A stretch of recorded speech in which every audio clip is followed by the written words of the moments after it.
Sup, my fellas. Don't forget to leave feedback, and enjoy the story. Lava flows among the rocks. The center of Mount Hamelpus. A man in a red cape walks on hot stones. His face is sweating profusely. The guy takes a step with heavy breathing. He notes the heat in his mind. The blonde walks along the stone path among the lava, thinking that even with fireproof boots and buffs, the heat from the ground still passes through the resistance to his feet, then adds that those who don't have strong fire resistance stats simply won't survive here. The man in white armor looks straight with a frown. He mentally declares that he has a chance, because he officially ranks 31st among tankers in Korea. A window is shown that says that this is the night of the fire dragon Agni. A symbol in the form of a monster appears. The blonde says to himself that there is a legendary level item in this place, which can only be obtained by defeating a fire dragon. A huge red monster roars. A message about the heart of a fiery monster is displayed. The young man smiles broadly with the thought that this is the perfect object for him, as if he was specially created for him. He looks at the red gate ahead. The large scarlet dragon is asleep. The blonde notes to himself that the monster is in a secret dungeon. A man in white armor clutches a stolen with the words that he is all boiling. He opens his eyes in surprise and talks about the sleeping dragon. The main character lies on the ground under a blanket. The blonde looks at him silently. The protagonist turns over. The young man in armor is mentally amazed that he is sleeping here and adds that it is difficult even for a fully trained player in this place. The hero sniffles. The blonde mentally asks who he is. The blonde man watches the unconscious ranker. The guy in white armor sweats profusely and inwardly asks what is going on here. He frowns and adds that he needs to calm down and look around. The sleeper's gloves shine. The blonde mentally notes that all the hero's things are of the legendary level. The sword and blades lie on the ground. The protagonist's shoes are shown. Blonde smirks and states to himself that the hero is too presumptuous and adds about obtaining at least one of these items. A young man in white armor stands in front of a lying guy and says to himself that he needs to calm down and adds that even he, with a secret map, had a hard time getting here and mentally states that the hero must be very strong, so he sleeps in front of the dungeon. The blonde draws his sword from its sheath, thinking that the protagonist has a higher resistance to fire, and is no match for it. The blonde man holds the blade vertically in front of the hero and mentally says that he is asleep and even gives snoring. A young man in white armor sets fire to his sword and thinks that he will definitely be able to outplay the resistance to the fire of the sleeper with a sneak strike. The guy is asleep. The blonde mentally wonders who he is, because you need to be quite famous to get here, and adds that he remembers all the top rankers and there is no hero among them. The blonde raises his sword and declares to himself that the protagonist is an unofficial ranker. Red Eye frowns, thinking that he shouldn't miss the chance. He launches flames at the sleeping man with the words about the bite of the fire dragon. The blonde reads the system windows, which say that he used a sneak punch, and declares to himself that the guy is finished. The hero sleepily rolls from the attack, the blonde mentally surprised by this. The young man in white armor makes a frightened face and asks aloud if he is awake. The protagonist stands up with his eyes closed, and windows are displayed stating that he was injured during the narcolepsy skill and the blanket was moved to the inventory, as well as that the sleepwalking skill was activated. The protagonist stands with his head down. The blonde mentally swears and wonders if he is still asleep. The hero keeps his eyes closed. A young man in white armor blocks the blow of the sleeper. Red Eye sweats and silently notes the speed of his opponent. A purple flash is shown. The blonde shouts about the teleporter. He swings his sword backwards. The blonde man raises his head with thoughts that the hero is not here. The blade on the chain flies. The blonde man asks himself where his enemy is. Red Eye frowns and thinks that he shouldn't allow himself to be attacked. He forms a shield in his left hand from the scales of a fire dragon. The young man in white armor smirks, thinking that he is proud of this object, because it has the highest defensive power among others. The blonde hides behind the blade and says to himself that it's just a chain. The black blade is approaching. The blonde man opens his eyes in shock. Blood is coming out of his mouth. He mentally declares that this is an attack that can neither be dodged nor defended. The blonde vomits red liquid. The hero stands in front of him with a sword and chain. The blonde mentally asks what is wrong with his opponent. Red Eye frowns, and a system message is shown stating that he has received a stun blow and is debuffed for 1 second. A tear flows from his eye. The young man curses in his mind. The protagonist moves towards him with a sword. The hero impales the blonde with a blade. Red Eye looks up in shock, and a window appears stating that he has been critically hit and has a nightmare on him. A huge reaper with a scythe stands in front of a blonde man who is surprised aloud. Darkness is approaching the blonde. Saliva comes out of his mouth. The guy screams. A sign appears that says that he is dead and will be forcibly thrown out of the game. Red Eye cries. He states to himself that this is impossible, because he lost to a regular unofficial ranker. A message is shown that says that he will not be able to appear in the game world for 24 hours. The golden energy comes from the blonde's hair. He falls to his knees. On the ground lies his weapon and a bag of gold. The hero stands in front of the objects of the deceased. The protagonist lies on the ground under a blanket. A few hours later, the young man continues to sleep. He opens his eyes. The guy stretches and mentally wonders when he managed to fall asleep. He looks sideways. The hero looks at the sword and gold with a smile, and mentally says that his sleepwalking skill has been activated again. He takes the blade in his hand and apologizes to the boy in his mind and adds that he cannot leave his belongings here. A window appears in which it is written that he received a flaming sword and 897 gold. The protagonist smiles and says that he is glad that he is getting a great thing after sleeping. He approaches the red gate with the words that it is time to work, 1 year and 4 months after the launch of the idea. Hensen looks down and states that if he kills the fire dragon, he will probably level up a bit, then wonders when he will become a ranker. The class is a descendant of Thanatos. The night sky appears, the class rank is divine, the title of god. The hero smiles with a transparent mask on his face against the background of a skeleton in a hood. He asks if it's time to start. City skyscrapers appear against the background of blue skies. The big clock shows morning. The man loudly asks Hensen what time it is. The hero stands in front of him and replies that today the nurse came later than usual, after which he declares that he is very sorry. The boss sits with his arms crossed and asks that if she does not come at all, then he and the guy will not come to work, to which the young man apologized. Several people look through the doorway at the man and the protagonist. They say that they feel sorry for the guy, because it's not even 9 in the morning yet. The man in the jacket looks at his colleague at the table and asks him why Park is picking on him so much, because Hensen is a good worker, to which he is told that maybe the boss just likes to do it. The bald man frowns. A colleague adds that he is from an elite and prestigious university, but in 10 years he has not received a promotion. The hero lowers his head. The employee adds that he only has a secondary education, but still got a job in the company, and also works well. He is handsome and popular among the workers, then adds that the reason is that those who did not go to university do not have social skills. The protagonist looks down thinking that it's been 5 years since he started working for the company, then adds that a high school graduate has little chance of being hired by such a large company again after being fired. The guy stands in front of the boss. He declares to himself that he behaves like a hoopoe and says that he will not be fired just because of his sick sister, then claims that he really wants to hit him. The young man smiles and mentally notes that he could hardly restrain himself. He bows with a smile and says that he must be dumb due to his lack of education, then thanks the boss for directing him. The man asks him to stop stating the obvious, then orders him to bring him his favorite coffee, to which Hensen agrees. The hero buys a drink and says to himself that he needs to endure, because he has to pay for his sister's treatment and accommodation. The girl behind the counter says that the coffee is ready, to which the protagonist thanks her. He stands with the blue sky outside the window and thinks that he must continue to work even in such a place for the sake of a salary. The guy looks outside with a sigh and says that today, as usual, the day will be hard. The young man watches the high-rises with the thought that he really wants to quit. A lantern on a pole illuminates the evening. Several windows are on fire on a residential building. Hensen goes to the apartment and informs him that he is home. The woman smiles and notes aloud that the hero has returned and adds that then, when he finishes for today, the protagonist thanks her for her work.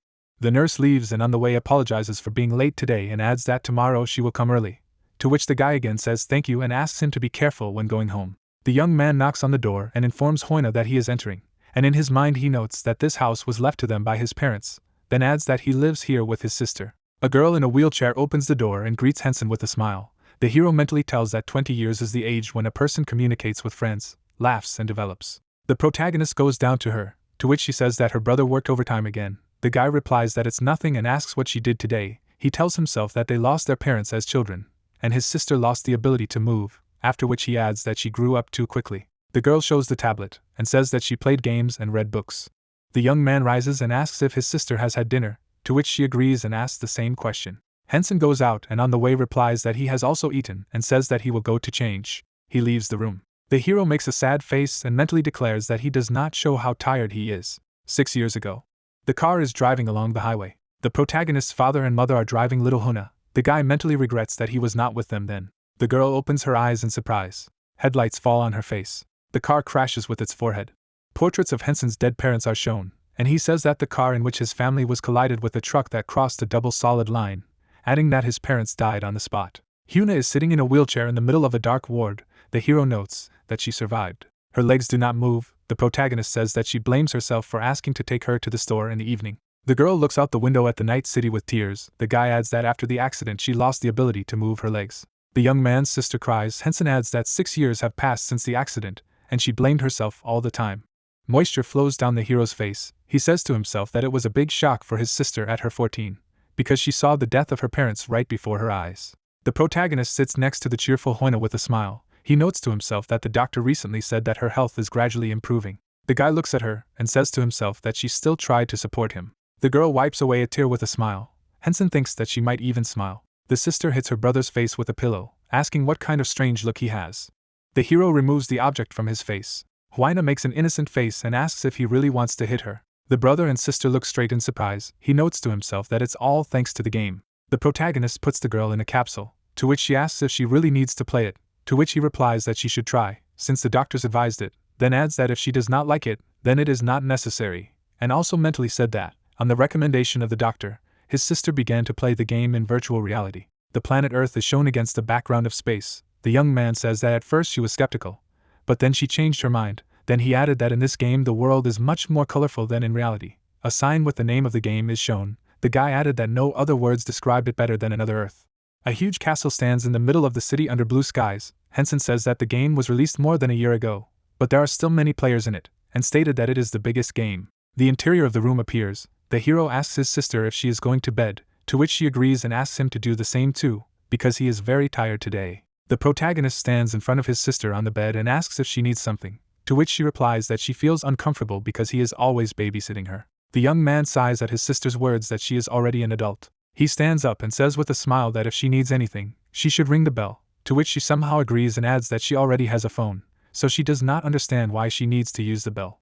Hensen touches the door handle. He enters the room with the capsule and thinks that after he bought it for his sister, he bought one for himself, even if it was very expensive, but he does not regret it. The hero gets into the device and declares to himself that it is very useful. The scheme of time in the game is shown. The protagonist mentally tells that time in the game flows differently, and for every hour in reality, as many as 5 pass inside. The guy sits in the capsule with a smile and says to himself that he is probably the only one who bought it for sleeping, and not for playing, then adds that with its help he returned his regimen.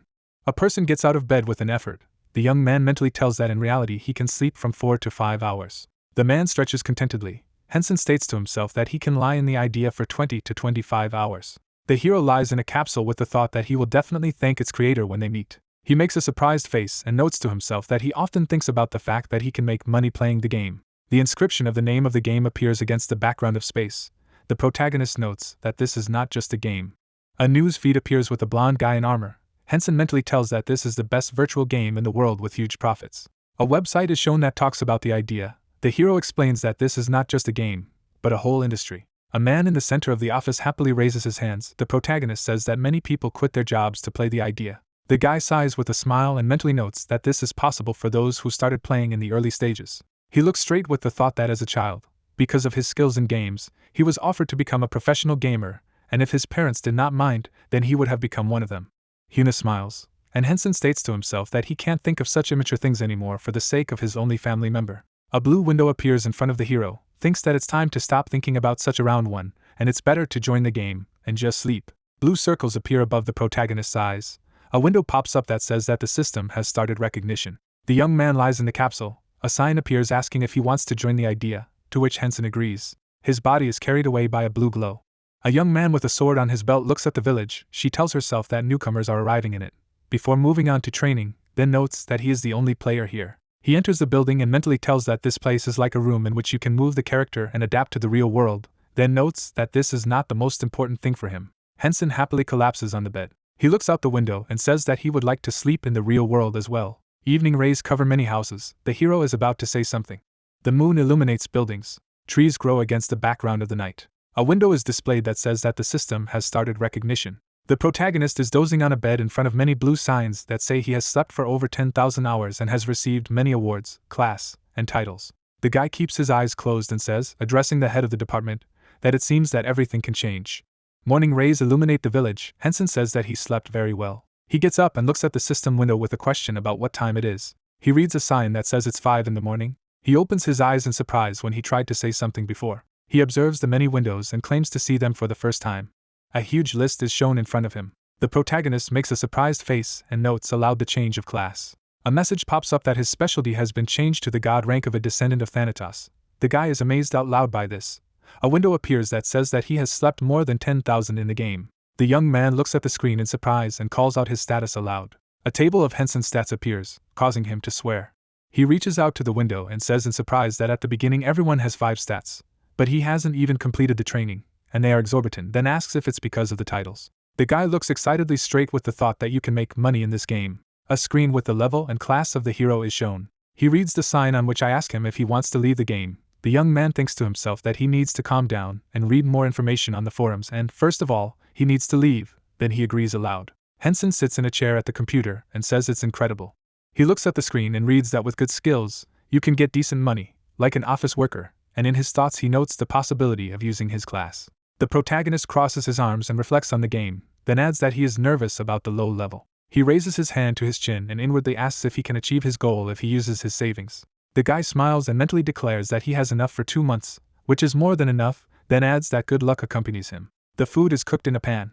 The young man smiles behind the stove. He makes a happy face. Hensen turns to the voice of his sister outside the door, who asks if he is making breakfast, to which her brother agrees and asks if she needs help in the bathroom. The hero smiles, and his sister loudly refuses. He enters the room with words about what he will do if something happens to her, to which she is indignant and says that she is not helpless.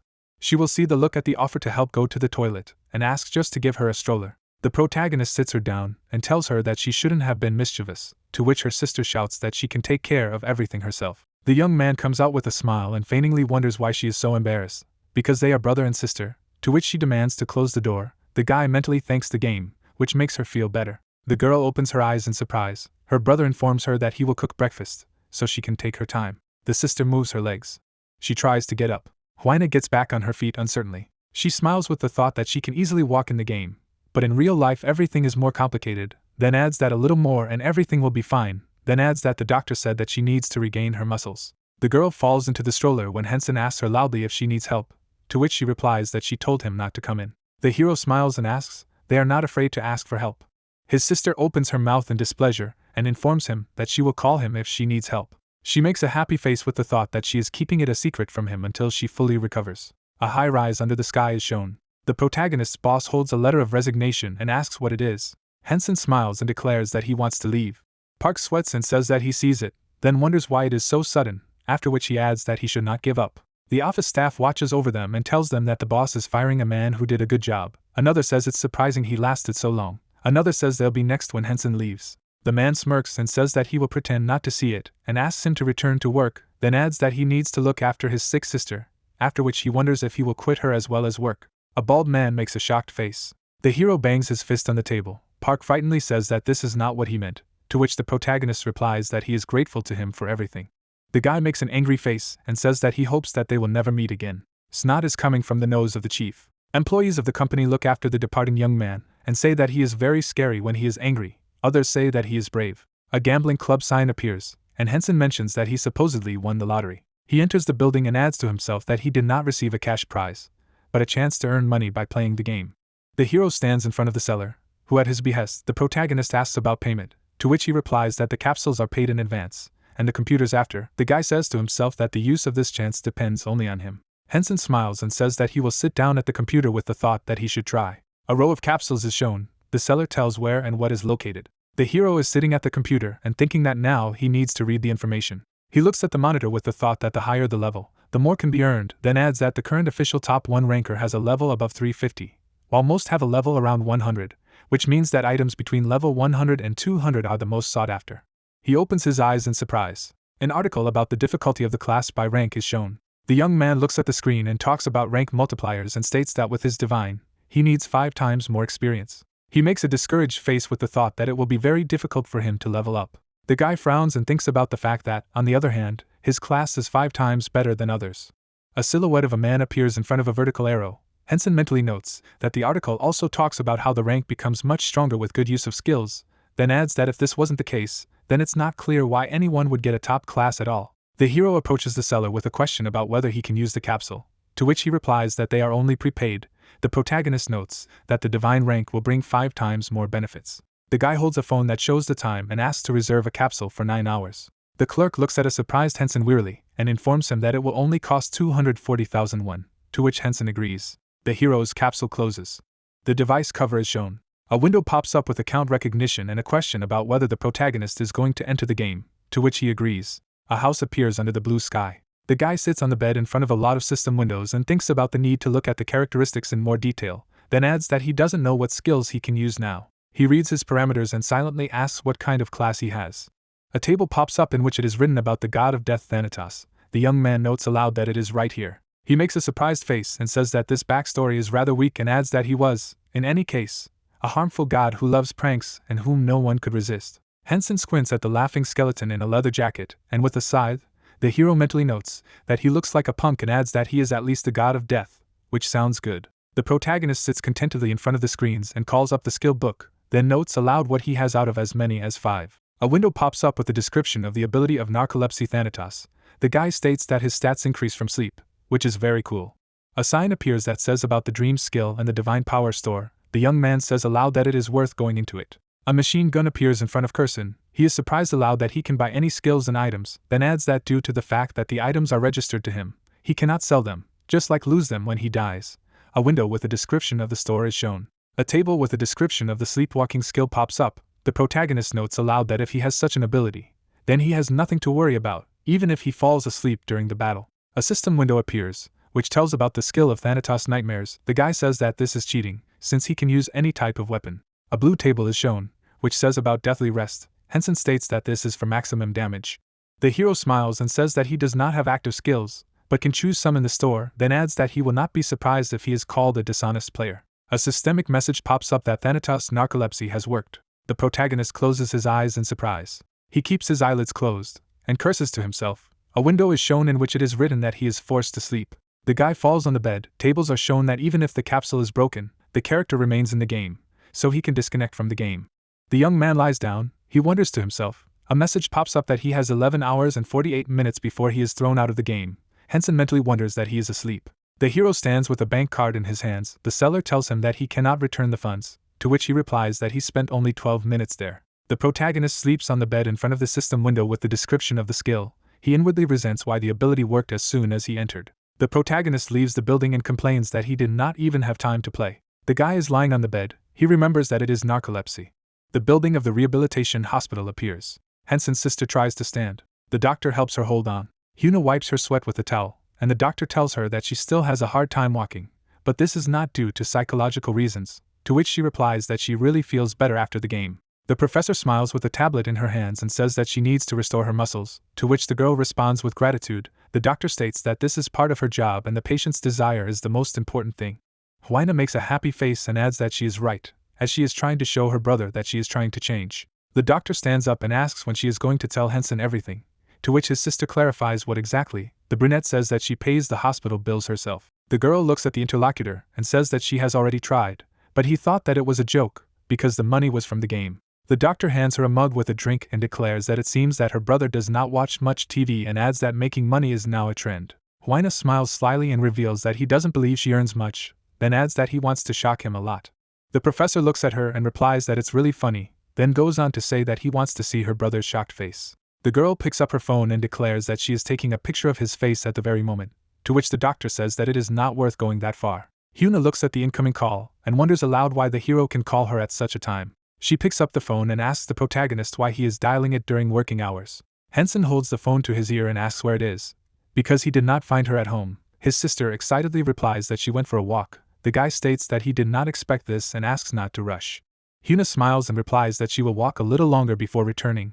Her brother asks if she needs to be picked up. The girl makes an indignant face and claims that she is no longer a child. She gets dressed and tells the professor that she has to go and offers to have coffee next time, to which the professor replies that she should hurry up if she doesn't want to get caught by her brother. The hero's sister puts the phone to her ear and asks the Ajumma to pick it up, then says goodbye to the doctor, to which she asks to be careful on the way home. The brunette makes a satisfied face. The young girl says that she will go down to the first floor. The doctor thinks that they are very cute.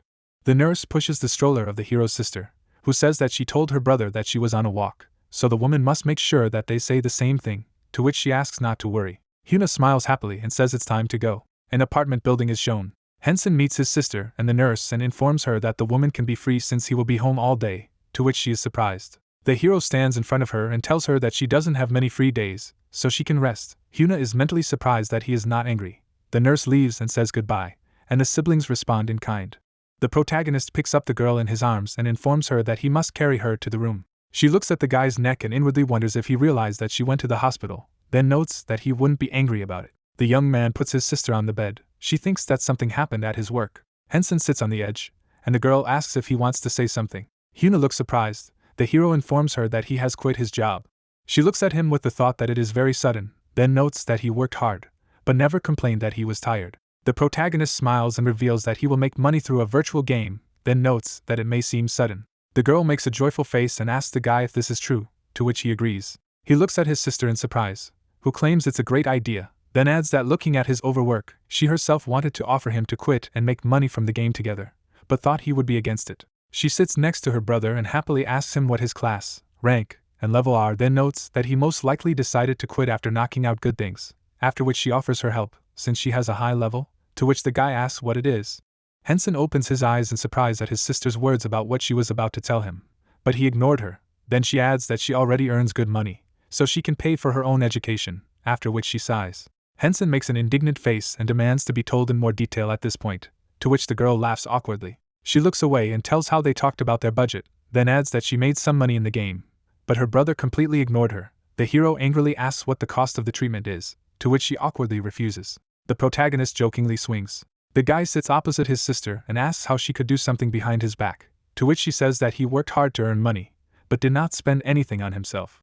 The young man smiles. Hina claims that for this reason she tried to pay for her treatment on her own, to which Hensen mentally notes that even though she is sick, she still worries about him, after which she adds that she is already an adult. He looks at her and tells her that now he is definitely starting to play and adds that he will need some advice, to which she agrees. The young man adds that now he looks like a layman, but he could have become a professional player before. She lifts her chin and states that she will get in, that she will be in the top 1,000 within 3 months, to which the young lady asks why he is so sure of this because he started later than her, then asks what class he has. Hensen says that it is a secret. He stands up and claims that he is not going to tell this to his sister, who pays for the treatment behind his back, to which she says that she is very interested. The brother claims that he will tell her if he cannot enter the top 1,000 within 3 months. Hina is amazed and replies that it is not so easy and he will come to ask for her help less than in a month. The hero leaves the room and says that we will see.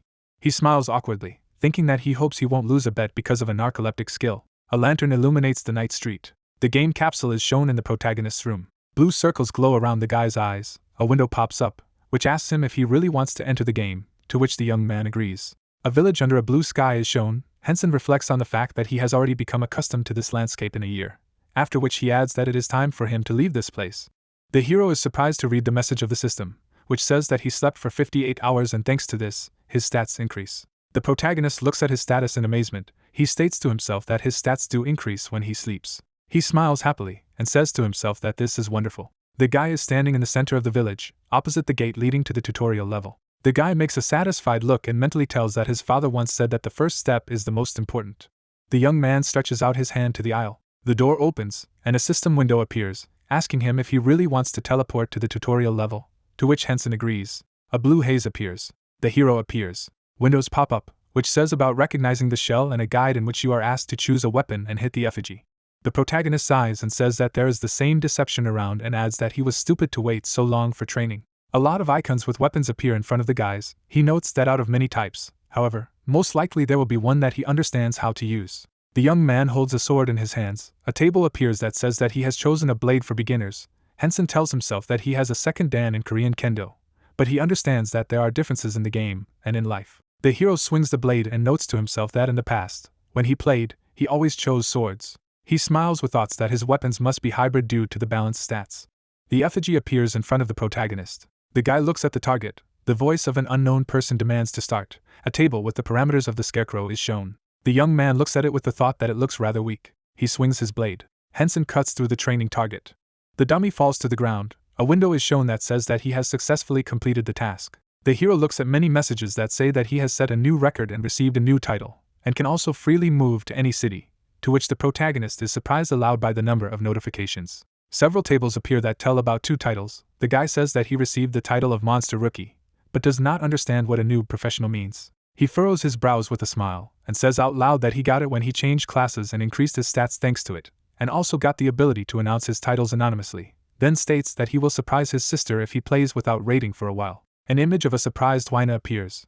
Hensen touches the blue screen and says that the monster's rookie effects are somewhat better despite the rank, and mentally notes that all experience points gained will be increased, which is ideal for someone who gets 5 times less experience because of their class, then adds out loud that he still had titles. A list of hero titles appears. He says that he definitely won the lottery and adds that the god class is incredible. He pokes at the system window and says that now he has seen all his titles and now he can be nominated. A map with many dots appears in front of the guy. He notes to himself that each server in the game is a different continent, and the strongest is the Korean Central. The young man touches the image of the city on the map and says that he wants to go here, and declares that this is the village of Dha, which is the most difficult for beginners to go to.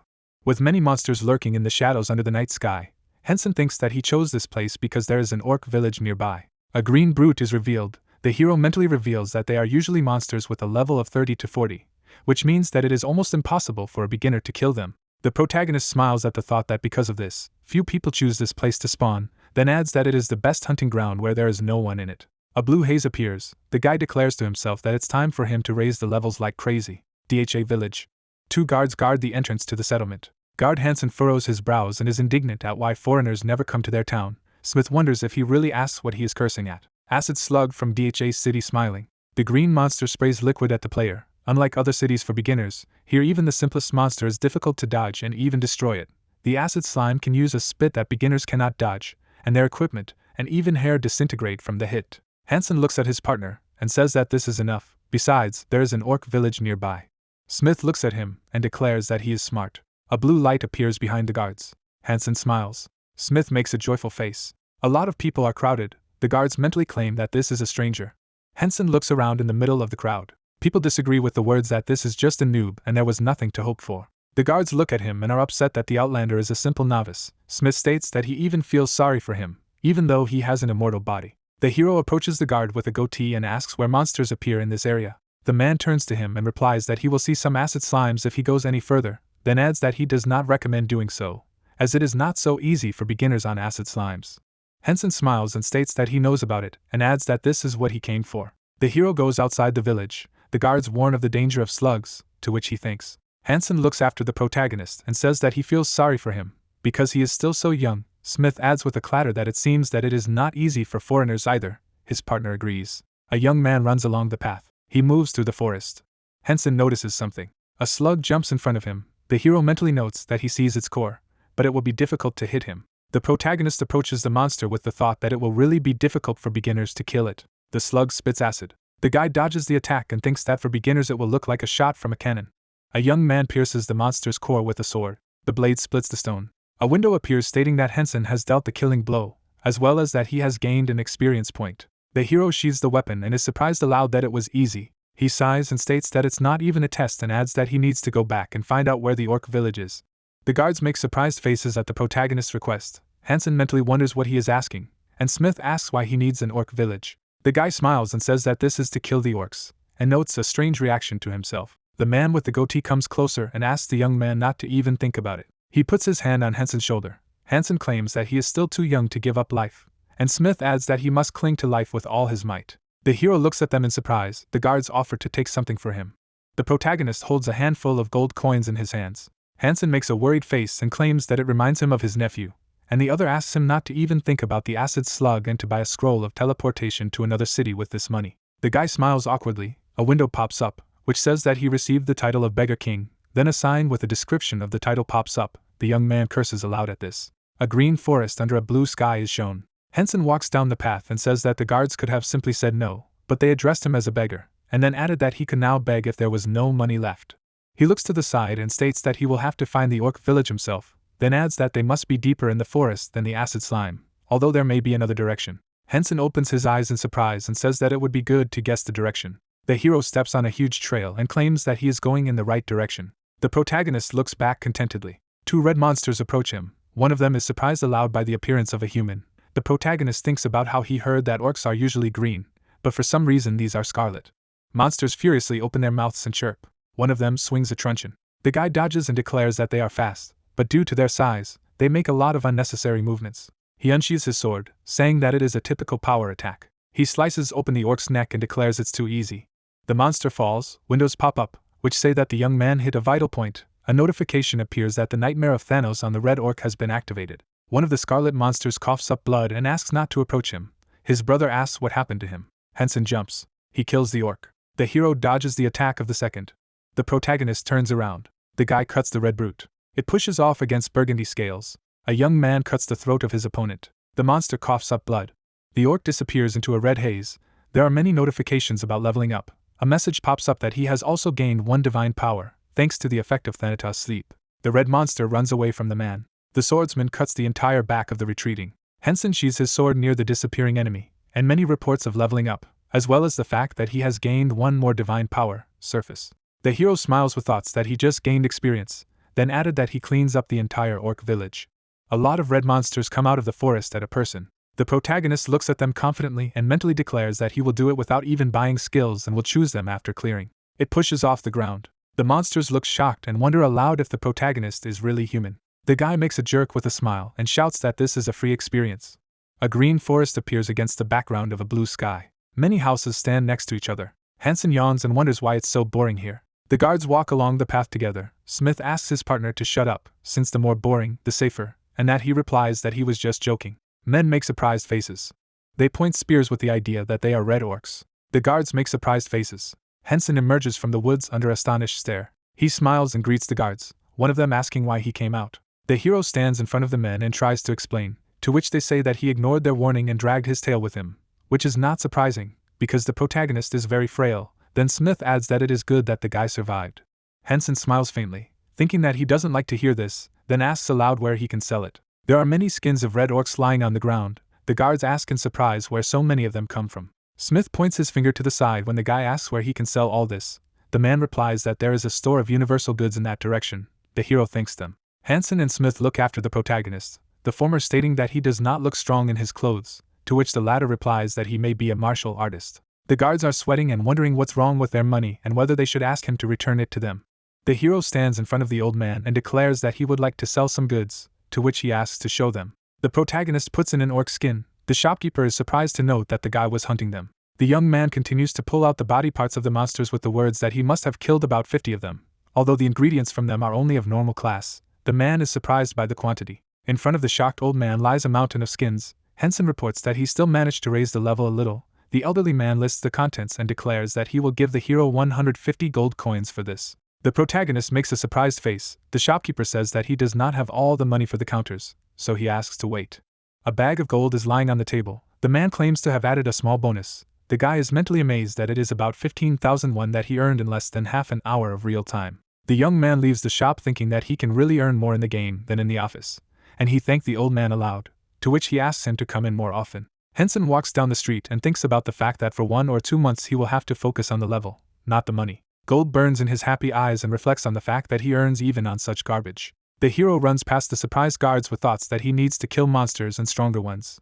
The men look after the protagonist in amazement. Smith notes his incredible speed aloud, and Hensen wonders if he is stronger than them, to which his partner agrees, after which the first adds that perhaps this is only to their advantage since there are fewer red orcs. The young man runs away. The man with the goatee asks how much you have to want to hunt them to run like this. Hensen smirks at the thought that the guards think he's a high level and therefore don't ask for money back, then adds that they need to speed up before they change their minds.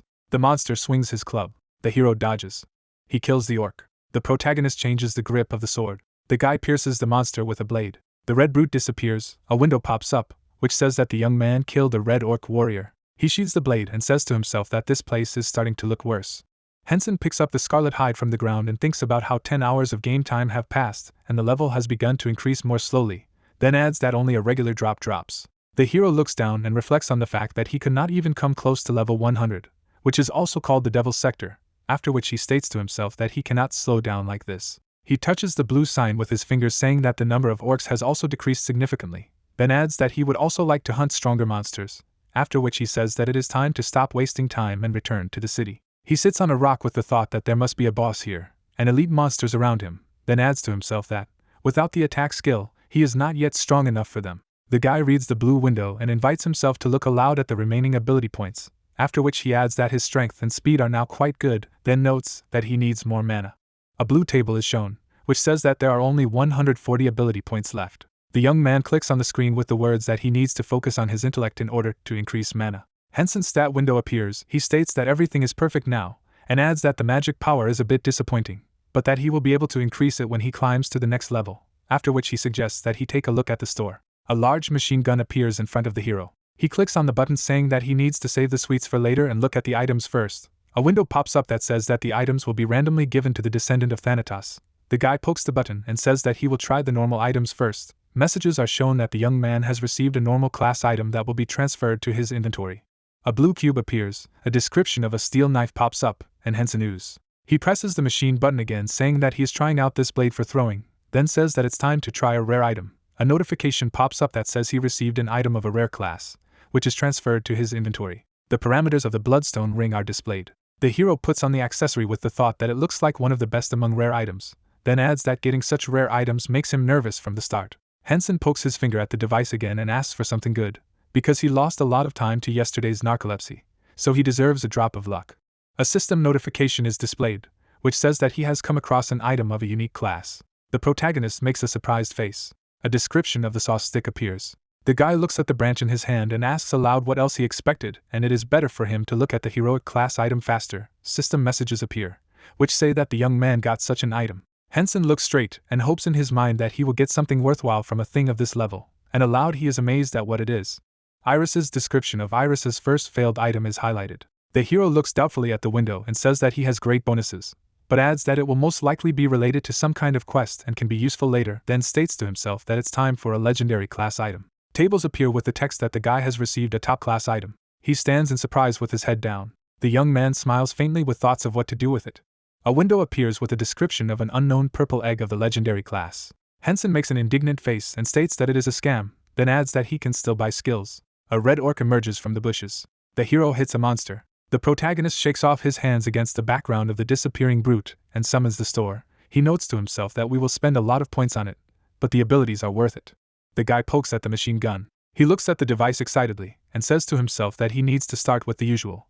A notification pops up about the receipt and a description of a new running skill. The young man looks straight and states that he needs to check the rare level. A message is shown that the rare level ability magic shot and its stats have been acquired, and Hensen rejoices aloud at the attacking skill. A table appears that says that the unique ability Berserker Song with its description has been obtained. The hero makes a nervous face and talks about heroic. A description of the supreme ability of seducing the siren is shown. The protagonist sighs and states that it's just a distraction skill. A notification pops up when a legendary skill is created. The guy opens his eyes in surprise. The characteristics of the ability of the Chains of the God of Death are shown. The young man shouts that it is a jackpot. Hensen smiles and says it's an area of effect attack skill. The screen shows the face of the hero, who shouts about a useful ability. Several people in jackets sit in front of monitors. A black-haired man stands with his arms crossed. He curls his lips. The sun shone on a tall building, Inferno, the company that created the idea. Its headquarters are located in Korea. Brunette stands in front of the screen watching the protagonist, the user management team of the Inferno headquarters. Sweat was dripping down the surprised employee's face, and he said that he thought the head needed to take a look at this. Turning his head, Cho said that what was happening was insane and that it needed to be cleaned up.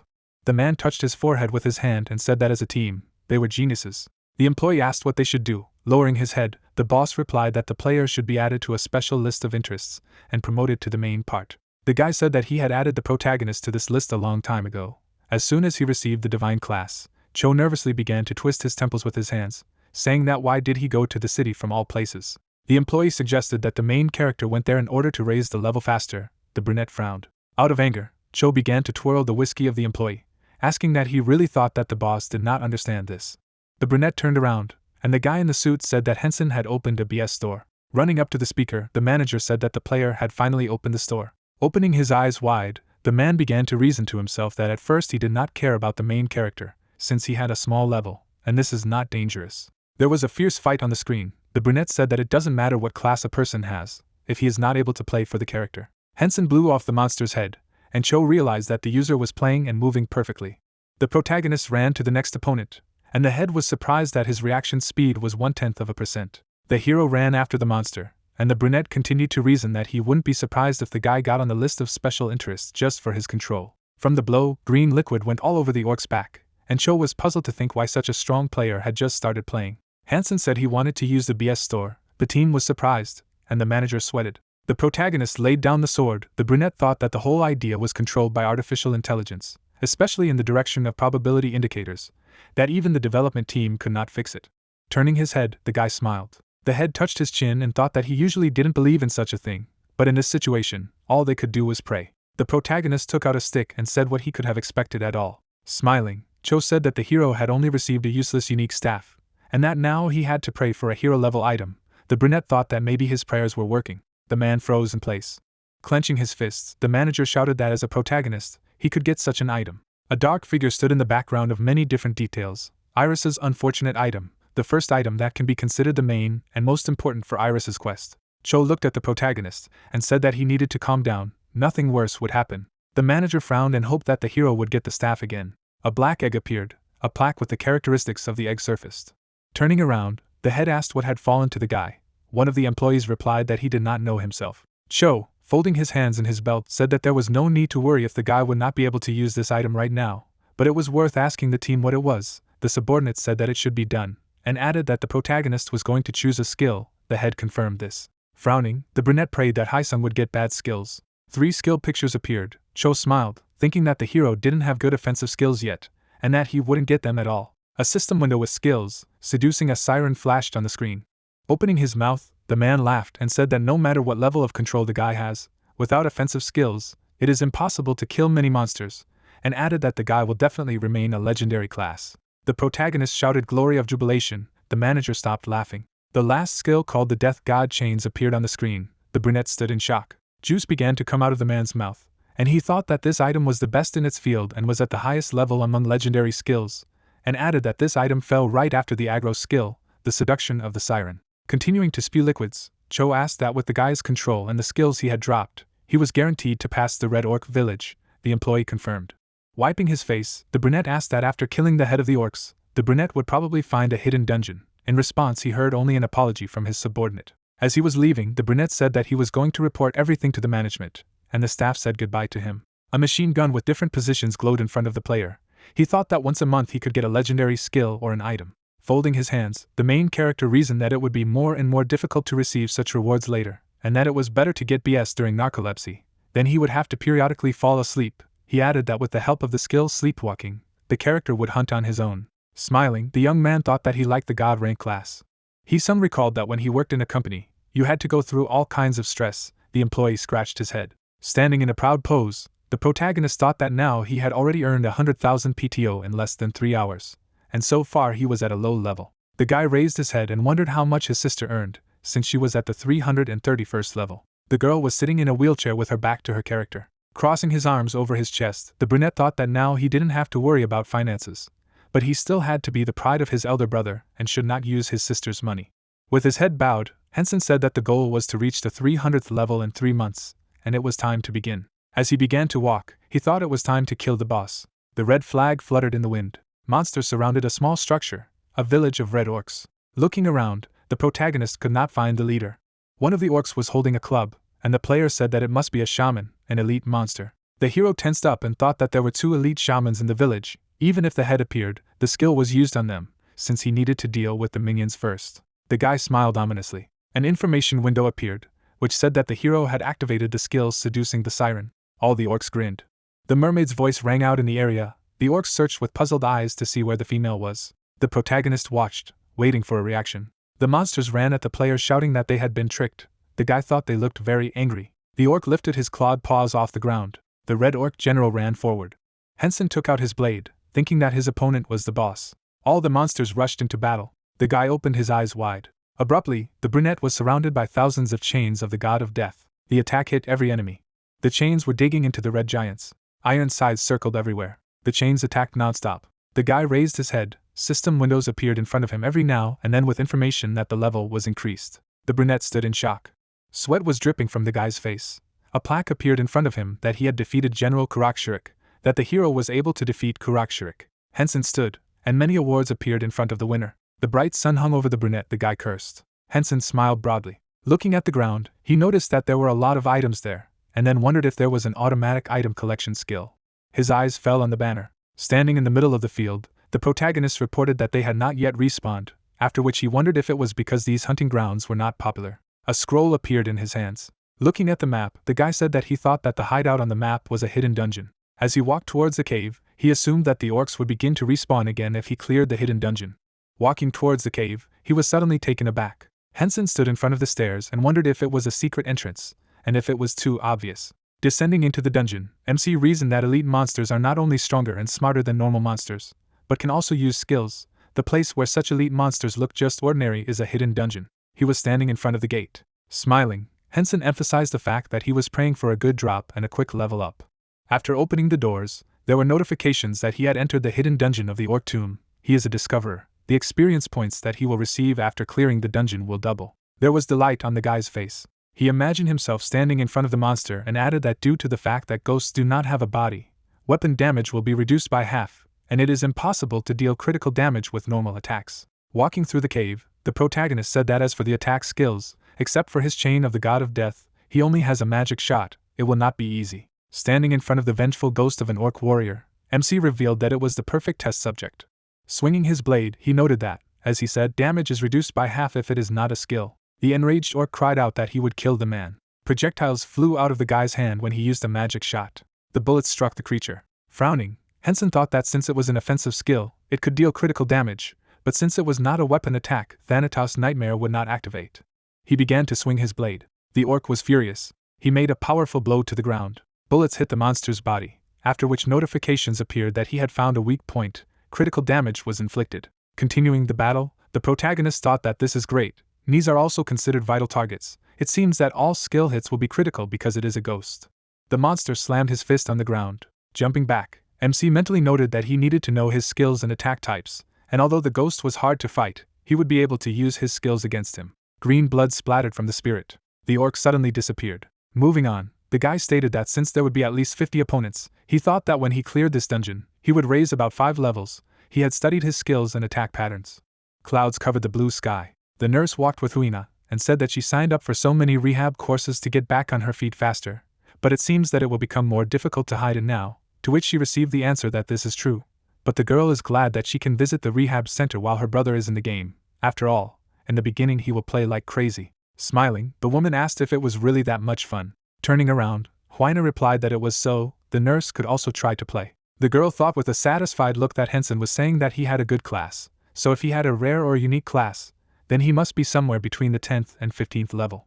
Her eyes fell on the bus stop. There was a slight smile on her face. The girl looked at the schoolgirls and thought that if it hadn't been for the accident, she would probably have gone to school and checked her life like this. Closing her eyes, she added that at least she had met good people in the idea. Taking a look at the guild chat, Hina noted that she had let her guild members know that her brother had started playing, but was not sure if he would join their guild. Closing her eyes, she added that she would take her time and would invite him when he said that he had reached the 100th level. Sunlight enveloped the rehabilitation hospital. The girl was learning to walk again while the doctor asked her if they would continue to hunt together like brother and sister, to which she replied that this was not the case. It was still a long way off. If the protagonist had a heroic class, then he probably had not yet reached the 5th level. An enthusiastic Hina stressed that few skills are given at first, so it will be difficult for him until he reaches the 30th level to acquire a new skill. Looking at the doctor, she said that they had made a bet on whether her brother would be able to reach the top 1,000 in 3 months or not. Chuckling, she emphasized the fact that this was impossible. She began to ride the simulator as if on a swing and said that she was interested in what her brother would buy her when she won. The girl looked at the doctor and offered to play with the idea. Puzzled, Hina said she would help her brother in 3 months. The monster began to burn. MC with a smile on his face noted that with this, he would take care of all the monsters.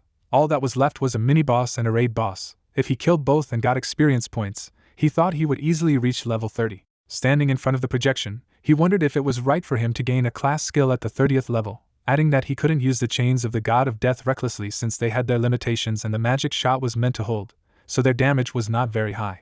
A drop of sweat dripped down his face as he said that he hoped he would gain a useful skill. Crossing his arms, he suggested that there was even a room for a mini-boss in the idea. He looked at the projection with a satisfied look, where he was asked if he wanted to open the door, and then replied that he did.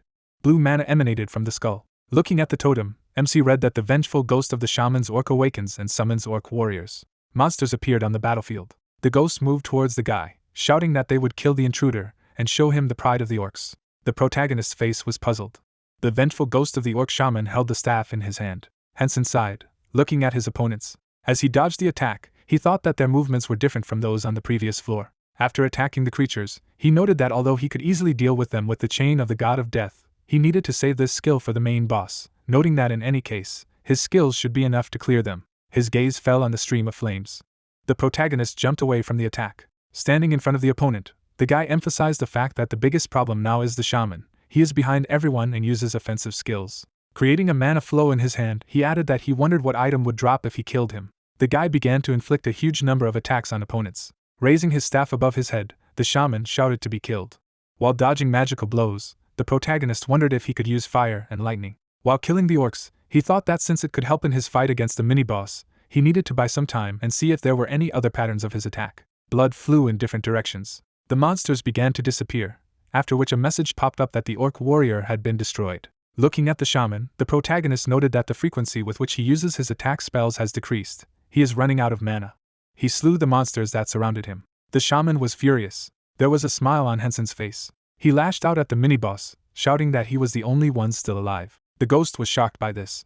The monster's head fell to the ground. The guy put away the blade and saw that its level had been increased. As he inspected the items on the ground, he thought that it was a difficult fight. It took longer than expected, but his health was almost completely intact. It seemed to him that there were no useful items there. Paying attention to the gate, MC stated that at least he had raised the level. Moreover, there was still a main boss. If he used the chains of the god of death, he would be able to kill him quickly. With this skill, he would kill him faster than the orc shaman.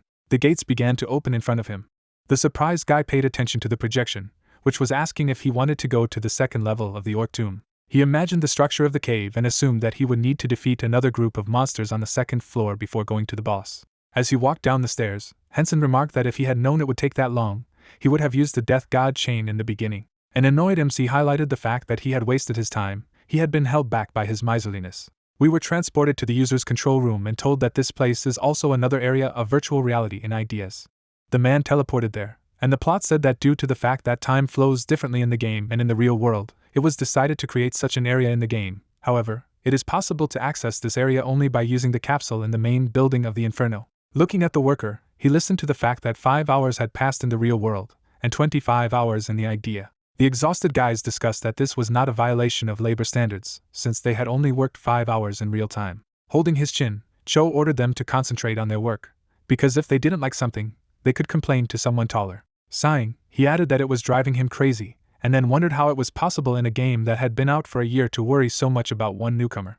There were projections of people who said that in any case, Hensen was already a year behind. There was no need to worry about him. Looking at the girl's back, Cho reasoned that the problem was with the manager of the development team, Min. It seemed to him that she was only worried about the user Hensen. He introduced the monster and emphasized that it was because of the class that the protagonist, a descendant of Thanatos, received. It is different from other god rank classes. Manager Min created a descendant of Thanatos for the storyline. No one was supposed to get it. Crossing his arms, Cho noted that she couldn't have thought that there would be a user who would spend so much money just to sleep. If it wasn't for a game of this class, he wouldn't be working in this department anymore. He thinks that if it wasn't for Min, he would have been transferred to another department a long time ago. The guy presented the image of the girl and noted that it would not be an exaggeration to say that the only reason why IDEA does not use the help and technology of other game companies is precisely her. So the company is ready to do everything for her. Cho's face was puzzled. Standing behind the workers, he asked if Hensen was still in the game, to which he was told that he was. He was quickly clearing the hidden dungeon. Turning around, the guy said that MC defeated the mini-boss and did not even use the chain of the god of death during the fight. Apparently he was testing his personal skills, because he was saving his strength for the main boss. Sighing, Cho said that at this rate, the protagonist would easily destroy the boss. The puzzled worker remarked that they also expected Hensen to reach the 30th level soon. Frowning, Cho thought that this skill would be unlocked at level 30th. He imagined the protagonist fighting orcs and said that if he were another user with his class, he would need at least a week, but he achieved it in just a day. Standing behind the interlocutor, the man stated that after the 30th level, the amount of experience required to level up increases. To which he received the answer that he was right. For many, raising the level between the 30th and 60s is considered the first game obstacle. They watched as MC descended through the dungeon. Looking at the guy's face, Cho stressed that he was wondering how long it would take him to cope with it. Crossing his arms, he thought that he hoped that the protagonist would stay as long as possible, adding that the reward for the dungeon would be huge. Looking at the projections, the manager added that even in the store, with a small probability, he was able to pull out good skills, and he received them honestly and did not affect the gameplay in any way. With them he would accelerate his development. Cho remarked with a satisfied look that he had no real reason to stop him. It was better to clear his mind and not think about it. The guy was suddenly taken aback. Raising his hands above his head, the manager cried out that now it was very easy in his head.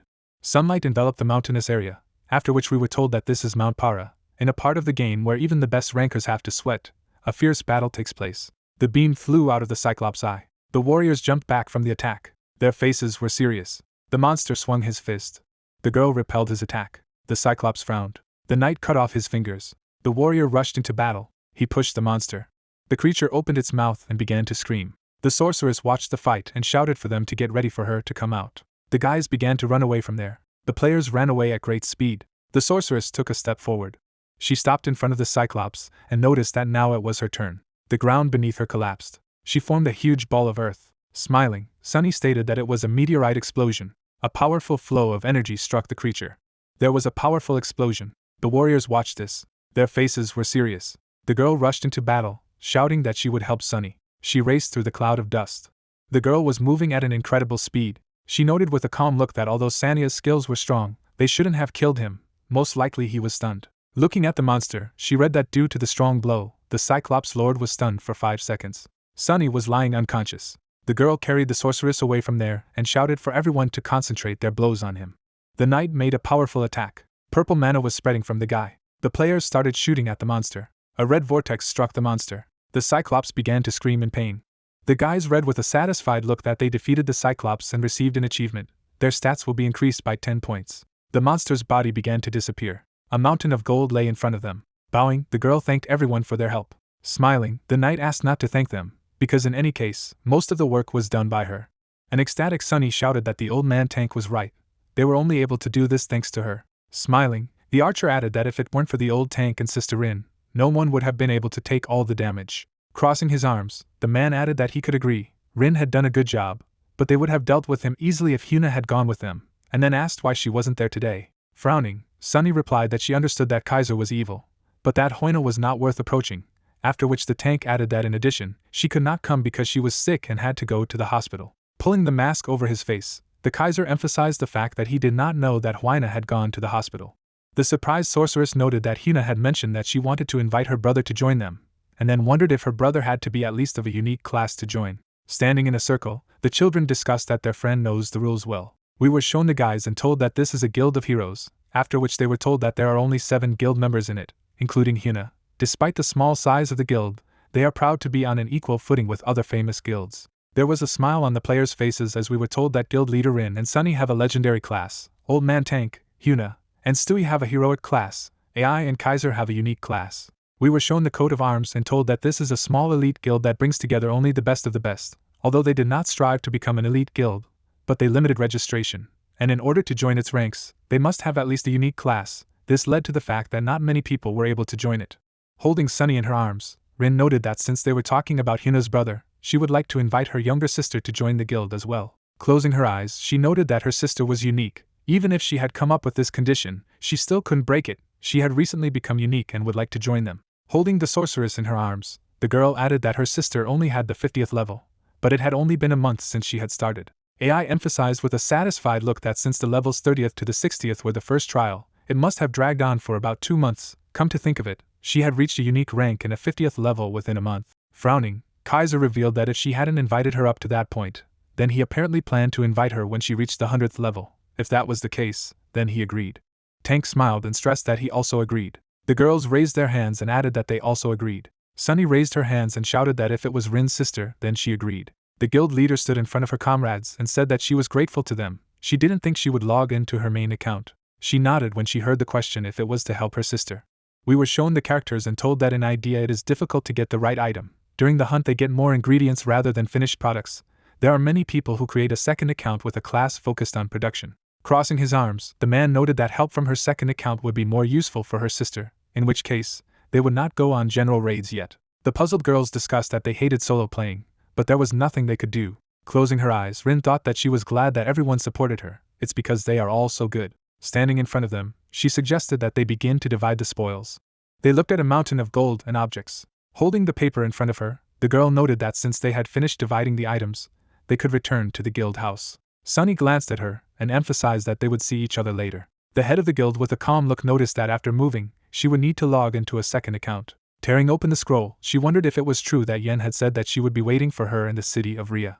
While in the cave, the guy read that he had defeated an orc knight. He approached the gate and stressed that it was time to proceed to the most interesting part. Smiling, the guy noted in his mind that no one would have thought that there would be 2 levels, since he had earned enough points. He could use the chains of the god of death this time. Stretching out his hand, he stressed that since he had enough health and felt quite well, he could not wait and enter immediately. He touched the door. He calmly read that when he entered the boss room, he would not be able to exit or use the teleportation scrolls until the boss was defeated. The monster was sitting on the ground. Looking around, Hensen reported that this room is huge. It looks like it's 5 times the size of the mini-boss's room. Examining the opponent, he added that the boss was large and needed a large room. As he inspected the creature, MC wondered if the monster was sleeping. Holding on to his sword, He reasoned that since this was the main boss, he should have phases. If he used the chains of the god of death in the first phase, then he would definitely be in trouble. He would try to pass the first phase without using this skill, and at the end, he would already be able to roam. The monster wiggled its ears. He suddenly woke up. Getting to his feet, the boss began to growl, and the guy noted that his body was trembling from his roar. That's what the main boss is. He grabbed his blade. The protagonist was moving towards the monster and said that they would start. His eyes darkened suddenly. His gaze fell on the boss's fangs. MC began to fall asleep. Notifications popped up that Thanatos' narcolepsy skill has been activated. He will be forced to go into a sleep state. Even if his capsule is damaged due to forced exit, his character remains in the game, so he can exit. People raised their hands and began to shout with joy. Smiling, the guy emphasized that this was perfect. At such an important moment, the narcolepsy skill had been activated. Even with the sleepwalking skill, he wouldn't be able to kill the main boss. Cho, with a smile on his face, clarified what had happened. The guy scratched his head and wondered if this skill allowed the avatar to move exactly as the player moved, and if that meant that Hensen's user mechanic would be copied. There was a smirk on the manager's face. He asked with a satisfied look if they thought that he was happy that the guy would lose to Thanatos. Standing behind them, Cho stated that even a fool could understand that with the help of sleepwalking, he would easily defeat the boss. If he used the recovery skill and had the chain of the god of death, then he would easily be able to pass the second phase. Turning around, the guy asked why the manager was happy then. Cho smiled broadly and noted what they would see soon. Watching the battle, he assumed that the gods had heard his prayers. The protagonist fought with his eyes closed. 20 minutes later, the boss fell to his knees. He began to disappear, after which a notification popped up that MC had defeated a distraught Karaka. Cho continued to watch Hensen with a satisfied look. The dumbfounded guy said that he had a feeling that the artificial intelligence was even better than the protagonist. Frowning, the manager thought that this could and was impressive. He smiled suddenly. The guys were surprised. MC fell to the ground. He slept next to a mountain of gold. Examining the guy's face, the developers asked if he was sleeping. The guys watched him closely and said that if the main character did not collect the items, they would soon disappear. The guy was taken aback by the words, which is why Cho was happy. With a mad smile on his face, he cried out that he was feeling much better now. Furrowing his brows, he thought that Hensen could only fight during sleepwalking, which meant that after killing an enemy, the player fell asleep again, and most importantly, after clearing the hidden dungeon, it was restarted and the user was sent to the nearest village. Closing his eyes, he noticed that this meant that the objects would disappear and he would not have time to collect them. The guy's hands began to tremble. He sat in front of the capsule with a sad look. The annoyed protagonist said that something was wrong with this game. Sighing, he suggested concentrating on the good. If 8 hours pass in life, then in the game it will be as much as 40. The artificial intelligence should pump up well. His phone began to vibrate from the ringing. Looking at the screen, the guy noticed that Jae-won was calling him. The guys clinked glasses. Sitting at the table, they discussed that they had not seen each other for a long time. There was a smile on the guy's face, after which we were introduced to Jae-won, a good friend of the protagonist from high school. MC was taken aback when he heard that his comrade had opened his own business. Sitting across from him, he asked if Jae-won was filming commercials or just making videos. With a smile on his face, Jae-won said that at first he decided to start with simple things, with a video about food and the idea. Hensen was taken aback by what he heard. Looking at him, he asked again. The guy enthusiastically said that since the ratio of time in the idea is 5:1 compared to reality, it is impossible to broadcast live. But even without this, the idea still attracts views from all over the world. The protagonist was surprised by the words that this is why many people are looking for video editors. Since you cannot broadcast, you need people who will edit videos, but the problem is that the most qualified video editors work for large companies. Looking at his friend, Jae-won added that this is why many people give videos to editing companies, because they can make a decent product. Besides, now the skill of the players is more important, so they also have to present customers in videos as skilled soldiers. They clinked glasses, after which MC asked if that was why he had founded a company to edit moments from idea, to which he received the answer that, to be more precise, it was a company of professional editors. After drinking alcohol, Hensen said that this meant that Jae-won would have a lot of work, after which he clarified whether there were YouTubers with whom he had signed a contract. The puzzled guy said that only a day had passed since the company was founded. Tomorrow he would start looking for possible contracts. He offered to talk about MC with a satisfied look, because he knew that he couldn't leave his job without any plan, and then asked what he had already come up with. The protagonist sighed and replied that Jae-won knew him well. Sitting opposite, he admitted that he was playing the idea. Smiling, he emphasized the fact that he would be making money in idea. It had already been a day since he started playing. Taken aback, the guy asked again. His gaze was interested. Adjusting his glasses, he asked what class his friend had. Sitting across from him, Hensen stressed that he knew he would be asked, noting that he had a divine class. Jae-won was taken aback by what he heard. He drank a glass of alcohol in one gulp. The guy lowered his gaze. Looking at his friend, he clarified what level he had. Looking away, the protagonist stated that his level is about 30th. Beads of sweat ran down Jaehwan's face. He got up from the table and invited them to work together. He laughed and said that he remembered Hensen being called to the pro league at school, and now he had also received the divine rank. MC was surprised when he heard that YouTubers earn 10,000 from one video. Raising a finger, the guy said that just one good video brings 10,000 won a month. He has already worked with one YouTuber and he earned 100,000 per month from the video. The protagonist's face was serious. He lowered his head. Holding a pen in front of him, he asked where to sign the contract. Sitting across from him, Jaehwan said that all he had to do was go into the game and say it was time to shoot, and then send him the files and he would take care of the rest. With a smile on his face, he asked not to worry, because people prefer experienced people with polished mechanics. Stretching out his hand, Hensen asked to take care of his channel. Holding the back of his head, he came to the conclusion that he was asking too much, to which he received the answer that this was not the case. He should not be like that with other people, because if he said this, they would try to withdraw all his money from the channel. Inspired, MC said that this is why he asked him, since he knows a little about YouTube, and Jaehwan will manage it better, and they will split the profits in half. His friend was taken aback by the question of whether it was difficult to just agree and move on. Looking down, the main character revealed that when he had no money, Jaehwan helped him pay the bills for Hina's hospital. He asked with a satisfied look if his friend thought he had forgotten about it. Closing his eyes, Hensen stressed that therefore he wanted to divide the profits in half. If Jaehwan refused, then he simply would not work with him. The guy remembered how he looked down with a sad look and said that in high school he was bullied because he was fat. The protagonist touched his shoulder. With a smile on his face, he offered him a meal. MC looked at him and suggested a second round. Smiling, the guy thought that he would not take anything from the profit. Food was on the table. Hensen examined the capsule. He plugged the flash drive into the connector and asked if he would see the video. A menu appeared in front of him. He tapped the tab with video recordings. A list of locations appeared in front of the guy. Touching on the orcs tomb option, the protagonist said that since this is the newest video, he assumes that it should be the most interesting. The surprised guy asked about additional options. Smiling, he asked if there were such functions. He sent a video to his friend's mail. Night fell. Jaehwan drew attention to the phone to which the notification had arrived. He noticed that he had received a message from MC. He sat down at the computer. The guy was surprised and asked again. His gaze fell on a comrade with a mask on his face. Sighing, he stressed that it was interesting. Jaehwan began to watch Hensen fight monsters. He made a lot of attacks.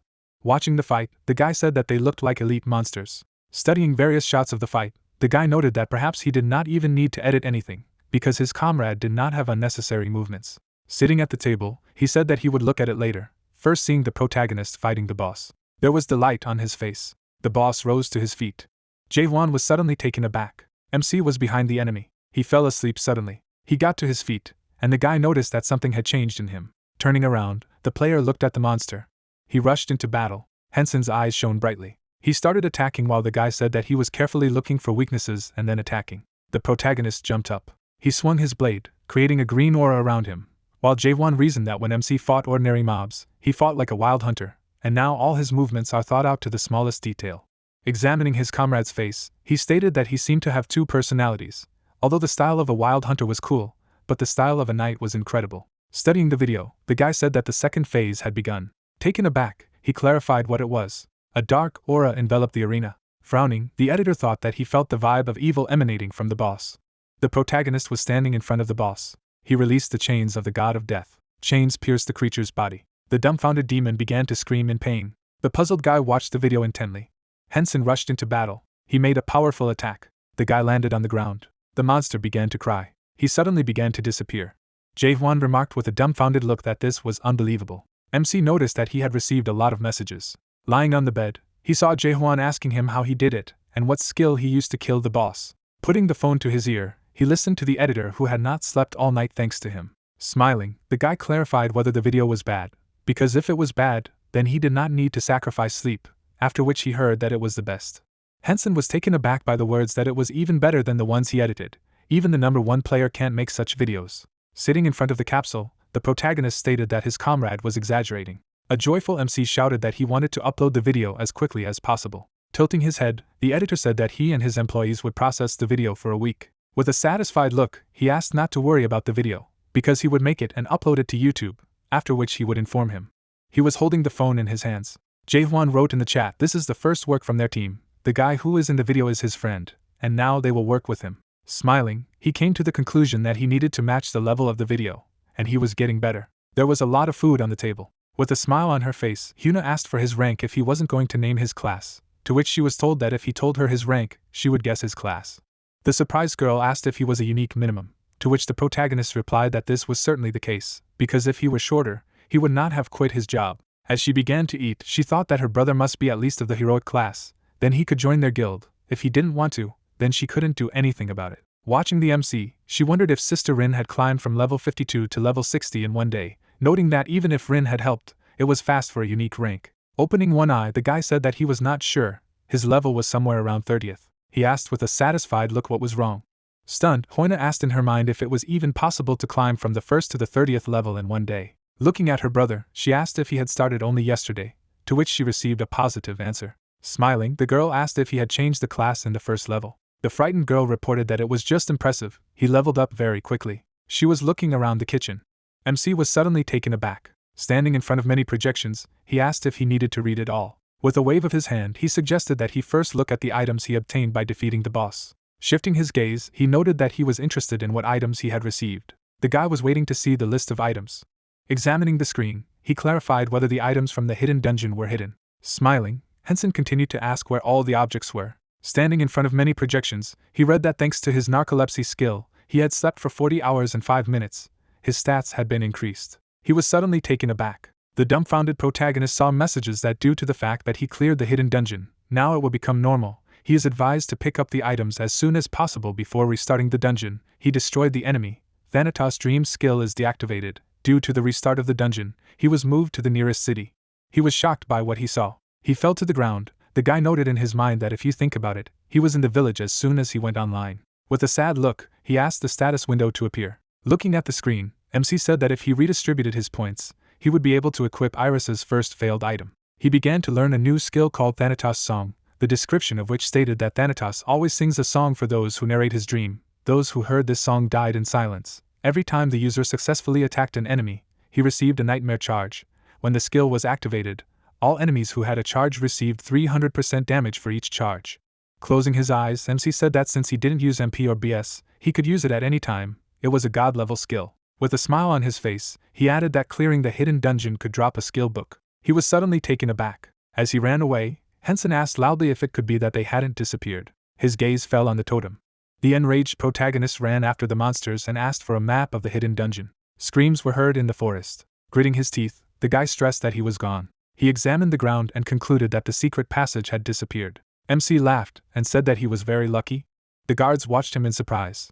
Moving through the city, he reported that at least he didn't die there, so he should stay positive, because then he wouldn't be able to enter the game for 24 hours, so he needed to stop hysterics. Touching the screen, he offered to distribute stat points.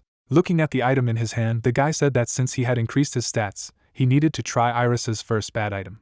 A notification popped up that Iris's first failed item was one of a family of failed items created by the Blacksmith Iris, who traveled to all continents to see all the weapons that existed. This item he could put on other weapons. He put the object on his sword. The blade began to transform. A green aura surrounded the sword. MC sheathed it and remarked that it was cool. Studying the information on the screen, the guy stressed that he would now continue hunting. He said with a satisfied look that he wanted to find hunting grounds for the 70s and 80s. Touching the projection, the guy said that Rhea sounded like the best version of DHA. He tore up the scroll and added that he would go there. White clouds covered the sky. The sun's rays fell on the huge statue. People gathered in the square. They walked around the statue and shouted that they were looking for a team to hunt in the crystal cave. Standing apart from the crowd, MC wondered why there were so many people there. As he watched the passers-by, he thought he hoped there were fewer people in the dungeons. Sighing, Hensen pointed out that they should stop wasting time and go to the dungeons to hunt. Noting that it was better to hurry up and get off before they started begging him as well, he wondered where the 80th level dungeon was. He looked up at the sky. His face was puzzled when he saw the message that he couldn't enter. Standing in front of the cave, he read that at least 3 people are needed to enter. Once he enters the dungeon, he cannot disband the group as long as all its members are alive. He returned to the square. The guy opened his mouth wide and cried out that he was looking for people to go to Leekin's cave. Tears came to his eyes. The girl walked along the road. Rin looked around, saying that this was it. The lady went forward, reasoning that she had helped her raise 8 levels in a day, but why rush to join the guild?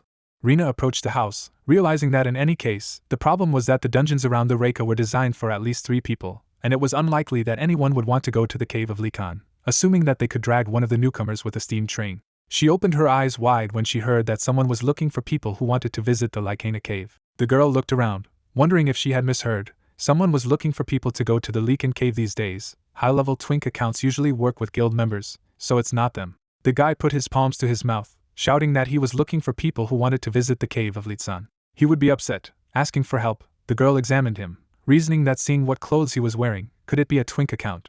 It has been said that there is a reason why many high-level players increase their twink accounts for hunting purposes to improve control. Rina exhaled, thinking that this was great. There was no one else anyway. The hero fell silent when he heard the question if he was looking for a team to go to the cave of Litsan. The guy paid attention to her, confirming, asked if she was looking for her. The girl replied that yes, she had a partner with her, so there would be 3 people with him, asking if he had a partner. The young man raised his palms, saying that he was alone.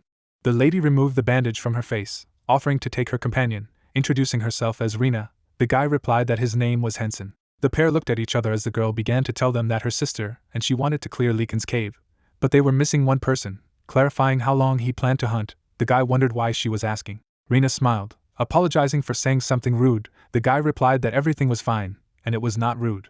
The lady said that she was just wondering if he wanted to hunt with them. The guy looked inquiringly at the interlocutor, who was thinking about the fact that since the rehab dungeons up to level 100 need a group. Rina stared at him, thinking that it could be assumed that he was around level 70 to 80, and it wasn't a twink. Perfect. The young girl stretched out her hand forward, wondering how about hunting with them further, because all the dungeons in the RIA that are above level 80 can only be entered in a group. The guy exhaled, understanding what was going on. The lady smiled, warning that their level was not too high. After all, there was nothing terrible about it, was it? Hensen did not take his eyes off, saying that everything was fine. His level was also low, so he could not worry, assuring that he should apologize. The girl replied that now they could just hunt together. The hero looked at her questioningly, reasoning that it would be good to go with them to the level 100 dungeon. Rina wondered if she could handle their hunting speed. She was imagining a friend with 2 swords, banishing the thought that Un was a fast warrior with 2 blades, so if they ramped up a fast pace, they would have to wait for him to catch up with them. But rushing could also lead to problems, and she used this opportunity to control her impatience. The girl stared at the notification window, stating that she had just received a message from her younger sister, asking her to wait a second. Un in the message asked if she was able to find someone, because she did not meet anyone useful here. Rina replied that she met someone, offering to meet in a cafe. She turned, calling Hensen to come with her, and the young man asked if he could buy a sword before they met her sister, to which the lady agreed. Rina pointed to the side, saying that she would be waiting here, and recommended going to the blacksmith in that direction, because he was the best in this city. Hensen ran to the side, shouting that he would be back soon. The girl wondered if he wasn't too fast for level 80. Rina smiled, assuming that the protagonist also emphasizes speed, and maybe their hunting speed won't slow down as much as she thought. Clouds floated across the sky. The guy approached the girl, saying that it was time for them to go. The lady thought that his appearance was the same, and he did not find anything that he liked. The young man grabbed the hilt, reasoning that he had bought a good sword, but perhaps his appearance had remained the same because of Iris's first bad item. A notification about a special steel sword appeared, where its characteristics were described. The guy added that there would still be double damage from Iris's first unsuccessful item, wondering if it would be suitable for level 120 monsters. Hensen looked at the girl, asking if they would go, and she replied that her sister was not far from the cafe. A sign with the name of the institution hung on the building. The two went inside when the guy smelled the pleasant aroma of coffee. Rina noticed her sister exclaiming. The hero remarked that she looked young, suggesting that she was the same age as Hina, or younger. Un put her hand on her belt as she watched her sister with the boyfriend. The young man looked at her, realizing that age didn't mean anything here. Since they wanted to clear out Leakin's cave, they had to be quite strong, and Rina knew a lot, and most of all, it was her twink. The hero looked attentively at his interlocutor, saying that his name was Hensen. He would be on the team with her. A young girl introduced herself as Un. The guy realized that she was quiet. A friend drank a drink from a straw. The girls were sitting across from the young man when Rina revealed that they were heading to the Leakin cave, and since Hensen also planned to stay here for a while, they would go through some more dungeons together afterwards. The sister replied that it was good. The system notified that their weapons were missing, or hidden. The young girl appreciated the guy, said that they had a low level, but their skills were strong, so don't worry. The hero decided to get straight to the point, saying that he had already told Rina that he also had a low level, so everything was fine. He began to talk about how she was not quiet, but just confident, but this was not arrogance. He watched as the sisters looked at each other, continuing to think that he rather felt her wanting to evolve even further, and Rin said that they were sisters, similar in appearance, but their personalities were completely opposite. The young man closed his eyes, thinking that Hina and he were also completely different, but the day would soon come when he would be able to hunt with her. The girl turned to Hensen, announcing that she was going to invite her to join the team. The guy hurried her up, saying that the sooner the better. A message popped up that Rina invites him to the team. The hero accepts him. The ladies looked at him inquiringly. Above his head, there was a message that Hensen level 35 had joined the team. He was surprised that the level was being shown in team mode, laughing and confirming that his level was low. The girls watched, talking about 35, they understood that it seemed that they would train him. The guy was embarrassed when he scratched his head. Hina opened her eyes wide as she reasoned that his speed was level 35. It was a speed that matched the speed class of level 80. The girls did not take their eyes off him, realizing that with such characteristics, it could be assumed that his class was quite high. The lady clarified that he was heroic, doubting that such a class would give such speed at such a level. She opened her eyes wide, realizing that his other characteristics were also strong. Could it be that he had? The sisters sat across from the young man, wondering about the legendary class, realizing that they had to hunt with this man. Un asked her sister what they should do. Hensen was excited, reasoning that he expected that he might be kicked out, but still, chasing a bunch in his head with the question of whether he should have said it earlier. He just didn't expect that the difference between them would be so big, and if they didn't want to, then he wouldn't do anything. And how could he find a team? He thought about maybe there was some other dungeon nearby. He replied that he thought the difference in levels was too great. They were shown from above when Hina replied that everything was fine. The hero smiled when she asked that since he wanted to get there, he had to have the skills to fight there. That's right, the hero confirmed. Hina sat with the boys, talking about what would test his abilities, his sister realizing that it was better than wasting time looking for someone else. Hensen breathed a sigh of relief, thinking that he wouldn't have to look for another team. The guy smiled as he looked at his girlfriends, thanked them, asking if they would mind if he recorded their hunting, and if they refused, no big deal. The girl asked in surprise if he was a YouTuber. The young man closed his eyes, confirming, explained that he had only recently started, so his videos were still being edited, so he would be filming from the entrance to the dungeon. The main character jumped up from his seat, inviting him to go. The ladies did not understand what was happening. He opened his eyes wide, asking what they were waiting for. Ing looked at him, clarifying that he had recently started playing Idea. Didn't it sound like it? But it seemed like he had some skills, so they would go. A drop of sweat appeared on the guy's face. Listening to the fact that they were going right now, he clarified that they did not want to give in so quickly, blaming it on his first time in the team. Hina laughed, explaining that they usually study the details about the monsters and geographical features of the dungeon before entering. It's kind of like a briefing. They thought that he would need information, that's why they were a little surprised, but they don't always do it either. Hensen laughed, saying that he understood, wondered what the point of the game was if you played according to the template. Candles burned on the chest of drawers as the boys prepared to head to Litsan's cave. The sun was shining behind the mountains. The heroes were approaching the cave of Litsan. Hina turned around, indicating that they were there, asking if they were ready. She was surprised to hearing ask Hensen why he didn't find it first. The plot was about never saying that during joint raids. His sister raised her hand, explaining that they should at least know what he was capable of before they started playing in the band, and they would help him if he was in danger, so let him not worry. The characters watched a guy being torn apart by a monster. It was narrated that saying something like a party member they just met could make him angry.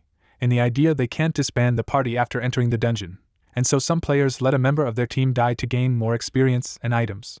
The girl objected to Ing that you can't say this. She asked why. Because she says rational things. The girls turned to the young man who agreed. He looked at them, saying that it would be bad if they could not trust him during the hunt. The hero opened his eyes wide, explaining that his level was low, so it was only fair that he would show them his abilities. Hina looked at him with interest, thinking about how if she asked him to refuse, it would look like she didn't respect his abilities. But Hensen went into the cave with a smile, suggesting that they should start. There were notifications that he had entered the cave of Litsan, this dungeon that had not been visited in a long time. The monsters had awakened due to a long hunger, and the monsters would become 20% stronger. The team read the message that they would get 50% more experience for 5 game days. Hina noted that this is a great event. The young man clicked on the system window to start recording in the third person, choosing the shooting option. A magic mask appeared on him. Un crossed her arms, asking why he was wearing a mask, to which she received the answer that it was his feature. A growl could be heard nearby. The heroes turned their attention in that direction. The guy decided to start with a warm-up. Hensen stretched his arms in front of an unknown opponent. The big clawed monster growled, gritting its teeth. The hero looked at him, realizing that he was a humanoid type and it would be fun. The creature rushed to attack. The young man looked at the target carefully. He grabbed his sword as the humanoid flew to attack. The girls were stunned, wondering that he hadn't even drawn his sword, and he wasn't going to dodge. Un looked at the scene in horror, wondering if he was going to die so quickly. She was too harsh. The hero spread his arms to the sides after he struck a blow, drawing his sword. The girls opened their mouths in surprise, exclaiming whether such a blow was possible, and that it was unbelievable. The guy was brandishing a weapon. A message appeared that a powerful attack had been made and a critical blow had been struck. The hero quickly looked ahead, thinking that he could deliver a critical blow without even hitting his vital organs. Energy was growing above the monster's head. He realized that this must be a nightmare charge. Hensen reached for the orb of energy, summoning the Song of Thanatos. His team was stunned by the picture they saw. They did not understand what it was. The black energy struck the humanoid's head. The young man lowered his head, looking at the stricken opponent. The monster fell to his knees. He gritted his teeth, looking down. There was horror in his red eyes. Illumination began in front of the hero. The system showed messages that he defeated the man turning into a wolf and received 1 BS according to the effect of Thanatos' dreams. The sisters were stunned as they thought about how this was possible. Reyna opened her eyes wide, thinking about his first move. The girl remembered how they watched the enemy's powerful counterattack from the sidelines, reasoned that although she saw it with her own eyes, the attack was too accurate and pure to believe it. Even if it was a skill, the success of the attack depended on the user's control. Un did not take her eyes off, asking her sister who this man was and how he could move like that. She replied that she did not know. The lady stared intently in front of her, wondering if she would be able to perform such clean movements on her main account, realizing that no, it would be difficult. Hensen's movements are a work of art. Reyna thought that she should recruit him into the Guild of Heroes. The young man looked ahead, thinking that he now understood how Thanatos' song worked, and how to finish off the enemy after they had a little health left. He turned around at the girls, thinking that now he had shown what he was capable of. The ladies were talking about how to kill a level 80 monster with this level, and in just 3 attacks. The guy looked away, exhaling. He asked that now we could start a real hunt. The monsters slowly moved towards them when they reported that there were 3 lichens in front. The young man rushed to attack, but the girls could not keep up with him. Un was shocked, realizing that the hero is faster than her, and since there are no effects around him, these are stats. She understood that she needed to speed up, starting to catch up. The werewolves, seeing the people, angry, opened their mouths. The young man grabbed his sword. He made the first blow while swinging his sword. The tongue of one of the monsters turned green when system notifications appeared that a critical hit had been performed, activating Thanatos' nightmares, and that the target would be hallucinations and pain for 5 seconds. 3 creatures rushed at the main character at once. He looked to the side, reasoning that it was fast. The guy took off. The hero swung his sword from side to side, dealing damage to opponents. The message said that he struck a vital place, a critical hit. Blood from the cuts splashed in different directions. Hensen looked away in silence. The werewolves clenched their teeth as Thanatos' song played. Un ran forward with her swords, paying attention to something. She was in a hurry, looking at how the monsters got into a stupor, surrounding the main character. The guy waved his weapon. He waved it from side to side, spilling the blood of his opponents. His sister opened her mouth in surprise, thinking that they weren't that far away, but he had killed them before they caught up with him. It was amazing. Reyna called the girl, catching up, asked what happened and where the monsters were. The young man clicked on the system window, noticing the heroines, clarified that if they had already arrived, maybe it was time to go to the next location. They asked again, not understanding. The ladies looked at his back with an exclamation. The girl smiled, agreed. Her sister confirmed. They turned their attention deep into the cave. Hensen braced himself for another attack. The guy watched, seeing new monsters, thought that there were 4 of them, and there were still about 4 minutes left before the reload of the Thanatos song. The main character grabbed the handle, offering to test the operation of his new equipment without any skills. The young man began to swing the weapon in different directions. The monster was bleeding from the opponent's precise cuts. The guy raised his hand to the side, realizing that if he attacked by rotating his hips in this way, he did a lot of damage, and rare weapons were far superior to normal ones, and it was fun. The werewolf stayed away from the running hero. Hensen struck a powerful blow with a swing at the werewolf. The creature held out its hand, blocking a strong blow. The guy looked at what was happening carefully, wondering what he had blocked. The young man ran to the side, intending to use a counterattack. He struck another blow to the hull, shedding blood. The hero jumped into the air, trying to stab the enemy. The werewolf opened his mouth, feeling the end approaching. Hensen turned his gaze to the side, seeing the girl fighting, thought that she was already there, assessing her double blades. Un would throw quick punches at the monster when the guy thought it was cool. The main character turned his head to the side, feeling someone behind him, realized that there were 4 of them. The monster gritted his teeth. The notification said that a person turning into a wolf felt fear. The hero noticed that monsters could also be afraid of the user. Hensen smiled at the fact under his mask. He cut off the enemy's head with his sword, thinking that it was fun. Magic flashed in front of the hero who was putting away his sword. The guy looked at the spear lying in front of him, reasoning that he didn't even need it, but he would take it, maybe sell it for a good price. The young man turned his head to the side, watching the girl's battle, noted that she was fighting well, she didn't need help, and rather the help would even offend her. In any case, her movements were very good. The lady crossed swords when it was said that she even used the blades as a shield. The heroine attacked the enemy when it was said that she inflicted twice as many attacks when swinging quickly. The girl destroyed the werewolf when it dissolved into particles, thinking that it was cool, effective. The hero watched her, asking himself that he could try to use 2 swords. Thanatos' nightmare encompasses all kinds of weapons, so it should be possible. He closed his eyes, realizing that there was no need to change his current style. Reyna ran to the guys, asking that everything was already over. Her sister confirming that Hensen killed 3, and she won. The young man closed his eyes, suggesting that he go on. The girls silently watched him run away, thinking that the team was fun. Woon opened her eyes wide, asking her sister if he was angry with her. She replied that he was. The multicolored symbol erupted with energy, as it was said to be a fact that only a few major guilds know. The characters were standing at this symbol when it turned out that the Heroes Guild was the only one that received a territory with only 7 members. A large palace, the territory of the Guild of Heroes, and Eastaine's castle were shown. Sunny buried herself in the table, closing her eyes, saying that she was so bored without her sister Rin. She leans her head against the bar, claiming that Kaiser is on a murder mission. Old Man Tank's wife is pregnant, Sister Rin is helping her younger sister, and AI and Stewie are doing their class assignments. The girl narrowed her eyes, wondering what could grind her twig too. Sunny opened her eyes wide. She turned to the magic that appeared, realizing that someone had come. The girl raised her palm to greet Sunny. She ran up to hug her, glad to Hina, who asked if she was late. The girl held her hand, asking if she had returned from the hospital. The guest said that she had, and since her brother had left work and was playing idea, she needed to be more careful not to let him find out. The table was laid. The girls were sitting together, having lunch. When Sunny asked her interlocutor why her brother left his job, she said that from what she knows, he left because he got a good class when he was at level 1. Hina looked at the girl, after hearing the question about whether her brother didn't work with electronics, replied that he did, and so she tried to find out what class he had. Sunny was surprised, asking again. The hero's sister clarified that she thought he might be above the heroic class. The girl smiled as she heard about the fact that in order to quit such a good job, one had to be above the heroic class, replied that yes, and then her brother should be able to join their guild. Sunny was shocked to find out what was wrong with his skill, explaining that they don't have such facilities, but they all have professionals. Hina ate with a fork, closing her eyes, heard the question if it would stand out. Little sister Rin also seems to be quite strong. The girl chewed on her food, saying that Hensen had received a class of at least heroic rank and said that he had reached level 30 in just a day. The girl clarified if it was a lie. The hero's sister put her hand aside, saying that although he loves to fool around, he won't lie about such things, and it wasn't obvious from his reaction that he was lying. Sunny clarified if he was really that fast. She opened her eyes wide, thinking about how high class and from 1 to 30 level in a day. It is impossible if she does not have good skills. The girl stated that it was a little hard to believe. The lady closed her eyes, clarifying. She replied that if it was true, then she should say that the hero was more experienced than Rin's sister. Hina was surprised by what she heard. She raised her palms, asking her to stop because she was exaggerating. Sunny replied that even her sister was not capable of such a thing.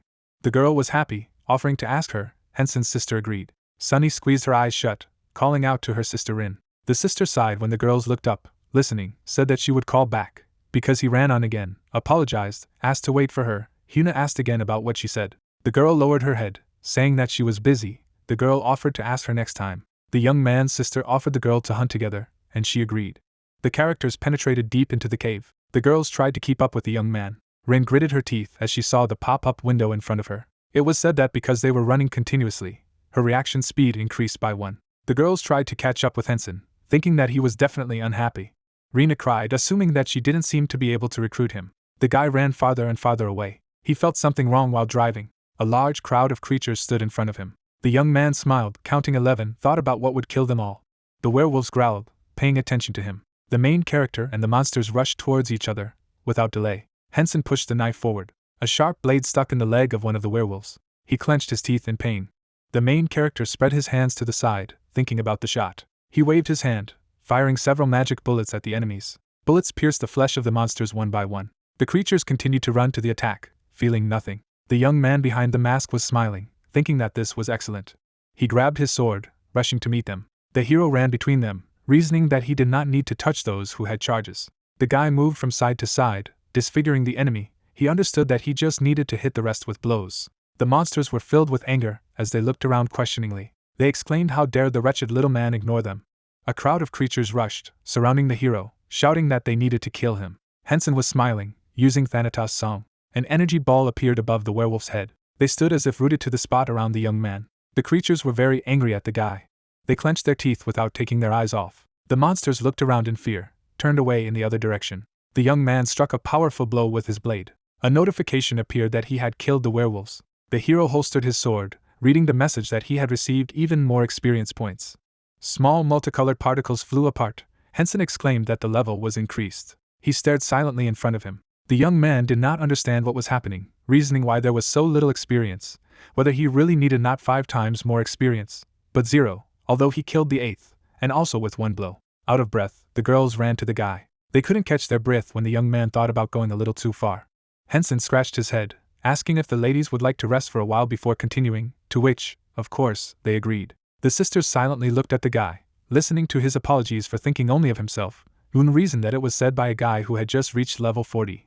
Hina mused that she was actually the head of the Guild of Heroes. But the girls fell to the ground when the young man suggested that they rest. It seemed that elite monsters would appear soon. They thought that they didn't care what they would look like. If they didn't lie down, they would go crazy. Yoon exhaled, realizing that she was feeling blissful, while her sister raised her head, paying attention to something. While the ladies were lying on the ground, resting, the hero was training, moving from place to place. They watched him swing his sword, talking about why he was so strong. If this was what she needed to do to become strong, then she gave up. The sisters turned away from each other. One thought she was ashamed, the other thought she would rather not look at him. The ladies looked around. Hina understood that by this he meant to tell them that they were resting too much. Yoon wondered if it was because he was angry with him. The hero spread his hand to the side, assuming that if you swing your sword like this, the blow becomes stronger, pondered. The guy was swinging his sword very quickly, wondering that since this was a game, it was possible to perform movements that ignored the laws of physics, right? Hensen was dumbfounded when he received the message that he would lose HP due to the overexertion of his body, reasoning that even such things happen, asking himself that he had strained his body a lot and it was damaged, just like in reality. The young man smiled, thinking about how much fun it was, deciding that he would try again while the girls were resting. The sisters came up from behind, saying that they had finished resting and offered to continue hunting. The hero said that everything was fine, they could continue to rest. Yin closed her eyes, answering that they were fine, and the sooner they finished hunting, the sooner they would rest, chased away the thought in her head that he was the only one who was against their rest, making so many movements. Hina closed her eyes, noted that it was a good idea, being sure that if they said that they wanted to rest more, then he would exercise again. Hensen laughed, promising to slow down this time. The guy rushed forward as fast as he could. The girls ran side by side, one of them thinking that it was great, at such a speed she could keep up with him. The sisters' eyes turned square when they noticed something. The young man in front of them was swinging his sword from side to side. Hina reasoned that now he was angry because they were slow, compared to him. Yoon was kindness itself. The second understood that she was really angry with her sister when they slowed down, and now she had to apologize to her for that. The sisters could hardly keep up with Hensen as he thought that he could strike faster if he did so. The werewolf shouted furiously. Standing in front of him, the hero thought that he was definitely different from the rest, that he did not get out of the gym. The creature gritted its teeth tightly, and he added that along with a dozen ordinary monsters, it would be difficult to kill all of them himself. Turning his head, the protagonist thought that today he took almost everyone on himself. It was time to give these two a chance to have fun, and then said that he would take care of the elite monster, leaving the rest to them. The girl looked at him in amazement and thought that all this time they had only been running after him, and were already tired. Holding the weapon in her hands, the swordswoman thought that okay, she wants to recruit him into their guild, she can't fall on her face in the mud. The beast looked angrily and shouted that he was a fool. Suddenly Hensen jumped off the ground. The werewolf waved his hand at him. The hero deftly dodged his attack. He stared ahead silently. The blade was thrust into the monster's shoulder. The protagonist leaned back. Stretching out his hand in front of him, he thought of a volley. The attack hit the werewolf's face. MC smiled when he heard that he was going to kill him, to which he replied that at least one of them didn't want to kill him.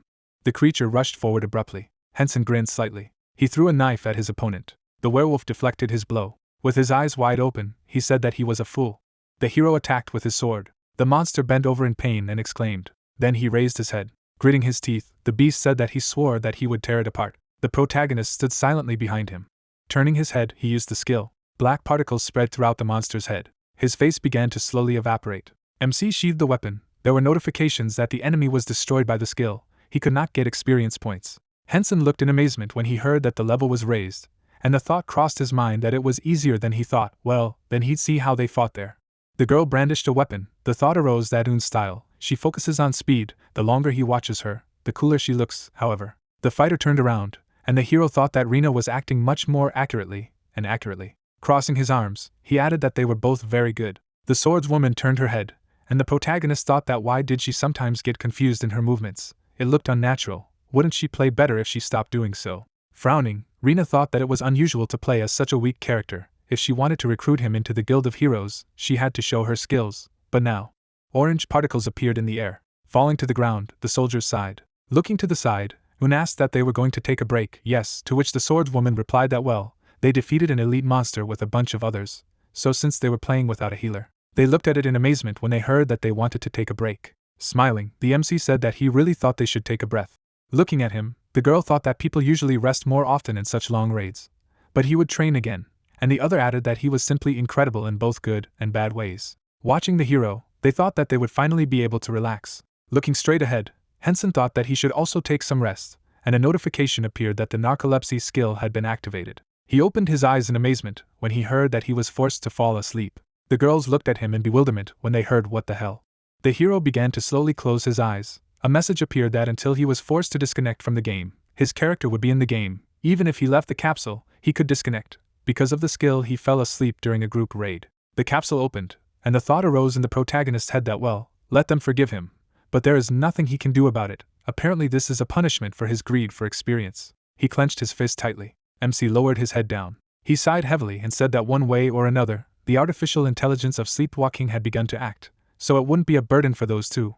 But another group would be hard to find, wouldn't write anything, thought it was better for him to hunt alone. A view of the dungeon opened. The players were sitting on the ground. Hensen lowered his head. Watching him, the girl thought that he had fallen asleep. Grinning, Hina wondered that after so many battles, it wasn't surprising that he fell asleep. Was he really an ordinary person? Suddenly the hero stood up. Looked at him in amazement and thought that it could not be. After all, not even a minute, even 30 seconds, had passed since they sat down. They stared at him in disbelief. Notifications appeared that the sleepwalking skill was activated during a group raid. Sleepwalking would not be disabled until the dungeon was cleared. The protagonist turned sharply. Watching him, the player asked that he had just rested for 30 seconds. Yes, she did not imagine it. To which the lady replied that yes, well, they will go. They rushed after him. Suddenly, the swordswomen opened their eyes in surprise.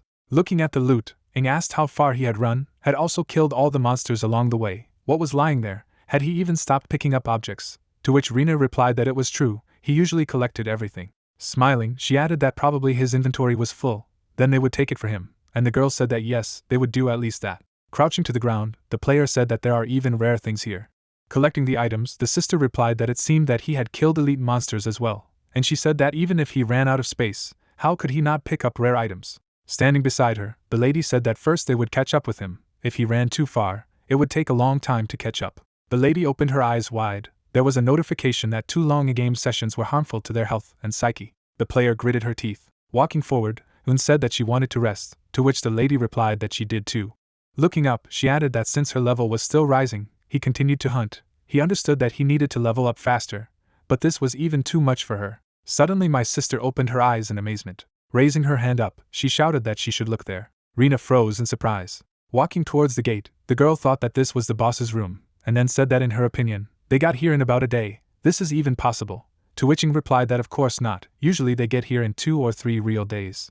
Smiling, she added that they were setting an incredible record. Looking at the hero, my sister thought why did she think that something was wrong here? With wide eyes, she asked that they were a little late. Yes, let him forgive him for keeping him waiting. The hero stood silently at the door. Standing behind him, the lady thought that he was so angry, and then said that they had picked up all the things he had left behind. They would later give them to him. Looking ahead, players heard a notification that all party members were in place. Upon entering the boss's room, his character would not be able to leave the game or use the teleportation scroll until they defeated the boss. Whether they wished to enter the boss arena of the soulless werewolf Cerbis.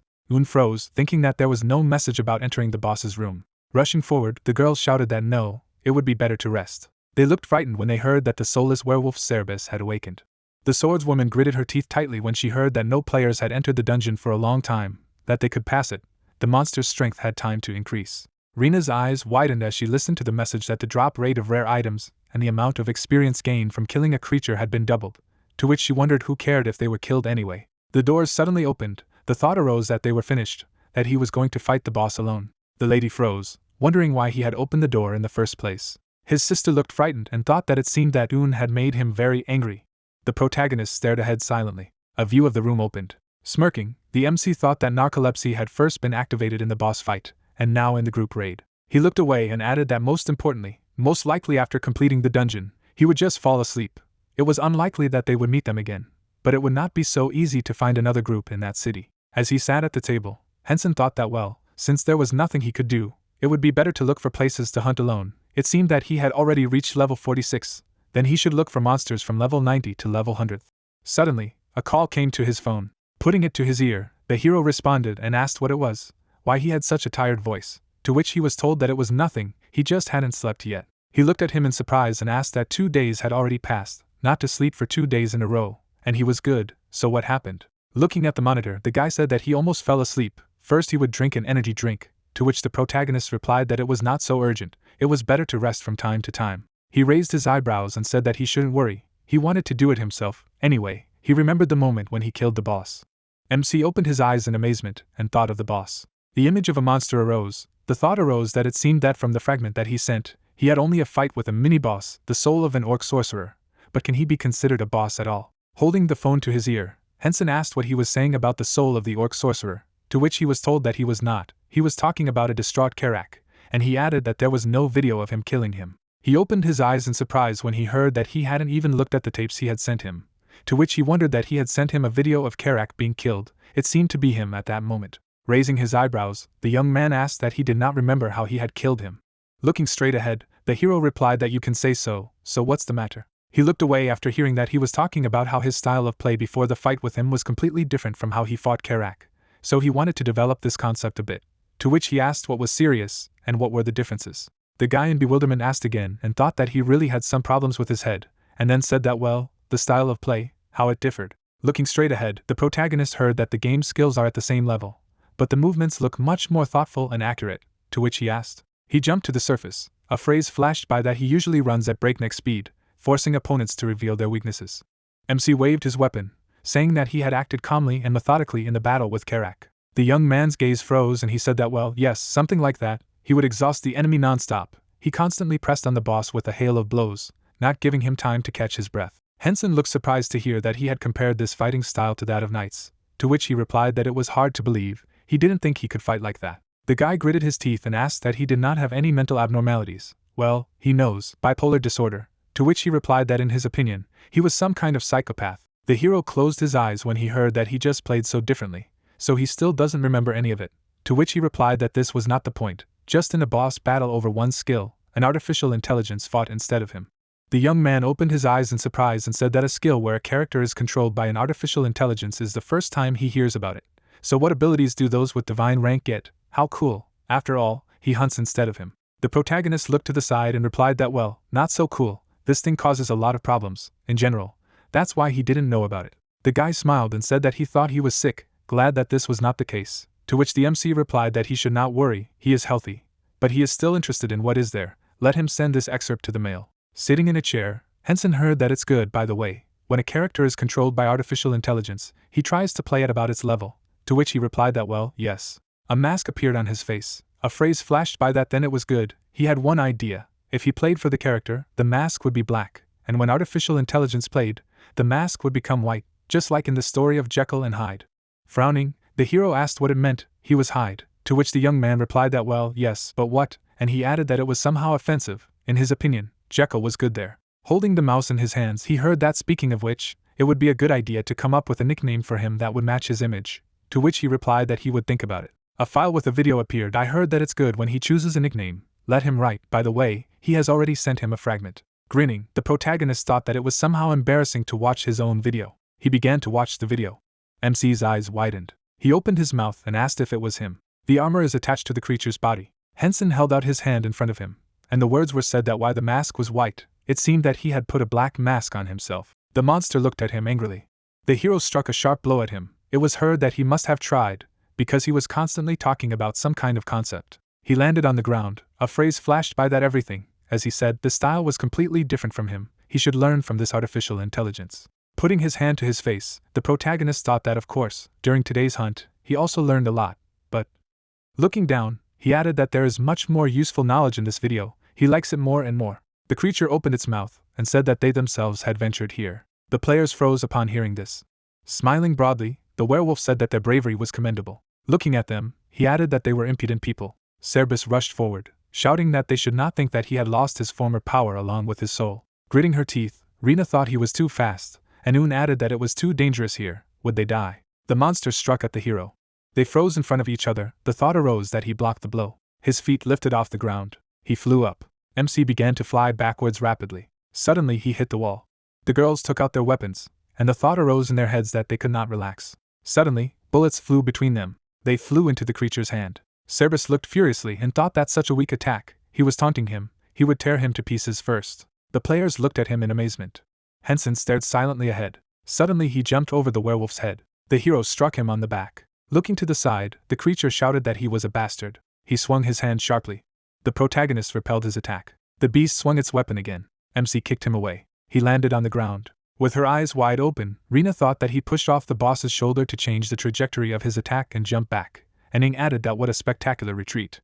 Rushing forward, Cerberus shouted that he should die. He stared at him furiously. The protagonist suddenly snapped his finger. The werewolf gritted his teeth tightly. A crushing blow notification appeared. He dealt critical damage. After the crushing blow, he would be stunned for 10 seconds. MC stretched his arms to his sides. Blood spurted in different directions. Hensen held out his hand in front of him. A weapon was stuck into the creature's body, and a message appeared that the skill was activated. Cerberus stuck out his tongue. A notification appeared that he was subject to the effects of a nightmare. He was stunned by hallucinations and pain for 5 seconds. A sharp swing of the weapon appeared. A blow flew to the beast's neck. The hero stood silently in front of him. The beast's eyes bulged. Gritting his teeth tightly, he mumbled. Looking at the hero, the monster shouted that how dare he, even 1,000 of his deaths would not quench his rage. Suddenly he rushed forward. The werewolf began to circle around him. The protagonist deflected his blow. The beast looked furiously and thought that it looked like this black lightning was his skill, and he wouldn't be able to use it for a while. Suddenly he opened his eyes in surprise and added that it could not be.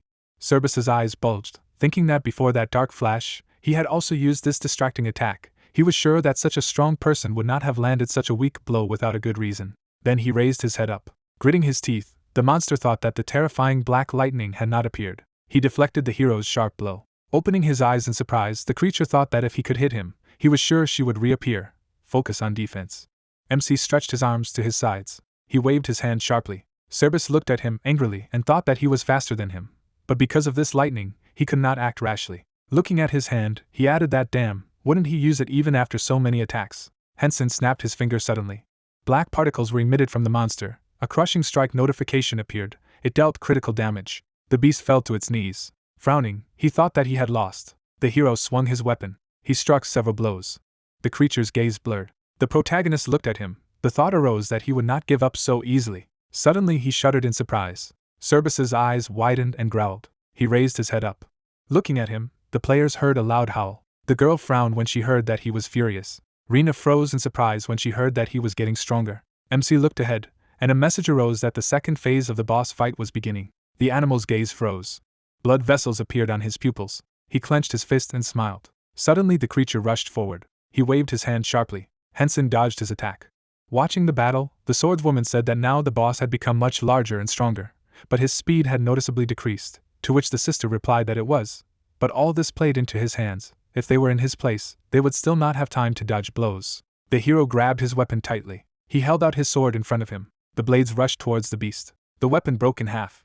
Cerberus swung his weapon furiously. The protagonist kicked him sharply. Then he bounced off him. The girl looked at her in amazement, and thought that it was unbelievable. The rivals rushed towards each other, and she added that before the werewolf strikes, he does not dodge, but runs forward. MC jumped up, and the thought arose in her head that he was then pushing off the boss's shoulder, taking advantage of his size to go the distance. The monster slid across the ground. He gritted his teeth tightly. His gaze was filled with rage. Hensen snapped his finger. They stood in front of each other. The hero stretched out his hand with the weapon to the side. Suddenly he rushed forward. Frowning, the beast thought that it had launched a distracting attack. But without the black lightning, could it be that it couldn't use it due to the distance between them? Jumping aside, Cerberus thought that then the time had come. The players watched them in amazement. With her eyes wide open, Hina thought she was sure it was the bait.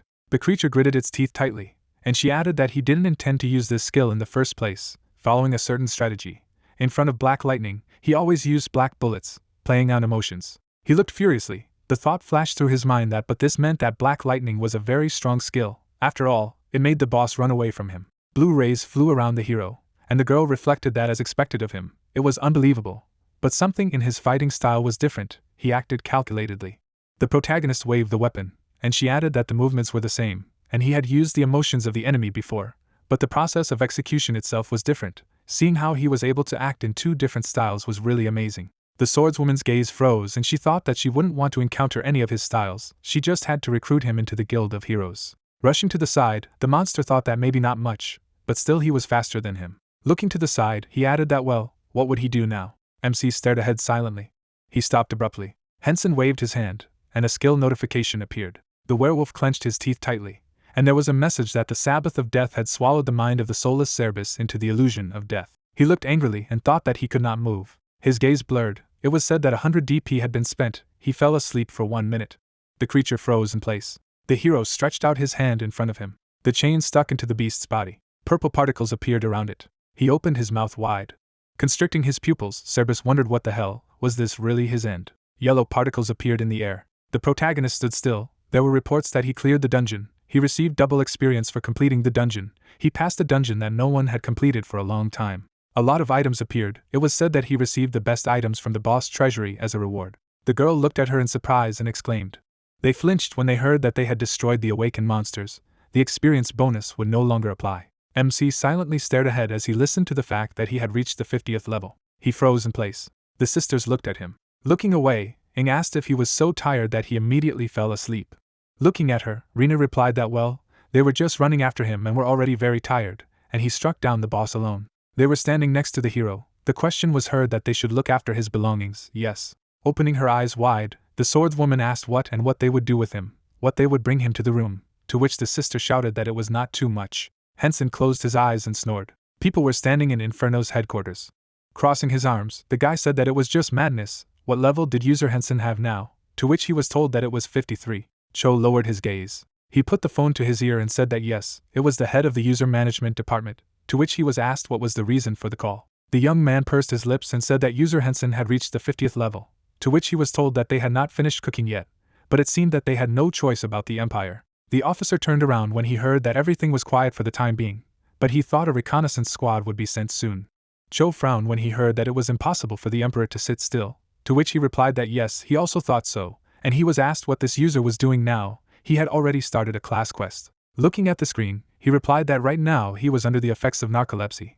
Before waking up, he would sleep for another 7 hours of real time. The young man frowned when he heard that it equaled 35 hours of a game time, which was problematic, to which he replied approvingly, and then thought that if he put together all the pieces of information available to him, a view of the abandoned fortress was revealed, and it was said that when user Hensen unlocked his class quest, a huge castle had sprung up in Venii, one of the Empire's cities. A city appeared, and the employee reflected on the fact that Venice is a city surrounded by water. The inspiration for its creation was Venice. It is very popular among users, all thanks to the beautiful views and monsters of the 100th level.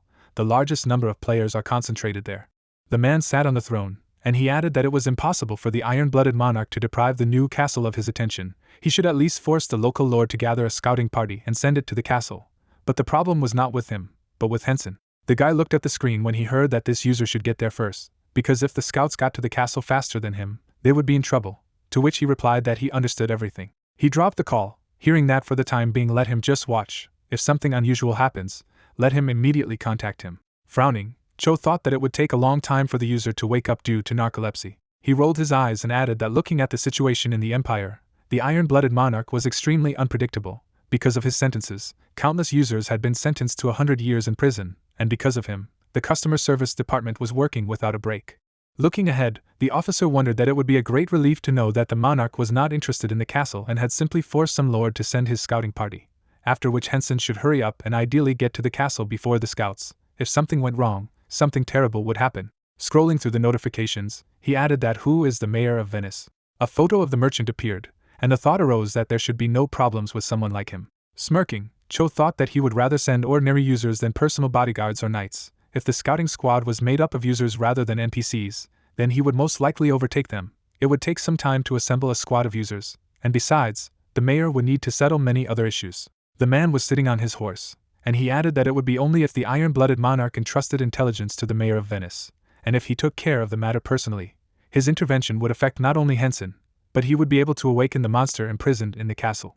The monster silently stared ahead. The snake stuck out its tongue. The thought arose that a long time ago this demonic spawn was imprisoned in the castle by Thanano's apprentice, and now the wyvern is the most dangerous creature in the game. The weapon was stuck in the ground, and the guy thought that it would be great if the iron-blooded monarch dealt with the snake himself, but what if he couldn't? Gritting his teeth, he added that then everything would end badly. The Empire would plunge into chaos because of one monster that no player could handle. Looking at the screen, the young man thought that they had no choice but to help him a little. If the snake woke up, complaints would pour into the Korean server's support team. Looking down, he added that he would not allow this to happen. Suddenly, the officer opened his eyes in amazement. An image of a girl appeared, and the thought appeared in his head that since Hensen had already reached the 50th level, this woman would also receive a quest. Stretching his hands forward, Cho reflected on the fact that this user is also connected to Thanatos, and although her rank is certainly not divine, it is legendary, which is also not bad. The detailed description of the quest is different, but the essence is the same. Go to the palace where Aquilier is imprisoned. Stretching his fists, he added that he asked that their combined efforts help prevent the awakening of this creature.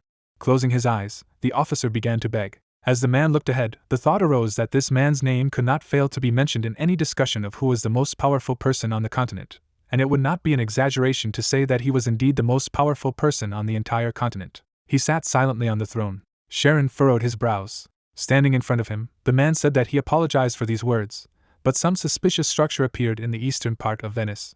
Lowering his head, he thought that if he made even one mistake in front of the monarch, it would not be limited to beheading. Exactly 3 settlements would be destroyed. He needed to concentrate. The emperor sighed, thinking that there was such a spineless man among his vassals, and then said how it felt about him. The man looked at him in fright. The monarch looked down and said that he had asked him how it felt about him. Raising his eyebrows, the servant shouted that if he apologized, he would immediately instruct the mayor of Venice to deal with the matter.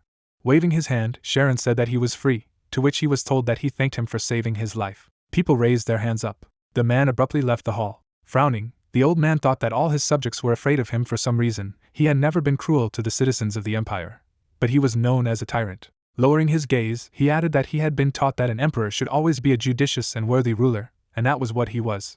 The monarch sat on a horse. The thought arose that he did not spare his enemies and did not spare prisoners. Thanks to this, he emerged victorious from any war. He made his empire the most influential on the continent. Looking ahead, the emperor thought that his subordinates were only trembling with fear. What would he do if it turned out that the guards guarding him also lived in fear? He knitted his brows and added that they were pathetic blockheads. The old man yawned, thinking that there was not a single interesting one. This palace was full of those who were afraid of him, and those who were too simple even to fear. He stood up from his throne and added that it would be nice to find at least one who could entertain him. There are many rude people among the so-called travelers, but there are no funny ones among them.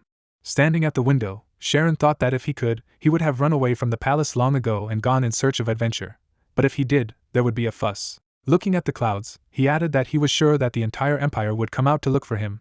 He would not want that. Furrowing his brows, the emperor objected. He froze at the window, thinking that it would be nice to go out for a walk from time to time. He remembered being informed of a strange structure that had appeared in Vienna. Although he was curious, he did not want to go. Looking ahead, the man thought that it would be boring to walk around the territory with monsters of only 100th level. He smiled and added what he had come up with. Turning around, the monarch thought that it was necessary to arrange an event on a national scale. The people shouted joyfully, and he added that it was something that everyone, whether a traveler or a craftsman, could participate in. A view of the stadium opened up, and the thought arose in his head that, for example, a fight tournament, it would at least be fun. Smiling broadly, Sharon thought that he hoped that something interesting would happen there. It was unfortunate that he would not be able to take part in it, but it might also be interesting to watch. Going forward, he added that what would be the prize if a citizen of the empire won, he would allow him to serve, and he would also allow him to take one thing from the treasury to choose from. And the servant said that they still had unfinished business, to which he replied that later, he had more important things on his mind now. The man looked to the side, thinking that everything is much more complicated with travelers.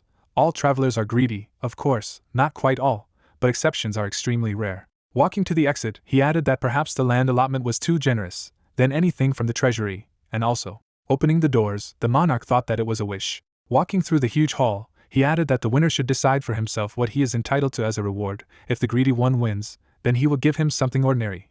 But if the winner asks for something non-standard, then... Smiling broadly, the emperor thought that it would be very curious, hoping someone interesting would win. It seemed like a competition between the fighters of the empire. Holding the crystal in his hands, Sharon thought about how this was an important event on the Korean server, and it brought together all the users who wanted to make a name for themselves. The competition was about to begin, and all this turmoil was just one NPC. The hero held a computer mouse in his hands. Sitting at the table, he reflected on the fact that boredom, the analysis of the battle with Karak, was over. Looking ahead, the protagonist added that only his fighting style will change. Leaning back in his chair, he thought that narcolepsy had its drawbacks. MC looked at the screen. He stood up abruptly. A browser page appeared. The thought arose that Kendo lessons, if you think about it, IDEA has been advertising sword courses much more often lately. There were a lot of ads popping up, and Hensen mused that when the VR gaming industry had grown enough, all the sports clubs and judo schools started popping up here and there in ads on websites, the IDEA syndrome. Smiling, he added that it turns out that the physical condition affects the capabilities of the avatar in the IDEA, a great opportunity. A view of the building opened. Entering the store, the hero thought that he had signed up for a gym. Looking at the phone, he added that he was now thinking about which Kendo school to choose, and then asked what the Academy of Practical Martial Arts was. Reading the description of the academy, the protagonist said that it sounds good. The training place is right in front of his gym, so he can warm up and go straight to training. Standing in front of the entrance, he thought it was here. MC pressed the bell. Looking ahead, he asked what was there. Hensen shuddered at the creaking sound outside the door. The man frowned and asked who was there. The hero looked at him in surprise. Looking at his hands, he thought that such muscles could not be pumped up in the gym. The legs of a man appeared. The thought arose that this was the body of a fighter, obtained through diligent training. Lifting his cap, the protagonist thought that at least it looked dilapidated from the outside, thought that he had chosen the right place, and then said that he was here to learn how to fight. Looking at him, the coach replied that he saw that he had a good instinct. Let him enter, to which he said that he should excuse me for not warning. MC looked in amazement. The swords were standing in racks, and he thought everything from blunt weapons to aluminum swords, and many other types of weapons that could be used in the game. With a grin, Hensen reflected on how the ceilings were high, so that inside he could wield a spear or a sword without restriction. Walking ahead of him, the man asked that he had finished looking around, to which he replied that yes, he liked it here. The hero asked in surprise, hearing what it was worth, let him take off his clothes. Holding a spear in his hands, the coach said that he had come here to watch. They would start with a small duel. The protagonist pursed his lips when he heard that he should attack. Taking off his cap, he said that it sounded fun, to which the instructor said that he should take what he liked or could fight with his fists. Holding the sword in his hands, the MC thought that he would go. This one is similar to his sword in idea, and then said that he would warm up a little first. Looking at him, the man asked that he preferred swords, to which he replied that yes, he had practiced Kendo as a child. He grinned, thinking that it was impossible to make such precise movements. Even with experience in Kendo, the guy had a natural talent, and it was clear from him that he was used to investing in business. Hensen looked at him resolutely, and replied that he was ready. The coach raised his eyebrows and said that then they would start. Suddenly the hero rushed forward. Smiling broadly, the instructor thought about what he should try to reflect. He held out a spear in front of him. The protagonist repelled his attack. He looked angrily ahead. Holding the spear in his hands, the master thought that he had withstood the blow. If he was a beginner, his pressure would be enough to knock out the sword. Moreover, after the attack, he did not retreat and continued to charge. MC furrowed his brows. The thought flashed through his mind that this was the right decision. They were repelling each other's attacks, and the man thought that given that fighting with a sword against a spearman has its own specifics. A blow flew to the hero's leg. He leaned to the side. The instructor smiled broadly. The spear rushed forward. Hensen gritted his teeth tightly. He rested one foot on the floor. The weapon approached his head. The hero deftly dodged the attack. Raising his leg, the coach exclaimed. They both froze in front of each other. The protagonist frowned and wondered if his break had dragged on. He had not moved so much, but was already exhausted. Smiling broadly, the man thought that he suspected that his trial blows were accurate, but even in the heat of battle, they were no worse. Finally a worthy student, and then said that this would be the end of it for now. Standing in front of the hero, the master said that apart from endurance, his skill with the sword had no flaws. Maybe he would like to master some other weapon besides the sword, to which he replied that yes, it was, and the instructor added that it meant that he was playing an idea, or whatever this game was called, so what he wanted to learn. Smiling, the MC thought that since he had accepted the role of Hina, he should live up to it. Raising his hand, he said that as he saw, he fought with a one-handed sword, but he would like to hold the weapon in his left hand, to which the master replied that he had heard that each class in that game had a separate type of martial arts. He would not regret that he studied in vain. The man smiled when he heard that no, he didn't care, to which he asked what about his fighting style. Looking at him, Hensen replied that he had the style of a mad dog. Closing his eyes, the master asked that he was trying to jump on his opponents. He walked over to the gun rack and asked what about the dagger. Watching him, the hero heard that he thought, this and that one would come up. The coach grabbed his weapon. As he struck, he said that now let him watch carefully. His main attack is a long sword strike, and when he opens, he protects the weak spot with a dagger. Throwing a dagger, the teacher asked that he did not think it would be quite useful. The protagonist opened his eyes in surprise when he heard that learning to throw a sword, to which he thought that the combination of a long sword and a dagger. He grinned slightly. Looking at the master, the MC said that it was not bad. Besides, the dagger was much lighter than a long sword, so he would be able to handle it well while attacking with the sword, to which he replied that well, of course, it all depends on the fighter's skills, but it shouldn't be difficult for him. He would quickly get used to the new fighting style if he learned a little from it. A view of the corridor opened up. Words were heard that this is when he wants to start training, right now. The girl was breathing heavily. The king of wolves stood before her. Hina grabbed the sword with both hands. Suddenly she jumped up. The swordswoman swung her weapon sharply. The beast looked at her angrily. They stood in front of each other. Suddenly, the monster's body began to disappear. Memories appeared. The thought arose that everything had not turned out as she expected. Frowning, the lady thought that she was too arrogant. Turning her head, she said that she wondered if she would meet Hensen again, and then she thought that it would be nice to recruit him into the guild, but first she had to deal with things. Objects were lying on the ground. Standing in front of the hero's body, the player asked what they would do, to which she was told that they would wait, maybe he would wake up soon. The sisters sat on the ground waiting. Lowering her head down, Ing asked that he would be passed out for a long time, to which her sister replied that she did not know. Suddenly she rushed forward, shouting that she was running out of patience. Grabbing the hero by the clothes, the girl shouted that it was time to wake up at last. The protagonist did not make a sound in response. A notification appeared in front of them. In the messages, it was said that a member of the squad would be automatically disconnected due to staying in a state of sleep for too long. The next time they connected to the game, they would be teleported to the nearest settlement. Then the MC evaporated. The walls of the dungeon appeared. It was heard that she would take care of things. They had a small gap in level, so they would most likely bump into each other sooner or later. The man ran swiftly forward. Frowning, Rina thought that she needed to find him. A video platform appeared, and she added that such a skillful player as him would not make a splash on YouTube. Once she uploaded a video of his fight, if she came across a video about him, it would become clear to her where he was approximately, and it would be easier to find. With her eyes wide open, the lady thought that the next time they met, she was obliged to recruit him into the guild. She rushed forward, thinking that if she wanted him to join her guild, she herself needed to become stronger. She was the leader. Work did not wait. The girl turned around when she heard the phrase that they wanted to be with her. Looking at the people, she shouted that they would excuse me, but she could not wait for them. Running after her, the players heard that they would talk on the spot. Looking away, the lady asked what she knew was wrong with her, to which the magician replied that she could not speak. A view of the dungeon opened. Sitting on the bed, Hensen said that everything hurts him. He sat down at the table and asked if he could rummage through the internet before training. The hero shuddered in surprise. A message appeared about the search for a detachment for reconnaissance. Looking at it, he said that Venice, he seemed to have looked there yesterday while he was looking for places to hunt monsters. The city is of course cute, but he did not really consider it. There are too many tourists. Everything has already been explored. He remembered it only because it is really beautiful there. A view of the city opened. Lowering his gaze, the protagonist wondered what it was. Several comments from users appeared. He sighed and said that somehow it was toxic. Thank God, it did not concern him. He needed to go work out while there was time. A view of the building opened. Walking forward, the MC said that he was back, and then thought that the hours of beatings by the coach for the purpose of training were bearing fruit. His movements had improved. Smirking, he added that one day he would be able to hit him back. Thanks to training, he quickly learned new skills. As Hensen sat in the pod, he thought he couldn't wait to try them out in the game, and there were notifications that authentication had been completed. He ended up in the central square of Rehab village.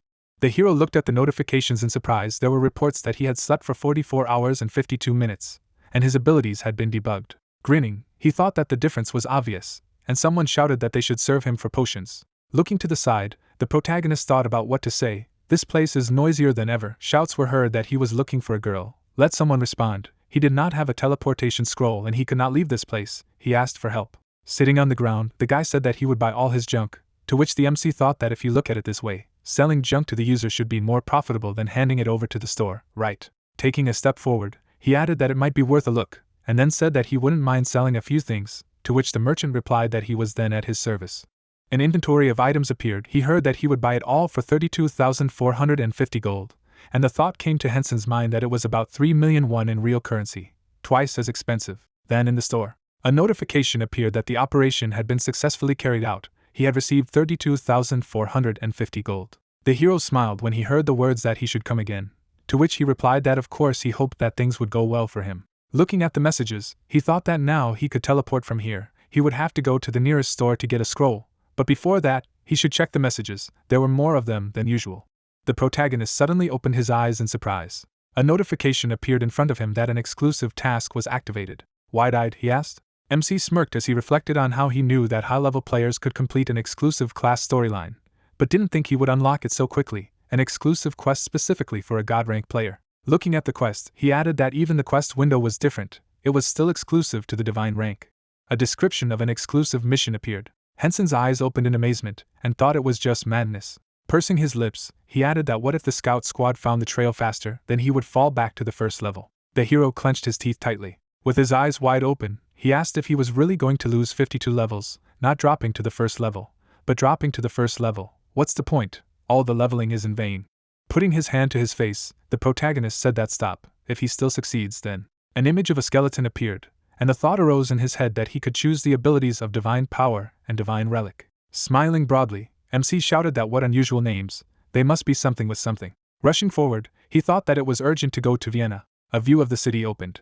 Standing in the middle of the square, Hensen listened to the cries that he was looking for a girl, gathering a hunting team on the western hill, recruiting a band of bandits, to which he thought that compared to Rehai, this place was just a hive. He opened his eyes in surprise and added that thank God, the reconnaissance squad had not yet headed for the castle, they needed to go urgently. The guy smiled as he looked at him. The hero silently looked at the players. Looking at the armor, he said that those guys looked gorgeous, you can't take that away from them. Weapons hung on their backs. Standing at attention, the protagonist pondered, which is not surprising that people are squinting at him. Crossing his arms, he added that there was a chance that he would have to face a reconnaissance squad. It would not be superfluous to get armor. Unlike fighting monsters, in a battle with several players at the same time, armor is simply necessary. First you need to buy uniforms. A shop sign appeared. Lowering his gaze, the MC smirked. Looking straight ahead, he thought that he had spent 1.2 million won on ordinary leather armor.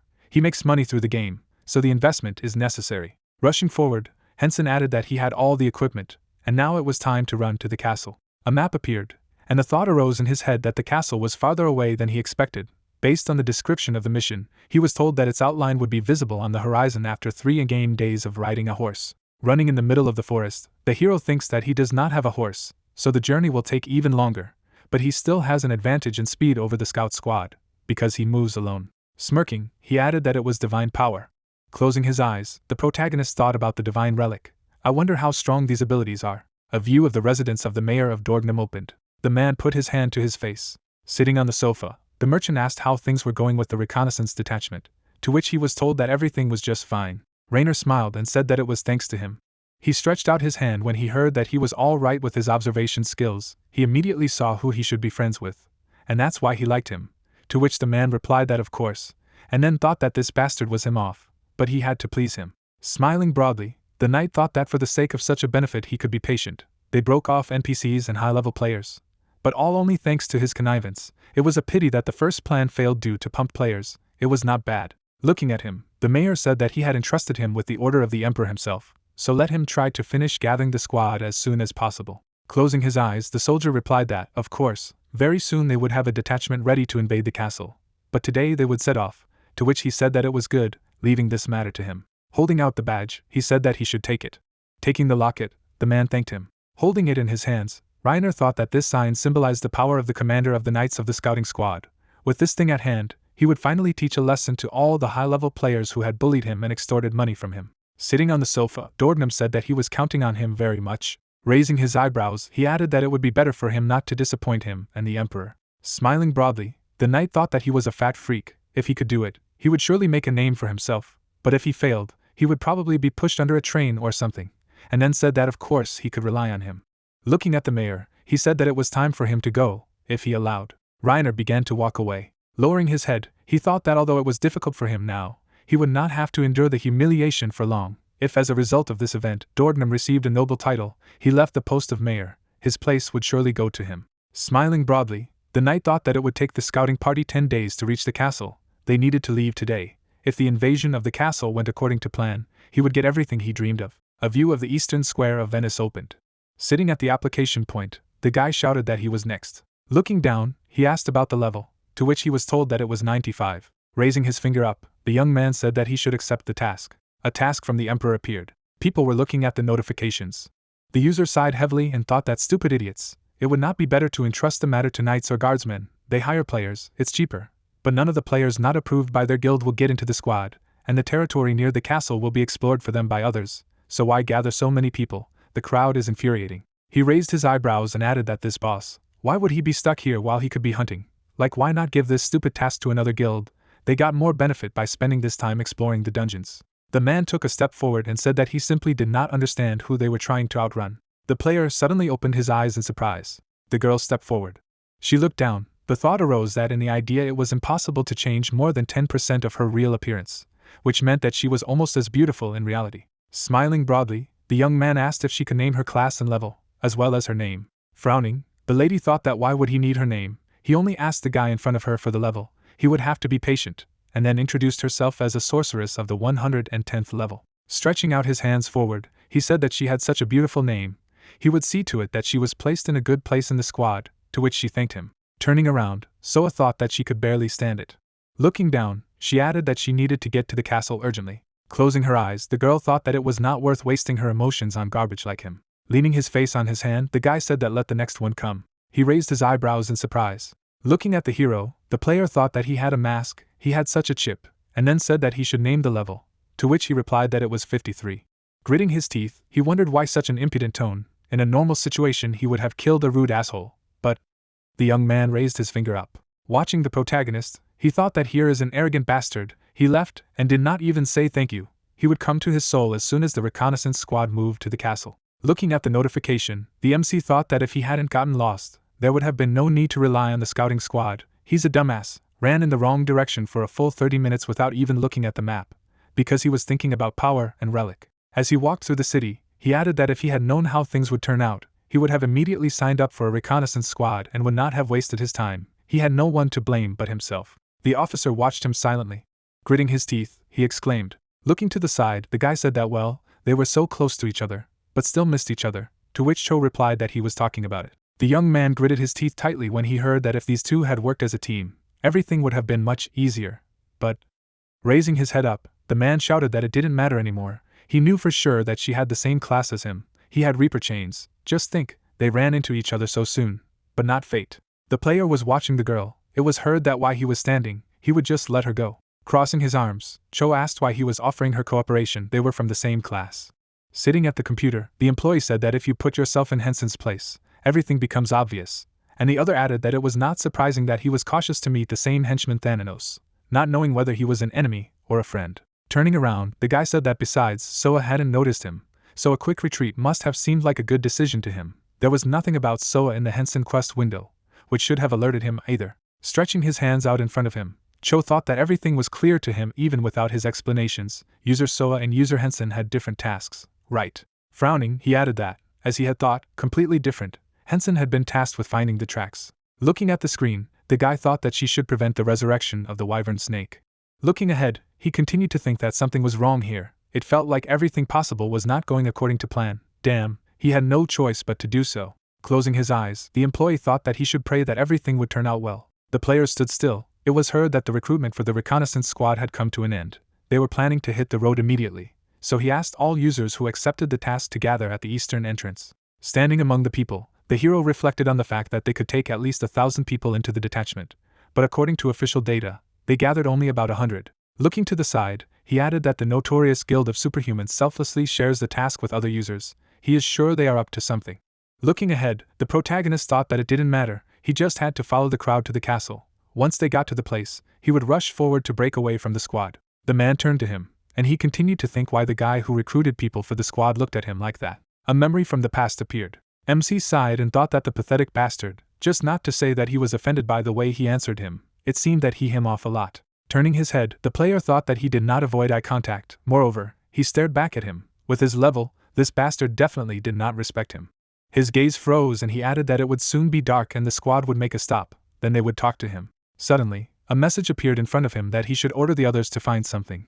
At this time they would quietly leave the squad and be the first to take all the goods from the castle, to which he asked what about the rest of the guild members. Ito froze in bewilderment after reading the message that he had a badge, so the course of the mission depended only on him. The journey would take about 2 days in real time. During this time they could reduce the number of members of the expedition. He would give a signal when it was time to act, and in the meantime let him try to keep up with him, to which he thought that he was going to deceive an entire guild. Raising his eyebrows, the guy added that yes, this is a good opportunity, but if something does not go according to plan, he is just sure that he will throw all the blame on him, that Soa is nowhere to be seen. Looking to the side, he thought that damn, he would deal with this idiot again. As he watched him, Hensen thought that he was still giving him fiery glances, as if he were going to attack him at night. Smirking, he continued that if he had attacked unexpectedly, then it would have worked for sure, but he had guessed his plan and would not give up so easily. A view of the mountains opened up. The player opened his eyes in amazement. Stretching out his hand to the side, the man said that they would stand here for 3 real hours. Looking at him, the hero thought that this is equal to 15 in-game hours, quite a long break, and users talked about how it probably makes sense to leave the game and enter closer to the end of the rest. He will still be thrown out due to extreme fatigue after so many hours of travel. A view of the dark sky opened. The flames flared up brightly. The protagonist lowered his head down. Looking at the notification, he thought that it seemed that he didn't need to worry about uncontrolled narcolepsy anymore. MC stood up and continued that first he had to attack, lure him into the forest. Ito watched him silently. Smiling, he said that the victim herself was wandering towards death. A dark forest appeared. The guy was standing behind the trees. Raising his eyebrows, he thought that this low-level brat really thought it was a good idea to be rude to a rare class player. Taking out a weapon, the player added that yes, he will kill him. Suddenly he rushed forward. Idol's eyes widened, wondering where the chain was ringing. Hensen turned in his direction, and he added that this noob could do it. The hero opened his eyes wide, and the thought arose in his head why he was looking at him so anxiously, where this premonition came from. Looking at his hands, the guy thought that wait, he didn't have a chain after all. Suddenly, the chain stuck in his body. The protagonist turned his head to the side. The chains pierced the young man through, and the thought arose that these were the goals of the Reaper. With his eyes wide open, MC thought that everything was true, but they were different. Idol rolled his eyes. There were notifications that he had taken true damage. The damage was simply unbearable. He was stunned for 5 seconds, to which he thought that the pure damage would pierce him, ignoring all the shields, and also apply an effect. Hensen looked frightened and wondered what had happened. The man's gaze froze in place. He began to disappear. Messages appeared that he had died, would be disconnected from the game. As a penalty, he would not be able to enter the game for the next 24 hours of real time.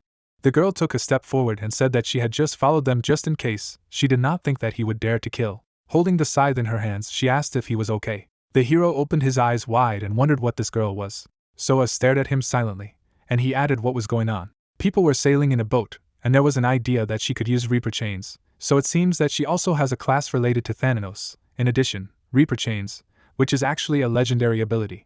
Looking at the lady, the protagonist thought that this person, her class was at least of legend rank, and she asked if he was okay, to which he replied that yes, he didn't hit him with the attack, so everything was fine. Standing in front of her, the MC heard that they would leave here. Who knows, maybe he is not the only one, to which he replied that thanks for the help, but it was not worth it. Looking to the side, he said goodbye and thought that it was safer to keep a distance from a potential competitor. He did not want to unwittingly give away something important about himself. Walking towards the forest, Hensen added that there were 2 new abilities at stake. He needed to be careful. The player stared at him silently. She froze in bewilderment and asked what it was, why she felt like she had just lost to him. A view of the high-rise building opened. On the screen was a broadcast of the game world. Joe frowned and shouted what the hell was this guy? Why he didn't want to team up with her, she was connected to his class. He sighed and thought that at least his point of view was understandable. Stretching out his hands in front of him, the young man added that their tasks were also formulated differently. The image of the hero appeared, and he said that his task was to find the trail. Smiling, the employee thought that he felt that soon all their plans would be completely upset, a kind of gloomy premonition. The flames flared up brightly. Looking ahead, the protagonist thought that he was going to take the trail and run away before the girl suspected anything. This was the best thing he could do in this situation. A view of the camp opened, and someone shouted that the break was over, they would move on. The man looked frightened and asked what was the rush, why without warning, to which he was told that it wasn't so that the users who left the game would fall behind the group, as expected from the Guild of Superhumans, vile freaks. It was not necessary to recruit so many people if they did not want to leave them. Turning his head, the MC thought that it seemed that the death of that guy had made them nervous. Well, he would only be able to reveal the identity of the killer after being resurrected. The man put the phone to his ear and heard that he had died. He got up and asked what the hell, let him tell what happened, to which he was told that there was a guy in a black mask in the scout squad. He went after him into the forest to stuff his face. But it was a trap and he had an accomplice. So he was killed. He was sure they were up to something. Putting the phone on the table, the man said that okay, he understood, he would now enter the game and watch, let him hang up. Sitting in the capsule, he added that what an idiot. There were notifications that authentication had been carried out, which character he chose to connect to the idea. The man's eyes lit up and he said that he would enter from Reiner. A superhuman guild chat appeared. The player looked away. He opened his eyes in surprise. Hensen was standing in the midst of the crowd, and he thought it was him. He was the only one in the mask, so that's for sure. He's sure he needs to follow him unnoticed. Frowning, Reiner thought that how dare he intrigue him. He must achieve good results by using a reconnaissance squad, then he would be noticed and definitely made a nobleman. Looking at the hero, he added that he would not tolerate obstacles on his way to achieving the goal. A notification about the task appeared. Looking at the message, the girl wondered what kind of strange task, so vaguely worded, just asking to prevent the resurrection of some snake. It doesn't even say what to do for this. If she was required to kill her, she wouldn't care about the text of the task. But here everything is a little different. Frowning, she added that why she had been given such a stupid task. But one thing was for sure, no one should be allowed into the castle, right? The player turned his head to the side. Looking at him, Soa wondered why the guild leader was looking at that guy. It seemed that the manager with the barbed hairs had contacted him outside of the game. He was also a member of the guild. She had made a mistake. Pursing her lips, she added that she had helped him because the manager was going to kill him. Was he really in the crosshairs because of her? Turning her head, the player thought that judging by the equipment, he was at the 100th level at best, so he wouldn't be able to do anything even if she warned him why he had accepted the mission in the first place. but he was still in the ranks, which meant that this guy was not without fortitude. Frowning, she continued the thought that there was nothing she could do, she had to protect him. Even though she had saved him from death, he had also been revealed because of her. As she walked forward, she thought that if she saved him twice, he would probably be so grateful that he would do anything for her, right? A view of the camp opened. A phrase flashed by that about 300 people should have stayed like this. A lot of people fell off. The players looked in surprise when they heard, which is not surprising. 35 game hours have already passed, so they have already been running for 7 real hours. Looking ahead, the hero thought that he should also have a little rest. Nothing should happen in 2 real hours. But before that, he looked away and added that why were they staring at him? Was it possible that the murdered man had already managed to notify everyone? A squad of people appeared. The thought arose that they did not even hide that they were watching him. A thought crept in. Maybe something else was going on, or they were deliberately looking at him so that he would understand that he had been discovered. Walking towards the forest, the protagonist thought that okay, it doesn't matter, he doesn't care, and someone shouted that he was running away. Everyone was following him. There was a view of the forest. I heard that here is an asshole. He will kill him as soon as he catches him. Let them run faster, he is so nimble. Looking to the side, MC thought that if they couldn't keep up with him even at this pace, it meant that their movement speed was inferior to him, or they were only pretending to be weaklings. If so, then respect for the beautiful game. The young men looked at him angrily. As he walked forward, Hensen thought it seemed time to put an end to this, and there was talk that they had finally caught him, and he was a good runner. He should have killed him right away, not tried to find out the identity of his accomplice. Turning around, the hero thought that the accomplice, they must be about that girl. With her abilities, these idiots will never get to her, and even if they don't say that they really got involved with the murdered guy, it's even possible. Wide-eyed, he added that if he thought about it, he could easily send a message to the Superhuman Guild chat as soon as he was kicked out of the game, since he was also in their guild. The protagonist sighed heavily and said that he was finished, to which he was told that he had just realized, it seemed that he had already given up. He smirked when he heard that. Now let him talk about who he was working with, who had helped him deal with Edel, to which he thought that if there was at least one chance. Grabbing the weapon, the MC thought that he should try to use it. Suddenly he rushed forward. A blow flew to the person's neck. Notifications appeared that the nano's nightmares were activated. He had a nightmare effect on him. He would experience hallucinations and pain for 5 seconds. Hensen ran swiftly towards the players. People were hit. The hero swung his dagger. Crouching down on the ground, he thought that he was still alive. It was always like that with high-level players. Turning his head, the guy shouted that quietly, if a fatal blow hits him, they will get a negative effect, so let him dodge attacks if possible. Standing at attention, the protagonist reflected on the fact that he was already beginning to get used to it. He needed to be more confident. Rushing in his direction, the young man shouted that the whole crowd would fall on him. He gritted his teeth tightly. A dagger appeared. A phrase flashed by that it seemed that he was using poisons. The man took his hand behind his back. A question was asked that he was hiding a hidden weapon in his left hand. After deflecting the blow, the MC thought that if he really played with stealth, it was not profitable for him to climb from the front. He should, on the contrary, attack from behind. Blood spurted from the wounds. Hensen waved his weapon. He opened his eyes in surprise when he heard that the user had died. Due to the active task, his karma points were not accumulating. He had gained 3 health points due to the nano's dreams. Having deflected the opponent's blow, the hero thought that perhaps it would not hurt him to hunt other players from time to time. The man's eyes widened. An arrow flew from the sky. The protagonist looked at her. He waved his hand abruptly. A dagger flew into the guy's head. MC gripped the weapon tightly in his hands. He abruptly rushed towards the mage. The soldier looked frightened and shouted about the block. The young man repelled the attack. They froze in front of each other. Suddenly Hensen knocked the weapon out of his hands. The player froze in place. Swinging his axe, the guy shouted loudly. The hero threw a weapon at his opponent. The priest gritted his teeth and wheezed. Purple particles appeared around the protagonist's arm. Dark spheres rushed towards the archer. He looked furiously and exclaimed. Blood spurted in different directions. Looking at the inventory, the MC thought that it was good that he had stocked up on them in advance. Suddenly, the opponent struck him. He grinned furiously. Hensen swung his weapon sharply. He turned his head to the side. Closing his eyes, the hero thought that he was a bastard. There were many notifications about skill increases. The arrow rushed in his direction. He began to dodge the shots. Arrows flew near him. Gritting his teeth tightly, the soldier thought that he was crazy. Closing his eyes, the protagonist said goodbye. A view of a dense forest opened up. The protagonist looks at the weapons scattered on the ground. He looks at the screen and thanks for the great shots, and asks to stop the recording, and adds that he really liked the moment where he cut the arrow in half, and that at first it was a pity because he missed one, but thanks to the guys for launching another one. He leaned over and said that the most important thing was that what was happening now could be a problem, and that he could cause chaos if he returned to camp like this. Hensen stared ahead and said that he had to take off his mask, and that he hadn't really had time to take it off since he had joined the research corps. The guy looked ahead carefully. A topographic map of Vienna appeared in front of him. The young man took the scroll in his hands. He raised his hand and asked if such things were not usually in the hands of guild masters, and added why the scroll was in the possession of an ordinary guild member. The main character looked in front of him with delight and thought that with this, he would no longer have to be part of the research building. A window appears on the screen asking if Hensen wants to give up the quest. The main character rapidly disappears. There are minor flashes at the place where he stood. The girl steps across the clearing. She looks ahead in bewilderment, and says that she didn't understand what just happened. Soa shifts her gaze to the other person and asks if he is so good at fighting, and so that he does not tell her that he wanted to do the same that time. The young man slowly enters the forest thicket, and the guy thinks that it was him, and that this time he again led them into the forest to kill them. The main character turned his head a little and thought that it was unlikely that he planned it on purpose, and that he only felt that he was being followed and misled everyone. The young man carefully looked at the scroll and continued to reason to himself that when he was collecting the items, he saw a map and immediately left the game after that. The brunette brought her hand to her face and wondered what would happen next. She quits the game and decides to keep an eye on him, but now she'll be out for a while as well.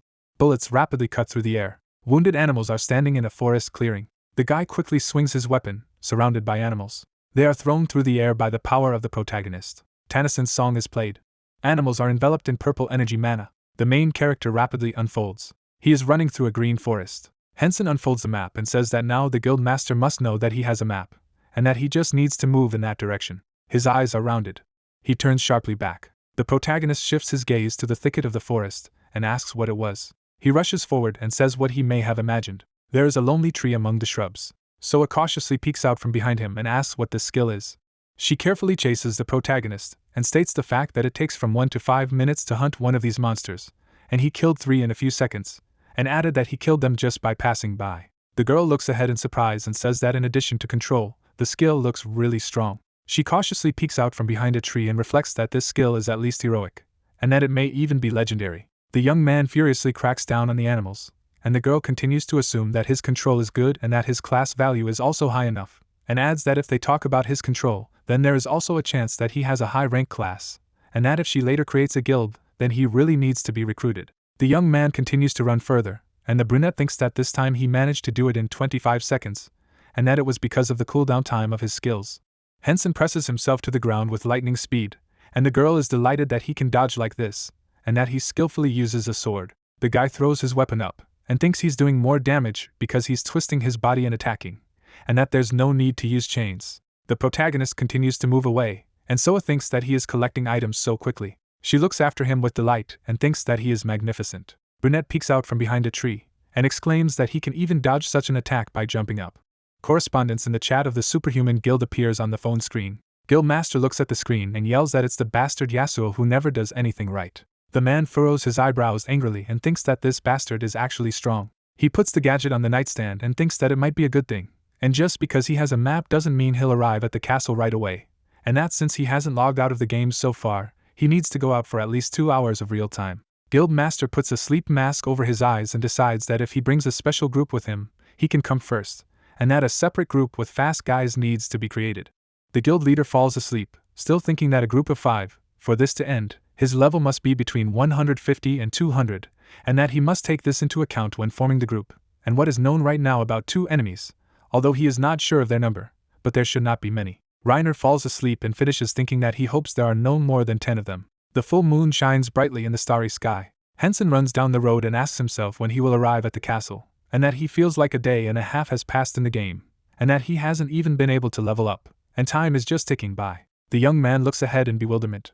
He puts his head down and says that after those 5 died, it was the obvious next step. The protagonist shifts his wistful gaze to the map and says that if you look at their speed, it seems that they are moving at maximum speed like him, and that he is sure that he will see them before he gets to the castle, and adds that looking at the footprints they left behind, it seems that there are at least 5 or 10 at most. The protagonist shifts his gaze forward and muses that if they have a lower class than him, then everything should be fine as long as they are not above level 200, and that they need to speed up a bit. He is speeding up and thinks that karma points are accumulating because of the quest, so now is the best time to fight face to face, and that unlike monsters, the higher the user's level, the more XP he will get, and that although he does not get experience points, he can get CB, items and good footage, and remembered that Jaehwan said that PvP videos are popular now. The protagonist watches the people in the forest by the fire and is satisfied that he found them. Hensen watches a group of people sitting around the campfire and sees that there are 5 of them, and that they come out in turns, and that judging by the equipment, it seems that they are all above level 150, and that they are much higher than himself. He puts his hands on the hilts of his swords and thinks that there might be a level 200 warrior there. The young men are positioned around the fire, and the protagonist muses that based on their position around the guildmaster, they should be his direct subordinates, and that they are stronger than the 5 he fought before. He confidently comes out of his hiding place and decides that if he has already planned a battle and nothing changes, then he will win. A young man with glowing eyes watches his opponents. The flame of fire flares up stronger. The dark sky is illuminated by a bright moon. The men gathered around the blazing fire, one of them saying he wanted to sleep. The second asked if Hensen was seriously strong and how strong, and went on to say that he could also fight against 5 people at once. The guy looked angrily at his comrade in arms and said that they were making up that the protagonist had cut an arrow in half in the air, and that they were ashamed that their 5 warriors had been killed by just one person, and the armored man had replied that he had stopped fantasizing, and asked if it made sense. The man with the goatee raised his hand and said that Guildmaster Reiner was capable, but he was a coward, and he replied that he just wanted to quickly turn in his shift and go to bed. The warriors stood by the fire in fright, and one of them said that there should be no monsters nearby that could use such skills. The young man turned around and said that it was an ambush. They were charmed, and within 10 seconds they would run towards the skilled performer. A team of 5 men rushed forward, one of them saying that his body was moving on its own. The warriors rush forward, one asking what is happening to them, and the armored second is indignant that they can't even use their equipment or skills. The main character watches the fleeing warriors in the light of the moon. He shifts his furious gaze to the enemy. The young man's eyes widened in surprise. The guy with the bandage on his head curled his mouth in anger. The man in the hat looks forward with hatred. They all received critical damage in the game. A nightmare is imposed on them. For 5 seconds there will be hallucinations and pain. Suffering appears in the man's eyes and he thinks that the protagonist is crazy. The warriors' faces are distorted by fear and pain, and one says that he will kill the boy. Hensen released small black blobs of magic from his open palm. His opponents are slowly moving forward. In one of them, the hand turns into stone. He looks at the protagonist in horror. The guild warriors lying on the ground are enveloped in purple magical streams. The armored guy looks at the screen in horror and reads that they have taken critical damage and will be stunned for 3 seconds, and that 10% stamina remains. The main character confidently approaches the enemy. The warrior is kneeling before him with his head bowed. He shifts his gaze forward. Information appears on the screen that the mole user was killed, and that Hensen received 100% BS, that he killed the user within 100 levels, and that all stats will be increased by 20. The main character carefully reads the information board and says that it is great, that the attack power has increased by 20% and the experience points have increased by 30%. The main character instantly shifts his gaze to the side and concludes that the enemy appeared very quickly. He watches the people walking along the road from his hiding place and thinks that including the ones he has just neutralized, there are only 10 of them. The man clenched his fist with hatred and shouted where the young man was and said his name. The protagonist curled his lips into a semblance of a smile and grinned to convey congratulations. The enemy opened his mouth angrily. The warriors received a preemptive strike on Reiner's party. Guildmaster looks ahead with hatred and demands that the guy come out of hiding right now, and he replied that they just tried to find him. He watches the confused opponent and tells them to keep doing what they are doing without the possibility of exit.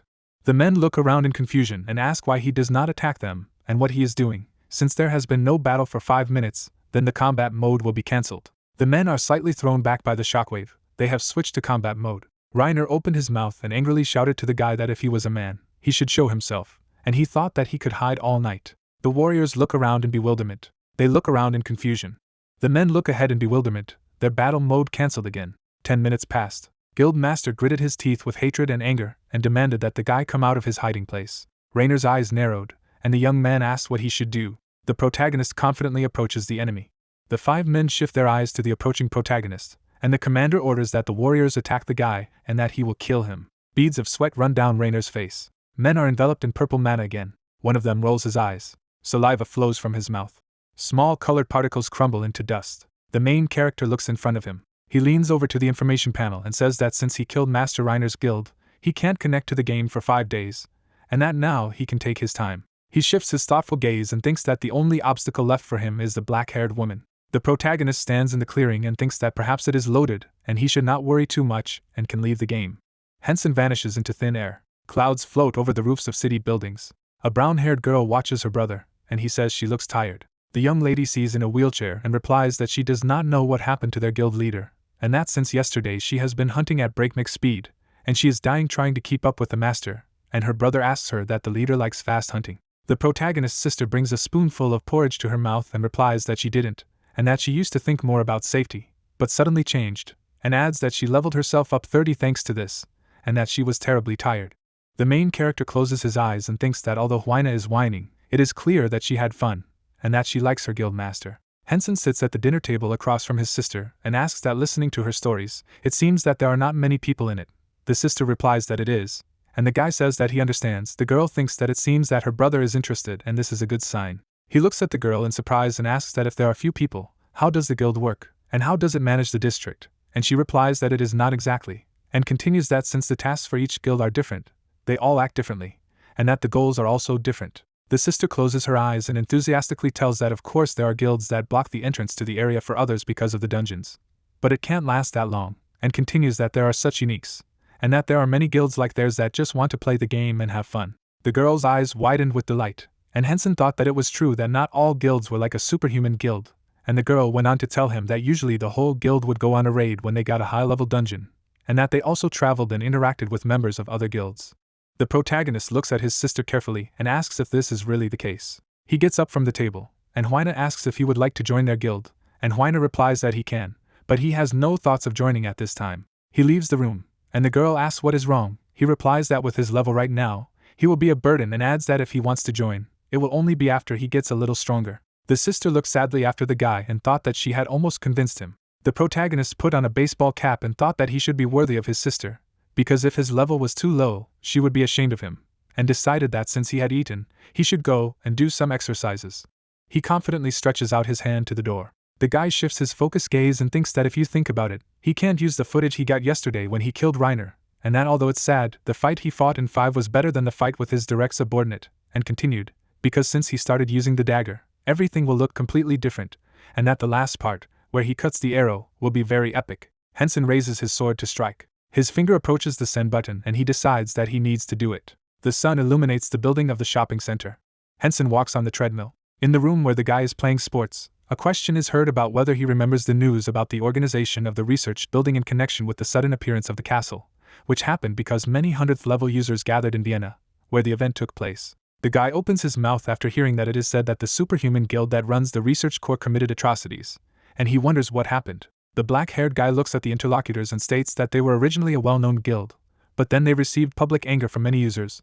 The blonde girl clarifies what happened. The gray-suit youth shifts his gaze and states that the superhuman guild was entrusted with the role of leaders, but they deliberately abandoned humans. Hensen continues to walk on the track as he listens to the other person say that they were supposed to guide them, but they used that role to use and take people, and adds that they shouldn't act, after which he thinks it looks like he's telling his story. The girl asks how they can do that. The man in the suit turns his head and states to JIS that in addition to all of the above, they can't find Master Reiner or his direct subordinates among the research core, and adds that although it has not yet been confirmed, the users who are part of the research core have a strong opinion regarding entering the castle in separate groups, which is a shame. The girl is amazed. Hensen smiles and thinks that's how things turned out, hearing the thought conclude that due to this, a large number of guild members have also left the research core, as other users won't leave them alone if they see the sign of the superhuman guild. The girl clenched her fist and shouted that of course this should never happen again, and added that controlling and manipulating others was too much for a game in which people wanted to have fun. The hero sees the image of a female warrior and thinks that he is not worried about the superhuman guild, he is more concerned about that woman. He sighs and thinks that she hasn't received a card yet, and he doesn't know if she's a friend or an enemy. There is a fort on the mountain. Hensen thinks that no matter what happens, he needs to get to the castle first. Clouds are flying in the sky. The sun illuminates the city. They tap the keyboard with their fingers. The masked antagonist looks forward, thinking that he looks like an honest man, but his style is the exact opposite of chivalrous, although he looks rude, but it is effective. Hensen slices the arrow in two, reasoning that on top of that, he has a lot of violence in him. The guy squats. Jaewon looks ahead and states that he is crazy, and that he has already adapted. The young man turns around and says that a new video has been released. Teenagers stand behind the chair and say that this is madness, and it will definitely be the first in terms of views. The sun illuminates the room with the stand. There is a question about how many packs of energy drinks he should buy, followed by the answer that to begin with, a box for each. A blue door closes the entrance. Wayne is called. The old man looks ahead and declares that innate speed and endurance are increasing every day. The trainer attacks Hensen, thinking that he is pretty sure that in addition to martial arts, he is also doing basic physical training. The guy hits the spear. The old man in the tank top thinks that the speed of his training is commendable. The young man withdraws his sword. The trainer reflects that on top of that, his determined face, and adds that excluding his items, he is a real monster. The teacher shields himself from the attack of the sword with a spear. The master looks at the apprentice and says that at this point he will learn how to use martial arts in real fights and suggests that he prepare to die. Hensen asks if he is serious. The old man thinks he shouldn't talk about it. The teacher spins the spear and wonders that with it he can pierce it, and asks if there was anyone who mastered the spear so quickly, and replies that there was not.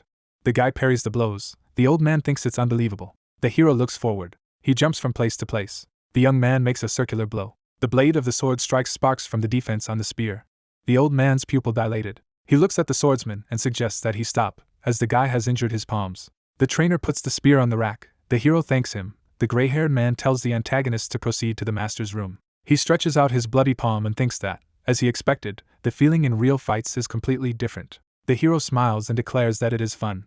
The coach bandages his arm and informs him that he has stopped the bleeding. Now he is fine. Hensen clenches his fist and shouts that they will see each other tomorrow, and the old man asks if he is in his right mind and what he wants to achieve. The master covers his mouth with his hand and says that it is better for the guy to rest a little and wait for the palms to heal. The hero smiles and asks if this is not the best time to quickly turn them into calluses. He is told that it is true. The guy says that then he will be tomorrow, since it is a pain that he has not had for a long time. The coach looks at him in shock and thinks it's wrong, but he doesn't know what to say and laughs.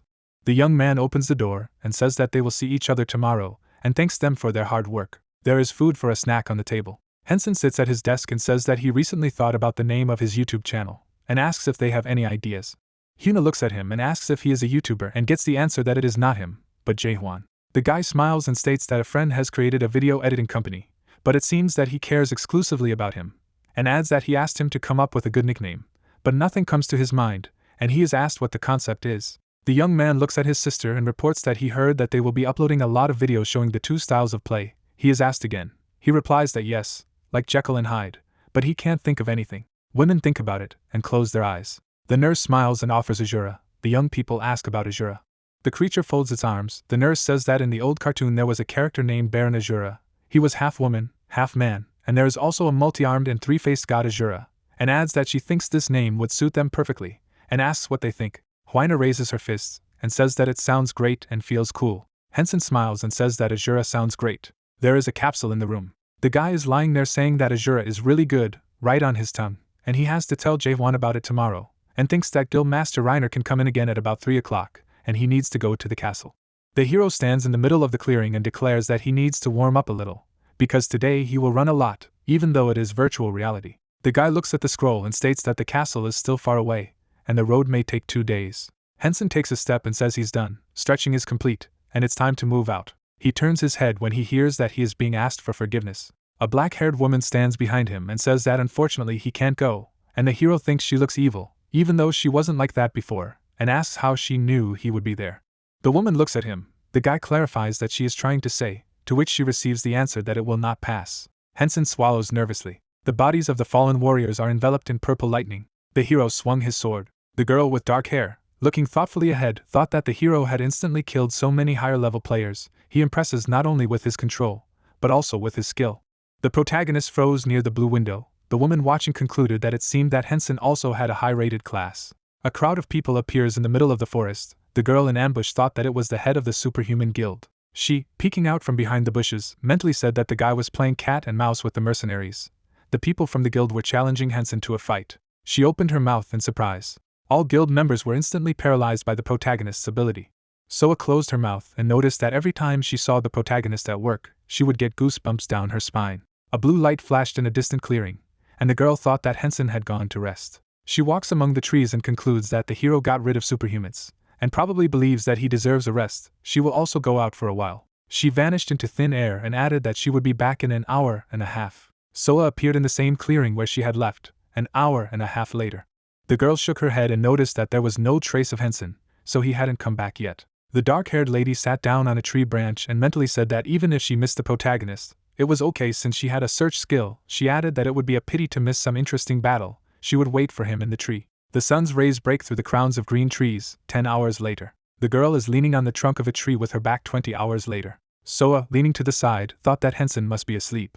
Her hair fell on her shoulders. She mentally said that she and the protagonist had not set a time for the meeting. He was not late anywhere. She would wait a little longer. The stars in the sky are sparkling. The leaves of the trees flutter in the wind. Clouds are floating in the sky. The sun's rays hit the crowns of trees. Soa gave up, after 2/2 of the in-game days, or 40 hours of real time. The hero appeared in the middle of the clearing. The girl jumped down from the branch and said that she could not do that. She would go and talk to him. Soa opened her mouth and turned to the boy. He turned. Hensen walked over to the dark-haired woman. The girl frowned. The hero thought that Soa had been here for a long time. He did not notice the surveillance. It seemed that it was not so simple. He added that it was unlikely to be Reiner's pawn, otherwise he would have been dead by now. The guy in the red jacket froze in place. He mentally said that he would most likely survive if he chose his words correctly. He added that if he made a mistake, he could die. He needed to be more polite. The mage is holding a magic grimoire. Hensen thought that he didn't care about the levels. He needed a unique reward. He would never miss a girl. Soa, looking ahead, concluded that she was going to the castle. She just wanted to watch the protagonists' battles a little longer. She added that unfortunately she wouldn't come out. She couldn't fail the mission. 2 hunters are standing in the woods. A man's voice from the side saying that they are idiots. The man's face twisted. He thought that those people in the forest had almost the same tasks, and they did not cooperate in any way. It was good that Reiner had been killed. The girl turned to the guy. She asked in her mind what she should do. She needed to be honest. Soa opened her mouth and said that she was in the process of completing a mission. It was not to let anyone into the castle. This is not entirely true, but it is not a lie either. The protagonist raised his eyebrows and mentally said that the girl was hiding something. Although he understood her, he added that he knew what this task was. Soa pulled back, and Hensen said that this task was an aquila wyvern. Sweat rolled down the back of the hero's head. The dark-haired girl was indignant. The hero's eye narrowed slightly. The protagonist realized that it would be easier than he thought. Soa, in surprise, did not move an inch. The guy replied that he knew about the god of death and sleep Thanos. The masked guy turned his head and said that he understood everything right away. When he saw the lady in battle, she asked what he was talking about. A metal chain flew out of Hensen's hand, and he said that he was using the Reaper's chain skill. The girl looked at the skill of the interlocutor. He explained that he also had a flail. The interlocutor asked how this was possible. Only one person could get a legendary class. She added that how did it happen that they had the same ability. Her gaze darted to the side. She assumed that the hero had the ability to copy and had copied its chains. But that didn't explain what he knew about the Aquiller. Copying abilities didn't work on higher-ranking classes. The woman, opening her mouth, said that she did not have to believe the guy. He replied that he was not sure that she had a mission, but he needed to go to the castle because of the class quest. The protagonist, closing his eyes, explained that he has a legendary class and a connection to Thanos. The interlocutor frowned and wondered if this was possible in reality. The god of death Thanos appeared. Soa explained that as far as she knew, this god was the strongest. Such a powerful being could afford to have 2 legendary classes under him. The hero threw the mysterious scroll up. He said that he had a map. It proved that he had a task with the castle. Soa asked what the map had to do with it. The protagonist looked ahead and thought that he had already memorized the map. But if someone took it, he would have no problem. But if the girl took the card, she would get to the castle first. The man with the sword on his back handed the card to the robed girl and said that this card was an item that had fallen from superhumans.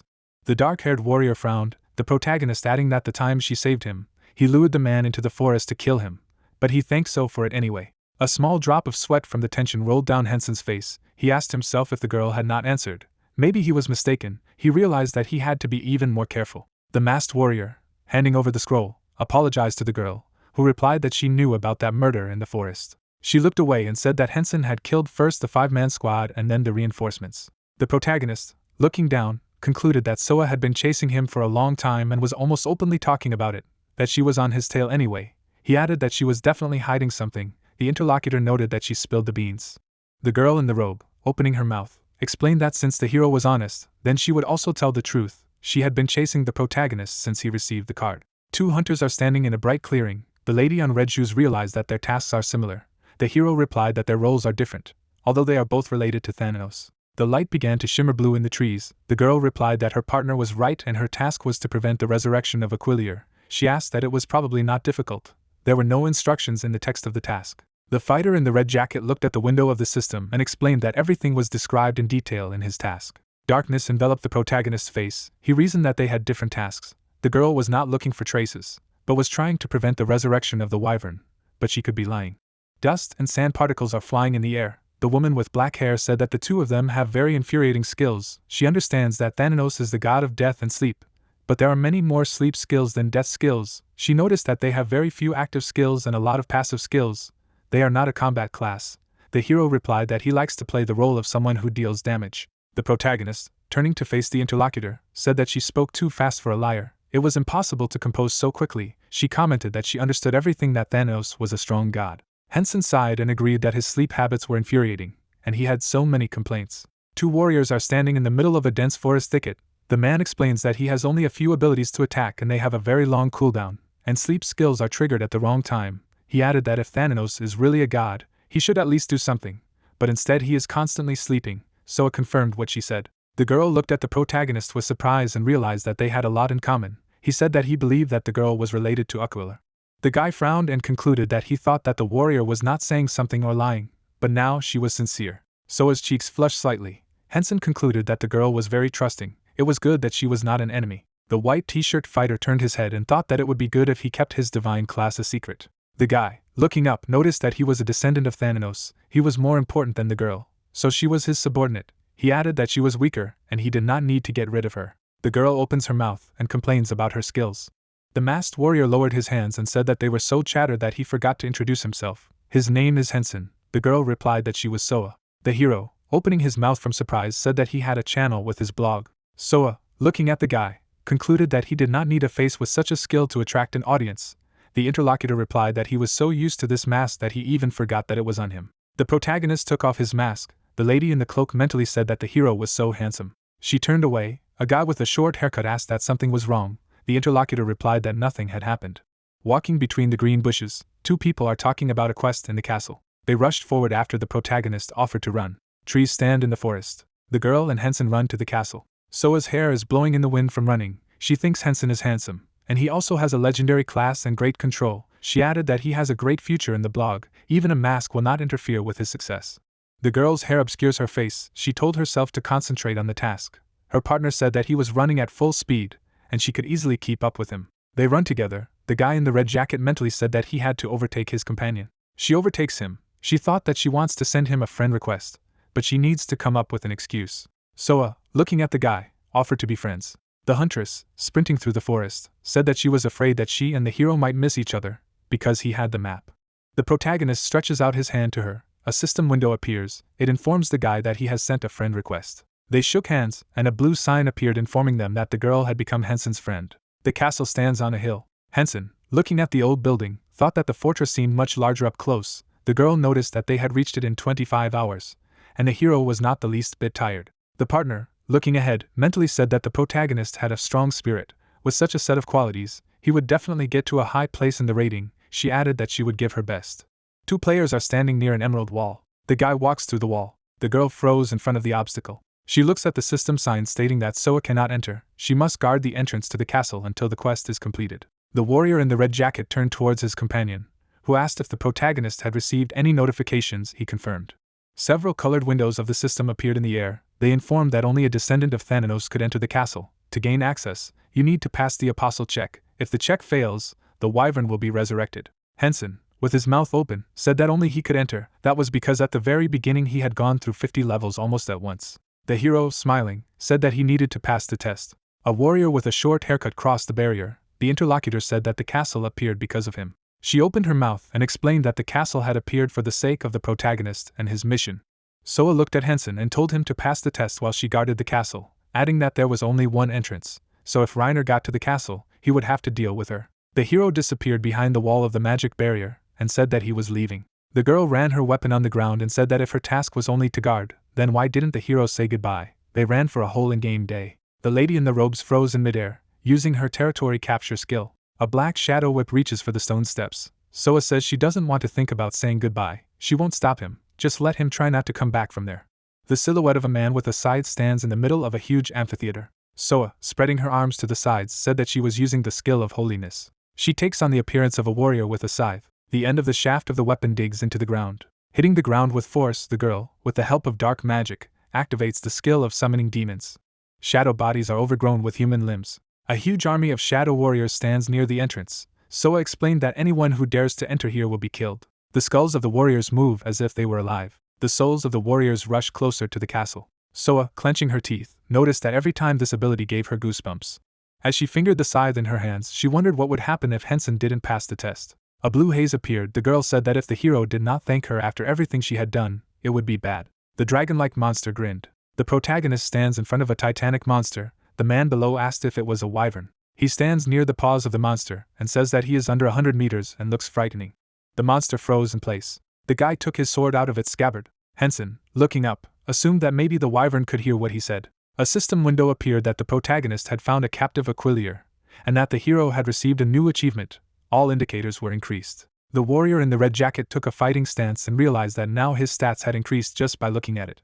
The wyvern stomped its foot. A desk appeared in the boss's room, and Hensen asked where the chair and table came from. In turn, several colored signs of the system appeared. They informed that the first stage of the check begins. With each incorrect answer, the complexity of the tasks will increase. The guy smiled slightly. He glanced at the dark table. A piece of paper with dough appeared on the table. The warrior looked down. He sat down at the table and said that he would skip the first question. Another ticket with a question appeared on the table. The hero holds a pen in his palm. He got up from his seat and said that he would skip all the questions. He still liked difficult tasks. Several windows of the system are suspended in the air. They indicate that the hero has 10 minutes left. You need to hurry. The fewer correct answers the hero gives, the higher the difficulty of the next task will be. The guy exhaled and said that he probably should have read the text of the tasks more carefully.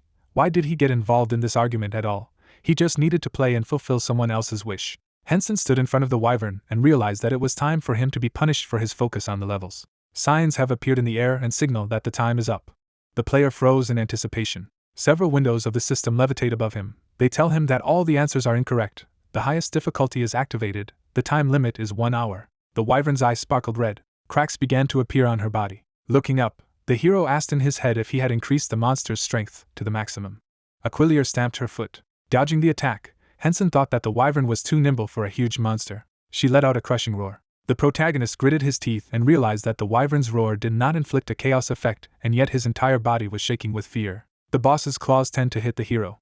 The monster destroyed a section of the arena floor. A dragon-like monster tramples the ground. Running away from the wyvern's attacks, the hero mentally said that he had not a scratch on him, but his stamina had decreased due to the shock state of the avatar. He dodges another blow, and realized that it would be better to focus on endurance. An image of the inventory with equipment appeared. The system informs that all armor is placed in storage. Running away from the stomp of the wyvern, the protagonist said that he did not feel so confident without a sword. Right now, he would spend all the remaining skill points. A system window appeared with a text that stamina was increased. The monster waved its tail towards the guy in the t-shirt. As he drank the elixir, Hensen said in his head that he had bought the elixir just in case. He didn't think he would need the vial. He brings the neck of the potion to his mouth. Aquilier spreads his wings. The hero notices this. The monster soared into the air. The protagonist realized that she, flapping her wings, creates a strong wind. The floor near the warrior crumbled into small pieces. Looking at the blue window of the system, the short-haired guy realized that only 5 minutes had passed. Jumping behind the stone barrier, the fighter noticed that the wyvern had left debris where he could hide. He looks at the dragon from behind cover and says that it is more and more difficult to dodge. That bastard predicts all his movements. The dragon opens its mouth with a fireball inside. The protagonist looked at the bright flash from the fire. The monster turned to the protagonist's siren call skill. The protagonist ran away from the attack zone. A fireball lights up in Aquilier's mouth. Particles of flame fly in front of Hensen's face. A fiery stream bursts out of the monster's mouth. Fleeing from the flames, the hero realizes that the wyvern breathes fire. He stands near the scorched earth and thinks that one breath and the whole hall has perished in flames. Smiling, the guy asked if this thing was created solely for destruction. Steam emanates from the dragon's mouth after a powerful fire attack. The warrior asks how to defeat the monster at this difficulty level. The guy frowned. He took the sword in his hands. He gathered the fingers of his other palm together for a shadow spell. Throwing the weapon at the wyvern's paw, he noticed that such a strange sound was coming from the blow. He threw his sword at the monster once more. Looking up, the hero noticed that the damage was accumulating. The wyvern bared its teeth. Hensen smiled and said that his attacks were working and he should have tried damage earlier. He put his equipment back on. Frozen in place, the armed swordsman mentally said that he had begun recording. Purple lightning engulfed the wyvern. Several colored system signs appeared in the air with information that the hero was delivering a powerful attack, and Thanano's nightmare was activated. Hensen, smiling at the system's words, says that the wyvern is now a corpse. Inferno Office, User Management Department. The high-rise stands against the background of a blue sky. On the screen, Hensen looks at the monster's leg in horror. CO stands next to the employees. He notes to himself that if the hero dies, then there will be no one to stop the Aquilier and nothing will save the Korean server. People in jackets are mentally worried about the protagonist. The manager opens his eyes and thinks that even if they assemble a special squad, they will not be able to defeat the wyvern, and also non-player characters will not be of much help, then states to himself that everything is very bad. The man nervously stares at the large screen, someone shouting that the wyvern has breathed fire again. The protagonist on the monitor stands near the ashes. One of the employees is amazed aloud that he was able to dodge. The man sits at the computer and asks CO how the guy knew that the siren would cause the wyvern to open, then adds that he is not amiss, to which the manager replies that it is true and is amazed aloud at what the young man is doing. Hensen throws an object at the monster's leg. Someone asks what he is planning, then adds that using a blade and a magic projectile will not work. so makes a shocked face and wonders aloud that the hero will be able to defeat a wyvern doppelganger. The man at the computer turns around and declares that he can do it. Cho adds that as far as he knows, the clone is not so much weaker than the wyvern itself, so it is almost impossible to kill, then wonders if it drops anything after defeating. The employee makes an excited look. The manager's face sweats a lot. The employee replies to him that on the highest difficulty, it is exactly what you fall out, and it is even said in the manual. Hensen in a mask stands with a sword. Cho mentally hopes that the hero will not be able to kill the monster's double. The protagonist wears a mask. The manager silently adds that the items and skills that drop from the wyvern should not be available at such an early stage of the game, then mentally asks him to just keep dodging and hiding. The guy makes a piercing look from under the mask and talks about the Nocturne of Thanatos. Cho smiles nervously and asks why the young man does this to him.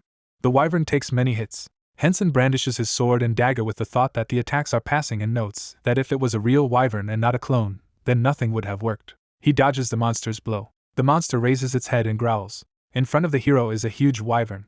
He swings his weapon a lot and says to himself that the doppelganger is not so dangerous in close combat, as he is very clumsy. The wyvern screams. The protagonist smiles under the mask. The monster looks down with its yellow eyes. The monster painfully opens its mouth in the middle of a black haze. A window pops up, which says that the beast has been subjected to a nightmare effect. The guy looks straight ahead. A message is shown that due to the large difference in level, the time of the effect has been cut in half. The young man mentally notes that she was not stunned due to the difference in levels, then adds that the duration of the action is only half a second. Hensen pushes off the monster's body. He approaches a strange place on the body doppelganger and says to himself that he found it during the attacks. However, it is difficult to reach as the wyvern is constantly moving. The hero strikes a lot of blows at this point and mentally declares that this is a weak point. The monster's pupils constrict. The protagonist mentally states that every dragon has this weakness. The wyvern screams.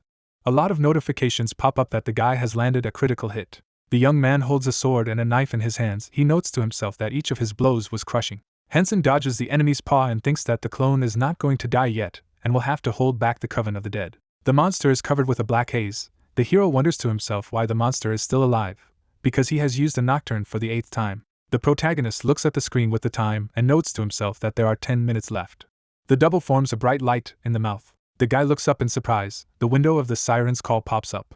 The glow disappears from the wyvern's mouth. The dragon breathes fire. The young man strikes the monster's leg. A notification is shown that the clone's stamina is decreasing, as well as that he will remain in an awakened state for another minute, as well as that he becomes immune to all negative effects.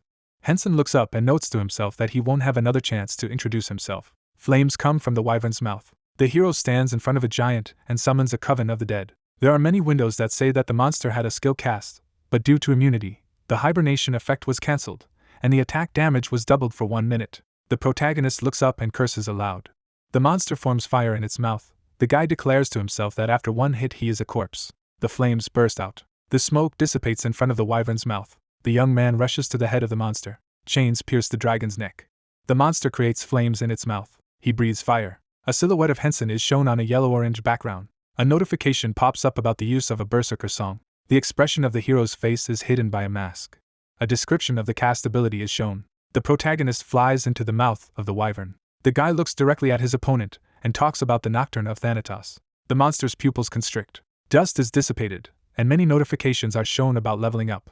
The smoke goes away, many windows pop up, in which it is written about raising the rank. A young man sticks a sword into the body of a monster. He retrieves a blade from the monster's corpse. A yellow haze surrounds Hensen, and he talks about how he thought he was finished. The hero under the mask smiles with thoughts that without the Nocturne of Thanatos and the Song of the Berserker, he would have problems, then notes that after leveling up, even skills become stronger, then adds that it was pure luck.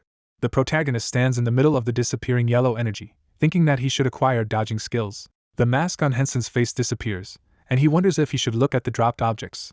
A lot of messages are shown that he defeated the opponent with a large difference in levels, as well as for an incredible result. All his stats are increased by 30, as well as that he received level 60 and the skill of the Thanatos collection. Then a table pops up that says that he completed the first stage of the task to find the Apostle Thanatos. The hero hurriedly picks up the items and asks him to wait. A system message appears, which says that in 10 seconds Hensen will be moved to the reward room. The protagonist closes his eyes. He opens his eyelid in surprise. A man in black and white appears in front of the guy. The man with the green aura smiles. The young man is surprised aloud by the appearance of the apostle and says that this is a record. A dark-haired man stands in front of Hensen and reveals that he managed to defeat a doppelganger of the wyvern, and if he had just dodged the attacks, he would have ended up in another room with a recording of a monologue and would have received only power. but he did not expect anything less from a descendant of Thanatos.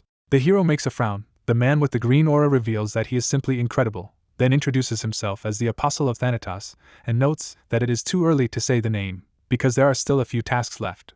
The protagonist stands in front of a hooded man and inwardly complains that he is the author of those questions from the test. The hologram laughingly says that he cannot see the guy, but assures that he is definitely angry. The recording hangs in the air and says that the young man is clearly impatient to find out the correct answers, to which he calls the Apostle a bore. Hensen looks at the projection with thoughts that he should calm down and take revenge when he meets the man in person. The man with the green aura claims that it's time to put jokes aside, because now he will hand over power to the hero. The protagonist looks directly at the recording, which informs him that although he will have to choose between it and the relic, when he finds the first trace, he will be able to choose one of the two powers, then adds that the one he takes now can be obtained later, then advises him to choose the power that will be useful in the near future. 2 blue windows appear in front of the guy. A description of the Thanatos call skill pops up, and the young man is amazed at the lethality of the ability. Hensen shifts his gaze to the second skill, thinking that not being able to get experience points is a big disadvantage, and you need to look at the second option first. He opens his eyes in surprise. The hero clicks on the select button. Inferno Office, User Management Department. Cho makes a startled look and thinks about what he thought it would take even high-ranking rankers at least a year to get a legendary item and a skill book, then mentally hopes that the protagonist will sell them. The man touches his chin and notes to himself that this is for the best, since now he will definitely cope with the correct one, then asks what authorities have fallen to him. The black hand forms a purple sphere. The manager calls this skill the Call of Thanatos out loud. The man in the jacket sighs and thinks to himself that it will be sad if the young man stops growing in levels because of this ability. Cho opens his eyes in surprise. He stands next to his colleagues and asks aloud if he thought that the employee refused. The manager's eyes are filled with moisture. He asks aloud why this is the case. The man in the jacket crosses his arms with the idea that Hensen will at least not raise the levels at a wild speed, then notes that it's not even about them, but that if the hero gets this skill, then he will not affect anything as long as the protagonist's level is not higher than the 100th. The man sighs and says to himself that in the end, the hero will only get levels faster. Cho sadly leaves the room with the words that he needs to go to his superiors and drop by the development team on the way, after which he asks not to look for him. His colleagues feel sorry for him, since of all the skills the protagonist has fallen out of this one. With descriptions of the power of Thanatos' lucid dream, Hensen says that if he gets half as much experience, it will be harder for him to level up. A machine gun appears in front of the hero. A blue table is shown, which says that health points can be used to buy. The protagonist says that now instead of 24 days he will have to wait only 12, so he will have the opportunity to buy skills of the legendary class more often. The guy smiles with the thought that he can now buy the ultimate ability twice a month. A description of a good active skill pops up. The young man notes that he can now use the Song of the Berserker, becoming invulnerable for 1 minute and not afraid of consequences, then declares that this ability is worthy of 1 level. The young man turns his gaze to the Apostle, who states that he thinks Hensen made the right choice and claims that it would be great to see him on a later level. The hero looks at the hologram, which laughingly tells that the castle will go underground in a minute. There are reports that soon this place will go underground and it is worth hurrying. The protagonist runs down the corridor thinking that he promises to cut into the Apostle at the first meeting. Debris falls.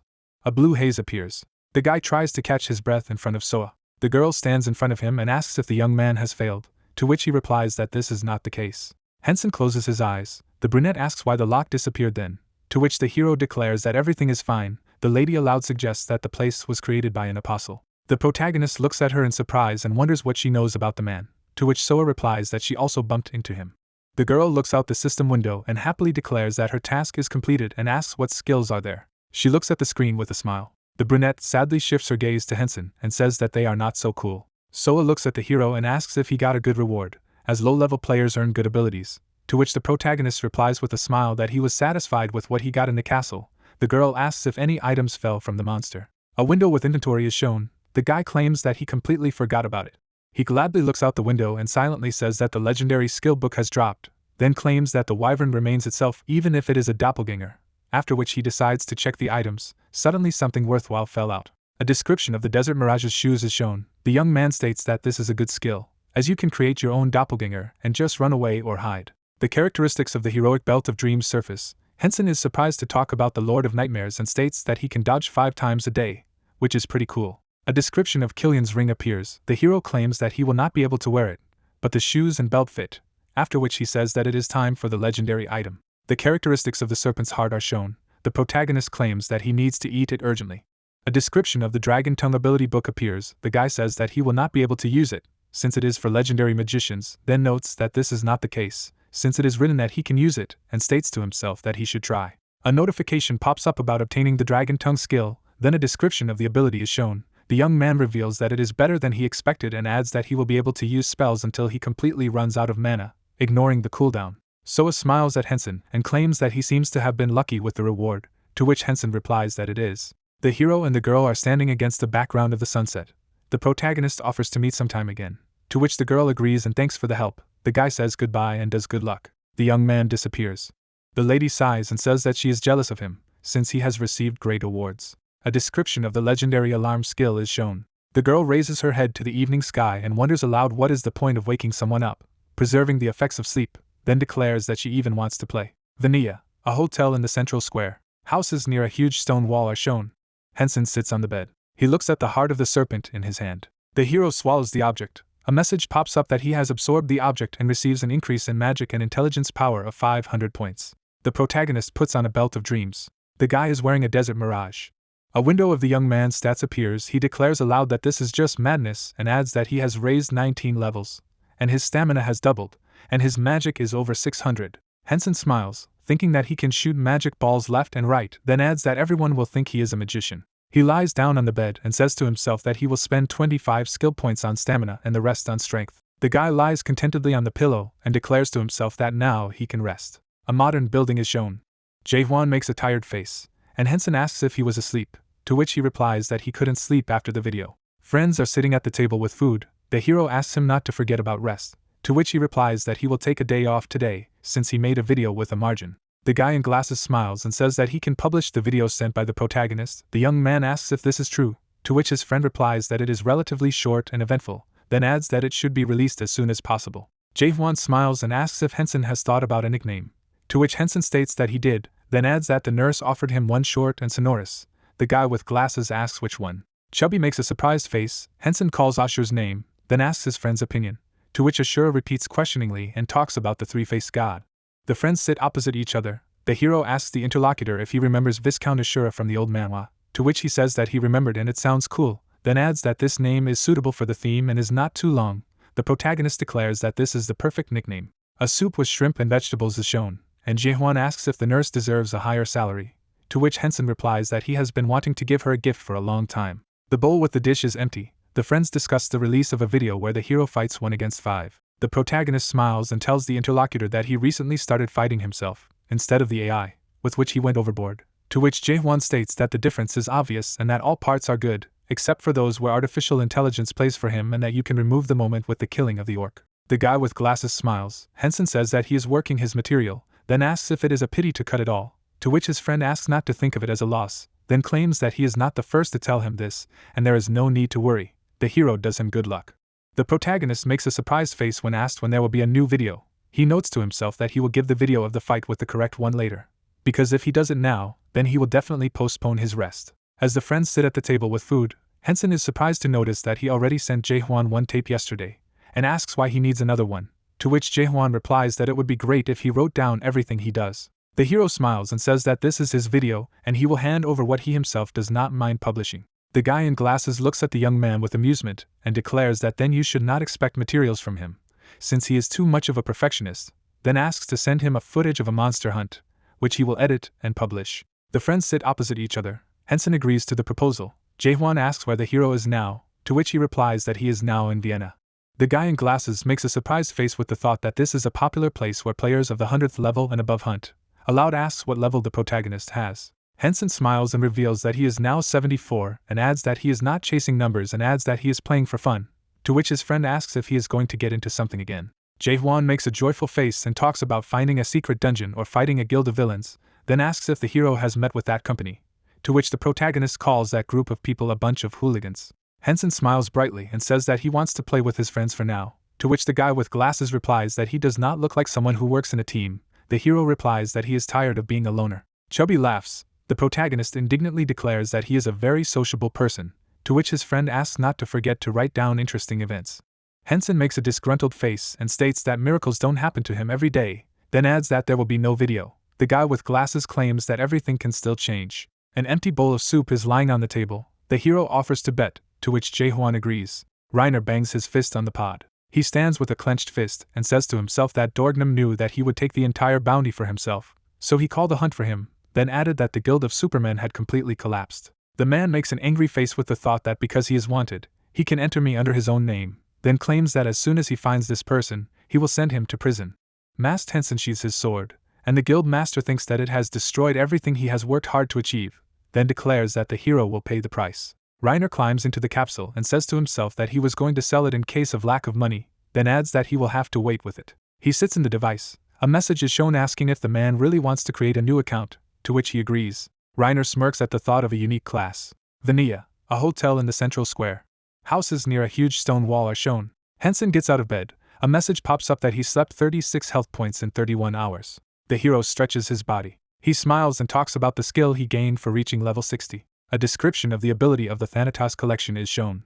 The protagonist reads the window and reveals that it is not a bad skill, but it is quite simple for the divine, then declares aloud that there may be another ability for which it may be useful, and asks himself if he should take on a new task. A lot of people are standing in front of a sign with tasks. The protagonist frowns at the thought that he can take the collective, and the highest paid. A window with a description of the shark fin mission is shown. The guy notes that it is not bad. A window is shown with an offer to take the task. The young man agrees. Amir approaches Hensen and asks if he remembers him. The blonde scratches his head with a smile and reminds him that the hero once sold him a bunch of junk in the Rhea, to which the protagonist replies that he remembers. The guys shake hands. Amir is surprised aloud that he has forgotten him, then says his name and asks not to forget him, to which the young man agrees. Hensen smiles. The blonde man reveals that the hero was first in Wretch, and now in Vienna, after which he wonders if the guy is in this place because of the castle, to which he replies that it is, but since it is already over, he is just hunting, then asks how he can help. The blonde makes a happy face and states that the Hensens are quite smart, then says that he doesn't want anything specific, then asks to find out where the young man is hunting and offers to join his party. The guys stand in front of each other. Hensen reveals that he was going to an underwater cave. Amir claims that he and his group were also going there and states that they have the same task. The blonde smiles and talks about how he works with his team, as well as the benefit of the hero if he agrees to join. The protagonist makes a satisfied face and declares that it is a sin to disagree. Amir smiles brightly and thanks him, then tells him that everyone in the squad already knows each other, so he is glad that now he has someone he knows. Hensen stands in front of the blonde man and claims that he has a low level, but a rare class, to which the interlocutor replies that he is jealous and states that he became a merchant only because he wanted to earn more money. The hero smiles and silently rejoices that Amir believed in a rare class. He says that he is throwing an invitation. A table with group members appears. The blonde man stands in front of the young man and offers to go to the others, to which the protagonist warns that you need to tell them that he has a rare class, otherwise I will think that he is a beginner. Blue clouds appear against the bright sky. Amir laughingly declares that they are good guys. A sign appears on the building. The blonde and Hensen stand in front of a group of people. The hero introduces himself and talks about himself and his class. The archer replies that it doesn't matter at all. Kuma smiles and says his name. Hina and Fian make happy faces and introduce themselves as well. The protagonist bows and declares that he is at their service. It's better to smirk and say that the guy has good shoes and a belt. The pink-haired one smiles slyly and adds that the young man's sword is not bad, then assumes that the merchant has the same thing in mind, because he brought a too lucky man. The healer looks at each other with her partners and claims that this is unlikely, since the mattresses are all on the same face. A group chat is shown where the group discusses how they are going to steal from newcomers. Amir smiles brightly and talks about the glorious hunt. The blonde gritted his teeth and shouted for the hero to be careful. Amir dodged the monster's attack. The guy shouted that it was time. The main character rushed into battle. The brunette struck the orc in the chest with his sword. The hero frowned and thought that this creature had a good defense, probably because he was a turtle. The protagonist jumped away. The creature's body was covered with lightning, and it mumbled something. The player made another red card. Kuma shot his bow. An arrow pierced the shoulder of the green giant, who shouted his name. The orc turned. The monster jumped with an axe at the blonde. The guy raised his head and realized that he was too late. Hensen managed to stop the attack. Holding his opponent, the hero thought that the giant was very heavy. The protagonist's face changed. Continuing to stand, the brunette thanked the girl, who replied that it was nothing. The player struck again. The orc missed, hitting the ground with his weapon. Fianna shot from her lightning staff. The giant's body was completely covered by the attack. The monster fell dead. The players said that they finally coped. Standing next to her teammates, Luina asked if the others had seen how strong the protagonist was. Kuma supported the girl, that the guy is faster than he expected and his control of the character is impressive, but the merchant behaves predictably, and that they need to stick to the plan. Fian warned that they need to be careful with the protagonist. Hensen turned around and thought that apparently the players did not suspect anything, adding that he needed to hunt with them more often. Stopping, the guy went off thinking that holding back the force, although unpleasant, was fun in its own way, and it was worth hunting in company more often. A window popped up with information that his strength level had improved due to incredible endurance, and that his strength had increased by 1. Amir handed the main character a fin, saying that let him stay with him for a while. Hensen thanked him. The blonde added that later they would divide the items, only they needed to calculate the cost. The protagonist's eyes became in the form of currency. A system window flashed up, indicating that the guy received an impressive amount from the user Amir. The guy in the cap, kneeling down, said that the money was divided. Now it was worth taking a break, and the hero was surprised that there was another halt. Could it be that the other players were tired? Sitting in the circle, the blonde man asked where they would go next. Amir opened his mouth and began to reason that there were a lot of people on the right, and it was safe there, but there was no soul on the left, and added that the level of difficulty was also higher. Turning around, Kuma said that he wanted to go to the left, explaining that although it was less risky on the right, it was too crowded and there was no spirit of adventure, and ended by explaining that he wanted to go where no one had ever been. Fian, closing her eyes, asked if it was necessary to take such a risk. She would prefer to just go to the right, and the other girls said that she would go in the same direction as the blonde. Looking ahead, Hensen said that he also wanted to go to the left. Smiling, Amir announced that they were going to the left. The protagonist struck a huge shark. The giant's body collapsed to the floor, and the player concluded that the opponents were much stronger here. The main character was smiling. Windows began to pop up about the awards received. Turning, the guy in the cap suggested to the team that they should take a little break. Hensen sighed and thought how annoyed he was by these breaks. Sitting in the circle, the brunette reflected that it was probably the norm in other squads to rest so often, and continued that the teams he met along the way also rested a lot. The teammates looked at each other, and the protagonist wondered what they were up to, continuing that these three were definitely talking to each other, and did not even try to hide it. They thought that he would not notice. Lowering his head, the player said to himself that he saw for sure that they were watching him, and wondered if they wanted to steal his items. Folding his arms on his chest, the guy thought that one extra action and they were corpses, and then mentally asked what exactly they wanted to get. The hero suggested that Amir might not be involved in this. Standing up, the archer asked if they were going any further, adding that he would continue to lure the monsters, and the blonde replied that he would distract them if he did. Hensen smiled, but thought to himself that the team did not touch the guy in the cap and the protagonist would just watch. The player realized that he liked this man. He immediately divided the loot, and this only made it more interesting. Smiling, the protagonist thought that it was interesting how Un and Rina were doing now, although he did not help the girls. But they did not lag behind him, adding that due to narcolepsy, he did not really have time to get acquainted with them, and it was worth adding them as friends. The archer ran away from the giant, shouting that he was close. Holding the coin in his hand, Aram activated the Charm of Greed spell. The coin bounced off the monster's head with a clink. The creature ran towards the attacker, and the player thought that this was a good taunt skill, that it was probably rare, maybe even unique. Blood poured out of the shark from the blow. A lightning bolt hit the beast's eye. Running around, the main character thought that maybe it was worth setting himself up once. The brunette flew away from the massive attack. The girl activated the healing skill. Hensen thought that her reaction was good. A spear of lightning struck the orc's chest. The monster gritted his teeth. Turning around, the archer praised the girl that her lightning magic never fails them. Fian replied that the attack only seemed so strong because they were now in a damp dungeon, so she had to be careful that she didn't accidentally fry them. The main character exhaled. Opening his mouth, Amir said that this time there was no fin, but many other objects, and gold had fallen out. Pointing his finger forward, Kuma asked what was there. The dimly lit hall was empty. The player assumed that there was nothing there. Turning around, the man said that he was an archer, so he had sharp eyesight and good reaction speed, and then continued to explain that, of course, the hero could not notice what was there in the dark, but he saw something strange. Hensen wondered what he was talking about. The speed of the guy was about 300, and with a belt it was 400. Lowering his head, the protagonist continued to reason that although the speed of reaction is related to visual acuity, he does not see anything. Crossing his arms, Kuma stated that the darkness was unclean. The hero thought that he was already wondering what they were going to do. Holding the back of his head, Amir said that he could not see anything. The player agreed. The blonde man broke into a smile and said that he needed to check this place, and it would be nice to find a secret room there, and suggested that we move out. The team stood in front of a huge wall. Pointing his finger, the man suggested that this place looked strange and there was definitely a secret dungeon behind the wall. Hensen reasoned to himself that where they were, there was no way to notice this rock and that Kuma clearly knew this place. The guy continued that it would be a shame if they just wanted to lure them and kill them. The slabs moved to the side. The archer said that he had defused the trap. The heroes are standing in front of the passage. They began to rejoice that this is really a secret dungeon. Amir opened his mouth, said that he did not expect that there would really be a dungeon here, and added that he had to go. The team moved forward. 3 players laughed at the fact that the others fell for the trap. Hensen smiled mischievously. The guys looked at the gates. Standing in front of them, they said that they had found the boss's room. That's great. They should take a break for a while and then go inside. Amir said with a satisfied look that he has a wide price range and many different types of arrows, so Kuma can take his time choosing. Watching them, MC thought that they still hadn't tried to kill them, even though they had already entered the hidden dungeon, and were just hunting slowly. There was a smirk on Kuma's face as the protagonist reasoned that he didn't understand it yet, but everything would surely clear up in the boss's room. The protagonist, with a calm face, remarked that he would like to end this as soon as possible and go to training.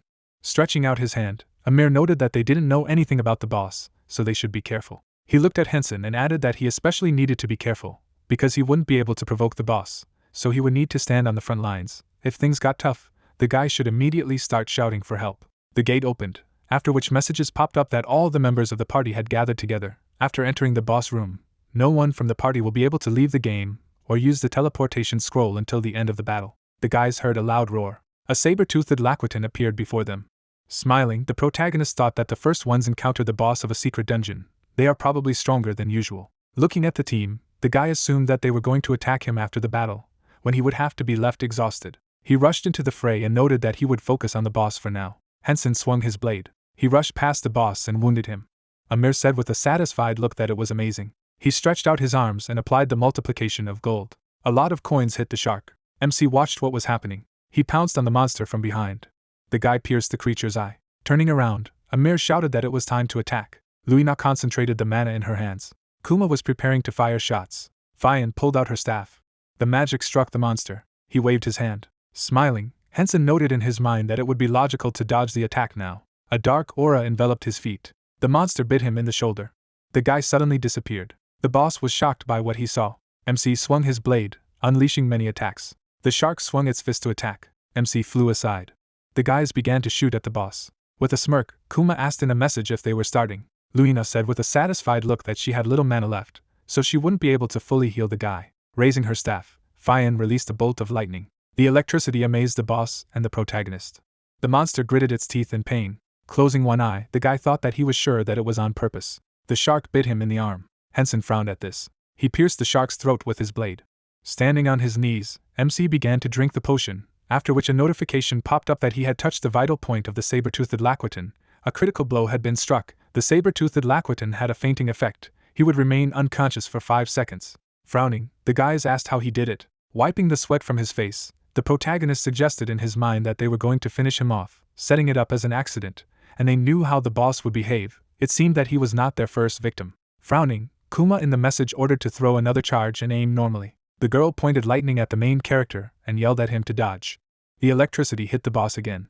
Kuma was shocked that the attack did not hit Hensen. Smiling, the guy thought that she said that she had low mana and because of this, he would not be able to be healed. It seemed that she was saving her strength for attacks. A flood of energy struck the creature. Luina laughed. The frightened girls discussed that usually the boss does not behave like this. They do not understand why all the attacks fall into the Laquatin. Joyful Amir gave a thumbs up and stressed that they are just incredible. It is an honor for him to watch how the pros play. The monster suddenly disappeared, after which a message popped up that they had killed a saber-toothed Laquatin. A joyful Hensen noted that he survived only thanks to them. Smiling, the guy read that they had cleared the secret dungeon in the underwater cave. They would be teleported to the main gate of Venice in 10 seconds. We were taken to the exit to the lake. Standing in a circle, the children discussed that they would not have succeeded separately. Amir closed his eyes and added that he was grateful to them, and on this note, he would give away all the gold and items that fell to him in the boss. MC glanced at him and asked if he was sure, to which he was told that the guy had already gained a lot of resources while they were hunting monsters, so he didn't mind it. Besides, only 4 items had fallen out of the boss. Looking at the objects, the children said what they wanted to take. Looking at them, the merchant wondered that they had just chosen what they wanted, without even asking what Hensen wanted to take. Smiling, he assumed that he didn't really care. A notification popped up that the Shark Torpedo is a spell that creates a Shark Queen of the Seas. The protagonist noted with a satisfied look that judging by the mana absorption and cooldown time, this is quite strong magic, and thanks to the dragon's tongue, he can ignore the cooldown and throw it left and right. Amir shook his hand and asked if he would mind being added as a friend. Shifting his gaze, the guy thought that he already had 2 friends on the list, and this was cool. The guys left there saying that they had an urgent matter. With a wave of his hand, Hensen said that he had some business to attend to, and then suggested that we go hunting again. The joyful Amir replied that the protagonist could call him as soon as there was time. He would immediately rush to him and make a discount on potions and buy all his trash at a high price. Putting on his backpack, the merchant thought that he did not have so much fun with anyone. He left with the words that it was time for him to go to Vienna. The guys were watching him and discussing that the protagonist had already left. they saw him heading in the other direction. Stepping out from behind the cliff, Kuma noted that he did not know how to make the boss move in the right direction, adding that it was an accident. Frowning, Fian said that she thought the first thing to do was deal with the merchant. They would sneak up from behind and be done with it. Smirking, the archer said that they had no other choice. They had no other choice but to finish off the victim they had been hurting for so long, and besides, this merchant, Amir, was a real celebrity. They were following the guy. The guys were taken aback when they heard a voice that asked why those who strike from behind never cover their own rear. Blue clouds covered the sky. Standing in front of the disappeared guys, MC said that he was sorry that he did not have time to ask what it was like when he himself was killed on the sly. While looking at the inventory, he received a notification that he had killed several users. His karma points increased, after which he thought that he needed to go to the temple to clear his karma. Hensen was surprised by the reports that he can lower his karma points by spending health points. At the moment, he has 150 karma points. Every 10 karma points equals 1 health point. Grinning, the guy said that this was not bad. Frightened players said that the protagonist was not there, because 5 game days had already passed. Frowning, Fian said that something like magic had killed them, but she didn't think that foolish Hensen had anything to do with it. If he had such powerful spells, he would definitely have used them in the dungeon. The archer added with a serious look that it was true. If MC was a mage, he wouldn't need combat skills. Besides, someone who hadn't even broken the 80th level could not have such strong spells. Crossing her arms, the girl assumed that he had an accomplice. Smiling, Kuma stressed that there is no word in the idea community that they are hunting down players. Looking at his comrades, the guy said that they would discuss further actions when they got to the shelter, and they would also need to catch this huckster. Leaving there, the archer said that he did not think that Amir had gone far. They flinched when someone behind them greeted them. Blood splatters remained on the ground. Putting his hand on his thigh, the protagonist noted that therefore it was not worth joking with him, adding that they had good equipment that could be sold. With a smile on his face, he read that he had been awarded karma points, after which he emphasized that he would use 30 health points to remove karma points and obtain 3 rare items, the same as buying these 3 items in the store. With a smirk, MC remarked that he shouldn't kill other players, but it's so much fun. Looking at the sky, the guy said that he would kill them 3 or 4 more times. Jaewon looked at the channel and read that there was no video there yet. Sitting at the computer, he thought that he would start soon. Looking at the cover of the video, the guy said that his videos would not even have to be promoted. They are interesting in themselves. His eyes fell on his watch. The protagonist's capsule opened. He got out of it with the words that if it weren't for narcolepsy, he would have just slept. Hensen was taken aback by his sister's scream, who asked if he had already come out. He came to her and asked what had happened. Hina showed a tablet that had a video on it. The enraged guy hit her on the head and clarified what was so interesting there, since she was so frightening. He noticed himself in the video. Looking at the screen, the girl noted that for her, the last part is the best, where the arrow cuts in two. She listened with a surprised look to his friend's video, so he thanks her on his behalf. Looking away, the guy said that he had told her that Jaehwan was editing the video. He had already seen it because his friend had shown it to him before publication. An enthusiastic Hina asked if MC knew Ashura himself, to which she was told that he was a friend of Jaehwan's, so he knew him. Smiling, the guy added that he had his contact details. Looking at him, the girl asked if her brother remembered that he owed her a wish. Sitting next to him, Hina asked Ashura if he would like to join their guild, noting that they have a small guild, but very elitist and generally cool. Hensen listened attentively that the minimum rank of guild members was unique, and they also had 2 legendary ones, and they were the first to receive land on the previous server. Smiling, he thought that this was an elite guild, so there might be strong allies there, and judging by his sister's stories, they had a rather cozy atmosphere. He needed to consider joining their guild. Looking at the girl, the protagonist replied that he would ask Ashura but could not promise anything. Surprised, Hina asked if Ashura's rank was higher than his unique rank, to which she was told that as far as MC knew, he had a legendary rank. Looking away, his sister listened to the request not to tell anyone about it. Sighing, she said that she would only tell the head of the guild, after which the guy noted that she should just say that Ashura has a rank higher than her unique rank. Closing her eyes, the girl agreed with him.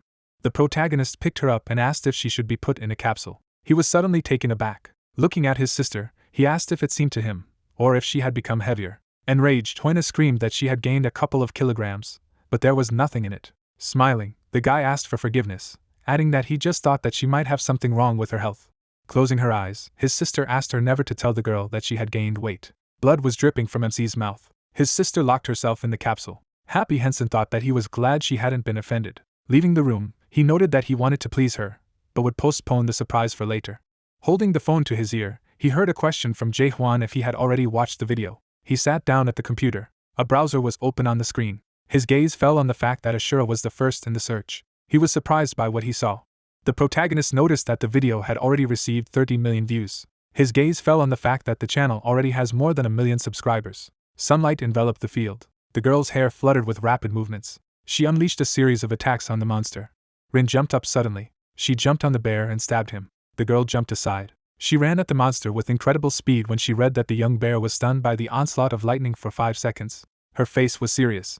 Blood from the beast spurted in different directions. The monster disintegrated into particles. Turning around, the girl thought that she needed to work harder, because she was still lagging behind Hensen. Looking at the monster's bounty, she noted that she had to give him the items. The girl broke the seal and stressed that she would return to the village first.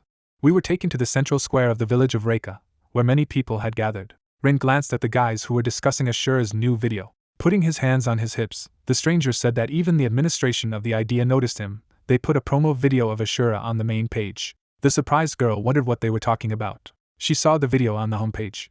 Looking at the player's face, the girl thought that it was Hensen, the long sword wielded by the player in the video, very similar to the protagonist's weapon. She noted with delight that it was definitely him. MC's skills had improved significantly. His movements had become smoother and more precise. Her eyes fell on the comments that the area in the video looks like Venice. We were transported to the building of the Heroes Guild. Rin sat at the table and watched the video. She noted with a serious look in her mind that she knew the video would be popular. But she didn't expect that. Given that the video had been edited for a while, she couldn't tell how far he had already progressed in his training. Hina ran to her. Folding her hands, she said that there is not a single person who has not seen Ashura video, because it has already had 7 million views. The head of the guild was taken aback by the words that Hina's brother knew Ashura. Closing her eyes, she emphasized the fact that she had therefore asked Hensen to know if Ashura wanted to join their guild. The girl took her hands and asked if she could ask her brother to send one message. Smiling, Rin told the protagonist to write to Ashura that she had met him in a dungeon once, and if he didn't want to join their guild, he could just add her as a friend, as she had to return the items dropped by the boss to him. Surprised, Hina listened to them go to the dungeon together, but she didn't have time to make friends with him. The girl replied with a satisfied look that if Ashura found out that he had acquaintances in the guild, then the chances of joining were greater. Her brother told her not to hope too much, but she couldn't do that. Glancing at the table, she noted that she would go and tell her brother about it, and then return immediately. A blue sky surrounded the building. Hensen entered the apartment, where his sister met him. Looking at him, the girl asked if he had already contacted Ashura, to which she received the answer that this was not the case. The protagonist listened with a satisfied look that he needed to convey a message that the head of their guild wanted to meet with him. As he sipped his soda, he glanced at his sister, who said that the guild master, Rin, had already met Ashura in the game. The puzzled guy wondered if his sister had been lied to in order to get a meeting with him. The girl rode up to him and noted that the head said that she knew Ashura from the wolf's cave and wanted to give him the items that fell from the boss. For some reason he could not collect them. The guy imagined the girl and came to the conclusion that she was talking about Rina. Smiling, Hina asked if she could meet him too, because it would be great if he arranged a meeting with him, and the 4 of them would talk. The puzzled guy noted in his mind that if he thought about it, Rin would easily guess that he was Ashura even if he came to the meeting wearing a mask. She knew his nickname, and if she called him by name, his sister would also understand. Leaving her for his room, the protagonist said that he would ask him, but he could refuse, so you should not hope too much, because he is too shy a person. The girl glanced at the chandelier. We were transported to the Karen Empire, where the sun's rays enveloped the castle. The stranger approached the king and told him that, as he had ordered, they had begun preparations for the tournament. The exact timeline is still unclear, but it will take at least a month to prepare. Smiling, Sharon asked if it turned out that the tournament would start a month later, to which he received the answer that the preparations would take exactly that long, and given that it would take time to review applications for participation and conduct trial fights, it would take at least 40 days. Smiling, the emperor asked if the competition would be as he wanted, to which he received the answer that it was, because no one would dare to resist the emperor's order, and separating citizens and travelers was a very wise decision. Going the other way, Sharon said that the participants would also need to be divided into 4 categories depending on their strength. The players were shocked. Looking at the horde of monsters, they shouted that they had to run, because they could not win. The monster struck down the guy. The wolf began to bite into the player's hand. The orc crushed the man. People began to disappear. A horde of creatures advanced through the forest, and shouted that they needed to carry out their master's orders and killed the descendant of Thanatos. A blue aura enveloped the city. Standing in front of the projection, the guy said that finally his reputation had reached 100, and if he hunted monsters more often, it would be even easier. Hensen remembered sitting at the table and thinking that the apostle of Thanatos was just stupid. He could easily make him answer strange questions again. Because of him he had to endure so much. Climbing the stairs, MC added that nevertheless, there may be valuable information in the books about Thanatos. It will not be superfluous to study the topic. Looking around the building, the guy added that there must definitely be something about this god. Approaching the gate, a message popped up that this is the Pantheon and the condition for entry is a reputation of 100 points. There was a smile on the guy's face. Evening came. Hensen noticed that the guard's face was frightened. With a puzzled look, he thought that the guards were carefully checking everyone and deciding whether they could be allowed inside, but for some reason everything was different with him. People with an irritated look parted from him, while the protagonist reasoned that there was definitely something wrong there, because priests and believers were behaving suspiciously. Smiling, the guy wondered if they were afraid of him. The priests ran away from him. People followed him and asked who this guy was and why he was not checked. The man noted with a serious look that if this were the case, then the paladins would treat him with respect, and they could see their reaction for themselves. They turned away from him. Sighing, MC heard that even the NPCs were afraid of him, and thought that he was already starting to get angry. As he walked away, he reasoned that even the players were shunning him now, and wondered if they knew he was a descendant of Thanatos and felt the energy emanating from him. Shifting his gaze, the young man noted that since Thanatos is the god of sleep and death, ordinary priests avoid him. He does not think that he will meet anyone with a high rank in this temple. The priest was walking in his direction. The old man bowed, saying that he apologized for not being able to accompany such an important guest and all these children of God who were so young and stupid. He began to tremble. Stretching out his hand, Hensen suggested that we go elsewhere first, as there were too many eyes. Looking after them, the children asked who this player was and whether the bishop was with him. Sitting on the chair, the protagonist thought that the bishop asked him to sit down, but he felt ashamed, because his grandfather was standing in front of him, and he was sitting. The bishop stood before him and spoke. That his name is Balayan, he is in charge of this temple. Smiling, the guy asked not to worry so much. A blow rang out behind the old man. Turning around, the bishop was frightened. The priest, shrouded in a dark aura, entered the room. He began to cry with happiness. The guy smashed his head on the floor. Blood ran down his face as he shouted that he welcomed him. He was Libius, the Arets of Thanatos, and his humble servant. Stunned, Hensen concluded that this fool had caused all the priests to react this way. Watching the priest, he thought that he didn't care about the information, he just wanted to get out of there. Joyful Libius continued to cry. Putting his hand on his chest, he said that he would take the master out of there, because there was nothing useful there. Standing in front of him, the guy said that if he approached the altar of Thanatos, he would be able to gain a new skill, while MC reasoned that judging by the fact that his name was in green, it had something to do with his quest. He said with a calm look that they were moving.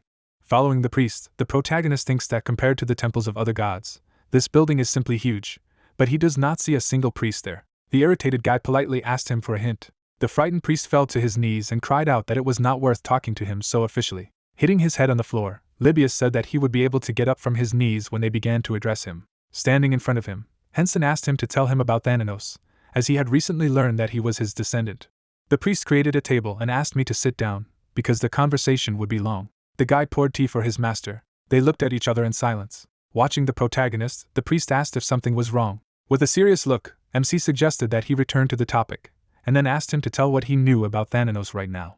Libius calmly reported that Mr. Thanatos was the strongest among the gods. Sitting at the table, the main character wondered why this tense atmosphere did not go away even after 10 minutes. They looked at each other again. A dumbfounded Hensen wondered if the priest had promised to tell him about Thanatos. Taken aback, he wondered if the guy only knew that Thanatos was the strongest among the gods.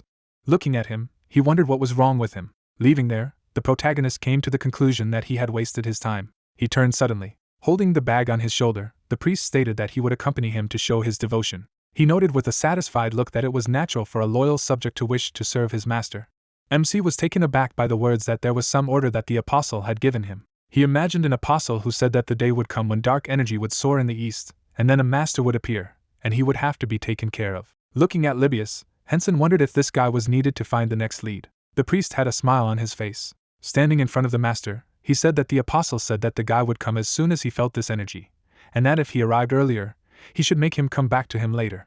He said with an enthusiastic look that despite the fact that it was a long time ago, he remembered everything as if everything had happened a couple of minutes ago. The guy turned around and sighed, after which he emphasized the fact that he was sure that this priest would be useful to him for the next quest, after which he clarified if he would have to lug around with him until he reached the 100th level and unlocked the quest. Standing behind, the priest added that the apostle had also said that if he did not follow him, he would be cursed and would never be able to leave this temple. Smiling, Hensen remarked that it was wonderful. Turning around, he listened to the apostle then add that monsters would arrive there, but he was not sure if this was true, why he clarified what it meant. The surprised protagonist looked at Libius, who said that it was unlikely to be something important due to the fact that he was developing rapidly. This place would soon be attacked by monsters using the power of dragons. He was not sure if he understood his words correctly, but those monsters feel his energy, and under the control of the dark dragons, they will chase him. Touching the screen, MC thought that this was some kind of stupidity, noting that as soon as he found some clue, the dark dragons would take over the local monsters and attack him. His eyes fell on the bulletin board, which said that the monsters were heading to Vienna. A notification about an urgent quest popped up. You need to protect Venice. An army of monsters is attacking Venice. The attack will continue for 3 game days. You need to protect the city and destroy the monsters. Smiling, the protagonist concluded that this siege would be interesting. Looking at the priest, he read that he had been joined by the priest of Thanatos Libius. Due to the large difference in levels, the guy could not participate in battle. Healing skills and other support skills could be used. The dumbfounded guy saw a projection that said that the priest had a level of 560. He began to laugh and reasoned that he could use his buffs until he reached the 100th level. Turning around, Hensen stated that they were heading straight for the monsters to strike first. Raising their hands, they began to shout for joy. The girl was typing something quickly. In her hand was a computer mouse. Sitting at the table, she sighed. Taking off her glasses, Min announced that she was finally done. Rolling down from her chair, she said that she didn't think that a wave of monsters would launch an attack because of the dragons, and that she would be busy with an Imperial Tournament. Frowning, the girl emphasized the fact that the descendant of Thanatos was to blame for everything. Examining the boy's face, she added that even if she used Eden's artificial intelligence to predict Hensen's actions, she still wouldn't be able to figure out how this person would behave. None of the players had finished the first chapter yet. As she left the office, Min pointed out that this was too much. Even a player named Soa, who had a level just above 400th, hadn't gotten to that yet. She poured boiling water into instant noodles. Holding the box in front of her, the girl reasoned that the Nano's sleepwalking ability gave him a huge advantage, and there was also a hidden NPC Libius. She sat down on the sofa and thought that he was now level 85. After participating in the siege, he would be about the 100th. The girl tied her hair and wondered what was going on at the 100th level. She imagined a guy with 2 books and noted that there were usually 2 new skills, one of them passive and the other so powerful that it could be called absolute. She split the wands and added that the descendant of Thanatos receives both skills at once. Eating the noodles, the head of the development team added that if they were involved, most players would not be able to defeat the protagonist, in general, as they are now, but even a player like Hensen would not be able to gain experience from the siege. Closing one eye, she stated that MC would raise 10 levels at most. The guys were delighted. Frowning, Min concluded that he was even crazier than she thought. Looking at the large screen, she wondered how many experience points and rewards Hensen would receive if he defeated all the monsters and dragons. She stared at the screen.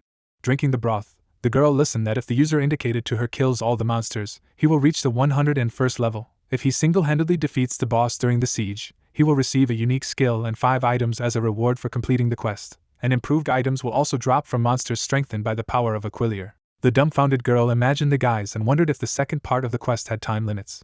She put down the box of noodles and noted that it was necessary to prepare for the tournament. Sitting down at the computer, Min stated that she needed to turn off all videos related to the user Hensen and open the information about the tournament. She stared at the monitor in silence. The guys shuddered when they heard a loud scream. The girl put her head on the keyboard and asked loudly why they chose this path. Tears came to her eyes. Sunlight enveloped the surroundings of Venii. Sighing, Rin reported that as she thought, the protagonist was not there. Tearing up the scroll, she noted that she needed to look elsewhere. She appeared in the square, where people were shouting to go to the eastern gate, because the siege was beginning. A projection appeared in front of the girl with information about an urgent quest. With a calm look, she wondered if MC would pass it, adding that he said that he liked fighting, so he definitely would. But if he was on the hunting grounds, he wouldn't be able to see this quest. Crossing her arms, Rin wondered why this was called a siege since there was not a word about it in the quest. Smiling, the girl thought that Hensen loved thrills and hunting. Her body was enveloped in electricity. She rushed through the city with the words that if the protagonist is now in Vienna, then, most likely, he went to beat monsters before everyone else. The guy stopped at the edge of the ledge. Looking at the forest, he said that soon they would get to the city.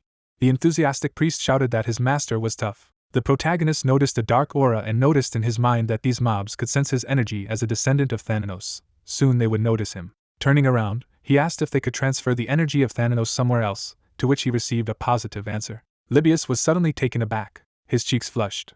Tears welled up in the priest's eyes. He looked up at the sky. Standing behind the guy, he shouted that his master was amazing. He felt his knowledge increased thanks to him. They jumped in different directions, saying that they would proceed with their plan. The monsters were moving through the forest.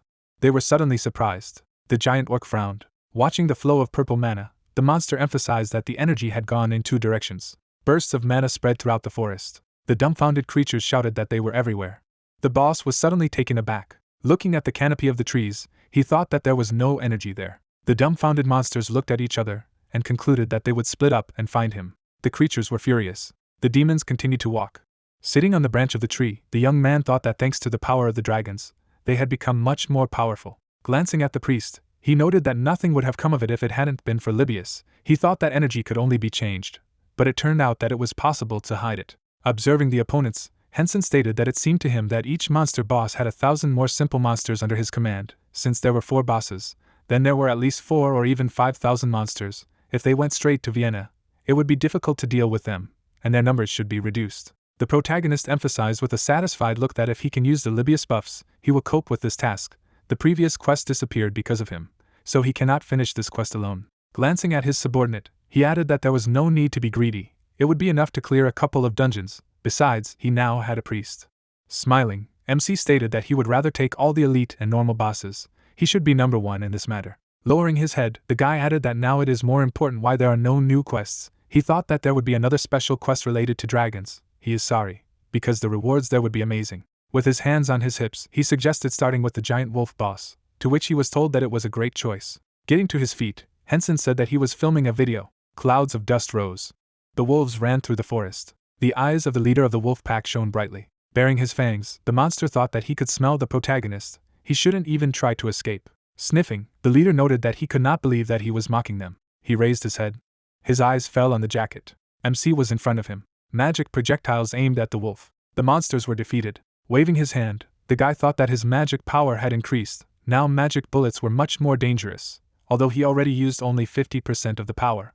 The shells hit the wolves. The leader of the pack was shocked. Raising his head, he began to howl, after which notifications popped up that the leader of the wolf pack was using the howl skill.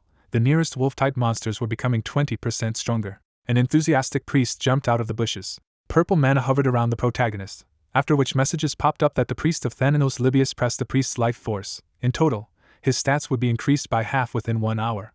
An aura surrounded him. Wolf was surprised. He rushed into battle. The guy rushed past him. He was behind the boss and struck down his henchman.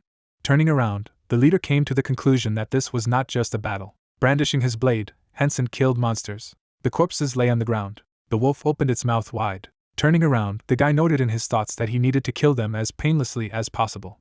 Dodging the attack, he stressed that he could not use the magic bullet skill against them. He would have to deal with it with a sword. The guy was moving at great speed. He plunged the blade into the monster's throat. The protagonist began to run behind the boss. Turning around, he said that he wanted to use the melody of Thanatos.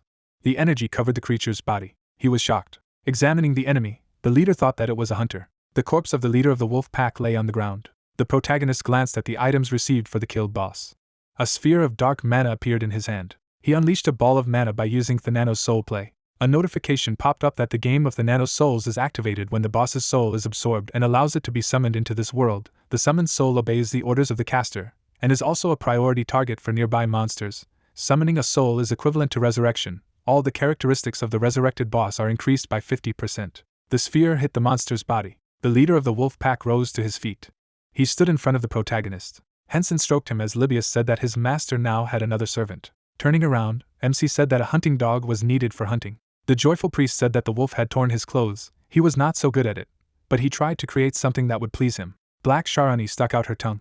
Sitting on the wolf, the guy said that in terms of strength, the ogres or orcs are much stronger, but her venom is a real problem. The tearful priest stated that he was sorry that his humble servant could not be useful, and the protagonist reflected that the cooldown of the healing skill and other positive effects of Libius had increased significantly. They moved towards the snake while the guy reasoned that it was best to engage in battle when his skills were fully restored. The surprised snake paid attention to the rumble. The monster grabbed Sharani's body with its teeth. The snake opened its mouth wide. The animals bit each other. Sharani was suddenly taken aback. The protagonist ran over her body. She was shocked by what had happened. Sharani rushed at him. The wolf pinned the monster to the ground. Hensen began to swing his blade. A lot of cuts appeared on the snake's body. The creature's body disappeared, after which notifications popped up that he had defeated the Black Sharani. He had received the boss soul. He now has 4 boss souls. Putting his hand on his hip, the guy thought that he was disappearing while reloading. He was riding towards a crowd of monsters. The ogre began to scream loudly. The protagonist was holding on to the monster's skin. Looking at his subordinate, he noted in his mind that Libius's skills were truly amazing. He had been able to fully restore the disappearing wolf. The orc walked in his direction and shouted that a traitor had arrived who needed to be punished, and we were told that he was the leader of the giant orcs Fyric. Observing the enemy, MC stressed that these two will work together, no matter what it is. This does not change the situation. He said with a serious look that sleepwalking should not be used, because Libius buffs would cope with it twice. It was a waste of time to reboot the skill. He would just lose about 2 days. Looking at the monsters, he noted that then he would deal with the orc leader first, and the wolf would be poisoned to fight the ogre champion. The ogre champion's defense is high. He is also of a higher level than the wolf, so his attacks may not work, in which case it is worth sending the wolf to the orc leader with a relatively weak defense. Jumping off the monster, the guy ordered him to fight the giant orc. Magic attacks hit the ogre. Hensen stood before him. Smiling, he said that he would deal with him. The monster held a weapon in his hand, roaring. It was the ogre champion Akab. The young man looked at him, thinking that this was some kind of garbage. Even after using magic bullets, stacks did not accumulate. He gritted his teeth, realizing that he most likely had a resist to his Matana shooting. Energy rose from the hero's legs as he thought about how to do this, starting to use Mirage. The ogre struck the ground with his Morgenstern. The magic was thickening. Akab gritted his teeth, not understanding what was happening. Hensen charged, swinging his sword. Drops of blood splashed onto the monster's face. The young man moved away from his opponent. The ogre looked to the side, starting to scream. The guy leaned back, dodging the blow, thought that thanks to the Mirage and the Dream Belt, he could easily dodge his attacks. Hensen watched him intently, moving about, reasoning about it. That although he himself is unlikely to be able to hit back normally, I wondered that there are still about 8 days before the DP store is updated. The monster stuck out its green tongue. Notifications appeared that Ogre Champion Akab was using the skill. Speed and reaction power were increased by 30%, and magic resistance was deactivated due to the use of the skill. The main character was in anticipation, asking himself that he decided to dig his own grave. He raised his palm as a large amount of water appeared behind him, activating a tsunami of sharks. Akab opened his mouth as he watched what was happening. The young man unleashed the magic sharks to attack his opponent by shouting. The orc struck, hitting the sharks. 2 predators grabbed his body, and he clenched his teeth in pain. The monster clenched its fists, spitting magic from the water. He crushed the sharks, hitting the ground with his foot. A magical fish clung to the monster's hand. Akab destroyed it with a single blow of his hand. Hensen suddenly jumped on his opponent's head, sticking a sharp object right into his eye. The ogre screamed ferociously in pain as he looked up. A message appeared that he had landed a critical blow by hitting a vulnerable spot. The eye was damaged, and the ogre was losing his vision with his left eye for 10 seconds, with notifications indicating that Thanatos' nightmare had been activated. The protagonist jumped off the creature to the ground when the enemy fell to his knees, after which the message said that the ogre champion received the status of Nightmare of Thanatos. Hallucinations and pain lasted for 5 seconds. Akab gripped his weapon tightly. The guy turned around and cursed, seeing the Morgenstern behind him. A huge ball knocked the young man down. The system notification said that the Dream Belt skill was activated.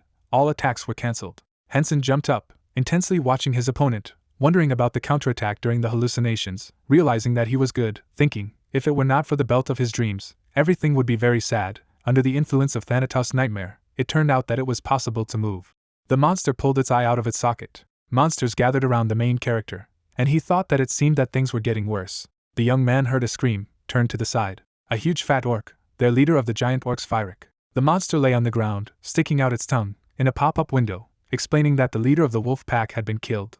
The guy swung his blade, saying that it was very bad. Chains were stretched around the legs of the main character. He understood that first he needed to reduce the livestock. Many monsters were wrapped in chains. Chains passed through Akaba. Fyric was there, baring his teeth.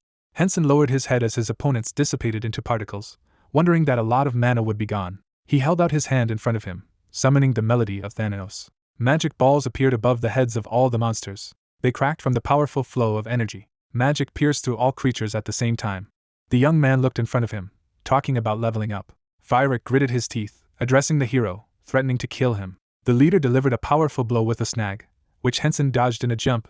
A message appeared in the system window that the Dream Belt cancelled all enemy attacks. The guy stretched his hand forward, activating a tsunami of sharks. Magical fish attacked the ogre, dealing damage all over its body. Tense Fyric struck another blow past the target. The young man noticed that sharks were very insidious. The guy clenched his teeth, seeing the danger from above, cursed. Akab carried out an attack using a weapon. The hero who escaped the blow realized that it was dangerous. He drew his sword, moving to the side, aware that he had only the most ineffective attacks left. He watched the creatures, noticing that it seemed that the leader was not even wounded, and Akab looked dented, but not enough to stand aside. The guy watched them carefully, mentally preparing for the fact that now he would be able to use only 2 skills, Matan shooting and Tsunami sharks, because their cooldown was disabled due to the dragon's tongue, and all other abilities were on cooldown. Hensen landed at the feet of his opponents, thinking that this would not be enough for a normal attack, and 2 skills would be more than enough, but he was wrong. The hero ran swiftly to the side, avoiding the blows, heard that he was finished, reasoned that of course, if he fought, he would win in the end, but the young man lowered his sword, standing in front of the many creatures, knowing that he needed to capture a crushing victory. His eyes lit up dark as the Nano's dream was activated. Huge snakes surrounded the young man, who was tired of them, saying that he would deal with each of them. A notification popped up that the guy has activated the Nano's lucid dream. The skill consumes the soul of the boss instead of the level, ignores the cooldown, preparation and work time of all skills that consume DP for a minute, and after activation, the defense of all opponents is cancelled for 10 game days. The two ogres stared at the young man, who knew that he only had 60 seconds to kill these two. Hensen was shrouded in red energy when he used the Berserker song. The message box said that the caster becomes invulnerable for 10 seconds, and his movement speed and attack power are increased by 50%. The monsters rushed to attack, and it was reported that the Nano's sleep minimized all risk. The chains went through the creatures that roared in pain. The hero reasoned that this minute would be enough for him. The chains stretched forward. The main character talked about leveling up. The two monsters devoured him ferociously, threatening to kill him. The magical sharks from the water went to attack after the guy put his hand forward. The main character fled into the attack along with the sharks. The young man struck several blows with the sword of the huge creature. Black magic enveloped the leader, after the guy activated the melody of Thanatos. Sharks surrounded Fyric. The notification said it was a powerful blow that dealt critical damage. The glittering bullets were directed towards the enemy. The shots hit the monster's head, hitting both eyes.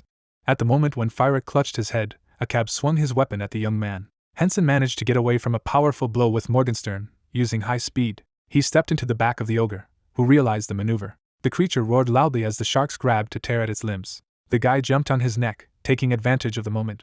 The main character mercilessly stabbed him in the throat with a blade, one after another. The Nano's melody was activated. Hensen landed with his opponent's severed head. Notifications have appeared that he has defeated the ogre champion Akab and received the boss soul. The young man smiled as he spoke of the play of the Nano's souls. The monster grabbed its head in its hands. Messages appeared in the notification window that the ogre champion Akab was summoned by the skill game of Souls of Thanatos. But the boss's body is in poor condition, which means that it is impossible to increase abilities. Behind the boy's back, the ogre put his head back in place, after which the system notified that Akab was ready for battle. The leader spread his hands to his sides, exclaiming about the vile descendants of Thanatos. The main character was pleased, calling it a great effect. Fyric was drooling with anger, wanting his opponent to die.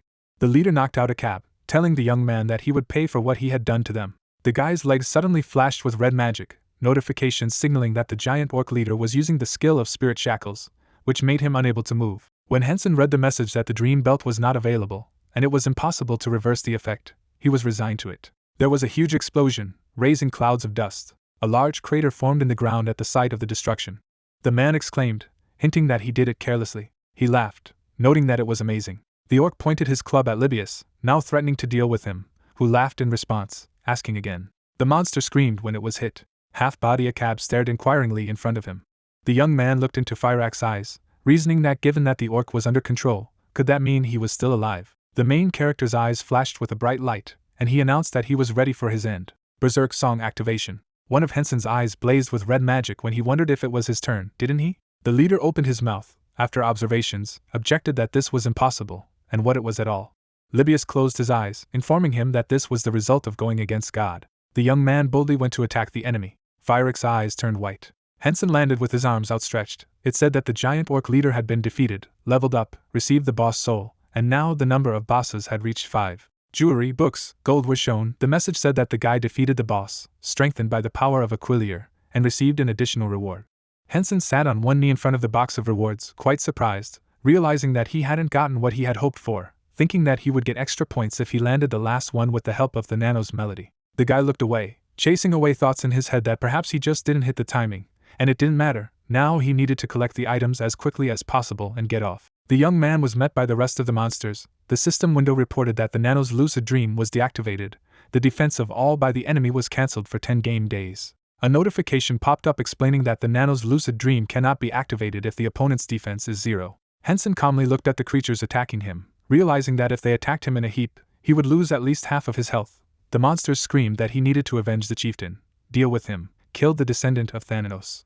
The hero looked in anticipation in front of him, noting that they gave him a headache. As the enraged monsters approached, Hensen realized it was time to get out. Discharges of energy pierced through all monsters. The guy was stunned, watching, thought that maybe he missed some boss. A drop of sweat appeared on the young man's face as he began to realize that all his skills were on cooldown, now only available to the dragon language and Matan shooting.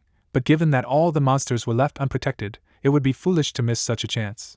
The man approached the main character, asking him to listen. He was looking forward with a spire, saying that everything was very bad. Someone's legs were shown, enveloped in energy. When Hensen was called, he turned when he heard. In front of him stood Ing.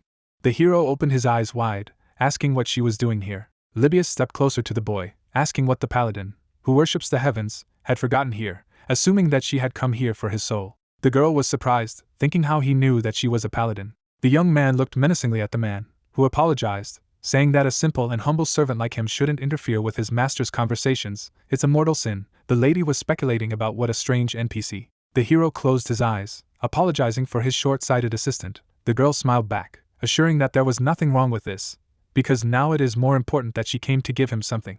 The guy looked at Un, clarifying the likelihood that she had more interesting subjects than Rina, because the young man was the same level as her, also remembering that Hina had not yet told Ren anything. Apparently, this girl had reached him on her own, not understanding how she managed to do it. The girl looked at the young people, saying that she knew that it was impolite, but Mr. Hensen, or rather Mr. Ashura, when she watched the video, she immediately realized that it was him, recognizing the surroundings of Venice, so it was a matter of time to find him, and then a notification came about an urgent quest, and it immediately became clear to her that they would take part in it. Hensen closed his eyes, noticing that this was it, which meant that the girl had figured out where to look for him from the usual notice, reading him like an open book. The monsters surrounded the heroes, shouting that they needed to be killed and avenged. The hero put his hands on his belt, noting that first they needed to get out of here. The lady agreed that it was right to do so. The young man took out his weapon while waving. Un held two swords in her hands. Blood splatters flew to the sides. Venice, a city standing in the water. Hensen smiled, suggesting that the girl go to a cafe, to which she agreed. Libius laughed, saying that he also agreed. The guy began to think that he needed to be floated somewhere for a while. The young man put his hand on his shoulder, saying that he had a secret mission especially for his assistant. The man, thinking about the honor of feeling the hand of the master on himself, shouted that he would do whatever he ordered. Hensen looked at him with a menacing look, noting that he needed to find the second footprint they had talked about earlier, and Libius was glad that he was being entrusted with such a difficult task. The guys watched as the man teleported, managing to say that he was so trusted, he would find out everything as soon as possible. The hero turned around, smiling, and said that it was good that the assistant did not ask questions and just obeyed orders, while Un wondered if he did it for her, because he could not have chased her away. Clouds were floating in the sky at the moment when the guy invited her to a cafe. A red sign with the name of the establishment hung on the building. The young people were sitting at the table, opposite each other. The girl silently looked at the hero, thinking that it seemed to her that Hensen was angry with her, because she did not just come to hand over the items, but tracked him down on video, like a stalker, and after this, he would not even accept her friend request. The girl stretched out her hands with the artifact, explaining that it was for the master, for which he thanked her. She crossed her arms, saying that she had only come here to pass on loot, and hoped there would be no misunderstanding between them, banishing questions in her head about what she was talking about. Why would he somehow misunderstand her, thinking that she had ruined everything? The young man closed his eyes, answering that everything was fine, and there was no need to worry. The paladin reasoned that it was even a pity that this misunderstanding did not happen. Hensen looked out the system window, seeing a skill book and a sword. A card with the characteristics of a unique weapon called Sinclair popped up in the window. The guy noted that the characteristics were just crazy. The sword shone against the red background as he talked about how the reduced attack power could be compensated for by Aeliz's unsuccessful creation, realizing that he was lowering his opponent's defense, noting that it was simply delightful. It seemed to be a notification about the skill book, and the unique movement skill with its detailed description. The young man understood that the movement skill is a great option to avoid an attack or suddenly inflict it, so it is a useful thing. The system announced that he had acquired the skill of movement. A picture of two people appeared on the screen. It was said that this skill had been assigned level 1. The hero said that the reload time was excellent, and most importantly, the skill did not consume mana. The fact that he was teleported to a random place was of course not good, but Hensen smiled as he looked out the system window, thinking that the skill is perfect for Ashura, and you can't think of a better one. The three girls talked to each other about Ashura when he wondered that he didn't need to date Hina and Rina, didn't he? Because apparently they would only cause him trouble that way. The hero looked at the girl, asking her not to tell anyone that Ashura was him, and in no case should she tell anyone his nickname. He smiled, adding that he needed to keep him a secret from others, and besides there was someone in Rina's guild who was better off not knowing who was hiding under the mask. She was delighted, noting that it was good. The guy stared at his interlocutor, thinking that it was a little inconvenient to ask for such a thing, but this was the best option at the moment, so that he would not be burned, otherwise it would be bad. The young girl held up a glass of drink, banishing thoughts about what to keep secret, wondering who the man from the guild was. Ing drank from the mug, saying that she hadn't seen anyone else yet, wondering that as far as she knew, there were only 2 men out of 7 people, wondering if he was talking about the girl. Hensen silently thought that he wanted to go and test his new weapon and skill. He got up from the table, thanking her for bringing him loot, and to be honest, he no longer hoped that he would ever see the items from that dungeon. Conveying his gratitude to Rina, the lady realized that they had not become friends. The lady was worried, with her mouth open, asked for a friend request, realizing that she had asked too quickly. The young man was silently smiling as he reflected on the fact that judging by his look, he would refuse. The girl beamed with happiness, hearing that it was good, they were going to hunt together sometimes, offering to switch to you. The characters shook hands, a notification appeared that they had become friends with the user Hensen. The young man thought that if he needed to contact someone from the guild, it would be more convenient to contact the niche through the lady. Vini guest house. The main character sat on the bed, crossed his arms, thinking that this guest house is better than anywhere else. It is so calm here, no one will disturb him, and he feels at home. He looked at the system window, asking what might already be worth trying. Hensen carefully looked at the window, seeing in front of him 1 environment of heroic and 9 items of unique rank. Each artifact was signed. The guy wondered about 6 out of 8 items were useless. They were just lying around, and he couldn't use them, and maybe it could be sold. The protagonist exhaled, realizing that now he has a movement skill and a Sinclair, so it is worth freeing up space in the inventory, offering to start with a weapon, or better with a spell book. A card with a description of the book opened. The guy said that it was not clear what kind of skill it was by the name alone. It was better to try to test it. The message said that he had acquired the skill of sweet sleep. The image with the skeleton in the bed was indicated in the skill card, with all the characteristics. The guy gritted his teeth, stiffening, thinking about the fact that it could be used in conjunction with the skill sleepwalking, where it was just activated in sleep, and the combination of sleepwalking and sweet sleep meant that he would be able to use the fighting style of the Knight of Ashura at any point in the game time once a day. The main character held a sword in his hand, thinking that he would not only sleep, giving control to the AI, but also restore health. The Ashura Knight was attacked more often than him.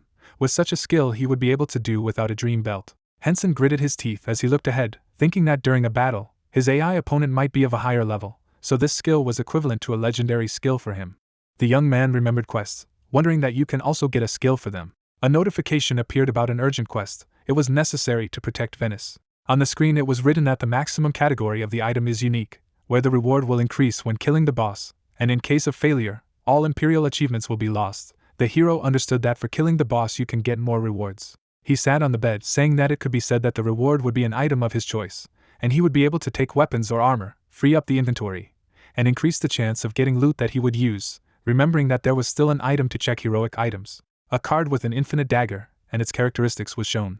Hensen, smiling, talked about how perfect he was, and now he's starting to fear himself, while wondering what might be enough for today, because he'll be in trouble if he loses control. Paper sheets hung on the blackboard in the office. The woman picked up the phone, saying that it was Dayan's studio, asking if he was a member of the guild, and replied that Mr. Ashura had not yet decided, and she would give him their contacts. The employee sat with the phone in his hand asking about the advertisement, the contract, whether they had already sent, claiming that they would check the mail. The lady looked at the monitor, answering on the phone that the next video was not yet available, and the information of the user Ashura was confidential and not subject to disclosure. The employee with glasses asked to leave a request in the guild mail, and for video production, and also to write an email, and they will contact him later. Jae-won looked up at his colleagues, saying that it was simply impossible. Let the answering machine work. The guy turned around, agreeing, and the girl offered them a little rest. He approached the girl, asking how many video orders they received. The lady replied that she had a total of 34.2 of them from fairly large companies. Such interest was shown only to professional streamers. Jae-won was surprised, replying that this would not work, they needed more workers. The guys looked at him. He suggested that she just set up a call center, otherwise instead of editing the video, she would always sit on the phone. The colleague added that it was true, and he was of course glad that they had a lot of work now. But all day long he did nothing but answer the phone. The guy leaned on his chair, saying that there were good days, when Mr. Ashura made his videos himself. Jae-won tensed, asking if there could be people with work experience among their acquaintances. The girl and the guy looked at him. She said that there were 2 or 3 people to whom she could entrust such work. The guy noticed that he also had a couple of them. But what to do with requests? Everyone still requires videos with Ashura. Jae-won smiled as he said that he would be personally responsible for the guy's video. Minhee looked tired when she clarified about the concert. The guy added that his younger ones would be happy to help and go part-time, whether to contact them. The young man with glasses looked at the guys, giving an order that Minhee would keep all the control on her. As for streamers and other YouTubers, asking to choose Min Jae and Young Ha only those who bring the most profit, and to refuse the rest due to the large number of orders. Let them say that the service for creating a full video is temporarily unavailable with them. Jae-won noticed a ringing smartphone on the table. He picked up the phone, threw his bank card to his colleagues, saying that he would talk and catch up with them, and in the meantime, let them go buy something for dinner. The young man sat down at a table in a separate room. He held the phone to his ear, asking for forgiveness. They were busy promoting the video, that they just physically did not have time to contact him. The streamer replied that he knew so he did not bother them. Jae-won noted that he would write to him a little later, and now he is very busy and he has no time for chatter. Anma advised him then to run to fill his stomach as soon as possible. Asking about the guy, he called Ashura if he should be filming it. The young man laughed, realizing that he was interested. The streamer replied about what it means. He guessed right and it's great. You can take care of him and meet when he is free. Jae-won said that he will inform you when he has free time. Anma smiled as he held the phone to his ear, asked that it seemed he hadn't contacted him for another reason, deciding to go the other way, didn't he? Clarifying if the young man knew which guild he had joined. The streamer tucked his legs into the chair, listening to the fact that they didn't have information yet, replied with a laugh that it was awkward, and if it wasn't difficult, could he tell him about them? Jae-won smiled, asking that he had forgotten who he was and would tell, of course, only let him not count on his consent, because he was an inveterate loner. Anma said on the phone that he would be grateful if he at least just knew. The young man assured that he would mention him on occasion, and maybe Ashura would agree to cut with him. The streamer stuck out his little finger, saying that he could not even dream of this. In any case, this is not the main goal. He has information that can be useful.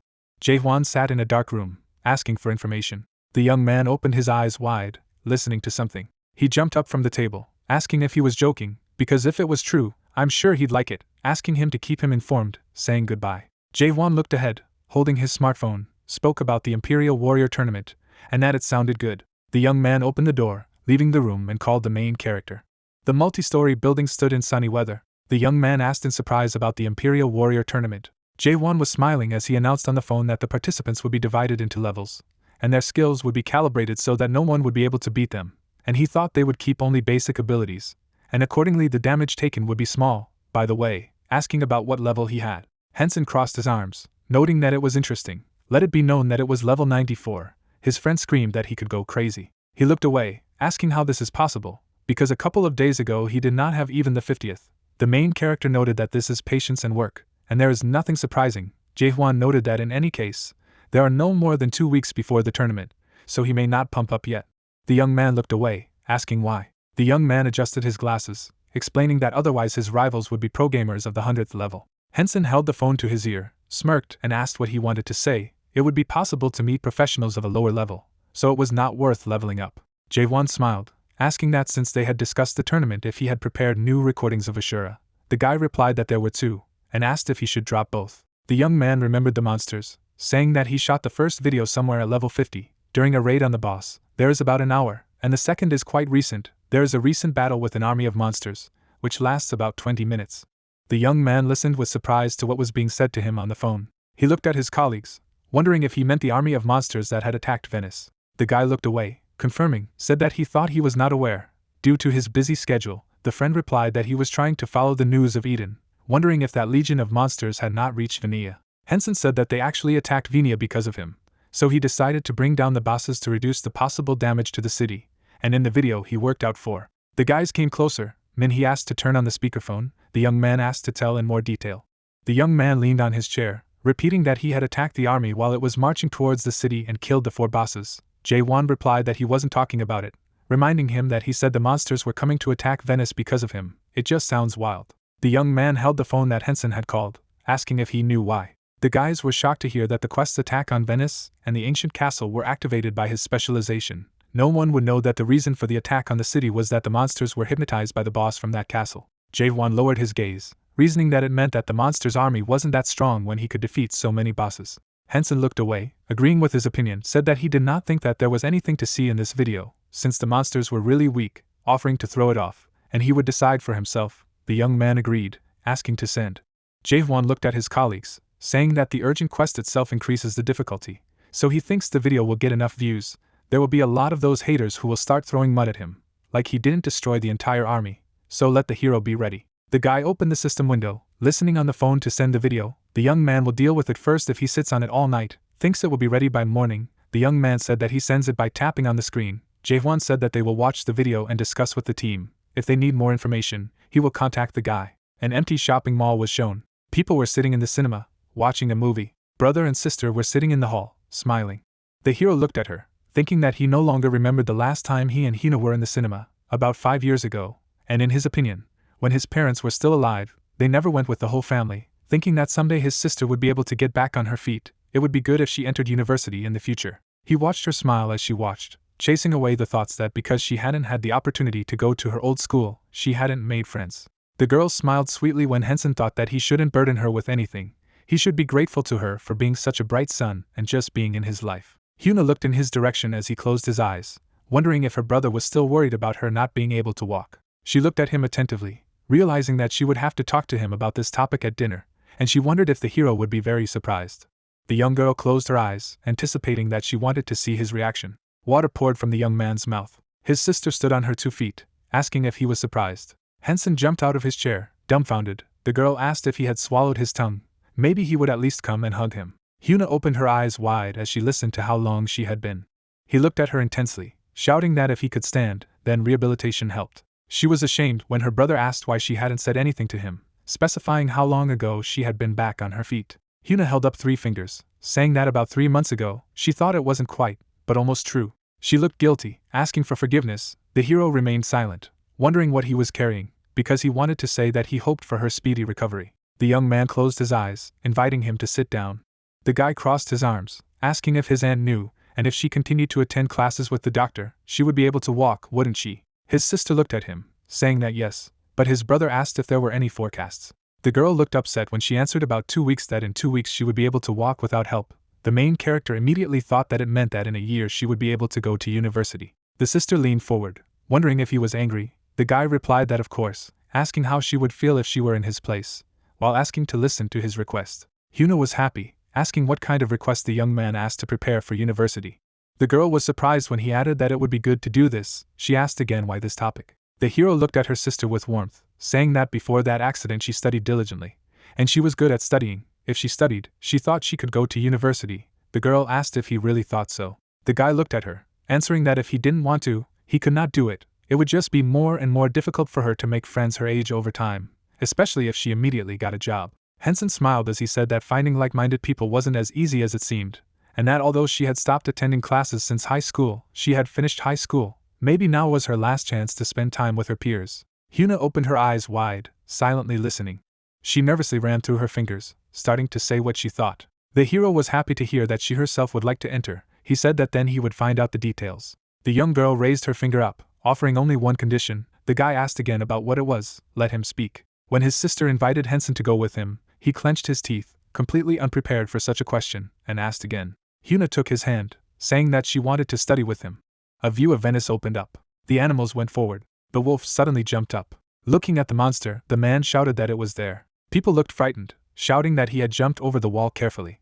The beast attacked the player, to which he shouted for help. Looking to the side, the man shouted that they should calm down and prepare for battle. The players prepared to attack. There were reports that, damn, this is a moon wolf. Why is it so strong? Let them not panic. Keep the line. If they attack back, they will be able to win. The monster opened its mouth wide. People began to suffocate from the poison. User correspondence appeared. The sun began to rise, and someone shouted that it was dawn. The monsters were retreating. The guy looked away in fright and said that they were alive. Looking to the side, he added what or not. The creature's eyes lit up red. People froze in the middle of the city. A phrase flashed by that how to stop them. Could it be that the level restrictions were lifted so that high-level players could also participate? The monsters, looking ahead, roared loudly. The monsters looked furiously and shouted the words that enemies, revenge and blood. The fortress began to catch fire. Yellow particles appeared in the air.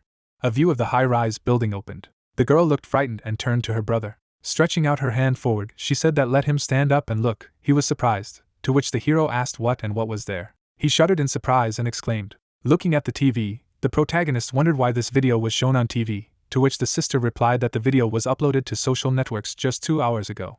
Smiling broadly, Hina said that the level was at least legendary. Let him see what skills. Control was crazy. Wasn't it great? To which he replied approvingly. Sitting at the table, the guy said that so, now they watched a video with Ashura participating. Jusa's eyes widened and said that every time she saw him, she was amazed. Nama closed one eye and said that it was not surprising, to which he was asked what he was talking about, and he added that it was rumored that the level of Ashura was higher than 150th. Looking at the TV, the brother and sister listened to the fact that the video was added at 7 o'clock in the morning. Even if there was a minimum of editing, it was filmed at least yesterday, so it caught monsters halfway before the invasion.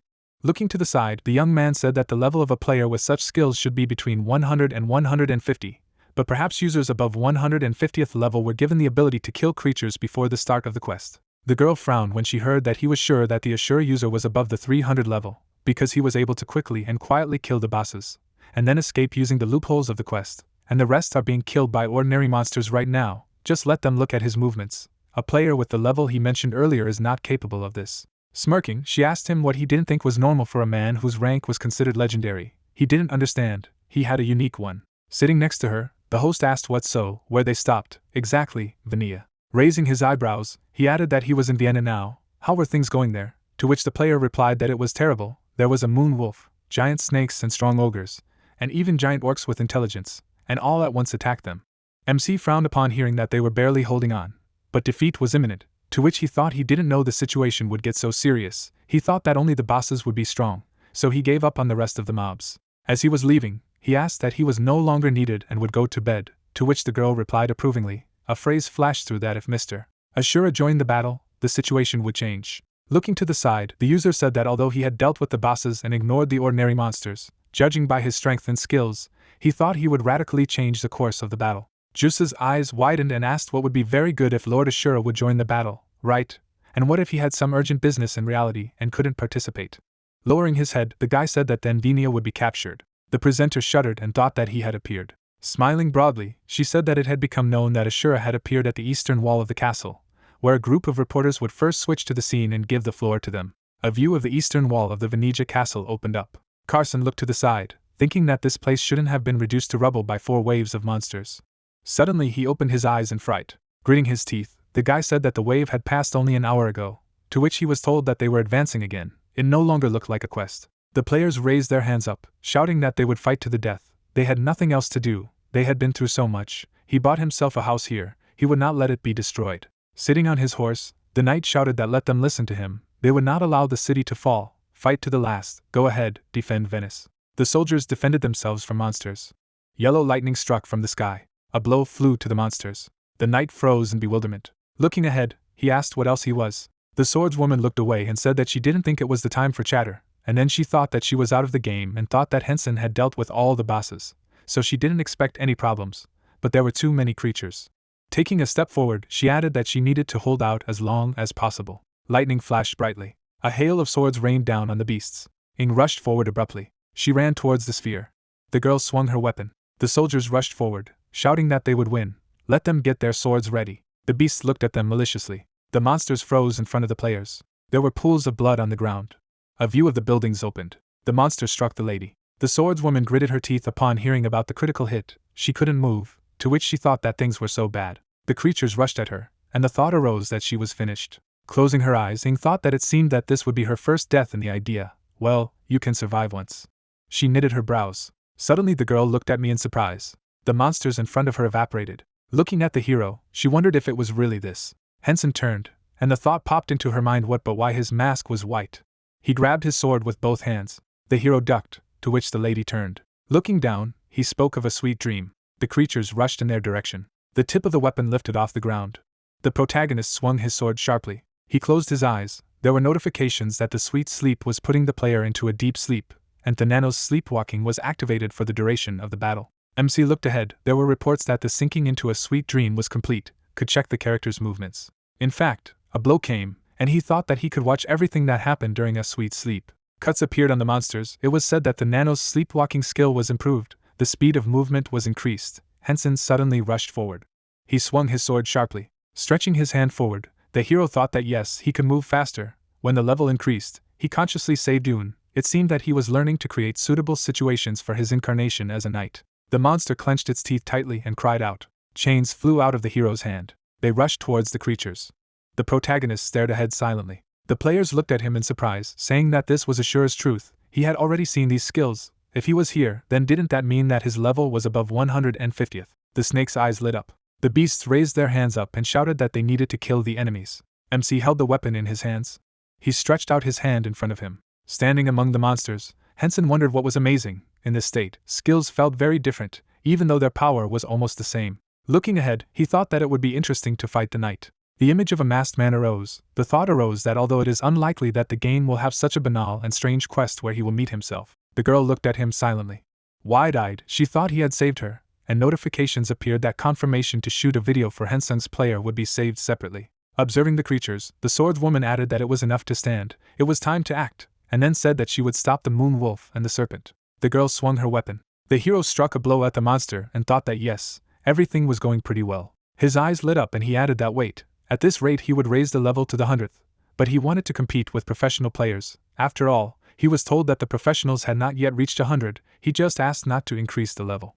Standing in front of the giants, the protagonist thought that it looked like these would be cooler than the rest. The monster gritted his teeth, and he added that elite monsters, in fact, he did not encounter them. After all, his target was only bosses. As he struck, the monster shouted that he should die. MC jumped up sharply. Drops of water appeared in the air. The creature screamed in pain. It rolled its eyes. Hensen looked at him. Stretching his hand up, he thought that not this. Black particles appeared on the monster's face, and notifications appeared that the Thanos Soul Game was activated on the corpse of a giant orc warrior. It could be summoned by the Thanos Soul Game skill.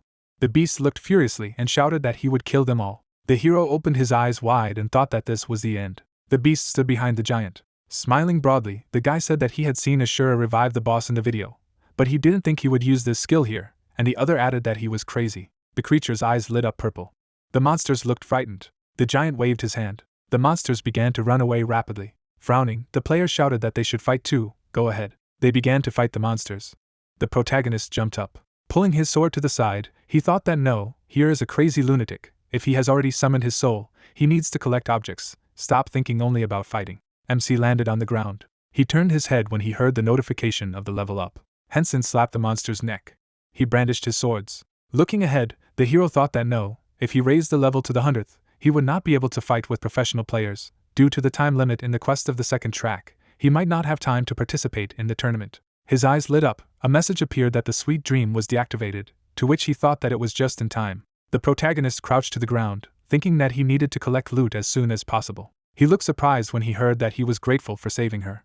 MC waved his hand, and someone said that he was already leaving. Suddenly he evaporated. A phrase flashed by that well, now the giant orcs and ogres were destroyed. To be honest, he wanted to take a picture with him, but he never managed to. He didn't think that he would fit if you just called him. Smiling, the guy said that he also thinks so. Of course, it's a pity, to which he was told that he was able to take a screenshot, make a post on his page, and he added that this is great. Besides, the rumors that his level is more than 150th turned out to be nonsense. The swordswoman frowned when she heard the words that yes, for sure, maybe he was a king, but this was simply unacceptable, to which she thought that with them, there was no notification about the completion of the quest yet. A view of the city buildings opened.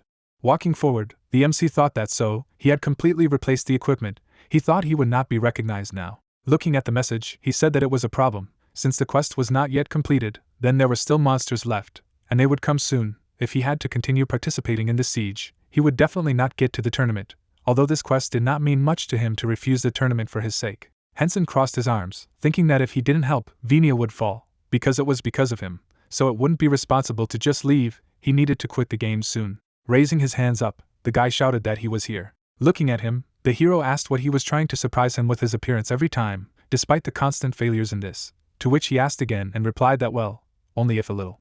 He looked in surprise when he heard that he just wanted to greet him and make him happy. Turning his head, the protagonist asked why he was there, how he was able to go with him, to which the young man asked, and he added that he could not come with him when they were at the eastern gate. What had changed? He smirked when he heard that his humble servant would always follow him. A view of the building opened up, and MC asked the girl what would happen if he quit the game now, to which she asked again that something had happened, and he replied that it was nothing special. Standing in front of the player, Hensen asked that he had heard everything, to which Libius replied that he could only admire his genius, and he added that he had understood everything.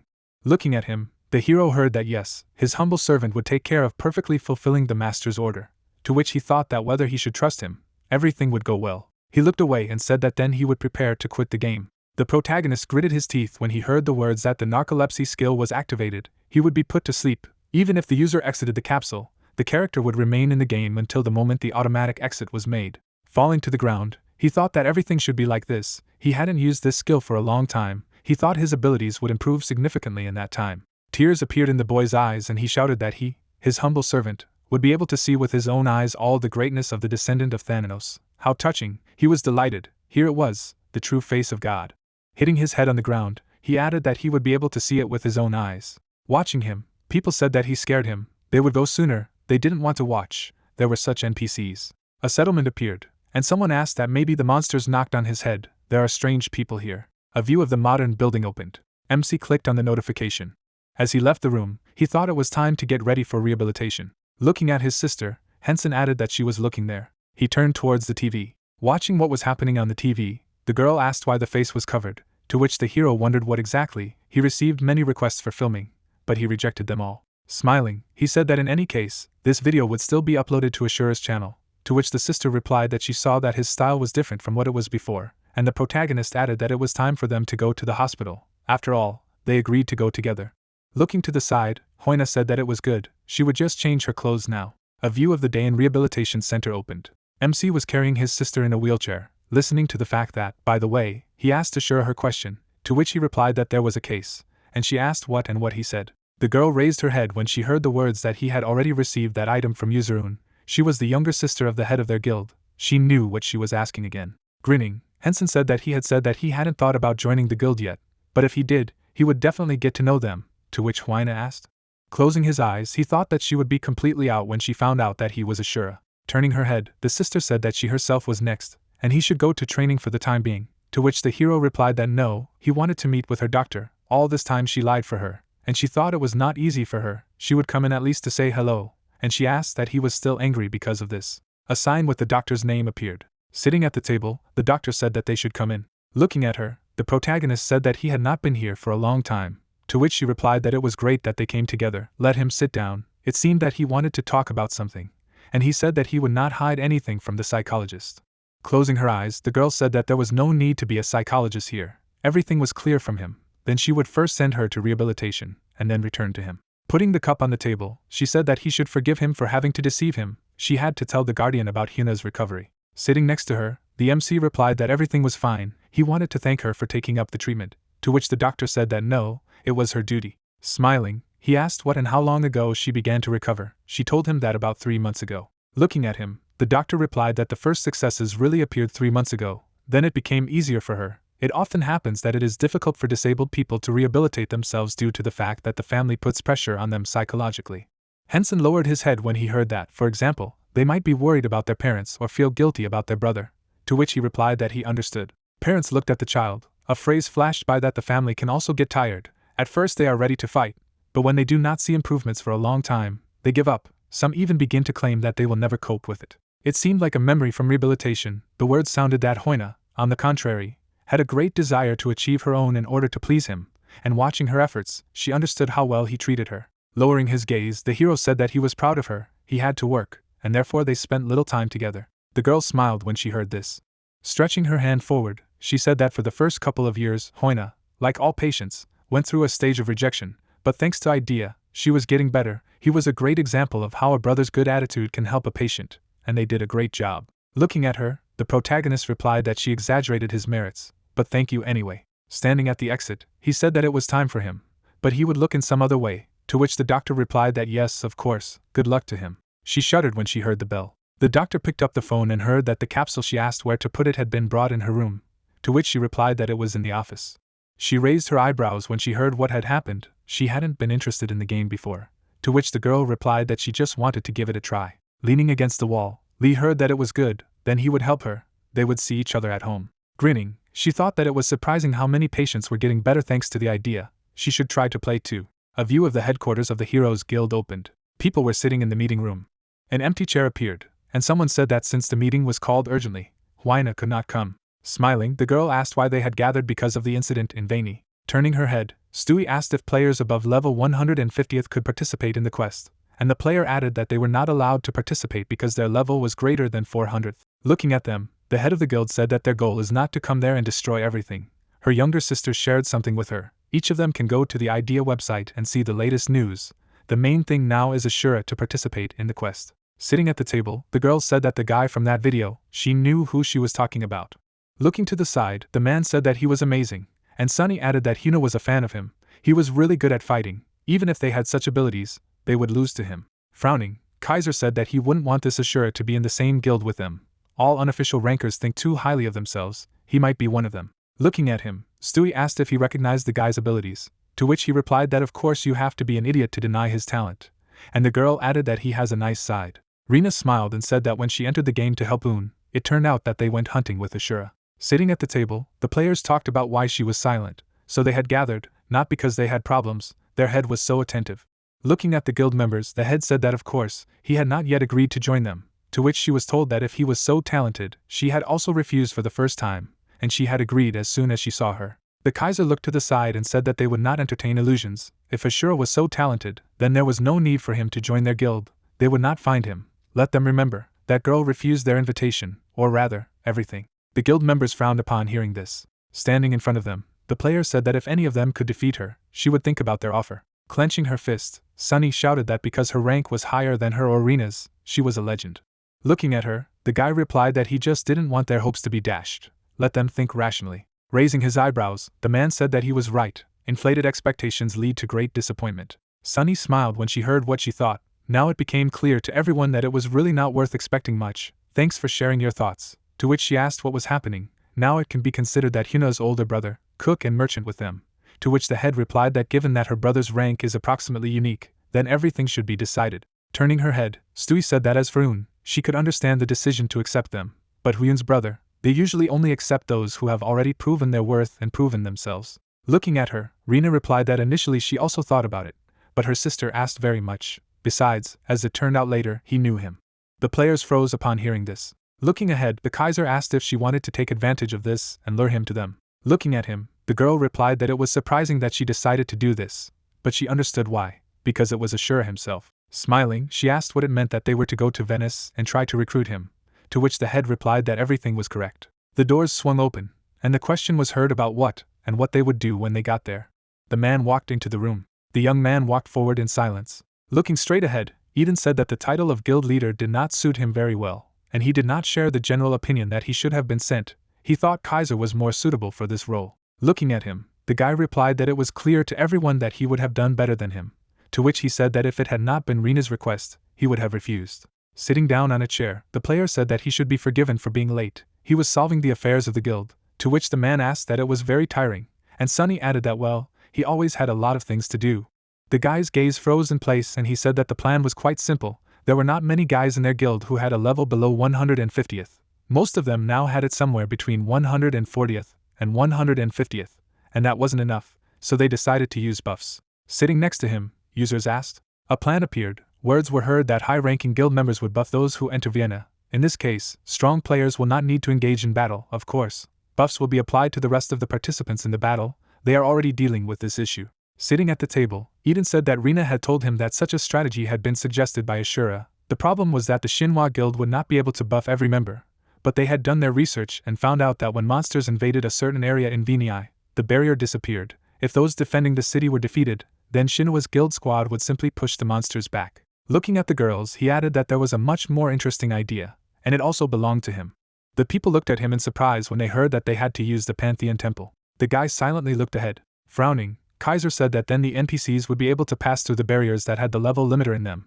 That was definitely a good plan, but he didn't know if those idiots would act. Looking to the side, Sunny replied that if they used the Pantheon, then the end was near. A view of the temple opened up, and it was heard that Ashura would take care of the rest. The man exclaimed in fright when he heard what he would answer him. It seemed that he did not understand what he was talking about at all, or he dared to refuse him. Frowning, Libius asked what he understood, to which the bishop replied approvingly. Hugging the old man, he added that he was grateful for the cooperation. Balayan closed his eyes, thinking that they had understood the deity's words too literally. Raising his head up, the guy said that they would defend the city in the name of Thanatos. He did not hear him, to which the priest replied approvingly.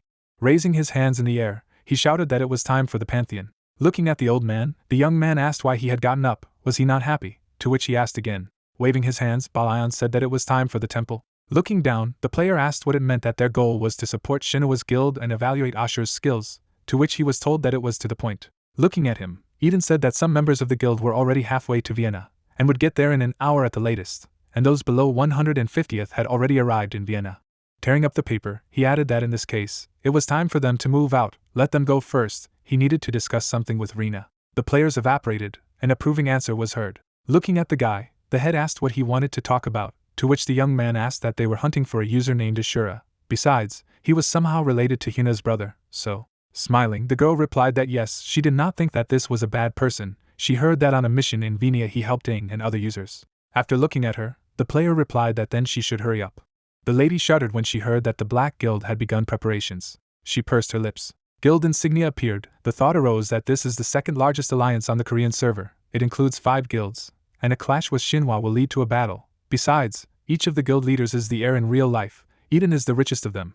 but the union outnumbers both of their groups. Sitting at the table, the young man said that they had begun to threaten other large guilds because they were interested in Ashura. The blacks were acting as if he had already agreed to join or even joined, to which the girl replied that there was another problem. Frowning, he added that they had money, and it might interest him if this person entered into this damn union, as he thought they could buy it. Looking ahead, Rena replied that it was unlikely, but if he refused, the Black Guild would decide to eliminate him, to which the guy said that it was true, and she added that there was no way they could stop them, and he said that unfortunately, if they took it seriously, their strength would not be enough. Sitting in the chair, she asked what she thought they would do at the tournament, to which he asked that maybe they should try to bribe him too. The young man smirked when he heard that he knew that she didn't work like that, to which he replied, well, why shouldn't she participate in the tournament herself? The head looked at him in disbelief and asked again, to which he replied that yes, how about involving the rest of the guild members in this as well? Sitting in front of him, the girl asked what she wanted to say. The Guild of Heroes should declare itself, to which Eden replied that it was time. After all, the idea had been around for a whole year. Looking down, she said that she was going to do it after completing the main story. The lady opened her eyes in amazement when she heard that she should try to get that girl to participate. Looking at the player, she asked how he knew about her, to which he replied that he had been told they had recently clashed, and she mentioned this tournament. The young man smirked when he heard that he was definitely supposed to participate, to which he thought that besides, all the members of the guild would have to take part, and he would have to give them a place, of course. Looking ahead, he added that it was surprising that all of this was being done for an unofficial ranker, and if that girl joined the tournament, it would be harder for him to win, although he would easily make it to the semi-finals. Sitting at the table, Eden said that it was time for them to go to Venice, to which the head replied that she supported them. She grinned and thought that she would finally meet Hensen, or rather Ashura. He would definitely join them. The officer stared ahead in silence. Taking a step to the side, he asked if there was anything interesting, to which he was told that the user Hensen had unlocked new skills and obtained new items. Putting his hand on his neck, Cho said that as far as he knew, he had to earn 5 unique items and skills for this quest, to which the young man replied that yes, some of the items were directly related to skills, and he added that he should bring him a list.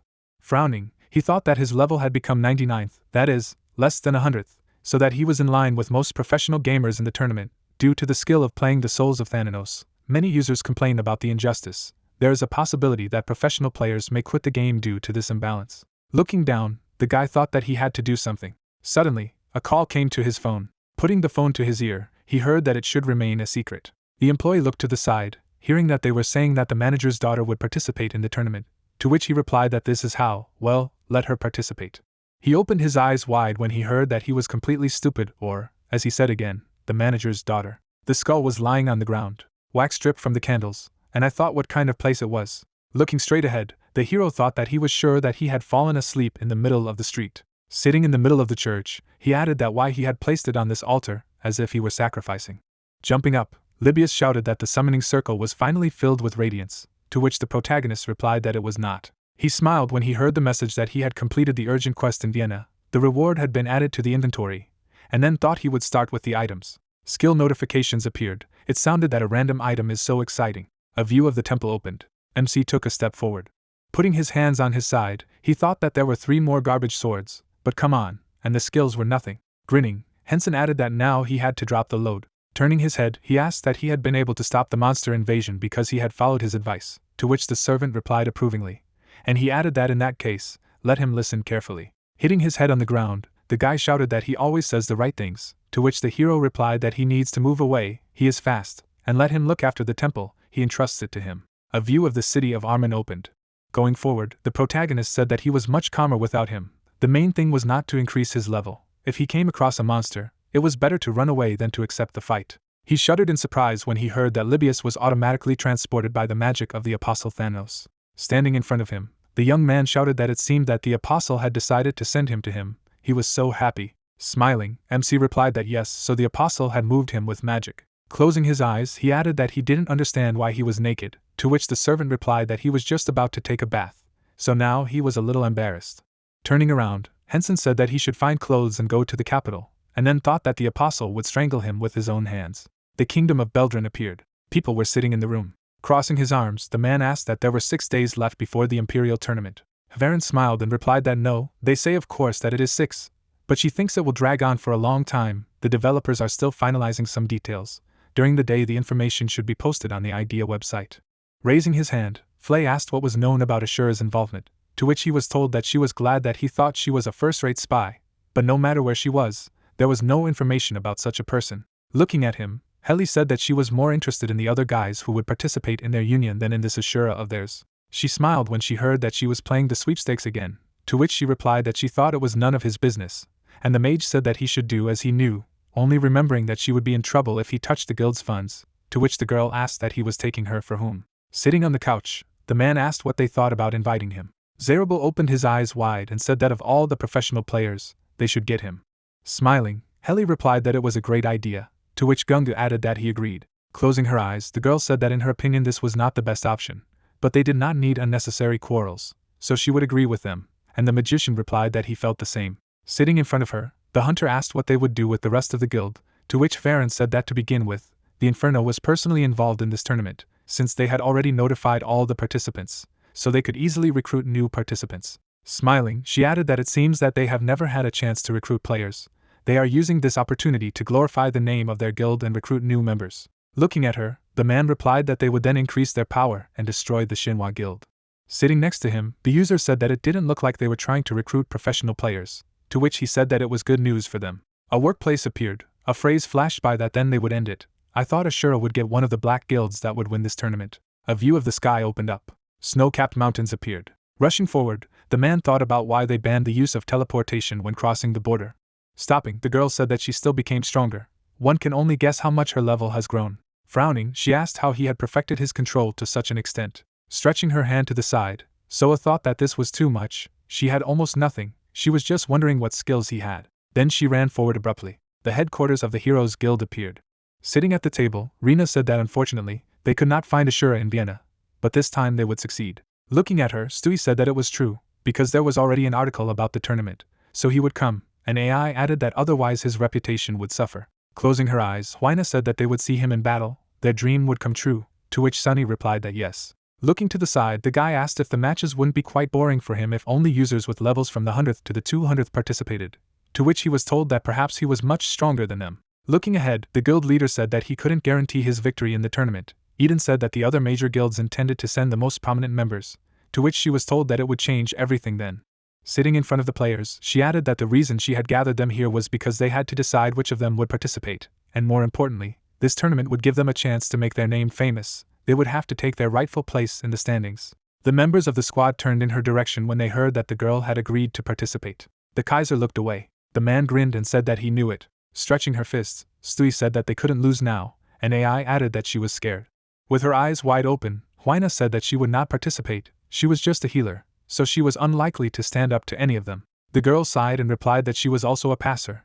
Her skills were quite strong, but she wasn't sure if she would be able to control them well during the tournament. Closing her eyes, Rina said that she understood, and the others agreed, then they would meet at the tournament. Jobs appeared. There was a white screen on the monitors.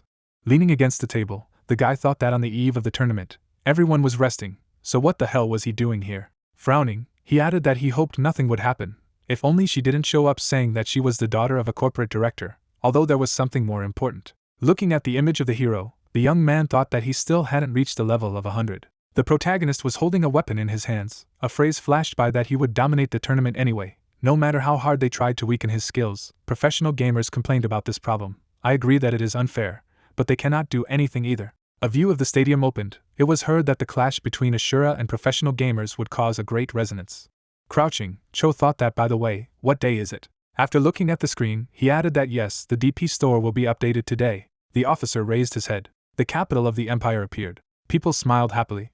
The players talked to each other. Crossing his arms, the hero thought that this is the queue of those who have a level less than 100. Standing in line, he added that there are incredibly many people, so only those who pass the check will be allowed to participate in the tournament. Looking to the side, the protagonist thought that maybe he should ask Libius to stand here instead of him. Well, to hell, he will smell something again. Standing in front of the machine, he added that he was going to the store for the time being to see his new skills. Looking at the balance, MC thought that he didn't use the Sabbath of Death to save points, but now perhaps he shouldn't limit himself. Smiling, he added that so, he would see, he could choose the items later. But as for the skills, there were notifications that all skills would be obtained randomly, taking into account the specialization of the descendant of Thanos. Reloading the magazine took 15 days of real time. Hensen ran his hand across the screen and said okay, he would choose wisely. Suddenly he shuddered in surprise. Lowering his gaze, the hero wondered if a heroic level skill could be upgraded to a divine level.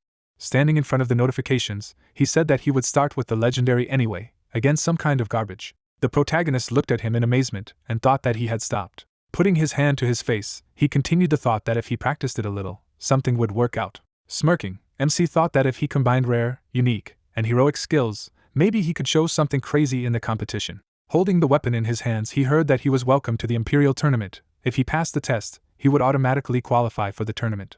Hensen pursed his lips when he heard that all skills, including passives, would be sealed for the duration of the test, and monsters would also lose their abilities, to which he replied that it was trivial, but it was a good filter for players. He put on the mask as he listened to the fact that all magic skills would be sealed except for spells using commands, let him defeat all creatures or hold out for 10 minutes, and then thought that he needed to record a video for J1. The hero waved his weapon and spoke about the recording. Black particles appeared in front of him. The protagonist lowered his head. Rushing forward, he thought that he would demonstrate what he had worked so hard for. MC deflected the clone's blow. He swung his weapon sharply. Hensen swung his blade. He struck a sharp blow at the opponent. The clone raised the weapon in front of him. The hero jumped up sharply. They stood in front of each other. Suddenly, the protagonist rushed forward. He threw his blade sharply. The weapon flew towards the opponent. MC caught him sharply. He approached the enemy. Hensen froze upon hearing that all the monsters had been destroyed. The verification had been completed successfully. His application had been approved. 38 seconds, a new record. The hero turned his head when he heard that he could register using the game name or participate anonymously, and then said that he would stop recording. He stared away in silence. A view of the blue sky opened up. The protagonist, taking a step forward, heard talk about going crazy. They saw a table of participants on the site, and what was there? He looked in bewilderment when he heard that the results of the inspection. Let them just look at these figures. Ashura's result is amazing. He will also participate. MC looked away in surprise and thought of the rating system. A notification about the rating of participants appeared in front of him. Smirking, he thought that if he knew about this table, he wouldn't be in such a hurry. It seems that unofficial rankers can also participate. They will hide their skills. Turning around, Hensen added that he hoped the narcolepsy would be activated a little later, rather than as usual. The man clenched his fist tightly. Listening to the talk that 38 seconds is generally real, he understands that this is not a mistake. But it is hard to believe. Lucifer ranks first among professional gamers, and is 2 minutes behind Ashura. The player gritted his teeth tightly when he heard that he was still a professional. He thought he would torment the opponent first, for sure. This is exactly what will happen. He grinned with rage and thought that he was a brat here. Frowning, the guy added that he thinks he is cool, just because he plays idea for idea. He turned around, thinking that as far as he knew, there would also be a ranking table during the tournament itself. The young man looked furiously and said that he should wait. He would grind it to powder at the tournament. A cloudy sky appeared.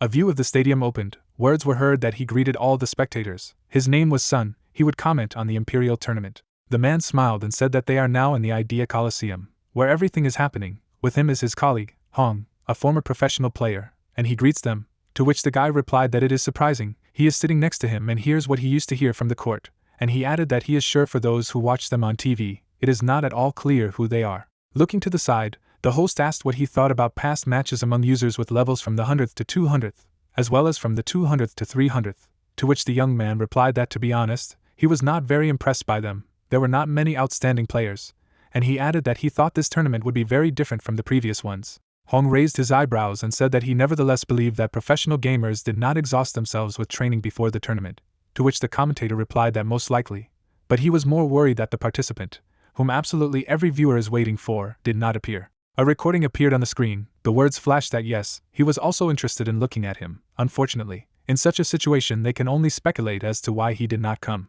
The hero was holding a dagger in his hands. It was heard that it was true, because the tournament will be broadcast even on YouTube. His absence is disappointing. He also took first place in the test. He thinks many expected such an outcome. Smiling, Sun asked what he would say about the tournament among players up to the 100th level, to which the guy replied that he was looking forward to it. Han turned his head when he heard that because this time there were also professional gamers, to which he replied that that's right, the first ranker, Lucifer, should appear in this tournament. He would be lying if he said that he did not expect it. Raising his eyebrows up, the host said that this meant that his opponent would be Ark. The match promised to be incredible, and the guy said that they all know each other's weaknesses well, so they will be careful. Probably both fighters are now thinking about a strategy. Kim smiled when she heard the words that while they were talking, their reporter interviewed 2 of the participants, giving the floor to her, to which she replied that she greeted all the audience.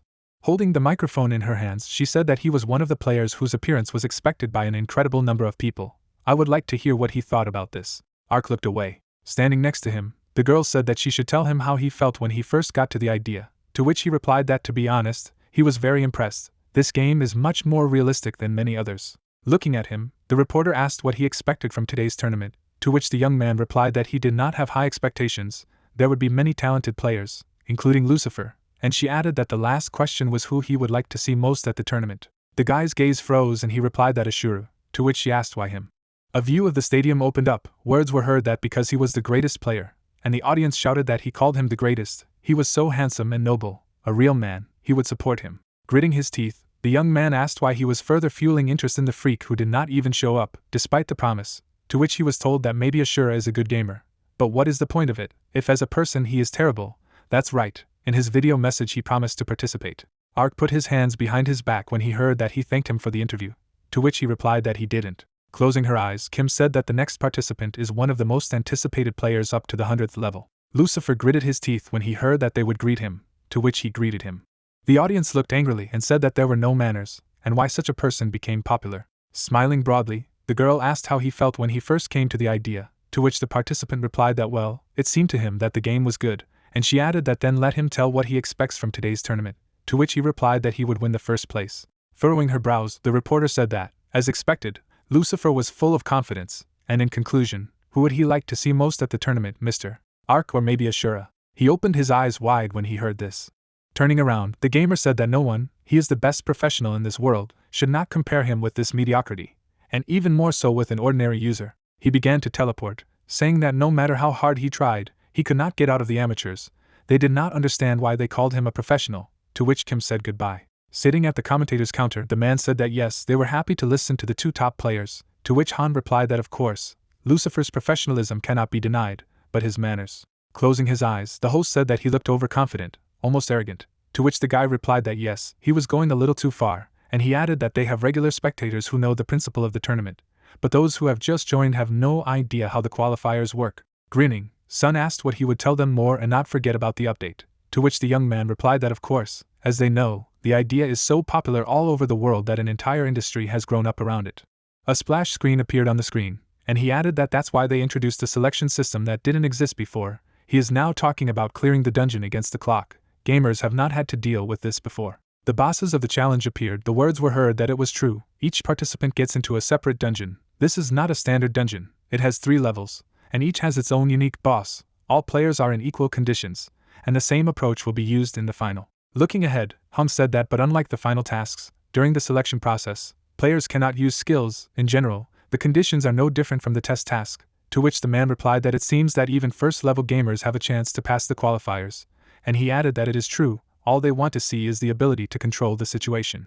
A long corridor appeared. Words were heard about what those users who clear the dungeon the fastest mean, go to the finals. 32 players will be able to go to the next stage, the results of the cleanup. They will write down and then publish in the rating. The entrance to the room appeared, and the host said that great, in this case, the Imperial Tournament among users with a level up to the 100th begins. Sitting in front of the screen, the hero heard that let them stay with them. He stood up and asked that he was an amateur, so he would show him who was a professional. Grinning, the protagonist added that who is an amateur. A blue sky appeared. The words of the commentator were heard that compared to the test in these dungeons, the bosses are superior to the player in level, and this is logical, because such a monster should be stronger than the user. A broadcast of the battle appeared on the screen. The beast waved his hands, and the host said that usually such bosses are destroyed during a mass raid, but here users have to act alone. You can complete this task alone, given the high level and characteristics of the players, but in these conditions, the average user cannot do it. The user jumped to the side. A phrase flashed by that let them just look. Ark had never been attacked by the boss. The guy looked away. The words were heard that he predicts every action of the enemy. He acts like a martial arts master, evaluates the trajectory of the enemy's movement by muscle contraction. His observation is amazing. The broadcast appeared on the screens, and the commentator said that it was not worth expecting anything else from a user of such a level. The young man struck with a weapon, and he added that Ark interrupted the boss's attack before he had time to raise his paw for a blow. Surely the boss is furious. Despite the good result, this is a difficult fighting style. Not every user is capable of this. The audience smiled, shouting that go ahead, let him destroy him. The stadium appeared. It was heard that it was the best. Good luck. Gray smoke rose up, and someone said that it was simply amazing. The player stood in front of the monster. The words were heard that Lucifer's skills are incredible. He has already managed to take half of the boss's health. What a sight. And how is Ark? His boss still has 2/3 left. The result surpasses many users, but not his. Smiling broadly, the young man thought that it was true. It could not be otherwise. Suddenly he jumped up. Looking at the creature, the fighter thought that this stupid gorilla was nothing to him. He struck a sharp blow to the boss, and the host said that it was hard to admit, but he was really a professional. He could not be called an ordinary user. Looking to the side, Lucifer thought that interrupting the flow of this boss's attacks was the basis of a winning strategy. But to become a pro, you needed to distribute your strength correctly. Boredom, he would win, take first place and set a record. A black card appeared, and the thought arose that after such a triumph, he would join the Black Guild. Rushing forward, the young man thought that they had offered him 3 times what he earned as a gambler. Only an idiot would miss such a chance. Gritting his teeth, he added that that idiot, he had refused their offer, a non-entity with useless skills. Striking the pawn's draw, the guy thought that now he was more worried about why Ashura did not come, although what else to expect from an amateur. Jumping up, he added that this is why he believes that those who have become popular on YouTube are just mediocre. The monster's eyes lit up red. Lucifer pulled his sword to the side. He heard the words that it was like a frame from a movie. Although the attack looked impressive, there was not much damage, it only looked beautiful. But in fact, frowning, he thought it was time to finish. The fighter rushed towards the boss. Sun looked at him in surprise and said that he was finally making a breakthrough and they had received urgent news. Without further ado, let them take a look for themselves. An inscription appeared on the screen that the first stage was completed, and he added that it was unbelievable. For minutes and 31 seconds, the dungeon had been cleared during this time. He could not believe his eyes, it was crazy. The audience froze in bewilderment when they heard that this was an absolute record. Before this record for a player with a level from the 100th to the 200th was 23 minutes and 34 seconds. How is this possible? The man held the sword in his right hand. A dagger appeared in his left hand. The hero lowered his head down. The thought arose that it was a mask. Really? He stood at attention, and the host said that they apologized for the delay. Ashura joined the tournament. His image appeared on the screen. The snake hissed furiously. The protagonist dodged the poison. The beast opened its mouth wide. Suddenly the MC jumped to the side. He swung his dagger. Hensen sprang forward. The snake's skin began to crack. The hero stood in front of the boss. The words sounded that as always it was great. Nothing surprising, because he was the first who easily passed to the second stage. I am sure this time he will cope much faster. Looking ahead, he heard that even when they were sure of what attack to use against the enemy, failure could overtake them and drive them into panic. He tried to impale the enemy with his sword, but it didn't work, to which he thought that it seemed that it would not be possible to pierce the snake. Waving his weapon, the protagonist added that it absorbs all the damage from attacks, and the commentator said that he simply had no words, just let them look at his technique. Smiling, Hong said that in general, such sword attacks are the least effective against such an opponent, but he manages to surpass the monster thanks to his insane control and overwhelming power. To which Sun replied that he can see that he dodges attacks with ease, that's just why he doesn't do anything else. MC rushed to the side, and the guy said that if it were another player, he would probably be criticized for showing off. But let them look at Ashura's left hand. Frowning, he added that let them take a closer look. During dodges, he attacks the snake with a dagger. Despite the fact that it does a little damage, there are a lot of blows. What a deliberate move. To which the man replied that he could not even believe it. He was skeptical about such techniques, although he had seen them even in players above the 300 level. The boss evaporated. It was said that surprisingly, he had passed the second test in 9 minutes and 13 seconds. The total amount of time he spent on the 2 stages was no more than 20 minutes. This is a record time, 13 minutes and 44 seconds. The spectators smiled broadly when they heard that the previous record of the second stage alone was 35 minutes and 50 seconds. However, he became the absolute leader, passing it in 9 minutes. Incredible, even in such difficult conditions, he is able to demonstrate amazing power. Hensen ran towards the boss. A notification appeared that he had moved on to the 3rd stage. He waved his weapons, and the host said that even a vampire was not able to resist him. The monster's head was cut off. A phrase flashed by that a vampire who was able to turn into a bat and hide in the fog. Also this boss can use control, or even turn into stone. A difficult opponent, he killed him. A view of the stadium opened up. It was heard, which is amazing. The 3rd stage will be held in only 15 minutes and 32 seconds. The total amount of time is 29 minutes and 16 seconds. He is definitely in the lead. The audience smiled broadly. There were comments that a world tournament will be held in this game. He definitely won. Isn't he pinning too many hopes? To be honest, he feels a little sorry for the professionals. In the last 25 minutes their broadcast has not been shown even once. A view of the blue sky opened up. Looking ahead, the girl reflected on how she had watched Ashura videos on YouTube and knew that he was strong. But now his skills surpass anything she has seen. It was not for nothing that she came here. With a smirk, she added that if she won, should she text him to tease? Of course she should. A long corridor appeared. A question was asked, which is the point, and why his nickname is exactly like this. This is some kind of effect of the object. The entrance to the room appeared. It was heard that matches between players with level 300 plus would begin soon. Let them get ready to leave. Looking at the screen, Rina said that she didn't know how it could be so strong. Raising her eyebrows, she wondered if she looked at him like that, Every time she thought he was fooling around, he was training. Looking to the side, the lady added that she could also become stronger. After all, that girl would win, she would gradually improve her skills. She took up arms. The final rating appeared after the end of the preliminary tests. Looking at the notification, Soa thought that damn, at this rate, she wouldn't even have a chance to cross paths with him. Watching the rating, the guild leader thought that she had lost again. In this situation, they would not be able to persuade him to join them. She would definitely win the final battle. The guy gritted his teeth tightly and said that he was supposed to be the main spectacle of this tournament. Ark stared at the rating in silence. The capsule opened slightly. Standing up, the hero said that he did not have enough time. Smirking, he mused that it was a pity that time passed the same way during the tournament as it did in the real world. Maybe it was worth reducing the time spent sleeping. By the way, Soa and Rina were right behind him in the rankings. Looking at his sister, the protagonist added that maybe it was worth contacting them. Smiling, Hina asked how it was. She only managed to see the overall rating, to which he replied that he was disqualified. Did she really think that he would make it to the finals when there were so many professionals? To which she added that it was a pity, of course, he was pretty good at it. Looking at her, the MC asked that, by the way, Rina took 3rd place. That's right. To which the lady replied that yes, cool, it's a pity that she couldn't beat that girl, but that's not the end. He raised his eyebrows and asked if she knew Soa, who had taken 2nd place. Smiling, the sister replied that yes, but they were not on good terms. Once they wanted to recruit her, but she refused, saying that she would not join a guild where there were weaker members than her. In the guild everyone except her, on an equal footing with her. Closing her eyes, she added that she had trained a lot since the recruitment attempt to become stronger than her, to which Hensen asked that the rest of their guild didn't even make it into the rankings. Crossing her arms, Hina said that Rina was in 3rd place, Vern was in 4th, he was conditionally with them, Kaiser was in 5th, Sister Stu was in 7th, AI was in 10th, and Uncle was in 13th place, to which he asked that they were all members of the Heroes Guild as well.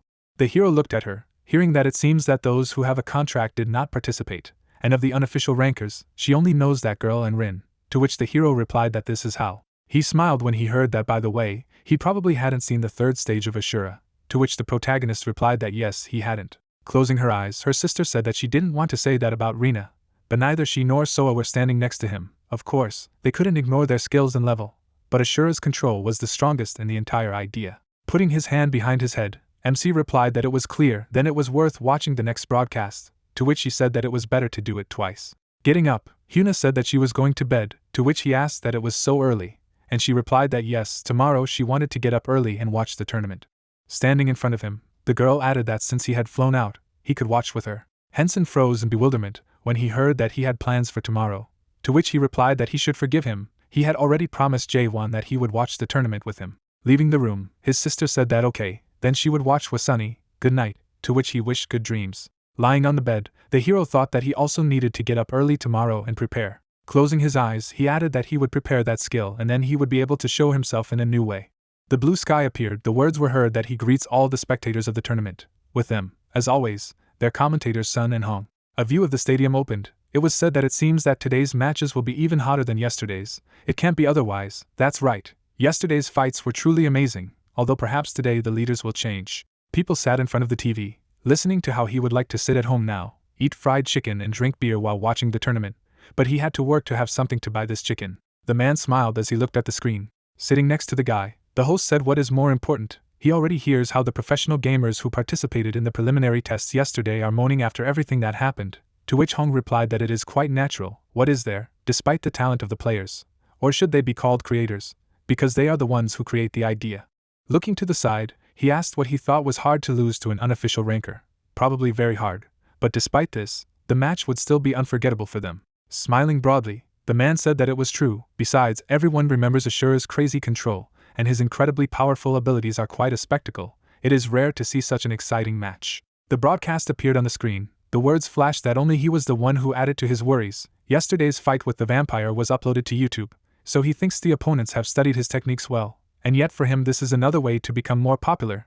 Is there at least one user who does not know him? The standings appeared. The phrase sounded that so, the matches will start soon. He already saw the schedule of the 3rd part of the tournament. The scriptwriter forced him, although he did not want to do it, so as not to spoil spoilers. Smiling, Sun said that then they were in the same boat, and they would understand everything as soon as the first match began. There was a view of a huge stadium. It seemed that while they were chatting here, it seemed that it had already begun. The Emperor smiled broadly when he heard that the players of the first match of the 3rd part of the tournament had already prepared. The rivals stood in front of each other, and the commentator said that in front of them was the professional gamer Izel and Ashura. The guy flinched when he heard the words that he seemed to look different than yesterday. He was just incredible. It was going to be an exciting battle. He could already hear Izel crying. He looked frightened and asked what it was.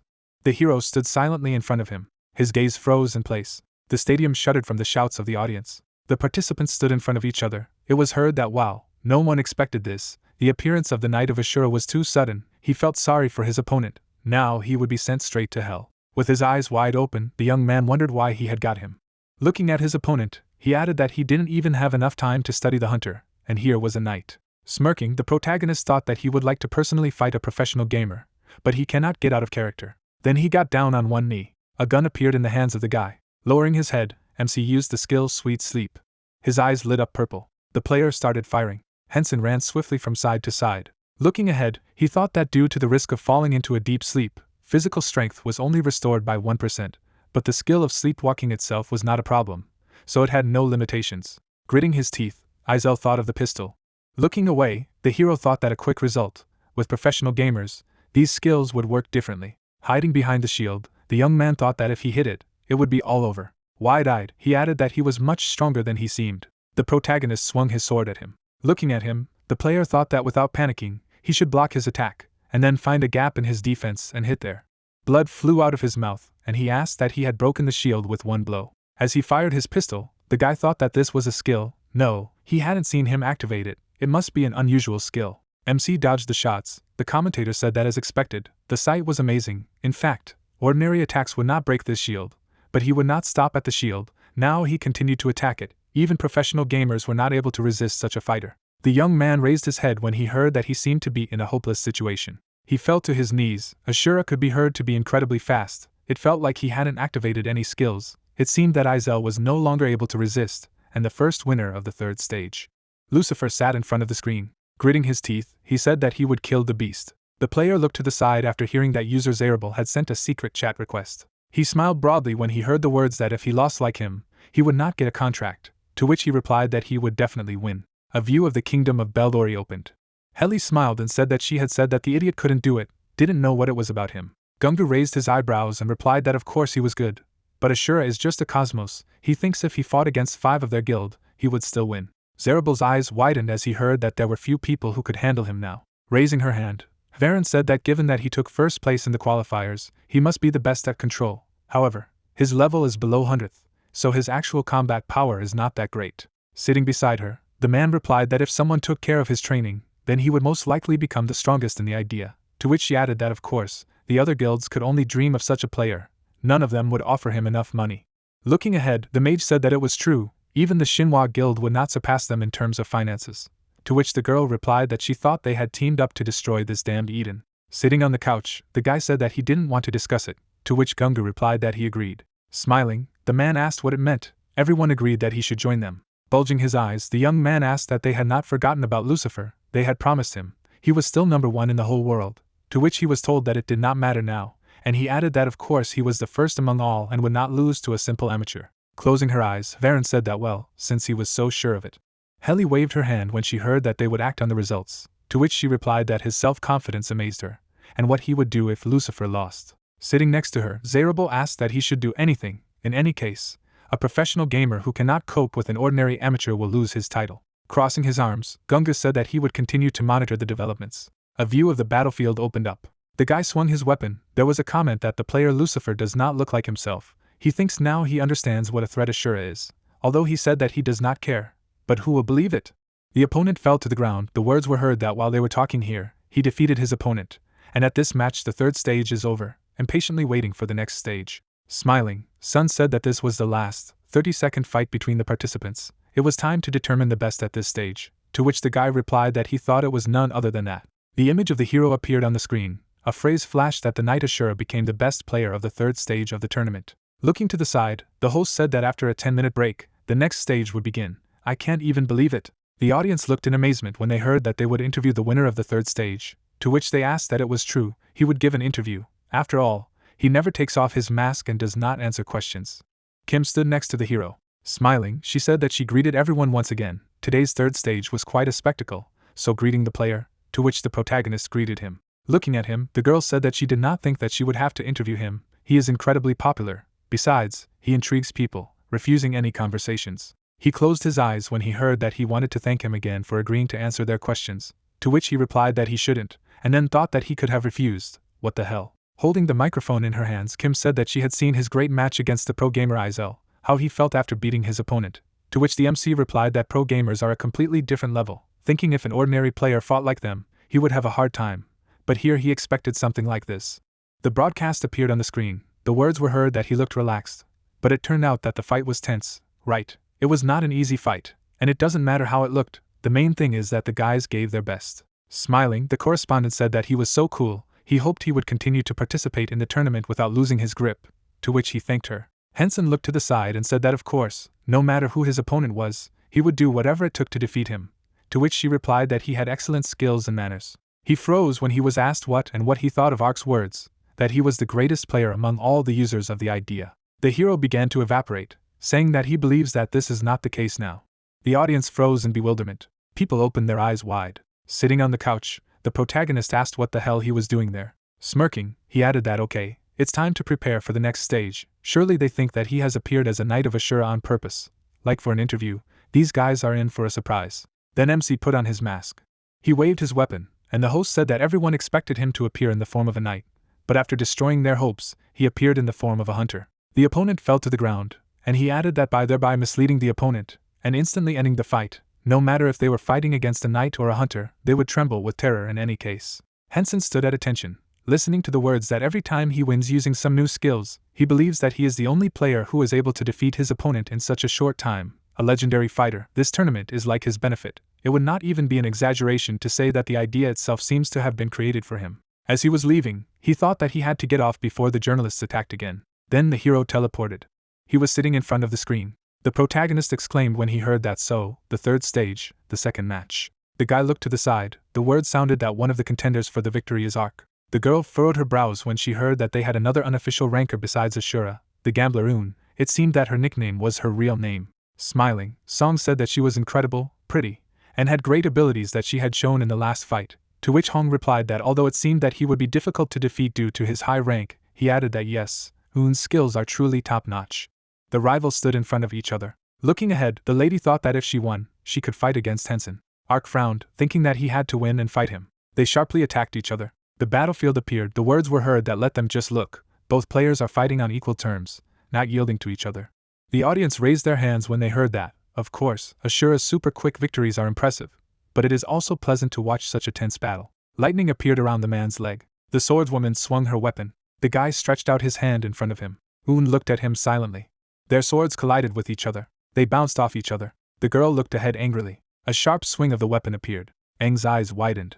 The rivals clashed in battle. Looking at the enemy's hand, the lady thought it was brass knuckles. Standing in front of him, she thought of the ice strike. The opponent's fist was covered with ice. Looking down, Aang thought that they were too close, the damage would pass even through the block, and there was no way to dodge. Closing her eyes, she said that she gave up. Taking a step forward, the young man said that he was grateful for this experience, to which the swordswoman reciprocated. Frowning, she thought that she still had a lot to learn. She had to become stronger. Loud shouts rang out in the stadium. Looking at the screen, the hero exclaimed. Raising his hands, he asked why he hadn't thought of it himself. In general, cool, the skills of professional gamers are impressive. Lowering his head, he added that now they would listen to Ark's interview. A view of the blue sky opened up. A huge stadium appeared. Watching the battlefield, the man asked that the girl who fought against Ark was Rina's sister, to which he was told that yes, she was about her age. Hina looked to the side and said that she was surprised, to which Sunny replied that to be honest, she knew that Rina was cool, but she didn't think that her sister was inferior to her, and she added that speaking of which, her older brother knows how to use control better than she does, but at the same time, his level is lower than her, and his control skills are better than Kaiser's. Wide-eyed, the magus asked if it was true. I think she was saying that he was also participating, to which she replied that yes, but her brother had failed during the pre-selection stage. Turning her head, Sunny asked how it was possible if his skills were better than Kaiser, how could he be eliminated in the preliminary stage, to which Hina replied that there were a lot of professional gamers here, and she added that if he was stronger than him, he could very well get into the second-tier list. The girl raised her eyebrows and said that given that Ark and Lucifer were between the second and third tiers, it was strange that her brother had failed during the selection stage, to which her sister asked what she thought. Standing behind the crowd, the player said that she did not know his level, he at least told something about himself, to which she replied that if you think about it then yes. Raising a thumbs up, the guild member said that for sure, maybe he just refused to participate so that his level would not show up in the rankings of the qualifying stage. If he didn't like the attention, then he thought everything was like that. Closing her eyes, the lady replied that perhaps her brother really did not like to show himself in public, to which she said that then it was understandable. She looked in surprise when she heard that the fourth stage would begin in 5 minutes, asking the audience to return to their seats, to which the girl said that it was starting, they would appear soon. And Sunny replied that yes, I remember the host said that they would announce the names of the guilds that the players are members of in the finals. She was interested to see the reaction of the people. A cloudy sky appeared. A view of the venue of the competition opened. The spectators looked in amazement when they heard that this was the last match of the fourth stage. The guys froze when they heard that yes, this is the end, but, raising his eyebrows, Sun said that he didn't even know what to say, to which Hong replied that he couldn't find the words either. Unbelievable. The participants appeared. It was heard that 6 players of this stage have the same emblems, so they are from the same guild. But how is it possible? Wide-eyed, the observers asked what was true. 6 people and all from the same guild were users who made it into the top 16 rankers. People froze, saying that everyone from this guild can destroy Lucifer. They are the elite of the idea. The guild members slowly walked forward. Smiling, AI said that of course she expected this, but it was still surprising, to which the Kaiser replied that he hated attention, but it was time for them to go international. Closing his eyes, the man said that it was true, especially since everyone was already tired of the Black Guild and the ubiquity. Rena looked to the side when she heard the appeal. Smiling, Vern said that he should take a look. The player froze in front of them, and he asked what the girl was, if they could defeat her. Closing her eyes, the head of the guild replied that they would find out only after the battle, but she thought the chance of losing was much higher. Smirking, the young man said that he would do everything possible to force her to use all her skills in the battle against him, so let them make sure that they studied her attacks well. Frowning, Rena replied that it was good to recruit her, you had to win. The player suddenly turned around. As she walked to the door, she wondered what it was, why she got lost every time. Soa sighed and added that she wanted to fight Hensen. Her gaze froze on the spot. The guild members stared at her in disbelief. The girl looked at her angrily, thinking that she wouldn't let her win so easily. When Soa entered the battle arena, the people in the stands began to rejoice, saying that she was a beauty and the best, so they were waiting for her victory. Suddenly, someone plunged his huge blade directly into the ground and declared that he felt like a villain. It was Vern, who with a smile on his face asked if it was true that the last time they saw each other was 2 months ago. With an expression full of calm on her face, the black-haired girl wondered if he hadn't been watching her all this time.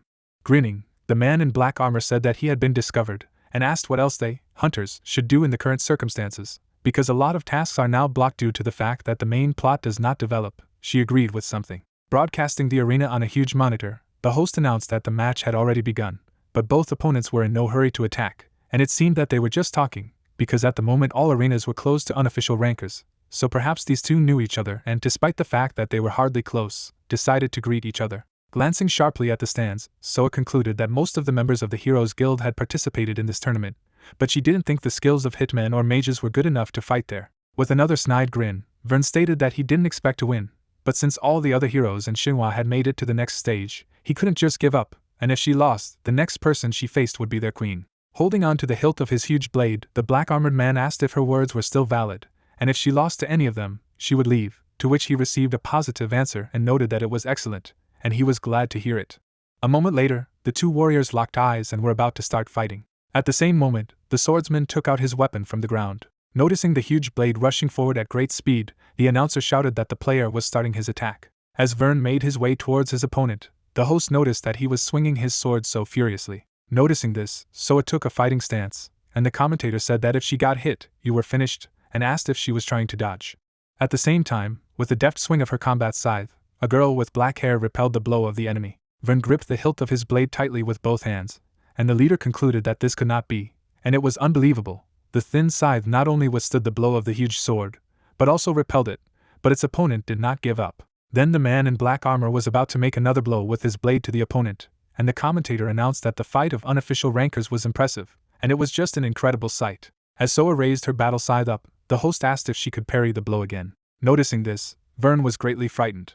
Immediately after that, he had to fight off the blow of a girl with black hair. After taking damage, he was knocked back, and the commentator said that he was again forced to change his trajectory to block the attack, and despite the fact that he succeeded, he was thrown back, and it is hard to believe that such a fragile girl has so much strength. Smirking, Vern mused that she had used the skill the moment she touched his sword, and lived up to the nickname of a true goddess of war. Enveloping himself in dark energy, The black-armored man knew that he couldn't be the only one who could continue to stand idly by as the host announced that everyone should watch as the player disappeared into the darkness. Noticing this, Soa suddenly became alert. After a moment, she deftly waved her scythe. After her blow, all the darkness in the area was thrown away. Suddenly, Ven appeared in front of her, who was about to strike with a blade, and the host announced that the girl was able to reveal his plan and bring down the cast of darkness. When a huge explosion occurred right in the battle arena, the commentator added that, however, it was too late to block, and the man had enough strength to destroy the entire field. At the same moment, Ven noticed that only her weapon remained where Soa was. At the same time, he realized that the girl with black hair was behind him. Immediately after that, the chain rushed forward at great speed. The scythe flew next to the black-armored man and injured him. Then Vern gritted his teeth at the pain that swept through his body. Soa struck with her scythe, which was tied to a chain. After everything that had happened, the black-armored man grabbed his wound and cried out loudly in pain. At this moment, the girl with black hair deftly stopped the chain. A moment later, the battle scythe rushed towards her opponent again. Noticing this, Vern was greatly frightened. With a deft swing of his blade, he managed to repel the enemy's weapon. At the same time, black chains enveloped him on all sides. A moment later, he was completely immobilized. Noticing this, Soa rushed towards her opponent. With an emotionless expression on her face, the black-haired girl said goodbye to him. Then she deftly decapitated him. After everything that had happened, the black-armored man fell to the ground. The people watching were extremely dumbfounded. On the battlefield was covered with dust after the battle. The host announced that the fourth stage of the tournament would end with this match. Everything around at this time was shrouded in sparks of flame. Suddenly, the narrative of the story is transferred to the place of honor of the region.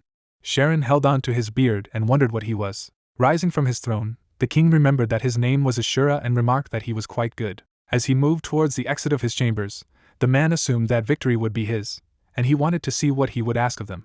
A moment later, the huge doors to the palace hall opened. After that, Sharon went inside. Glancing sharply to the side, the king asked to know everything they could about Ashur. At the same moment, an unknown person disappeared into space and said that they were obeying the order. At the same time, Sharon grinned mischievously and thought that he definitely needed him, because if he took him as a student, then he would not be bored. Immediately after that, the story moves to the night city. The warrior was watching one of the houses located in the city. Turning back, the man told his subordinates to go back. Then, several assassins quickly ran down the street of the city, and their heads mused that they were capable of traveling through dimensions, but the information they obtained was limited, so a search of the guest house was unlikely to yield anything. Climbing the stairs, the shadow warrior reasoned that they should take every opportunity. After all, it was their duty. Suddenly, the man was extremely stunned when he heard the voice of a man who said that if he were him, he would not do this. Turning back in fright, the assassin could not believe that he had caught him, because he was the best assassin in the empire, and could not even sense the presence of the enemy. Looking at the man standing behind, the warrior knew that it was not Ashura, assuming that it was an intermediary. At the same moment, Libius grinned mischievously. The assassin turned back in fear, thinking that if he was caught off guard, then he could get to his majesty, so it was obvious that he could not win. But an attack should not be allowed in principle. At the same moment, the killer abruptly disappeared into the darkness. Behind his opponent, he knew it was his duty. At the same time, the assassin felt an unknown dark force on himself, which greatly frightened him. Frozen in place, the killer did not understand what was happening. Immediately afterward, Libius grinned, saying that this was why he was infuriated by the emperor's dogs, and asked if he had attacked him or threatened his master. The assassin was trembling with fear and grunting something. Squatting down in front of him, the blue-haired man asked if he really wanted to be forbidden to approach the emperor, and explained that he had foreseen such a turn of events, so he shut him up. Glancing menacingly in front of him, Libius declared that he had to decide what to do with him now, and suggested that perhaps he should simply kill him. Frightened by what he heard, the assassin realized that he had to report this to the emperor. Stretching out his hand in his direction, the blue-haired man explained that he was just joking, because he didn't think it was a good idea to kill someone close to the first man of the empire. Using his purple magic on his opponent, Libius asked to go to him and give him a message that he must remember. Then, with a snide grin on his face, the blue-haired man said that he had to tell that he had no idea what he was up to, but if he didn't want to fight against them, serving death and some, he had to treat them with respect, and asked if he understood what the killer was saying yes to. Looking at the trail of the assassins who went away under the influence of his magic, Libius called them obedient. Starting to write something on a piece of paper, the man with blue hair noticed that he was annoyed by all this. But for the sake of the owner he had to contact the priest from the church, because he had no idea where the apostle was now. He then wrote down on canvas an appeal to his eminence from himself, and explained that nothing had happened, but he had a suspicion that the monarchs had noticed their master. At the same moment, a piece of paper made a disgruntled expression on his face and announced that the war should not be allowed to begin. After all that had happened, Libius laughed, saying that then he would just sneak in and cut their throats, since he said that there was no war, to which the piece of paper replied that no one should be killed, even if it was the order of the apostle himself, and he should know that he could always replace him and appoint another priest. Combing his hair awkwardly, Libius noticed that he was a complete bore, and asked what they should do then, since he had already sent warnings to the emperor, and a piece of paper said that if so, he should first see his reaction. Looking at the parchment's displeased expression, the blue-haired man asked what if he still wanted to get the master, to which he was told that it was a dumb question, and then war would be inevitable because even the emperor shouldn't get him. Then the piece of paper went on to say with a serious air that so far the ruler had done nothing, but if the master agreed to his terms, he should not interfere in it, and Libius remarked that this was true. Looking at the night sky, he added that the world belonged to their master, and only through his will could death and sleep occur. As the parchment evaporated in its magic, it indicated that it must continue to serve it faithfully, and the blue-haired man remarked that, of course, he would. A moment later, Libius was left with bits of blue energy in front of him, and he himself thought that if anyone dared to attack him, the entire empire would come to an end. He then looked directly at the king's palace towering over the city. Suddenly, the narrative of the story is transported to the moment when the enchanted assassin said that he had no idea what he was up to. Being opposite the king, the murderer said that if he did not want to fight against them, serving death and sleep. When Sharon stared menacingly in front of him, his subordinate added that he should treat them with respect. Hearing this, the king was very angry. After a moment, he began to laugh loudly. His laughter made the vase on the table crack. Then the glass in the windows suddenly shattered. At the same moment, the assassin began to move away from the spell and wondered what was happening. At the same time, the killer bowed to his master and said that he had failed the mission, so he asked for death. Holding his beard, Sharon thought about the servants of death and sleep, and it seemed to him that these idiots stuck in the temple began to act. Then, memories of sitting in the middle of the wasteland arose in his mind. With a snide grin, the king from the past reflected that when he was at the peak of his form, he had lost to only one. Imagining the image of a man in a robe behind him, Sharon reasoned that they fought for 10 days, but he still won. Visualizing the sinister gaze of this unknown, the king of the empire mused that it was the apostle of death and sleep. With a snide grin, Sharon remarked that he would like to take revenge. Looking in front of him, the king reasoned that they were trying to protect Ashura and that he was a very interesting guy after all. Suddenly turning around, Sharon remembered that the assassin was still there, and told him that he could go. Standing opposite the murderer, the king repeated that he could leave, and he immediately obeyed. Sharon then placed his hand on the magic crystal. At the same moment, an unknown ghost figure appeared in it. Looking at the magic crystal, the king asked to connect it with the priest, and the priest asked if it was now. With a slight grin, Sharon explained that he had a conversation. Immediately after that, the narrative of the story is transferred to the moment when day has come in the city. From one of the houses in the middle of the city, a voice was heard, calling out to the owner, and he said that he had frightened him. Looking dumbfounded at Libius in front, Hensen asked what had happened and why he was so close, and he only laughed. Suddenly smiling, the man with blue hair explained that his humble servant had done something for him, and the guy noticed that he was already scared. With a joyful expression on his face, Libius told him that he had met the Emperor's knight the night before, and the protagonist asked if that was why he had come to see him. Hearing this, the blue-haired man was very puzzled, and his master explained that it was logical that there would be knights in the city. After all, this was an Imperial Tournament.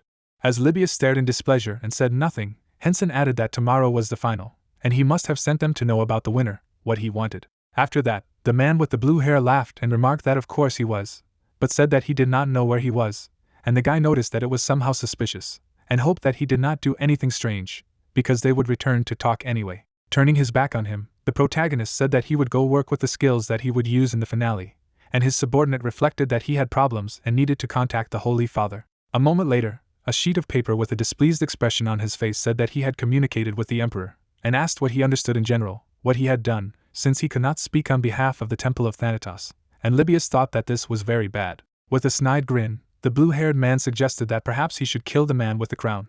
Clutching his head, he realized that this would not work, because even if he asked the apostle to help him, he would not agree. Looking at the daytime sky, Libius mused that although he did not know where to look for it. Suddenly, the narrative of the story shifts to a building in the real world. Talking on the phone, the protagonist asked if he could already withdraw money from YouTube, to which he received a positive answer and an explanation that the application would be processed quickly because he was a celebrity. Looking at his smartphone, Hensen said it was a good thing, and then he was going to do it now, and how everyone would check who called him back. Looking at the huge figure of his bank account, the guy tried to calculate how much money he had. Looking happily at his phone, the protagonist could not believe that he had made 2 million in just a couple of weeks, and noticed that the more videos were uploaded, the more profit there would be, and he could earn 1 billion anyway, although this may not be true, and he was probably just sleeping. Suddenly Hensen was very surprised. Looking at the screen of his smartphone, the guy noticed that it was strange. A moment later, he dropped his phone in fright. At the same moment, the gadget fell to the floor with an open transaction history. At the same time, the protagonist saw the dollar icon and realized that the amount was not in waves, but in dollars, and he earned $2 million. The narrative of the story is transferred to the battle arena, where the host announced that the second match has come to an end, and after a short break the third will take place, so there is no need to leave for a long time, because they will start soon, and asked that everyone is probably waiting for this fight. Looking in front of him, the king mused that there would finally be a fight with Ashura. Sighing heavily, Karen's guest asked His Majesty if he had really called her for this. This girl had beautiful blue eyes and pointed ears like an elf. It was Archmage Julia, who folded her hands at her chest. Waving her hand away, the elf said that his skills were not so good, even with the ability to block the skills of others, and the king remarked that she should wait a moment and see an amazing sight. Silently glancing at the king after what she had heard, Julia thought of the traveler over whom the bishop of the Temple of Thanos was so shaking. With her menacing gaze forward, the Archmage wondered who the hell was the guy the grumpy old man was taking care of, and why he was doing it. When the wars entered the battle arena, the host asked everyone to take their seats, because the third match was about to begin, and while they were chatting there, the players went into position. At the same moment, the people in the stands were overjoyed. Suddenly looking to the side, the elf noticed that the atmosphere had changed a lot with his appearance, and asked if Sharon had told her about him. At the same time, the Archmage was surprised to notice a wide smile on the king's face. Looking joyfully in front of him, Sharon was about to see what he had prepared this time. Sitting next to the king, Julia asked if it was him, because he was staring at the platform this time, and the king explained that now she would see everything for herself. After a moment, the elf looked ahead in surprise, noting that she hadn't expected him to answer, and asked if he was a mage. At the same moment, Ashura was standing in the arena with a staff in his hands. Looking snidely in Karen's direction, the Archmage asked what he knew, that she was especially strict with magicians, and was going to see if this man was so good, because she hoped that his magical skills were at their best. Suddenly Julia was very surprised when the king said that he did not know at all. Sitting on his throne, Sharon said that he had only seen him in the role of a swordsman, and in 2 different guises, and the elf could not believe in the truth of his words. Looking at the people in the battle arena, Julia noticed that then the fight should be really interesting. At the same moment, the king looked in front of him with a wide smile. While the warriors were standing in the battle arena, the host stated that this time Ashura was wearing a blue mask. The protagonist stared menacingly in front of him, and the commentator asked if it really meant that he would show a new self, and noted that it was simply amazing. Glancing at the magic staff that Hensen held in his hand, the host noticed that they could also observe in his hand not the sword they were used to, but another weapon, and asked his colleague what he would say about it. At the same time, the man with blonde hair looked in the direction of the announcer, noting that given that it was Ashura, who didn't think that he had changed the color of his mask just to confuse his opponent, and he clarified that he really thought they would see Ashura Magus today. Looking at the guy in blue armor in the battle arena, the commentators said that they would soon find out, wondered what the Arc player was experiencing now, and if he were him, he would remember all the obscene words he knew. Then the voice of the presenters resounded through the battle arena, declaring that it was time to start the match. At the same moment, Hyun-sung released green energy from his staff. A moment later, he aimed fireballs at his opponent, and the host asked what he was going to do. As the magic projectile approached the Arc, the commentator told them that Ashura had indeed shown them a new side of himself, and now he was a sorcerer. A moment later, there was a huge explosion. The people in the stands rejoiced as the host said that this was simply impossible, because they had seen hundreds of times how skillfully wielding a sword, but his magical abilities were in no way inferior to fencing. At the same moment, the protagonist was smiling broadly. The host said that all this was a player with a level of less than 100, and it was simply impossible to believe. At the same time, Hyun-sung recalled the notification windows of the self-forgetfulness and blessing skill system, noting that he had acquired excellent abilities in the store. Looking ahead with his serious gaze, the young man thought that it would be perfect when combined with the dragon language, and with this skill, all the cooldowns of the others were cancelled, and with the blessing, the restriction on their use could be avoided. Watching Arc rapidly approach him, the protagonist reasoned that given the double mana consumption, there are some risks, but he will be able to fight without restrictions. However, there is something surprising. Watching the guy in blue armor, Hyun-seung noticed that he was absolutely calm and not afraid, avoiding him and even managing to push on him, closing the distance. Having erected a huge magic circle over his head, the guy understood that this was the best of the pro gamers, because it was immediately clear that he was calculating and strong. After a moment, Arc noticed something in front of him. Then he jumped away from the explosion of fire. Suddenly, the blue-armored guy sensed danger from behind. At the same moment, several balls of fire appeared directly behind him. Immediately afterward, a massive explosion occurred in the battle arena. Arc gritted his teeth in pain after taking the damage. Suddenly, he noticed something in front of him. At the same time, several magic projectiles flew into him. Then the guy in blue armor began to run to the side, and the commentator asked what was happening, because he was closing the distance, and now, on the contrary, he was moving away from the enemy. Looking at his colleague, Song asked if it wasn't dangerous to stand so close to a magus, to which Hong replied that this was usually the case. But now the situation was far from ordinary. Looking at Hyunseong using his fire magic, the host said that judging by the speed at which Ashura uses his skills, there is nothing limiting him, and he does not need time to reload, so shortening the distance means jumping into the thick of it. As the two warriors fought in the battle arena, the host said that, as expected, Ark had acted wisely, and Ashura had stopped attacking. Looking menacingly in front of him, the blue-armored guy mused that all of his spells had a minimum of 2 stars or more, as he was attacking continuously and had about 30% health left. Abruptly disappearing from his seat, the swordsman reasoned that he did not expect to win, but he did not quite expect such a fight either, so he needed to strike at least once. Dodging the balls of fire, Ark soared into the air. He was in front of his opponent, and they were both very surprised. Landing on the ground, the guy in blue armor realized that the magic circles had disappeared, which meant that he was running out of mana. Suddenly rushing forward, he realized that this was his chance. A moment later, a fire appeared under his feet. At the same moment, Ark plunged into the flames as a commentator said that it was the most powerful fire spell among mages. While the warrior was in the very epicenter of the spell, the host announced that it was a black flame, which meant that it had 6 stars. At the same time, a system notification window appeared, notifying about the skill of magic mines, with the help of which traps can be placed and used with other magic skills. Falling to the ground from exhaustion, Ark reflected that in such a short period of time, while he was focused on attacks, he had placed these mines with such accuracy, and the leader declared that it was amazing and Ashura did not leave a single chance for the enemy. The people in the stands were greatly stunned by this outcome of the fight, and the commentator noted that he had proven himself to be good at magic as well. Then there would be a huge number of system notification windows, and voices would be heard saying that Ashura was the best, and Ark was just unlucky with his opponent, and was fighting well. Smiling broadly, the brown-haired man remarked that this was unbelievable, and they had an Ashura hunter, an Ashura knight, and now a fantastic Ashura magus. Looking joyfully in front of him, Sharon asked the elf what she would say, and she replied that it was a blessing and the dragon's tongue together. Looking ahead with her serious gaze, Julia said that at such a low level, he used 6-star spells, and considering that he was a swordsman at all, she was at a loss for words. Scratching his beard, the king thought that he should take him under his wing. A moment later, he was greatly stunned when the archmage announced that she wanted to take him as a disciple.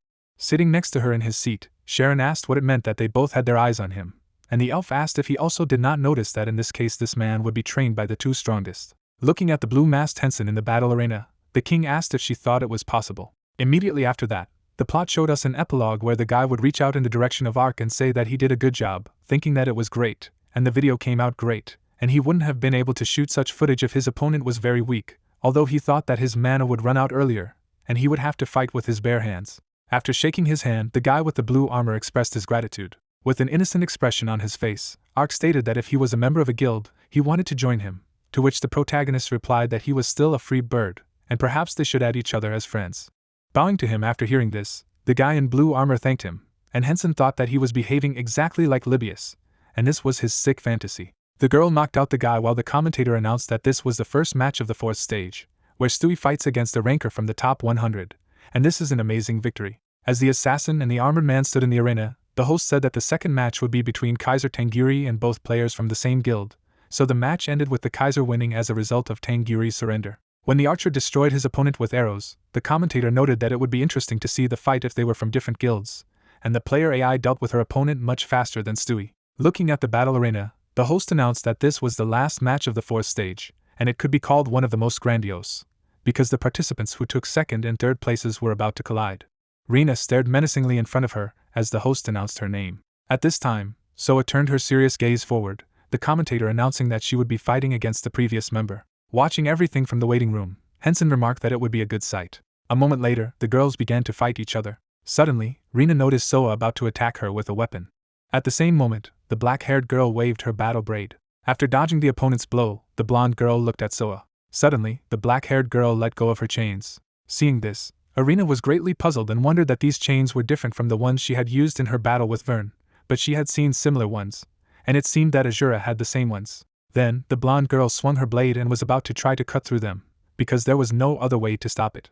After a moment, Soa was very surprised. Her chains pierced Rena's body. At the same time, the girl with black hair waved her weapon and could not believe that she had broken the chains, because she did not think that she would dare to do this. At the same moment, a cut of dark energy was rushing towards Rena at great speed. Suddenly, there was an explosion in the battle arena. Soa stood in the middle of a huge amount of dust kicked into the air. Immediately after that, a blonde girl burst out of her. The warriors then continued to fight each other with weapons. Rina looked seriously in front of her. Soa also looked at her with a look full of seriousness. Suddenly, the blonde girl was pierced by dark energy. It was a magical braid belonging to a girl with black hair. Gritting his teeth in pain, 3 received notifications from the system that she had been injured by the Shadow Scythe ability, and was falling asleep for 5 seconds. Closing her eyes, the blonde girl reasoned that she knew that this skill was much more dangerous than it seemed. Watching the battle through the window of the system, the guy noticed that this was a great pity, and if she had kept the right distance, she would have been able to avoid being hit. With a smile on his face, the protagonist reflected that he already had a plan for the finale, so today he wanted to stay and rest at home, while the commentator announced that after a short break, the semi-finals would begin. Suddenly, Hensen saw something in front of him. At the same moment, Libius appeared in front of him out of nowhere, addressing his master. Looking dumbfounded at the man with blue hair, the guy thought that it was the first time he had seen him so nervous and did not understand what was happening. At the same moment, a rift appeared in the room. After a moment, he was getting bigger. Immediately after that, an elf appeared in front of the guys, who noticed that she thought so. Archmage Julia from Continent 5000, smiling, looking in front of her. With a snide grin, the elf offered to be her apprentice. Looking at her in surprise, the protagonist wondered what kind of student she was.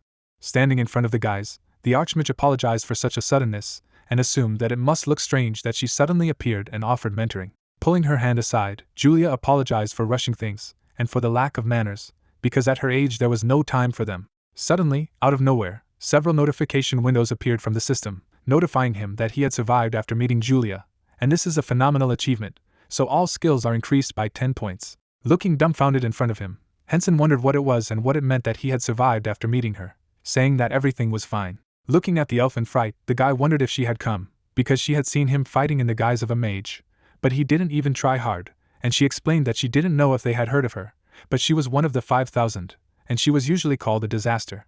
With a snide grin, Julia noticed that out of all the Continent 5000, she was the only one who could use magic, which meant that she was the strongest mage, namely the Archmage. The protagonist looked in front of him puzzled, thinking that given that Libius had level 560, he was nervous about her, then it was unlikely that she was lying, and if so, then he had to be very careful in communicating with him, and in an instant she would finish him off with a suitcase. Spreading her hands to the sides, the elf declared that he had the opportunity to become an Archmage's apprentice, that is, she would pass on her special secret techniques to him. Looking at her in fright after hearing this, Hensen thought that this was a great chance to learn legendary level magic. Suddenly, the Archmage noticed something from the front.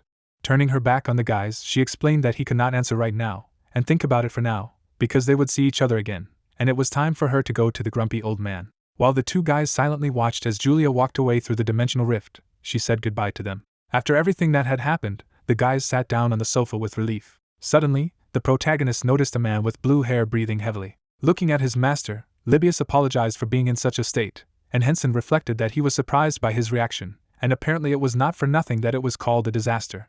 Immediately after that, the narrative is transported to the guy's house in the real world. In the forum window with the topic that he was killed by Yulia, but he cannot file a complaint, people discussed this situation and talked about what happened to them. In another forum window about the one whom Yulia killed 9 times, a person said that next time would be an anniversary. Looking dumbfounded at the screen of his monitor, Hensen reflected that they were all in a state of mind, and there was not a single normal comment, wondering if it was worth becoming an apprentice of this mad woman, and surely he should refuse. With fear in his eyes, the guy did not understand how to do it.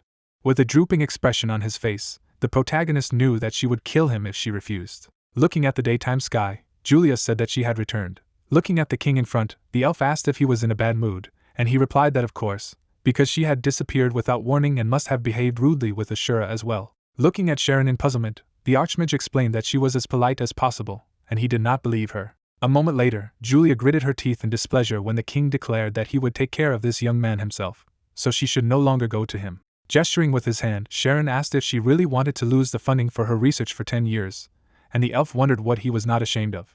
Then the king's voice resounded through the district, asking if she knew how much money he was giving for him, and Julia asked why she should know, since he himself said that he would help her with the experiments, to which he replied that the limit was exhausted. The parting of the story is transferred to the battle arena the next day. When there were 2 warriors on the battlefield, the commentator announced to the respected spectators that Song Hong was with them again, and now they were finally starting the match that everyone had been waiting for. The blonde guy stared menacingly in front of him as the host announced that Lucifer would fight against Ashura today, and the second was acting as a magician. Hensen stared ahead as the commentator added that he could change his fighting style at any time. Gripping the hilt of his blade tightly in his hands, Lucifer wondered if he hoped to win with spells, and that was very presumptuous for such a petty freak. Swinging his sword, the blonde guy was going to chop it into pieces and feed it to the dogs. At the same moment, the man blew into the horn. Hearing this, Lucifer rushed towards his opponents with great speed, while the commentator said that he immediately rushed to attack. With a snide grin, the blonde guy mused that Ashura could cast multiple spells without reloading or being restricted, which meant that he had to constantly dodge to get close and strike. Suddenly, the protagonist snapped his fingers. Happily watching this, Lucifer reasoned that he knew that he would cast from the very beginning and must give out a level 1 attack. A moment later, purple-colored magic appeared in front of him. At the same moment, the blonde guy was struck by the enemy's attacks. Gritting his teeth in fright, Lucifer did not understand how he was able to use the black flames. Then Hensen snapped his fingers again. After a moment, the blonde guy was very frightened, but noticing the spheres of dark energy approaching him. Then, a magic circle of the Thanatos melody skill appeared above his head and immobilized. Suddenly, Lucifer began to cry from the pain that swept through his body. At the same moment, he fell to the ground unconscious. Happily watching what was happening, the guy reflected that even with Arc he had to tinker, and here it was very easy. At that moment, red particles emanated from Lucifer's lifeless body, and the commentator declared that Ashura had won. Then, from the battle arena, loud exclamations of joy about the protagonist's victory resounded around the area. Immediately afterward, the narrative shifts to the Imperial Tournament award ceremony in the battle arena, where the man claimed to be speaking on behalf of His Majesty the Iron-Blooded Monarch Sharon Dielos Karen del Fuegos. Standing in front of several warriors, he added that the person who guarded their peace and created a peaceful sky over the entire empire, and on his behalf, Archmage Julia would reward the winners, so everyone should stop talking. Looking in front of him, dumbfounded by what he had heard, Hensen noticed that it was a familiar name, and that a portal was about to appear. Suddenly, a rift appeared right behind the king's guarantor. At the same moment, an elf woman came out of him, and the guy watching reasoned that she had told him that they would meet again, and if he tried to leave, she would most likely kill him, hunt him, and get a reward. Denying, shaking his head from side to side, Sharon reasoned that if only she did not establish anything, and if she began to create Bacchanalia again, she would have to stop her. The Archmage looked in front of her with a smile on her face. Suddenly, she approached the protagonist and greeted him. Hensen looked at her and didn't know what to say. Suddenly, a system notification window appeared in front of him. When the guy's eyes began to close, he saw an alert that narcolepsy had been activated, and he was falling asleep. Seeing this, Julia was greatly startled, and the system's notification window alerted that if the user exited the capsule, the character would still be asleep. A moment later, the protagonist fell in front of the elf. Dead silence reigned around due to a lack of understanding of what was happening. At the same time, a person in the stand said that Yulia had killed Ashura. Looking frightened into front of her, the elf explained that she had done nothing at all and did not understand what was wrong with him. A moment later, Hensen woke up in an unknown bed.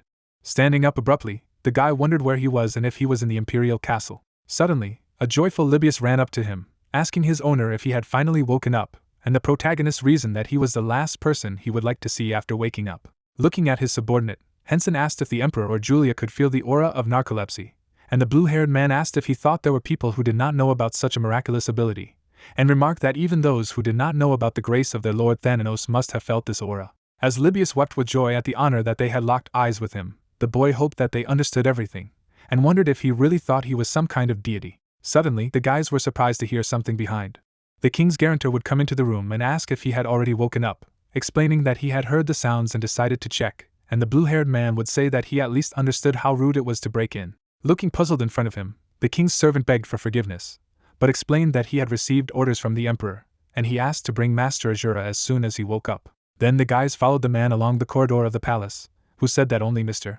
Azura could go further, and he would be grateful if he waited outside. As Hensen put his mask in his inventory, he wondered if he should really take off his mask, because nothing should interfere with the negotiations. Suddenly, the guy was very dumbfounded when Libius, who was standing behind, mentally conveyed to him that if the emperor was rude, it would be the beginning of a war, and he didn't have to worry, because he would protect him. Looking at him angrily, the protagonist wondered how it was possible to threaten his emperor. Looking at the man with blue hair, who was smiling broadly, asking that he was good, Hensen realized that he was definitely crazy. When the entrance doors to the king's chambers opened, Libius told his master that he would be waiting for him there, so he could be calm and if anything, call, and the guy reasoned that he was definitely looking for his death, and who better than the emperor to be his killer. Immediately afterward, the protagonist entered Karen's throne room. As he walked closer to the emperor, Hensen wondered if he should get down on a knee like he would in the movies, and the ruler stopped him, saying that he shouldn't be greeted so officially. Smiling in front of him, Sharon explained that he was a traveler who was not a citizen of the Empire, so they could skip the formalities. Looking in surprise in front of him, the guy could not believe what was happening. Sitting on his throne, the Emperor said that he had heard rumors that this lady had treated him impolitely, and therefore they apologized, and explained that he himself apologized for her, because pride and youthful maximalism did not allow her to admit her mistakes. Looking at him with dissatisfaction after what she had heard, Julia asked about maximalism and asked him to stop talking like that, because she was already an adult, and besides, she was extremely polite to him. Showing a smile on his face, the protagonist wondered how he would react to this, because she really was, and although, if it was an order from the Emperor, disobedience could be executed. Suddenly, Sharon, looking at the protagonist standing in front of him, declared that he was a little late, of course, but still congratulated on the victory, and he expressed his gratitude. A moment later, Hensen was greatly taken aback when the Emperor remarked that he wanted to talk about something before giving him the reward. Sitting on his throne next to the elf, Sharon announced that she had already touched on this topic, and it was about apprenticeship. Smiling in front of him, the Emperor noticed that he only wanted him to become his disciple, and asked what he would say. Hearing this, the protagonist was very dumbfounded and did not know what to answer.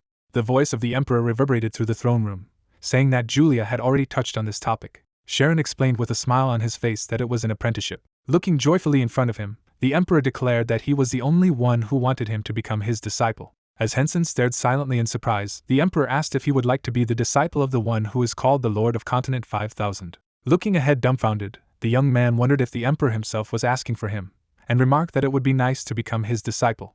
Imagining in his head carrying buckets on his shoulders, the guy thought that maybe it was the same as getting himself a ticket to prison, where he would have to endlessly hone his skills, and he didn't want to waste time. By visualizing several masks that he used in the arena, the protagonist realized that he had to continue working on Ashura's video. With an expression full of displeasure, Hensen reflected that the decision had been made and that the idea had failed. Standing in front of the great people, the guy was going to start with a sincere apology, and Sharon clarified that this really meant that he refused, while Julia wondered why. Looking in front of him, the Emperor thought that this was amazing, and anyone else would not refuse such an offer, because for such an opportunity, some people are ready to bite their throats. At the same moment, the protagonist, kneeling, explained that he is a traveler and loves freedom and switching. Standing opposite the Emperor and the Archmage, Hensen stated that if he accepted the offer of one of them, he would be attached to the creator and mentor, and the meaning of his coming to the continent would be lost, so he was sorry, but forced to refuse. While the guy was looking seriously in front of him, Sharon and Julia silently fixed their surprised glances on him. Grinning, the protagonist reflected that he had answered according to all the canons of TV series, films or comics, so he thinks that even neutral characters would understand how many references are in these words, and this is all, of course, very cool. Well, it's okay, because the conscience will soon calm down. He was very surprised when he heard laughter.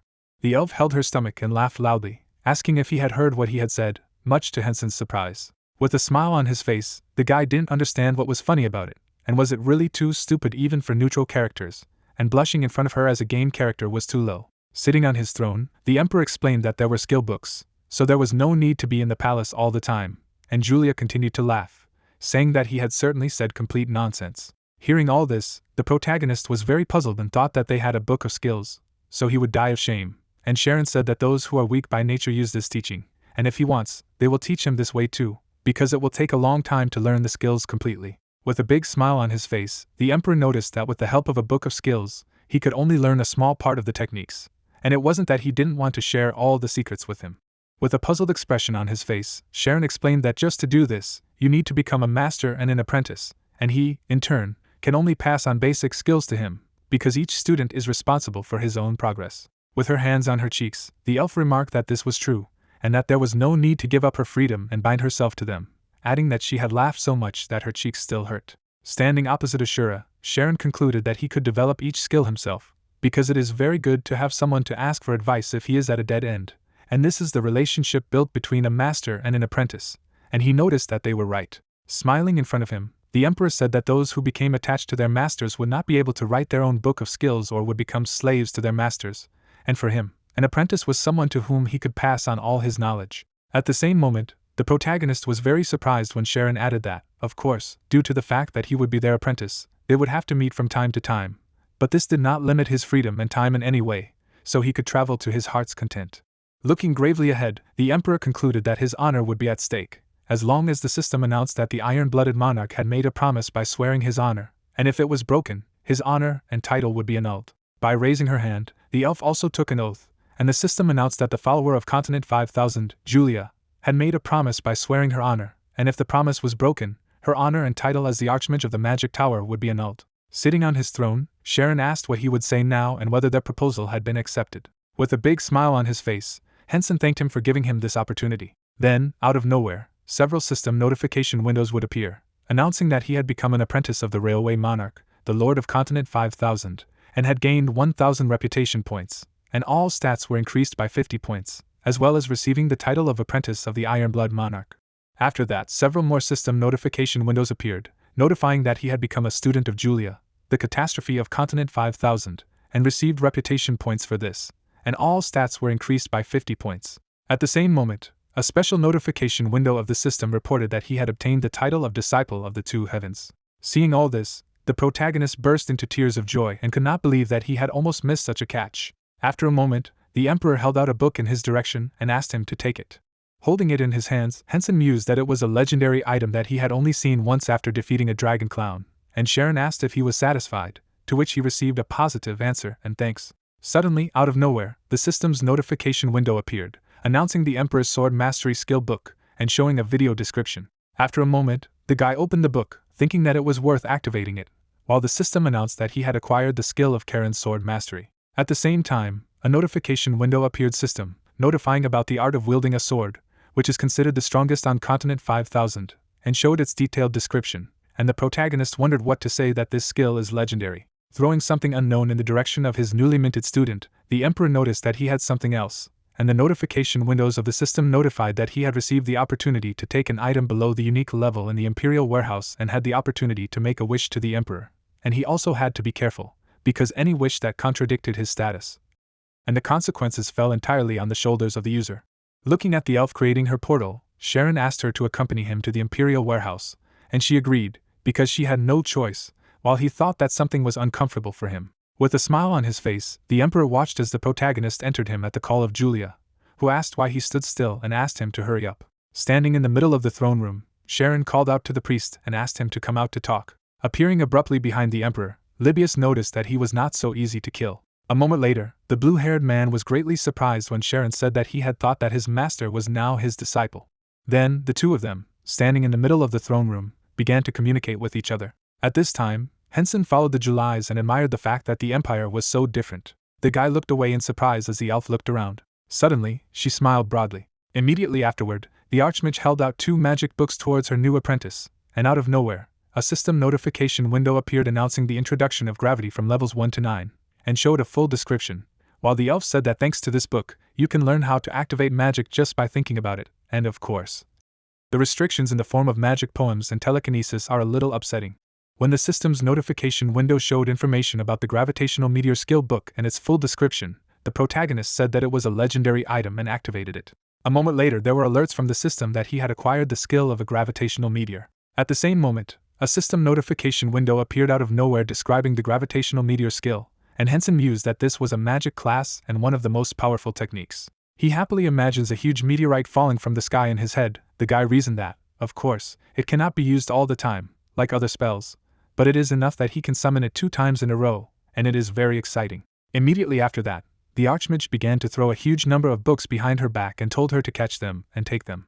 Holding a huge stack of grimoire in his hands, the protagonist couldn't believe that she had written all these books, and assumed that they must be important to her, while the elf remarked that the skills of the information should be enough. Suddenly she ran forward with great speed, saying that she still had so much to give him, and Hensen was glad and supposed that she seemed very glad to have an apprentice. After a while, Yulia threw a few objects behind her back and said that this was a good thing, and that too. The guy held in his hands a huge amount of precious jewelry that the Archmage threw at him. With a big smile on his face, the protagonist said that he had had enough, but he could not refuse what his teacher was giving. Suddenly, Hensen noticed an elf with a smirk on her face suggesting that they go and see it again, as there wasn't much of a good catch among the unique items. Pointing to a door that exudes dark energy, Julia stated that they needed to go there. Once inside this room, the guy asked that there were objects of the heroic level, to which he received a positive answer. Turning back sharply, the Archmage offered to grab what she wanted and run away, and began to scold her, and the protagonist did not understand why and whether he would get it too. Moving her hand to the side, the elf asked if he wanted to choose something himself, because all the items were good there, so the one he liked best could be enough, but he could only take one item, so she wondered what he would choose. Hearing this, Hensen looked sharply to the side. A moment later, he had a blade in his hands. Suddenly, some dark energy flashed within him, and the guy asked what was going on. The notification window of the system showed information about the failed creation of Ayla's 1, which doubled the attack of the weapon and reduced the mana cost for the skills of the selected item by 30%. Holding this blade in his hands, Hensen mused that he only possessed Ayla's failed creation number 1. Well, it could be 2, or 3, or the next numbered creation, and besides, it could work as a failed creation as a complete item. Suddenly, the guy saw an unknown artifact in front of him. Immediately afterward, a system notification window would appear, notifying that it was a failed creation of Ayla's 3, which greatly increased the mana conductivity of the equipped weapons, and the protagonist would say that it was so amazing that it could not be compared to the first one, and besides, he seemed to be able to summarize them. Seeing that he had taken this artifact into his hands, the elf asked if he had made a choice in favor of it, to which she received a positive answer. Suddenly, out of nowhere, a notification window in a system appeared with a task about Ayla's unsuccessful creation, for which you needed to possess 2 or more artifacts without a time limit. Then Julia's voice resounded through the treasury, saying that if she chose, she had to get out of there as soon as possible, because the slightest hitch and they would be caught red-handed, and his student agreed with this. Smiling broadly, the emperor assumed that it seemed that their disciple had liked everything and had simply left the palace without even staying for a couple of days to test his skills, and the archmage was explaining that he was clearly very talented and in addition, he could use the power of the dragon tongue and even wield an infinite spear, so with a little help from them, he would be able to quickly become the strongest. In addition, he is a descendant of God, to which he remarked that she was right. Looking in front of him with displeasure, Sharon stated that he had originally intended to provide him with all the necessities of life, but he had never mentioned the heroic level, and among those things were Ayla's unfortunate creations, one of the most valuable exhibits, and asked what she knew about them, and Julia wondered if there was something like that there, and explained that she was completely unaware of it. Abruptly turning her back on him, the archmage asked why he was so harsh on someone who might become the emperor of the entire country in the future, and bribes were smoothed out of it, so if he was not satisfied with such a situation, he could take this thing away from him. Silently looking away from what he had heard, Sharon heard the elf say that she did not know that he would indeed choose Ayla's unfortunate creation. Immediately after this, the narratives are transferred to Anam, the first city of the empire, which is the granary, and the sides to the Meadow of Plenty with field level 181 to 199, where there were many people, monsters. As Hensen walked through the field, he thought that it was a pretty good place, and there were a lot of monsters there, so he could stretch his legs a little there, and the meadow was 500 meters from the fortress wall, which meant that damage would be avoided. With a deft wave of his hand, the guy opened his inventory and wondered what he had in terms of weapons. Suddenly, a system notification window appeared, notifying of Isla's branch, which deals damage to all magic attacks with a 30% boost and a decrease in spell casting. Looking at this item in his inventory, the protagonist reasoned that you need to reach level 200 to use it, which is a pity. Then there was another notification window of the system, notifying of Killian's ring, which gave 100% to the attack power of magic skills and minus 30% to mana consumption. Holding 2 items from his inventory, Hensen was greatly surprised when the system alerted him that he could synthesize Killian's ring and Isla's branch, but warned that he could not separate the items that had undergone fusion. Looking at these artifacts in his hands, the guy said that they were indeed items that could be combined, while the system's notification window asked if he wanted to synthesize them. Suddenly looking away, the protagonist wondered what if he synthesized them in vain, that in the end he would not get some nonsense, but still decided to do it. After that, the system's notification window alerted Isla and Killian's staff, showing detailed information about it, and Hensen noticed that it was cool, and he didn't know that the items of this level were so amazing. Holding this very new artifact in his hands, the guy asked that with such effects, it was no longer inferior to the legendary level. Enveloping the staff in his own magic, the protagonist was going to test it in action. He then lifted the artifact above his head and was about to use gravity. A moment later, a huge blue magic circle appeared above Hensen's head. At the same moment, everyone in the field was extremely dumbfounded when he summoned the meteor. The man looked up with fear on his face, saying that it was a meteorite. At the same moment, a huge meteorite appeared over the city. Everything around was shrouded in orange flames. Then there was a massive explosion that destroyed everything around. Also, red lightning appeared out of nowhere. A huge meteorite was falling from the sky near the city. The people inside were very frightened and asked for salvation and help to be healed until others understood what it was. When the huge meteorite was in the middle of the field, the system would announce that it had destroyed the fortress wall of Hanuma, the city of plenty, and the karma points had increased, and it had also destroyed the imperial city, so the karma points had increased even more. Then there were several windows notifying the system of increasing the level and reaching level 100, as a result of which stats were increased and new taxes were opened. At the same moment, Hensen silently watched the huge meteorite that destroyed everything around him. The guy stared in front of him in surprise, thinking that this was real cheating, while the system alerted him that he could lower his karma points by spending DP. Looking at the dilapidated walls of the city, the protagonist reasoned that the range was huge, but the attack power was serious, and they wanted to say that he would be able to use this thing again after restoring mana, and asked that he not be weakened. Suddenly, Hensen burst into tears when the system announced that he currently had 12,640 karma points, and every 10 points equaled 1 DP, while he reflected that his points were accumulating to gain new skills. Standing in the middle of the surprised people, the guy wondered what would happen to the fortress wall now, because he had just got rid of the karma points, and no one realized that it was his doing, because he had just become a student today. He had already broken so much wood. Suddenly, the protagonist heard the people behind him speculating that it must have been Mrs. Julia who had gone for a walk, and it looked like she wasn't in a good mood today, but they needed to stop talking and go rebuild the wall. Looking at the people talking to him, Hensen could hear them dissatisfied, that they could not even say a word, and that the materials had been prepared in advance. So everyone had to go to the warehouse as soon as possible, when suddenly someone asked if Mrs. Julia had had an outburst of anger. At this time, the members of the elf fan club looked around in admiration and asked where she was, because they wanted to see Julia's excited face again, as it was at the award ceremony, but she was nowhere to be seen. With a sigh of relief, Hensen thought he could stop worrying and thanked his teacher, and next time he was going to test his skill range properly before opening fire. Then the narrative of the story is transferred to the walls of the city of Arnhem. Putting his hands on his belt, the guy suggested that maybe he should first look at the newly acquired skills, and then check Karen's swordsmanship. Immediately afterward, a system notification window would appear, announcing the Nano's god-level alarm skill, which was killing creatures within a 100-meter radius of the caster. Happily studying the information about his new skill, the protagonist reflected that this is a skill that can resist narcolepsy, and also has both passive and active effects.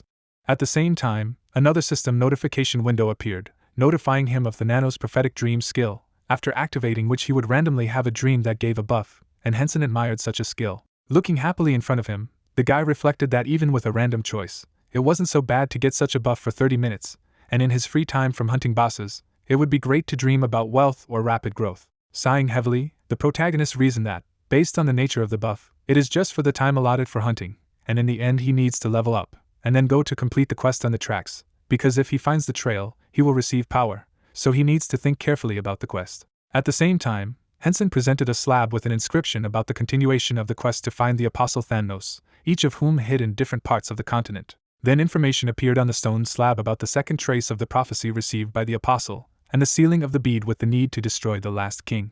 Suddenly, information appeared on the slab about the following footprints, which were unknown and were revealed at higher levels. At the same time, the guy noticed that this is a quest with no time limit, and he needs to complete it before the third trail is unlocked. Thinking about what happens, he needs to complete the quest before he reaches level 150. Crossing his arms at his chest, the protagonist reasoned that if his memory serves him correctly, then someone posted a post about how the monsters in the royal castle have become stronger, and he has reached level 100, but he needs to become even stronger before starting this quest. With a snide grin, Hensen declared that he liked it. Immediately afterward, he created a huge magic circle in the sky. Raising his hands above his head, the guy stated that he could level up there, and then go to complete the quest when his level approached the number 150. A moment later, a huge number of meteorites were falling from the sky on the field. With a joyful expression on his face, the protagonist mentally turned to the teacher Sharon, explaining that he would have to postpone the test of his swordsmanship for a while. At this time, there were a huge number of empty mana potions lying on the ground. Someone slammed his fist on the table, dropping a drink. The armored lad gritted his teeth in displeasure and called Lucifer names, asking if he dared to fall off after what he had done and dared to disdain him. Surrounded by his allies, the man reflected that this was an opportunity to gain his father's confession and called for a secretary. A moment later, a young man came and bowed, and Zerubbabel ordered him to find out where Lucifer was at once. Looking discontentedly in front of him, the gray-haired guy called Ashura a bastard. The narrative of the story is transferred to the Temple of Thanatos, located in the middle of the mountain ranges.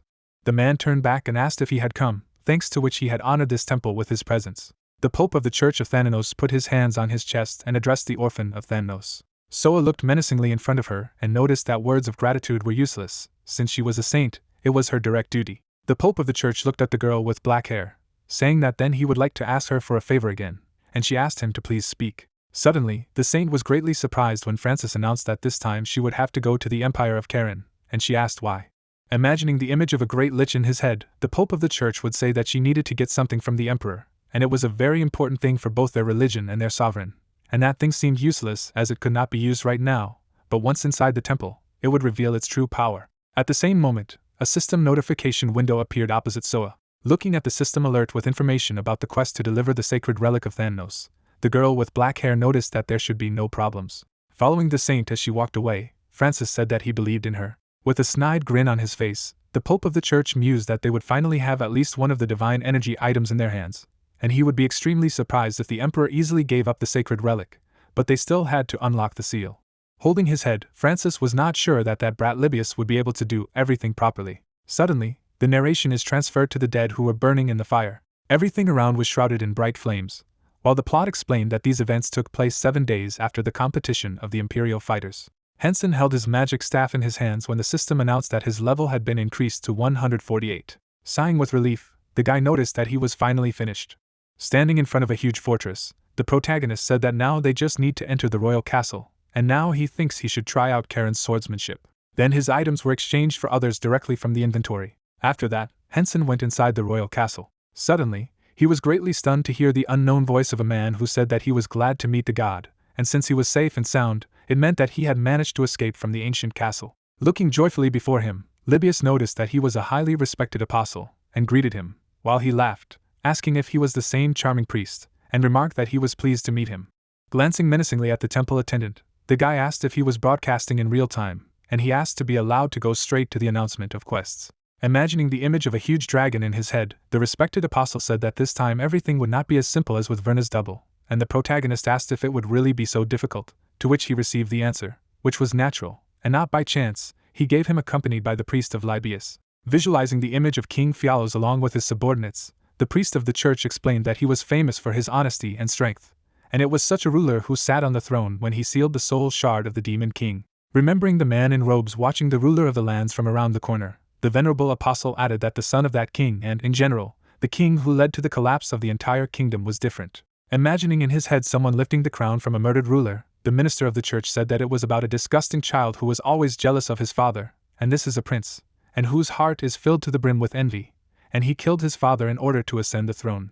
Visualizing a young man putting a crown on his head, the venerable apostle said that after he became king, the kingdom of Fialos gradually began to decline. Remembering the map of the area with the territories that the empire and the kingdom occupied, the minister of the church explained that at that very moment the kingdom of Karen declared itself an empire and began a war with the surrounding kingdoms, and the king of Fialos flatly refused to surrender, as he did not want his power to end. Imagining in his head how the murderer of the past king was fleeing, the esteemed apostle added that the outcome was obvious, and the Emperor Sharon of the Karen Empire was a ruthless man, accustomed to decisive steps. Visualizing the red magic stone, the priest of the church said that it was only when the imperial troops broke into the royal castle that the king realized how serious the situation was and found a shard of the demon king's soul that he had sealed with. Remembering how the prince saw his reflection in him, the venerable apostle said that this foolish king made a wish for the soul shard of the demon king so that his kingdom would never fall. Looking at the priest in front, Hensen asked if that was why the kingdom had not been destroyed, who explained that it was, and when the emperor saw that no matter how many times he killed the king, he continued to rise from the dead, he deployed his troops to attack other kingdoms. Imagining in his head a huge royal castle, the respected apostle said that until that moment no one had ever attempted to besiege this fortress again.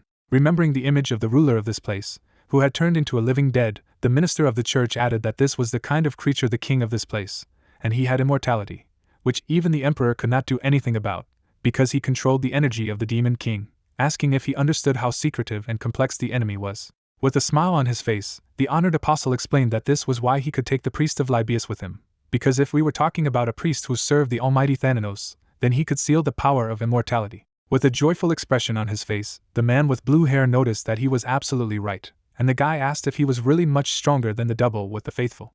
Taking a serious look ahead, the priest added that he was so strong that in a fight with him, a doppelganger with a faithful would have no chance, and on top of that, the king, who had become stronger due to the demon king's energy, no longer had a human soul, and he knew that his god truly enjoyed the battle, but he should never let his guard down. Before his disappearance, the venerable apostle stated that even though he had trained a lot to hone his abilities, this task was extremely dangerous, so he appeared in advance to warn him and wished him good luck. Putting on the protagonist's black mask on his face, he thought that this time he would also be able to make a good video. Suddenly, a special notification from the system appeared so that the side story of the indestructible kingdom begins with special privileges, and now the experience points and the drop rate of items in the story dungeon will be increased by 1.5 times, which will be destroyed when completing the story dungeon. Slowly walking through the castle after hearing everything, Hensen thought about the side story and that it was directly related to the quest, and also realized that when he completed the quest, this hunting ground, the royal castle, would disappear, and that was what it meant to say that a god-level professional quest affected the entire continent.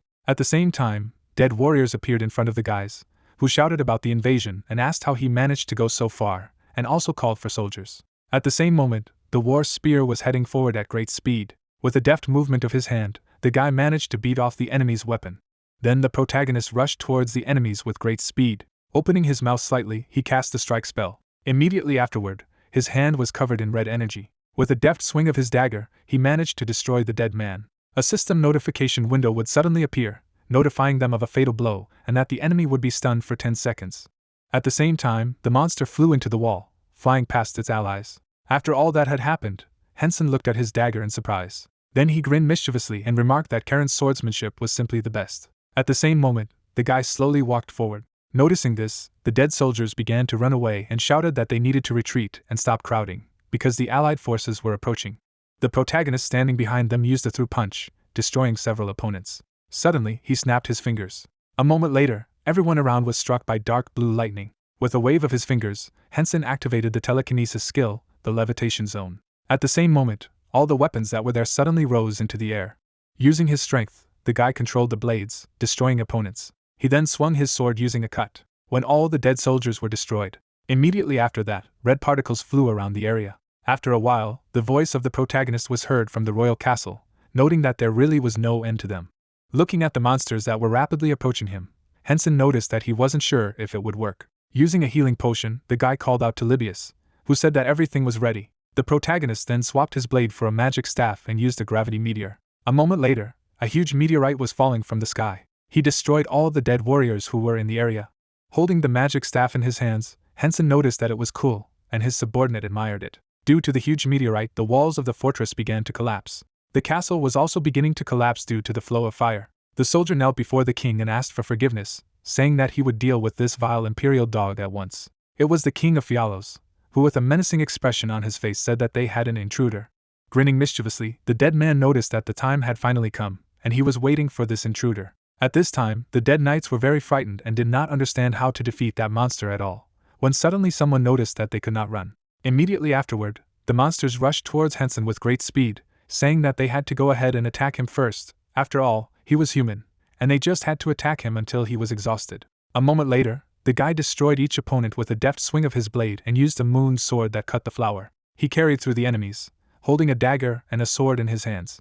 After everything that had happened, only particles of yellow energy remained around him. Suddenly, the protagonist turned back and asked if the meteor had fallen there, even though the door was as good as new. At this time, Libius was pointing at him and shouting that everyone had to go there, and this was the invasion that he was a human with. And now, after delivering such a massive blow, he was clearly tired, so they could win. And Hensen thought that he was an idiot for asking that bastard for a favor. Standing in a fighting stance, the guy reasoned that thanks to this, he now did not have a second to rest. Suddenly, an unknown voice resounded through the royal castle, ordering everyone to step back. At the same moment, an unknown knight appeared in front of the protagonist. The armored warrior leaned on his blade, declaring that he had to intervene because they were of no use. The knight looked menacingly in front of him and said that his name was Mirando, and he was the commander of the Order of the Royal Knights of the Kingdom of Fialos. So he was no longer going to stand silently and look at the tyranny of the godless empire, calling his opponent the devil in human form. Looking at him, heard apprehensively, Hensen could not understand that they had become monsters, but they still believed they were human, and he knew that he had to show them what the real devil was. He then crossed blades with the enemy using a punch. At the same moment, the opponent's sword cracked. Noticing this, Mirando was very angry. The armored warrior slid his foot, restraining his opponent. A moment later, he swung his huge blade as the guy dodged using a deadly lunge. Abruptly finding himself behind his enemy, the protagonist activated a through strike. Immediately afterward, the commander of the Order of the Royal Knights cried out in pain. By unleashing his dark energy, Mirando activated his knightly will and indomitable body. Swinging his blade towards Hensen, Mirando used the explosion of a giant sword, and he activated instant movement. At the same time, the guy found himself behind the back of his opponent. Noticing this, the knight gripped the hilt of his blade with great force. Then he directed it with great speed at the opponent behind him. The protagonist parried his attack at the last moment, and reflected that even his muscles were cracking from the exertion, and he was very diligent. At the same moment, Mirando was swinging his sword, about to strike at the enemy. His blade landed near Hensen when he used the giant's punch, but he managed to dodge and noticed that it was dangerous. Grabbing his dagger with his hand, the guy used a through blow. Gripping the hilt of his sword tightly, the protagonist activated the cut. Hensen rushed towards his opponent with great speed. His dagger flew into the opponent's armor. With the help of his huge sword, Mirando threw his opponent into the wall. After a moment, he noticed that his fingers had been cut off. Then, the guy knocked the huge sword out of his hands. Immediately after that, the protagonist jumped up. He grabbed the huge blade of the commander of the Order of the Royal Knights with both hands. While swinging this sword, Hensen used the skill of striking 1,000 Jin. Cutting his opponent in half, the guy activated the Nanos Nocturne. At the same moment, Mirando was surrounded by dark purple lightning. The commander of the Royal Knights wept and called out to his king. The dead soldiers watched the yellow particles appear from the front as Mirando begged his ruler to survive. Immediately after, the monsters began to run away and said that they should leave. At this time, Hensen shook off his hands and remarked that it was possible to use the weapon taken from the monster to attack, but as soon as it died, it disappeared, which was a little frustrating. Then, with the help of telekinesis, the guy lifted all the artifacts into the air. Taking them into his inventory, the protagonist said that the loot was more than he thought, so it was worth going further. Suddenly, Libius appeared behind him, saying that his humble servant was truly delighted, and that he was indeed worthy of the title of Apothec of Thanos. Then, the voice of a blue-haired man reverberated throughout the royal palace, noticing that he had a very ruthless and ferocious appearance. After some time, an order was visible in the window of the palace hall. The boys walked along the corridor of the royal castle, and Hensen noticed that the atmosphere was serious. At the same moment, he noticed King Fialos in front of him. Looking in front of him, the young man pondered that it was a boss who possessed the power of immortality, and the power of the Demon King. Looking at his subordinate, the protagonist asked that he could block the power of immortality, and he gave a positive answer and explained that he could seal it. Suddenly, the dead boss rose from his throne. Looking at the huge creature standing in front of him, Hensen noticed that when he was standing, he was much taller than Mirando, at least 4 meters tall, but he was just below the wyvern doppelganger, so he might be able to defeat him faster. Raising his head up, the guy reasoned that he couldn't use Dream Finder anymore, but attacking first was a bit burdensome, so he needed to scout first. At this time, Libius, who was behind him, released his inner energy and recited incantations that no one could defy death, and at the wave of the Lord he would receive eternal peace, and at his call a song of praise would be sung. Looking at King Fialos, shrouded in blue energy, the protagonist realized that he had blocked the power of immortality. Looking forward with his menacing gaze, he knew that now he had to deal with the might of the Demon King. Drawing his blade, Hensen was about to charge forward. Suddenly, he stopped in place in surprise when he saw the immortal boss bowing to him. The guy stared in front of him, dumbfounded. In front of him was the King of Fialos, who with tears in his eyes asked to be killed. With surprise on his face, the protagonist did not understand what was happening. At this time, the immortal boss continued to cry bitterly. Looking in front of him, Hensen asked what was going on. He had lived for a long time in the intoxication of the Demon King's power, but now a wave of regret washed over him. Kneeling in front of him, the immortal boss explained that everything was correct, and at first he was ecstatic that the Emperor, despite numerous attempts, had not been able to kill him, but at the moment he had to while away his days experiencing hellish torment. Looking at the travelers in front, the King of Fialos begged to kill him, and the guy wondered what he had been told there, that they were incredibly strong, so he was looking forward to meeting him. But in fact, it was a complete disappointment, although, judging by his appearance, he was really not deprived of power. Suddenly, Libius laughed aloud, remarking that this was to be expected from his master, and the enemy, knowing full well of his greatness, was already begging for death before the battle began, trembling with fear, noticing that true death and true sleep were all his. At the same moment, Hensen swung his blade to destroy his opponent. Then, he swung his sword. The guy suddenly stopped when several system notification windows appeared in front of him, alerting him to pull out an unknown legendary level egg sleeping in his inventory. Looking in front of him, the protagonist did not understand what else this meant. A moment later, Hensen was stunned when the unknown egg appeared in front of him, and the system announced that it had opened the inventory on its own. The guys watched in surprise as the egg approached the Fialos King, and the system announced that with a desperate struggle, the unknown artifact of the legendary Crassus was duplicating part of his telekinesis magic and wanted to absorb the soul shard of the Demon King, so once he gave his permission, it would be able to absorb the soul shard of the Demon King and take away some of the boss's power.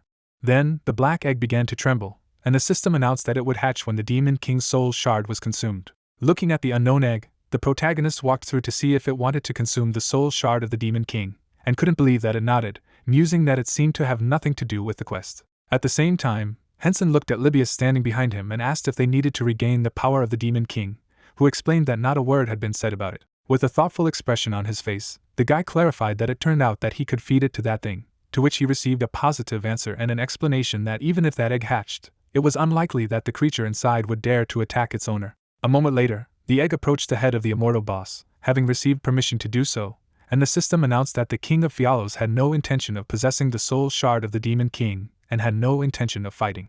Then, the energy of the immortal boss went into the black egg, and the system announced that therefore, following the will of the legendary item, the soul shard of the Demon King was absorbed. Immediately afterward, the King of Fialos would fall to his knees and vaporize, saying that he would now finally be able to die. Suddenly, the egg began to crack. The system notified that the rating was increased and a legend rank egg was hatching. Looking at him admiringly, Hensen said it was surprising, and his subordinate remarked that it was nice. A moment later, a small demon would appear, saying that he could finally breathe, and the system would announce that the hatching of an unknown egg was complete. Happily folding his hands together, Libius would ask his master if he had seen it, and noticed that he was talking, and the demon would explain that he could indeed speak, to which the protagonist replied that he was indeed cute. Looking at his familiar, Hensen wondered if he really had a legendary rank and a higher rank than Karen's swordsmanship or gravitational meteor, and also, besides, had he copied his telekinesis magic to absorb the power of immortality and the soul shard of the Demon King. With a smug grin, the demon explained that his charm was clearly overflowing, and the guy wondered if he really wanted to say that he had a legendary plus cute rank. Suddenly, a system notification window appeared, giving information about a pet with an unknown name and fully describing it. Looking at the system's notification window that it has a demigod class that can only be obtained under special circumstances, the protagonist couldn't believe that it was a growing type and speculated that it was also a pet class that could only be obtained by a god rank possessor. Looking at the description of the Soul Eater skill, Hensen noticed that it could absorb the soul of the boss he had captured in order to increase his stats. At this time, the little demon was climbing onto the system's notification window with the description of the gluttony skill, while the guy was saying that simply put, he absorbs the opponent's abilities, and the skill has a long cooldown, but it is quite good in itself. While the familiar was lying on the system alert about the duplication skill, the protagonist stated that this was pure fraud, and if he grew to the demigod class, he would be able to duplicate even skills with the rank of legendary plus. Looking at the system's notification window in surprise, Hensen noticed that it was something like a gravitational meteor or Karen's swordsmanship, which was incredible. After a moment, the guy was extremely dumbfounded and asked what was happening. It was easy for him to copy something like the Dragon Tongue skill, to which he received a positive answer, and noticing the notification window of the Demon King's soul shard, he noticed that this one could not be used immediately, which was a pity. Then the little demon stood on the system's notification window, which announced the immortality skill, with which he resurrected immediately after death with a cooldown of 10 seconds. Then the familiar jumped in the direction of his master, while he was surprised that the cooldown was only 10 seconds, and noticed that it was not real at all. Happily hugging him, the demon noticed that his master was very cool, and his happiness knew no bounds. Suddenly, several system notification windows appeared, notifying him that he had completed stage 2 of the quest to find the Apostle Thanatos, and had reached level 150. A moment later, an apostle appeared in front of the guys, and the system notified that he had to take the quest to find 3 Wednesday right from him. Suddenly, the minister of the church was very surprised, asking what kind of wonderful creature it was. Sitting on the protagonist's shoulder, the little demon claimed to be his master's pet, and the apostle asked that the energy he felt in him was the power of the soul shard of the Demon King and the King of Fialos. The minister of the church was greatly pleased when he received a positive answer, and remarked that he had indeed acquired a very faithful and pleasant servant, so he was jealous of him, and Libius stated that when he spoke of a faithful or pleasant servant, he certainly meant him. The apostle then laughed, saying that he would like to admire it a little longer, but unfortunately he is running out of time, and Hensen asked him to get the reward as soon as possible. And now there is a relic. Looking at the system alert in surprise, the protagonist asked what it was. The apostle explained that it was a window for choosing power and relic, to which the apostle replied that he perfectly understood what it was, and asked about the contents. Glancing at the system's notification window with the choice of a death guide or a god jade plate, Hensen would say that one look at the name would be enough to tell what the power choice should do, and he would ask what the god's jade plate was and what was special about it. Smiling broadly, the minister of the church declared that he would be in a difficult position if he did not make his choice, and the guy asked if there were any other options, while he replied that it was natural, because it was not the first time he had made a choice. Then the protagonist read the information in the system's notification window about the skill of the death guide and thought that it was simply possible to go crazy with its power. Smiling happily, Hensen reasoned that when activated, he consumes 5 boss souls or 5 levels, but this is a special move that can be used once a month, and that's it. Suddenly, the children were surprised when the apostle in front of them said that in this case, he should proceed to explain the quest related to the third trail, and it was originally supposed to appear when he reached level 150, but since he had already fulfilled all the conditions, he would proceed to explain the next quest at the same time as the reward was issued. With a snide grin, the church minister said that he would be able to complete the quest as soon as he met the emperor of the Karen Empire and obtained his 2 divine weapons, and even if he was a god, it would not be easy for him to meet the Emperor. Before his disappearance, the apostle added that even with high experience, he would not be able to rise above level 199 until he obtained the divine weapon, and wished him to meet with the Emperor as soon as possible. After hearing this, Hensen turned to Libius and asked if the apostles were not interacting with a cathedral or temple, and how could he not know that he was a disciple of the Emperor, and was told that he did not seem to be aware, since a respected apostle always wandered around the world alone. Looking out the window of the system with his inventory, the guy stated that in this case, they should go to the capital again, and if he knew in advance, he would have stocked up on scrolls to move to the capital to the eyeballs, and the man with blue hair thought that it seemed that he had forgotten something important, or just such a mood. Before the guys disappeared from the impregnable royal castle, several system notifications appeared, notifying that he had passed the story dungeon, so a reward was given and experience points were awarded, and the dungeon would disappear, so he had to move outside. At this time, a description of the third footprint appeared on a stone slab with information about the quest to find the Apostle Thanos. Hensen looked in surprise ahead of him, and asked what he had said. Recalling his previous conversation with Libius, Sharon told him that he had told the priest who was standing behind and told him that he was going to give the divine weapons to the cathedral. Visualizing meeting Soa and handing over the artifact to her, the Emperor added that he was then taken by a messenger from the Church of Thanos to break the seal, and apparently he had never heard of it. At the same moment, Libius fell face down on the floor and declared that he had committed a crime that deserved death, and Sharon noted that, as he saw, the priests were having a hard time. Imagining the dilapidated temple of Thanos in his head, the Emperor said that the main part of the path leading to the church was inaccessible for teleportation, so this distance had to be covered on foot, and it would most likely take Ashura a whole month to make the entire journey. Looking at his crying subordinate with displeasure, the protagonist reflected that if we are talking about 1 month of game time, then in reality he should manage in 6 days, and he continued to say that he deserved to die. Smiling broadly, Sharon remarked that if he was there, it was likely that the people from the Church of Thanos would open the seal and bring him the divine weapon, but he knew he needed to get it as quickly as possible, and he was going to prepare a flying boat or some other vehicle that would rush through the sky at high speed. Looking at his student, the Emperor explained that the construction would take about a week, and while he was waiting, he could train or hunt, and he expressed his gratitude to him for this. Karen's voice would then come from the Imperial Palace, saying that it was a pager, and he would send a message through it when the flying boat was ready. After that, the plot showed us an epilogue, where Hensen looked at a little demon and asked what was wrong with him, if something had happened. Suddenly glancing at his master, the familiar declared that he still did not have a name, and he said that this was it. So it was. Levitating in front of the guy, the little demon said that in general for any representative of his clan this is a very important question, and he did not understand what name to give him then. Smiling broadly, the protagonist asked that he was a man, and the familiar replied that he was a girl. With a puzzled look on his face, Hensen noticed that he had thought so right away, because it was immediately obvious that she was a girl, and asked Libius about it, and wondered what to look for in the pet information, where a special note was written that the one born from an egg obtained in the store inherited the power of Thanos, and was much more powerful than the original pet, and he explained that she looked exactly the same. Like him, so until now he thought that he was a young man. But it turned out that he was not. After a moment, the little demon was very happy when the protagonist said that her name would be Tina, and she said that she liked it very much, and was happy. The majestic headquarters of the Heroes Guild, Eckstein Castle, rises on the square. In an office with wooden furniture, a girl is sitting at a table. She looks carefully at the information charts and thinks that after the competition of the Empire fighters, the number of people who want to join the ranks of the guild has increased exponentially, and that she can't be careless about accepting candidates, and therefore the selection process hasn't moved one iota, and she thinks that she needs to choose at least 4 people, and that she is very grateful to Yoon, who gave up hunting to help her.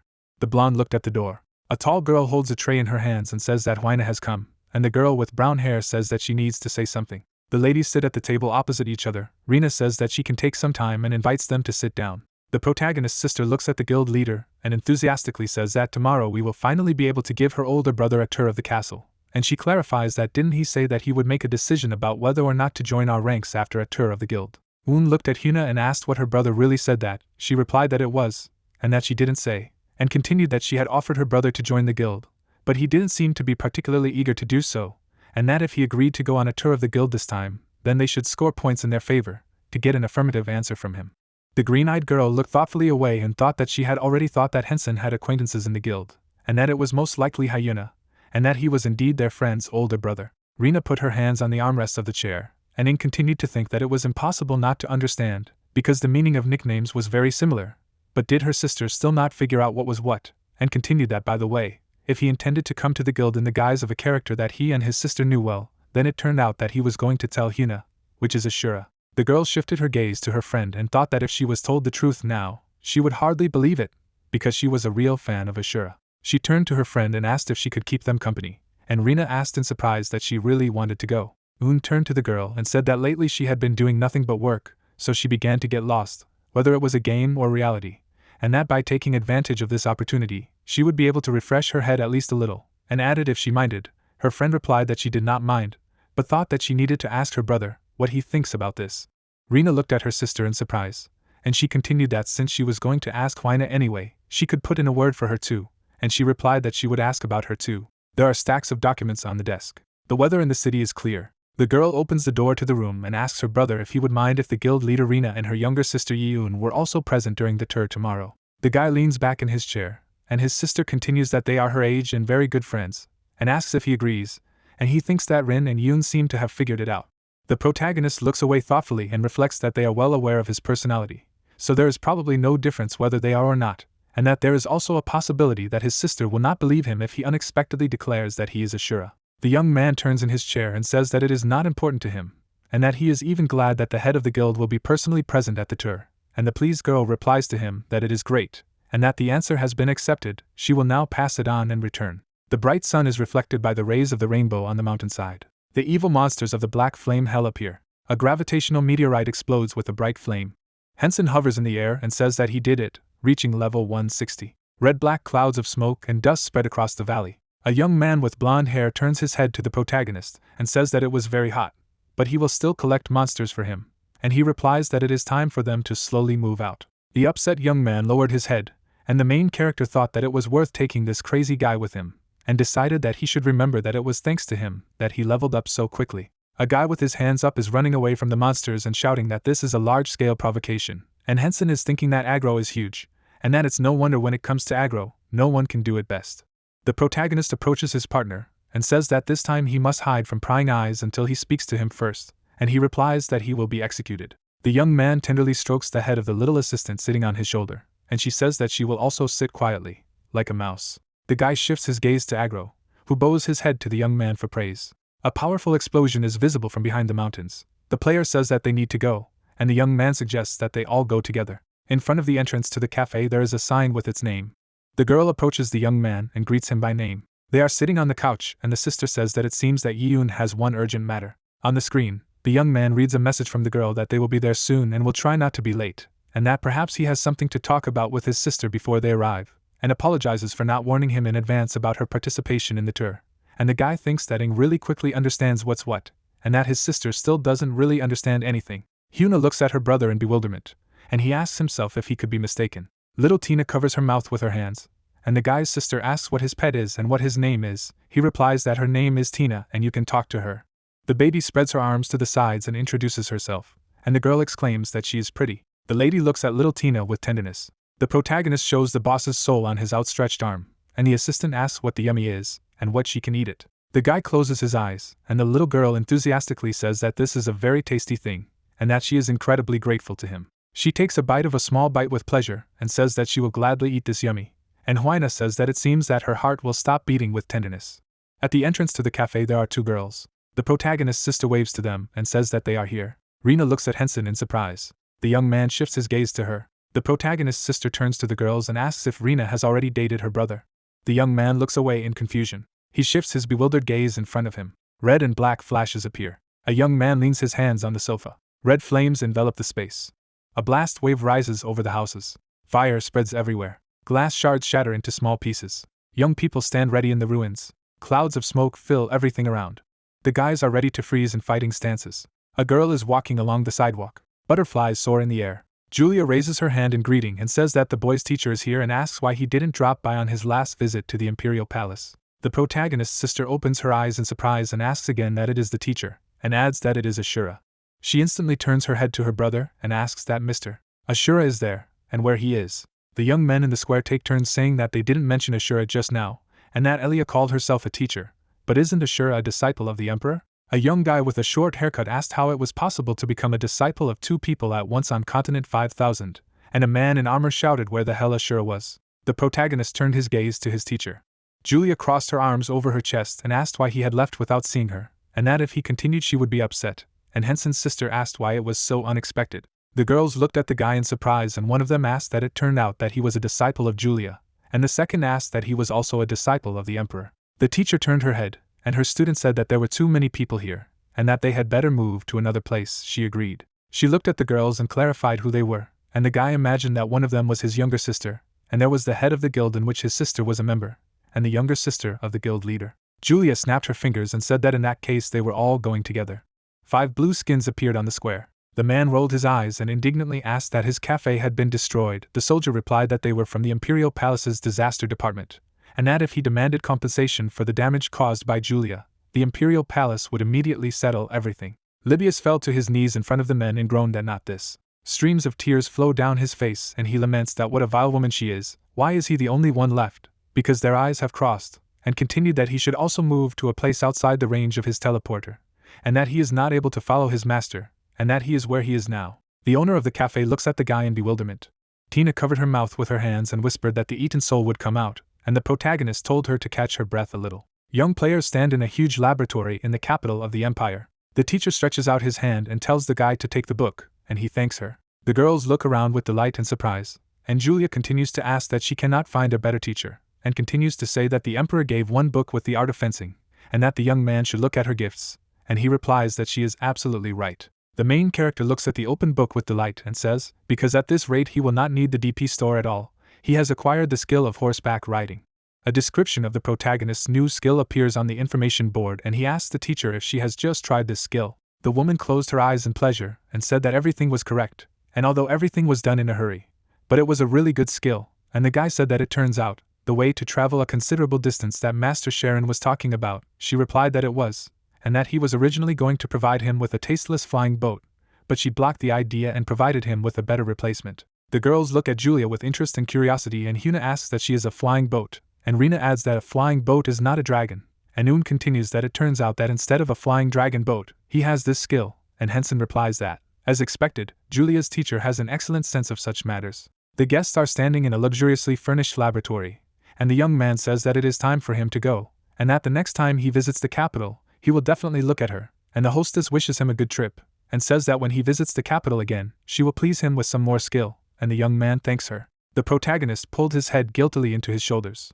Hina turned her head to him and asked if he would like to give an explanation, and he replied that he should. The guild building rises majestically on the square. The girl rounds her eyes in amazement, and thinks that the protagonist is Mr. Ashura and Mr. Ashura is Hensen, and that Mr. Ashura is the disciple of the two from Continent 5000, and that it turns out that all this time, while praising Mr.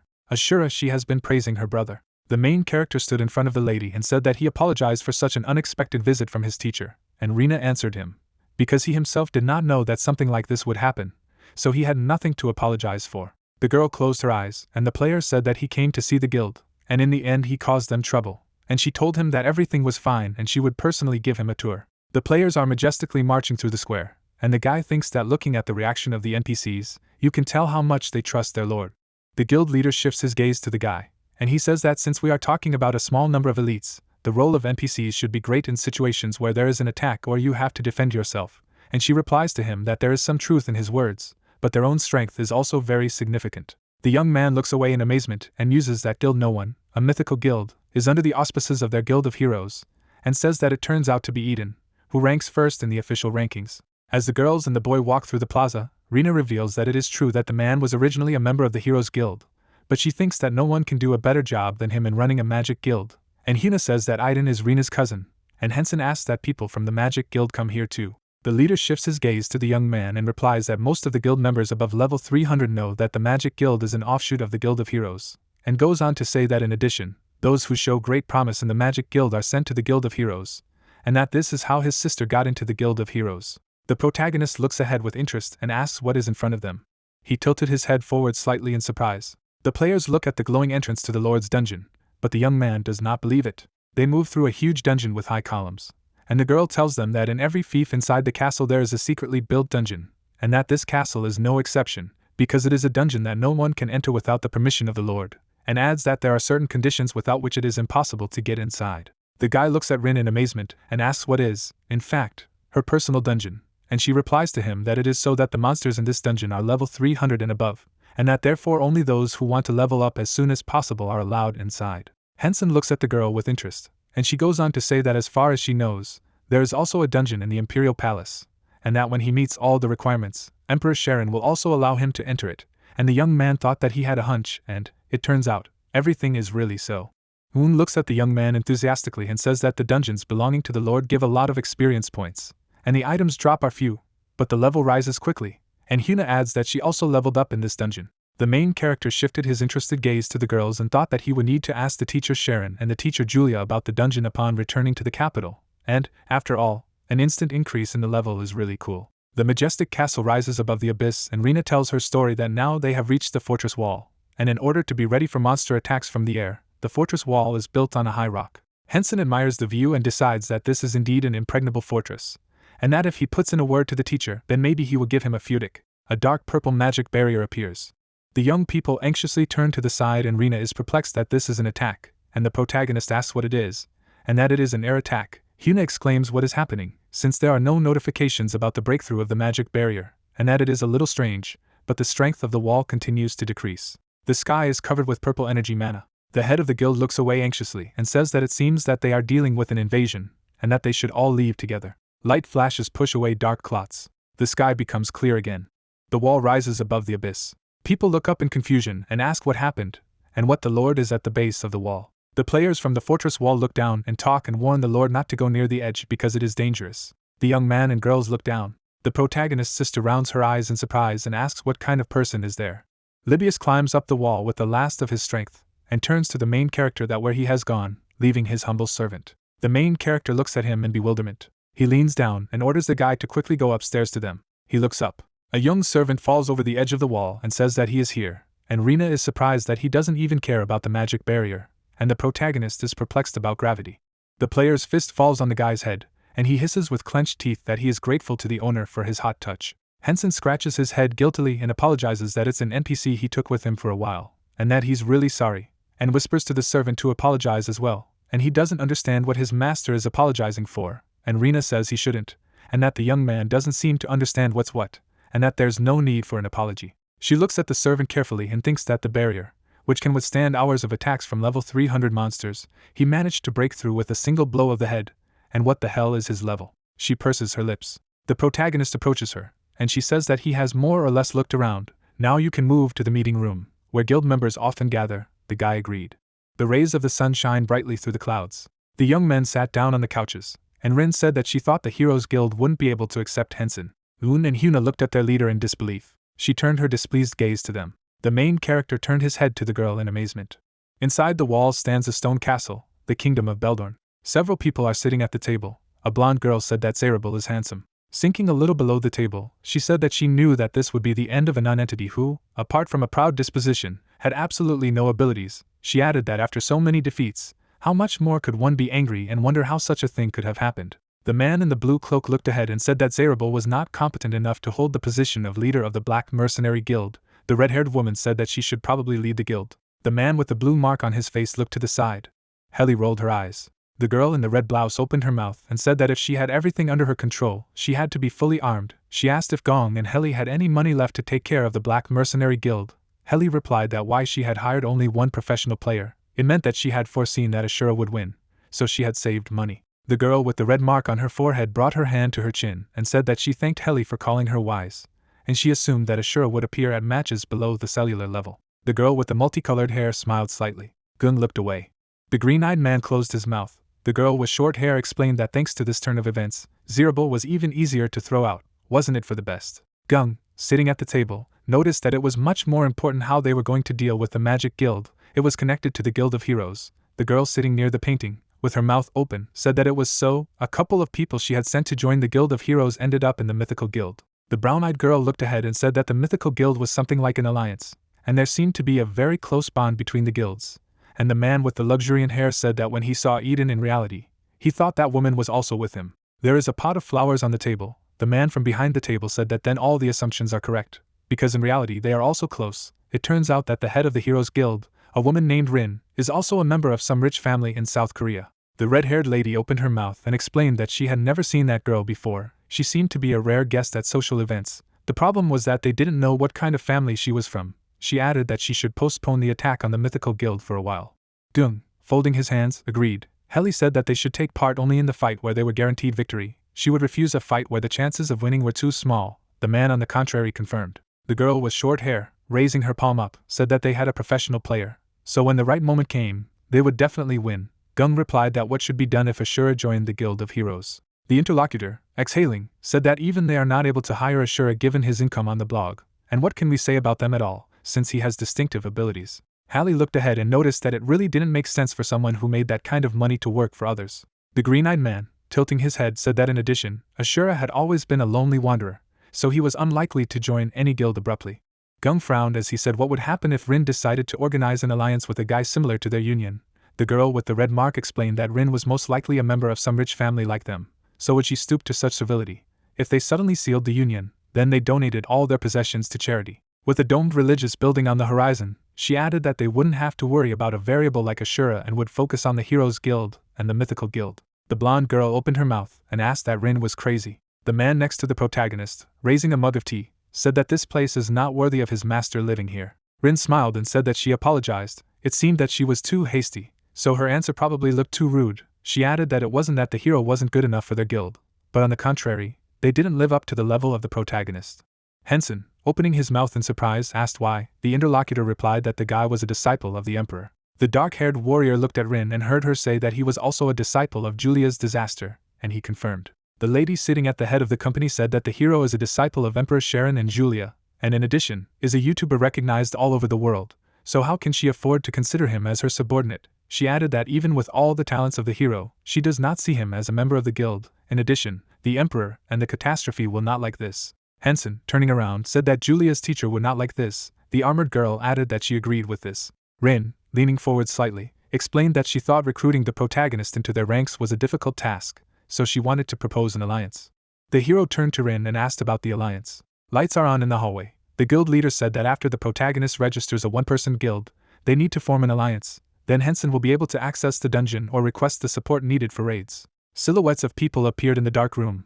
Rin added that they were willing to sell information and equipment at a minimal price. Several swords lie on the floor. The hero asked what he needed to do. Rin turned to face the protagonist, and said that he only needs to do one thing. The space around her was filled with a noble light aura. She said that she needed a master scenario. If the main scenario was revealed to him, then she would like him to share information about this artifact with her. The young man froze in place in such surprise. The girl added that after the young man had made the most of the main story, he would just need to tell about this guild of heroes of theirs. The blonde lady sitting in the blue chair explained that the reason for the creation of the guild was to complete the main scenario, so only those people who are able to change history are allowed in the guild. A bright castle stands under a blue sky. Rin said that she does not ask for an answer right away, but the hero must think about everything, then she will add him as a friend, and then when she weighs everything, she will share her decision with him. The facades of the building are flooded with sunlight. The water runs beautifully from the fountain in the main square, Onum Square. Hensen, walking on the cobblestones, thinks about servants in dungeons, help in raids, cheap information and items, and added that after leveling and visiting the Temple of Thanatos, it is worth thinking about creating a guild. He walked over to the green machine gun and remarked that before he set off, he had to train his new skills in the shop. Several signs appeared in the air with the text that the hero had bought a legendary skill. He had been given an A-rank skill. The guy in the red jacket smiled slightly and asked about the legendary skill. There are small houses in the city. Tree leaves rustle in the forest. An arrow flew into the red orc. The monster turned. He bared his fangs. Hensen, bow in hand, thought that shooting was more fun than he had thought. Tina, raising her hands up, congratulated the hero. Sunlight breaks through the trees. Tina said that if the owner walks 1 kilometer in the direction she is pointing, he will run into the boss. The arrowhead burned with shadow flames, the arrow of destruction of Ahambrides. A blue system window appeared with the text that Ahambride's arrow is one of the techniques favored by Ahambride, a legendary hero who is said to have saved the continent from destruction. The technique is divided into 3 different arrows. All effects can be produced at the same time. A masked warrior draws the bowstring. The orc falls to the ground. The hero adds that it seems that vital points are marked in red. The masked protagonist's eyes turned to the side. He asked in his head if the arrow could have some kind of attribute like Karen's swordsmanship. The guy pulls the string of the bow. The arrowhead flashed. Hensen said that they would use a through blow. He lets go of the bowstring. An arrow flies between the bushes. She pierces the red monster's chest. The protagonist approaches the fallen orc. He remarks that if he hits the vital points correctly, he can deal damage equal to 3% of his health. Tina flew into the air, said that the sphere would be very tasty. The masked guy told her to eat to her health and added that first of all he would raise the level as much as possible, since narcolepsy could not be activated during the quest. Hensen fires 3 arrows from a handbrides. He looks in the direction where he pointed his bow and said if there would be anything more exciting. 2 chicken eggs were fried in a frying pan. A drop of sweat slipped down the cheek of the main character. The girl was indignant at Hensen's behavior towards her. Why did he hide the fact that he was an Ashura? If he had any secrets, then let him lay everything out right now. The guy stood up from the table and said that he had a god-rank profession. She asked him again with a shout. He repeated that he had a god-rank profession. The lady asked him in a punishing tone to stop joking. He looked at her and said that he was called a descendant of Thanatos. He was none other than the descendant of the most powerful of the gods, known as the god of death and sleep. She pathetically clarified that it was true. He replied that it was so, because what was the point of lying to him? She exclaimed that he had done so until today. They sat opposite each other. He asked that if he had already told about the Ashura, what was the point of hiding anything at all? Hina admitted that perhaps he was right. The young man looked at her and offered to move. She wondered why he suddenly started talking about moving. A drop of sweat slipped down her cheek. He explained that the other day the money earned on YouTube was transferred to him, and it turned out more than he expected, so he wanted to move immediately. She replied that she did not mind, although she liked this apartment, but she did not see anything wrong with moving to a better house, so she voted for the move. He looked at her and suggested that she go together to look for the house or choose furniture. It would be difficult for him to deal with everything alone. She thought it would be nice to entrust her with the interior issues. Hensen agreed with her on this matter. She couldn't figure out if she could be the first to watch his next video before it was uploaded to YouTube. He closed his eyes slightly and replied that Huang always sends him videos before uploading, so they can watch it together. There were household items on the table. She noted that she was delighted that her older brother turned out to be an Ashura, and asked if he had finished his breakfast. If so, then he should join the idea as soon as possible. Because he had to shoot a video, she would clean up the table herself. A green jar stood on a wooden box. An image of someone's correspondence appeared. Hensen exhaled, and realized that it couldn't be more obvious, that she was waiting for him, so he had to go. He hovered in front of Libius and asked when the gravitational meteor would be activated. Because he would need to grab it tighter, he replied that how modestly his servant could afford to touch his master's body. It was unacceptable. He would grab something himself. The main character was sliding down the slope. The information window reported that he received a colossal shock from serious health damage. Beads of sweat rolled down his forehead. The system board reported that he could direct a gravity meteor, and that he had boarded a gravity meteor with the help of the riding skill. A huge block of stone was falling down. It left a trail in the air. The protagonist gritted his teeth from the tension and noted to himself that this skill was crazy. One slightest mistake and he was a corpse. His servant went up to the lessons and shouted that it was very cool. A firestone was flying in the air. The main character realized that he was worried about it in vain. The main temple of Thanatos. In the middle of the cave stood a temple. Blood stains spread across the floor. 2 people beat their foreheads on the ground and prayed to God. Blood splashes fell on the stone. People were crawling on the huge statue of the god. Amorjit smiled slyly and thought what conscientious believers, such a zealous demonstration of faith makes the heart very happy. He shifted his eyes to the side. A huge stone fell on top of the crowd of people. Some of the crowd of people threw their hands up. Someone noticed that he was already jealous. If he were not a bishop, he would now have fun with them. What a pity. Another added that a painfully familiar energy emanates from that meteorite, along with a strong sacred energy. The bishop looked at the meteorite flying at him, and wondered what it could mean. People flew in different directions from the shock wave of the meteorite. Hensen clutched his head and thought that he was about to meet his death. Libius exclaimed behind him that, as expected, the most fun came when the meteorite landed.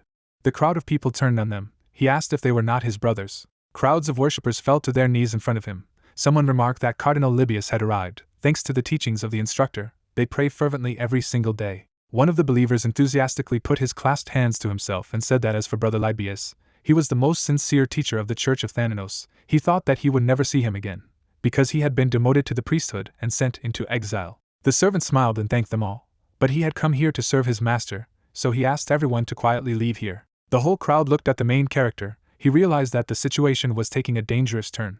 He shifted his gaze to someone's shout, which demanded that everyone step aside. A man with swollen veins on his forehead ran towards them, and the guy wondered that judging by his appearance, he looked much stronger than Karen's master. Did he really intend to kill him, despite the fact that he was a descendant of Thanatos? He bowed to them and told them that although he lacked a little, he was the head of the Church of Thanatos. He would escort them inside. They should follow him. Torches were burning in the middle of the temple. He noted that he was their master and god, so he could calmly talk to him informally. He stood in front of them and asked that they had come for items with divine energy.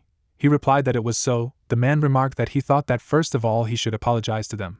He assumed that he must have endured many hardships wandering around the world with his brother Libius. Hensen looked at him and reassured him that this was not the case. He thought their life was much harder than his. As they walked down the corridor together, the rector of the church expressing great honor, knowing that he understood him better than anyone else, and they had even managed to unravel the seals placed on objects with divine energy. However, they had only managed to advance to the first stage of the entire process, and he thought that in the current situation, they had no choice but to use their magical tools to destroy the seal. The protagonist looked at him and came to terms with it, clarifying that those items with divine energy were used by Thanos. He soldered his back to him and said that this was absolutely true. It was written in the chronicles that he harassed other gods with their help and punished evil gods. The protagonist's eyes burned from under the mask. He reasoned to himself that it would be a scythe and a chain, because Soya also used a scythe, especially since in Ashura using a scythe and a chain sounds good. The guy slightly pouted his lips and asked what these objects with divine energy were. The man clasped his hands together and confirmed that these are the 2 items with the strongest divine energy, the pride of the Church of Thanos. User Management Office, Inferno. The man looked at the huge screen. He stood next to the other employees and thought that he had already obtained these items and everything was going according to the script. But he couldn't expect the items to be in his hands so quickly. Perhaps it was too soon. The divine professions on the other servers had not yet been able to even come close to obtaining items with divine energy. A drop of sweat slipped down his cheek. He added that since he came to the main temple, then his father would certainly give him that very quest, and if he passed that dungeon now, then the key to the main scenario would be solved. The guy grinned slightly and noted to himself that initially, this was the main scenario that could not be revealed in just 8 months after release. He feared that he could be buried forever. But user Hensen was able to breathe life into him. An image appeared with a description of a divine item, namely a fluffy pillow of Thanos, who read that the pillow doubles the rate of health and mana regeneration if you just hold it in your hands, and doubles another stat if you take a nap on it. Another image appeared with a description of the divine item, in particular the cozy blanket of Thanos. Cho learned that it has the enemy's debuff and its duration if you just hold it in your hands, and while sleeping under this blanket, narcolepsy is activated, and the acquired stat points are doubled. The main character took a look at the system screen and realized that this is a very effective thing. For 2 hours in real time he gets 10 stat points per day for free. The apostle materialized before them. He shook his head in different directions and clarified that this was not the Imperial Palace. Could it be in the main temple of Thanos? A drop of sweat slid down his cheek. He looked away and said that it seemed that the seal had been opened. It was a pity, and he was about to instruct the descendant to travel a long way to the very main temple of Thanos after receiving the items with divine energy from the Emperor. The abbot of the temple replied maliciously through clenched teeth that there was no more disrespectful follower of Thanos in the world, and although he was their apostle, it seems that his jokes towards his descendant have gone too far. The veins on his forehead were swollen. He thought that his father was so smart. The apostle vanished abruptly and finally shouted that then he would leave them, and they would see each other again when he approached the next trail. His father looked at him and apologized for not appearing in the best light before him. Hensen calmed him down and asked him what exactly the apostle had done. It seemed that he was very angry when he did it. The man was sitting in the window. He said that if honestly, then a long time ago there was an incident where the apostle ran away with all the sacred relics of Thanos and his items with divine energy. When it comes to the main altar of religion, it is necessary to carefully preserve all the sacred religions and items with divine energy, maintaining their strength.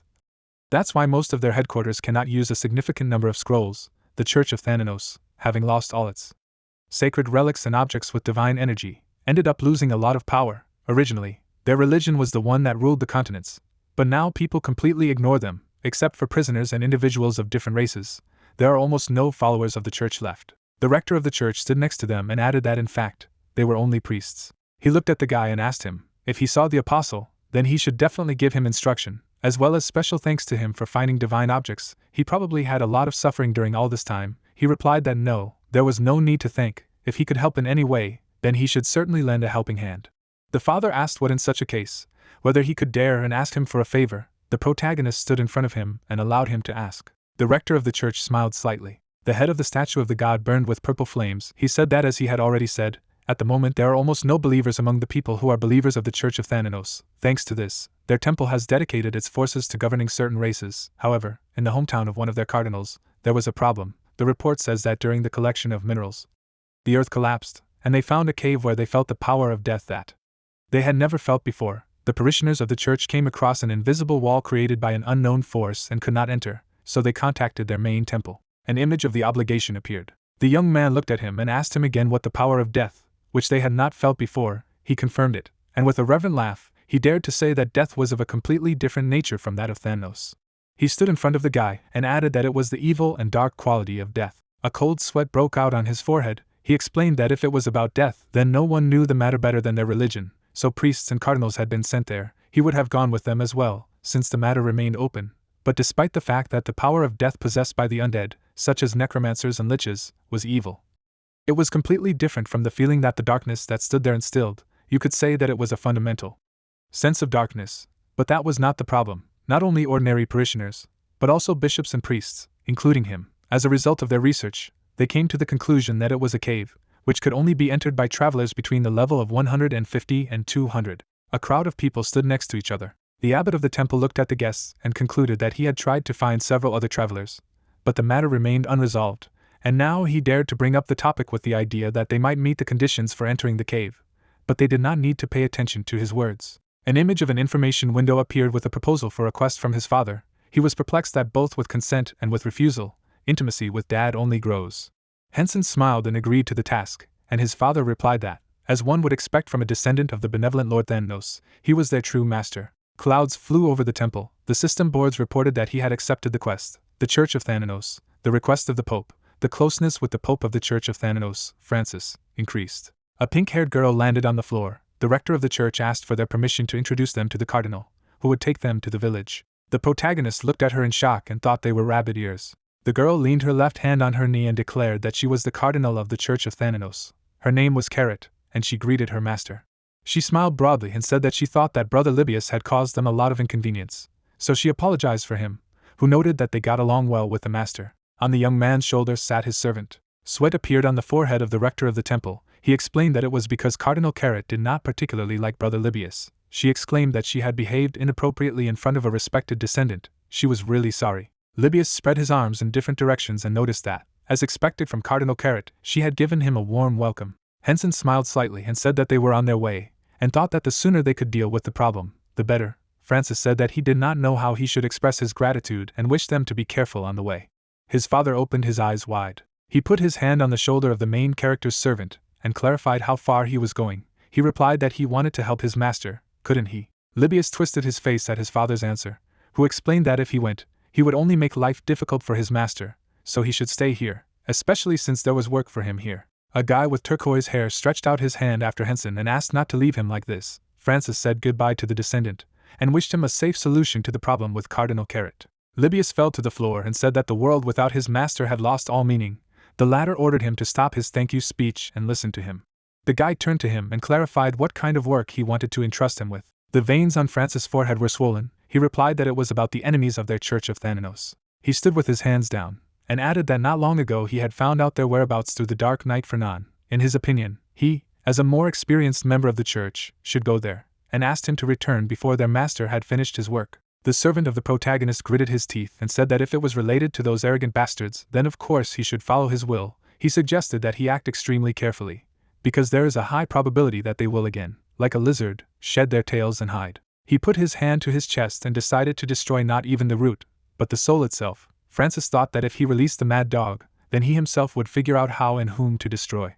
Libius held out his hand and clarified that after the end of this business, he would be able to travel with his master again. An image of a part of the monster appeared. The huge dragon was flying down. Carrot explained that originally, in order to fly at high speed, dragons used magic so as not to be weighed down, and so that they would not be affected by wind, inertia, or gravity. Hensen put his hand on his thigh. A drop of sweat slipped down his cheek. He thought that later, secretly from Julia's teacher, he would need to ask Karen's teacher for a favor. He should definitely get his own flying dragon. A girl with pink hair and pointed her finger in the direction. Birds flew over the mountains. She said that this is the area of the underground. There is a rough energy of death, which contradicts Thanos, who rules death. The protagonist opened his eyes wide in surprise and asked himself that this was the main scenario. The information window said that he had obtained the key to the main scenario 1. He had found the desecrated sanctuary of death, and the quest of the main scenario 1. The sanctuary of fallen death and rotting death was created. An image of a system scoreboard appeared, which described the main scenario of the shrine of fallen death and rotting death. The protagonist followed the cardinal and thought to himself that the reward was to unlock the main scenario, which was why the main scenario had not yet been revealed. And as for the reward of unlocking the main scenario, it meant that if he completed the quest, then all users would receive something like a notification from the server. And by the way, getting a high-ranking skill and item book, this was a real jackpot, of course. Profession or skills, but he had never seen a god-rank item. They walked towards the portal, which added that it was either an item with divine energy or a relic.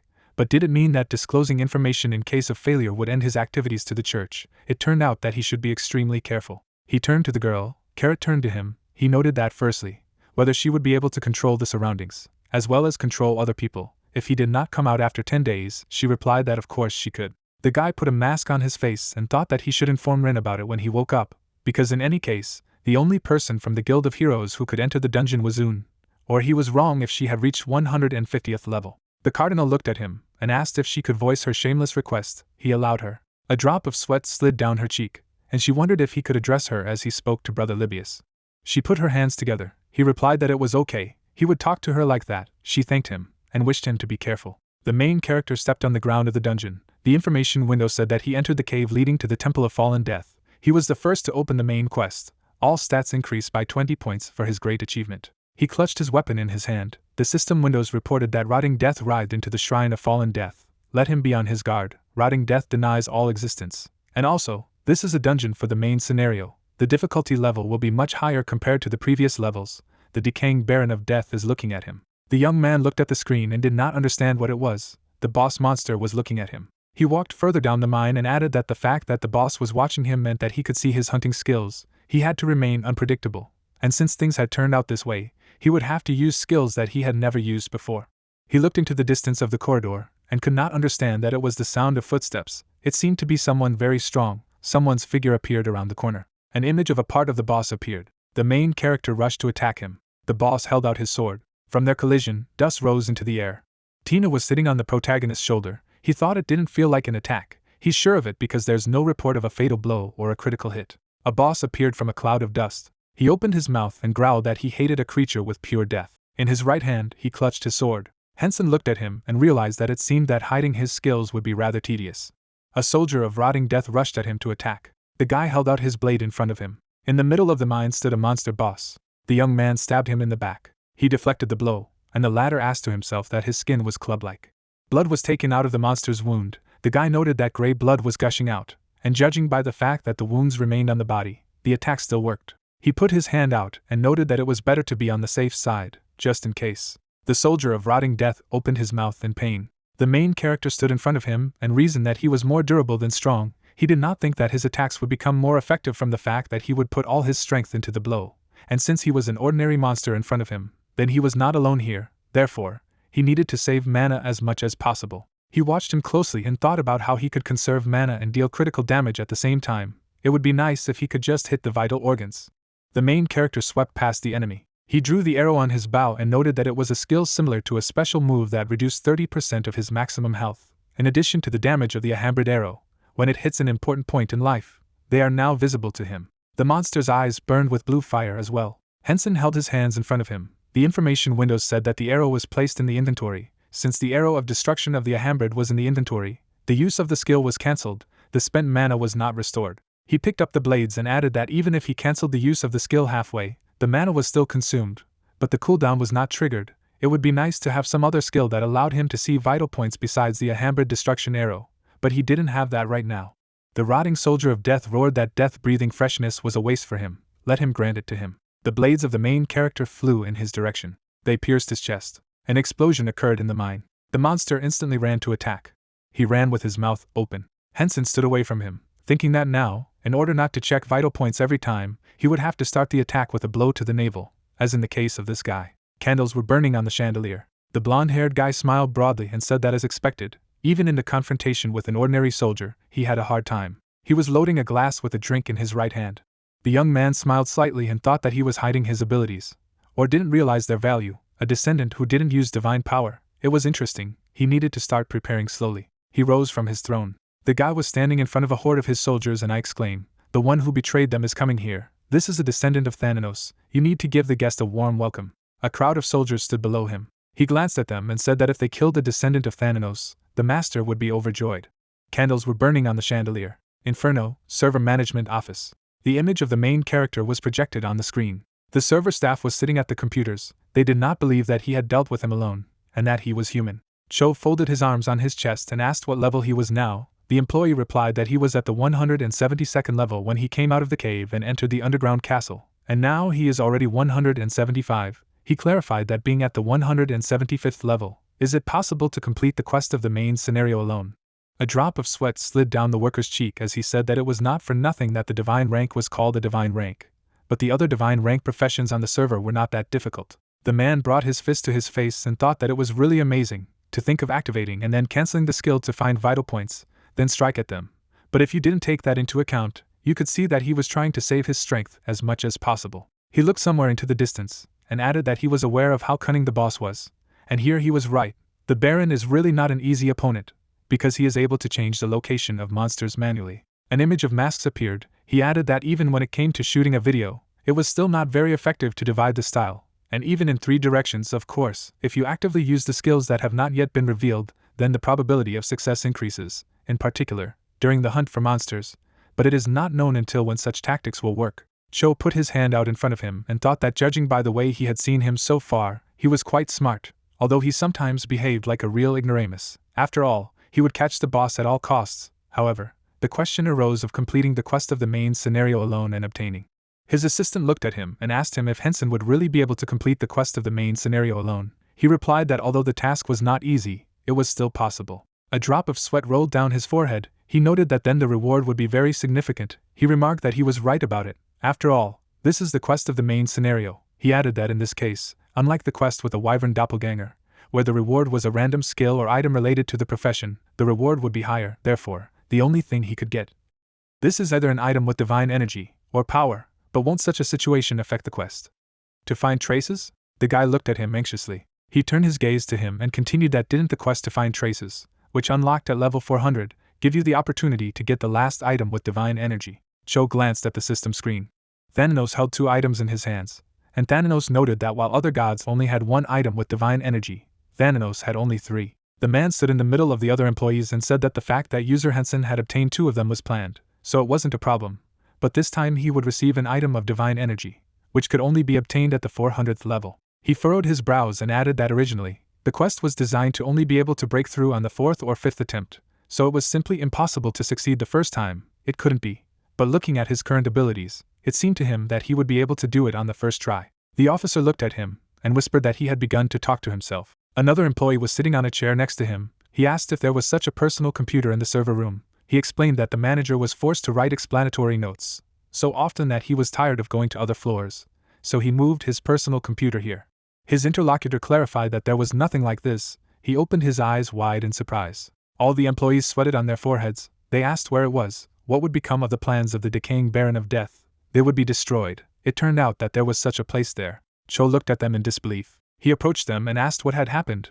One of them replied that the users had now discovered a secret passage that did not lead to a safe zone. Then he gritted his teeth in disbelief.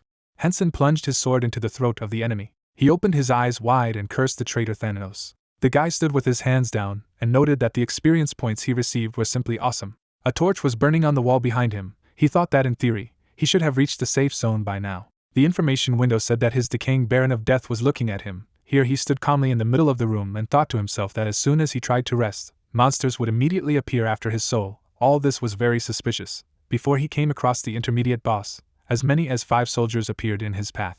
He adjusted his mask and added that it felt like that sick bastard who called himself a baron was manipulating him, and it wasn't his style to be constantly under attack. The young man looked back out of the corner of his eye. He looked at Tina and asked what she was doing, and she replied that this thing should belong to her owner. He stretched out his hand in front of him and said that she needed to help him only when he suddenly fell asleep. The servant put her hands together. The guy offered her to eat. She asked if he could eat it. He replied that of course, she was actively rooting for him all this time. She took a bite and noted that in the future she would also actively root for him. He wished her bon appetit. Tina pursed her lips. The protagonist looked at her and clarified that the night of decaying death tasted disgusting. She rushed around the room and said that he should not worry about this. She could instantly find something tasty. She turned her gaze to the corner of the room. Lanterns burned on the walls. Tina put her hands on the wall. She pressed the brick. A secret gate opened. The information window said that the decaying Baron was puzzled, threw her hands up and exclaimed that now she could get something delicious. The protagonist smiled slightly. A torch burned on the wall. There was a statue of a gargoyle against the wall. The information window said that the necessary conditions were met. He could enter the hidden part. He entered a secret passage that began to collapse. The divine power did not allow the decaying Baron of Death to follow him. Hensen walked down the corridor. He took off his mask and mused that it looked like this place was some kind of blind spot. Since it was a secret passage that was starting to collapse, it was quite possible that it was a place that had not yet rotted. Since it was said that the necessary conditions had been met, then there was a high probability that something related to Thanatos was waiting for him below. He looked at the door in the wall. The system board said that it was a laboratory. He went inside and noticed that the space was smaller than he thought. He was putting the books in his inventory and thought that there were only research journals, the history of the Church of Thanatos, and books related to Thanatos. It was a pity that there were no books of skills lying around. However, it was better to grab books related to Thanatos just in case. He glanced out of the corner of his eye at the letter on the table. An image of a letter appeared that said that by the time someone reads this letter, the beings living in the sacred land will have turned into cursed bodies that are unable to sleep due to decaying death. Those who were cursed for disobeying Thanatos still do not realize what is what, although it is more true that despite the fact that they were cursed and every single one of them was filled with malice, believe that Thanatos betrayed them.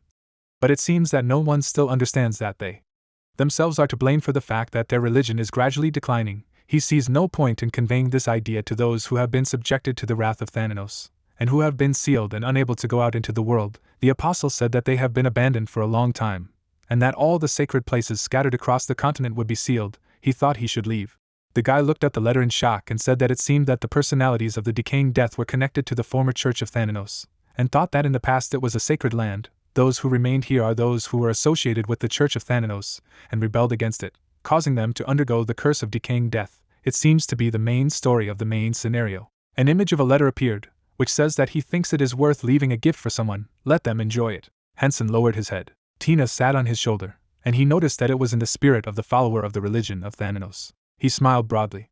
The Baron sat on the throne and thought that the passage, which he, who had once been one of the priests on the sacred ground, did not even know about, had no idea whether the Count knew about this passage. He knitted his brows in displeasure. He looked at his servant, and ordered him to find out everything he could about that passage. He replied that there was no way to enter that room at the moment. They had not been able to break through the barriers. A drop of sweat slid down the boy's face. He said that there was nothing left to do but wait for him to crawl out himself. No matter how weak they became, could they really not be able to cope with a single yellowtail? He looked at the screen and noted that he had finally crawled out of the hole. The screen projected an image of the main character. He did not understand why he was running away, or this was also one of his strategies. He jumped up from his throne and ordered them to immediately go after him. An explosion occurred in front of him. The protagonist looked at him and stated that, as expected from the Church of Thanatos, he could not even imagine that they had installed a self-destruct device on sacred ground. Although there is something surprising here, this is a bunch of madmen, beyond imagination. He closed his eyes and added that it burned really brightly. In addition, he noticed that he continued to be awarded experience points. He bared his teeth and continued that it seemed that the explosions were slowly beginning to subside. He could add more fire. Another explosion occurred in the distance. Fragments of earth scattered in different directions. The flames of the explosion enveloped the cave. The Baron stood under a protective dome. He gritted his teeth in anger and thought that the process of self-destruction must have been set in motion by exploding the energy accumulated in the bowels of the sacred earth. This was the face of the followers of the Thanatos religion. A bead of sweat slid down his forehead. He noted that the fucking descendant of Thanatos had pressed the self-destruct button, so he rushed as fast as he could to the safe zone. He stood in front of the explosion and added that he did not expect that in the blink of an eye he would lose all the subordinates on whom he had worked so long and painstakingly. He looked up in puzzlement. An explosion was reflected in his eyes. The veins on his forehead were swollen, and he growled through clenched teeth that he would finish him off. There was an explosion in the cave. Flames stirred in the middle of it. The main character held a drinking straw in his mouth. He was standing on the cliff and thought that since there were no notifications that the quest of the main scenario was completed, then the boss was still alive. The Baron was standing in the middle of the fire. He said that as expected, the boss was not a bastard. In a fit of anger, he opened his mouth wide and said that he could not live. The main character abruptly dodged his attack. He glanced at him. There was an explosion of energy. The protagonist ran away from the battlefield. The boss held out his hand after him. He adjusted his mask and thought that he was in such a rage that he was shooting randomly, and fighting by provoking the enemy was quite fun. Judging by the strength and speed of magic, the chance of being mortally wounded was very high, and the boss was also well aware of this. But the more he missed, the more angry he became, and at this rate, he would overdo it, and would definitely make a mistake. The man put his hands out in front of him. The information window said that the equipment was stealth. He was standing behind him, thought that he was so mad that he did not even know that he crept up behind him.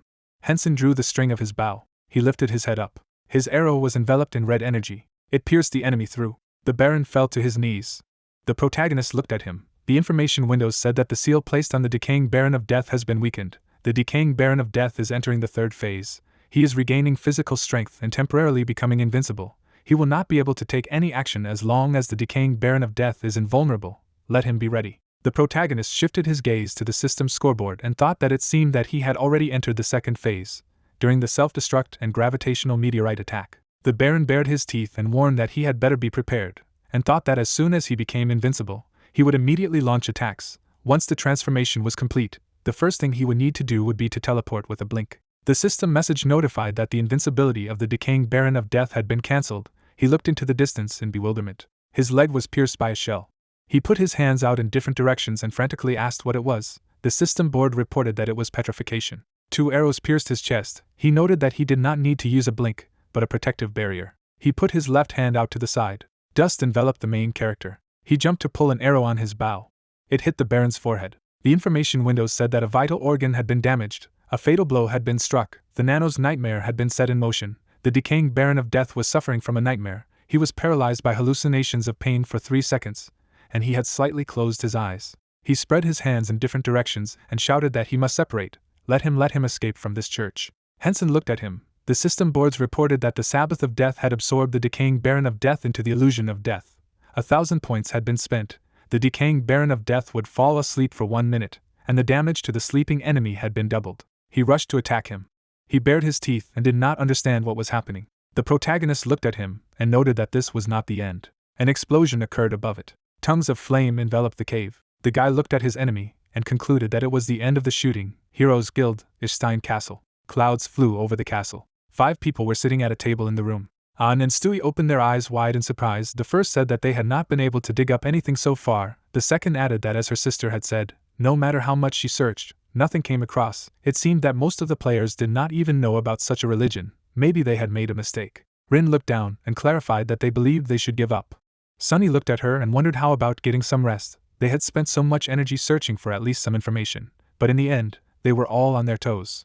A drop of sweat slid down the guy's face. He agreed that they also needed rest. There was nothing wrong with taking a short break. The Kaiser came into the room and exclaimed that he had found out that he had managed to get hold of worthwhile information. He smiled broadly. System messages appeared in front of everyone's faces, which announced that Ashura had completed the first part of the main scenario. As the story of the first part of the main scenario spreads, large and small changes are taking place on the continent.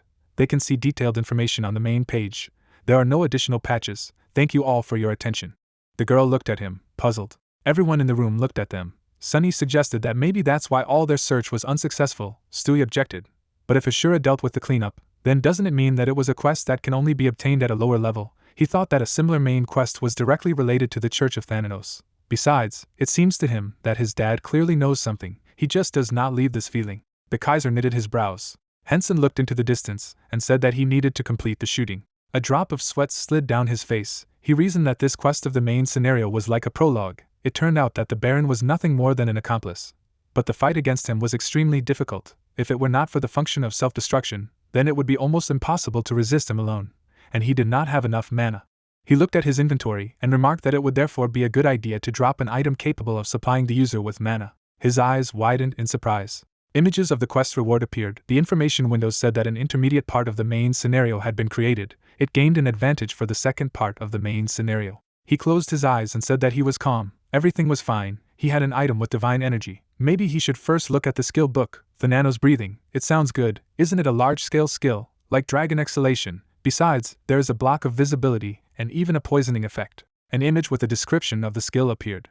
Tina was sitting on his shoulder. He added that, as expected, he got an amazing reward for clearing the main scenario quest alone. An image appeared with a description of the item. Then I realized that now I can look at an item with divine energy.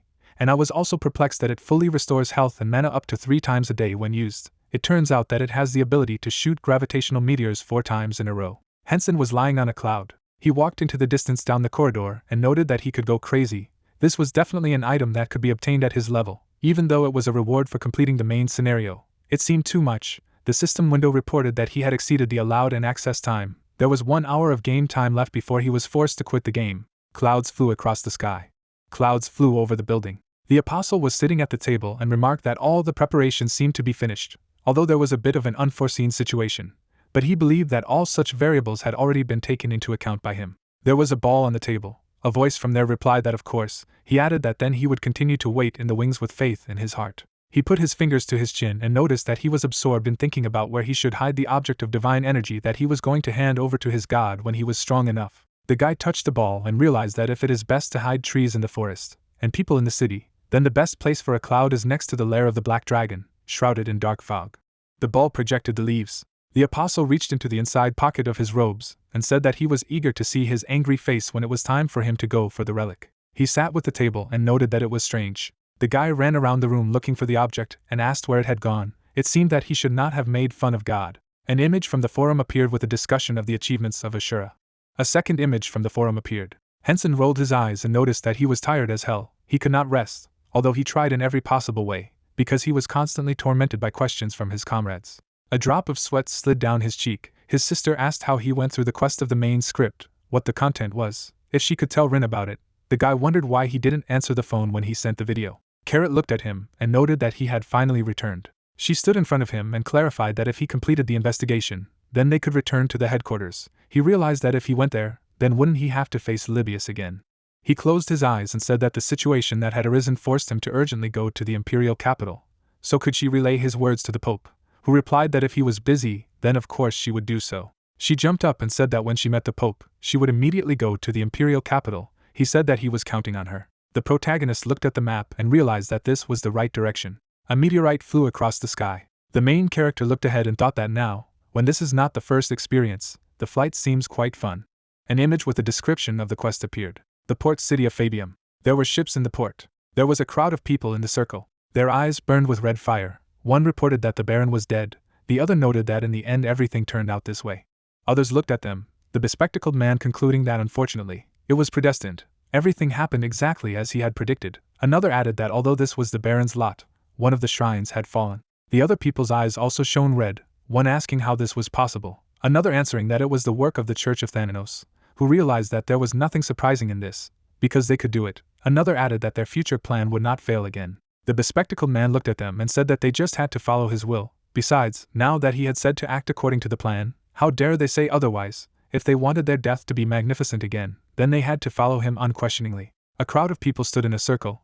Some agreed that Vladica always cared about them, unlike the dirty Pope Thanos. The man with the red beard opened his mouth and exclaimed what this young dad even knew. It had been 500 years since their generation, but the church continued to decline. It seemed that they didn't understand that it was all because that vile Thanatos had abandoned them. If they could break the seal, then the central continent would come into their hands. He shrouded himself in a dark aura from head to toe and asked if there was a way to break the seal as quickly as possible. Baron Pariah looked at him and said that he was acting too excited. Didn't he see that the other counts were keeping silent? He should moderate his ardor. As a result, based on the report, the press had weakened somewhat due to the death of Baron Neil. But it was still a long way off. He ended today's news. They would let them know if there was any news. The guy stood at the head of the crowd. He walked down the street and thought that they were real idiots. It seemed that they were so gullible because they were subjected to a decaying death. They did not know how strong the people of the so-called 5,000 continent were, which was why they made such stupid remarks. Although he also wanted to kill them and break the seal himself as soon as possible. But the Lord did not want that. He removed the hood from his head. An image of the god Thanos appeared, who added that although the current power of the church was devoid of its former brilliance, it could be said that the power it possessed was the best that had ever existed. It was not at all a power that could be defeated by those who were stuck in the past. Besides, once a traveler associated with Thanatos had set foot in the sanctuary, and the fact that there was an explosion there will clearly lead to the Church of Thanatos becoming aware of decaying death. He looked ahead and thought that he needed to be even more stealthy. Although Wolfran was one of the most remote territories from the center of the 5,000 continent, it would be easy to get out to it. If the tail was too long, he needed to leave this place as soon as possible. He put a hood on his head. Libius looked at him and asked if he had ever heard of a stinking death. A bead of sweat slipped into the Baron's finger, and he noted that it was the robe that belonged to the Church of Thanatos. The guy stuck out his finger and added that it was not a stinking death, but a decaying death. He did not understand what he should do or offer a deal. He closed his eyes slightly. The Baron was enveloped in a purple aura. The latter looked at him and told him that the humble servant Libius must quickly deal with the errand and return to his master, so he had better lay out everything he knew. He would like him to tell everything without missing a single detail. Peril's eyes widened.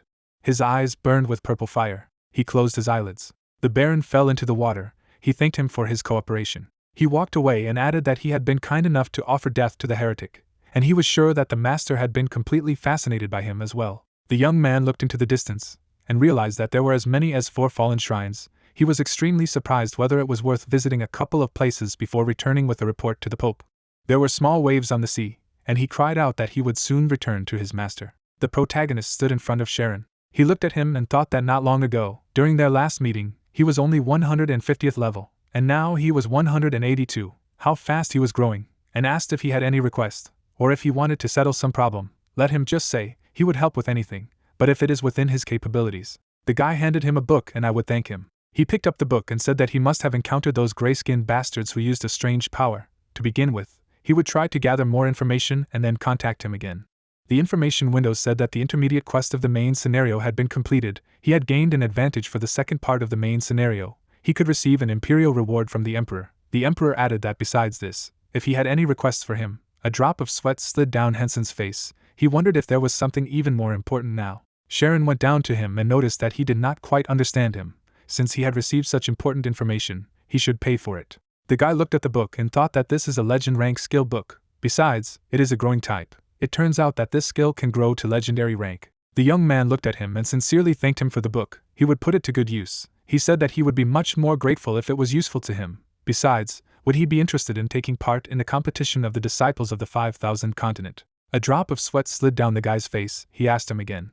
The king looked at the Nyat and remarked that if he wasn't interested, he could refuse to participate. The disciples of the other eldest masters had also become disciples relatively recently, so he didn't think that the difference in skills was that great. Besides, he had heard that one of them was a wanderer like him. They stood opposite each other. The young man replied that he liked it. He wanted to participate. He added that he knew that he would like his offer. Then could he wait a little? Very soon the other disciples of the 5,000 continent would get here. Clouds flew over the palace. An image with a description of the skill appeared. The protagonist sat at the table and said that he was a tough guy. The teacher Sharon was very fond of growing skills. He smiled and thought that the other disciples of the continent were 5,000. He didn't think that he needed to blow up and complete the quests of the main scenario right now. Besides, he said that he would contact the Hero Guild later through Hyun, so there was no problem here either. Tina was eating an apple. She jumped up from the saucer and reported that she could feel the dragon's energy. The young man looked at the window. There was a dragon outside the window. Carrot greeted the main character. He thought that they would definitely come here on a dragon, but anyway, it was still better than Libius. Clouds flew across the sky. He called her inside. The cardinal looked at him and said that she had an urgent report for him, so let him forgive her for coming to him in such a hurry. First of all, let him allow him to give him the things given by the Pope. He noted that she had a serious expression on her face. What had happened? She handed him the things, and he thought it was a box. Sharon came up to them. Carrot fell to her knees in front of him and greeted the ruler of the Iron Empire.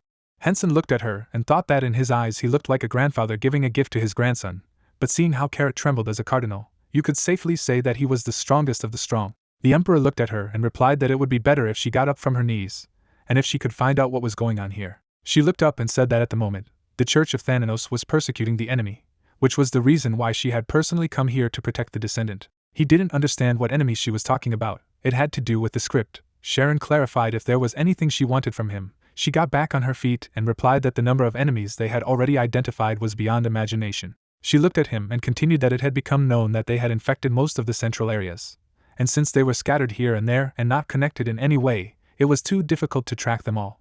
He replied that it meant that she was here to inform him about this, and they wanted permission to deploy active activities in the Empire. Carrot stood in front of him and confirmed his words. He added that those whom she called enemies were decaying death, that is, creatures like demonic creatures with gray skin. Sharon looked at her, and she confirmed his words again. She opened her eyes wide and said that before, their church had tracked them down on their own, but this time, a descendant had blown up one of their strongholds, which made their task much easier. He put his fingers to his beard and thought that this was his disciple, and concluded that he understood everything. He gave his permission, and let him not worry about the safety of his disciple. The cardinal bowed and thanked him. They would do their best to resolve the matter as soon as possible.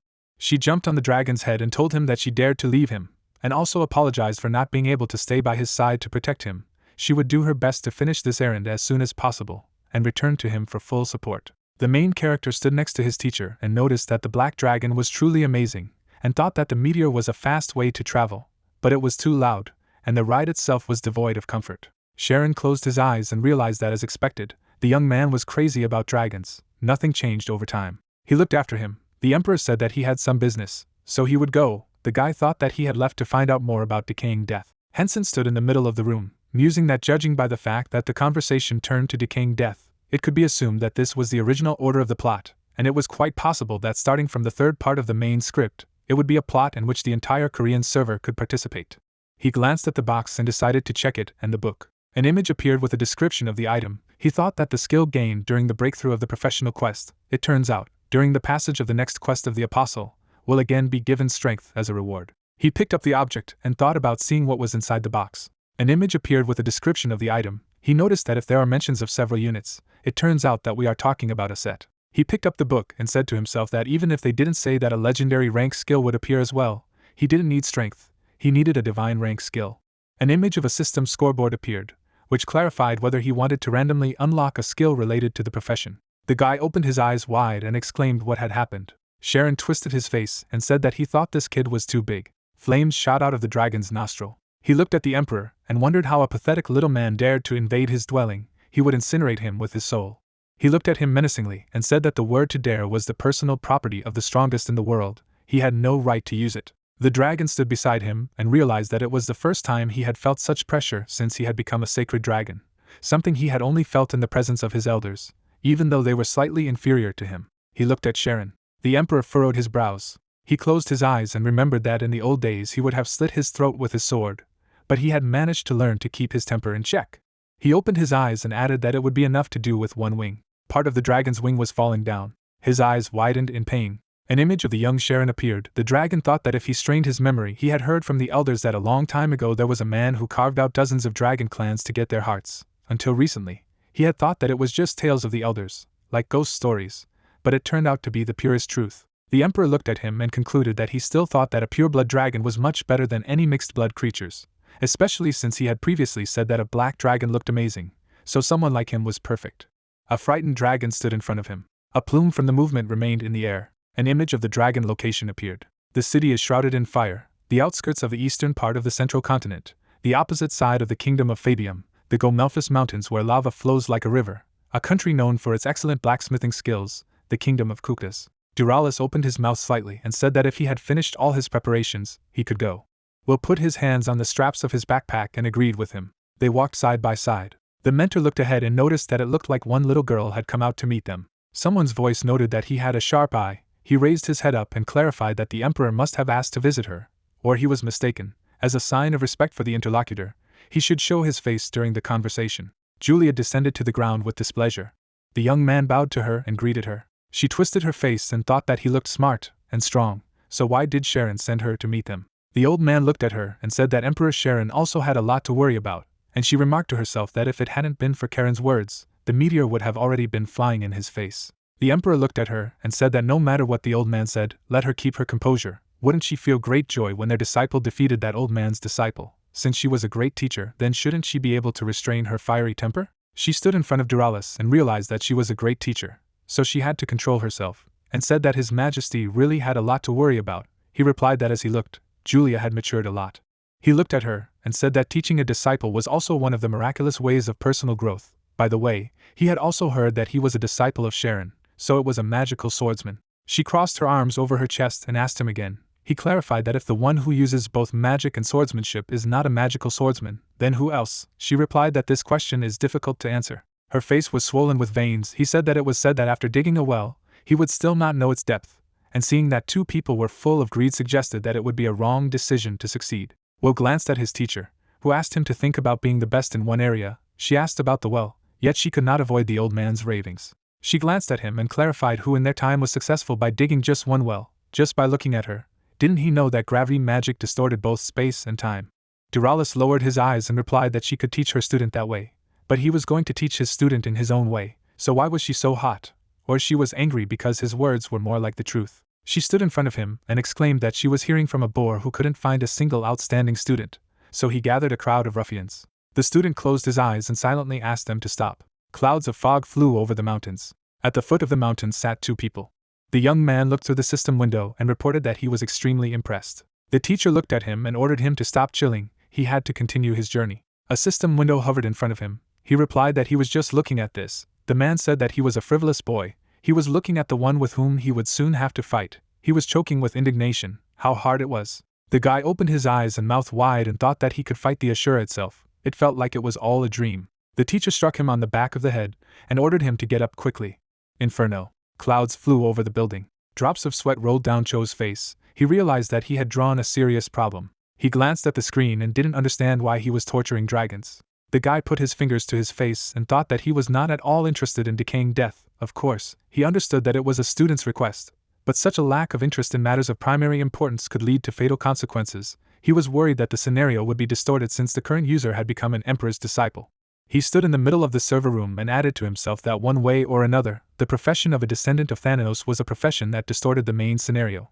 But fortunately, things were more or less smooth with other cardinals, including Libius. He looked away and continued that in addition, the two users who had received quests related to Thanos also had no problem completing other quests, so Dad wouldn't send them to the domain of decaying death.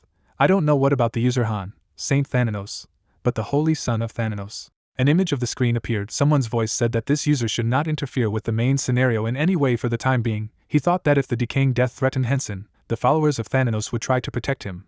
But in the event that the user was in the spotlight, then the actions of the followers would inevitably become passive. If this happened, then in the worst-case scenario, decaying death will spread throughout the central areas of the continent. The employee looked at him and asked if they should keep an eye out for decomposing death. He replied that yes, as long as they could focus on the NPCs rather than the users. In particular, since the second part of the main scenario was just around the corner, they needed to check all the variables. Another staff member opened his eyes wide and reported that the movement of decomposing death was slightly different from what was expected, and he asked how Vladika was doing.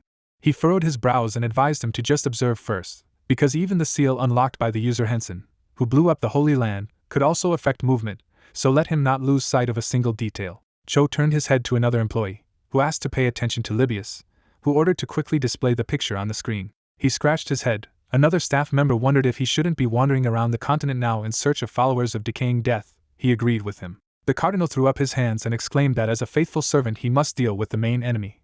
But how could he not look into the capital, where his master was now? A drop of sweat slid down Cho's face. He asked them not to say that the plot had already begun to be distorted. There was equipment on the table. Clouds flew over the building. The main character said that he had stretched his muscles enough that now he could go to the gym, and then he would have to immediately start the rest of the scenario. The protagonist was standing in the middle of the street wearing a cap. He recalled that as Huang had said, his existence could be distorted by the main scenario. In particular, the actions of the NPCs in the idea could not be predicted by the creators due to the presence of artificial intelligence in them, in which case, he had to act taking into account this kind of variable. His friend said that since he had become a disciple of the Emperor, and a descendant of Thanos, then won't the main script be distorted? Besides, if those fanatics try to protect him, it will only add to his trouble, won't it? The guy turned his head at someone's voice who was exclaiming how many wins that guy has. Now at the moment he has 13 wins in a row. He seems to be the best in the area. He must be a ranker in ideas, right? The young man looked at the entrance to the building and asked himself. They were talking about a game. He went inside and realized that this was the game he and Hyun had tried to play. The door of the capsule opened. In one of them sat a man in a helmet, who thought they were talking about that man. There was a crowd of people in the building. Hensen thought that maybe it was worth trying once. Someone from the crowd noted that he had a good body set. Another added that such a person could well interrupt the winning streak of that player. No matter how good the body was, there was no guarantee that he would be able to control his avatar flawlessly, although correction helped, but not so much. The protagonist put a helmet on his head. The samurai's eyes widened. Another stood in front of him. He clarified that it was a mirror match. The other asked if he was confident in his abilities. The samurai stood opposite the other. They rushed to each other. Raymond walked around the building, reasoning that he was not a professional gamer. Even a professional gamer would have a hard time. He approached the capsules. Someone noted that he did a really amazing job. The other replied that he did not expect that the 13th victory would be the last in the series. After all, they are both clearly rankers from the idea, right? A drop of sweat slipped down the guy's face. He said that he apparently knew that he would come, so he left. All that remains is to take the money that fell out. He picked up the coins and noted what a pity. If fate willed it, they would meet again. It was much more important that he had to go quickly, otherwise the teacher would scold him for being late. Two young men were standing behind him. One asked that he seemed to be talking to himself. The other replied that he should not touch him. His mother forbade him to touch sick people. Raymond walked down the corridor and asked himself how many years had passed since their last meeting, not even knowing if the teacher was in good health. There was a sign on the wall with someone's name on it. The stubble man looked at his disciple and happily said that he had come after all. He closed his eyes and corrected him. A drop of sweat slid down the man's cheek, and he noticed that he was a kid who had never eaten abroad. How could he ever be Raymond? He turned his head back and asked Hensen to meet his best student, the same friend he had told him about. The guy looked at him and told him that he had heard about him, and clarified that he had recently been in the game. He replied that it was him. The teacher was surprised that they had already met. The young man scratched his head and replied that they had just had one fight in the slot machine that was standing below. They had not met face to face. The main character stood next to us and thought that his fighting style immediately seemed familiar to him. It turns out that he also trains here. In addition, the director called him the best student. He closed his eyes and asked if he was against a one-on-one fight. He was very sorry that he disappeared while he was taking money from the machine. He replied that he liked his offer. There were various objects on the table. The two guys stood facing each other with swords in their hands. The protagonist held out a sword in front of him and said that he was counting to 1. He looked at him carefully and noted that the fight would not take place in one wicket, as in the game. Their swords crossed. Raymond's hand was bleeding, and Raymond clarified that everything was just as he had said. The teacher bandaged his arm and asked him that he would come here every day from now on. He confirmed his words. How could he not come after seeing such a monster? The guy looked at his hand. He said that he would ask him a stupid question. After all, he, who was obsessed with battles, could not help but like such a guy. He replied that he was really great. For the first time he saw someone who was getting stronger with every round. The man with the stubble looked at him and said that he was a brat. Everything was exactly the same as when he first saw him. Now it was his turn to receive blows. The young man pulled his hands to him and noted that if he was so good in reality, then he was afraid to imagine how monstrous he was in idea. Perhaps he could be compared to the famous Ashura. No, he could very well be Ashura himself. The teacher put the first aid kit on the shelf and asked if he wasn't one of the strongest in the idea, or if he had started everything from the beginning. He replied that it was so he had been very busy lately. The latter twisted his face and said, "Nasty boy, what are the game affairs that have kept him out of this place for months?" Raymond closed his eyes and said that in the game he belongs to the same religious group, but all its members are idiots, so a lot of things were postponed, so Dad gave him a bunch of errands. No matter how you look at it, this religious group clearly plays a very significant role. He was told that the owner of this religious group recently appeared, but he hasn't crossed paths with him yet. Probably, he is also incredibly strong. The man looked at him in bewilderment. Clouds flew across the sky. Hensen was walking down the street. He reasoned that as soon as she saw him, she would definitely have enough of her Kondratia. But it was fun nonetheless. The guy smiled. He walked through the city block and realized that from now on, training would not be boring, and that he could quickly sneak into the bathroom before he caught his sister's eye. Clouds flew over the castle. The main character apologized for bothering him, and took into account whether he could enter. Someone's voice allowed him. A man approached him and apologized for interrupting his rest. He replied that everything was fine. So what happened? He said that he was there to notify him that in his absence, Master Wolfgram of Bierlock and his apprentice Titan had arrived in the capital. A drop of sweat slid down the guy's cheek. He asked him again, and wondered why he should talk about it. The man looked at him and added that Wolfram of Bullock was asking for an audience with the Emperor, but the Emperor had left the capital. Who asked what about Julia's teacher, who informed him that Mrs. Julia had also left the capital. The protagonist stood in front of him and asked if he wanted him to go and greet the guests. He replied that he didn't. He just came to inform him about the arrival of important people at the Imperial Palace. His Majesty was absent, so he could visit him, so he came to warn him. Wolfram put his hand on the floor of the counselor, and noticed that he was going to look in anyway. The protagonist placed his hand on his chest and revealed that he was an Ashura, a student of the teachers Sharon and Julia.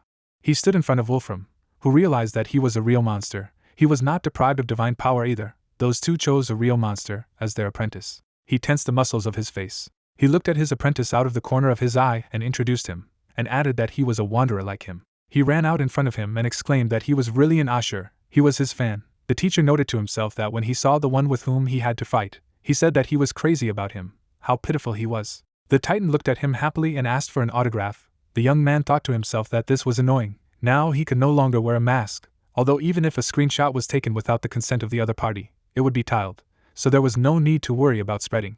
Wolfram averted his eyes to the side and revealed that it looked like an energetic elf had arrived, and the old man from the workshop seemed to have come with her as well. The main character looked up and realized that it was a teacher, who continued that since one of the owners of the Imperial Palace had arrived, it was worth going to her, and where only at such a time the Emperor was carried. Clouds flew over the palace. Julia bared her teeth and exclaimed that the old man was as slow as a turtle, so there was no way he would have arrived here in time if she hadn't dropped him off. Duralis looked at her and replied that an elf who had not grown up either physically or mentally was talking too much. The others approached them. Wolfram asked what they were still arguing. It was impossible to imagine a more pitiful sight than what they had done here in front of their students. The teacher ran up to Hensen. She stood beside him and shouted that his foolish disciple would never be able to defeat his Ashura. The old man looked at them and thought that even the apostle couldn't inherit the power of such a powerful god. It wasn't for nothing that the Emperor turned his attention to him. No wonder, the disciple who was taken over by that bastard couldn't help but be surprised. A man in a red robe walked into the room. The system window announced that Mubel, the apprentice of the Elgus Beast King, had arrived. Someone noted that the haughty ape did not seem to have changed at all. At least the arrogance was still there. Only the mere sight of his apprentice said that he did not lack self-confidence. He took off his hood. Mubel bowed and stated that the teacher had sent him alone, saying that this was a place where he did not need to go. Wolfram remarked that if it was that monkey, it was quite in his spirit. Duralis said that it seemed that Elgus was absorbed in cultivation. Julia smiled slyly and said that it was great that that arrogant old man did not show up here. If he were here, he would immediately start fighting Sharon. The protagonist looked at Mubel and thought that one student was worth something. Wolfram stood with his hands down and wondered where the Emperor had gone. The girl replied where she should know, and thought where he went, that even she was not able to contact him. Okay, when he came, then he would come. Hensen bared his teeth in bewilderment, and remarked to himself that he was really late because of his request. He hoped he was mistaken. Sharon stood in the middle of the mountains and concluded that after all, he had come all the way here. A voice called out to him, asking who they had here. The Emperor looked ahead and noted how many years, how many winters. The Dragon Lord stood in front of him and told him that it had been a long time since they had seen each other. What had brought the friend who had saved their race to such a distance? He crossed his arms over his chest and stated that he had recently acquired a disciple. He was surprised that he had a disciple. The man said that he was looking for a dragon to give him, but he never met a suitable one. Cassius reached into the portal and replied that this was it. Since it was his friend's apprentice, he would provide his apprentice. He handed him an egg and noted that it was an egg that he had received from the god of heaven in the past, who thought that it was definitely much more interesting to slowly raise a dragon than to get an adult. But the clouds flew by like a lock. Clouds floated high above the arena. Sharon looked at Mubel and said that Elgus had not arrived, who said that the teacher had told him that he did not need to be present here, and sent him alone, who noticed that this was in his spirit. He stretched out his hand and said that it was quite difficult to hold a gathering of participants without him, so they could immediately start the competition of students. After all, no one minded. Julia said that having become an outstanding personality of the continent of 5,000, there would be at least one elder who would be frightened. Will was standing next to his apprentice. Wolfram looked at the Titan. The Emperor explained that now he would explain the rules. They were very simple. His apprentice would go up to the battle arena and fight the apprentice of Duralis. Then, regardless of victory or defeat, the next duel would be with the apprentice of Wolfram, and finally, there would be a confrontation with the apprentice of Elgus. Mubel looked at him. There was a huge arena in the open air. He continued that then, the student of Duralis would fight with the apprentice of Wolfram, then there would be a duel with the apprentice of Elgus, and the last duel would be between the apprentice of Wolfram and the apprentice of Elgus. And since the life of each apprentice is priceless, Julia would surround the body of each apprentice with a protective shell. It is something like a thin protective film that will envelop their bodies. Also, the protective shell does not restrict movement, and does not interfere with the attack in any way. In addition, the protective shell acts as armor equal to the health of the target, which will dissipate if the damage dealt is higher than this value. In other words, that it is the same as instant death, and despite the presence of a protective shell, they will still feel pain to some extent. Victory is counted only when the opponent's protective shell is destroyed. Hensen looked at Julia. Will looked down at his hands. An image has appeared explaining how the protective shell works. An image appeared with a second explanation of how the containment works. Mubel stood in the middle of the arena and expressed his desire to be the first to fight the Emperor's disciple, who asked what he thought about it. The guy put out his hand in front of him and expressed his indifference. An image of King Elgus appeared. The Emperor said that this is an arrogant creature who has a powerful physique, so he does not hone his skills with weapons or techniques at all, and enters the battle, relying only on the strength of his body. And there is also a high probability that the student will not use any weapon or technique, devoting himself entirely to training with his body. The opponent entered the arena. He held out his fists in front of him. Sharon looked at them and shouted that they were starting. An image of the protagonist appeared, and he thought that it might be worth activating the skill obtained with the key that unlocks the profession's skill. An assistant appeared in front of him. A black aura appeared in the middle of the battlefield. Mubel's eyes widened. He spread his arms to the sides of the attack. The opponent opened his mouth in pain. Its protective shell cracked. Blood gushed out of his mouth. He fell to his knees. Harun looked at him, and he shouted that this was an unfair duel. He raised his head and explained that the attacks aimed at him clearly contained divine energy, but it seemed that it was the skills of the Emperor or Lady Julia. It was indeed a glorious place where the disciples of the 5,000 continent competed in strength, but he wondered if it was fair to dare to compete after obtaining divine power. Duralis smiled and noted that the competition should be fair. Wolfram looked at him and added that he thought so too. Julia crossed her arms over her chest and noticed that it seemed that he was still underestimating their Ashura. The Emperor looked at his disciple and thought that he was wearing a mask.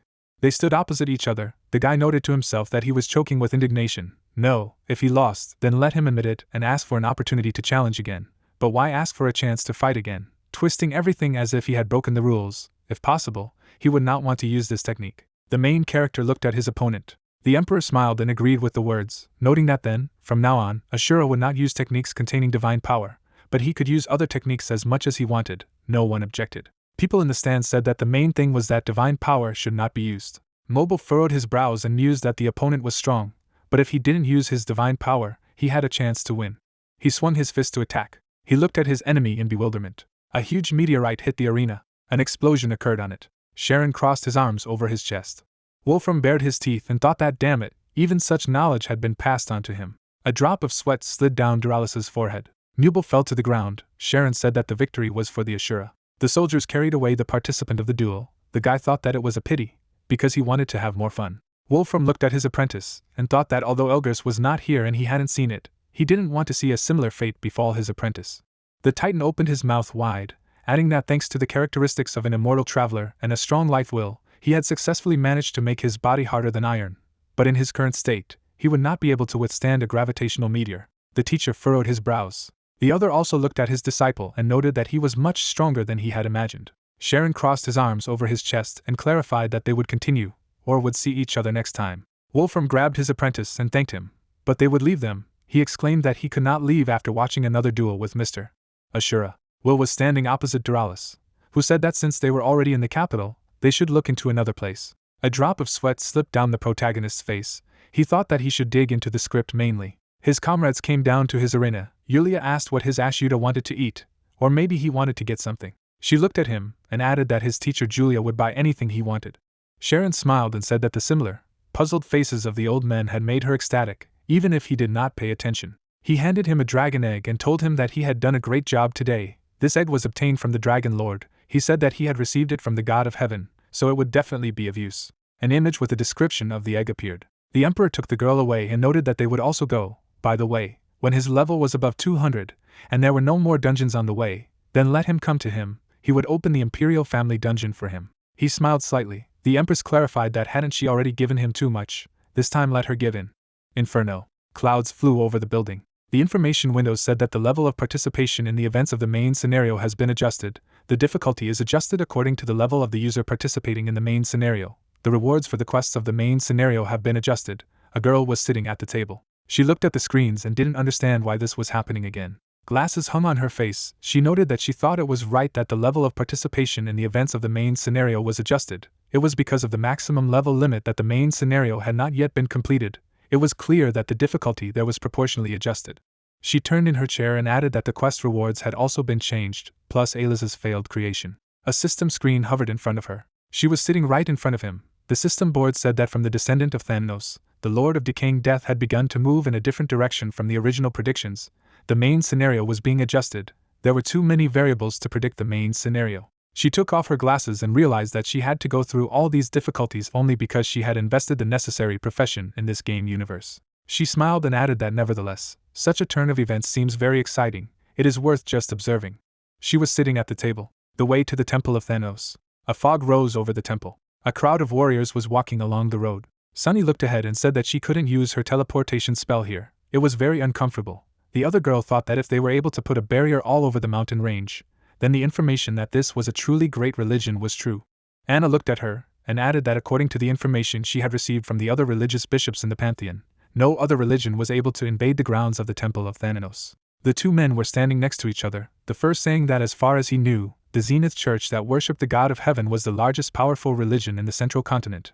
The other objected that Thanatos, the god of death and sleep, was the most powerful, and it was the church that worshipped the most powerful god, so they had reason to be nervous. Rin looked at them and told them that according to the information that the Shinhwa Guild had found, even ordinary priests in the Church of Thanatos were stronger than bishops of other religions. In other words, they were heading to the headquarters of such a powerful religion. The girls looked at her in shock. The others also gave her a frightened look. The blonde girl herself opened her eyes wide in surprise. She raised her hand and clarified that this earthquake, she didn't even know, did not look like a monster, and there was no feeling that the earth's crust was shifting. She turned to her team and asked how much more was left to go to the main temple. The Kaiser replied that it was not much. Dust rose above the stones. She announced that no matter what happened, from now on they would move slowly so as not to disturb anyone. Birds were flying in the sky.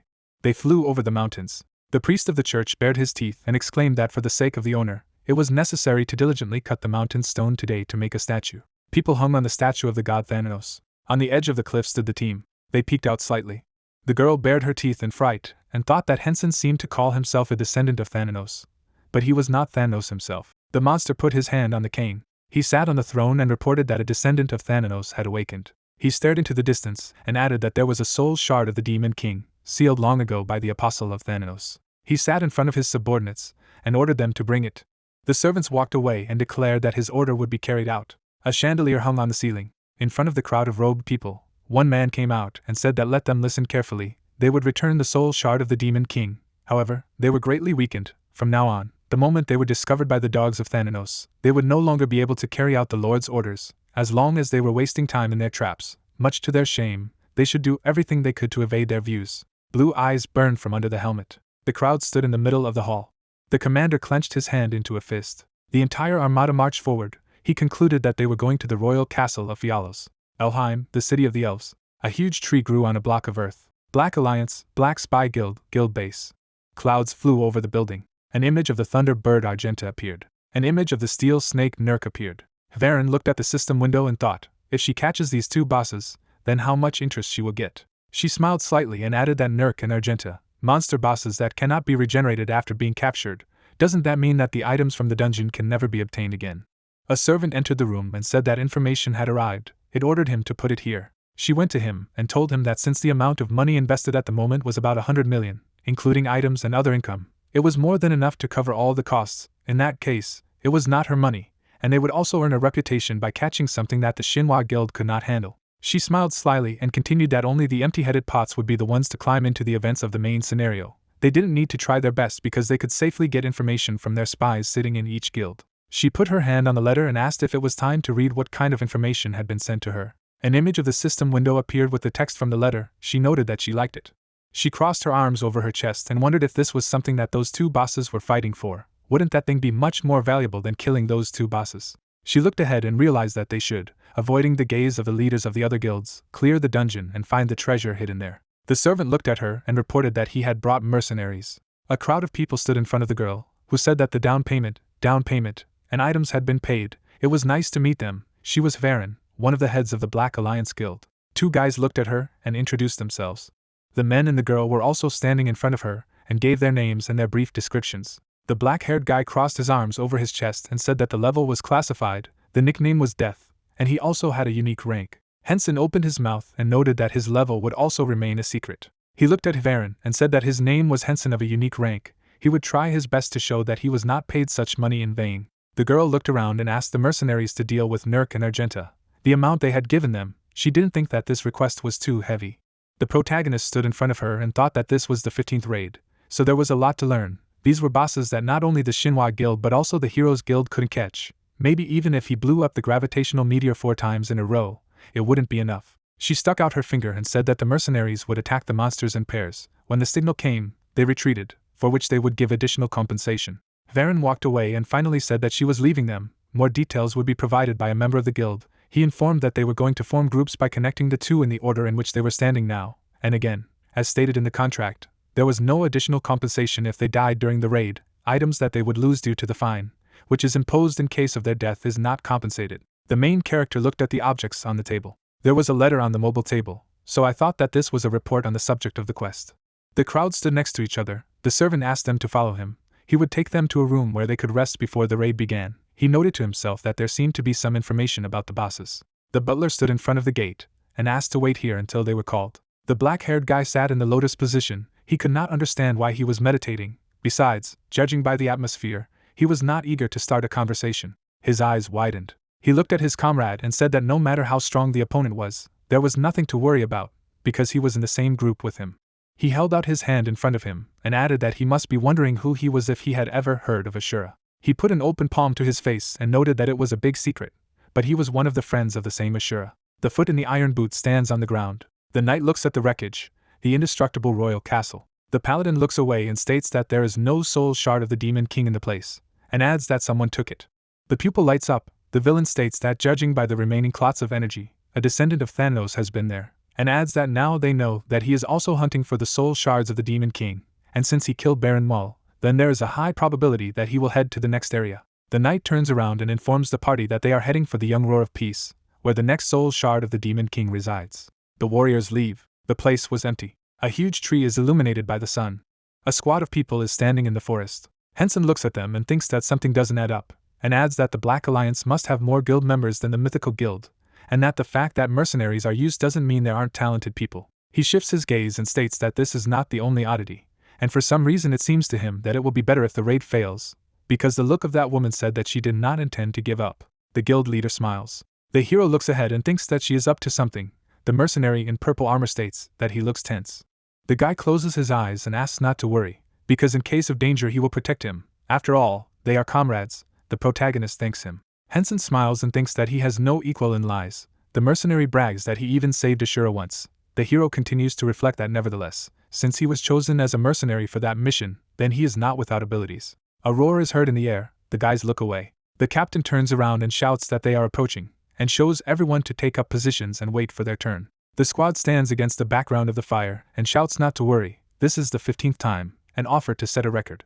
The hero tenses up and thinks that this raid will fail. He smiles and thinks that chaotic enthusiasm will be their Achilles heel, and although they trained with each other, real combat and practice are different things, and wonders if he can see the second phase. A giant snake and an eagle appear in front of the squad. Hensen looks up in amazement and thinks that these are not the monsters that can be defeated with 4 gravity meteor attacks, and adds that he did the right thing by deciding to join the mercenaries to conduct reconnaissance. The eagle is covered with lightning.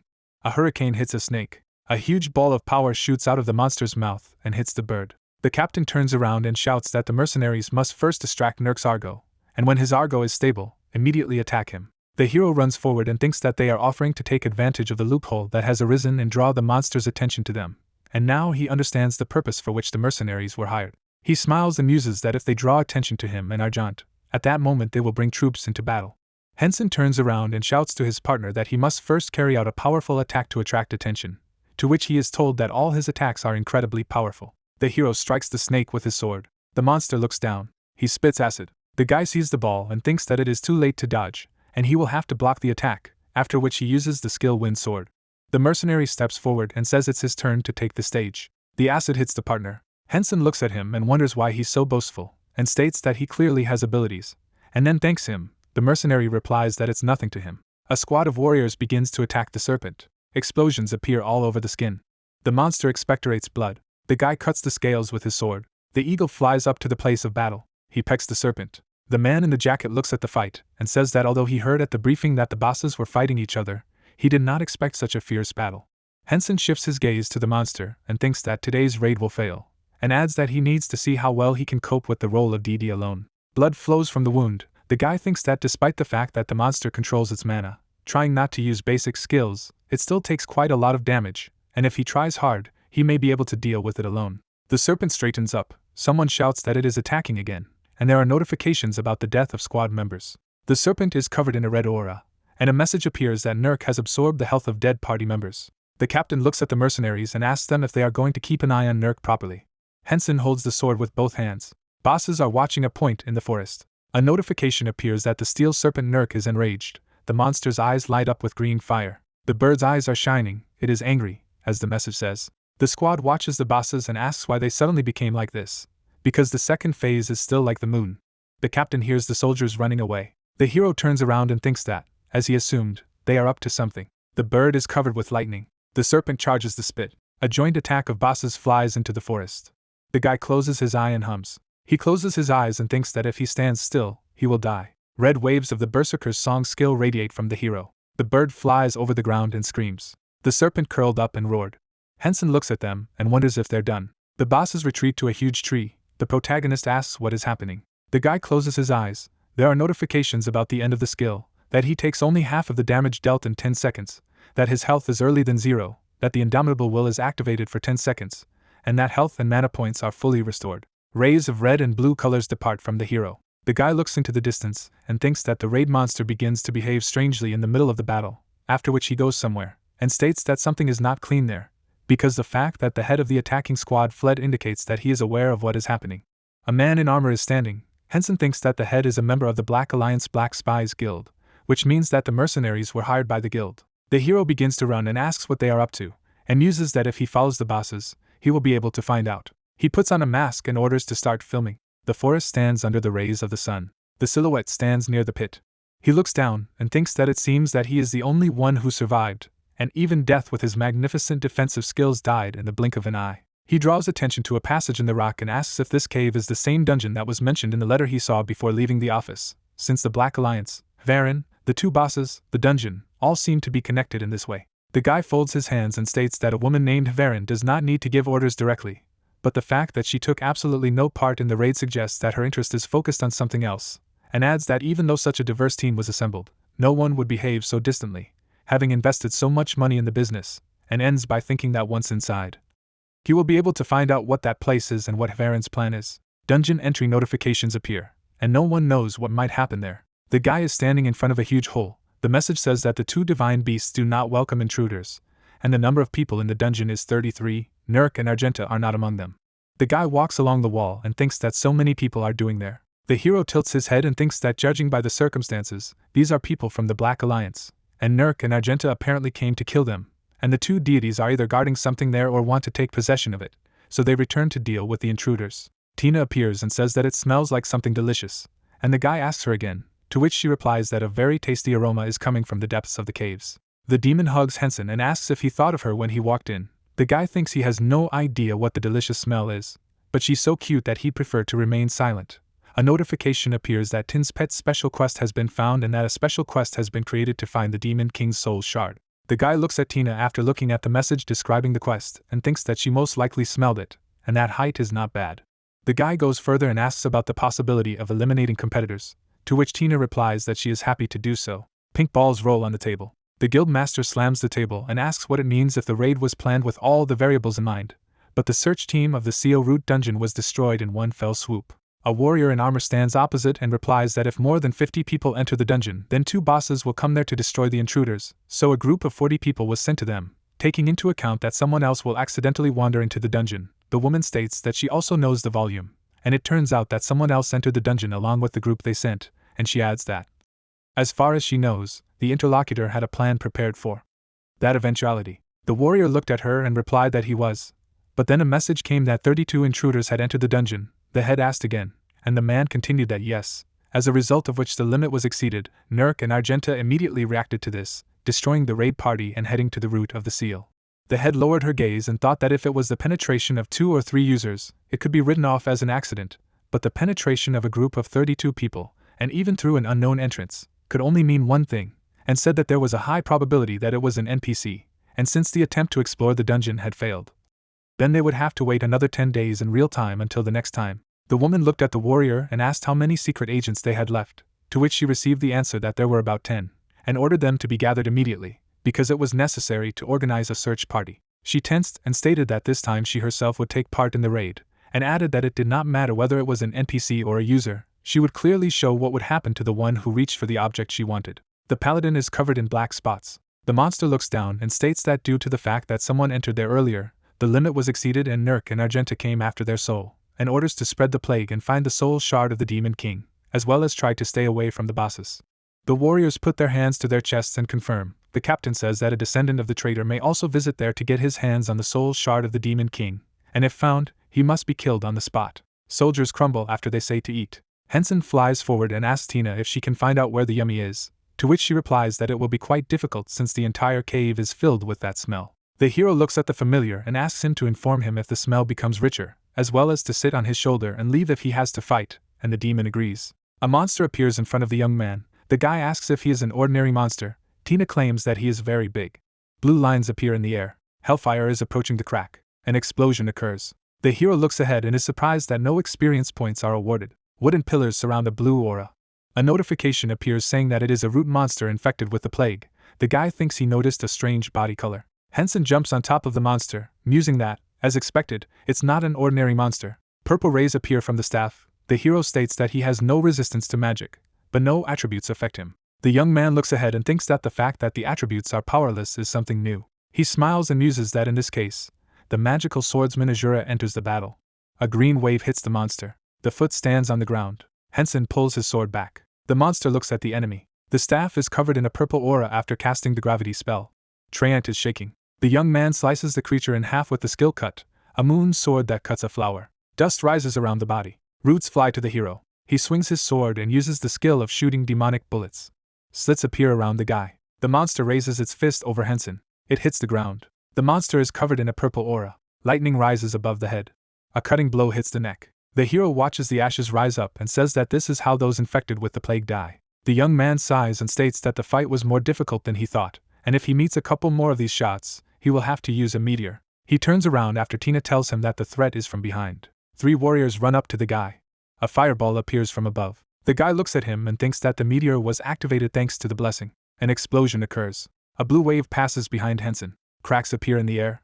The hero sees the fire and thinks that his own skill almost killed him. The guy looks ahead in surprise and thinks that he didn't say a word, just thought of him, and it immediately activated. And he also seemed to recall Tina with the power of thought, and it turns out that the effect of the blessing skill is too good, which is also a problem. Notifications appear that the Plague Knights of the Knightly Order of Decaying Death have been defeated, that he has received the key to the main scenario number 2, and that with each new clue, he will get closer to the second part of the main scenario. The young man rises into the air and thinks that it means that the opponents have used the skill of hiding their presence, and given the nature of that dungeon, they have made a rather reasonable decision. Hensen flies forward and muses that by taking over the vision of the infected monsters, they can explore the dungeon without making any effort, since both those monsters and the knights have the word plague in their tag, and adds that he does not know why, but they are also looking for the soul shard of the Demon King.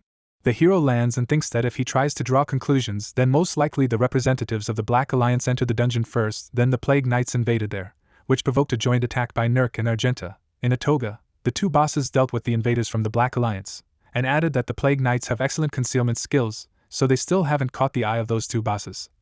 A notification appears that there are 41 people in the dungeon, not counting Nurk and Argenta. The guy looks at the message and states that when he first entered the dungeon, the number of people in the dungeon was 33, he destroyed 3, there were 30 left, and if now there are 41 people, then 11 more people enter the dungeon, and adds that this is not a Black Alliance, but Varen from the Black Guild of Black Spies, and the situation takes an interesting turn. The young man tilts his head and says that since they have just entered the dungeon, he should give them a warm welcome. In the depths of the cave, the ceiling has grown together with the floor. The woman folded her hands and expressed the hope that everyone had the skills of concealment, and the squad confirmed.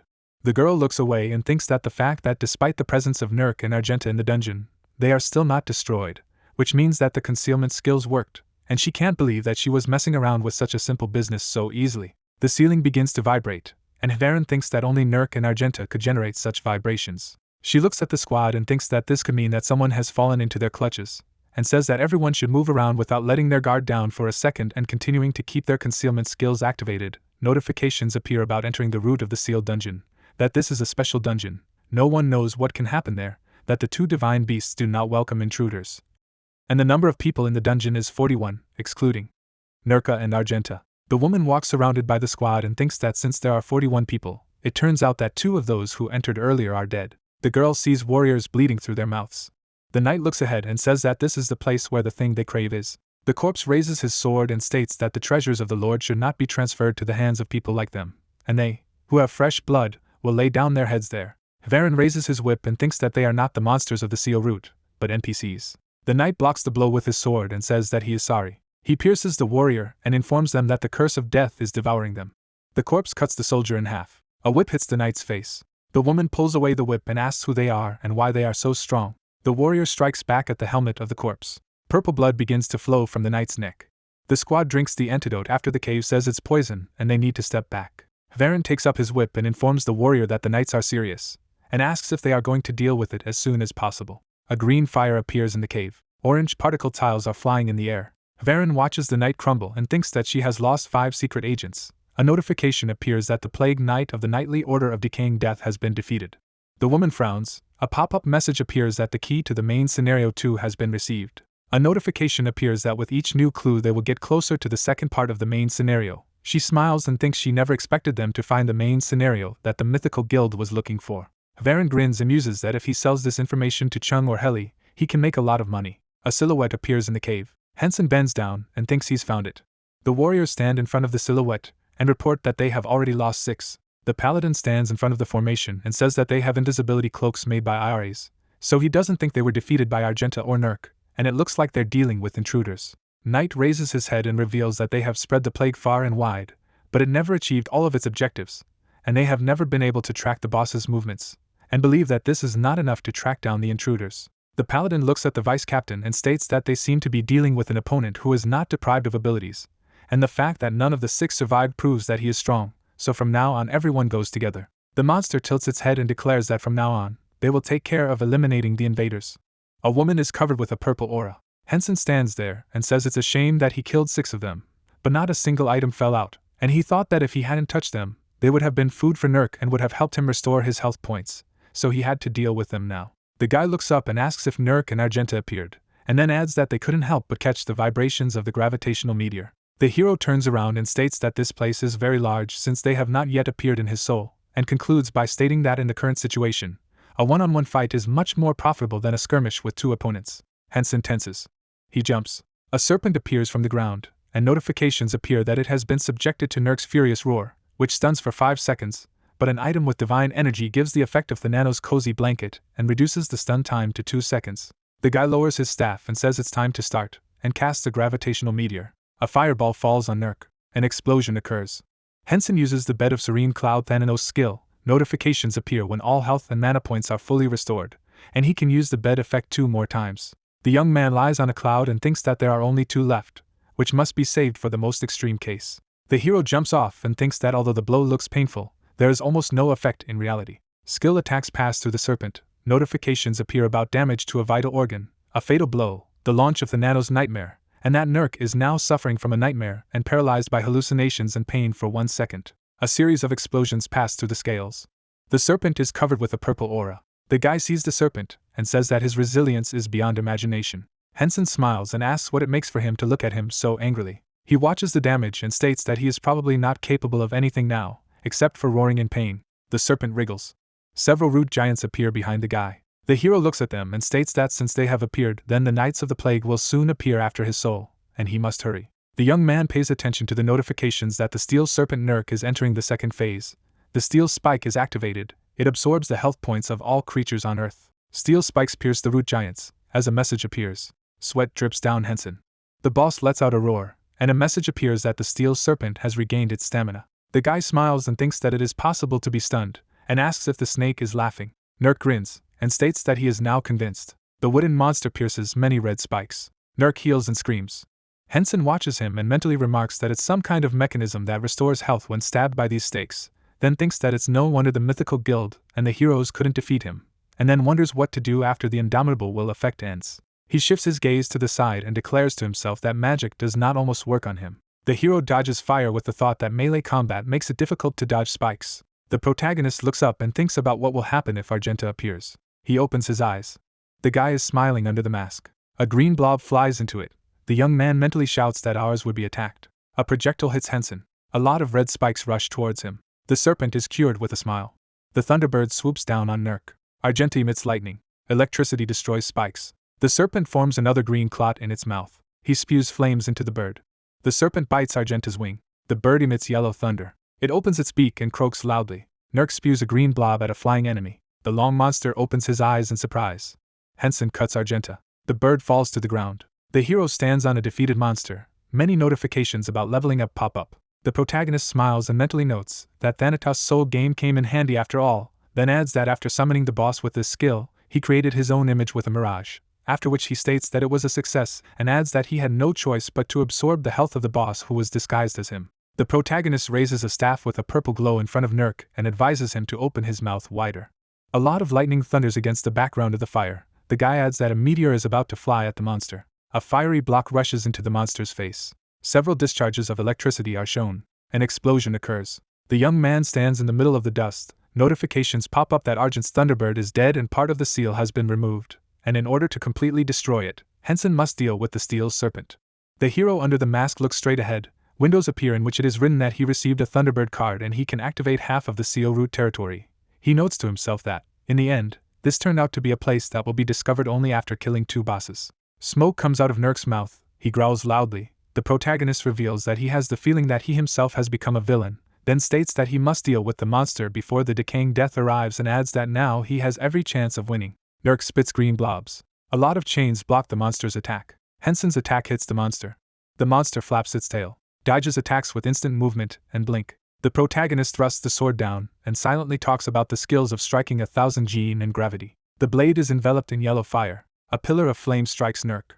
A lot of demonic bullets hit the monster. The serpent is covered in black lightning from Thanatos' Nocturne skill. The monster opens its eyes to the black bolts. Hensen swings his weapon many times and wishes Nurk to rest in peace, while talking to himself about the ability of a moon sword that cuts a flower. The serpent receives a large number of hits. The ceiling of the cave collapses. The hero stands in the middle of smoke and fire. Many notifications pop up about leveling up. as well as that the protagonist has defeated a monster with a large difference in strength. Many messages with rewards are shown, and that the guy can now activate the entire territory of the seal route in the form of a map. He removes the mask from his face and says that although he dealt with 2 bosses, it took a long time to fight, then adds that the skills have increased a lot since he defeated the wyvern counterpart, as well as the number of uses. The guy frowns and states that the fight was not as fierce as it was then, but the problem was solved thanks to a timely strategy, after which he claims that he is still weak. The young man reveals a large card in front of him. Images of 2 terrain options are shown. Hensen reveals that the Thunderbird map checks the terrain with sound, and the Steel Serpent map is a drawn terrain with topography. The hero looks at a piece of paper and says that he is able to track the location of the soldiers of decaying death, and the location of the soul shard of the Demon King is also indicated here. The protagonist puts on a mask with a smile and claims that since they managed to find it, then it cannot be left so easily. He opens his eyes in surprise at the red notification. The guy's eyelids close. He says with a sigh that, apparently, this is his fate. A lot of silhouettes fly in the cave. One of the Plague Knights looks at the leader and tells him that Nurk and Argenta are dead, then adds that the power of the descendant of Thanatos is quite immense, after which he wonders what to do. The leader stands with his back to his subordinate, and declares that the hero really deserves to be called the heir of Thanatos, to which his servant claims that at the moment no movement is observed, which may mean that the protagonist was seriously injured during the boss battle. The ringleader hides his expression under his helmet and states that they will go to Hensen's location as planned, and adds that he will be punished as he deserves. A number of subordinate knights stand behind the leader, who tells them that although they use the concealment effect, they do not know how far the hero's power extends, and then orders them not to let their guard down, to which the minions agree. The leader looks straight in surprise. The protagonist snores on a cloud in front of many silhouettes of knights. The leader makes an angry face. He grinds his teeth. Hensen sleeps peacefully.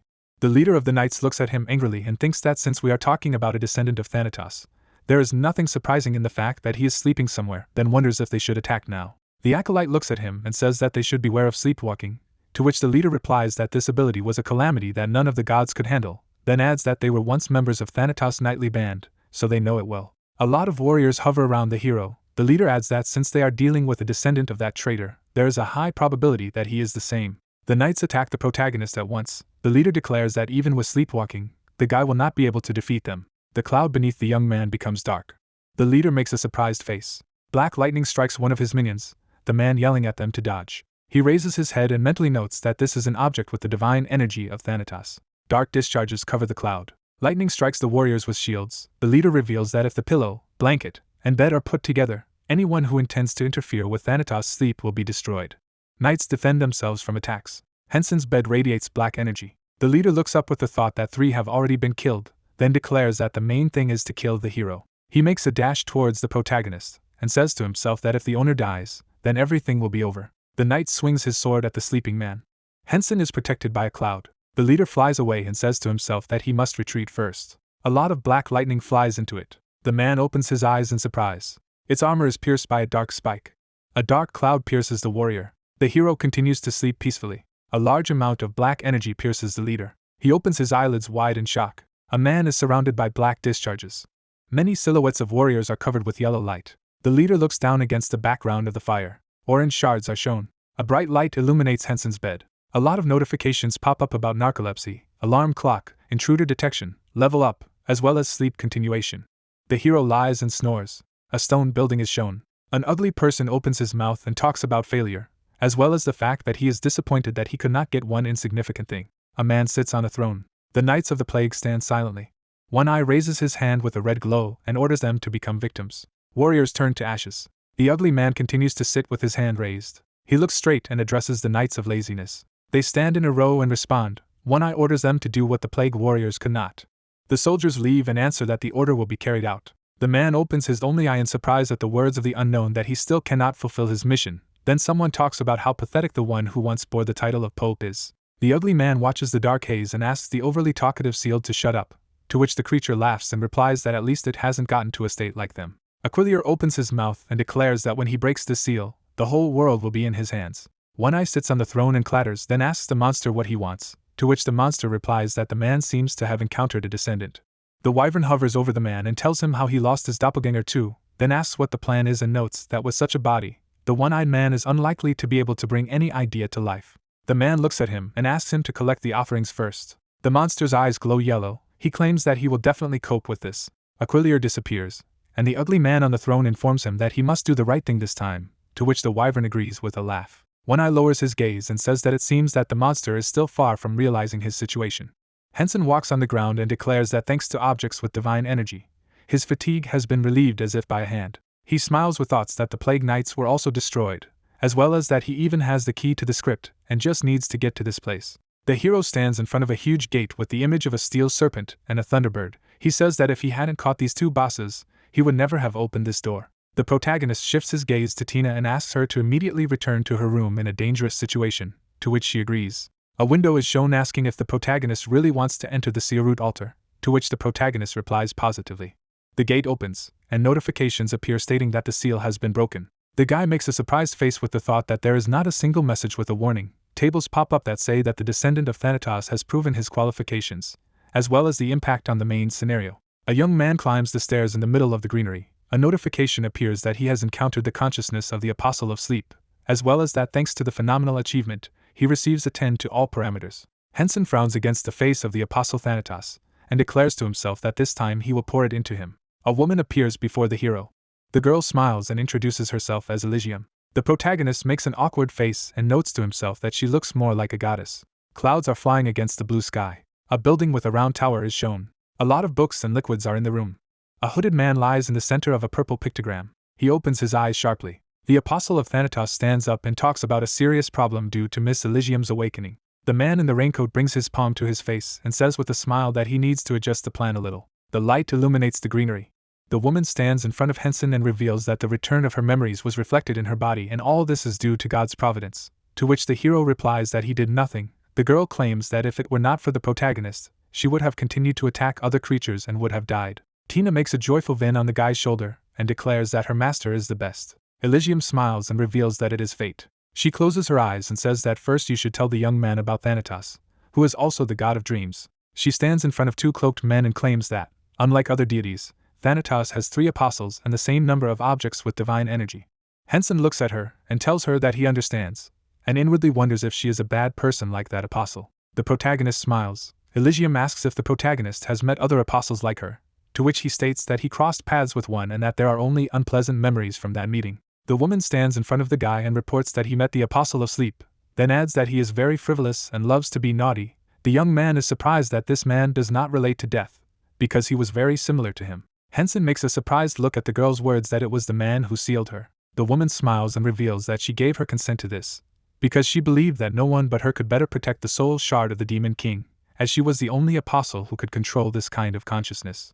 The interlocutors are standing in the middle of a green grove. The hero says that he understands everything. Elysium adds that at the moment the only one who is in this world of the 3 is the Apostle of Sleep, then adds that her consciousness has long lost part of its memories due to a shard of the soul of the Demon King. The guy smiles. The girl says that she is very ashamed of this, to which the young man replies that anything can happen over time, to which she thanks him for his understanding and notes his care. She smiles and reveals that her soul guards the Demon King shard, then adds that due to the fact that the Fialos King was entrusted with the smallest piece, he was not guarded, and then says that the rest of the pieces are guarded by her consciousness. The guy looks at the interlocutor in surprise, who adds that in other dangerous places she also guards the seals. The young man states that it turns out that the one who sealed is the Apostle of Sleep, and Mistress Elysium, in turn, protects. The woman makes an indignant face and reports that such an address is inappropriate, to which Hensen wonders that her consciousness is also standing next to the seal of the Dragon of Death.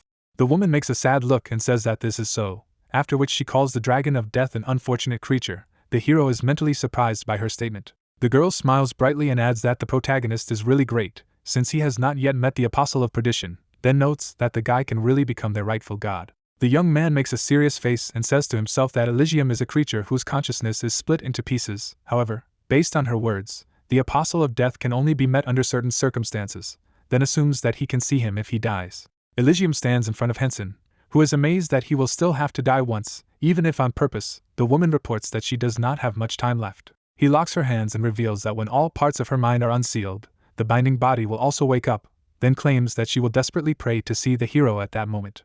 The protagonist smiles and thanks, after which he says that he had a good time. A shard of the Demon King's soul appears in Elysium's palms. The guy is surprised by this. Tina on the young man's shoulder makes a joyful look. The girl says that she believes that God will use this to his advantage, after which she adds that she means Hensen's assistant. A woman with a smile stands in front of the hero and says that since she made a gift to the child, she must do the same for the protagonist, to which he is surprised aloud. She adds that she cannot give much due to the weakness of her consciousness here, after which she asks to accept at least this. Elysium blushes under the veil and says that she is ashamed, but since the hero told her to forget about this word, then she will be able to give him a gift.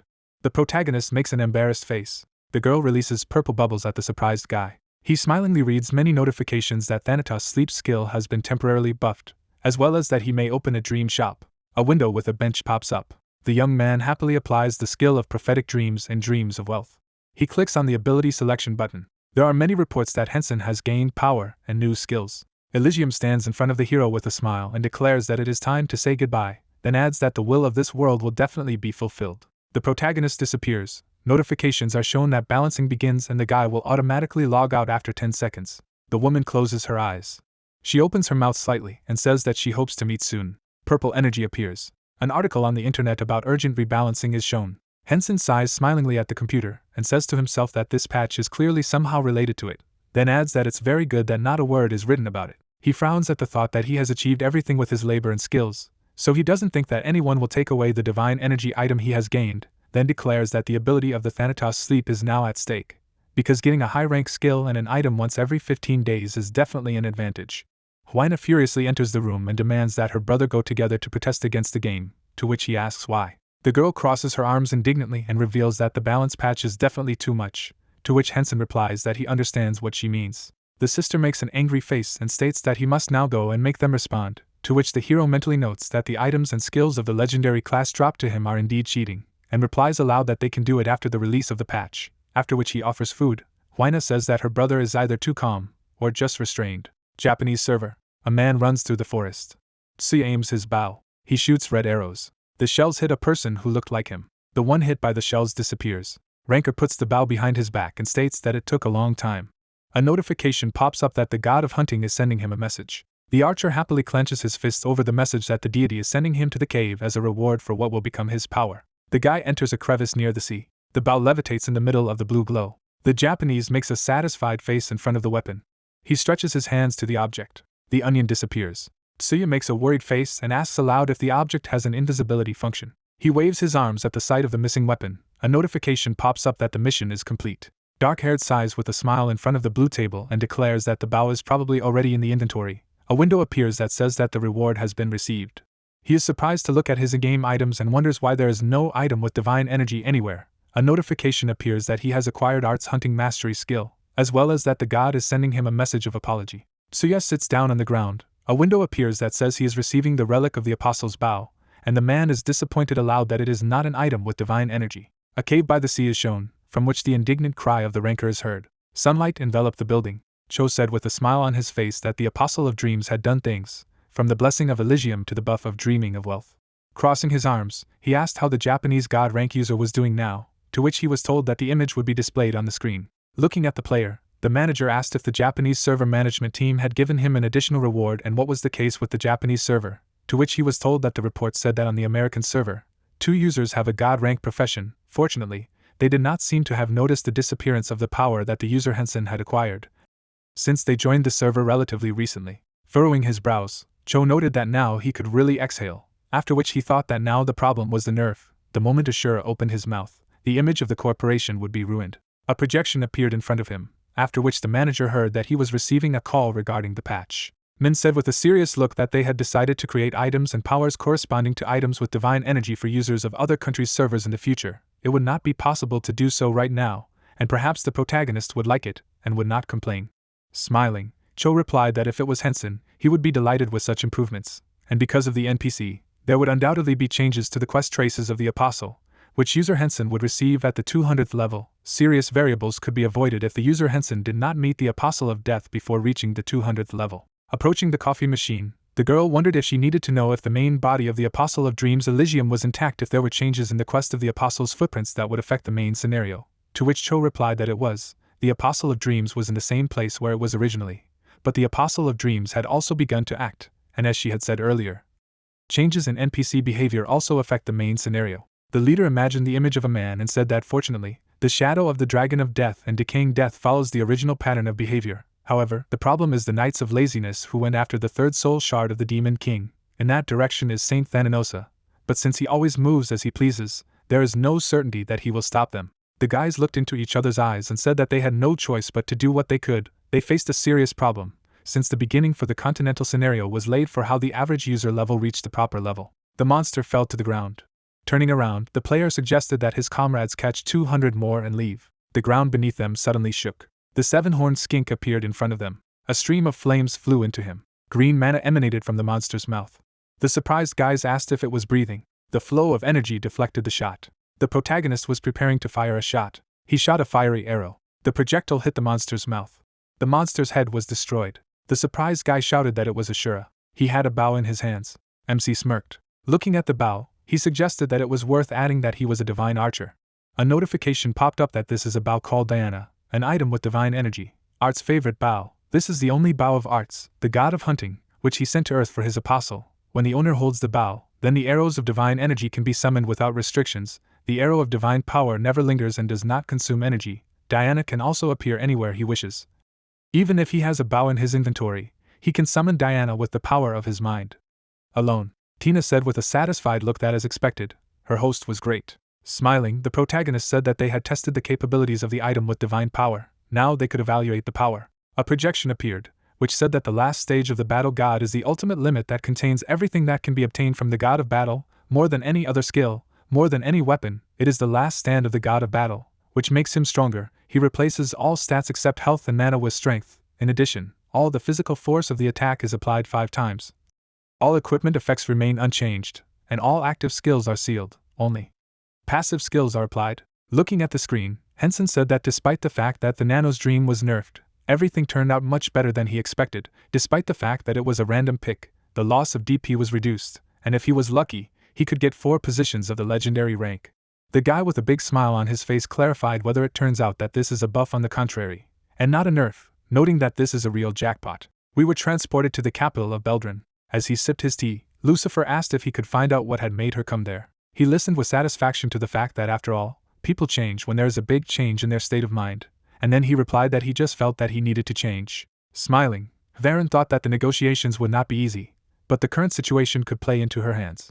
Looking at her, Lucifer asked if she wanted to find out anything about Ashura, after which the girl began to reason that as soon as she entered the game after the end of the patch, she immediately began to find references, and he had already managed to notice what she was doing in such a short period of time. The annoyed girl began to ask how the new sponsor was, whether his wallet was full and whether the guy wanted to offer to make a deal. With a grin, Lucifer declared that the conversation had now moved forward. The guy approached Varen with the words that an important message had come for her. Glancing at the note, the girl read that Reiner's guild had turned around. She imagined the man and thought that he was trying to team up with like-minded people because he was defeated, but it seemed that his skills in managing a guild of superhumans left much to be desired.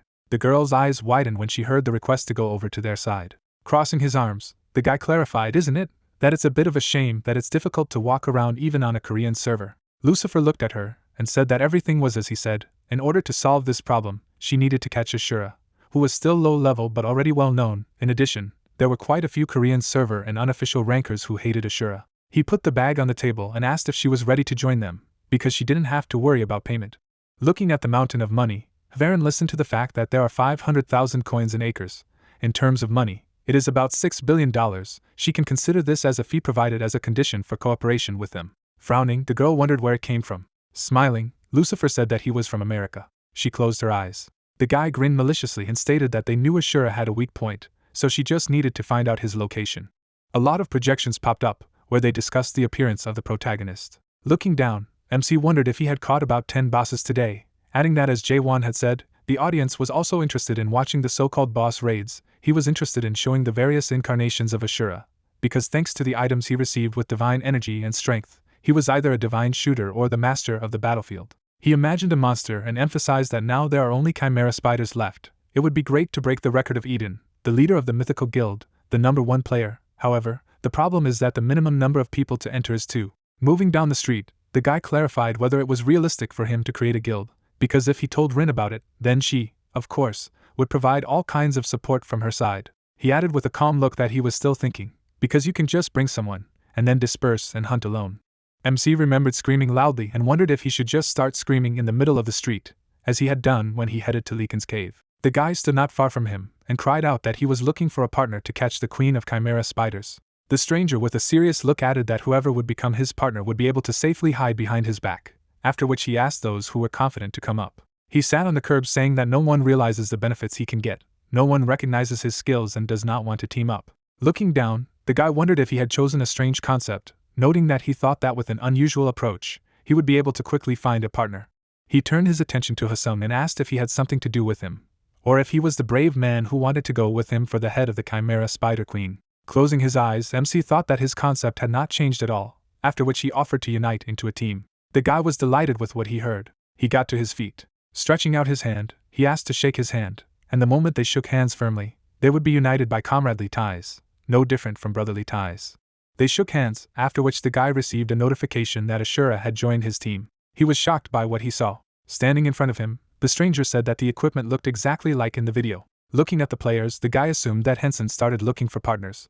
Because there is a restriction on the dungeon, it seems to him that the choice fell on the first player he came across. He opened his eyes in surprise. The puzzled protagonist asked if Mr. Death wanted to change the location first. As he looked around the city, he heard that there were too many losers in this place. Sunlight enveloped the building. As he sat at the table, he wondered if Hensen would add him as a friend if he was just dumb as a fish and showed off his abilities.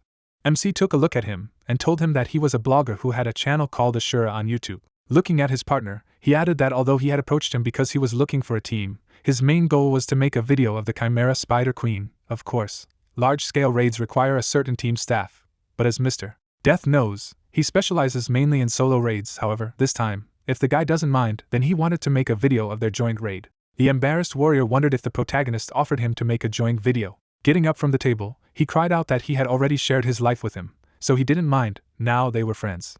Annoyed, MC asked in his thoughts why there were only such friends in his environment. Looking at him, he clarified whether the guy had seen the video about the boss and whether he knew the pattern. Stretching out his hand, Hensen emphasized the fact that he needed to give him a brief explanation before coordinating their actions, and then asked if his partner was a tank. The guy covered himself with his hands and said that we can say that this is the strongest shield, and although we are talking about a unique rank, you can take on the role of a tank, an aggro, and even a little dealer damage. After which he asked if the protagonist now understood why he called it the strongest shield. Holding his face, MC suggested that he talk about the patterns of fighting the boss.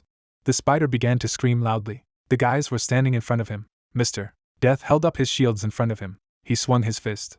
The guy suddenly disappeared. He began to beat the monster. Watching this, the protagonist noted that he thought he would not die during the fight with the Chimera Spider Queen. He rushed into the fray and noted that his teammate had a great understanding of when to contribute to the victory and when to step aside. The monster's limbs were severed.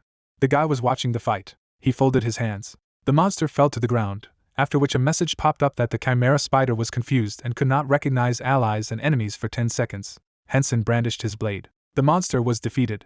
The dumbfounded guy wondered how much damage the protagonist could inflict on the enemy that he was able to kill this creature in a few attacks, adding that he thought that the two of them could defeat the Spider Queen. The night sky surrounded the mountainous area. Lucifer said with a satisfied look that he regarded the interlocutor's answer as consent to join their guild alliance. He disappeared from the room. Frowning, the stranger thought that in the future, the landscape of the idea would change dramatically. His eyes fell on the bag of gold. Stretching out his hand, the player asked if it was Ashura and received a positive response. The enthusiastic warrior said that although he lacked a lot, he was one of the leaders of the Araman guild, named Palin. Standing in front of him, MC replied that it was a pleasure to meet him. Smiling, Polan asked if he was going to go on a raid now, to which he received the answer that it was. The two of them decided to try their luck. Turning around, he said that they had prepared in advance, but there were problems in the process. Hensen was taken aback by the request to challenge his boss first. Closing his eyes, the guy noted that it didn't matter, since not only they, but also members of other guilds were preparing for this raid. If MC was well rested, he could start the raid. Standing in front of him, the protagonist stated that there was nothing surprising in such thorough preparation, since the Chimera Spider Queen had the unique ability to immediately regenerate. After which Polan replied that there was a penalty for those who were defeated, prohibiting them from entering the boss's room for a week, but this would not prevent them from challenging. Looking at him, MC thought that now that he knew their plan, everything looked so obvious. If they thought he was a simpleton, then he should have a good time with them. He would never understand those who thought that after the boss fight, he would collapse exhausted. Turning around, Hensen said that in that case they would go first. With an evil grin, the guys thought that everything turned out as planned. There was a rumble in the mountains. People gathered in front of the entrance to the dungeon and shouted that everyone needs to surround the exit. They don't know about the second guy, but Ashura will definitely complete the raid successfully. At that moment they will have to strike. Polan frowned and said that he needed to strengthen his positions. Everyone was ready, because he thought that the protagonist would be able to do it in less than an hour. Holding a stopwatch in his hands, the player said that the second phase was completed in 10 minutes and 15 seconds. Frowning, Poland remembered how the warrior had told him that it didn't matter if they were destroyed or not, their goal was to find out what Ashura had known places. They were taken aback when they saw the reports that the Chimera Spider Queen was dead. A new record-breaking team had been recorded, 18 minutes and 47 seconds. The Ashura and Death team had managed to set a new record. According to the merits, the team was given a new special item, the Chimera Spider Queen's elixir. The gates began to open. Magicians began to create spells. There was a powerful explosion. Taken aback, the warrior asked if the guy was dead. He was suddenly taken aback. The monster appeared in front of them and asked how the pathetic people dared to attack the Spider Queen. While standing on the boss, MC noted that they had said they were going to participate in the raid, so he decided to be extra generous and brought the dungeon boss to them. A notification about the Nano Soul play ability popped up. The spider's eyes shone brightly. Players began to run away from monsters. Closing his eyes, Death thought that he was terribly cool. The warriors began to fight the spiders. The boss's body swelled. Looking at Tina, Hensen said that he had summoned a powerful boss who would never be able to get his soul again. Observing the opponents, he thought that they had about 30 enemies who had lost their morale. He had previously seen Decaying Death fighting against the Black Spies Guild, and they were clearly not fools associated with Decaying Death. He drew the arrow on the bowstring and emphasized the fact that he was about to find out who they were. Frowning, Poland concluded that they had lost. They needed to find at least a small weakness in Ashura. Folding his hands, he ordered to find weaknesses in his new fighting style, noting that he would be in the vanguard. A flood of dark mana hit the guy. Poland rushed into battle. He was suddenly taken aback. A hail of arrows flew at him. The warrior created a barrier above himself. Turning around, Poland declared that they would attack from two sides. MC was above them. A dark arrow flew at them. A powerful blow rang out. Clouds of dust rose around the players. Hensen rushed into battle. He began to beat the guys. Frowning, Poland wondered if it was possible to cope with him. Observing the enemy, he asked if he should unravel what he had brewed. Closing his eyes, the young man concluded that their guild was now finished. The protagonist stopped in front of him and asked why he wasn't attacking him. Smirking, the guild leader began to talk about protecting the angry heavens. There was a powerful explosion. Arrows stuck out of the ground. Holding on to the arrow, the guy thought that he was on the verge. If it wasn't for the summoning spell, then he would have already died. Shifting his gaze, he added that he had never figured out why they were attacking him. After all, he had no conflicts with the Araman Guild, and they would never do such a thing just because he broke the record. A projection appeared in front of him. Death ran towards him and screamed loudly. Standing in front of his partner, MC said that he had done a great job today. He was very sorry that he was involved in this kind of incident because of him. The enthusiastic guy shouted that there was no need to apologize. It was an honor for him. He would keep what happened in his memory, after which he asked if he would be posted on the channel. Standing in front of him, Hensen replied that if Death wanted, he could post a video, cutting out all the parts of him. The guy laughed and remarked that he didn't care at all, after which MC said that in this case, he had to leave him because he had important business. As he surveyed the mountains, Death asked him to be careful. The night sky surrounded the house. After giving the sphere energy, Lucifer noted in his thoughts that of course, such strength was not enough to capture Ashura, because a profession of divine rank would not be obtained by just anyone. Looking at the magic ball, he said that thanks to the interlocutor, he rested for a while, after which he listened to the question if he was calling to make a report regarding Ashura. Crossing his arms, the man stated that this was exactly as they had foreseen. The Araman Guild had failed, and a message had been received that Ashura could only be destroyed if users of at least 300th level gathered. Frowning, Lucifer said that in his opinion, there should be at least 10 users with 350th level and above. He saw a smile from the magic orb and listened to the fact that, as expected, he was completely in line with his profession. It was different from all other god-rank professions that existed on the continent, and it was not for nothing that it was said that there was an item that could only be obtained by eliminating Ashura, and when it was obtained, the way would be open to a new phase. Looking at the orb, Lucifer asked who the source was who shared such information with him, to which he received the answer that they could not even reveal this to him. His interlocutor introduced Thanos, and wondered if there was a special reason why only Ashura was a descendant, while the other players with a god-rank profession were apostles. He imagined a god and stated that he thought Hensen was the key to becoming a descendant of Zenith, the god of the heavens, and it seemed that he was also the key to unlocking the main episode. Holding his hand in front of his face, Lucifer stated that it was clear, and Ashura's weaknesses discovered so far were apparently not very useful.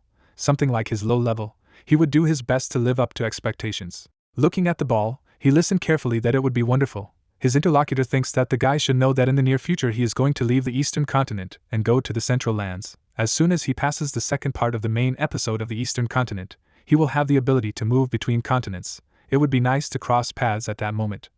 And now urgent ones are waiting for him, so he is forced to leave.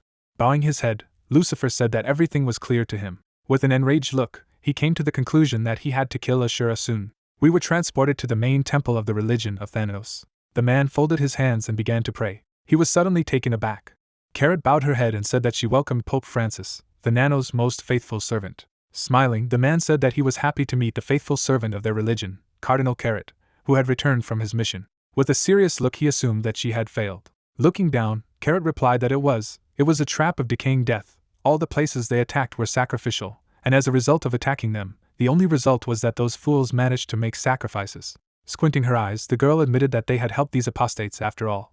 The man touched her head. Smiling, he asked her to calm down, because it was not her fault, after which Carrot thanked him, adding that she wanted to apologize for appearing in front of him in such an inappropriate way. Inspecting the settlements, Francis replied that there was no need to apologize, she had returned safely, so he should listen carefully to her from beginning to end. The night sky surrounded the temple. Standing in front of the man, Carrot reported that this time, while tracking down the decaying death, she had discovered the divine power of the sky on the eastern continent and the divine power of light on the western continent.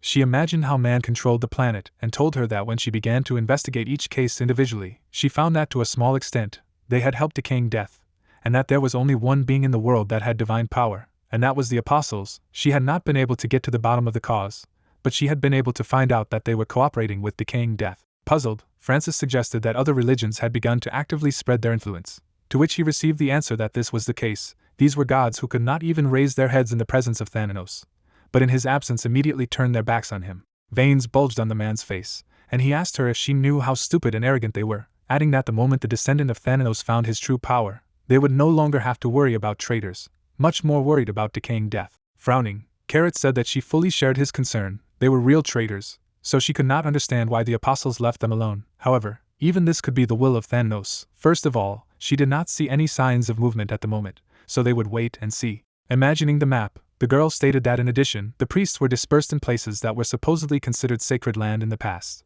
so they would be immediately informed if they took action. Stunned, Francis thought that, as expected, there was no choice but to untie Libius's hands. Folding her hands, the girl noted that as soon as the mission was completed, Libius said that he was finally free, and rushed towards the master like a bullet. He became even stronger than before, so he failed to capture him. Standing in front of her, the man stressed that there was no need to apologize. On the contrary, it was even better. At least they knew where the destination was, after which Carrot stressed that for several days she did not feel the presence of the descendant of Thanos. Francis noted with a satisfied look that it was impossible for someone so strongly attached to them in heart and soul to leave them. As soon as she felt the energy of the descendant of Thanos, she should immediately report it to him. Looking up at the sky, the girl wondered if he had left because he didn't want to see Libius.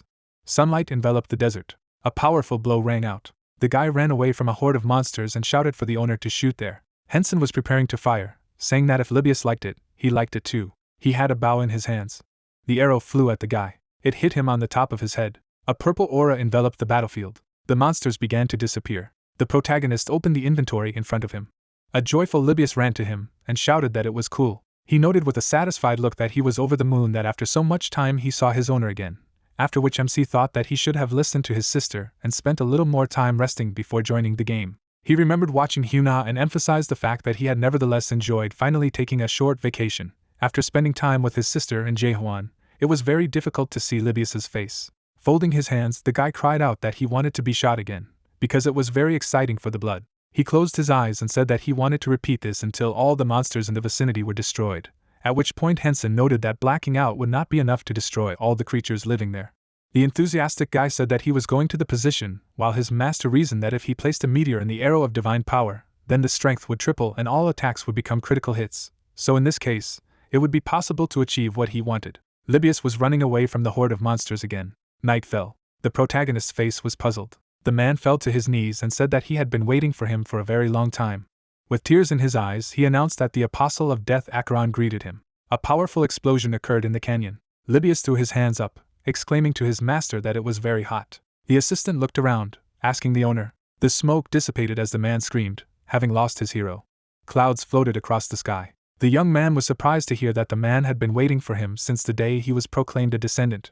Tears welled up in his eyes as he told him that he was afraid that as soon as he left the room, the hero would immediately show his face. So he sat there and waited for him without leaving for a second, because it was better to spend hours waiting than to make God wait for a second, and after waiting so long, he was relieved to know that death bypassed him, but at the same time he was no stranger to blasphemous thoughts on this matter.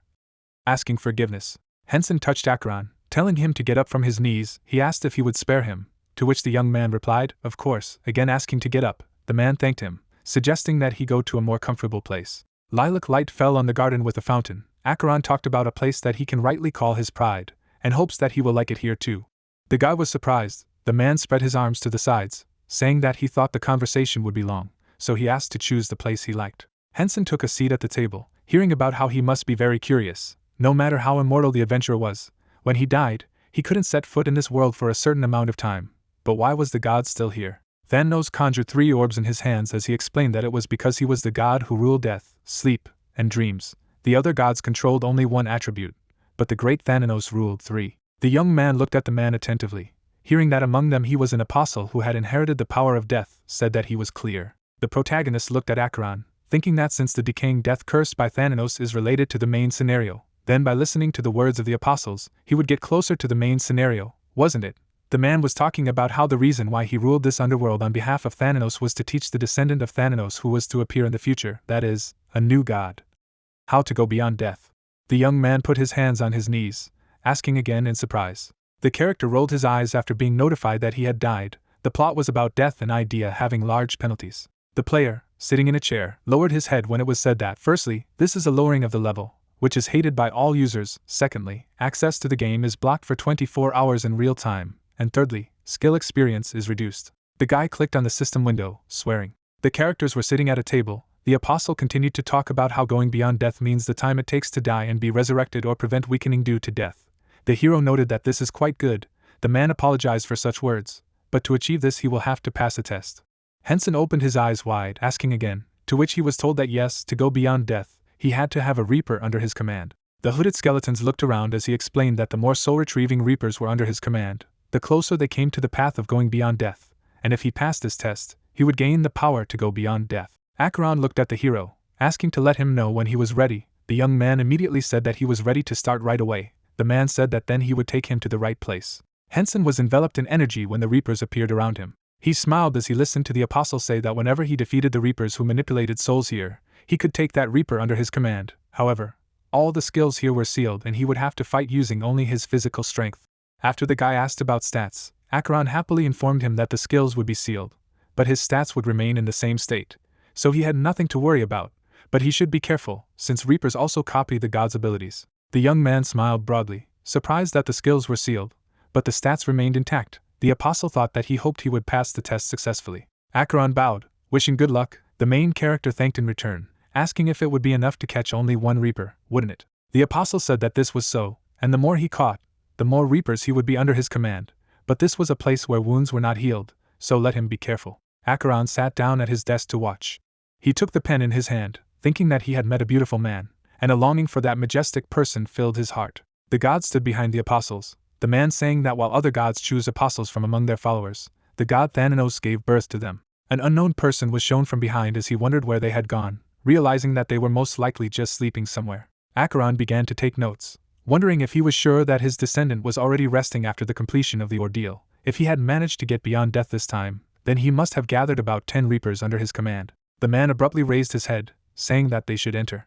The apostle asked the guest who was holding the mask what had happened, heard that their god was still fighting. Acheron jumped up from his seat, asking again about the fact that the guy had been steadfastly passing the test for such a long time, realizing that he should go to the arena himself. Drops of sweat appeared on the man's face as he wondered what it was. Hensen brandished his weapon, scattering the reapers around, saying that as expected, the descendant of Thanos was on another level. The reaper behind commented that this is the 200th time he has won. The apostle said that this cannot be. The tired young man bowed his head, trying to catch his breath, received notifications that he had subjugated all the reapers in the underworld. All the reapers were under his command, in connection with which he received an achievement. The message said that he had received a great achievement, and all stats were increasing. The men opened their mouths in stunning, the system notifying him that he had received the title of King of the Reapers, had received a hidden part belonging to a descendant of Thanos. The main character wiped the sweat from his forehead, reading that he had acquired the power of a way to go beyond death. In a pop-up message, it was explained about the title of Reaper King. The system showed a way to go beyond death, notifying about the description. 3 effects of the Reapers under command were displayed in the number of 666. The man fell to his knees, bowing to Hensen, saying that he was Acheron, could not help but admire his power, asking to be held accountable for daring to underestimate the power of the god. The guy reported that everything was fine, asking him to stand up. The apostle rose to his feet, thanking the protagonist for forgiving him with his heart as wide as the ocean, asking to be allowed to prepare a place for him to rest comfortably. Because he had done a great job, Acheron could not even imagine that the young man would subjugate all the reapers. He was smiling, asking if he had learned to go beyond death, wasn't he? The guy replied that he had. The man said what was to be expected from a descendant of Thanos. A magic ball appeared in his hand, when he stated that he was worried, taking the time of a god who had not yet had time to rest, but hoped that he would accept it. Hensen asked again about what it was, to which he received the answer that it was a relic of Thanos that he kept. In other words, it was a divine object. The black cube shone with energy. The apostle explained that originally this item was supposed to be in the main temple of their religion, but somehow ended up in the underworld, and therefore, he offered the relic to the god, its original owner. The guy was happy, taking the cube in his hands. The young man abruptly teleported from there. Acheron held the relic in his hands, wondering where he had gone, if he needed to go to the bathroom urgently, and the next time he came, he would definitely give it to him. There were questions about what he was going to visit soon, didn't he? Realizing that the longer he was away from this place, the better, so he would just continue to wait, because since he came here, in order to master the way to go beyond death, it means that you must also find the entrance to the underworld, don't you? The building, surrounded by forests, stood in the night. Lucifer put his elbows on the table, wondering what it meant if he found the second part of the main scenario. Ashura would appear. The woman opposite confirmed this. He asked again if they would just need to wait for him at the appointed place. The lady confirmed what he had said. Lucifer crossed his fingers, wondering where she got such confidence. The woman said that this was the priority of the quest. She gave a thumbs up, explaining that in idea, when secondary quests are linked, priority is given to the one who completes the story first, asking if he really thinks that this algorithm bypassed the main scenario, since it is only natural that priority will be given to the one who first made every effort to complete the quest. The lady touched her chin as she heard that there was logic in her words, asked if it wouldn't be natural to tell whoever was in priority the starting point of the quest. The man smiled, realizing that they needed to seize the initiative in this quest. The woman confirmed, saying that while they were chasing the group called Decaying Death, they managed to find something. She put the pieces of paper on the table, saying that after investigating what they were aiming for and what their itineraries were, they had come to a conclusion. Lucifer looked inquiringly at the lady standing in front of him, who added that wherever Ashura devastated the earth, there were always members of the Decaying Death, and there was something in common in these places too, and the dispute was about something. The big tree was receiving solar energy when the lady was telling that in the young tree of the world, where the bosses were fighting over something too, perhaps a Decaying Death also followed something that the bosses were trying to achieve. The same goes for Ashura. So this is something that is clearly relevant to the main quest. A wall with towers was shown. The man asked that in this photo there was a royal castle that could not be destroyed, right? The girl frowned, explaining that this was also one of the places where Ashura had left his trail of destruction. Something had also been a stumbling block here, and the presence of the members of the Decaying Death had been noticed, wondering if he thought it was a coincidence, since there was also a fierce battle going on for something where they were now. Lucifer got angry, asking that the lady had sat there to find a clue, which she confirmed, adding that their efforts would pay off. A diagram with a triangle was shown. The girl said that in the center of 3 places where there was a battle or there were conflicts because of something. A few minutes ago there were ruins that were not on the map before. The man smiled maliciously, saying that in other words, it would be the scene of the main script, and Ashura with his priority couldn't help but come there, couldn't she? The lady replied that it was, asking if he understood now why she had called him in such a hurry. The subject burst in abruptly, exclaiming that there was trouble. He was asked what had happened. A notification window appeared in front of the woman when he replied that it was better to take a look. She frowned as she heard of someone asking for his relic. Frightened people fled from the protagonist with a sword, panicking, asking how Ashura suddenly appeared here, addressing the headquarters. Lilac energy blazed from the young man's eyes as he shouted about his relic. The system window said that the second part of the main scenario had opened, the ruins of the Demon King had been created, an advantage had been gained for the second part of the main scenario. The hero had been summoned to the ruins of the Demon King. The guy opened his eyes wide, wondering what else it was. An unexpected notification about the second part of the main script. Someone else opened the second part of the main script, and he was called because he got an advantage. The guys on the side looked back at the young man, asking who he was and where he jumped out from. The protagonist noticed their sign, realizing that it was a guild of black spies, and if you remember the root of the seal, it is not surprising that they discovered the second part of the main scenario before him. The guys on the side paid attention to the mask, wondering if it was Ashura. The main character looked away, thinking about his relic. The command sounded that everyone should immediately prepare for battle. The young man asked to return his relic to him alive. People screamed in panic, asking for help, and asking how Ashura had suddenly appeared here. The ruins of the Demon King. Magic pierced the warriors. The hero held the sword in his hand, reasoning that there was a high probability that these bastards had hired the Araman Guild. Even if they didn't go there, he didn't like the fact that they tried to kill him every time they met. There was a big explosion, illuminating everything around. The guy in the green mask looked away. The young man swirled his energy in front of him, thinking about what was more important, that he had asked Karen's teacher to tell him when the main scenario would appear, but he hadn't told him, which was very strange. Black magic knocked through the people who clenched their teeth. Hensen said that in the first part of the main script he was told to share the truth with the Emperor, but now they say that the second part of the main script has begun, and the Emperor did not even notice it. The main character climbed the stairs, realizing that it turned out that because of him the script was distorted. Then it turns out that this may not be a planned scenario at all. Plus, it is called the Ruins of the Demon King. The monster stretched out his hand when it was said that the second part of the main scenario was the resurrection of the Demon King and the Knights of Decaying Death. An army of soldiers marched forward with spears as the plot told of exploring the ruins of the Demon King and protecting the king's empty body from the Knights of Decaying Death, after which restrictions and rewards were listed. Hensen walked forward, reasoning that the whereabouts of the 3 soul shards of the Demon King were unknown. Apparently they were indeed in the possession of those bastards from Decaying Death, and he had no idea what Tina would be able to do with the king's empty body. But he was sure that she would be happy if he gave it to her. Tina clenched her fists, saying that this place smelled the same as her. The young man clarified whether this was true. She replied that yes, she smelled the same fragment.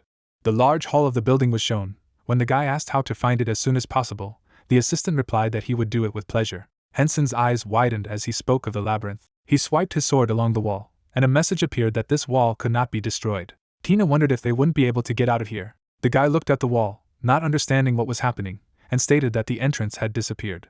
He abruptly ran forward, reasoning that now every second counts. First you need to go inside. The main character was looking forward with aspiration. Hensen stopped when someone struck in front of him. The demon who had lost his master stood in front of him. The young man looked away, asking his assistant that he and he were of the same race, and everything would be fine, wouldn't it? Tina asked again, answering that he and he were not of the same race.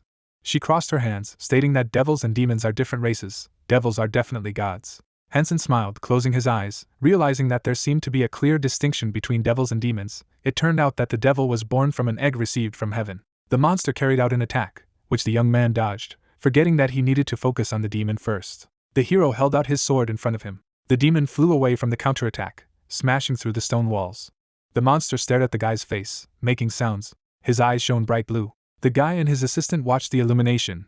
When he realized that the difficulty was not so high, Tina noticed that, as expected, it was great. Hensen suggested that they continue their way. The characters were very surprised, seeing an incomprehensible sight in front of them. The assistant asked what it was. The concrete pillars around stood in a chaotic order. The protagonist looked around, noting that the maze was changing, and turning to one side would not help if it was demons again. There were as many as 5 monsters in front of him. The guy noticed that everyone has their own personal special abilities, and the law that no 2 people are the same in the world must work on demons too. One of them conjured a green magic symbol. Hensen swung his hand, striking the creature. Several angry demons were running in his direction, and he thought about when monsters gather in groups, it becomes much more interesting. The monsters clenched their teeth, blood gushed in different directions. There was talk of a through blow, a falling moon sword. The hero blew off their heads with his sword, thinking about the cut. The evil creature stretched out with its claw, trying to attack. The hero swung his blade, reacting sharply. The sharp tips rushed to attack after using the shuriken explosion. A large fiery explosion occurred to the side. Hensen struck more and more blows to the chest of his opponent. The guy was holding a snag in his hands, obtained in battles earlier. The demons were burned alive.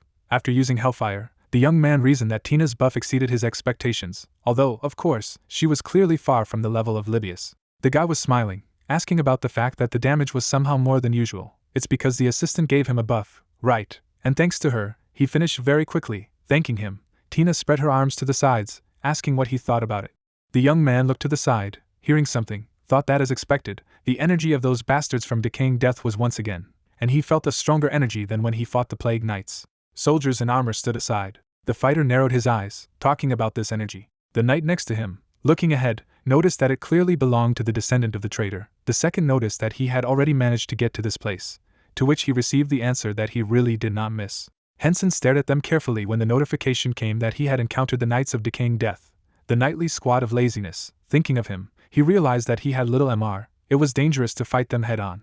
The soldiers turned back, commenting that it was difficult and tiring and too lazy to waste time here. The young man and his assistant looked at what was happening, and the guy wondered that wasting time was tiring, not understanding whether they were running away now. He was puzzled. It seemed that the word laziness was in the name for a reason. Hensen took his sword out of his holster, asking himself what he thought. He should rule out the risk factors beforehand, wouldn't he? The main character on the sidelines, standing with a sword, watched the defeated opponents of the knights. Hensen stared silently as they lay there, suddenly asking why he was there. Libius conjured dark energy, looking in surprise before him. The man was happy, exclaiming that they had finally met him. Shrapnel flew rapidly to the side. The woman skillfully repelled them with her weapon. The demons were angry. The lady attacked one of them. The monster defended itself by crossing its arms. The point of the weapon pierced the bracelet on his arm. The warrior raised her head as she saw the demon attacking. The girl spun the spear using magic. She pierced the attacker from the side with her weapon. The woman looked intensely in his direction, wishing him dead. The slain monster flashed with a bright light and disappeared. The lady, lowering her weapon, saw people approaching her. Varen crossed her arms, standing behind the guys, thinking about what she had heard. She was at level 290 and was talking about at least heroic rank, and a backstab was not the best idea. She looked at the warriors from the sidelines, thinking that all 5 of the Lucifer volunteers were far superior in strength to the members of her guild. The warrior looked around and said that the level of the demons here was much higher than they had expected. The men noticed that it was noticeable that she had to sweat, and yet they were able to cope with them. The head of the guild followed, a little behind the volunteers, a man, saying that it was good, offering to go in search of Ashura as soon as possible. The woman thought that she could take revenge on Ashura and get some items at the same time, because she had already signed a contract, which states that all items will be given to her, except for those that the boss of Lucifer wants to get. Varen smiled mischievously, chasing away the thoughts in her head that if she achieved this, her father would support her even more. The warrior raised her spear, claiming that a demon had been discovered. The woman looked inquiringly in front of her, wondering what kind of demon it was, if they also wore masks. The monster silently stretched out his hand in front of him. She thought that the felt energy and atmosphere were completely different. The guy was dumbfounded. Standing in front of the guys, he said about the black color. Varen clarified on what this meant. He turned around, explaining that he could measure the combat power of a monster, which was transmitted to the teams so that they could determine the level of the enemy. The volunteers listened intensely to the fact that green means that it is easy to catch, red means that it will take a lot of effort, and black means that it is much stronger than the owners of the red color, and asked if the difficulty has increased dramatically. The guys rushed to the attack, then the command to surround him. The demon spread his arms to the sides. The guild leader was dumbfounded as she looked at what was happening. The monster fought, and blood flew in different directions. Varen raised her sword, watching the battle from the sidelines, thinking that she had already seen these movements somewhere. The creature's eyes burned with a bright red light.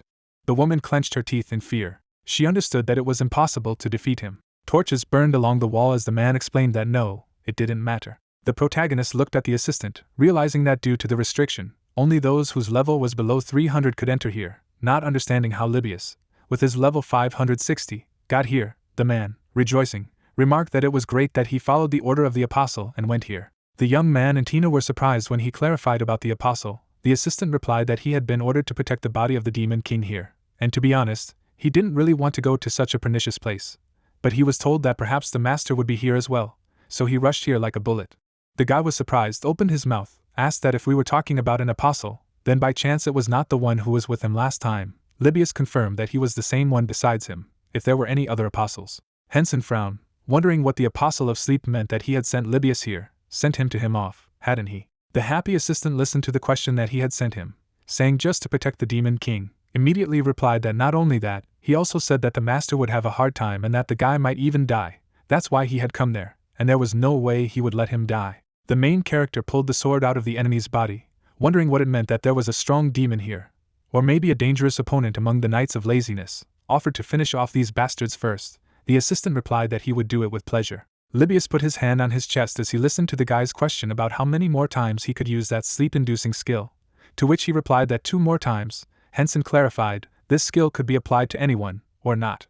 The man raised his palm to say that yes, the apostle had removed the seal on purpose, saying that he would definitely need this skill here, but he advised him to be careful because in some cases this skill might not work. The young man went to the side, suggesting that they move on first. Libius, with his arms spread to the sides, happily ran after the main character. The helmeted knight said that it was a power like the devil. A purple ball lay on the ground.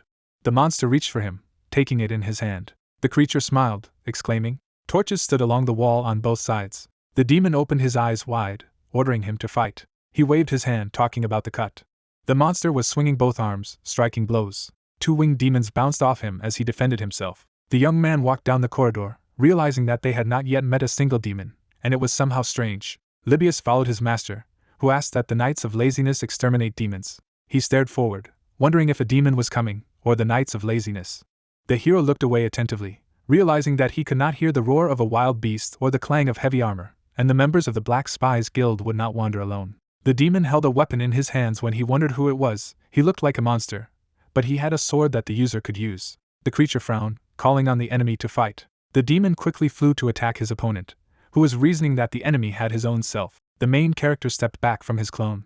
The monster thrust its arm forward, causing a through blow. Hensen stretched his hand forward, conjuring a through blow in response. The blue explosion released energy to the sides. Blades appeared above the hero's palm as he thought that the power was weak, but the skill was the same as his. In that case, he thought that it was better for him not to use the gravitational meteor, then wondering that he couldn't duplicate the god-level skills. Right, the same goes for strength. Sharp daggers flew towards the dark demon who raised his sword. There was a huge explosion of shurikens.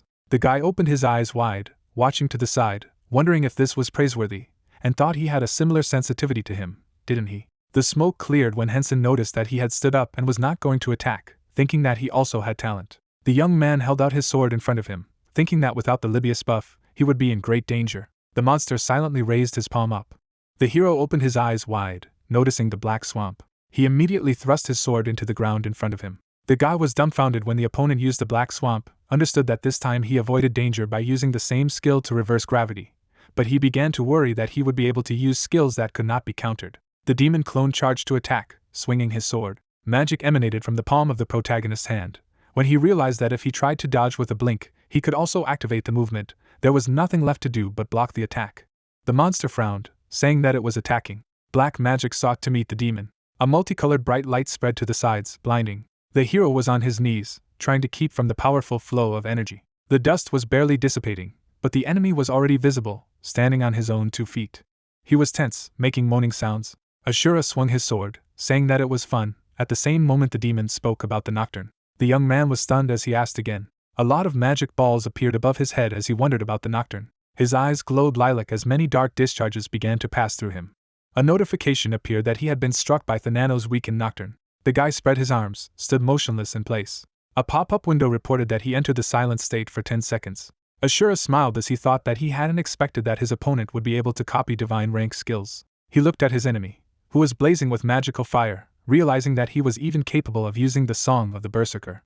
The young man attacked the demon while brandishing a dagger. An intense struggle ensued between them. The monster gritted its teeth, illuminated in blue. A driftwood appeared in the protagonist's hands, and he asked that he was surprised, wasn't it, using a black flame flower. A wound formed in the enemy's chest, at which he cast his gaze in surprise. Hensen held the dagger in his hand, glad that his MP had finally fallen, and as weak as he was, he had already managed to recover halfway. The sword pierced the concrete floor as the hero talked about how he had little HP and no time to recover, even though he was stronger in terms of strength and the young man was at a disadvantage in terms of stamina, and it was nothing more than a daily routine for him, suggesting that he start with recovery. Hensen grabbed the hilt of his weapon, beginning to activate the sweet sleep. The demon opened his eyes wide as he watched. They clashed in a battle where red energy was against blue energy. The clone gritted his teeth, saying that he would survive. The main character, swinging, delivered a powerful blow that passed through the enemy. The demon stepped back, sticking his sword into the ground. He looked angrily in his direction. The guy immediately struck another blow to his arm. A clone of the assistant appeared behind the monster. The young man was dumbfounded to see the two in front of him. Libius pointed his finger forward, exclaiming to the master if he saw that it seemed that these demons were also apostles. The hero called him a jerk, denying him. The guy and his assistant looked at the dark opposite, seeing themselves cloned. The demon raised his hand, hugging the monster. He was smiling as he held a dark magic ball in his hand. Ashura watched as they teleported, seeing that they had the Demon King's soul shard. A notification has appeared indicating that the enemy has left, and the effect of the Nano's sleepwalking has been cancelled. The protagonist fell to the ground when Libius exclaimed what was to be expected from his god and master. He fell down next to him, exclaiming that the guy was ready to sleep anytime and anywhere, and would also follow suit. Hensen thought about the fact that another guy like that had appeared, assuming that this was hell. A long dark corridor was shown as the young man began to speculate about how he now understood the reason why the apostle had sent Libius. Even if it wasn't about level 560, there was a monster equivalent to him. One demon held out a sword in the face of the other when the protagonist was thinking about what would happen next time. He would have to fight his clone who received the buff from this guy. And besides, the soul shard of the Demon King must have been in the possession of the Knight of Laziness. The clone of Libius handed the shard to the demon. The guy chased away the thoughts in his head that the presence of that bastard's buff and the soul shard of the Demon King, he could no longer gain the upper hand by force, and this was even more interesting. The monster opened his eyes wide, asking what it was. His assistant replied that it belonged to his master. The demon took it in his hands as the second greeted his new master. The clone of the hero clenched his teeth in anger, saying that he would kill this bastard. The characters approached the portal. Hensen was quite surprised, not understanding why the door had just appeared, and it was strange as, assuming that it might be a trap, the assistant confirmed that it looked like it. A system window appeared in front of the young man as he decided to check. A question appeared in the window if they wanted to head to the next floor. The two entered the portal, moving. The heroes looked around. When the assistant noted that there were a lot of walls here again, the guy noticed that it would be better to have to fight hordes of monsters. The young man silently stared ahead, reasoning, being sure that the monsters had already been destroyed by that fake Libius, which meant that the content of the quest would soon be changed. A notification has appeared that the quest of the second part of the main scenario has been changed. A huge monster stretched out his hand in front of him. The plot told that once a disaster struck the central continent in the form of the appearance of the Demon King, his advent alone cost the lives of numerous people and destroyed the entire kingdom. A huge demon was depicted behind chains when it was said that the Demon King was torn apart and sealed by the apostle of a powerful god. However, the seal is only a half measure. Death did not befall him. The soul shards of the Demon King are scattered all over the continent, but even one body of the king is enough to cause chaos on the continent, for some reason. The hero frowned as he turned his finger through what was written in the window, realizing that a few lines related to the Knights of Decaying Death had disappeared.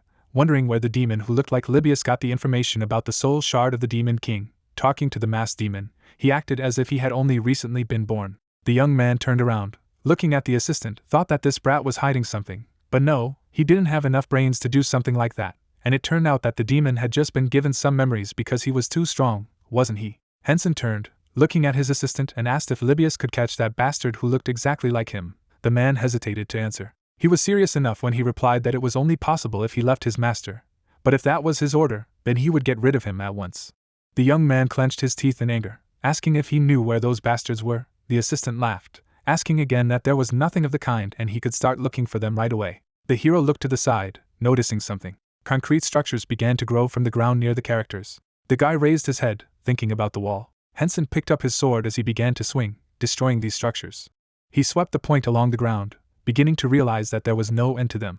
A notification popped up that this is an indestructible wall. A mess was going on in the guy's head when he reasoned that he was told in plain text that he lost, not understanding what kind of place it was. The monster opened his eyes, saying that this was not enough. The assistant replied that he was absurdly right. The demon looked ahead, asking the clone of Libius why he had sent them up, who replied that there was a separate path for his master, and he knew the shortest one, of which those unique people had no idea. The monster smiled, explaining the path that only his master could open, and he would lead him there so that he could gain even greater power. The monster walked forward along the corridor, ordering to lead. The assistant, raising his hands up, replied that he would gladly do so. The demon clarified that they would not be able to interfere with them. The clone said that it was so. Without the energy of the Demon King, it would be difficult not only to find the way, but also to get out of this labyrinth. The monster gritted his teeth and frowned, saying that this was excellent, and would definitely finish him off. The main character continued to swing his sword in all directions, destroying the barricades. Hina clenched her fists, exclaiming that she also wanted to help. She hit the wall with all her strength, screaming for her to stop bothering her master. The guy reasoned that he heard a knock from the blow of her fists.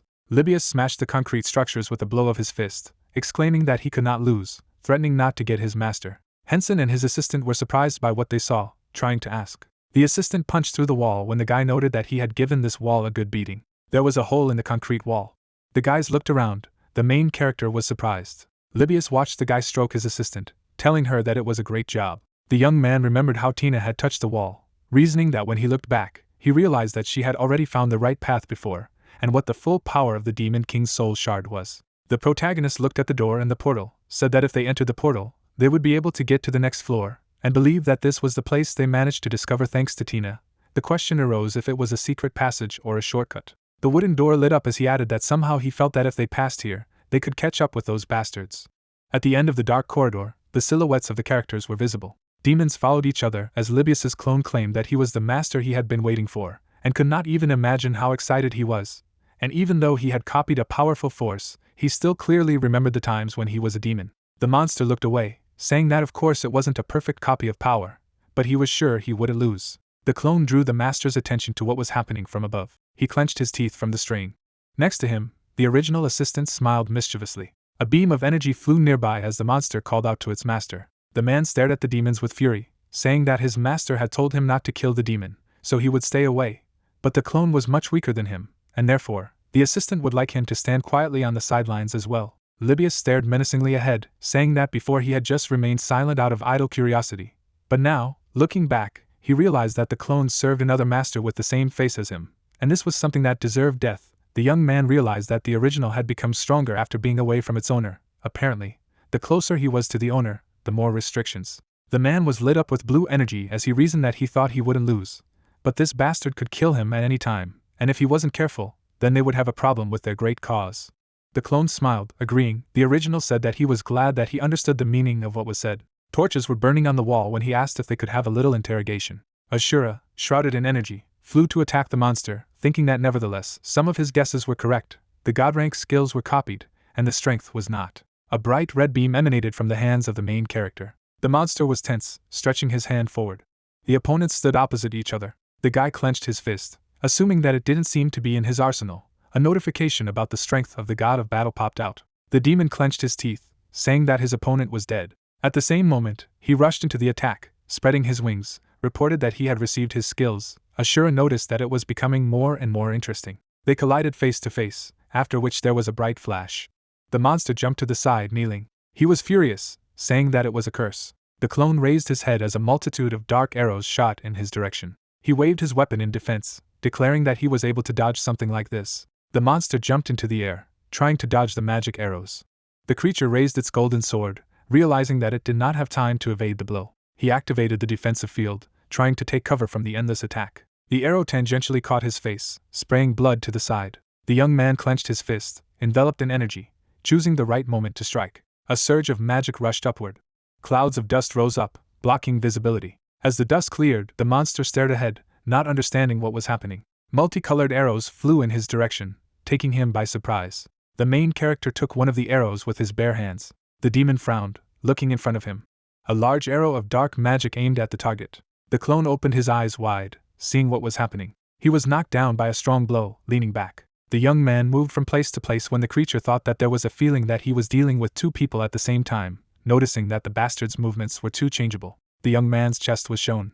The monster's blow hit the body of the main character. At that time, an arrow stuck in his leg. The demon was tense, aware of a Hambrid's petrification arrows. Ashura drew the arrow, preparing to attack, thought about the time to finish him off. As expected, the use of all skills was there. Suddenly, the arrow broke off at the tip. The guy was in despair, realizing that it had broken in half again.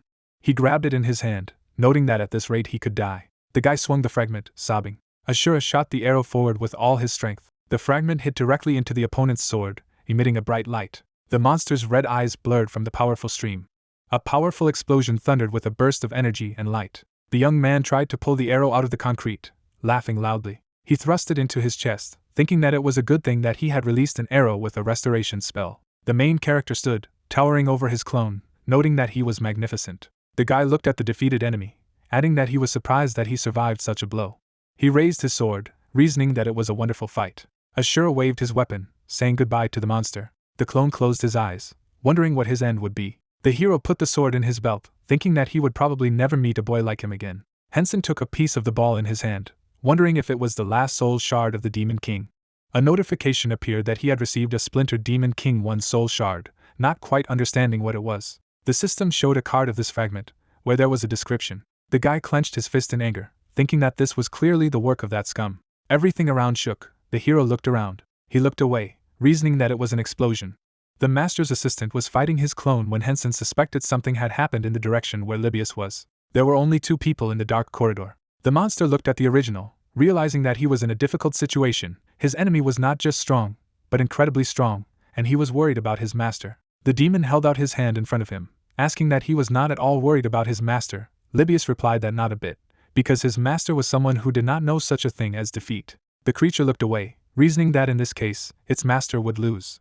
The energy rushed deep into the corridor, causing an explosion. The assistant closed his eyes, shielding himself with his hand from the bright light. His opponent smiled mischievously. Dark energy rose higher, enveloping the monster. A sharp blow was struck on his arm, which he did not expect. Libius began to attack, putting his hand forward, shouting that he could not let him go, and that he could feel the power of true death. The severed hand of the enemy remained on the ground when he disappeared. The assistant tensed, realizing that this was a really serious problem. Hensen arrived from behind with his assistant, asking if he was okay. The hero raised his hand to the side, asking about where the demon was. The man did not know how to find the words. When the guy noted that everything was fine, asking just to tell what happened, Libius explained that suddenly, due to a flash of light, he had a chance to sneak away, and he took it, and he was already using the skill he received from the apostle. Hensen put his hand on his belt, specifying that the limb had been severed in the course of the battle, and the fake itself had disappeared into the floor. The young man turned to Tina, asking if she could repeat what she had done before. The assistant agreed to try again. The guys looked at how she felt the place of disappearance on the floor. Tina approached the hero, saying that nothing could be found. The guy still praised her for her work. He looked up thoughtfully, thinking that those bastards were walking through this tunnel in the first place, so if they walked through it, they would definitely stumble upon something, and Libius said that he had used the skill, so all was not lost. The red beam went to the end of the corridor. The heroes went into the room, where the young man asked the question that there was the body of the Demon King. The monster sat on a pedestal, and the young man noted how huge it was. The guys came closer, seeing a clone of the assistant lying on the ground in front of them. Hensen touched his arm, saying that when he looked at the shard in his hand, it seemed like he was trying to wake up the Demon King. The guy took it in his hand, concluding that fortunately, they came on time. They looked at the demon in surprise. The hero asked what level that bastard had. The assistant replied that from what he saw, the level seemed to be close to 300. Hensen smiled, knowing that if he caught him, his level would go up a lot, wouldn't he? The guys turned around. The young man offered to take him with him and get out of here, asking Libius if he could protect him from the power of his own arrows. The man realized that he meant that light, replied that he could, and he could rely on it. The main character pulled an arrow directly into the chest of a clone of Libius. The arrow rushed forward. There was talk of the addition of the blow and the through blow, as well as the arrow of destruction of a hybrid and the gravitational meteor. The arrow had emitted powerful fiery energy. The guy, concentrating, said that the weight was no joke, realizing that he needed to replenish his physical strength with the power of the god of battle. He unclenched his fingers, releasing the arrow from his hands. The arrow pierced through the heart. Libius grabbed his master in an instant, pulling him aside. Dark magic thickened over the monster's body. The flow of energy spread upwards from the labyrinth. A powerful explosion thundered, destroying everything around. The system window was bursting with messages that the level had been upgraded. The young man looked at all these notifications, thinking about what else it was. The system window said that the egg hatches when the king's corporeal shell is consumed, with the question of whether he should be allowed to do so. Hensen approved of the absorption, after which the golden egg approached the demon king. There was a message that following his will, the egg was absorbing the king's corporeal form. His body was shattering into pieces, illuminated in gold. Dark magic balls were floating in the air. The notification said that along with the demon king's corporeal form, the egg also wanted to absorb the power of dreams and the seal of dreams. After the guy confirmed this action, the egg began to absorb the balls. The golden artifact emitted a bright light. It suddenly began to crack. There were reports that the hatching of the egg had been completed, and the young man had received a pet of legend rank, and could now give it a name. He stared in wonder at what was happening before his eyes. A little angel with wings spread his arms to the sides, saying that she had hatched. The new character and the main character looked at each other silently. She crossed her arms, asking about what he was staring at. The guy decided to look at the information about the pet first. A notification with a description of the character popped up. A lady with a dissatisfied face said that her name was Yaishinka. The young man was stunned when he asked again. The pet narrowed her eyes, adding that the last name was Fried. He could not believe his ears. Hensen thought of holding the egg in his hands, laughing that maybe they would wrap a fried egg, reasoning that he didn't think she had heard it. The hero closed his eyes, telling her that she heard everything. It was a joke, and he would give her another name. Eggy replied that she did not want to, because she liked this name too. The lady looked away when the young man, wondering if the angel and the demon had accidentally exchanged characters, offered to call her Egg, but without a surname, to which she replied that the word of the master is the law, and so be it. There were reports that the pet's name had been confirmed and it had completely disposed of the demon king's body, which meant that the quest had been completed. The second part of the main scenario of the birth of a new king had also been completed, and a reward would be given. The system said that the level was increased. It was reported that the hero has been added to the Hall of Fame, and can now change his nickname using the Independent Pro effect, offering to register as Ashura, while receiving a map of the Den of Decaying Death, as well as the opportunity to visit Sharon, the Emperor of the Karen Empire, and organize an expedition, in addition to obtaining some items. Hensen was surprised to see all these notifications. A golden chest opened in front of him. He said that since he was so lucky, he needed to pull out the object. The main character was happy to see a weapon in front of him. He opened his eyes wide. The guy held a large trident in his hands, not believing his eyes. The young man wondered if it was the sword of the ego, or rather the spear of the ego, and if there was a need for recognition, then the weapon had an ego. In the new notice, there was a description of the Dunfir. He noticed that the remains of the already dead god made him feel like a ghost of the lowest level. Hensen held the weapon in his hands, reasoning that if there is an ego, then there is an intellect. Perhaps the spear knew that he was a descendant of a god, so it immediately recognized him. Diana was also an amazing weapon, but he never felt that she had an ego, and in any case, the guy would now be able to show new styles, such as the Spear Knight or the Magical Spearman, isn't it? And now it's time to take a look at the quest. On the board with chains was displayed the task of continuing the search for the Apostle Thanos with his detailed description, where each subsequent step was indicated. The hero thought of the Nano's dream. The guy was smiling, thinking that it was good to be able to get in whenever you wanted, but it was a little strange not to be able to get out until the sweep was done, and yet it was quite interesting to experience the events of the past firsthand. The young man at the same time understood that moreover, judging by the status window, the Apostle of Sleep was currently absent from the continent, so there were no obstacles. He had also discovered the lair, which was the key to solving the main scenario, and regarding the expeditionary party, he could ask the Heroes Guild for help, right, and after meeting the Knights of Laziness, the guy understood that he needs to level up well, and in order to avoid interference, he needs to block the movements of bastards, decaying death. The guy crossed his arms, telling Libius that he was extremely disappointed. The assistant asked for forgiveness. He looked at the man, asking if he knew what kind of trouble they had almost gotten into because he had missed the demon. After his confirmation, he had summed up that the spilled water could not be collected. The assistant listened, opening his mouth that he would give him a chance to correct the mistake, ordering him to restrain the decaying death, asked that if they took action, he would be in a difficult situation. Libius would be able to do his best. The man raised his hands in agreement, after which he was ordered to go to the Church of Thanos and convey his words. The assistant shouted that he would stop them, even if it meant dying. The young man sent him away, seeing him teleport. The pet closed her eyes behind her back, declaring that if her owner was such a person, then she would also have a lot of hard work in the future. There was not a soul left in the dark place, after the main character announced that they were also moving to the Imperial Palace. In the tall building there were shouts to Hensen. The sister ran with the tablet, wondering that it had cleared the second part of the main scenario. The hero did not understand how she knew about it. The girl replied that a message appeared on the server that Ashura was registered in the Hall of Fame and passed the second part of the main scenario, and even on other servers, this news caused a huge stir.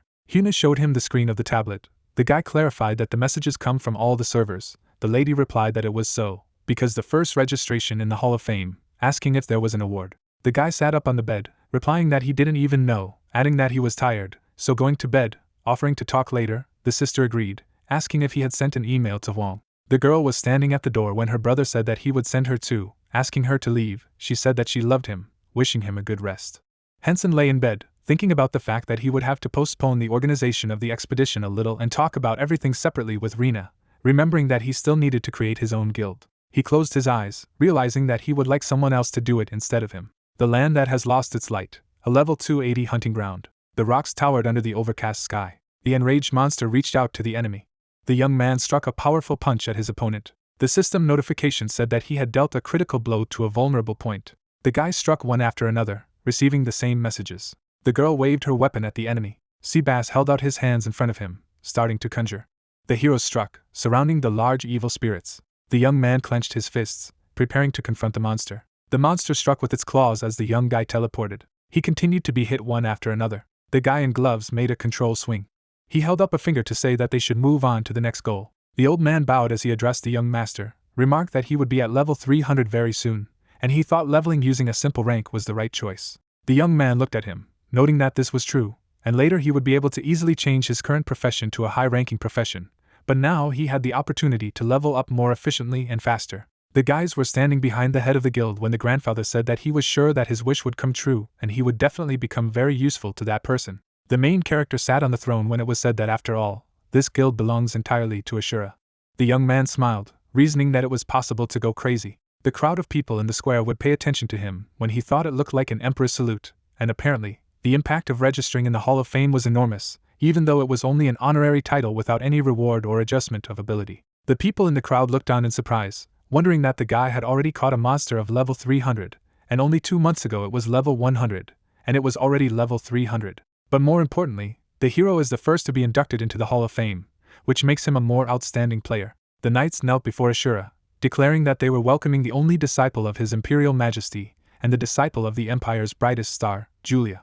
The guys stared at the guy, greeting and declaring that they had come out to meet Ashura, the only Imperial Majesty and disciple of the brightest star of the Imperial Julia, and from now on they would accompany him. Hensen stood behind the knights, reasoning that he should ask his teacher Julia to give him the coordinates that would allow him to enter the Imperial Palace unnoticed. The girl rushed to hug the hero, exclaiming that he had come. The young man, confused, greeted him. Julia reached into the portal, saying that the will of the world did not allow her or Sharon to give him anything, so she had to occasionally provide some grains, asking him not to be too upset, because his teachers would sort everything out, whether he knew about it.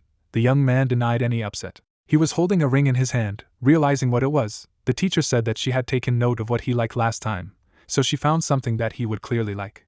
A notification popped up describing the failed creation of Ayla 7, explaining that it was a weapon socket. Hensen reasoned that if it was No 7, then he had the most recent failed creation in front of him, and in addition, he could now change weapons and masks faster. A man appeared in front of them, telling Yulia that they had agreed to go out together to meet him, and she ran to meet him first. The young man was glad to see the teacher. The old man smiled, noting that he had become much stronger. Julia turned to the man, noting that their student was amazing. Wasn't it anything else, and he wasn't waiting for Ashura? The grandfather replied that as expected, he was magnificent, thinking that now the hero could safely enter the dungeon of the Imperial Palace. The main character was in anticipation, stating that he was looking forward to it.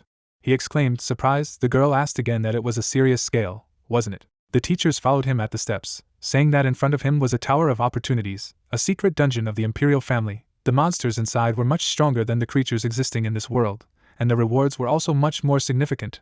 The man added that if he conquered the 100th floor, then something quite interesting would happen, wishing him good luck. The young man stared forward aspiringly, thanking them. Inside the building, everything was in white tones.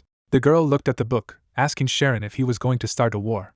Julia turned around, saying that they had figured out the situation. They were clearly targeting their Ashura, questioning that if this was exactly what the Church of Thanatos was saying, then shouldn't they start a war on Decaying Death or something? Moreover, they said that the members of Decaying Death used to be members of the Church of Thanatos. The man smiled, saying that she was right, but the problem was cooperation with other continents, and no matter how you looked at it, it was quite difficult to take a step forward, since they only cooperated with one continent. Julia slammed the book shut, confirming that if they were to come out first, the end would be too boring. The old man asked again that it would not be better to entrust the decision of this question to the disciples. There were guys standing behind the protagonist when Sharon clarified that he meant the disciples of Continent 5000. If you force them to compete with each other, then no one will be able to wash their hands of it. The old man raised his hand to hear that he was saying that part of the eastern continent had united with the Decaying Death, hadn't he? And replied that according to the information provided by the Pope of the Thanatos Church, most of the movements of the gods were unusual, so he had no doubt about that. The girl frowned, explaining that now, thinking about it, she was terribly angry. Julia leaned on the table, asking if these so-called gods were trying to strengthen their position by not having Thanatos now, but since their apprentice was a descendant of Thanatos, if they would go to great lengths to get rid of him beforehand. The man asked again what would happen next. The lady clenched her fist, exclaiming that as a teacher, she would land a couple of blows in return. Sharon asked that if she took action, then would there be anything left for their student? The woman turned to the side when in the doorway. Aileen exclaimed that the commander of the Knightly Order of Iron Blood had arrived at the call of His Imperial Majesty. The old man said that he should come in. The warrior knelt down to greet the true ruler of the continent, the sky of the empire, His Imperial Majesty and the brightest star of the continent, Julia. The lady asked again about how he was doing. The commander looked at the floor, apologizing for such an answer, said that he had been incredibly bored lately. The old man said that today there would be no trace of his boredom. Aileen looked up, asking if this was a war. Sharon looked at the warrior, explaining that in fact yes, but it would not have a huge scope. He clarified what his task was, to which he heard the answer that first of all, let him wait for the return of their student from the Tower of Opportunities. Julia crossed her arms, turning to the knight and asked if their apprentice had entered the tower. Only today, as he thinks, when he will come out. The warrior replied that he thinks it will take him about 100 days to clear the tower. A drop of sweat appeared on Yolin's forehead. After asking why he thought so, he said that it usually takes most knights more than a year to clear the tower, and more than 300 days for the fastest flooring, but since it was their apprentice, he believed that he would be able to complete all the floors in 100 days. The girl immediately laughed, lifting her head, asked Sharon if he had heard. The old man noticed that the commander did not have a chance to meet Ashura, so it is not surprising that he says so. Aileen rose from his knee, listening to the order that he could go, and as soon as their apprentice came out of the tower, let him immediately take him to him, accepting the order. Julia looked at Sharon, asking how many days he would give him. The old man asked if his thoughts on this matter were not similar. The girl crossed her arms, offering a bet, and made a bet for 15 days. Sharon, smiling, said that 9. Julia sat on the table, noticing that thanks to their Ashura boring days were in the past, to which the grandfather agreed. The old man smiled, reasoning that war, even if it was fun, should not turn a blind eye to what was happening, because he had not experienced such trepidation for a long time. Sharon looked in front of him, thinking that this time he had the opportunity to kill the god. The man raised the glass to his mouth when a notification appeared that the user Ashura was the first to be inducted into the Hall of Fame. He clicked on the system window, saying that he was angry. The young man smiled mischievously, saying that everything had happened exactly as they had said. Someone on the contrary asked why he should lie during a conversation with an apostle like him. Was he wrong to address the apostle of the God of Heaven? The men were sitting at the table when the apostle offered to continue the conversation, saying that the information he had received earlier was very useful. The interlocutor noted that he was extremely glad to hear this, because he also had some problems, because the original plan went awry. The man smiled, saying that it was excellent, and he should consider it true that the spirit of the dragon of death Aquiliar was located between the eastern and central continents, presenting this to the apostle of Thanos. The guest smiled, asking not to be called that. He laughed, saying to be called the apostle of sleep, Inferno. Clouds flew over the skyscraper. Cho looked at the screen in complete shock and noted that this could not be. A drop of sweat slid down Ming's cheek. She thought that although she expected him to set a record for the fastest breakthrough of the Tower of Opportunity, but only 7 days had passed, the information windows reported that there was an analysis of the next actions of the descendant of Thanatos and the apostle of the God of Heaven. The schedule of the scenario was changing significantly. Emperor Sharon was ecstatic. The protagonist clutched his spear in his right hand. The system scoreboard reported that he had passed the 100th floor of the Tower of Opportunities.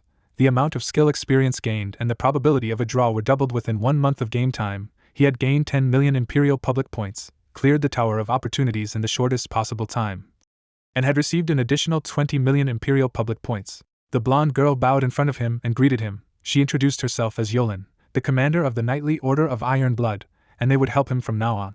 She looked at him and told him that imperial greatness awaited him. She would guide him. She admired his incredible strength. After all, he had cleared the tower in 1 week. This was to be expected from a disciple of these two great people. The protagonist stood in front of it and thought that apparently he wanted to see him immediately after clearing the tower for a reason. An image of a staircase appeared. Hensen opened his mouth wide and stated that he had come as soon as he stepped out of the Tower of Possibilities. Julia clasped her hands and exclaimed that she had lost. The Sharon noted that it meant that he had won. He would receive the reward for winning the argument later, and now let the Ashura come up to him. The Emperor said that he had climbed the Tower of Opportunities that all knights dream of climbing in just 7 days.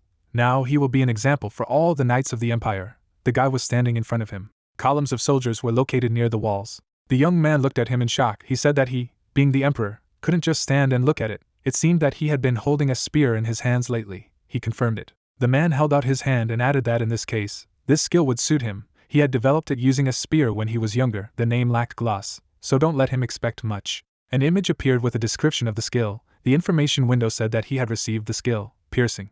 He crossed his arms over his chest and revealed that it was a gift that had nothing to do with public glasses. So let him mean that he would always be able to exchange public glasses for whatever he wished. The Emperor looked at him menacingly and said that now, it was time to get to the main business. The war would soon begin. But he could not remain silent while the rats were hiding in this land he controlled. So he ordered them all to be exterminated. The protagonist stood in front of him. The knights got down on one knee. Sharon looked at him and noticed that the lair of these rats had already been discovered.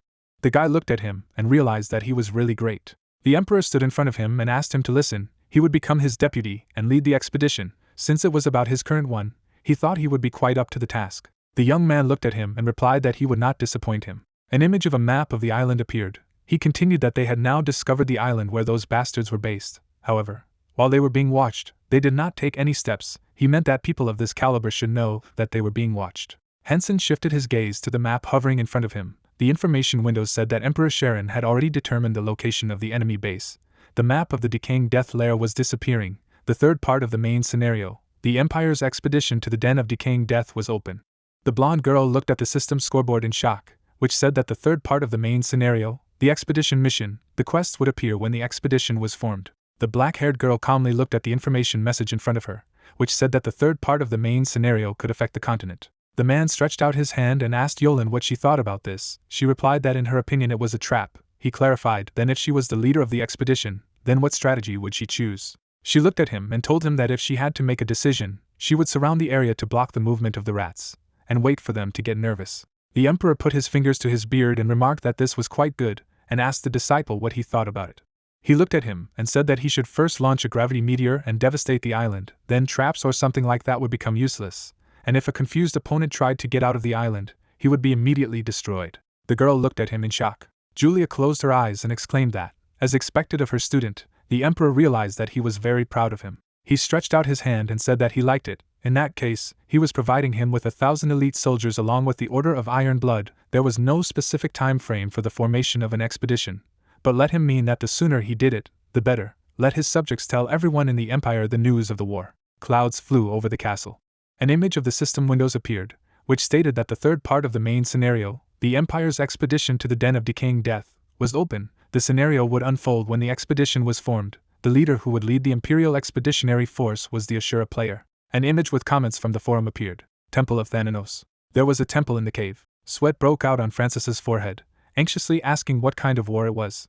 The cardinal stood opposite him, who asked if she had discovered the whereabouts of Libius, who thought she was scared and replied that she had not yet been able to find him. He noted that he was sure that he was with his master, but except that he had gone somewhere a few days ago, they did not know anything else. Carrot stood opposite Dad and said that if Libius decided to hide from prying eyes, only a few from the continent of 5,000 would be able to find him. He added that nevertheless, since he had left his master, he must have gone on some errand, so he should just wait first. The abbot of the temple looked at the moon and continued that if he didn't arrive soon, however, he would start worrying about the safety of the central continent. The moon shone high in the sky. The girl noticed that they would also arrive soon. He confirmed her words. Travelers like their master, 2 faithful servants of Thanatos, were about to arrive. They were standing next to each other. The cardinal wondered if it was them. Then everything would be fine. He asked her not to worry too much. As soon as they went to the operator and teamed up with the owner, it would be possible to use the island of those bastards. She remarked that if he said that, she would take his word for it. After all, those people were at the level of a bishop. She looked at him and asked him about his opinion on this war. He replied that they would win, but they would suffer heavy losses. If those bastards acted exactly as they imagined, then it would not end in a small victory war. At least it would be a huge typhoon that would sweep through the central continent. Sweat appeared on Carrot's forehead. The abbot of the temple stood on the stairs and said that no matter how strong the emperor and Julia Catastrophe were, they would not be able to cover the entire sky with their palms, so they also took a step forward. He looked at his subordinate, and added that they would show the greatness of Thanatos. A crowd of priests stood in the church. Stucco hung on the wall. Clouds flew over the castle. Rin sat at the head of the table and said that when the notification about the expedition came, she did not see a level limit there, which means that absolutely anyone can fight. The Kaiser looked at her and wondered if the Ashura really had to join them. In fact, the only debt the Ashura owed to them, related to the siege of Venia. He wondered if he would really take them on his expedition. Sunny sat at the table and noted that she was also tormented by this question. Even though their McNay was a good friend of his, would it be too difficult? Sweat swelled up on An's cheek. She clarified if there was someone else he could contact besides them. There were now rumors that there was a guild created by the Ashura himself, but she had never seen it on video. But even if that was true, wouldn't it be more correct to ask them to cooperate to form an expeditionary force? Stewie noticed that there was logic in her words. The blonde guy looked at her and said that since nothing had been decided yet, he thought that it was simply pointless to have such conversations among themselves. They did not know what kind of people Ashura would recruit.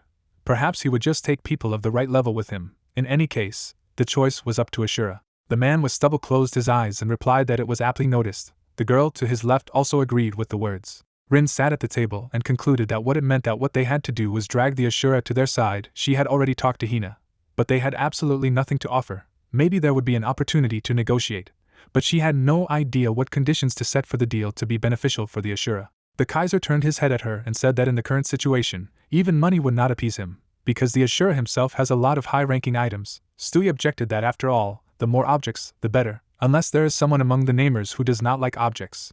The blonde girl looked around and noticed that she had also been thinking about the items, but had gathered them here in the hope that they would come up with some better idea. She wanted to use this opportunity to build trust and alliance. The whole company was sitting at the table. The information window said that the recruitment for the expedition was completed. Rin's eyes widened in surprise as the scoreboard announced that the third part of the main scenario was beginning. Clouds flew over the building. An image of a tablet with a discussion on the forum appeared. The sister of the main character was holding a tablet in her hands and said that her brother said that he had not yet created a guild. This guild of Ashura consists of fans. She smiled broadly. The girl ran to the front door and exclaimed that her brother was already out of the game. He sat down on the bed and clarified that she was so excited because of the main scenario. She replied that of course, this time there would be an expedition. He was perplexed. So what? She quipped that he had already forgotten that he was the leader of the expedition. She clenched her hands into fists and asked if he would tell who he would take with him. Hyun's eyes widened, and then he announced that the recruitment to the expeditionary force had already been completed. He closed his eyes and repeated his words that the set was complete. She asked him again. He looked at her and said that he would be alone in the expeditionary force. Clouds flew over the apartment building. The sister looked at her brother in fright. He stretched out his hand and explained that of course, he would not be all alone. He had a knightly order of iron blood and elite soldiers at his disposal. She wondered what was so, but wasn't the quest originally supposed to involve a meeting of players under his wing? He sat across from her and clarified that she had been asked for a favor by the Heroes Guild and the Mythic Guild, and that he had a very important request for her. Hen asked what she needed to convey to Rin. Hensen looked at her and replied that if she relayed his words, he would be grateful. First of all, let him explain the plan of decaying death. The monster bared his teeth. Aquilier sat on the throne and declared that this moment had finally come. He looked at his subordinates and added that the Emperor of Decaying Death had prepared well. He couldn't even imagine that the death spores resulting from the death of the Plague Knights would explode in the central continent. Those bastards have no idea what exactly they want, and this is his resurrection. It's time to restore him to his former glory. They will warmly welcome those bastards and sacrifice them. After all, the creatures of Thanos will definitely need their essence. The eyes of his subordinates burned with different colors. They were standing in front of their master. A voice spoke to him, and he opened his mouth and asked what it was. The voice said it was the trap, and Aquilier looked ahead. He widened his eyes in shock and thought what kind of energy it was. He lifted his head up. Shells fell on him from above. In the middle of the ocean there was a small island. There was a huge explosion in the castle. Ships were sailing in the sea. Hensen was standing at the bow of the ship, remarking that public glasses were a cool thing, and that he was alone on the expedition. He smiled broadly. The guy turned to his subordinates and ordered a squad of Imperial mages to recharge. They put their hands out in front of them. One of them clarified how huge his vessel was for his mother. He was looking into the distance. His foot stepped on the deck. He rested his foot on the stairs. An image of his armor appeared. Monster Boss climbed onto his island and shouted how dare he. He opened his mouth wide. A shell flew into the ship. The main character soared sharply into the sky. He looked at her and noted that the pathetic dog Thanatos dared to threaten him. He would make a chop out of him. The protagonist clutched a spear in his right hand. Hundreds of shells pierced the monster. They also hit his subordinates, who howled that Hensen was dead. He smiled slyly and said that he had killed more than half. It had been decided that the knights would take care of all the items, so everything was fine. The problem was only with that bastard. Aquilier waved his hand. The guy gritted his teeth and thought that he only slightly touched him, and he took colossal damage. Even after receiving a direct blow from him, he would not die immediately. But then he would be able to land a series of blows, so he thought he would no longer be able to escape death. The monster looked at him and realized that this scum did not lose his temper. How dare he cast such a glance in his direction? Moreover, how did he find out about their plans? He clearly needed to be dealt with first. If he was left alive, he would clearly regret it. The protagonist sought to attack him. He opened his eyes wide. The monster was struck by a huge explosion. Raymond and the black-haired girl soared into the sky. The boss spread his hands in different directions, stunned. The guy was holding a sword in front of him. The girl clutched a braid in her hands. Aquilier struck at his island. The main character rushed to attack him. His spear pierced the monster's body. Blood gushed from his wound. He carefully watched his every move. The boss opened the plastic wide and shouted that they were annoying midges.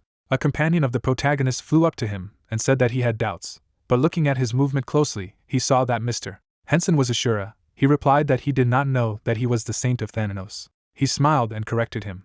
The boss opened his mouth wide. A stream of fire escaped from his mouth. The girl asked what they were going to do next, leaving this creature on her. The young man stretched out his hand and replied that if he did this, it would be enough. She noticed that she felt better now. Hensen looked at them and thought that if it hadn't been for those two, it would have been a disaster. Needless to say, that help had come thanks to the Church of Thanatos. An image appeared with a message from Rin. The main character swam up to the boss and asked that it seemed that he could not find his body. What would he do now? He shouted for him to shut up. The young man put his hands out in different directions and continued that he really felt sorry for him. He was going out of his way to get the body.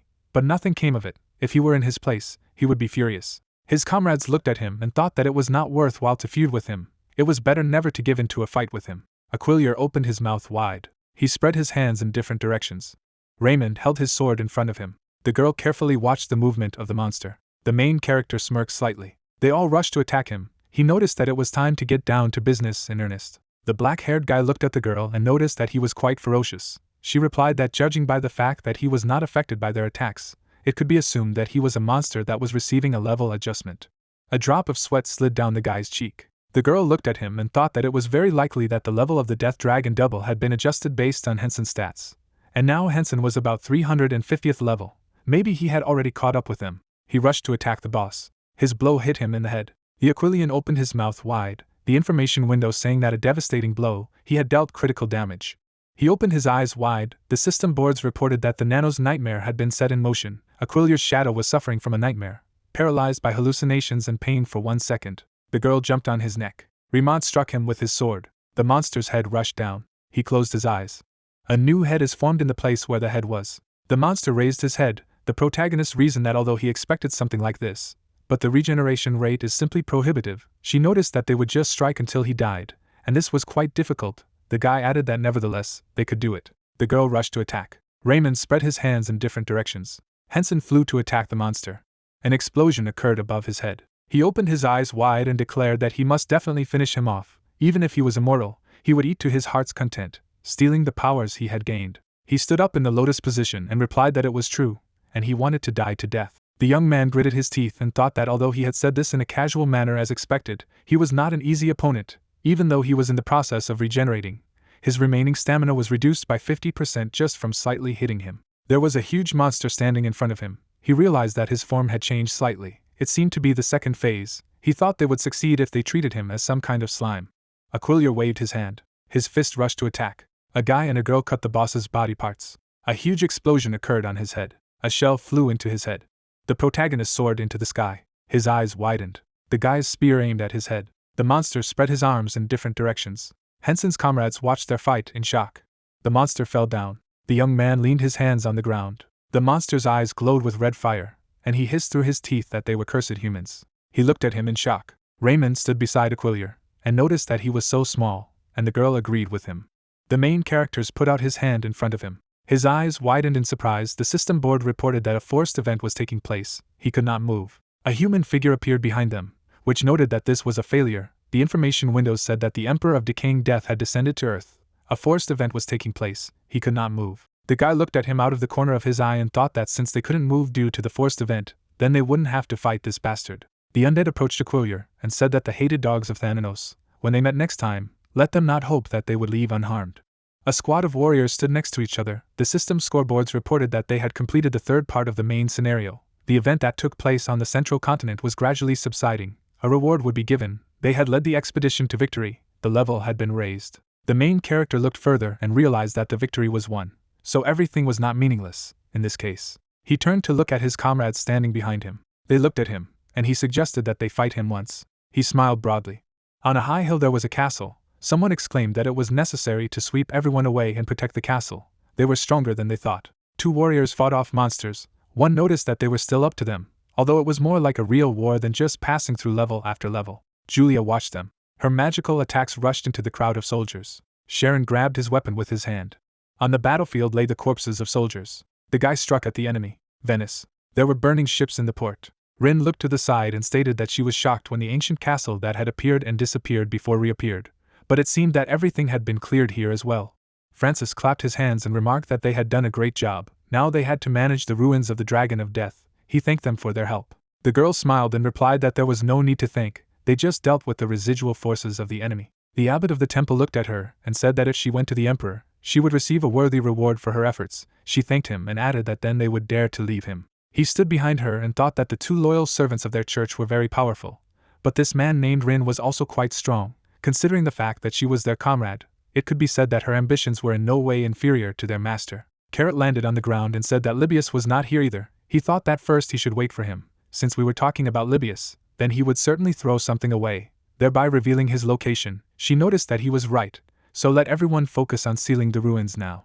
On a high hill stood a castle. The island was enveloped in fire. The main character was lying on the ground. He looked up at the sky and was surprised that it didn't work either. His companion looked at him and remarked that this was called a lack of responsibility. He held out his hand to him, thinking that he didn't know about fighting each other, but in the confrontation with monsters, he was clearly stronger, and the goal was to become stronger to fight monsters. The girl looked away and reasoned that she had lost, but even though he was exhausted, his skills were on cooldown, and they had 100 level difference. Moreover, she had only one thanks to a joint attack with Raymond, who had the same power as the head of the Heroes Guild. Raymond closed his eyes and realized that if he had been alone, he would have lost. Moreover, the saint was many times stronger than him. He thought he had been too arrogant all along. Clouds flew in the sky. The protagonist offered to fight next time too. When he fully recovered, the lady replied that they would live, they would see. The guy said that he would think about next time. A chandelier hung on the ceiling. A monster sat on the throne and said that he was nothing. Aquillier replied that there was no excuse for him. He added that their strength alone would not cope with him, although he was against it. But now they could no longer delay. They would have to follow his will. The undead looked at him. Here stood in front of him and clarified that he meant that he had to give his essence to that damn bastard. The Knight of Decaying Death sat on the throne and asked if he did not wish to do so, what he intended to do, and he replied that on the contrary, he agreed. He looked at him and said that then they would make an alliance with the Eastern continent and sign an agreement with the god of heaven. Behind them stood Libius. He smiled broadly and thought that it looked like the water was about to pour out of the overflowing bowl as well. Clouds flew over the building. Yoongi slid her fingers across the system screen and replied that it was her, the voice explaining that she was calling because a serious problem had been discovered with the development team. The girl's eyes widened in surprise. The voice said that the barriers on all continents of ideas built to prevent movement between countries until the time was right had been broken, and as they themselves must know, now Japan and North America from the eastern and western continents had the opportunity to invade the central continent, which is the Korean server. According to the analysis, 10 minutes ago, 5 gods, including the god of heaven, broke the barrier, and the Japanese server was also preparing to invade the Korean server. The girl stood near the screen and thought that the god of heaven and the god of hunting had begun to act, although the position of the god of battle was unknown, but most likely he was with them, because they were all the gods who had suffered Hensen's actions. She opened her mouth slightly and asked what about the movements of users and servers in other countries. Cho held his phone to his face and replied that fortunately, the North American server is quiet so far, and although it is not possible to see the full situation, still Japan is now in the first place. She added that it is possible that a continental war will break out, but it is difficult to understand the intention of the North American server. She thinks they will make their move after seeing Japan's actions. It is also worrying that the place of arrival of Japanese users is the jungle of the central continent, which is convenient for penetration. She wants to stop them, but she is not able to do so. Moreover, the great threat is the fact that Korean users are not aware of the current military power of Japanese users and the very fact of the invasion. The girl put her hand to her head. She gritted her teeth and thought that since 5 or more gods had taken direct action, even the artificial intelligence of the idea couldn't do anything. If there was a struggle between those who had a divine profession, there would be serious problems. But in the current situation, she couldn't stop Hensen either. She looked up. The guy noted that he still thought they didn't have to worry about user Hensen. The time he logged out and reconnected to the system, his levels were different, so it could be assumed that he intended to complete the 200th level quest. He put out his hand. She asked again that he had entered the Nano's dream. What a relief. It was good that she heard him. She was looking at the TV. It wished her good luck. An image of the world map appeared, and the idea the servers are assigned to each country, depending on the continent. A barrier is installed to prevent movement between countries. Of course, as the main scenario progresses, the destruction of the barrier was planned. The main character put out his hand in front of him. The girl realized that she should forget about returning home for several months. The problem is that with the appearance of the descendant of Thanatos, the course of the main scenario has changed unpredictably. Clouds flew across the sky. Japanese ships were sailing in the sea. The commander of the ship clarified how much was left. A soldier stood behind him and replied that they would have to travel for about another month. He gritted his teeth in anger. An image from the protagonist's video appeared. He thought that the bow in the video posted by the Ashura was without a doubt an item with the divine energy of the god of hunting. The guy was standing on the deck and added that although he had united the guilds and taken over the country, he didn't have the ability to invade the Korean server. But suddenly he had a revelation that the god of the hunt had cleared the way and ordered him to unleash a divine one on him. The ship sailed on the sea. The information windows reported that the god of the hunt had sent him a message. He had written to have a good journey, let him go, and kill this dastardly descendant of Thanatos, punish the bastard who took his object of divine energy, and appropriate the power of this bastard, his objects with divine energy. Let him repay him in the same coin. The young man raised his hand up. He lifted his head and thought that he had obtained this chance with the support of the United States. Moreover, after the barrier was destroyed, contact with the Apostle of the God of Heaven gave confidence to the Japanese server. Besides, according to the information from the Apostle of Heaven, if the opponent dies during the battle of users with the profession of divine rank, then the winner can steal 1 power and 1 item of divine energy from them. There was an island in the middle of the sea. The main character stood on it, and noted that he had finally approached the 300th level. Betting with Hina was equivalent to winning. Was it worth worrying about this quest at all? He looked into the distance, and remembered the 4th trace. Hensen lowered his head and reasoned that if it was about the Nano's past, then there was a high probability that it was related to decaying death. If he found out that for some reason Thanatos abandoned decaying death, then it would be much easier for him to go through the main scenario. He turned to Tina and Eggy, the former saying that big trouble was coming. Because the master was out of favor with the other gods, she asked what she wanted to say, that the master would not be able to defeat the gods. Tears poured from her eyes. She noted that she said so. The master was hated by the gods and soon he would be punished by the heavens, so they must help. The protagonist's servant covered her mouth and asked her not to talk about such things. The main character shifted his gaze into the distance and asked how she knew that the gods hated her. She replied that this was the basis of the foundations. Tina raised her hand and said that she was an angel, that is, she conveyed God's words, and she was the devil, that is, she gave God's tests. She crossed her arms over her chest. He asked what was happening. She knew what the gods were talking about. She noticed that she knew a little about it. Hensen looked at her and clarified that there was not much of her, which was about how many, and she replied that she could easily listen to the revelations that the gods sent to Earth. The guy lowered his gaze and added that in the process of eavesdropping on whether the gods could find out about her existence, she said that the gods could not feel her energy, which she received from Lord Thanatos, thanks to him. The young man smiled broadly. His 2 servants were floating in the air. He reasoned that it was no different from thieves with untracked police walkie-talkies. He didn't know what the decaying death who had colluded with the gods in his absence would do. But now he could feel calmer because Eggy could hear when the attack was coming, although it wouldn't be fun at all if it was over, until it is gone. He looked at her and asked if she wanted to eat something delicious, such as a high-level monster corpse. She replied that she wouldn't refuse it. Tina also expressed a desire to eat something delicious. He closed his eyes and offered to arrange a feast for the whole world, in return, whether they could transmit the revelations sent by the gods to Earth. She looked away and noted that it was not to say that a high-level monster played a decisive role, it was just that the master sincerely asked for it, and it was not so difficult to fulfill such a request. She would do her best. Clouds were flying in the sky. He offered to return to this conversation after the meal. On a high hill stood a castle. Francis looked away. Egg said that his religion, like themselves, was devoid of normality. He looked up at them and apologized for seeing an unsightly sight. But what were the 2 of them doing here? Tina replied that they had come on their master's errand to check on his orders. Carrot ran across the ground. He noted that he had already sent the cardinal and a squad of dark knights at the request of his master. Everything was going according to plan, so they had nothing to worry about here. They flew over him and noted that it was all very good. He asked where the master had gone. The 2 of them knew what he was doing. They both smiled. A drop of sweat slipped down the protagonist's cheek. They would say that he lay down to snore. It turns out that he is still that sleepy. But where he went while he arrives in a dream, they have no idea. The city was shrouded in a black haze. There was a crowd of people in the square. A fat man stood in front of her and told her that they, the humble servants of Thanatos, needed to pray to him for their death. The crowd threw their hands up. The protagonist stood behind them and reasoned, this is the past. In this situation, it is more correct to say that the current church of Thanatos is adequate. The sight in front of him is more like a gathering of members of a dark sect who would surpass any fanatic. And by the way, an hour has passed in Thanatos' dream, but the notification window is silent. What should he do here? Should he try to squeeze into their ranks? To begin with, you need to look at how other members of the church act. No matter how you look at it, the whole problem is in those greedy bishops. The priest raised his hands in front of him and added that he had managed to gather some energy today. He threw black spheres into his mouth. The man was standing in the square. An image of a part of the city's location appeared. There was a building in the middle of the city. The bishop put his feet on the table and ordered the table to be set lively. He peeped at him and wondered how he, a descendant of Thanatos, should lower the mace of justice on his head. The priest ate a chicken leg and noted that there was almost nothing left in this branch either, and soon he would have to see the archbishop. The main character smiled and thought that the archbishop meant that the information window said that he had obtained the information.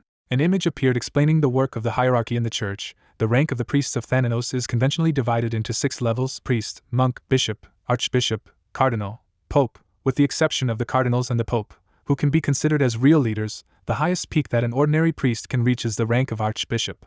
Carrot was standing next to Francis. The protagonist looked back out of the corner of his eye and mused that there was no guarantee that his concealment would work when meeting an archbishop-level character. If he was discovered during a secret infiltration, he would be in an extremely difficult position whether he should reveal himself, having previously disguised his true identity. His eyes widened from the insight. The system scoreboard announced that he had a profession, a descendant of Thanatos. He shifted his gaze to the screens and noted what he was thinking about. If it was a dream, his profession would remain unchanged. Therefore, he still had the power of Thanatos in his hands, and if he adjusted his mana a little, he would not arouse any suspicion, and he would look like a priest or a bishop. He swiped his fingers across the screen. The information window said that he had adjusted the energy of Thanatos. He got an amazing achievement. All stats increased by 5 points. The young man was hiding behind a pillar, and realized that there was one problem. He would have to sign up for this disgusting cosplay. A drop of sweat slid down his cheek. He wondered if he should continue, or if it was enough just to act like a fanatic. An image of Libius appeared. His eyes widened from the insight. The main temple of Thanatos. There were columns on the stairs. The man fell to his knees in front of the gates, the guard saying that only those who had the rank of bishop and higher could be through these doors. He looked at him and asked for leniency for his child. Because she was dying, he only asked for mercy. The guardian stood in front of him and noted that anyone who serves Thanatos receives death. He envies him. He can initiate a child as a sacrifice. The archbishop approached them from behind. He looked at the man and asked him to raise his head. The father picked up his child, who told him that death comes to everyone, and there is no way to escape the hour of death. This is the will of Thanatos, but the time of this child has not yet come. He put his hand to the child's face. They were standing near the entrance to the temple. The priest turned to the man and said that everything follows the will of the great Thanatos. Now let him return home and take care of his child, he thanked him. The guard of the show next to the priest and clarified that this was presumptuous of him.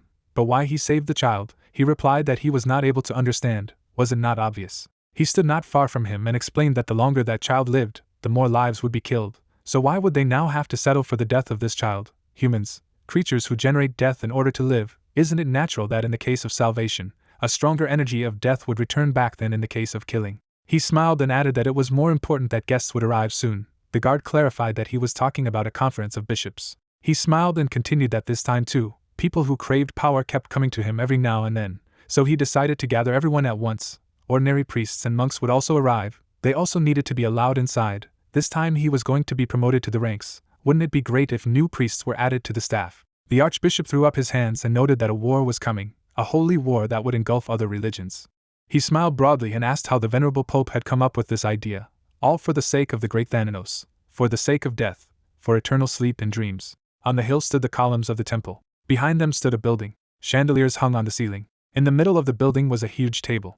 Behind him sat high-ranking priests. One noted that they were lowly priests and monks. The other added that he had not heard anything about the same thing, whether it was necessary to gather them all here. Much more importantly, chubby. The bishop ate the food and replied that he had only come in the hope that he could get a little more energy of death, which he could have heard at all. He noticed that he had not heard that rumor. He wondered what he had heard. Another bishop sat opposite him and explained that there were rumors that war was coming. He asked to be quiet. The fat priest looked at him and asked what it all meant. Much more importantly, he said that one of his classmates was in the service of the papal curia, and he easily shared information. He was surprised at this. The papal curia really made such a decision. Other priests stood behind them. The bishop exclaimed, "Oh yes, Holiness, he knew that he would like this news."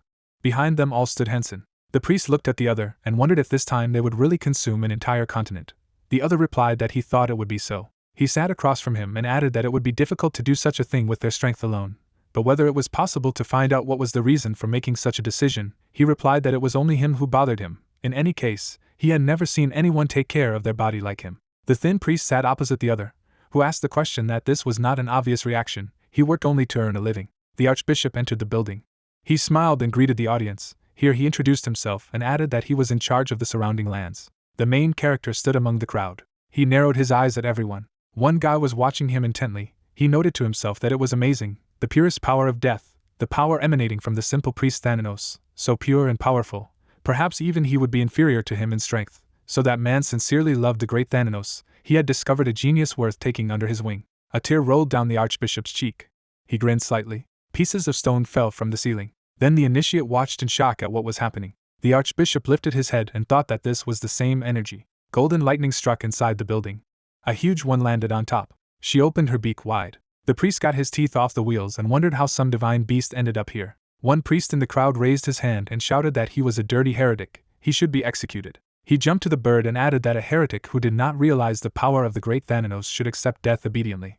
He struck a blow at the bird. The archbishop looked at him admiringly. The main character gritted his teeth and thought that he wanted to die of shame. He threw his hand up and asked how about tasting his fist. The priest looked at him in shock and said that he was really going to oppose the divine animal. He was crazy. The archbishop was present, and he was climbing forward. That little fellow was clearly out of his mind, an ardent fanatic. The protagonist slightly opened his mouth and realized that he really wanted to die of shame. He would never load it, and under no circumstances would he show Huang. He looked at the divine being and added that in general, if he beat that brat then something would change what was said in the messages. A drop of sweat slid down his cheek. He did not realize that Argento was a thunderbird, but had become a divine beast. The huge bird spread its claws. He noted that it was not for nothing that he seemed to him more massive, stronger. Maybe it was for the best, that he would not be able to give commands. There was no need to pretend that he was fighting. He could just fight for real. He jumped up at the enemy. His spear was shrouded in a black aura. He thought that it might be worth putting some of the nano's energy into the weapon. He rushed at the divine beast and shouted that such power was useless in front of the great Thanatos. He waved his weapon. Flashes of lightning struck the monster's wings. The priest looked at him and asked if he was just an insignificant monk. Where did he get such strength? The archbishop opened his mouth wide and exclaimed that this is how faith in Thanatos has been revived. This is what they are striving for, the love of Thanatos. He would like to have it too. The thunderbird opened its beak wide. The young man looked at her and wondered how stupid the bird was. She now fully understood the greatness of Thanatos, and thought that originally, he was going to give the order to flee. But he appeared in front of him in the form of a divine beast. So what would happen if he caught a divine beast? He was madly curious. He was behind him. The divine beast opened its beak wide in pain, noting that as expected, one blow was not enough. He jumped into the attack on the bird and added that the fact that he immediately knew which side the attack would be from showed that the opponent was not easy. The guy swung his spear at the monster. He looked up at him. He aimed with a spear at the thunderbird. A dark aura pierced the bird. The young man was behind her. He opened his mouth wide and exclaimed that, as expected, bird brains would remain so anywhere. Black lightning struck the monster. He opened his beak in pain. He looked at her in shock and did not understand what kind of lightning it was. He did not use the so-called nocturne of Thanatos, and the effect with the sound was slightly different. The bird crashed to the ground. The information window reported that he had defeated Argenta, the divine beast. He was given a reward of 85% of public value. The archbishop looked at the protagonist and revealed that he thought he was unusual from the beginning, and it was really amazing, but he keeps wondering why he is still a monk. The guy looked at him and thought that this bastard had stolen the last blow, pocketed 15% of his bounty. He closed his eyes and replied that he was to be expected from an archbishop, for he was a man blessed by Thanatos. The priest smiled and thought that this boy was dangerous, but at the same time useful, a loyalty that could sacrifice his life, and yet he did not think that he was stupid. If he used this loyalty correctly, he would be able to climb up. He narrowed his eyes. The archbishop threw his hands up and noted that he would become a cardinal. He looked at the guy and thought that he had easily dealt with a divine beast that he felt impossible to defeat with his strength. He couldn't even imagine how deep his faith was. However, he wasn't strong enough to be on par with the cardinals. He just needed to make up for this shortcoming. Hensen stood in front of him and thought that he was completely dissatisfied with his current situation, and did not know how to use his head. The higher he helped him climb, the easier it would be to penetrate. The archbishop smiled broadly.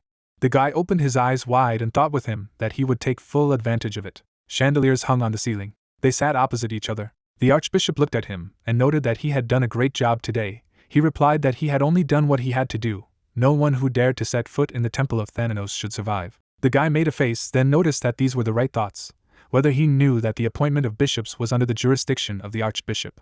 The priest smiled and added that in fact, this is under the jurisdiction of the cardinals.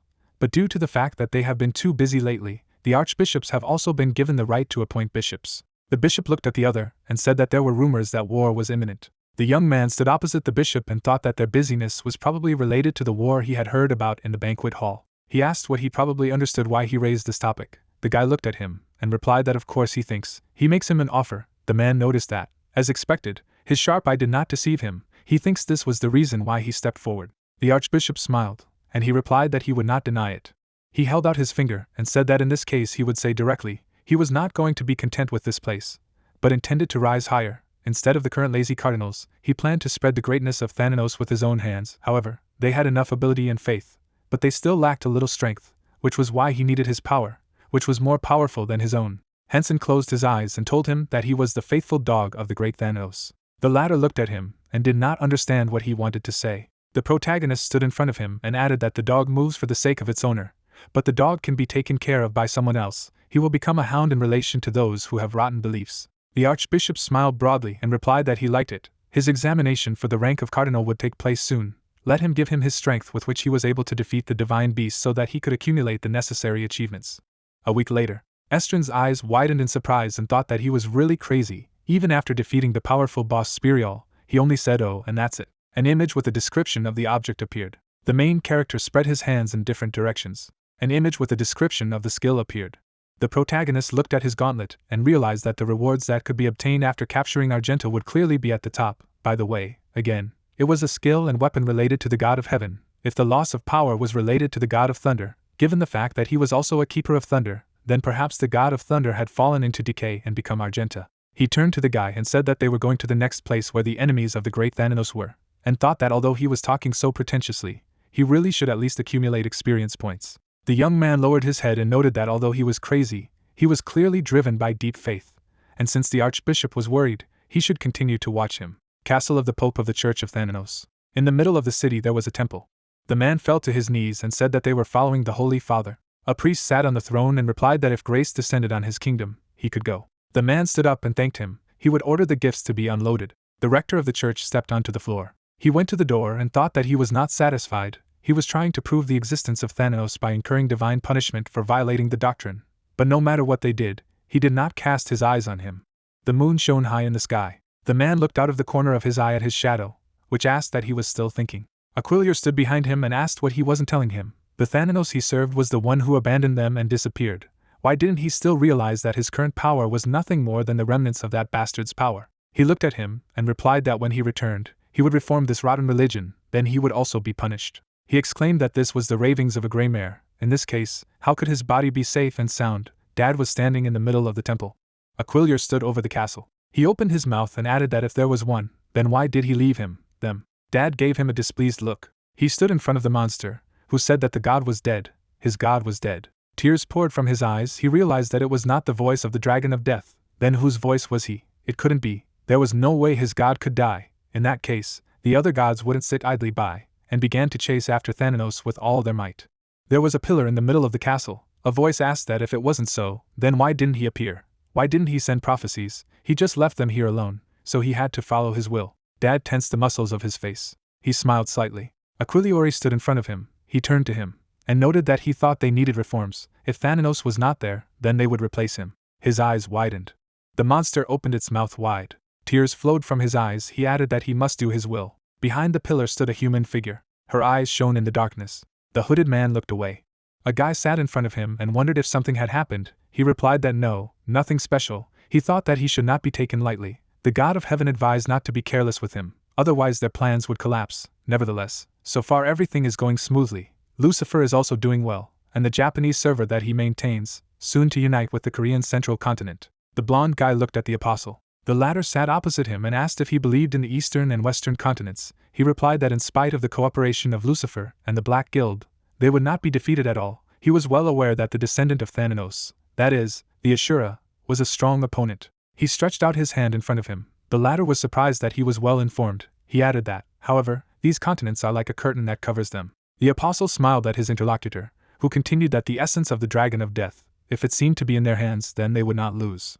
The man looked at him, and added that it was all thanks to the information he had received from Thanatos, that is, the apostle of sleep, so he couldn't help but be grateful to him, and thought that even though he still didn't know why the apostle of Thananosa was trying to kill his descendant, if he found out, he would become even stronger. They sat opposite each other. He noted that nevertheless, first to follow the will of the god of heaven, but of course, they were also preparing countermeasures that the apostle of sleep was not aware of. The information windows said that the god of heaven had sent a message to the apostle. He wrote that everything was going according to the will of heaven. He was fighting on their side. There were candlesticks on the shelf. The girl smirked slightly and noted that she could hear what they were talking about. There was a shelf with books against the wall.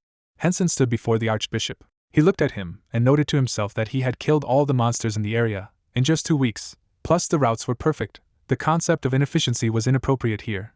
At least a little worried that he was not the one to deal with. The protagonist stood in front of him and asked if these achievements would help in his quest to become a cardinal. He replied that he thought it was more than enough. He asked what in such a case, when should we expect his promotion? The priest sat in front of him and suggested that 5 days later, during the night of death. He asked him again about the night of death. He said that he had recently become a bishop, so he did not know. This was the day when archbishops met at certain intervals, considered cases and received power from the pope. In addition, at the same time archbishops were appointed cardinals, if their qualifications were proven. The protagonist stood in front of him. He opened his eyes wide and asked what was happening. There were other candidates besides him. He smiled and replied that of course, the most likely contenders were the 3 archbishops, Bill, Dick, and Tomic. But his accomplishments were enough to leave them behind. There were many things he had been doing during all this time. The young man threw his hands up and said that just in case he would go deal with the remaining monsters. He said that then he would call an escort, who assured that everything was fine. He had already studied the surroundings, so he would take the materials to the communications department. The archbishop sat on the throne. He closed his eyes and asked to be followed, and thought that he didn't seem stupid enough to contact anyone else. But he didn't rule out the possibility that the guy was a spy sent by Bill, Dick, or Tomic. The guy raised his hands and noted that the experience points were awesome. When he finished the quest with sleep, the invasion of Japan would begin, so he needed to level up. There was a pot of wood on the floor. Lightning was shooting in the sky. Fish were swimming on the surface of the sea. A man was walking on the water. He bared his teeth and said that his father had sent him a test, but he would certainly return victorious. He knitted his brows. He walked further on the water. Lightning struck the water. 5 days later, the former main temple of the Church of Thanos. There was a temple on the water. The archbishop stood next to the protagonist, and noticed that it took longer than he thought. He replied that he was right, and thought that 5 days is too little. When you are only engaged in hunting, time flies by. He still does not know the conditions for completing this quest. At first he was going to become a kind of hindrance, but it seems that this is not the case. The guy raised his head up. The priest looked at him out of the corner of his eye and said that it was worth noting that the topic that would be discussed at this meeting of the archbishops was war. He realized that looking at the current situation, he thought he should just observe. If to think until today, he had never heard of the Church of Thanatos unleashing a war before, there is a high probability that everything ended before wars began, that's it. No more fuss, now is not the time, the Church of Thanatos is really huge, isn't this main temple bigger than the Imperial Palace? They eat well here. Hensen looked at him. His eyes widened. People were standing in the middle of the hall. 3 priests were standing next to each other. One wondered if it was the archbishop who had gone, another said that apparently they were still talking and doing little, the third noticed that they had not seen each other for a long time. The archbishop smiled broadly, and thought that let them talk as much as they liked. He had Bishop Hensen now, and said that who he saw wasn't Bill, Dick, and Tomic. The protagonist stood behind him and thought that since war was coming, then all 4 would become cardinals, because the church would need a lot of people with leadership qualities. Someone's voice said that Dad had arrived. Everyone turned back. The priests bowed and greeted him. Dad looked at everyone and asked them to raise their heads. He realized that he was the head of decaying death. The young man looked at him contemptuously. The information windows said that the Thunder Keeper and the Thunder Gauntlet were reacting. The Thunder Lord was approaching. Stones fell from the ceiling. A projectile of unknown origin broke through the ceiling. The god Thor stood in front of the priests. He introduced himself, and deigned to return his thing. Dad gritted his teeth in anger, and said that it was so unpleasant that the temple had a high divine status for an insignificant fallen god to come here. Thor looked at him, and wondered if he was too arrogant for the lost dog of Thanatos. He had heard news from the world of the gods that there was a terrible stench here. He smiled and realized that since everything had turned out this way, he had to start his god journey by killing another god. Aquillier exclaimed that he was doing the right thing, and he stepped forward. The system's scoreboards reported that defeating the Thunder Lord enhances the characteristics of the Thunderkeeper. He will be able to acquire the abilities of the Thunder Lord. He has received information. It is necessary to prevent Pope Thanatos and the Death Dragon from unleashing a war and ascending the Holy Throne. The difficulty of the task is adjusted depending on the level and characteristics of the player. Hensen. They wish him good luck. Lightning burst out of Thor's fingers. The dragon opened wide. The young man looked out from under his hood. The god of thunder held out his hand above him. They stole from the ground with lightning. The guy looked at the situation anxiously and thought that this was a war of the gods, despite the fact that the system had adjusted the difficulty, the power of the blow, and the incredible. Thor fought the monster, who added that he hadn't discovered it yet. He thought the best option for him was to wait for them all to weaken during the fight, just to be in the observer's place. Hensen smiled slyly. The dragon opened its mouth wide, noting that even if he was exhausted, it should not be forgotten that we were talking about who was a god, and Dad and the dragon joined forces against a common enemy, so you need to choose the side that will win. Aquillier stuck out his tongue and reported that it was stronger than he thought. The god of thunder looked at them and stated that he would make them realize their mistakes. He swung his fist. A stream of energy burst out of the dragon's mouth. Dad held out his hands in front of him. Thor pressed the dragon's tail. He knitted his brows. He looked at him and exclaimed that the god's body was not so invulnerable. He replied that he had used multi-layered magic, nothing special. He closed his eyes slightly, and did not understand why he was inclined to sleep. He turned his head to Dad and clarified that he had decided to fight dishonestly. Thor stood with his hands down. A huge explosion occurred in the middle of the temple. The entire building was engulfed in fire. The dragon looked at his comrade and said that he was boiling here. He thinks, since he is no longer a god, he can just kill right and left like this. The god of thunder went to them and explained that those who put their desires above God would be punished, although they could be pitied. Even if Lord Thanatos was not around now, he had to guide them to the right path. But they fell, a wretched sight. The man gave them a contemptuous look. Dad put out his hands and exclaimed, "What does he understand at all?" The crowd of dead men moved to attack. Aquillier looked at him and asked him that he seemed to have made up his mind. Thor furrowed his brows and told him that even he could smell that disgusting smell, because he knew he couldn't kill him like that. A crowd of dead men marched forward. A drop of sweat slid down the god's face. He added that the undead were empowering themselves by absorbing the aura of death, a variation of Thanatos' ability. The monster's eyes burned blue. Dad looked at it, and noted that it was his own skill. He had discovered and developed it himself. He swung his fist and said that he didn't know what the real Thanatos was like, otherwise he would never have said something like that. It was a pity that with the power of Thanatos in his hands, he was not able to create anything other than that. Now he would actually show that he was nothing, a pathetic gravedigger. Shards of stone were flying in the air. The dragon stuck out his tongue. Thor's eyes widened. He turned his head back. God fell to the ground and asked who else he was. The main character looked at him, and replied that it was undead. Aquillier looked at him and asked if he knew him, and he replied that he did not. Let him not be distracted. Thor swung his fist. Hensen watched him and mused that in the future, both Dad and the Death Dragon were alive. If the Thunder God who appeared due to the reaction to his weapon killed them, the story would change. So he took action earlier than he planned. Maybe he should have waited a little longer. The blonde man looked at the main character and said that it was funny. Now he would show them his true strength. There was a huge burst of energy. Thor stood in front of him and declared that he would fight with full force. He adjusted his mask and noted that it was curious. He clutched a spear in his right hand. The young man looked at the dragon out of the corner of his eye and realized that fortunately, they didn't seem to recognize the item with the divine energy of Thanos. Thor swung his fist and shouted where he was looking. The guy instantly dodged his attack. An attack of lightning swept along the battlefield. He thought that if he commanded thunder, then maybe he should tease him. The god furrowed his brows. Hensen put on a thunder glove. He looked at him and exclaimed that it was him. He with honest teeth with anger. He looked to the side and thought he was fast. The protagonist rushed to attack him. His spear came into contact with the enemy's fist. God fell to the ground. The guy looked at him and didn't know if he had done any damage. If he was going to take the initiative, then he had to use the energy of Thanos. But he couldn't reveal all the cards, so he had to act carefully. He clutched the hilt of his spear in his right hand. A drop of sweat slid down Thor's cheek. He realized that this was the power of Thanos, and the energy of a simple priest was purer than that of the Pope himself. He was firmly resting his foot on the ground. The young man struck him with a spear. He held it in front of him. He gritted his teeth in exertion. They stood in front of each other. Dad watched the fight and noticed that it seemed that Thanos had really abandoned them. He gritted his teeth in anger and realized that he didn't just die, left them, and transferred the power to that boy, while the god turned away from them. He looked into the distance, and stated that he thought the small one was going to catch the Thunder Lord and kill them. He just needed to see if he could repel their surprise attack. Aquilio stood in front of him and clarified that it was the judge who had come to punish them, ridiculous, and also noted that it was a good idea. An explosion occurred on the battlefield. Thor was breathing heavily and said that he was a monster. The guy looked at him and replied that he said he was undead, and now he would show him his strength. He held out his hand and exclaimed that he would kill him and regain his powers. The young man returned from his attack and thought that although each of his blows was incredibly strong, it didn't mean that he was unable to dodge. The spear plunged into Thor's chest. He jumped away from him abruptly. The information window reported that he had fallen into a state of shock caused by the electric current. There was resistance to a powerful magical force. He would be electrocuted for 1 second. Hensen gritted his teeth. Lightning was shooting in the middle of the battlefield. He looked at him and wondered. His punches with full force are a little disappointing. The god knitted his brows at him. He grinned slightly. God lifted his head and did not understand what it was.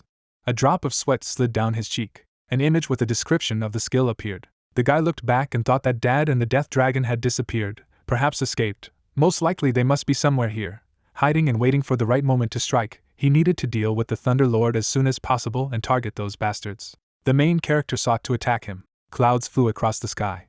Ships sailed on the sea. A samurai was standing on the deck. The guy greeted him. He noted that he meant Lucifer. He looked at him and told him that it was a great honor for him to meet the representative of the Japanese server like this, who asked that the apostle of the God of Heaven had not yet arrived, who replied that yes, the boss was still on his way. Lucifer's eyes widened in shock. The information windows said that Thor, the god of thunder, had died. The God Slayer had appeared on the scene for the first time as a player.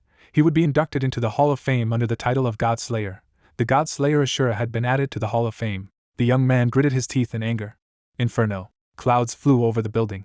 Cho stood beside Min and concluded that in the end, she had noted that it was expected. For starters, the effect of the God Slayer title was not a problem now. The catch was in that power and item with divine energy. So the properties of the Thunder Keeper and the Thunder Gauntlet merged into one, becoming a power. An image of the main character was projected on the screen. The guy did not answer that if only the torso could use this axe, he would easily win. She bit her finger and explained that he would have lost anyway. He had killed the God of Thunder, and if he killed his father and the Dragon of Death there, then how everything would turn out in the end. All the main scenarios would be monopolized by Hensen's users. He put his hand on his thigh and offered to pray. A girl was standing near the screen. Clouds flew across the sky. High in the sky, clouds were moving. The guy stared menacingly into the distance and thought that the curse seemed to have become even stronger. First of all, he should calm down. First of all, he should continue to carry out the mission entrusted to him. Given the information received from the American server and the Godslayer notifications, we can safely say that Ashura is now absent from the central continent. Lucifer stood in front of him and addressed him, and told him that the mythical guild may have noticed their movement, but most likely they don't know where they are yet. If he is going to attack, now is the right time. Pearl Harbor. Fire shells fell on the city. Someone said that first of all, to attack the capital, Japan also used this method to take over the country. Explosions occurred on the protective dome. Numerous explosions occurred in the city. Lucifer raised his right hand in front of him and shouted that they were attacking. Tina watched him and thought that what a problem it was. She needed to tell Eginus about it. The mass stood on the ship. There was a ship in the port. Someone said that a message had come from Lucifer. Japan had captured Pearl Harbor, and the mood instantly improved. 2 people were descending the bridge. The other noted that he was, so he was asked whether it was worth proceeding according to the plan. The blonde guy lowered his head and thought that without a doubt, The title of Godslayer that had earned Ashura had made him stronger. Since it was directly related to the gods, this title would not strengthen the apostles, the servants of God, because an apostle of God who had a sense of self-worth was a player. He asked to tell him that he should continue to act according to the plan. They would meet soon. The man held the sphere in his hands and replied that it would be executed. He spread his hands indifferent. Apostle clarified that the case had taken an interesting turn. He noted that yes. The day turned out to be eventful. The man smiled and said that it would be great if they could grab the Ashura. Behind them, the god of decaying death stood and announced that he had arrived. Then he exclaimed that they had not seen both of them for a long time. Now he saw that they were doing well. Aquila was standing behind him, who said that since he was helping them, they would have to shake hands with him. The blonde guy gestured with his fingers and noticed that he had brought them the essence of the nameless god they were looking for. The death dragon stuck out his tongue. He added that if they gave them the essence of the death dragon, then they would give them the essence of a god. An image of two spheres appeared, and Aquila concluded that now it was finally in their hands. The two spheres evaporated abruptly. The death dragon opened his eyes in shock. The apostle opened his mouth wide in deep bewilderment. A blond man was standing not far from him. He smiled broadly. He opened his mouth and noted that he had devoured everything in one fell swoop, never expecting that the descendant had entered the Nano's dream. Aquila looked at him and asked him what this meant, and he told him that the story was that Ashura entered the Nano's dream, slew the dragon of death of the past, and took away its essence. The guy bared his teeth and added that even if he went into an explanation, it would be difficult for them to understand. In any case, their plan had failed. The blond man looked at him in shock and thought what strength. Just as laughter makes his health drop. The apostle looked down and explained that things were piled up, so they should take stock of the situation. The apostle of the god of heaven needed an entity containing the power of Thanatos, and decaying death needed the essence of a god, and the essence of the dragon of death had already been taken away from them. They stood in front of him and confirmed his words. The death dragon looked at him and asked what was the point of talking about what they already knew. He replied that he was very annoyed that he had lost the essence before he could even use it. The previous dad had earned himself the curse of decaying death because the essence that gave him his powers had been broken a long time ago. The god of decaying death looked at him. He threw up his hands and continued that in this case, it would be enough to bring someone who possessed the essence given by Thanatos himself. Horses' feet stepped on the ground. On the horse sat a dark rider. He looked around and asked what had happened to them. The undead looked at him dumbfounded. He noted that it did not make sense, but he understood that the appearance of the abandoned Thanatos was actually more beautiful than ugly. The apostle closed his eyes and said that now that all the main characters had gathered, they only had to start purging. Since they possessed the essence of the Night of Darkness, they would be able to deal with the descendant of Thanatos without any problems. He clutched his chest and exclaimed that he had only just appeared, because he had been screaming so desperately. He was ready to give up this insignificant entity if only in this way he could take revenge on that bastard Thanatos. His crown was enveloped in blue energy. The guy smiled and concluded that now, all the pieces of the puzzle are assembled. The ground collapsed with a crash. The main character flew on a cloud, thinking to himself that he had already defeated the god of death. But where did the dragon of death and his dad disappear? They could not escape so quickly. Aquila appeared on the battlefield with the words that he would make the protagonist regret the love he was given, and added that the guys should go to hell and convey their hatred to Thanatos. Hensen raised his weapon and thought that there they were. Raising his head, the guy heard from the unknown that they hated Thanatos. A warrior on horseback came out of the portal. The player smiled and thought that what was happening was becoming more and more interesting. There were rivals in front of the guy, and he asked to himself that Thanatos had 3 apostles, also 3 items with divine energy, which meant that there were 3 bosses, and added that the Night of Darkness had more powerful energy than the others. The unknown hid and watched the beginning of the battle and thought that things were going rather strangely, and it was worth watching. Opening his mouth, the man said that it had become much more interesting. Although Thanatos was now far away, the stranger could not feel his powers so well, continuing that it was all very interesting, but his task was to capture this battle. An unknown person holds the orb in his hands, and asks Elysium if everything is correct. The knight and the protagonist clashed in battle. Looking up, Hensen said that his opponent was fighting well. Turning around, Quincelder replied that this was what he was going to say.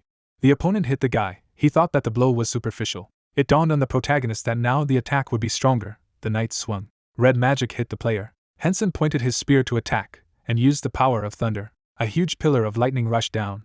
The rider hid behind Aquila, who said that he could easily deflect detailed techniques. Opening his mouth, the boss said that if the protagonist thought it was a one-on-one fight, then he was wrong. Turning around, the knight asked the dragon that he was wretched, that he was unable to assess the possibility of his opponent. The creature began to cough up blood. The armored boss said that even the dragon would not be able to survive such an attack. The creature began to fall, saying that where did the player get such strength? System windows appeared, saying that because of the recoil, the hero would be in a daze for 10 seconds. Hensen stood in shock. Starting to ride, the knight said that he would go first. The brunette replied that he would provide him with cover. The rider swung at the player, and he thought that he could not do anything because of his stupor, but there was something. Lightning surrounded the guy. The main character ran, saying to himself that in addition to skills, he has power. The knight was hit by a spear, and Hensen thought that he had a rogue ability that gave him invulnerability for 1 minute, increased his attack by 500%, and if the attack was successful, the nocturne would be activated. With great speed, the player struck many blows at the enemy, thinking that due to the strength of Thanatos on the battlefield, there was absolute silence. There were no sounds, as if they had been swallowed. Balls appeared above the boss. The man was covered by a black shield. The attack bounced off the shield sheets. The defense dissipated, and the main character reflected that the knight was able to block such a blow. The dragon began to materialize magic in its mouth. A ball of magic sparkled and was ready. Hensen turned to look. A purple pillar of magic surrounded the protagonist.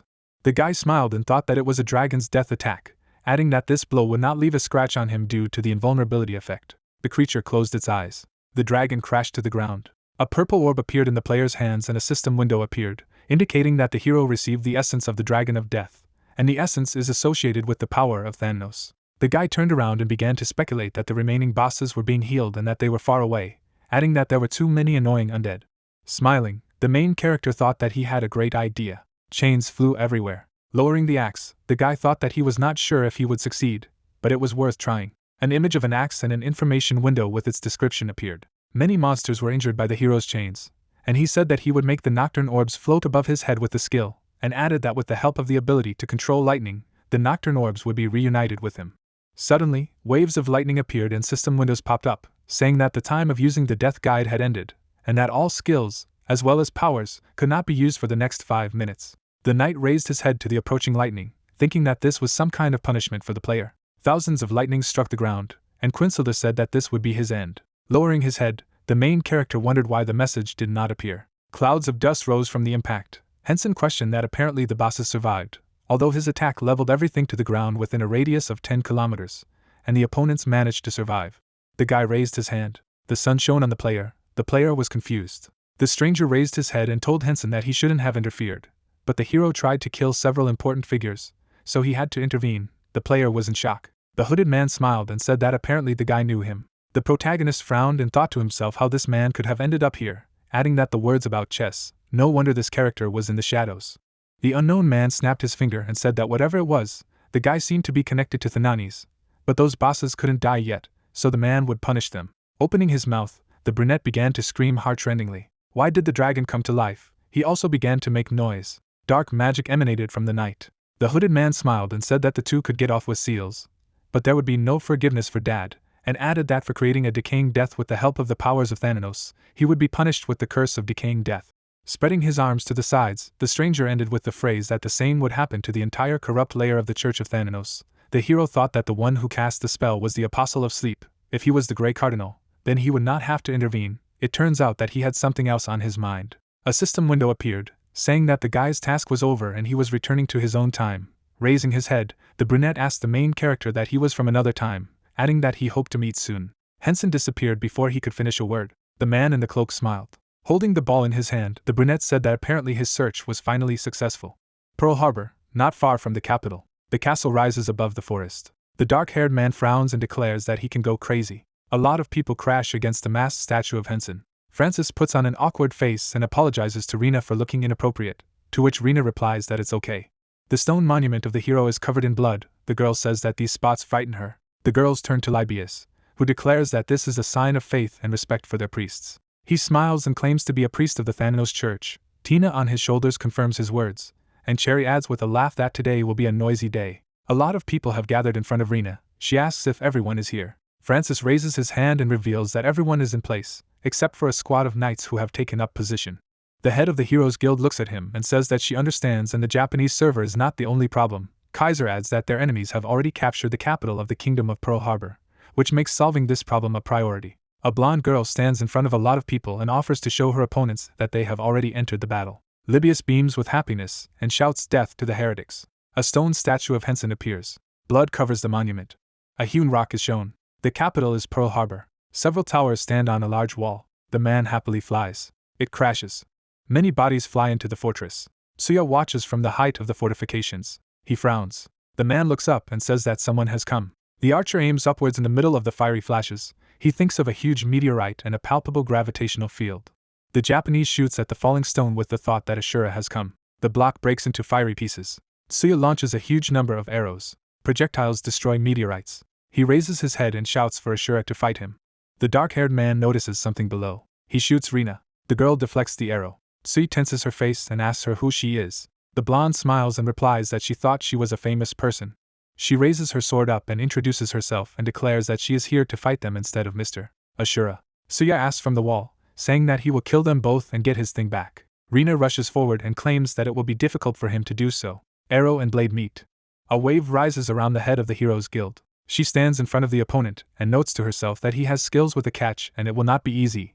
The Japanese silently recognizes the strength of the opponent. The archer and the warriors go on the attack. The man notes to himself that without using the divine skill, it is a waste of energy. The Japanese shoots the arrow with the thought of shortening the distance and focusing on accuracy. The blonde deflects the projectile and thinks that when the distance is reduced, she must win a lightning victory.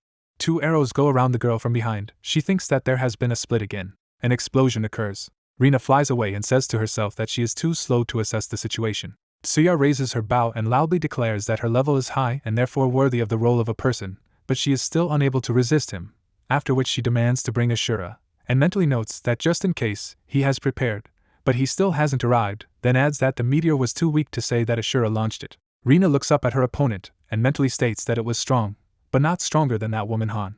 The swordsman runs at the archer, who silently notes her great speed. He pulls the bowstring and says to himself that he can easily stop it. The blonde deflects the shells. She furrows her brows and mentally asserts that she must put all her power into the blow, and now is not the time to save her strength for future battles. Tsuya forms a blue flame in his hand and declares that he will show her strength right now, as a sign that he has recognized his rival, then says that the hunt begins. The swordsman approaches the Japanese with this. A dark silhouette attacks the girl from behind. Rina blocks the beast's paw. The monster grabs the blade of the swordswoman with its teeth. She notes to herself that it is a shadow. The archer aims at her and says that she will die. He shoots an arrow. A bright explosion occurs. The dark-haired man raises his eyebrows in surprise. The blonde woman finds herself behind the man's back. He asks when she made it. A ray of light flashes next to the girl's head. She tells that not only the Japanese has an ace up his sleeve. The attack flies at the shadow beast. The swordswoman stands in front of Tsuya and the monster, and notes to herself that they have switched places. The dark-haired man shoots a huge number of arrows. Rina silently says that she hopes that only the Shadow Wolf is capable of this, then adds that due to the numerical superiority, each member of the hero organization is dealing with 3 or 4 enemies, and the mythical guild is dealing with the Black Alliance. She reflects the shells with thoughts that it is unlikely that anyone will come to her aid, so she needs to cope on her own. Rina launches a yellow wave at her opponent, to which she states that she can make the enemy nervous with her strong sword energy. The Shadow Wolf destroys the blonde's attack. Tsuya and the blonde are hit by an earthquake. The girl wonders aloud that it started out of nowhere. A huge meteorite falls on the city. The dark-haired man frowns up. Someone shouts for them to dodge. Rina imitates the man's movement. The swordsman runs to his allies and asks them to hide in cover. Tsuya makes a dash and shouts that it's time to retreat. A huge explosion occurs. Hensen sits on a cloud and says that he is happy that he was not late. He looks down from under the mask.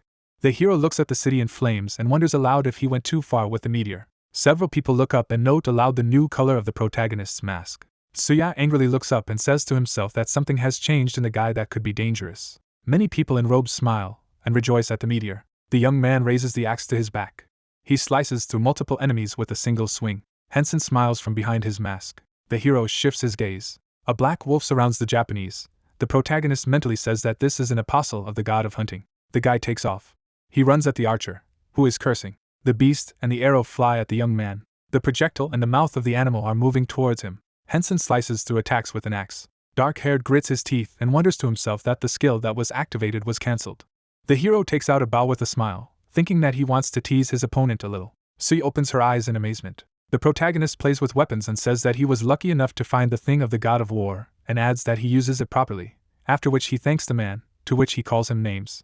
A road tile is shown. The guy says that it is very fun to provoke someone. A lot of arrows hit each other. The young man launches the shells with the thought that, even if he does not have the necessary special skills, it is not bad anyway. The dark-haired man lets go of the bowstring and says to himself that when the opponent shows arrogance, then he will be able to snatch victory. Suyun's eyes open in surprise. A pair of bright beams fly at the archer. He notes to himself that it is already difficult for him to deal with Ashura. But then the swordswoman joins in. The blonde watches him closely, blade in hand.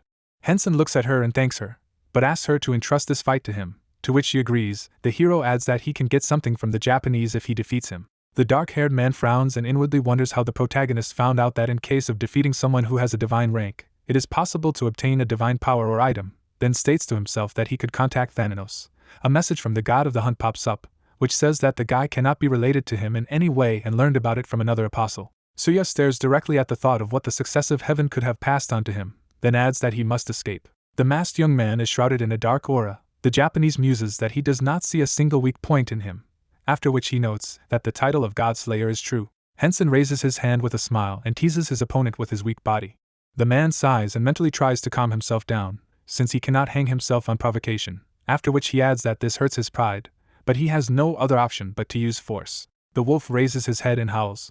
The archer's body is covered with dark energy. A beast skin appears on his head, declaring that he must return his item with divine energy. Black waves of overlapping the area form around Sia. Hensio smiles under his mask. A man with a wolf skin goes on the attack. He jumps on the hero. The Japanese frowns at the thought that his opponent has used teleportation. The blade pierces the skin of the beast on the man. The protagonist makes a swing. The dark-haired man is on his knees. The guy declares that he turned out to be even weaker than he thought and advises next time to be afraid to the fullest. The wolf's head lies in front of the prostrate one. Tsui brings his hands to his face in fear and silently says that Hensen is a monster, then adds that he wants to escape. He shifts his gaze to the voice that tells him to get up. A huge hero appears in front of the archer, who says that he hopes that they are not finished yet. The dark-haired man bites his lips. He forms purple energy on the bow and shouts that this is all his power. A lot of arrows fly at the protagonist. The guy clicks on the system screen with a smile and notes to himself that this is not a fight, but mortal boredom, then adds that it's time to finish. The young man raises his hand with the purple energy of Thanatos, and mentally talks about the moon's sword and the cutting flower. An axe appears in his palm. He swings his weapon. Purple lightning is shown mixed with purple energy. A dark tornado is forming. The black and purple lines are moving. Tsuya looks up and talks about the curse. It is surrounded by a tsunami of Thanatos energy. Many notifications pop up that the apostle of the god of hunting has been defeated. Hensen stands in the center of the tornado. He opens his eyes in surprise. A huge whirlwind is swirling in the city. The protagonist is in the middle of the elements, and says that you can go crazy. The city is on fire. A dark-haired man makes a shocked face next to his comrades. Sunny reports with a smile that if the Oni hadn't given the order to be absent, the black-armored guy talks about the remaining command from Zia's side. Many warriors commit harakiri. The allies note that now they do not need to be eliminated. Hina looks at this and states that everyone is dead. The blonde adds that everything turned out to be more boring than she thought. Kaiser adds that there was a real fight until the middle of the fuck until Ashura arrived. Hensen approaches the group, and the black-armored man notices him. The hero takes off his mask. Someone notes in surprise that he has already seen this person. Hina approaches the protagonist and with an awkward smile reveals that Ashura is her brother. The comrades are surprised aloud. The group is covered by an earthquake. A crack appears on the ground. A lot of people with blood on their foreheads and screams burst out from under the bottom. Hensen squints at them and says to himself that it feels like they've pierced the ground with their heads. Libius stands on the dragon and greets the smiling owner, to which he declares to himself that this person has made a great contribution today, so you need to warmly welcome him. Francis and Carrot look awkwardly at the happy comrade, who declares that he is touched by the fact that the hero waved to him. A large man stands in front of the protagonist, and says that he is extremely happy to see him, but there is no time for this, to which the guy is surprised. The young man raises his eyebrows in amazement at the words of his subordinate that the east has already been captured. The tree grows next to the stone tower. Smoke rises against the night background. The walls surround the city in smoke. Lucifer raises his hand with a smirk and declares that the preparations are complete. He smiles happily and claims that Ashura will now come to an end. The Sky Castle is the capital. A patch of land flies in the air. The two figures are at the end of the royal hall, the blonde thinking that there is a high probability that the servers will be integrated. Blue Eyes sits on the throne next to the apostle of Thanatos and calls for an invasion, and notes to himself that before merging the servers, they should prepare to have an advantage over the Koreans. A lot of flying ships fly out of the portals near the Sky Castle. The blonde mentally declares that this will serve as a start. The cardinal of the Zenith Church stands next to his subordinates, and claims that they are in place. The knight is heavily armored and declares that he came here to judge heresy. Lucifer and Var bow. The guy informs the boss that they are here. The girl gives her name and claims that she is a representative of the Black Union. The blonde reflects on the fact that the total number of participants has exceeded 150,000. Blue Eyes walks with his hands spread and reveals that the secret reception will be activated when Ashura appears, then declares that the Thanos Church will not be able to defeat them. Many ships fly near the huge castle. People on ships shout about victory over heresy, and those who serve the dead god. Blue-Eyed looks up in surprise. Dark warriors stand in the air. Cardinal Zenith is behind the blonde and nervously reveals that they are the Knights of Darkness of Thanatos, to which the blonde mentally wonders how such a high-ranking person can be so nervous about such a thing. The blue-eyed man looks ahead in surprise and inwardly wonders why this situation is so strange. A man in black armor looks down. The blonde man reports that the Church of Thanatos is indeed abnormal. The Knights of Laziness stand in front of the fleet. The blonde man declares that if they retreat, they will be forgiven, to which the leader of the soldiers replies in surprise that he has no words. Blue Eyes looks at the knights and notes to himself that, as expected, the fight cannot be avoided. The leader of the Knights of Laziness informs them that they can pass. The black-armored man raises his hand back and claims that he doesn't feel like messing with them, so they can go wherever they want, then advises them to hurry. The Apostle of Thanatos smiles and reveals that it is not a trap, to which the blonde man wonders why he got this and receives the answer that the current Knights of Darkness have inherited a lot of sleep energy, so they have a tendency to laziness. Blonde looks at the hooded man, who reveals that the mission is actually to report his appearance. The blue-eyed man says to himself that he finds it hard to believe this man, then adds that fighting here will result in heavy casualties. The black knights stand in front of the fleet, and the blonde man thanks them, to which they reply that they can finally take off this annoying armor. Dark warriors fly in the sky. From the leader declares that the work is over and he can go home, to which his subordinates happily rejoice. Postal Thananosa stands next to the blonde and informs him that it is an excellent choice, to which he notes to himself that everything turned out great. Blue Eyes smirks and declares that it is possible to continue moving towards the goal, Pearl Harbor. The city is on fire. Rena looks at her partners and reveals that the Black Alliance has joined the capital of heaven. The armored man says that they are nimble, Kaiser calls them vile rats, and the girl adds that it seems to have been planned. She smiles at Francis, and tells him that this time the guild will be in the vanguard. Hensen cheerfully raises his hand and declares that it would be right to entrust this mission to the guild to Rin, and Libius asks if the hero will enter the fight personally. The protagonist looks at him and replies that he overheard a conversation between the god of heaven and the apostle, then adds that they have a secret trick that can be used to catch him. The priest of the church makes an indignant face and asks what kind of obscene words fly from Hensen's lips, to which Hensen says that since information about the secret reception of the enemy has arrived, there is no reason to respond to their call. Libius raises his hands in admiration and declares that he understands everything and repeats the boy's words, to which the guy adds that he will visit them anyway, but now is not the time for that. The priest excitedly clenches his fist and wonders who will go there besides the Rin Guild forces. The young man's friends stand bewildered. Hensen declares that his little teacher will go there. Marduan. A city appears in the desert. Julia creates magic circles with a smile and rejoices aloud that her student turned to her with a request. The blonde next to her reminds that you need to act in moderation. Eden watches the mage, who says that she will stretch her body for such a long time. The man says that they did not need to come. The elf sends a sea of fire at a group of people and shouts that the teacher will deal with everything. The warriors shout that I can't tear the scrolls of the teleporter. The men cry with paper in their hands. They loudly declare that magic circles are placed everywhere that block teleportation. The dark-haired young man looks up painfully. An explosion occurs. Julia smiles and laughs madly. King Martyrian looks at all this doomedly. The blonde apologizes to him. A lot of fiery jets emanate from the castle. Blue Eyes stiffens his face in anger and silently says that they were hit and adds that half of his strength was destroyed in an instant. The Apostle of Thanatos informs that it is a failure. The blonde wonders if he can open the portal again, to which he agrees. A huge flying island leaves through the portal. The Apostle says that his master is a naughty man, then adds that he never thought that such a trap would await them. The elf shifts her gaze to the place of the portal and notes aloud that someone managed to sneak away. She happily forms a magical fire and says that she probably imagined it, then adds that she is very excited. After such a long time, the blonde asks Lord Julia to stop, because there is not a single living creature left alive. The city is covered with flames. The king of the lands allowed further his possessions. A window is shown with a message from the arch about the request to meet. A medieval city appears against the night background. The brunette sighs next to the purple homegirl and the old man. He sits at the table and asks Seabass if it looks strange, to which Seabass replies that he doesn't need to worry so much. The boy stands up abruptly because of the sound and mentally notes Hensen's blue mask. The hero hides his face and declares to himself that this disguise is just easy. The group kneels in front of the protagonists, to which he says to himself that this greeting seems painfully familiar to him. The boy raises his hand and declares that he is glad to meet them and asks them to stand up, to which Ark replies that it is a great honor for him. The young man smiles with thoughts that Hensen is really a great person, and asks aloud to follow him. The men sit down at the table. The hero offers to go straight to the conversation, to which his interlocutor claims that this is an honor for him. Ark makes an excited face, and the protagonist asks him what he meant when he wrote about the guild leader, to which he replies that all guild members, including him, have genuine respect for Mr. Ashura. The young master looks at the interlocutor and adds that Hensen is an idol for them and a perfect creature, then adds that the hero has become an unsurpassed user, so he does not think that Ashura needs the guild. Protagonist raises his eyebrows in surprise at the guy's words that there is a group of people who are clearly jealous of him, then adds that even if he has the strength to defeat tens of thousands of monsters, then driving them into a corner is a troublesome business.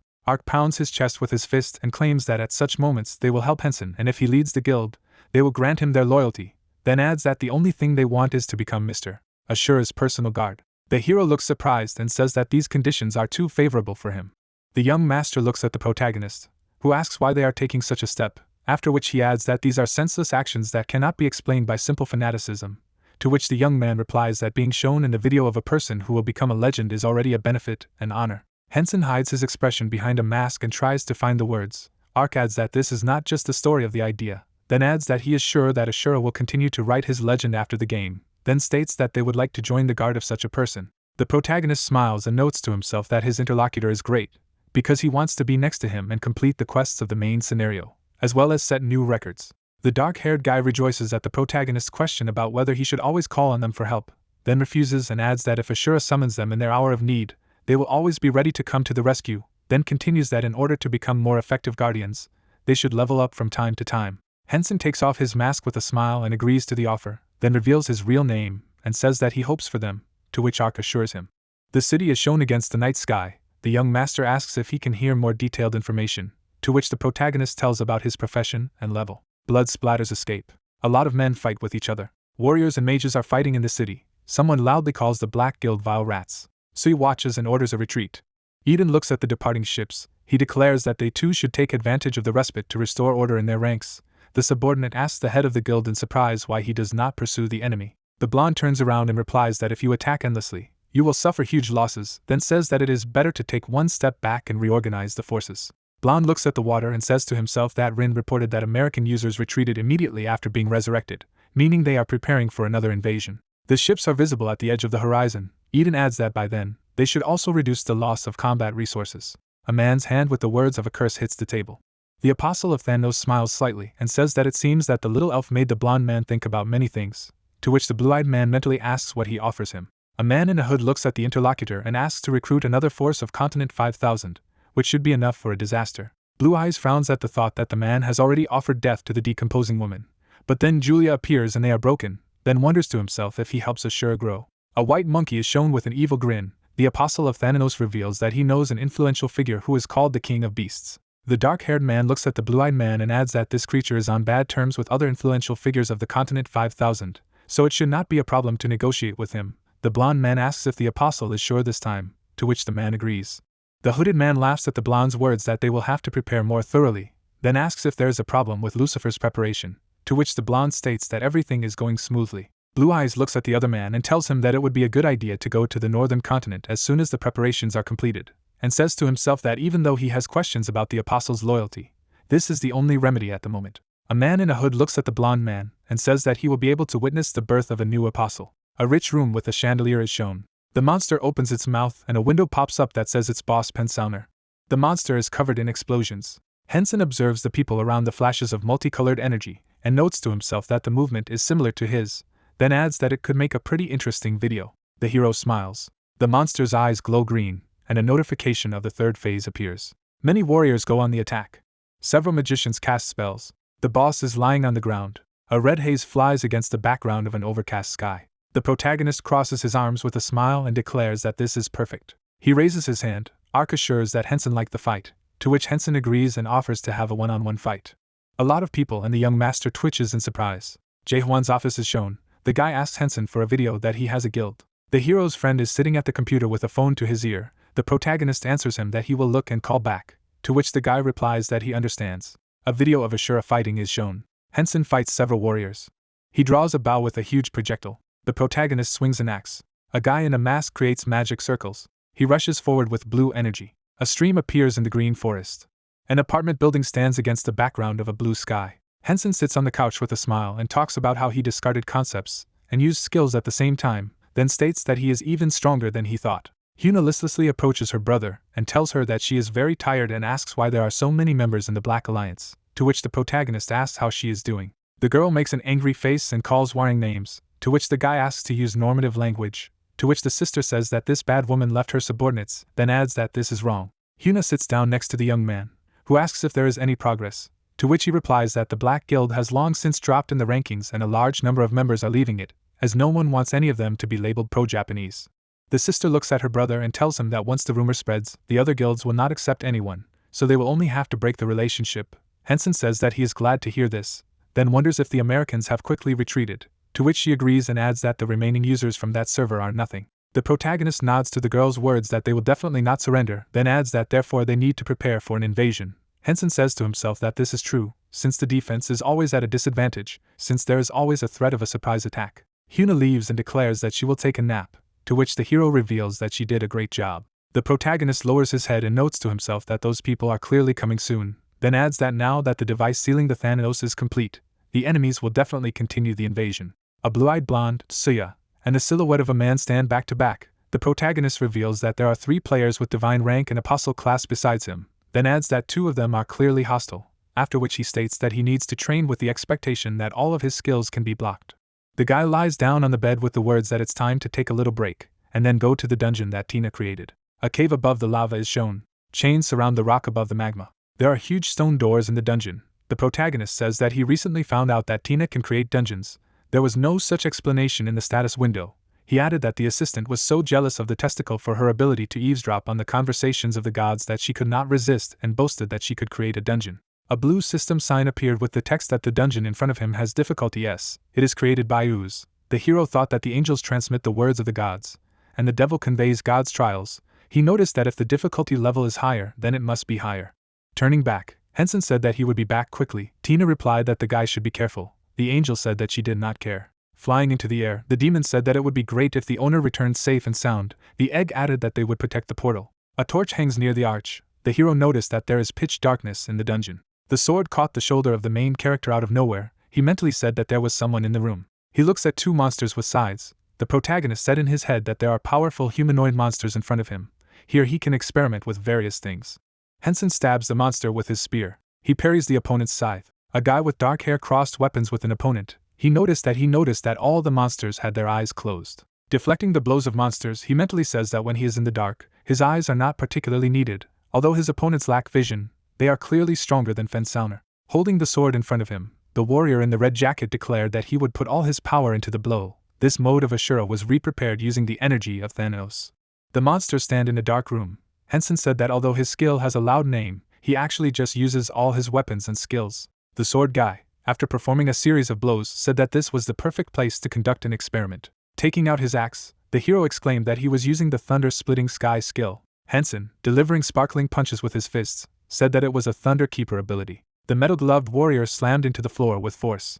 Returning to the spear fight, he shouted that he would strike with the through-punch skill, the Nano's Nightmare. A blogger fighter cut the air in front of him. He lunges with his spear and tells the monsters to die. Creating purple flames with his spear, he summoned the system tablets that say that he defeated the demons of Thanatos, increasing the progress of the challenge by 2. Put down the weapon, the hero noticed that this challenge was interesting. The guy with brown eyes smiling, said that progress was accumulating in this dungeon. He could leave at any time, but he wouldn't. A shadow falls on the corner of the room. Pulling the string of his magic bow, Hensen said that 2 hours had passed and that he had fully adapted to Ashura mode. 5 arrows fly at monsters at high speed. The monsters opened their mouths and screamed in pain. The guy in the green cloak took out a magic staff. An explosion thundered not far from the hero. Hensen slices the monster in half with his axe. Raising the blade above him, the fighter summons branching yellow lightning. He lowered his blade towards the monsters. After the lightning strike, colored windows of the system appeared with the inscription that the demons of Thanatos were defeated. The total progress is 38. The warrior will receive a reward equal to the progress that he will have when leaving the dungeon. Gripping the handle of the blade tightly, Hensen thought that he had defeated 38 monsters in 2 hours. A challenge that was not easy. Running his sword across the stone floor of the dungeon, he said that it was very dark here. He was still not used to it. Slashing the ground with his sword, he added that it was as if the terrain itself was absorbing light. Looking to the side, the protagonist mentally said that judging by the magical power he saw, it was clearly not the demon of Thanatos. A system sign soared into the air with the text that there is an additional quest called by an unknown man. The reward will be increased by 1 point. The hero said that he would not lose vigilance. Raising his right palm up, the protagonist asked who was in front of him. The decrepit man replied that what he heard the hero was not his hallucination. Hensen noticed that the old man was almost invisible even with the help of light magic. In front of the hero there is a man without eyes. The guy explained that the grandfather is clearly missing something. Several signs appeared in the air with the text that the hero had completed the task and the progress of the challenge had been increased. Turning to face the man, the young man in the red jacket asked the interlocutor how he got here. The old man replied that as the protagonist got here, maybe he came here like him. Opening his mouth, the lost man said that it had finally happened. Lowering his palm, The man without eyes explained that he had lost control of his emotions for a second. The interlocutor replied that everything was fine. Taking Hensen's hand, the grandfather asked if the boy could go to their village. A system window appeared in front of the player. It indicates that a new quest for blind underground dwellers begins. The young man noticed that now there will be a series of additional quests. A torch hangs on the wall. The last particles of light leave the dark room. The night sky illuminates the roofs of houses. A guy in equipment follows a man. The hero thinks that the old man is one of those who failed the test, or maybe they were used as a church offering. He added that there is a high probability that we are talking about sacrificing people here. Hensen smiled and mentally stated that if he succeeded, he would be able to get information about Thanos. As he climbed the bridge, the fur-caped guy said in his head that he was glad that it was much lighter in the village than in the cave, because relying on other senses by turning off your sight was exhausting. Trees grow on the streets of the medieval village. The protagonist said that when he is in the safe zone, he will complete all the quests of the system. Eyeless people walk around the square. They say that a person who can see is coming towards them. A guy is standing in front of a crowd. A man in green clothes told everyone to calm down, as they brought a man who got the test. Blue windows of the system appeared in front of the guy with a text that he had completed the quest, and he was given a reward. The protagonist smiled and thought that he would not complete the trial prematurely. The old man stated that he would speak as a representative of the village to the one who had received the trial. Grandpa opened his mouth and declared that they were victims of Thanos, each with different reasons, but they swore that they would no longer judge the world with their eyes and dedicated their bodies to Thanos. A skeleton with a crown sits on the throne. The representative of the village says that this is why their eyes disappeared, because only in the dark can dreams, death, and sleep occur. Tilting his head, the man in the hat said that all this happened when Thanos disappeared. Looking at the protagonist, a man without eyes, explained that Hensen doesn't understand anything, but the thing is that the powerful power of the god of dreams emanates from him. They can sense Thanos. But one day this huge presence disappeared. Showing his teeth, the old man asked if the young man could believe this. The god of sleep and death suddenly disappeared. The hero's gaze was fixed on the interlocutor. He thought that in the dream of Thanos he disappeared, and because of this dad became corrupt. Moreover, if Thanos existed, there would be no need to look for a descendant. The man in green rags, opening his mouth, said that the reason why Thanos disappeared was because of demons. 3 demons with scythes appeared. The guy asked if these were the demons that walked outside the village. The grandfather explained that they were poor creatures who had lost their master. The elf-like monster sheds tears. The head of the village states that the people could feel Thanos and the monsters could not. It made them feel pain. Meanwhile, the god completely disappeared. The monsters screamed. The man replied that the villagers wanted to give the monsters eternal peace as soon as possible. This is the very service that the villagers want to ask for. People are standing in the square. A man from the crowd says that being death, let the hero bestow the blessing of the god of death. The protagonist looked to the side. He thought that he felt some kind of anxiety in his soul. A system window appeared in front of him, where it was written that it was necessary to bless the demons of Thanos and grant them eternal peace. The guy noticed that there was no time limit. Putting his hand on his heart, the warrior in the red cloak said that this task should be entrusted to him. The old man thanked the hero. The protagonist, opening his mouth, said that even with a time attack, he would not miss this quest. The village is gradually getting darker. The entrance to the room appeared. The elves began to weep, saying that let Thanos not leave them, let him look down on them from heaven. Rushing forward, the hero thought that he had caught more than 150 demons now. Meanwhile, these Bratzi had also changed. Turning his head, he added that they were sad, and the creatures had said that thanks to Thanos, even though he was on a different path than her, he was also his subordinate. The protagonist opened his eyes wide, thinking that moreover, the further he advanced, the stronger the opponents. Now it was difficult to deal with even 3. He would soon meet an average or final boss, or something, but he would receive good rewards. There was a bright glow. A question was raised about what his strength. He did not abandon them. MC narrowed his eyes when he heard the words that this is a blasphemous bastard in front of him. He has a power that belongs only to him, to which he thought that his prediction was still correct. Gritting his teeth, the man said that looking ahead, he added that he was very angry. A bright sphere appeared in the air. The rays scattered to the sides. Rushing to the side, Hensen thought that he had barely gotten used to the darkness, and now it was an attack using light. Gritting his teeth, he added that he should have prepared for something like this, but he was too careless about whether he should charge first. Rising into the air, the man said that this was not the kind of power that an uncouth barbarian should possess.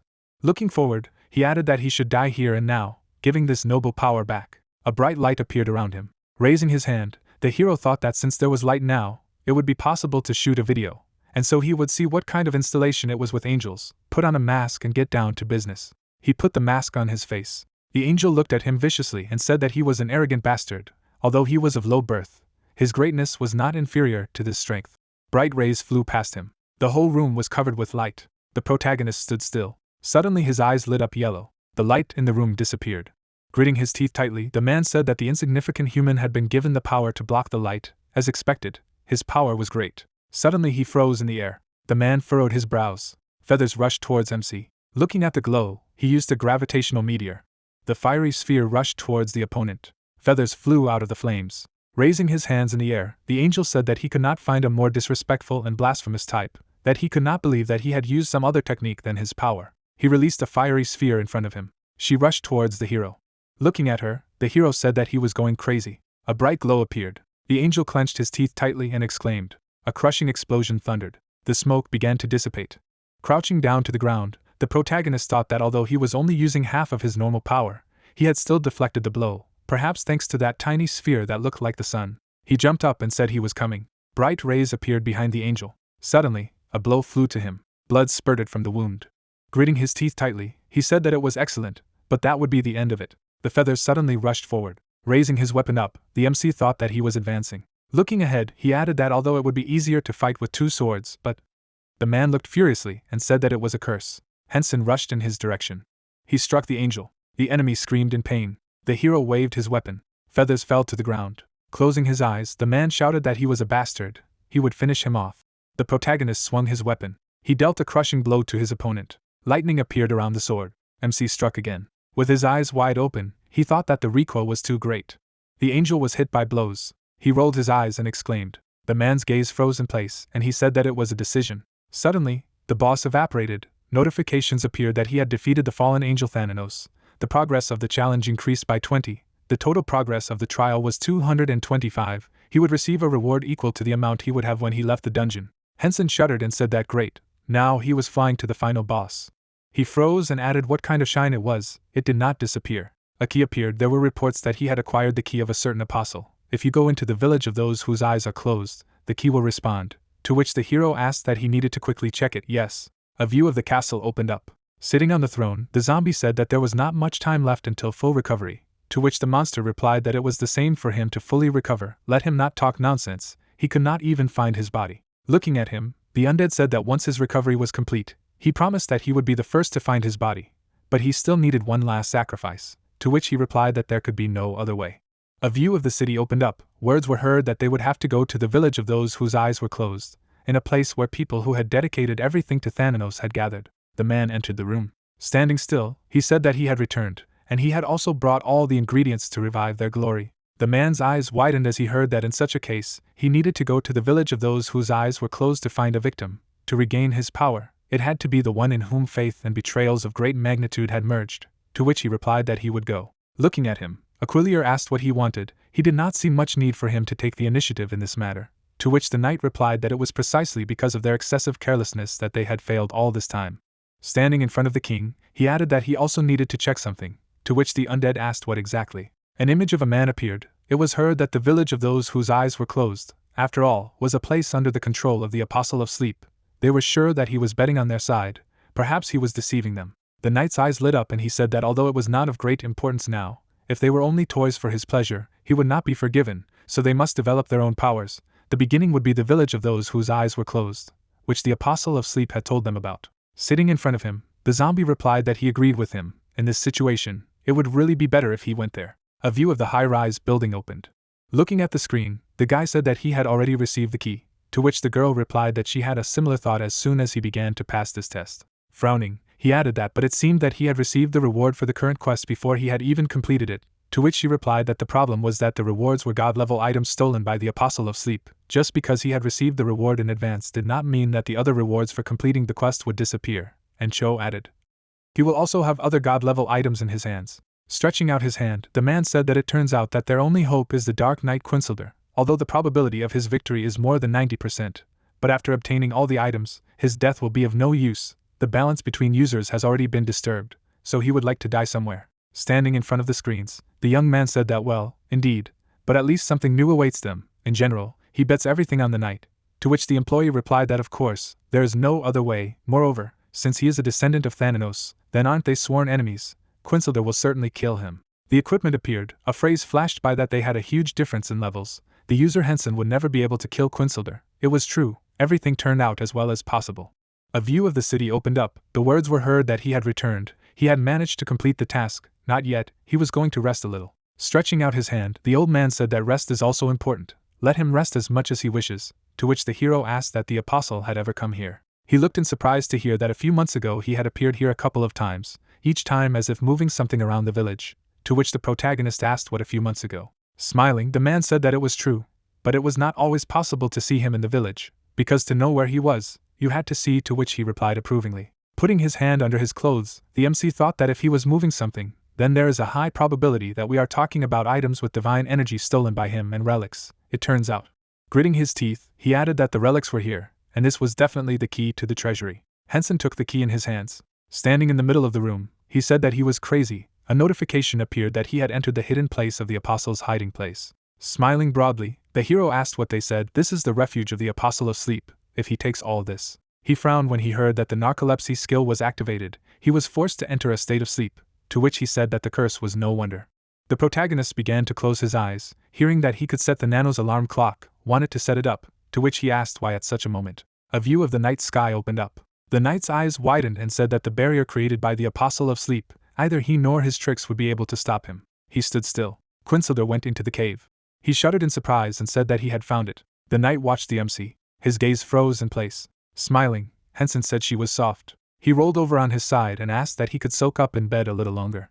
The hero opened his eyes and asked again. Quinsilder stared at him in silence. The protagonist abruptly stood up and shouted what the hell it was. Gritting his teeth, he thought that even in Thanano's level-correcting dream, he had barely gained the upper hand. The knight's gaze froze in place. He hit his head on the floor and said that he was apologizing. On his knees, the man shouted that this despicable servant could not see through the will of his master. Let him kill him. To which the MC wondered what kind of situation this was. Resting his head on the floor, he added that as he, an ignorant servant, had failed to understand his master's will, he had always been his sword and shield. He should never have thought of anything else but that. Let him punish him with all severity. Gritting his teeth, Hensen thought that one of the final bosses was behaving in this way. Maybe it was because of narcolepsy. A memory appeared, and he added that Libius had also praised him, who was in a state of narcolepsy, calling him the true image of God, but he did not expect that it would have such an effect even on Quinsilder. Standing in front of the knight, the hero reflected on how it seemed to be a powerful skill indeed. Of course, fighting strong monsters was good, but it was not worth wasting strength, especially if it was the final boss who showed his deep affection for him. He looked at him in bewilderment, hearing the words that this was really all his test. Hitting his head on the floor, Quinsilder said that he must have allowed the apostle of sleep to tempt them and see if they could overcome this temptation. Unfortunately, they couldn't resist the temptation and ended up thinking that Thananos had abandoned them. It was all Thananos' plan. Let him punish him with all the severity for his ignorance. The protagonist smiled and said that he should raise his head. Crossing his arms, he added that let it become his sword and shield again. This was his punishment for him. The man looked at him in amazement. Standing on one knee, he said that how could he be so merciful? He had always been his sword and shield. The thought arose that gave him goosebumps. MC smiled when he heard the knight shout an oath of obedience. He came under his command, however. When he was beside him, the level was adjusted, to which he thought that when he was not around, his original power returned to him. Quinsilder's eyes widened as he heard that he was giving him his first order to return to his hideout and live as usual. Standing in front of the hero, he replied that but in that case, he would have to sacrifice all the villagers whose eyes were closed. He didn't mind, those bastards were eager to use the sacrifice to gain full power, to which Hensen wondered if he would be able to complete the quest even without the villagers. Looking at him, the hero asked that if they took half of the villagers, they would be able to gain full strength, to which the man replied that they would be able to recover to some extent, but not completely. But even if they fully recovered, they would be powerless against the master's sword. The knight teleported when he heard that he should do so then, to which he replied that his order had been accepted. Smiling broadly, the protagonist asked that he didn't even know if everything was too easy for the main scenario. Looking up, he added that well, now shouldn't he slowly finish the quest? A room appeared. Looking ahead, the demon said that damn him and cursed him once more. A green glow appeared around him, and he added that the time for judgment had come. MC held out his weapon in front of him. He struck a blow at the devil. The monster stuck out its tongue and wheezed. Looking down, Hensen thought that he had even finished off the boss, so the quest was completed. Holding the weapon in his hands, he heard that he had defeated the devil of judgment. The progress of the trial increased by 100. The total progress of the trial was 325. He would receive a reward equal to the amount he would have when he exited the dungeon. The quest was completed. Looking at the inventory, the hero thought that it was a pity that the power did not drop, but he got 3 new relics, including a jade bar, although he has no idea how to use it, so he took all the loot. Now he can leave. A loading line appeared. Notifications appeared that progress was being counted. The count was completed. The total progress was 325, additional quests were being checked. Looking at the mistake, the protagonist asked again and said that it was a very familiar situation, maybe again. The reward was added to the inventory. The words were heard that he only assumed, but turned out to be right. He does not know who the apostle is, but asks him for forgiveness in advance. This good will not be lost from him. Looking at the screen, the guy asked what he would order to do with it. Not only did he make Quinsilder his subordinate, but also grabbed an object with the divine energy of the god of war. To which the girl replied that what he would do here, they should just watch. Frowning, he asked that in addition, it would have a great impact on the main scenario. That's right. To which she replied that most likely, the triad of decaying death was originally supposed to become gods and start a war against the gods, which would involve the entire continent. But now even the artificial intelligence thinks it will be difficult to analyze how the scenario will change. Clutching her head, the employee said that it means that in the next game, which is now in development, serious problems may arise. In a situation where the company is already trying to manage its image, such an ending of the idea will be a kind of fiasco. The girl looked at the young man, hearing that in this case, had it already been analyzed how long it would take Hensen to clear all the branches of the main scenario. To which she replied that they had analyzed that it would take him approximately 6 months to clear the main scenario. The image of the hero appeared on the screen. It was heard that 4 months had passed since he began to go through the main script. Min leaned her hands on the table and said that there were 2 months left until the main script was completed, during which time they needed to develop a new main script. Frowning, she added that but in order to promote the next product and test the compatibility of the capsules, 2 months were not enough. They needed to buy time to develop a new main scenario and a suitable ending for it. Turning around, the girl said that because of all this, she did not think that she would be able to appear here for a while, to which Cho replied approvingly, and then thought that it was a blessing that he was not part of the development team. A view of the northern continent opened up. People came out of the castle. I heard that this was the very place, just like that. Lucifer frowned at the words that from now on he would literally be born again, but of course he would have to pass the test first. Looking at the man, he thought that why he had followed him and not the boss, he was not at ease with his presence, to which the priest replied that the test would not be so difficult for him, and he thanked him. Smiling, the young man thought that he still hadn't thought that he would get a god-rank profession. He gritted his teeth tightly and added that he would soon become an apostle. At last he was one step closer to his revenge. The young man turned around, hearing that he had completely forgotten to say. Smiling, the man said that there were things he should be careful about. The image of a warrior appeared. It was heard that her power was so destructive that there was no answer if he fell under the blow. He hoped he had made a firm decision to defeat the descendants of their church. Smiling broadly, Lucifer said that they did not need to worry about this. His eyes lit up and he added that in their next meeting, victory would be his. The knight crossed his swords in front of him. He began to brandish his weapons. The hero deftly dodged blows. Suddenly he struck back at the soldier. His fist slammed against the wall. The protagonist raised his spear above his head. A dent appeared on the man's body. MC pierced through the opponent. The man raised his head and shouted. Standing still, Hensen said that, as expected, it was terribly boring. He looked away, thinking that after reading the comments on YouTube, he thought it would be worth considering doing a live stream, because this way he will have new content in addition to boss fights. Looking to the side, the hero added that in addition, this is a good opportunity to dispel all the strange doubts from other users in one fell swoop. Frowning, he asked what had happened, to which Quinsilder replied that he had come with a report. Standing in front of him, the knight said that he should forgive him for distracting him from his work, but he thought that it would be more correct to visit him personally, to which the protagonist replied that no, everything was fine, and he added that he admired how he was striving to achieve his goal. With his eyes wide open, Quinsilder said that the sacrifice had gone smoothly, but since the number was insufficient, he would have to wait for some time before waking up. Standing in front of the hero, he added that however, when the Emperor of Decaying Death woke up, there would be no trouble with him, to which the MC asked that approximately when he would awaken his powers, and he replied that he thought it would take a maximum of half a year. Grinning, Hensen thought that half a year of playing time was about a month in reality, that if we were talking about such a period of time, then it was quite possible. Looking at the knight, he heard that the Apostle of Sleep had recently dropped in on him, saying that something interesting was about to happen, and that a new follower of God had appeared, and that was the end of the talk. The hero frowned and wondered what he was going to do. Standing in front of the man, he said that he should continue to behave as he did initially. If he was absent for a long time, unnecessary suspicions might arise, to which Quinsilder replied that he obeyed. He was grateful to him for his teachings. Then it evaporated. Looking at the sword, the protagonist thought that the new apostle was a follower of the god of light, or the god of war, from whom he had snatched this object with divine energy. A description of an object with divine energy appeared. Turning his head, MC thought that it would be more interesting to slowly deal with this in the future. First of all, whether it was time to focus on the content for live broadcasts. A view of the sky castle opened up. Sitting on the throne, the man said that this is how he achieved success. His ability as an apostle of war will be very useful to them, to which the guy replied that it was all thanks to him. Smiling, he added that there was nothing without it, but what about the power and the object with divine energy? To which the young man replied that the quest did not take place. Frowning, the man reflected on how the apostle of the god of battle he had recently communicated with seemed to have had his power taken away as well. So he had also said that he had been robbed of an item with divine energy. Moreover, his strength must have also been taken away in this battle. Gritting his teeth, he added that Ashura had taken so many damn powers and objects with divine energy to his hands. If this continued, they would lose everything. Standing in front of him, Lucifer heard that if he had neither the power nor the item with divine energy, it was dangerous. The god of heaven said that the apostle of war would only show his true worth when he was equipped with the power and item with divine power. He frowned when he heard that it was said that he was stronger than any other apostle in some situations. Sitting in front of him, the man said that therefore let him wait until he had both of them, otherwise let him continue with the plan. Frowning, he thought that he must kill Ashura in order to capture the central continent. A live broadcast of the hero appeared. A notification appeared about its start. Hugging the protagonist, the girl turned to him, to which he replied that we had not seen each other for a long time.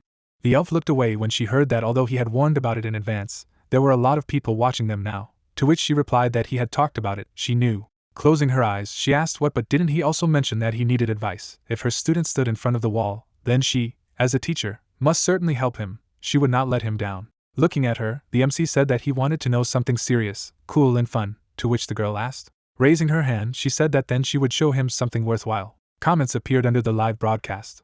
Hensen shuddered when he heard that it was going to be something serious, and something cool, and something funny. Let him watch. Fiery spheres began to fall from the sky. The man raised his head up. Frowning, he shouted what she was doing now. Smiling broadly, the elf said that they were running, to which the hero asked.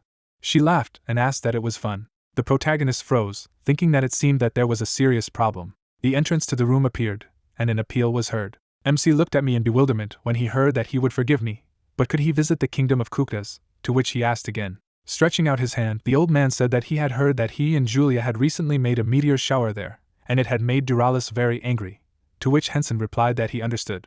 He looked at him in amazement when he heard that this was why he had said that the kingdom would stop doing business with the empire. Even though he had told Julia to go and apologize, she wouldn't even listen to him. Standing in front of the monarch, the hero said that he was also responsible for what happened, so he would pay a visit to the kingdom of Kuktas, to which Sharon replied that what a relief. He was already thinking about starting a war with the kingdom of Kuktas, but as expected, it was not for nothing that he decided to get an apprentice. Notifications about a new quest appeared. A view of the kingdom opened up. Looking at the hero, the man asked what and who they had here. Bowing, the protagonist replied that he greeted the sage of craftsmanship, and apologized, and Duralis said that he was apologizing, he was not going to give his forgiveness until that elf came.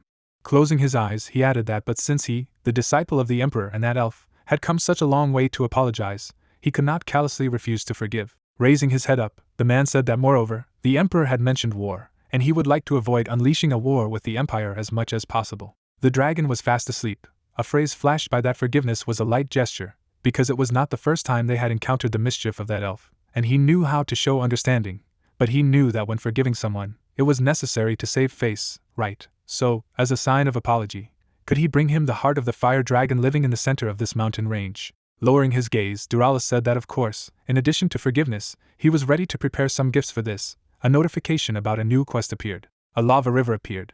Stretching out his hand to the side, the man said that he just had to go over there. Closing his eyes, he added that he should be careful, to which the MC thanked him and thought that it seemed that he still had a residue due to what had happened. Well, there was nothing surprising in it. As he walked forward, he pondered that whether or not catching the fire dragon during the live stream would prepare the equipment so that the viewers would not get bored. Suddenly, Hensen's eyes opened in amazement. Notifications appeared that the narcolepsy skill was activated. He was forced to enter a state of sleep. As he fell asleep, he thought that it was time to get used to it.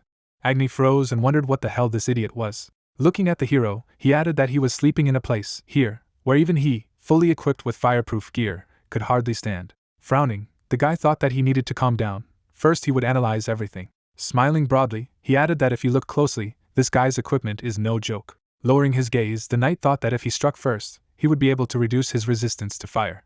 Holding out his sword in front of him, he summoned a fire dragon. Sparks flew to the side. Standing behind the blacksmith, the young man said that he had taken the apprentice to the mountains and returned. Looking to the side, the man asked that there were sullen notes in his voice. Something had happened. Taking off his glasses, he added that something had happened that he did not like, to which the student replied that if he stopped melting now. Sitting down, Duralis said that he should not worry. This is iron. it can be melted again and the matter is over. He believes that now it is much more important to pay attention to his worries. Will took off his glasses and asked that he was not at all offended by what had happened. The elf had inflicted such damage on them for fun. Moreover, the emperor had sent them a threat to start a war. Looking at him, the blacksmith asked what looked like this in his eyes, to which the young man asked, and he added that he only saw that the elf had come and been naughty, and the emperor had threatened them. An anvil appeared, and it seemed that he still had a lot to learn. Of course, it was true that the elf had harmed them with her fun, but it would not be wrong to say that she was just naughty and harmful. Standing in front of him, the student asked again, to which the man said that when naughty, she always expresses regret for what she has done in her own form. Going forward, he added that, for example, the temperature maintenance magic that encompasses this entire workshop, as he thinks, whose work it is, does he really think that he does it? To which Will replied that he never thought about it, and Duralis said that this elf is the only one on the continent who is able to maintain magic of this level. The blacksmith looked at the metal. It was said that this kid just wants a little attention, so he always puts everything in order later as an apology. Last night she also left something. Of course, if she was bored, she could just ask to play with her, but it remains a mystery to him why she starts such a game. Will opened his eyes wide and asked what about the emperor, to which he replied that of course they were supported by the kingdom of Kuktas, but such excellent ores and precious stones were not easy to obtain in the empire of Sharon or anywhere else. Turning around, the man said that in general, they could easily apologize to each other and provide support at any time. It's just that the emperor does not show it in public out of respect, and the little elf prevents her from doing it out of open pride, to which the guy asked what the world of adults is, and he replied that it could be said so, although he was not quite sure about the elf. Will furrowed his brows.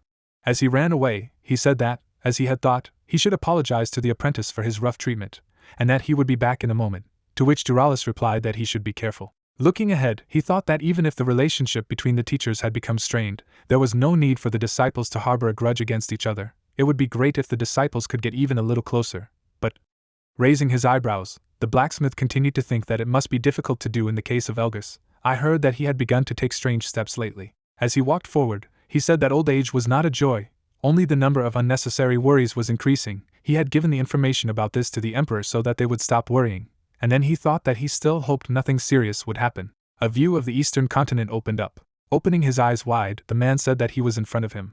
Smiling, the magician said that it was with great difficulty that he managed to bring him to him, because he was very stubborn by nature. Closing his eyes, the man said that he should forgive him for presenting himself so late. He was an apostle of the God of Heaven, to which Elgus replied that he was closer to the point. The monster's eyes lit up when he heard that everything was very simple. He would like him to overthrow the emperor of the central continent, to which he asked that he was trying to make a deal with him. Fighting the emperor was an exciting activity, but he would not kill him. The apostle gritted his teeth when he heard that the God of Heaven warned of danger. The God of Heaven warned him to be careful in his words and actions. Smiling, the Beast King asked what he was asking him to fight the emperor, to which he replied approvingly, and Elgus added what and how much he was willing to pay for the battle.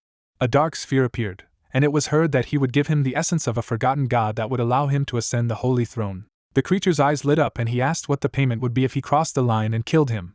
Let him tell him more about what he would get if he killed him, to which the man thought that he was not just going to shackle the emperor's actions, but even intended to kill him. A huge hall appeared, a phrase flashed by that if he killed him, he would give it to him. Looking at the beast, the apostle wondered that in this way, he could prevent all of Ashura's variables. The mage stood behind him. Smiling, he thought it was getting interesting. The torch hung on the wall. There were notifications that a fiery sword had been received, 897 coins had been received. Standing in front of the gate, the hero thought that narcolepsy had some good sides as well. Would the DP magazine reload run out soon? It would be nice if axe-related skills fell out this time. Smiling, he asked if it was time to slowly follow the heart of the fire dragon. Slamming his fist on the table, the guy shouted what the hell it was.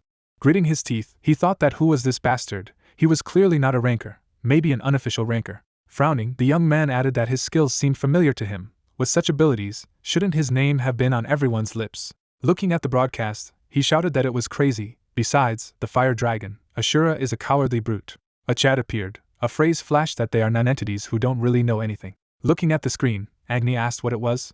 I received a message in the mail. The guy furrowed his brows. Then he smiled. The young man began to type on the keyboard. A notification appears with a message. Lava flew out of the volcano. The dragon looked angrily. The protagonist sat on his head. Grinning, he said that this was the end of the broadcast. A dungeon appeared. The sword lay on the anvil. Smiling, the blacksmith said that he was very late. On the way he lay down to take a nap, to which he was told that yes, he was a little distracted by a daytime nap. Standing at the anvil, Duralis added that thank you, this was just what he needed, because he wanted to give him some weapons, to which the MC asked, Looking to the side, he said that he didn't have enough materials to make a suitable weapon for him, to which Hensen replied that he understood, and he added that if he didn't mind, he could go with his students to get other materials. Closing his eyes, the man said that of course, he could provide him with accessories, but he felt that they would disappoint him, so he abandoned this idea. There were notifications that he had completed the quest. There was a message that he had accepted a new quest. A phrase flashed by that rank SS. The Nano's dream was rank S+. How difficult this quest is. Looking at the reward, the hero said that nevertheless, since the number of rewards is increasing, the game is worth the candle. He will look forward to this weapon. A view of the coastal area opened. After bowing, the guy said that he should forgive me for his rudeness, to which the protagonist replied that everything was fine, and then thought that the attitude had completely changed. Frowning, Will added that he knew it was difficult to get forgiveness, voicing a simple apology verbally. He had lost sight of the fact that he too was a disciple of two proud people, so from now on, he would take a closer look at the situation before making a choice. Getting into the boat, he said that so they would move out. There were notifications about the conditions of the quest. Smiling, the MC asked what he could know where they were going, to which the young man replied that they were heading towards a large island in the northwest of the central continent, and he asked again. A view of the island opened up. It sounded that yes, no one lives on it, because since ancient times, all kinds of evil monsters have flocked to it. The name of the island is Tangip, and monsters of 400 level and higher appear on it. Hensen held up his hands upon hearing that the island was temporarily locked down, only allowed to players who had quests, to which he thought he had never expected the comic broadcast to turn out this way. Smiling, the guy said that they would reach their destination in 5 hours. He had ever gone to sea before, to which he replied that yes, he had once set sail on a ship. As the boat sailed forward, it was heard that, as far as he knew, the appearance of sea monsters was quite common, but they were hardly visible here, and this was also the influence of Tangipa Island. The creature swam out of the water, a phrase flashed by that monsters usually attack easily from the water column. Large monsters such as the Kraken pose a particular threat, but in this area things are different. Closing his eyes, the young man said that it was due to the energy of powerful beings inhabiting the island, to which the hero asked that it was something like a territorial marking. Putting his hands behind his head, he added that they still had a long way to go to their destination anyway, so he would take a nap for a while, and Will replied that yes, if anything happened, he would wake him up immediately. As the boat sailed forward, the guy mused that he suspected that he had let go of his anger, but it seemed that he still had a huge grudge in his heart. There were notifications that instead of logging out, he would go into sleep mode. If something was wrong with the character, an alarm would sound. A view of the blue sky opened up. A high-rise building appeared. Looking ahead, Cho asked what this place was, to which the girl replied that she herself did not know. Frowning, he said that if she didn't know, then who anyway? To which Min said that but she really didn't know. This was the first time she had heard of a place called Tangip Island. Looking at Duralis and Will's attitude towards the place, it seemed that the island had been around for quite some time, but she had never designed anything like this before. An island appeared on the screen. I heard that maybe this place was created by the idea, maybe so. An image of a skeleton appeared. A phrase flashed that this is an island, the name of which is made up of the syllables of the names Thanatos and Hypnos, which formed the basis of such a character as Thanatos. The young man furrowed his brows, and the words were heard that the descendant of the god of death was also heading there. Looking to the side, Cho asked what the original NPC was. He couldn't find him. He died or disappeared, to which the lady replied that she didn't know either. The skeleton looked straight ahead. It was said that a god was created, but he was too strong. He was a god-maker and a great creature who punishes the gods. They did not create him because they thought that if such a god existed, the balance would be upset. Closing her eyes, Min said that of course, she thought that the descendant of Thanatos would be an interesting development of the story, so she made an Easter egg like this. But she definitely never created an NPC with that name, to which the guy replied that then it turns out that the island was not created by him, and she added that she didn't know that either. The girl was sitting at the computer. A phrase flashed by that after the appearance of the user Hensen, the artificial intelligence of the idea may have arbitrarily decided that it was necessary, and created it. This also increased the permission code, and even she could not access it. In fact, at one point, information about it became unavailable. A warning appeared on the screen. Putting her hand behind her head, the employee said that there was no authorization code, viewing was impossible, to which she replied that she should not speak. Putting his hand on his side, he added that maybe Thanatos was next to the current user. That's right. To which the girl said that she didn't know, maybe he was watching his offspring from nearby. Looking at Quincelder's reaction this time, she had some suspicions. Frowning, the young man said that user Hensen had logged in again. A view of a cloudy sky opened up. The hero stood up and exclaimed, to which Will asked that he slept well, and he replied that yes, he slept well. Sitting in the boat, the guy said that they were just approaching the island, to which the protagonist asked that this is the same island, and he replied that yes, although it is an island, it is quite large, but other continents do not know where this place is. Powerful monsters live here that create hallucinations. As he stepped ashore, the young man said that without using certain items, he wouldn't even be able to get close to it, which was why he wasn't known about it, even though it was such a huge island, and the thought arose in the MC's mind that as strong as they were, there might even be creatures that were about 500th level. He opened his eyes in surprise. Smiling, Will said that it was an invisibility cloak. It was safe to walk in it. Since they were here without a teacher, then he should wear it. Of course there were monsters that he could defeat, but it was better to avoid colliding with them just in case, especially since their destination was in the center of the island, so they would have to move quickly. Looking at the hero, he added that he would be able to catch better quality material later. Grinning, Hensen asked what was of better quality, how strong it was, to which he was told that he would be satisfied. As he walked forward, the disciple said that okay, let's go into this cave first, just in case. Keep in mind that it is extremely dangerous to confront a pack of monsters. Even if only one monster appears on their way, it will be very strong. Walking after him, the hero thought about what kind of creature would appear on the stage here. Pointing to the symbols, he asked what they were, to which the guy replied that he himself did not know much. But according to the teacher, it looked like a literary monument of those who lived here in ancient times. Looking at the wall, Will said that although it may have been slightly damaged by monsters, it was generally quite well preserved, thinking it was because a rather strong spell was cast on it, because the walls themselves are not built of very high-quality material. Wide-eyed, the protagonist exclaimed. Looking at the message, he thought it was the name of a forgotten god. Crossing his arms, the MC reflected that if we rely on Greek myths, then Thane is part of the name Thanatos, and Hip is Hypnos, so Tangip is the same as Thanatos. Turning his head, he added that both deities seemed to be named after him, the god of death, and Hypnos, the god of sleep. There seemed to be some kind of connection between the two. The island was also called Tangip. Perhaps there was a hint of it here too.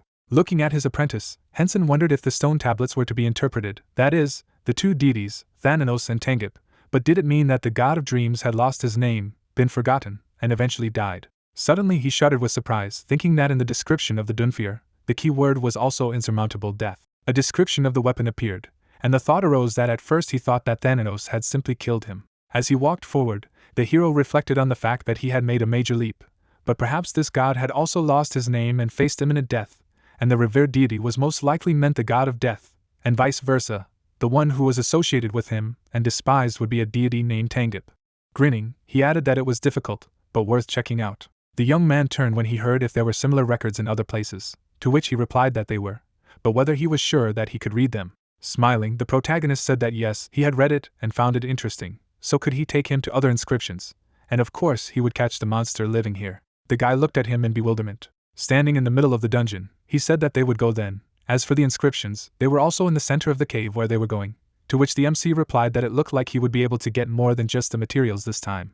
A description of the task arose. The thought arose that he likes this turn of events. By activating the quest, he will be able to find out the secret of the god. Stretching out his hand to the side, Will said that they were there, to which Hensen thought that although he had not yet stepped inside, a powerful magical power had engulfed all his senses. Then he took a step forward. Standing in front of the statue, the hero thought that this was the taste of the upcoming battle. Looking at the head of the statue, he exclaimed. Standing at attention, the protagonist reflected on the fact that he was at least 5 meters high. With a magic wave of this magnitude, the level would be about 450th. Besides, he was a humanoid boss. It would clearly not be easy. He smiled when he heard the words that he would wait for him on the sidelines. The meteor began to fall directly on the statue. The monster clenched his fist tightly. He tensed his other hand. Suddenly, the creature struck the meteor, to which the MC thought that he had dealt with the meteor with one blow. Closing his eyes, he said that he was going crazy. Looking at him, the boss said that they were crazy people. He would kill them. Looking up, Hensen thought that although he would have to sweat a little, this was not an opponent he could not defeat. Putting on a mask, he said that he was coming in full force to start shooting. The monster's eyes opened in amazement. Black particles appeared around it. Smiling broadly, the hero thought that he was hiding a part of his body by changing the surrounding field. Well, a boss of this level's tricks can't be too simple. A boss that affects the surrounding area. Finally, it looks like a real game. Watching the opponent's attack, he added that in this situation, whether he attacks him only with the visible white side, well, such a blow will not be difficult for him to block. Suddenly, a blow flew on his back. Turning around, the protagonist thought that he was attacked from behind. The black side can not only blend in with the terrain, but also move freely. Rushing forward, he added that it turned out that he was dealing with 2 opponents. He was rapidly turning white. MC ran past the creature, and a warning appeared that the attack was not allowed. The boss smiled broadly, and there was a question that he couldn't attack the white bastard. The creature was staring forward, and Hensen said that the black part moved freely in a state of concealment. As he deflected the blow, he thought that although the white part was in front of his eyes, it was pointless to attack him. It was absurd, But he had no choice but to attack the black bastard. The only problem was that when the black part was hiding, it was impossible to detect him at all, even with magic. In that case, he should react immediately, as soon as it appears. Suddenly, the hero used the skill Reaper's Chain. The chain plunged into the creature's body. The boss gritted his teeth tightly. The protagonist struck him a sharp blow. A bright light appeared from the monster's eyes. MC froze and asked what it was. Grinning, he said that they should just look at these bastards, and then thought that the white man was attacking. Their roles had changed or something. Standing in the middle of the room, Hensen thought that in such a case he should finish as quickly as possible. He deftly deflected the opponent's shot. Looking at him, the hero thought that he was a little faster than Black. Since these two played like that, he would use the prophetic dream of Thanatos. Multicolored particles appeared around him. Notifications appeared that Thanatos' prophetic dream was activated. Dreams of the survival of the strongest come to him. Within 30 minutes all the damage done is doubled. The monster gritted its teeth tightly. There were reports that the light was condemned to the peace of death. 3,000 DP had been consumed. The light was falling asleep for 1 minute. All the damage done to it within 1 minute was doubled. The protagonist stood among two rivals. Suddenly, the boss waved his hand at him. Smiling, the MC used the nano's breath. The black smoke cleared in the air. Holding the weapon in his hands, Hensen used the skills of Death Guide and the nano's lucid dream. He made several sharp strokes. The head of the creature was cut off. The monster was hit. The black arrow rushed forward. She punched a hole through the boss's body. The dragon opened its mouth wide. A powerful explosion thundered. A sharp swing of the weapon appeared. Looking at the monster's head, the hero sighed. The creatures froze in front of him. A notification appeared about the transition to the second phase. A phrase flashed by that they had already lost. The protagonist swung his sword in front of him. A blow flew at the enemies. A view of the dungeon opened. Looking at the symbols, MC said that all the letters here are damaged. Smirking, he added that it looked like he had gone too far, to which the guy replied that he had shown an amazing fight. Looking at the notice, Hensen reflected on the fact that he wouldn't say that the text was completely unreadable. There was something related to Tengip in the center of the island. Turning his head, he said that he had tried to read it and thought they should go to the center of the island, to which Will replied that if it was the center of the island, there was an underground passage that the teacher had recently discovered. He had no idea that the place was related to these letters. A cave with crystals appeared. Words were heard that but there is one problem. In short, there will be no danger due to monsters or traps. The monsters living there are those who escaped from the creatures on Earth due to their weakness, and together with the teacher, he dismantled most of the traps. The blacksmith closed his eyes. A phrase flashed through his mind that but when they came to a certain entrance, the teacher said that he had felt a strange energy and invited them to come back. He said that it was not that they were helpless in the face of that energy. It was just that if they entered, it would not be possible to avoid disaster. Even if the teacher was so nervous, then he was afraid to imagine what it was. Smiling, the hero thought that the strongest of the continent was so frightened, and yet he could not give up the search, and then said that since it was not a question of helplessness in the face of this force, they would try to visit that place. The walls of the cave appeared, and it was heard that yes, he would take him there. A view of the underground entrance opened. Looking at the door, the protagonist wondered that this was the entrance he was talking about, not feeling enough energy to be nervous, so why was Duralis in a predicament? Flying forward, he said that he would go there alone first, and he should wait for him here, and then thought that the death guide could not be used for 10 days at this time, and the protection was 0 due to the effects of the nano's lucid dream. But it was okay, he just wouldn't let himself be hit. Landing in front of the door, the MC asked if it was steam. Opening the gate, he added that moreover, this smell and atmosphere were similar. A room appeared, a phrase flashed by that, as expected, this is a sauna, it seems that someone is there. The girl looked at him in amazement. Hensen froze when he heard that someone should come here, to which he thought that it was crazy, it was a women's sauna. He frowned when he heard that they should arrest that shameless bastard immediately, and the thought that he was in trouble crossed his mind. A bar sign appeared, and someone asked if it would finally be possible to smack that bastard Ashura. Sitting at the tables, people were talking about how they were here to fight him. The fact remains that no one has the strength to fight him, so they gathered. There is no need to talk about it, anyway, that bastard definitely has a weakness.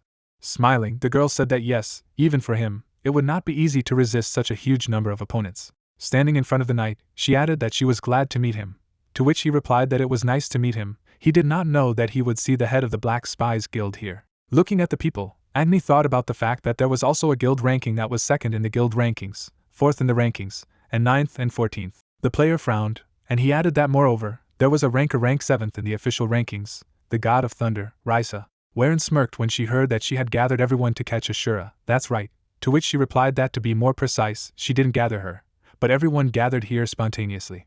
The guy frowned and asked again, and someone said that he had many followers and also many people who had antipathy towards him, and their number was so huge that it was possible to create a guild. Standing in front of the players, the head of the guild said that since she did not have any power, she was provided with material support, in general, they would begin to seriously plan their moves. Looking ahead, she thought that, to be honest, she did not have high hopes for these bugs. The image of the guy appeared, and the thought appeared in her head that at least with their help it would be possible to destroy the mythical guild in Eden, who support Ashura. Yes, she has enough strength to fulfill this goal. Smiling, Varen thought that Ashura would be pulverized by the apostle of the god of heaven, who had lost his wings.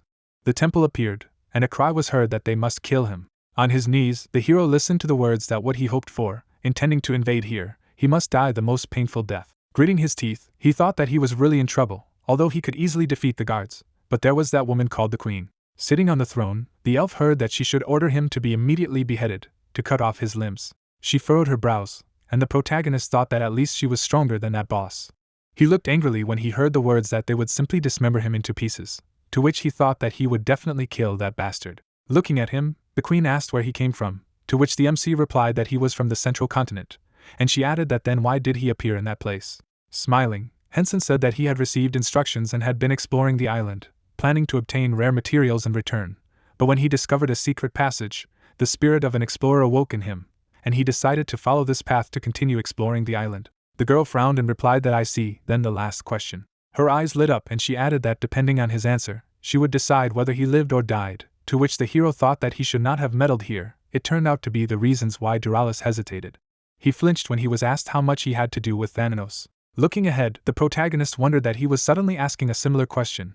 Would he be able to survive if he answered it? Going down the stairs, the Queen said that she needed to know what he had done, since he was cursed by this hated god, or he would simply be declared a spy and beheaded. He had better reveal everything without concealment, to which he thought that he was cursed. Stretching her hand to the side, she said that she was incredibly furious after feeling his energy at the moment of their meeting, so she was ready to kill him on the spot. But at the same time, she felt the energy of the curse on his body. Let him just tell her what kind of relationship he had with Thanatos, who had destroyed all his defenses. And the MC was thinking about that the penalty imposed for using the power of God seemed to look like a curse in her eyes, in which case his answer. He stood up abruptly and shouted about how Thanatos was a nasty bastard. What kind of relationship could he have with that damn freak? When she thought at night about what happened to him because of that bastard, his blood pressure went up and he jumped out of bed. And that's not all the people associated with him. There are not enough cogs in the head, so when they do something, they constantly shout.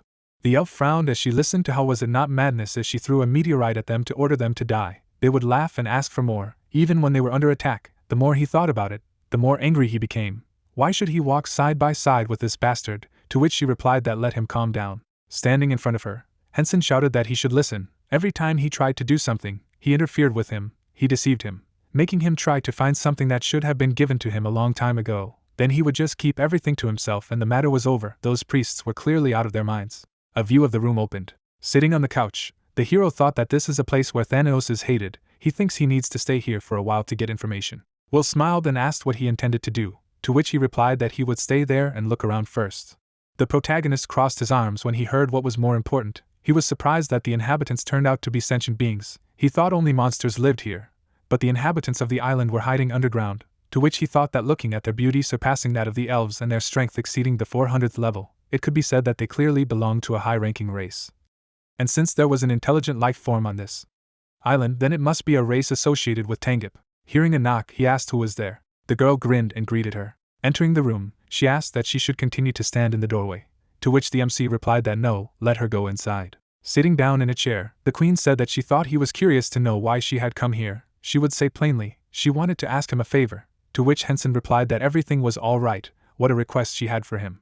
Looking to the side, the elf said that in the first place, she asked for forgiveness. She did not think that she would ever make such a request to the stranger, to which the hero said that no, he was grateful to her for forgiving him for his rude intrusion, so let him calmly voice his request. He closed his eyes when he heard that, as they say, the enemy of her enemy is her ally. In addition, he behaves like a person who knows the etiquette for a foreigner quite well, to which he replied that he was grateful for such a flattering review. The protagonist smiled when he heard that before proceeding to the request, he thought it would be better to tell about them first, so that it would be easier for him to understand the essence. Let him begin his story with why they hated Thanatos and why they settled on this island, to which he replied that yes, he would be grateful. The image of a skeleton appeared. The words were heard that their names were Leda, the race of dreams and the night sky. They worshipped a god named Tangip, and not Thanatos, this hated god. He was on a par with him, but sitting in front of her, the MC asked that he had been betrayed by Thanatos, to which the Queen replied that as far as they knew, it was but that the information may have been distorted as the narrative has been passed down from generation to generation. However, one thing is certain. He frowned when he heard that Thanos had undoubtedly sealed him, to which he replied that if it was a god who had the same status as him, and whom none of the gods except him could touch, then naturally he was the only one who came to mind in the situation.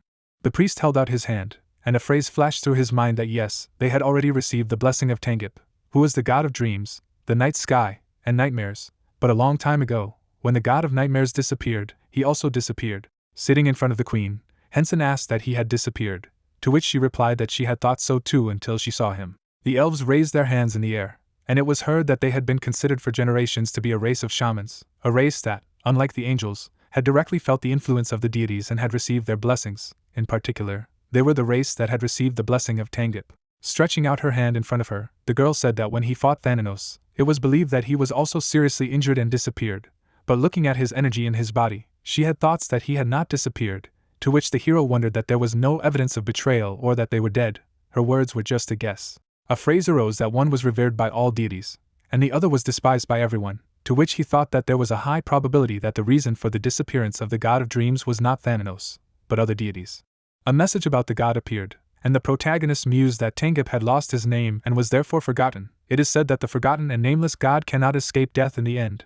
Given that he was called a saint, this probably means that he chose death in the end. It was said that the two gods were beautiful and ugly, one revered by everyone and the other despised by all. And he added that moreover, the generalization most likely meant that they were the same deity. Their names were derived from Thanatos and Hypnos respectively. They both ruled dreams. He was still confused and did not know what it all meant, so need to learn more. MC smiled when he heard that she therefore wanted to make a request to him, to which he replied that he should speak. A portal appeared, and there were words that there was a portal in the center of this island. None of them knew where it led, because no one was allowed to go there. A notification about the quest appeared. A question was heard that he could investigate what was there.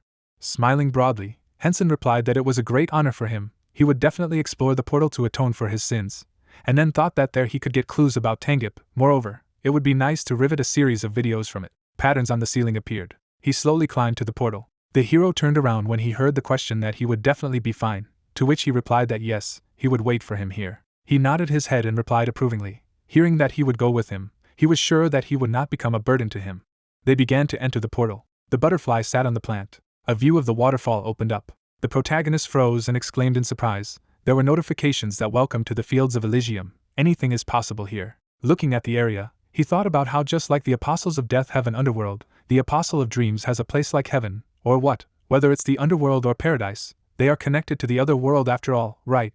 Then maybe he can get the relic that he left with the apostle of death last time. Looking at the settlement, the MC added that it seemed to be said that the soul of Elysium was divided and became seals. First he would go to that village and try to find out something. Turning his head, he said that they would go. Smiling, Hensen thought that the functionality of the invisibility cloak was mind-blowing. It was also completely invisible. Standing in the middle of the field, he turned to his disciple. Frowning, the hero said that he couldn't cross the portal. No, it's the opposite, only for the best. But if the portal transported Will to another place, then he could be in danger. Taking a step forward, he thought that first of all, there was no time to think. Rushing towards the village, the hero added that he would assume that he fell to another place and first go to the first location. Village houses appeared. Walking down the street, the protagonist thought about what kind of place it was. He was alone in the village, somehow a little creepy. Looking to the side, he added that not only Will, he hadn't even seen a single ant. This situation seemed painfully familiar to him. MC flinched and asked what that house was, if it was so. A memory arose in his mind and the thought that this was a village for beginners. He had been here for about a year, so he could not forget this place, although he spent most of his time sleeping. As Hensen walked into the building, he thought that it was really how many years and how many winters, but what he had to do here at all. The only thing that came to mind now was this. Lying on the bed, he continued the thought that Elysium was the apostle of dreams, so he would try to sleep. Moreover, he would ever have a chance to return to the location on the map, which was created for beginners. Suddenly a man appeared in front of him. Closing her eyes, the girl said that she wished him sweet dreams. Lowering her head, she added that let her protect this world and her fields. Multicolored particles appeared in the air. A view of the high-rise building opened. Looking at the screen, Min asked what it was. Frowning, Cho said that isn't this a village for beginners? Thinks user Hensen is now asking the same question, to which she replied that she never created a place called Fields Elysium, and a village for beginners is a place whose data will be lost once the player leaves it. The young man ran with his hands up. It was heard that there was not enough free space to store such data, so it was deleted automatically. What did it all mean? Turning his head, the guy asked if it was some kind of illusion. to which the developer replied that the illusion, anyway. The problem was that Elysium appeared on the scene, to which he asked that she was not allowed to appear. The image of a sleeping girl appeared. The words were heard that this character died. She herself is not a living NPC. In general, we are talking only about consciousness and various sealed objects. Putting her hand to her face, Min said that the reason the Apostle of Sleep had taken the relic for himself was because he missed the dead Elysium. To which the young man asked what she had meant when she had told him in the past that when the parts of the consciousness were unsealed, the connecting body would awaken. Taking the phone in her hand, she replied that the character himself does not admit the fact of his death. Perhaps it is difficult for her to think that she is dead, because only particles of her consciousness have great power, but what can be said for sure is that she is dead because of the setting. Turning her head, the girl asked if she would look at the character search box in front of him, and below it was reported whether the NPC was alive or not. A list of names appeared, and Cho said that her name was highlighted in red. Then what was the Elysium that had just appeared next to him? Clutching her head, the staff member said that she didn't know herself. The field she had created was clearly the underworld and the world of the gods. But how the hell the fields had come to be, and she didn't know anything about Tangip Island. Magical mechanisms appeared. The idea arose that the idea creates in general. The girl's gaze froze and she wondered what kind of place it was and why Elysium had appeared, and Tangip was not the name that should appear now. The image of a man appeared, and she added that it could not be that the name of the final boss was revealed now. The hero closed his eyes and yawned. After looking at the notifications, he said that yes, going to bed is the right answer. Moreover, considering that Durala's quest is still active. Going down the stairs, the protagonist added that he thinks Will is also safe and sound. There is a keyword along with his student, so if he was dead, then the quest would fail, which means that worries about him can be put on the back of the drawer. Suddenly he opened his eyes in surprise. Leaving the house, the MC thought it was fog. He froze in bewilderment. A crowd of creatures appeared, and the question was heard that there seemed to be more than 1,000 of them. Their eyes lit up, and Hensen said they looked too much like that boss. Putting on the mask, he thought that it seemed to be difficult. He was right. The meteorite began to fall on the monsters. A devastating explosion thundered. There were notifications that he had earned a large number of experience points.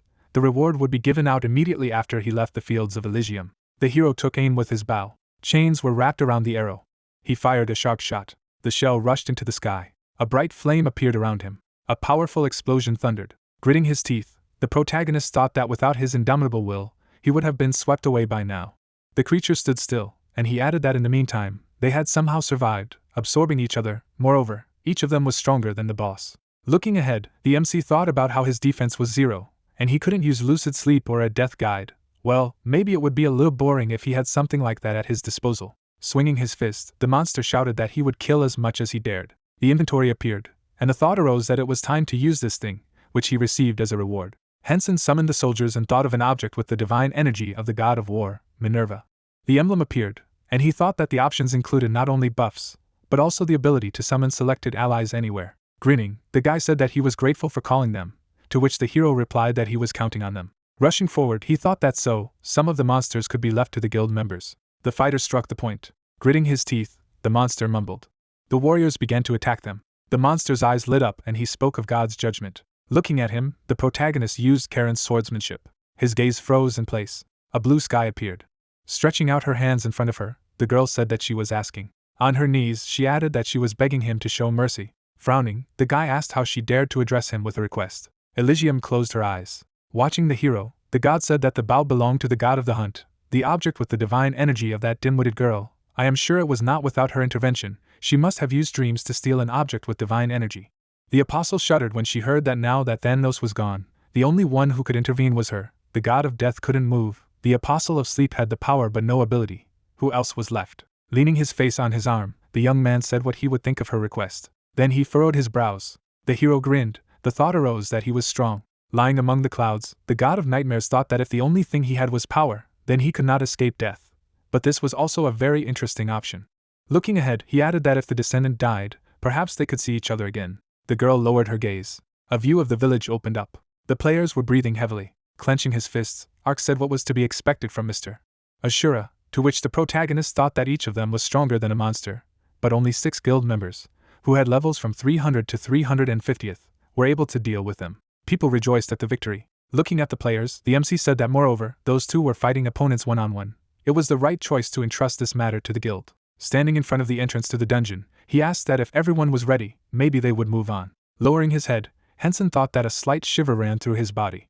The players froze in front of the portal. The hero went inside. Then he narrowed his eyes. Taking a step forward, The protagonist reflected on how the sun could be in the dungeon. A description of the quest appeared, to which he said that there was so much text.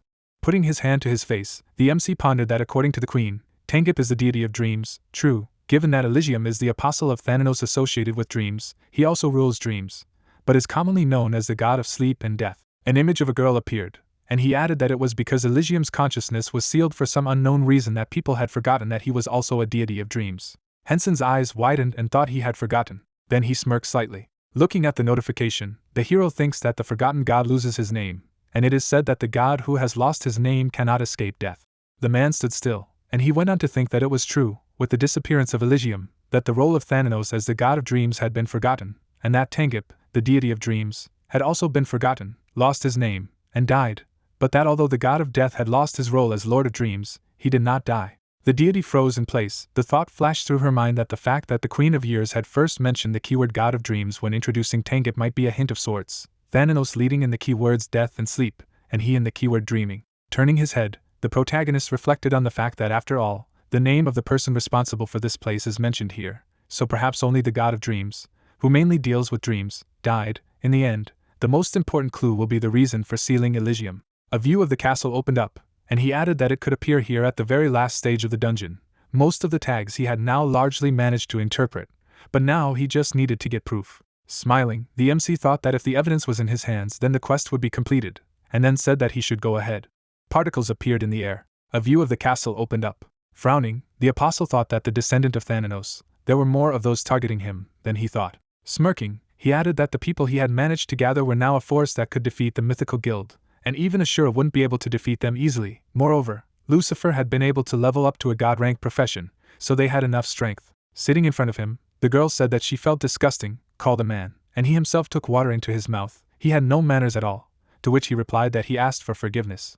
She crossed her arms when she heard the words that she wanted to propose to her. Stretching his hand forward, the man said that with the exception of the Korean server, she could easily get experience points on other servers, and to keep the monsters balanced, there were even more experience points, to which Riza replied that she would help him level up, so they would cooperate. If this was his suggestion, then she was disappointed. As she left, she added that if that was all, she would dare to leave him, to which the apostle replied that he would grant her a profession of divine rank. The player looked at me in amazement when she heard this. Pointing to the sofa, the follower said that he should sit down.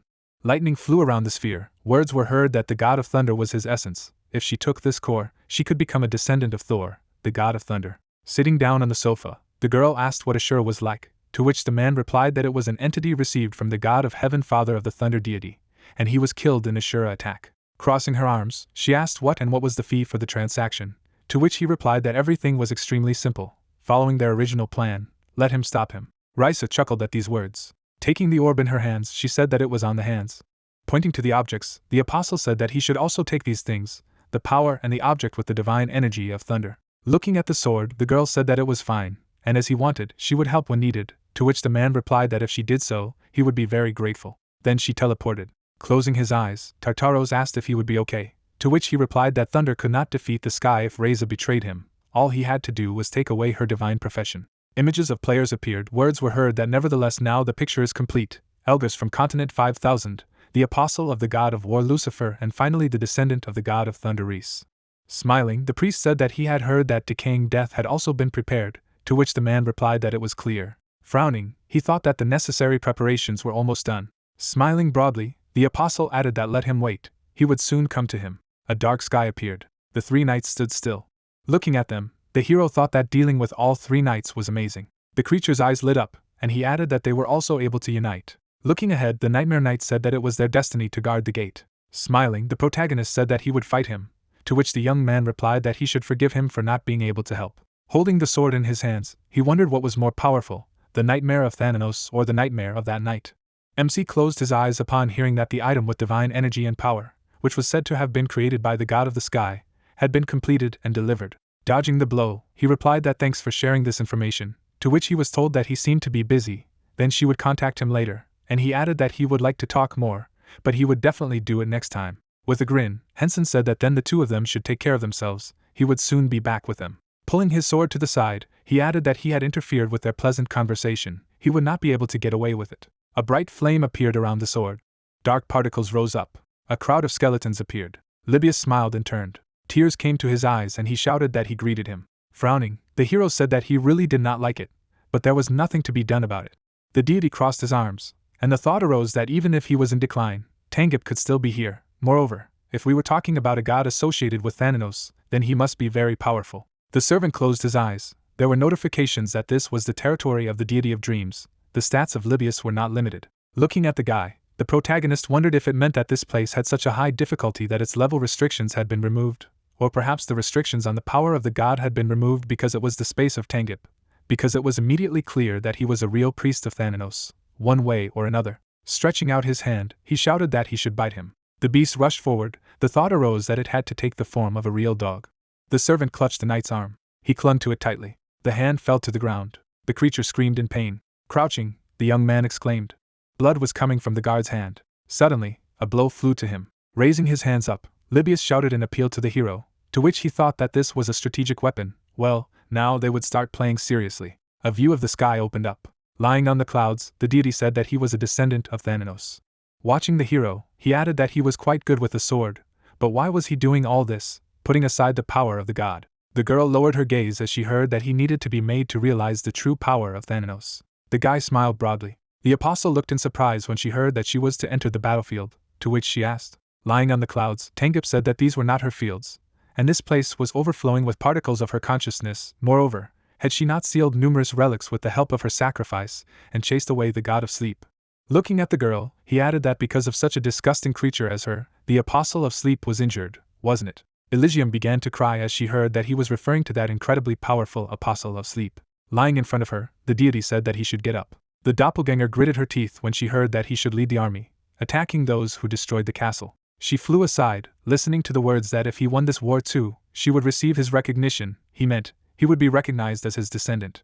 Standing in front of the servant, the hero said that he should listen to him seriously. This place is called Tangipa Island. He knows something about it, to which he replied that he did not. The guy smiled broadly. He heard the words that in short, there was a creature named Tangip, who was once a god. He used to be a god of dreams like Thanatos, but now it seems to have fallen into disrepair, and this castle is his. Looking at the hero, Libius said that he meant he was their enemy, to which he replied that he was, and now they would infiltrate the castle. The young man smiled when he heard that he would hand over 566 reapers, so let them use them wisely, they would move individually, to which he replied that it will be fulfilled. Looking to the side, the young man said that he knew how to follow his orders. Frowning, the protagonist said that their goal was to cause chaos, to which the servant replied that he was a pro in this matter. A view of the blue sky opened up. A powerful explosion thundered. Libius looked at him angrily and said that Thanatos was omnipotent and great, but they knew what. Raising his hands up, he added that this god was none other than their master, to which the MC thought that some kind of madness was too burdensome. He did not expect that even the reapers would start dancing to his tune. Nevertheless, his experience points continued to grow. A description of a special quest appeared. Looking at the doors, Hensen thought that this was not the last chapter. Frowning, he added that he was also worried about Will. He thought somewhere on the island, but, closing his eyes, the hero reflected that if there were at least some problems of a personal nature, then war would be inevitable. At such a time war was unacceptable. It was necessary to clear this place as soon as possible and find it. They were standing in front of the throne room. The protagonist smiled upon hearing that he would not be able to leave until he defeated the boss. The doors swung open in front of them. MC looked at me in surprise and asked again. Will was sitting on the throne, and he asked why he was there. Closing his eyes, he shouted loudly. The guy rushed forward and shouted that he was on the attack. Several blows flew into the young man. Waving his hand, Libius exclaimed. With wide eyes, Hensen shouted that he should stop. He sharply repelled his attack. The hero clenched his teeth tightly. Smiling, the guy said that he had grown up this way, truly magnificent, to which the protagonist replied that he had told him to stop. Turning his head, he asked if they could continue to hold him with chains, to which the skeleton replied that he was not such a strong creature, so chains were enough. The apprentice gritted his teeth tightly, and the MC thought that since he was in the captivity of dreams, then it was clearly the work of Tangip. He needed to bring him to his senses. Looking to the side, he added that there was no clue. Looking at the painting, Hensen wondered what the words were under the big painting. Watching the student, he continued to think that this was the hint he needed, probably meaning that Will would be awakened by skills related to dreaming, a buff or debuff here, a god's nightmare, or a prophetic dream. The hero held the weapon firmly in his hands. Will looked up. Looking at him, the protagonist thought that although he used the Nano's nightmare, there are no changes. Nightmares and dreams are different things, or something. A notification about the skill appeared, and he said that he would then use another dream, whether it would be possible to apply it to another person. Stretching out his arm to the side, the MC used the prophetic dream skill. The guy's gaze froze in place. There were reports that Will, who was in the captivity of dreams, had been subjected to a prophetic dream. He was absorbed in dreams about the survival of the strongest. He fell to the ground. There were notifications that the guy who was in the captivity of dreams was free. He returned to his original state. He defeated the boss. Experience points and rewards were accumulating. Frowning, the young man turned. Sitting next to him, Hensen asked how he got there, to which he replied that when he came to his senses and opened his eyes, he saw that he was completely alone in the castle. To begin with, he hid his body with the help of an invisibility cloak, but he was suddenly attacked, and after that he did not remember anything. Lowering his head, the hero replied that if he could sense his presence even through the invisibility cloak, then it must be a very strong monster. Looking at him, the guy replied that yes, it wasn't an ordinary monster, although the memories were shrouded in mist.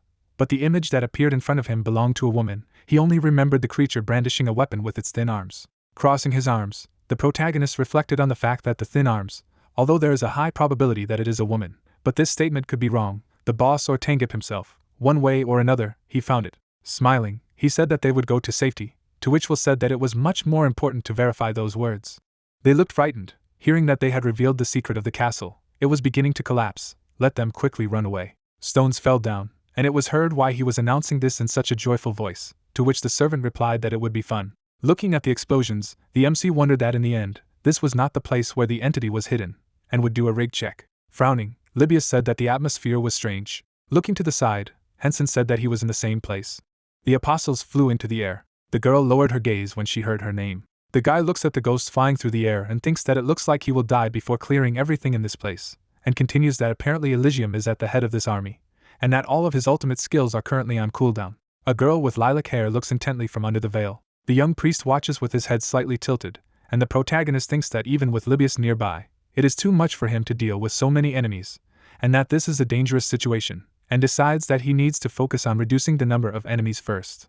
Hensen shifts his focused gaze to the side and thinks, because the problem is that he doesn't have enough MP to use the meteor. Ark puts his hand on his chest and says that with the help of his squad of mages, they will restore MP to Mr. Ashura, and that they decided that it would be better to support him than to fight, and he is convinced that he has a chance to win. The main character closes his eyes and says that first of all, you need to reduce the number of enemies. A powerful explosion shakes the air.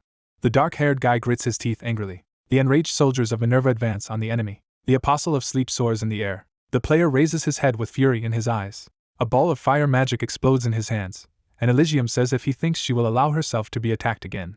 A terrible monster opens its mouth with sharp fangs. Libius looks angrily at his opponent, and exclaims how she dared to touch her master, and that now the only thing that awaits her is death. He turns an aggressive look at the girl and declares that he will personally send her to the next world. The monster quickly grabs the hand of the Lord of Dreams with his teeth. His head flies to the side in a spray of blood.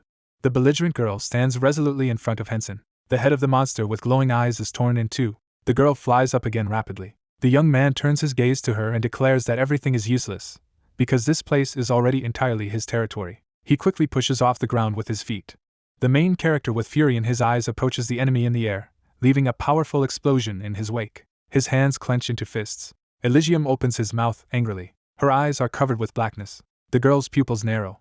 A young monk with clenched fists catches up with his opponent. His eyes fill with anger. The girl attacks the guy with a fiery cloud of magic. The blast wave scatters stones in different directions. Libius, in his burnt rags, walks with his head down. His eyes burn with hatred. A girl with lilac hair looks confidently ahead. The young man activates a pentagram in his hand, the divine punishment of Thanatos. Elysium instantly turns to the guy. She throws her head up with clenched teeth in pain. The protagonist looks at what is happening in surprise and thinks that instead of MP, he can cast spells with the help of Thanatos' energy. The monk points his hand up at the monsters and says that since his master likes such sights, he will prolong the moment a little. A girl in the air raises a shield. The young monk attacks her with strong magical currents and declares that such a crude shield will not help her. The explosion shakes the air.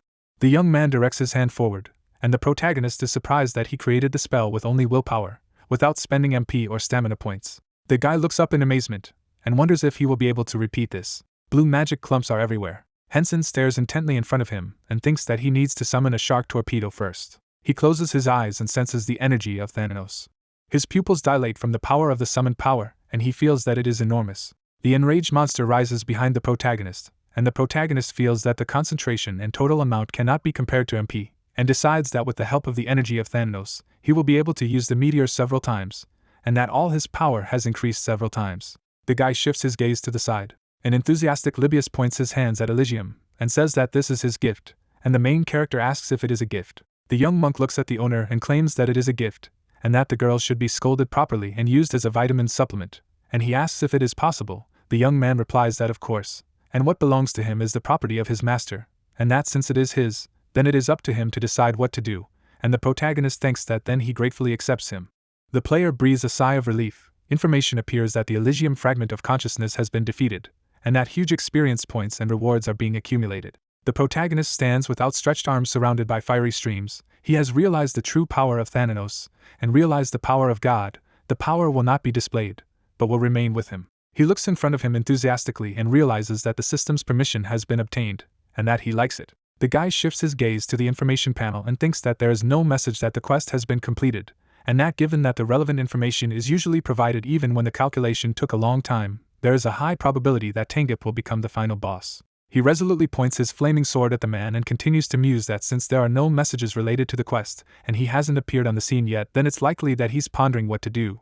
The protagonist looks at the scoreboard in bewilderment and makes sure that, as he expected, the forecast turned out to be correct.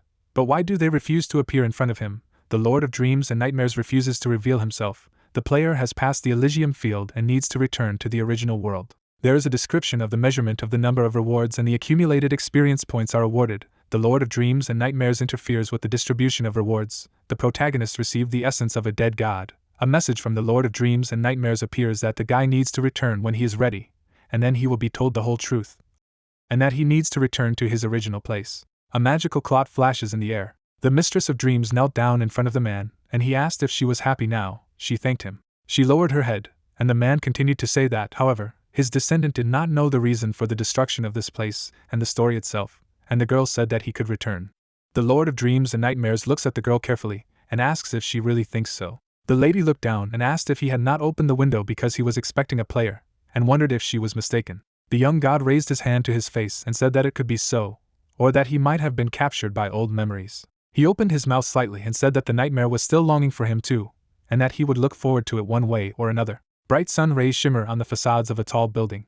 Min holds her head and is indignant that she will go crazy, and that why the hell is the protagonist making up for MP with the energy of Thanos, and moreover, the idea admits it, and asks that isn't it absurd, and the young man answers, because if we are talking about artificial intelligence created by her, then this is really unacceptable. He shifts his gaze and says that artificial intelligence even has too many rights. The guy turned his indignant gaze to his hands, and the girl asked how many items with divine energy did user Sung Hyun currently have, and he began to believe that 3 items with divine energy from Thanatos, 1 each from Diana and Minerva, and now Dunfear has also become an item with divine energy, and that there are only 6 units. Images of the players appear on the screen, and the girl asks if they can stop the protagonist. The guy replies that they should hope so. The young lady looks thoughtfully ahead, and the young man says that when it comes to Elgus, things are even more confusing.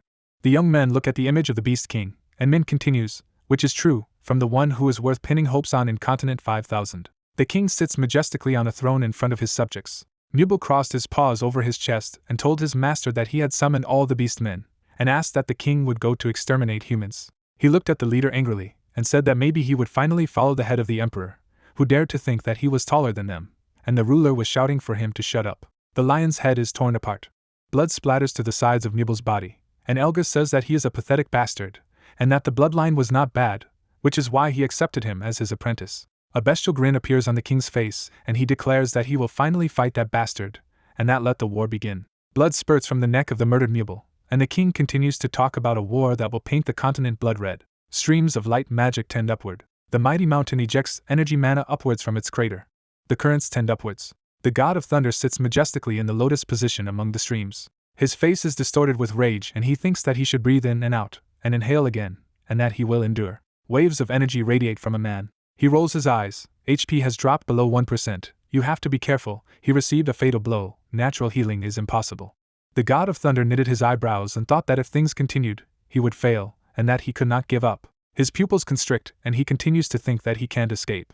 A man sits on the ground, surrounded by mana. He grits his teeth in helplessness. It is revealed that he has received the god-rank profession of a descendant of the thunder god. The man looks ahead victoriously and declares that he has absorbed all the power of dreams. Violet magic envelopes a person walking away into the distance. The monster hits the ground with eyes burning with rage. He bares his mouth and says that the man finally succeeded, and that they will be able to assemble an army. The man raises his hands in the air and orders a courier to inform the apostle of the God of Heaven that they will also go to war, and that he said that this place is called Continent 5000, which will be fun. His eyes glow with rage, and he calls on the army to rise. Monsters crawl out of the ground. The leader spreads his arms to the sides and says, "It's time for revenge." A cruel monster towers behind him. The man's eyes radiate dark magic. Guys are walking along the road between the rocks. The protagonist looks around and says that the soldiers of Minerva seem to have returned to where they were summoned from, and that he doesn't see any members of the Letty race, and Will replies that it feels like everything was a dream. A scoreboard appears with information about the increase in the level of the main character and the accumulation of points. The guy carefully examines the data and says that, as Rin said, he needs to complete special quests to reach level 400, and that then he needs to check Dunfir first. A description of the divine energy of Dunfir appears on the screen, and the young man reflects that the spear has undergone changes as a result of resonating with the energy given to him by Tangip, and judging by the explanation, it seems that it was once an item with the divine energy of Tangil, and continues that even if you land just one blow, the defense when attacked by another weapon is completely ignored. Will looks at Hensen with a frightened look and asks what they should do now. The young man turns his head to him and says that they will destroy all the monsters here in order to get enough materials for production. The young man looks at the protagonist in surprise, and he states that although this is a reward for the request, the more materials he brings, the more weapons the master will make. The guy confidently looks ahead and thinks that it's not that the man is aiming for a weapon, and that he just wants to fight a little longer, and that he can get even stronger. Will looks at Hensen trustingly. The travelers continue to move forward. In the kingdom of Kuktas, fiery flashes appear. The men stand in front of a large pile. One decides that the protagonist has defeated all these monsters. Duralis looks up and says that it's a volume that can cover the entire continent 5000, and asks how he managed to handle that amount alone, and adds that it looks like he wants something specific, and Duralis says that the Master of the Eyes has a diamond. The player puts their palm in front of them, and the Master continues, which, as expected, the protagonist will ask him to make a little more weapons, and asks what kind of weapon he wants, and he replies that he needs armor. Duralis looks at the young man and says that even if he takes on this task, this type of weapon is not his main source of pride, and Hensen replies that it is, but right now he only needs armor. The player looks intently at the Master, and he asks if he wants something special. The young man replies that the armor he wants. The interlocutors are standing in the studio. The Master looks at the guys and says that this is to be expected from a disaster, and that he agrees and will do what he is asked to do, but he will need time to complete the order in accordance with all the requirements, and adds that the customer should come to him again in at least a month, and he will agree. The protagonist confidently walks around the square and thinks about where he should go now, and that if events continue to develop in the same direction, then it seems that he will have to fight not only with the users of foreign servers, but also with the gods. He looks thoughtfully ahead and thinks that the main scenario points to Thanatos, and that he doesn't know what happened in the past, but it seems that something happened between the apostles, and this event is directly related to Elysium. Tears flow down the face of the Apostle of Death, and the young man thinks that the apostle whom Thanatos ordered to rule the underworld is Acheron, the Apostle of Death, and that someone like him must know the details. He carefully studies the information and thinks that the problem is that he doesn't know how to go to the underworld, and what if it comes to the title of King of Priests? The main character summons the soldiers of Minerva. An army of monsters stands in front of him, and the guy orders the soldiers to escort him to the underworld, and that he needs to go. The protagonist stares at the warriors, one of them saying that if he asks about the underworld, can't he go down wherever he wants, and goes on to say that he hasn't been able to find the entrance to the underworld yet. Hensen looks at the army in amazement, and reflects that the way to visit the underworld is actually so simple, and that there is no need to feel embarrassed. The player puts his hands on his belt, and decides that he can't look like a simpleton and that he needs to fix it, and says that they have heard anything about it from Acheron, and goes on to say that maybe Acheron has told the soldiers something they have to say. The young man looks at the army and thinks that since he has used the energy of Tanamon, his voice must sound authoritative. The warrior bows to the young man, and one asks that this was a test of how accurately they can answer the simplest questions, and adds that the Apostle of Death announced that the gates of the underworld will surely open when God wills it. Hensen looks angrily at the soldiers and thinks that if this means that he, who has the energy of Thanatos, will exert his will, then the gates to the underworld will open. He shifts his gaze to the army and declares that they should go back and meet him at the threshold, and the soldiers replied that they will certainly carry out his will. The main character stretched out his hand. He looks intently in front of him and says that the sesame should open, and that it will really work. The gates were majestically opened before the young man. The title of priests and the profession of descendant of Thanatos were confirmed, and that the underworld was unlocked. The protagonist looks up confidently and reads that clues about the underworld are beginning to open up throughout the continent. The guy smiles contentedly and decides that he needs to collect all the cream before other players come here. The bright sun illuminates the towers of the castle. Sharon stands in the middle of the hall and says that brat, Elgus, as it seems to him, decided to clash with them, and adds that he has received a report that he is assembling an army of beastmen. Julia looks attentively at the interlocutor and asks where he got such confidence in his abilities and continues that, apparently, Elgers forgot about how he was beaten by Sharon 10 years ago.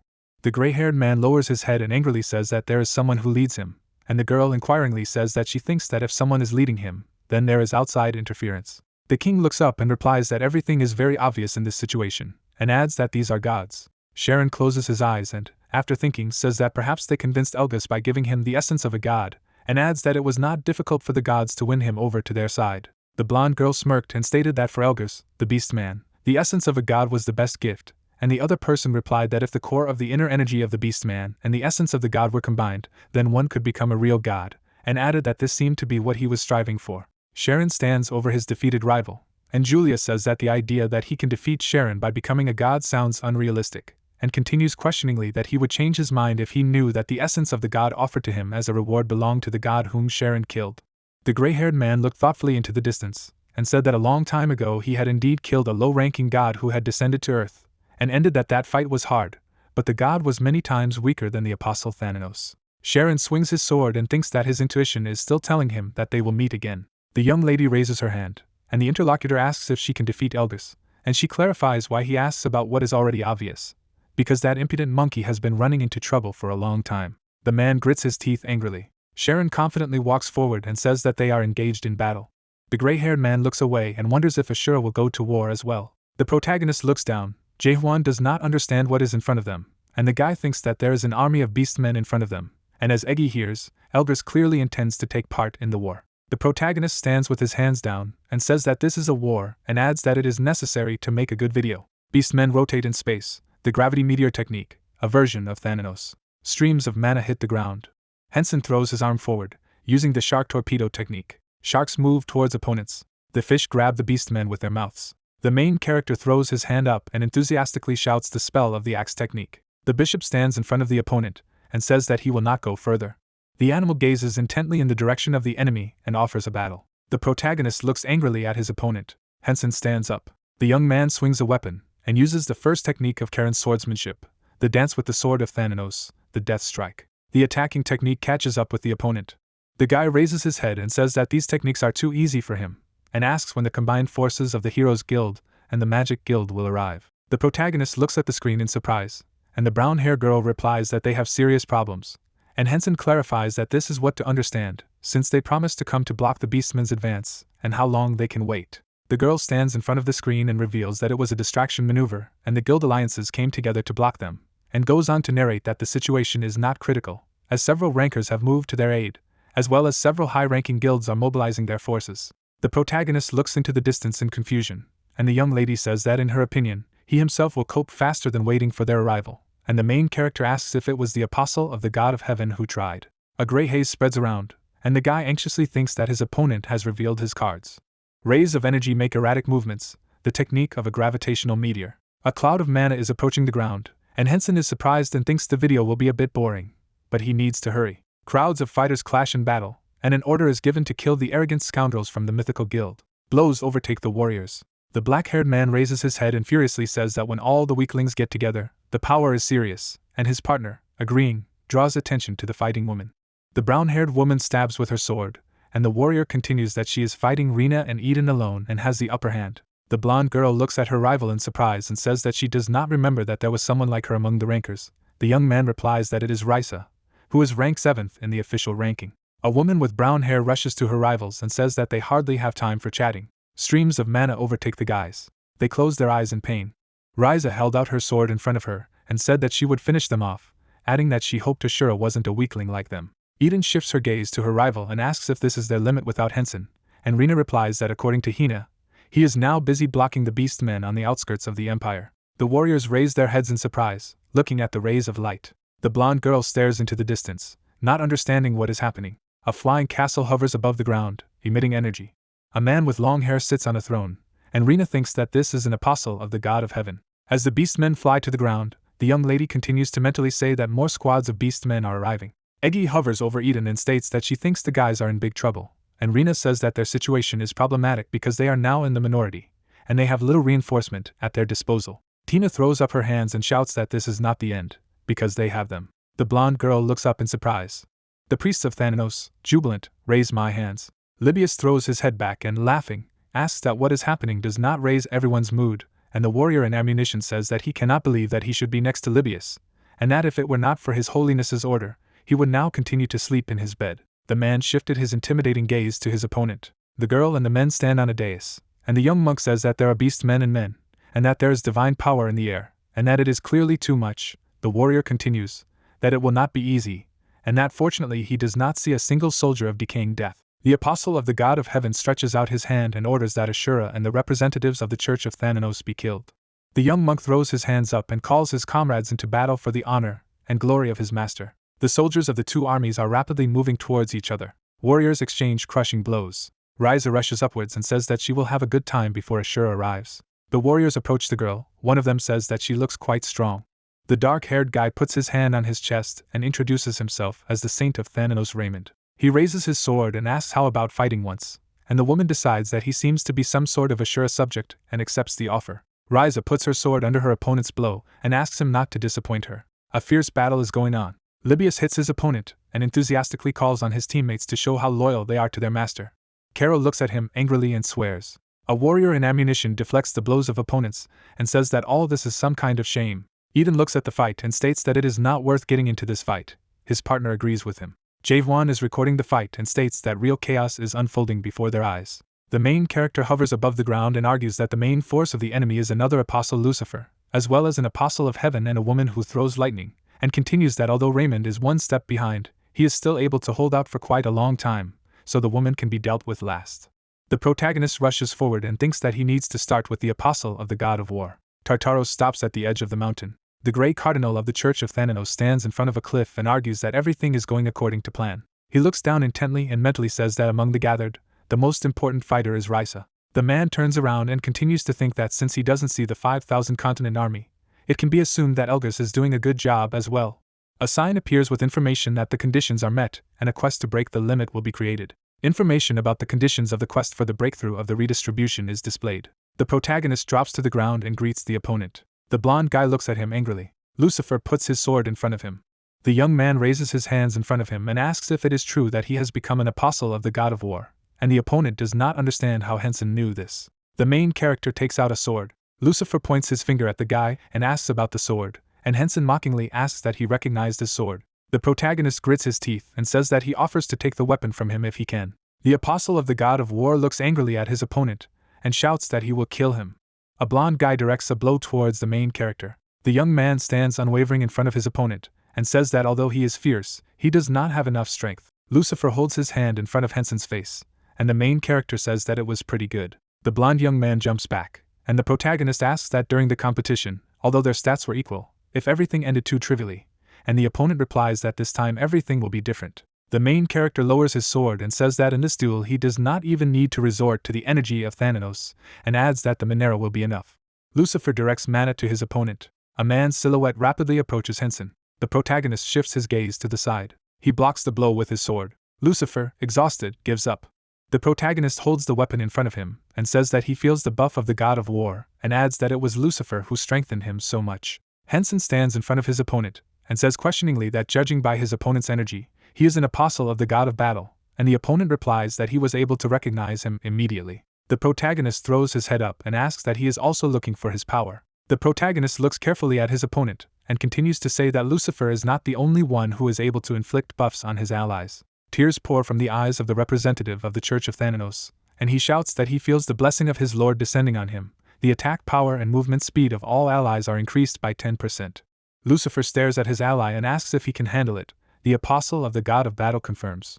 The blonde guy raises his fist and says that their goal is to inflict as much damage as possible on Ashura, while the red-haired man adds that the real revenge can be trusted to the god of heaven. The main character strikes the opponent with his sword, using the third tactic of fencing art, an instant strike. Blood pours from the wound of the apostle god of battle. The man holds on to Hensen and tells Lucifer that he will do everything now.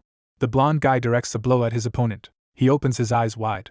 The protagonist stands in front of a defeated opponent and says that the one who owns teleportation is not someone who can be held in a vice. A red-haired man is about to stab the main character from behind. Hensen blocks the sword strike. The main character lowers his sword in front of the defeated one of the apostles of the gods. Lucifer rushes at the protagonist with screams. Hensen turns his gaze to the attacker, reasoning that he is using Aido's art technique. The main character dodges the blow. The blond young man grits his teeth angrily and thinks that the enemy is clearly staggering and there will be no better chance to attack. Lucifer looks intently at the protagonist and mentally commands himself that he needs to concentrate and put all the remaining skills into the attack. He screams furiously, activating the tactics of the Sword of War, the Roar of Victory, and the Pride of the Vanguard. Hensen held out his sword in front of him. Karen's swordsmanship, third tactic, repulsion. The main character counterattacks. The blond guy opens his eyes wide. There is information about a critical state of health and the possibility of death from the corrodion of unknown energy that cannot be treated. The protagonist lowers his sword and says that this battle was dangerous. The defeated opponent closes his eyes and reflects that this was a glorious battle, which, perhaps, will never be repeated. Hensen turns his head and says with a smile that out of all the recent battles, today's fight was the most entertaining, and Jaehuan confirms that it was amazing. Boulders lie on the sand. Sunlight breaks through the clouds. Tartaros tells the Emperor that they have not seen each other for a long time. Sharon turned his head and said that he had been waiting for this day for a long time. The gray-haired man lowers his hand and continues to say that his heart longed to meet him and adds that thanks to his student, this cherished wish was finally fulfilled. The gray cardinal of the church stands in front of his opponent. The dark-haired guy looks at the other person and asks with a smirk that isn't it absurd that a person managed to surpass the power of a god, and continues that Sharon could have risen to the status of a god long ago, but why does he remain in the human world? The Emperor smiles and replies that if he ascends to the world of the gods, he will not be able to meet an opponent stronger than him.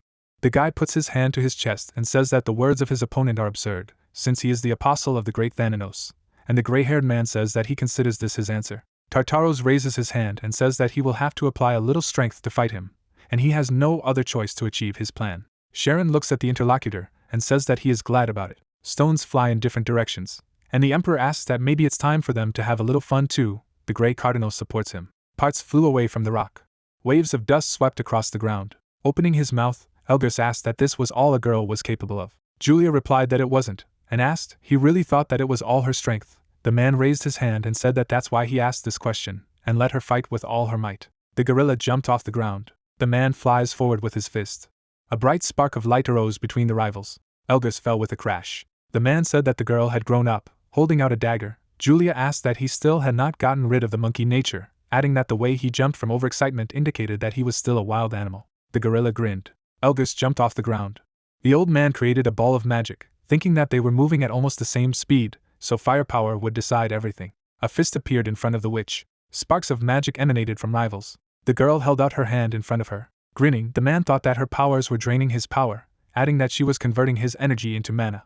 The gray-haired man put his leg forward and offered to test in this fight what was stronger, his body or her magic. Julia sighed. The gorilla struck. Turning around, the man thought that it was a double, and replied to himself that it was not. The witch said that they hadn't agreed on not being cowardly when landing on the ground. Elgis thought that after distorting space and time with his power, the girl had made contact with other worlds and taken on an intangible form here and there. The old man said that she was cowardly. Julia stood behind her opponent and asked that she was cowardly, that a magician fought with discipline, which a man could be dissatisfied with, and added that she was just eliminating her weaknesses. Gray-haired man held out her hands, asking that maybe it was time to start. Lines of magic rushed towards the gorilla, and he replied that it was all useless. Elgis grabbed the orb with his hand. The explosion lit up everything around.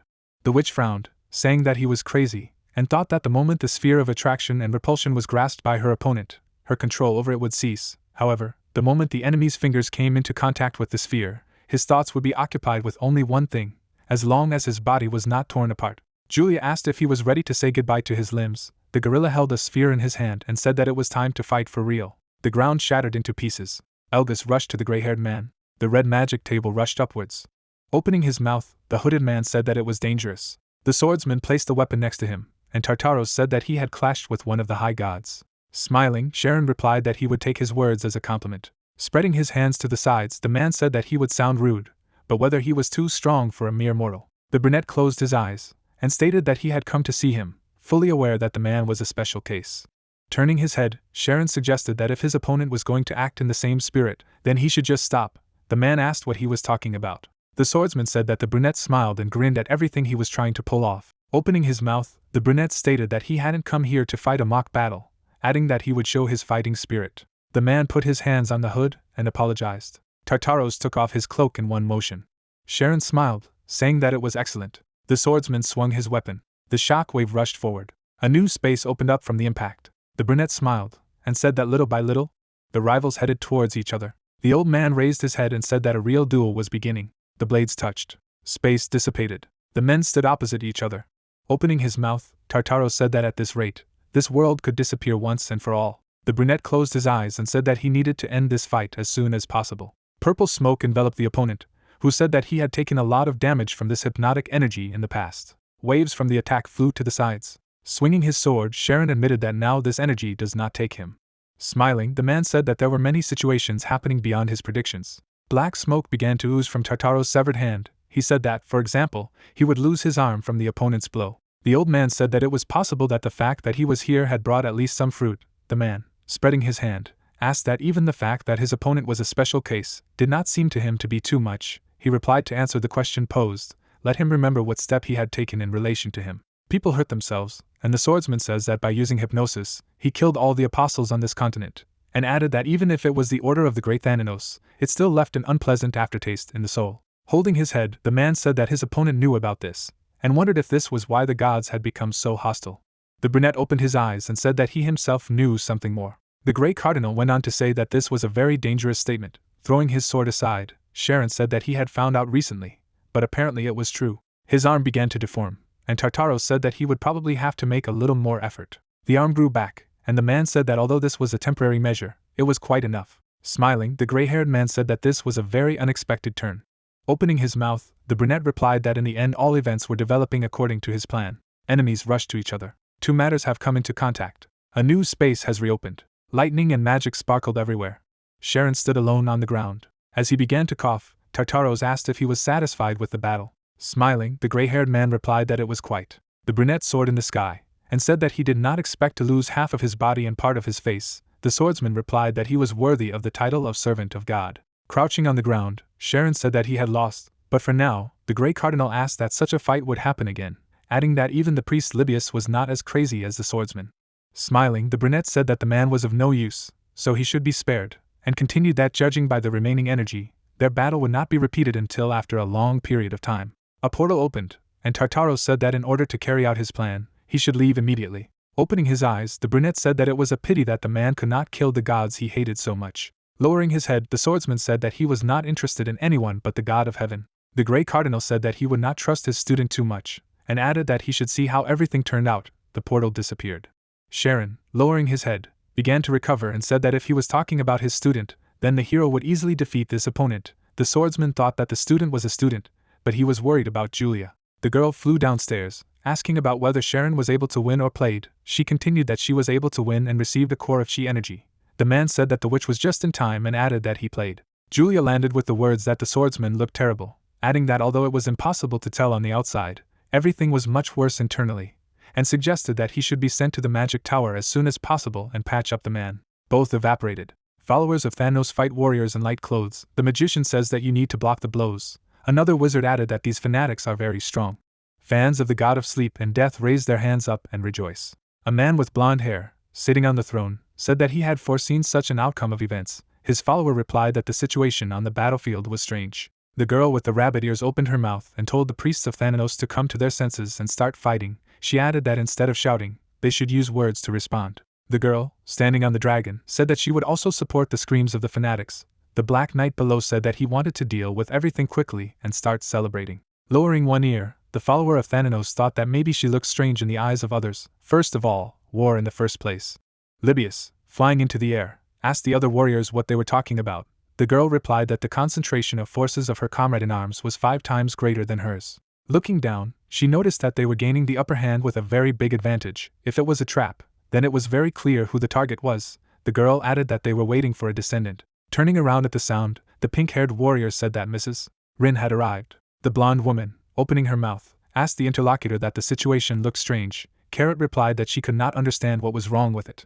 The green shield takes the blows. Carrot explained that the Apostle of Heaven has some kind of plan, although it is difficult to approach this person. Flying up to the priest of Thanatos, the girls asked if he could destroy the barrier. Libius replied that he could. He added if the girls had seen his master, otherwise he disappeared without a trace. Carrot, opening his eyes, replied that he did not know Rin supported him. Bright lightning flashed. The guy with dark oxen takes the blow on his sword and says that the opponent is strong. Even in a state of demonization, it is difficult for him to keep up. He frowned and said that he thought he could defeat anyone but Ashura. Turning around slightly, the guy said that no one should interfere, he should end the fight at least for a draw. Folding his wings, the man in bone armor said that he was asking the hero for a favor not to interfere. He replied that he agreed. Lowering his sword, the young man with wings said that he would go to the end. A girl in a red cloak lunges towards her opponent. He begins to glow with a blue aura. Her opponent clenched her teeth from the strong battle aura. Lightning strikes to the sides. Kneeling down, the young man said that the difference in strength was huge. In order to win, he needed to get a god-rank profession. Clutching her sword, the lightning girl replied that there would be no games from now on. Looking ahead, she saw that the hero said that he was changing. As he walked toward the battlefield, Hensen said that he doubted the girl would be able to do any damage to him. The warrior put her sword forward, explaining that if the hero relied on divine items, it would not help him. He wondered if the girl knew that such items were immune to lightning. The woman opened her mouth slightly and replied that she was using thunder usurpation. Signs appeared in front of the hero with the text that the descendant of thunder uses the usurpation of thunder. The owner must accept the challenge without using third-party objects. The protagonist, standing in front of his rival, said that he was surprised. Hensen, smiling, said that he offered to fight using his own abilities. The two warriors clashed in a fight. There are priests in the church. The man on the throne smiled and thought that his plan would soon come to fruition, though it was unexpected that Ryza had become a descendant rather than an apostle. The woman raised her hands up to strike. She attacked to the floor. The hero dodges all attacks. The girl asked why the hero does not strike. The masked guy, smiling slightly, said that Lucifer was more interesting to fight. The Thunder Warrior turned out to be mediocre. Turning to the rays, he explained that if that was all she was capable of, then he was disappointed. The rival grinned at the hero. It goes on the attack. The hero's sword slices her face in half. The protagonist swings his sword multiple times. The Thunder Descendant looked forward. Standing over the particles of the defeated opponent, Ashura replied that she did not even reach Lucifer. Raising his head up, he asked that only the Apostle of Heaven remained. Gritting his teeth, the guy heard that the assistants were telling him to run or dodge. Eggy, flying into the air, reported that someone was approaching and the incompetence of the owner was to blame. He replied that he had no idea who was approaching. Several signs of the system appeared in the air with the text that the gods were ready to intervene. Turning his gaze to the sky, Hensen asked what could be a valid reason for interference. A window of the system hung in the sky with an inscription that a temporary relaxation had been made in the ban on the interference of the kingdom of the gods in the affairs of the middle world. Against the background of the stars, the silhouette of a man appeared. A decorated tablet appeared with an inscription that the god of light Apollo had come. He froze in place. The protagonist saw several tablets with text that he was granted the status of a god slayer. He was given a quest to break the limit. The power of the god of light was reduced to half. Hensen looked at the god and thought that the god's power was halved, and all his stats were doubled. His eye twitched. The guy mentally said that he had a good chance of winning. If there were problems during the fight, then he would think about extreme measures. A masked warrior stands in front of the god of light. Windows appeared in the air with an inscription that the god does not move for 10 minutes. Several followers of the god are hovering in the sky. The window of the system says that they are demons bringing the test of light and angels carrying words of light. On the battlefield there are fanatics of Thanatos. Blue signs explain that a war with the god of light begins, where there is a church of Thanatos, a mythical guild. Against the background of the mountains stand the followers of the mythical guild. In the center of the Ashura guild is a guy in blue armor. In the middle of her subordinates stands Mrs. Rin. The protagonist smirked. The system says that he is a player. Hensen looks up, thinking that there are 10 minutes left, then adds that for now, he needs to inflict as much damage as possible on the god of light, or at least chop off his hand. Rin looks up and reveals that she doesn't believe the god of light is here. Francis stands next to Ark and declares that he will follow the will of his master, to which he confirms his words. Eden stands on a rock and says that with the coming of the god, they are in a disadvantageous situation. Blue Eyes looks at Ashura and states that he doesn't have a single thought, so he will follow Hensen's will. A device with a propeller flies next to the hero and asks if he has any ideas, to which he replies that, as always, he will figure it out during the battle. The robot creates a window with the image of the hero and says that thanks to the crazy parameters, he can do this task and it will be the right decision to entrust him with a fight with the side of the god. The protagonist smiles and asks to take care of the rest of the enemies while he deals with angels, demons, and Apollo, to which his followers agree. Rina looks at Elon and says that they just need to act as Mr. Ashura says, to which the man agrees. The protagonist smiles. He raises his hand against the background of many shooting stars and offers to play in the style of Julia, and talks to himself about gravitational rain and meteor. A lot of people look up and are shocked by the guy's actions. Someone notes that Ashura has a profession of divine rank and the title of God Slayer. The men raise their heads in amazement, and talk about how they can be destroyed along with angels and demons, and also wonder aloud how it is possible to achieve such a scale with the help of skills. The priests of the Church of Thanatos smile madly and rejoice with joy. Carrot looks at an admiring Libius, who reveals that he wants to get hit by his master, to which the rabbit calls him crazy. Hensen lowers his glowing hand. A lot of stars are falling. The angels raise their eyebrows in surprise and say that it feels as if the heavens are crying. The demons frown and declare that, although it is a beautiful sight, they need to protect Lord Apollo. The Celestials surround the god and say that even if the chosen path is wrong, they should still follow it, and also talk about renouncing the light. Meteorites fall to protect Apollo. Bright silhouettes of people are erased. A device with a camera flies next to Hensen and is surprised aloud. The hero notes that there are more of them left than he thought. Angels and demons soar in the sky with furious faces.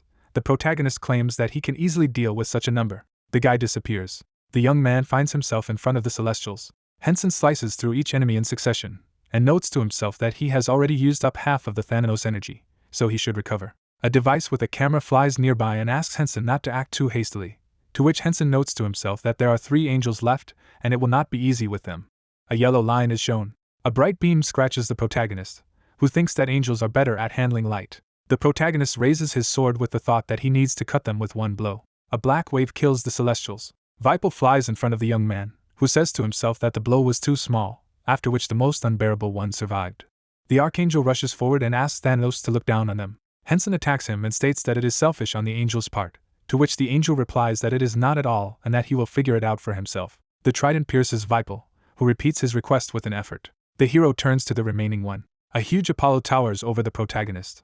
The guy jumps into the attack on the Titan and mentally remembers the object's work with the divine energy of Dunfear, then notes that the god can resist the effects of such a thing, then notes that he has a feeling that it can work. The trident hits the god's chest. The young man mentally declares that he is sure of it, as he looks at Dunfear and sees that he is crying with happiness. Apollo looks down sadly. Many notifications pop up that the protection of the god of light is decreasing.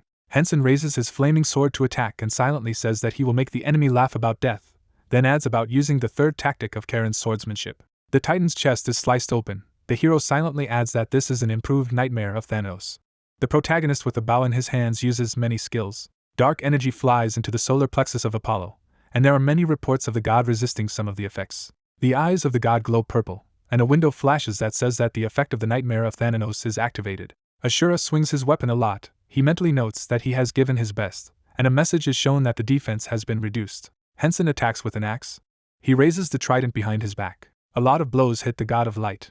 The apostle of heaven makes an agitated face. The hero's partners look up in surprise. The protagonist is breathing heavily. A message is shown that the nightmare will dissipate after 30 seconds. The guy stands and notes to himself that there is no point in attacking anymore, and it is better to rest a little and recuperate. The Titan's eyes glow a bright yellow light, and a notification appears that the nightmare has been dissipated. Apollo looks down attentively, and notes to himself that the descendant turned out to be an insignificant person. The god of light swings a huge fist at the guy and silently declares to his children that he will take responsibility for himself and for them.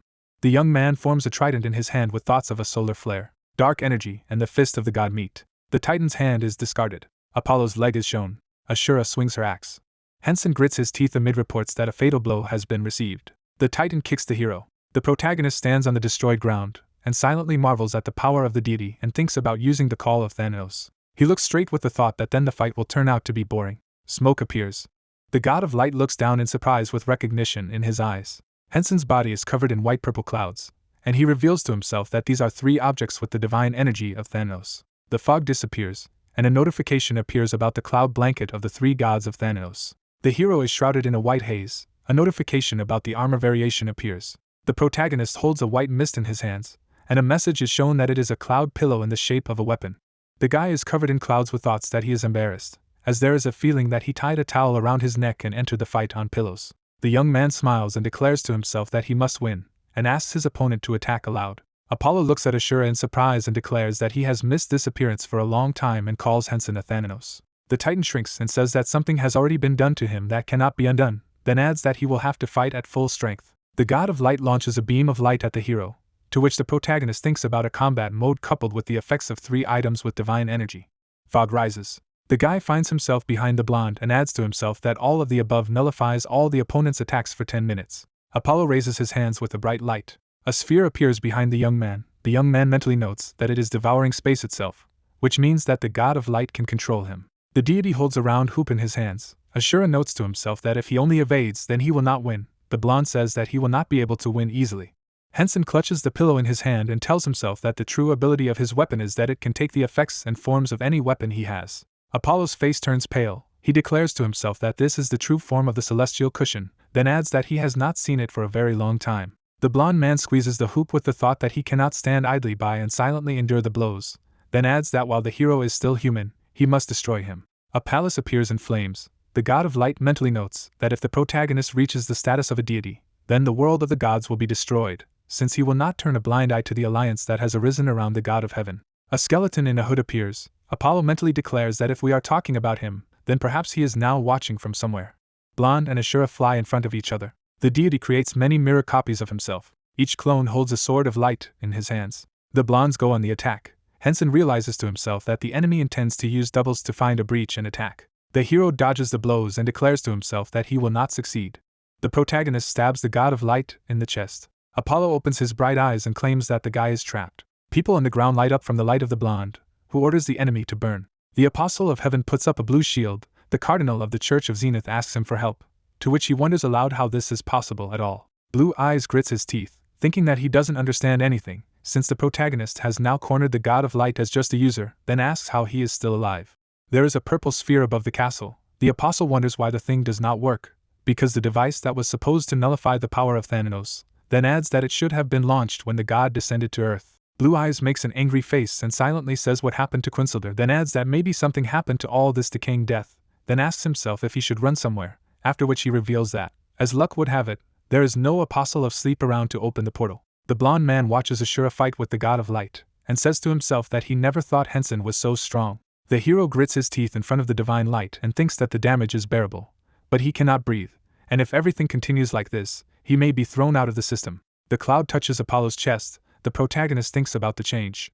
The guy holds a sword and a white haze in his hands and notes to himself that he has enough strength for the final blow, but notes that he cannot move forward due to the heat and light. The eyes of the god of light shine brightly. He declares that this is not good. A message pops up that narcolepsy Thanatos is temporarily activated. The young man strains his face with a mental question about why at such an important moment. A notification is shown that sleepwalking is being enabled. Ashura's eyes shine purple, and a blue table pops up, which says that the character moves on his own. Apollo cries and asks if there was a Thanatos here. Hensen, with purple pupils, holds out his hands with clouds straight. A white projectile hits the god of light. The blue light comes from Apollo's body, who apologizes for not believing strongly enough. The glow falls on the hero, who is silently interested in what he is carrying. Tears flow from the blonde's eyes. He asks how this is possible. The protagonist's eyes are freed from the purple light. He wonders to himself if he has had auditory hallucinations, and a message appears that the narcolepsy of Thanatos has been dispelled. A cloud sticks out of Apollo's chest, and notifications are shown that the guy can either kill him or subdue him. The young man raises his eyebrows in surprise. A notification is shown that the fate of the god depends on him. A device with a camera states that this must be what the archangel was talking about, when just about mercy. Ashura notes to himself that if she kills him, then other gods will descend to Earth. The blonde's body emits a blue light, and tables pop up stating that Hensen chose to submit to Apollo. A golden glow falls on the hero's face. A notification pops up that the state of the blonde is changing and has become hostile towards the god of heaven. A little boy bows to the protagonist. A message is shown that he swears allegiance to the guy. The Apostle of Heaven looks up in shock due to the notifications that he has become an enemy of Apollo. Many people raise their heads in horror and shout that it is time to flee. Ashura smiles and asks the new subordinate where the scoundrel is. The Apostle of Heaven runs towards the ship and asks aloud where Tartaros is, then adds that he could not have been defeated by the Emperor. The blonde's face tenses in horror because of the voice behind him. The blonde man turns to Ashura. Blue Eyes smiles nervously and offers to make a deal and tell what goals the decaying death pursues. The Apostle of Heaven smiles broadly and assures that the information will be useful and adds that he knows what they will do with the essence of the nameless god that he has given them. The blonde, trying to say something, gets a lot of cuts. The blue-eyed man's head falls to the ground. He's looking up. Hensen smiles, declaring that he already knows what they are doing. The eyes of the Apostle of Heaven close. Many reports emerge that he has died and will not be able to log in for 24 hours, as well as the loss of the essence of God. A richly furnished room is shown. The white and gold capsule opens. The Apostle of Heaven clenches his fist, thinking that the hero has taken the last essence and power, then adds that the last card up his sleeve is decaying death. He twitches at the sound and asks what is there. A man with glasses hands him a tablet and tells him that they have serious problems on the American Idea server. The blonde looks at the device. He raises his eyebrows in surprise. The man on the screen raises his hands and orders him to stand up. The blue-eyed man asks what it is. The man on the monitor smiles broadly and calls for acceptance of death, which now belongs to him. The Apostle of Heaven sits on the couch and asks the servant if the American server was attacked, to which he receives a positive response. Blue Eyes closes his eyelids and says to himself that decaying death has stabbed them in the back. Next to the blonde is a tablet with an image of many undead against the background of a white castle. The man on the recording shouts that all the destruction comes down to him. The blonde declares to himself that now everything is really over. A lot of messages pop up that the limit breakout quest has been completed, as well as a lot of notifications about leveling up. A table with a skull is shown, which describes the task of finding the Apostle Thanatos. Hensen is mentally surprised at the mention of the essence of the god. A stone tablet appears on which the story is written. The hero mentally notes that all these entities are repeated in this monument that he found on the island of Tangip. The protagonist stands with his arms crossed and thinks about how the god of dreams was also related to Elysium, who is also the Apostle of Thanatos, then states that it has to do with the task of finding him. The guy shifts his gaze to the device with the camera and notes to himself that, in this case, the purpose of this quest may be to save the Elysium and gather all the apostles together. Jae-won from the robot informs that he will go edit the video and asks to type it if something happens, to which the guy agrees. Many notifications are emerging that decaying death has invaded the eastern continent, as well as that there are no forces left to resist. The young man furrows his brows and says to himself that it is not surprising that he was unable to contact Quinsilder, and states that they invaded the eastern continent out of revenge for their humiliation, then claims that he should set out when Duralis does his bidding. Apollo kneels before Ashura, who addresses him. The subordinate calls him a god. Hensen informs him that he is about to go to the underworld, then asks if he can open the door to the world of the gods. The boy makes a serious face and states that he can do it, then asks if he is going to punish the fallen gods.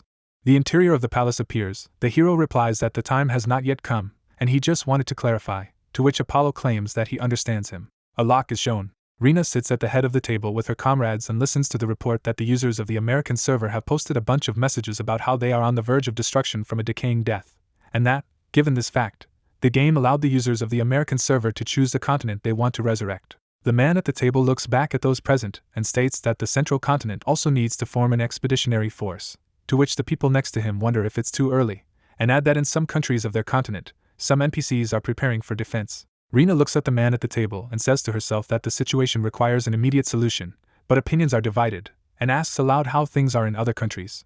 Eden turns to her and replies that it's been a day since the message appeared, which means it's been about 5 days in the game, then adds that most countries have expeditions and the central continent is united around the Thanatos Church and the Karen Empire. Rin looks at the blonde man and asks about the Emperor's actions, to which the Emperor replies that Julia is the leader of the expedition, adding that he does not know what the reason is, but the Emperor is now recovering his health. The girl makes a serious look with the thoughts that if the enemy is a necromancer then the war will be difficult, and of course, users cannot take part in the war, then declares to herself that they cannot help but oppose the next enemy. Rin sits in the center of the table and reveals that time is short, and they need to assemble an expeditionary force and orders Mr. Eden to prepare everything necessary, after which he states that he hopes for the participation of both the Guild of Heroes and the Mythical Guild.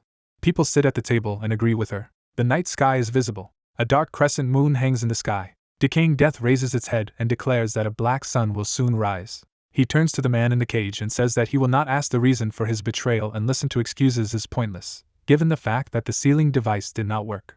Quinsilder sits behind bars and replies that it is, then notes that the man in front of him is going to use him again, as he previously did with his essence, to which his interlocutor asks what is funny about it. Decaying Death makes a piercing look at the prisoner's words about what his servant can do if he does so. The man repeats his question again. The man in the cloak grits his teeth at the Quinsilder's demand to make him a servant. Decaying Death sets the night on fire with dark flames and declares that it will consume him, even to the point of his thoughts, mocking him. The flames consume the joyful Queensolder. His smile grows wider. The monster is on his knees and asks for an order. The knight disappears before a Decaying Death, who tells him to wait for the black sun to rise and defend their sacred refuge until this hour, to which he agrees. Wyvern looks at the man and states that she senses anxiety in him and asks if everything is okay, to which he says that he does not know. Man and monster raise their heads to the black sun. Decaying Death tells that he must conquer and will begin with those apostles and servants of the Thanatos, then become a god. A castle under a blue sky is shown. Julia treats Sharon on the bed. The elf with moisture in her eyes asks if he is okay, to which the man assures her that everything is fine. The girl makes an indignant look and shouts that this is not the case and wonders if she should kill that scoundrel of the Apostle of Sleep. The old man laughs. Julia angrily declares that she will cope. Tartaros smiles and apologizes, then adds that he didn't want to go too far. The elf stands up and asks what the man has forgotten here, to which he replies in surprise that the Emperor sent him here. The old man sits on the edge of the bed and asks the cloaked guy about his intention to participate in the war, to which he replies that on the contrary, he is trying to do everything to block the participation of other gods, but someone has ruined his body, so he does not have enough strength. The Emperor smiles and declares that they will help then, to which Julia is surprised. The elf frowns. The elderly man asks if she has a reason not to go, to which she replies that she was going to do so, but she is uncomfortable that the Emperor gave permission for it so easily, since he usually said that he would go alone. The old man closes his eyes and asks the girl if she hasn't become stronger after absorbing the Elgar's core, so that she is able to defeat a mid-level god, to which the elf tempers that this is so, but is surprised that the guy is helping them. Then he agrees, then asks him what he is going to do with the decaying death. An elderly man sits on the sofa near the bed and assures her that the student will cope with everything on his own, and if they help him, they will only upset the hero, to which the girl claims that it is really not worth forgetting who he studied with. The Emperor smiles and states that they, in turn, will go to the world of the gods, to which Julia asks if it is to prevent them from interfering, to which Zarin replies that it is. Tartaros stands in front of them and claims that they have already discussed everything, so he says that he dares to leave them in order to bring other allies, to which the Emperor agrees. The Grey Cardinal disappears. The rich premises of the medieval castle are shown. The black-haired man greets Tartaros, to which Tartaros responds in kind, and asks if he can go with him to the world of the gods for a while and help. Acheron frowns and asks if this is done for the master's sake, to which the man agrees. The man in the cloak makes a surprised face because of the words of the dream apostle, that there is another meaning. Tartaros opens his mouth, and states that this is also being done for Elysium. He shrugs his shoulders. Acheron informs him that he did not expect him to say her name, to which the man replies with a laugh that he has forgiven everything and wonders if he will help. The man with the skeleton on his chest agrees, but adds that he will arrive a little later, to which the interlocutor replies that he understands that he has no choice, since the master is here. Acheron asks him not to forget Tartaros about what Elysium has done. The man laughs and replies that this will never happen. The couple is standing in the center of the palace hall. The Grey Cardinal offers to close this topic and adds that it's time for forgiveness. The castle room is shown. The arena stands under the night sky. A bald man with bright red eyes swings his sword. Hensen blocks the attack. The soul of the underworld rotates with swords in the direction of the hero. The protagonist notes to himself that they do not receive wounds and do not feel pain, and also rush without hesitation, like the undead. The guy pierces his opponent's chest with his blade and notes to himself that the movement and strength seem similar to his. The young man holds a sword and a dagger, thinking that now he clearly feels more confident in the fight against the undead. He looks straight from under the mask. Hensen turns to Season, who claims that he is incredibly talented, to which the hero replies that he is just a little wielding of a sword, then asks what brought him here. The protagonist raises his hand. The man replies that he wanted to warn that he is going to leave the underworld for a while, and adds that he is very ashamed that he cannot give a proper welcome, to which the guy asks not to worry, as he understands that the matter is important. Acheron disappears, and before thanking Hensen for understanding, then adds that he will figure it out in a moment and come back. The hero thinks about stopping for today, since he has been studying hard for several days. The protagonist opens a window with the thought that he has accumulated enough Thanatos energy, but adds that decaying death is not a deity, so the God Slayer will not be activated, so he will have to come up with other ways to solve the problem. The guy smiles and asks himself if he should consider the skills, and says out loud that he hasn't done something like this for a long time. A purple night sky is shown. The black sun rises above the earth. A decaying death sits on a throne. He grins. Wyvern leans over and asks if he should rush to invade, to which he notes with a clatter that the monster is still sorry for its doppelganger. The man smiles at the monster's words that he was able to find his power, but the wyvern was not. The man repeats in surprise. Aquilier looks at the black fire and hums. Wyvern squints her eyes and notes to herself that decaying death has not only found power, but increased it, then asks aloud to be released. The monster bows to the man, who states that he could just kill him and send him to his undead army, to which he replies that he is very sorry. The monster raises its head at the man's words that this is not the time for an invasion, and Aquilier wonders if he can make his move. The man looks directly and states that the black sun still needs to be stabilized. The wyvern asks how long this process will take, to which the man states that it will not last long, and when the time comes, everything will reject death and begin to decay. Inferno. A modern high-rise is shown. Someone declares that this is some kind of madness. People in jackets are sitting at computers. Cho demands to report on all the movements of NPCs and asks where the battlefield is. One of the employees makes an excited face and talks about expanding the battlefield. The man in glasses next to him asks to increase the servers of the eastern and central continents. A lot of workers are sitting at the control panels. One of them just demands to enter the command code into the idea. Min exhales. The girl looks at the screen with the black sun. She says to herself that everything was supposed to go according to her script, but this thing came from somewhere, then reveals that maybe it's all because they took the essence of the nameless god that was supposed to reach Tangip Island. Yumi crosses his arms in displeasure with thoughts that the god of heaven caused unnecessary trouble, and it's good that the emperor is not involved in the war.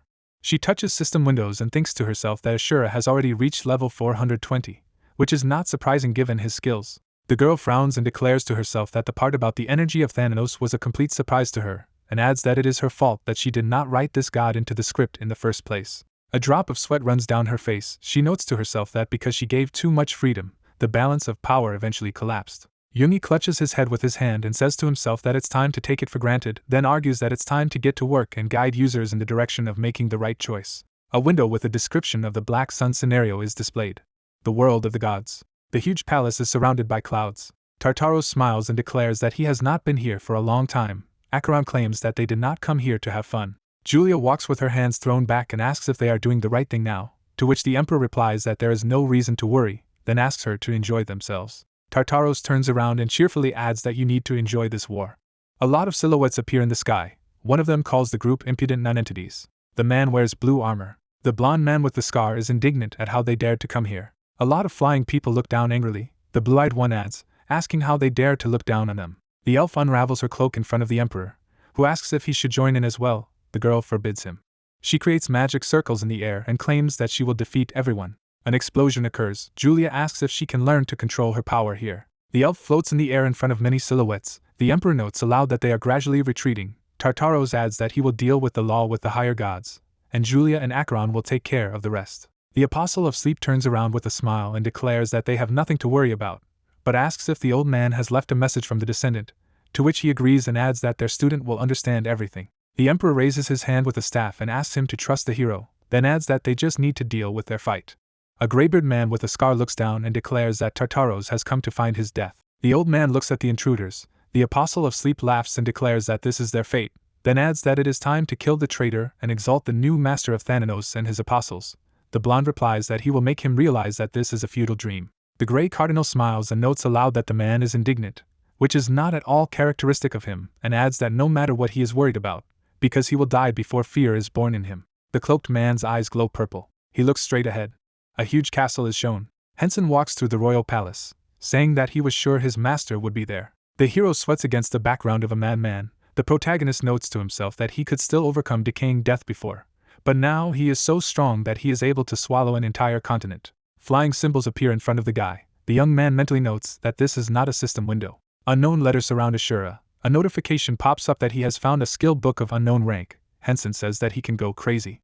A lot of shining symbols circle around the hero. A table is shown that says that this is a one-person ability, and the conditions are met. The protagonist smiles brightly at the message that this is a skill power space, which is a great martial art. An unknown voice asks to use this art with reverence and respect. A dark ball towers over the castle. The young man mentally praises his teachers. A red window is displayed that describes the main scenario of the event. A black sun has shone over people. A notification pops up that all stats have been reduced by 15%. A crowd of men and women look up and say that they are somehow anxious and that they feel some kind of weakness. Island rests his hand on his side and loudly orders to inspect the surroundings and adds that any creature discovered must be killed, then states that a military headquarters should be organized and a strategy developed. The soldier looks at her and reveals that they have inspected the area, but no enemies have been detected, to which she replies that the area is located just off the seashore. The blonde stands in front of the warriors and claims that this is all very strange and confidently informs them that a surprise attack can be expected, and they also have no idea how many enemies there are. The soldier stands in front of Island and asks if the enemy is in the same position as them. Rin looks up at the sky and states that black sun doesn't necessarily weaken only from the side.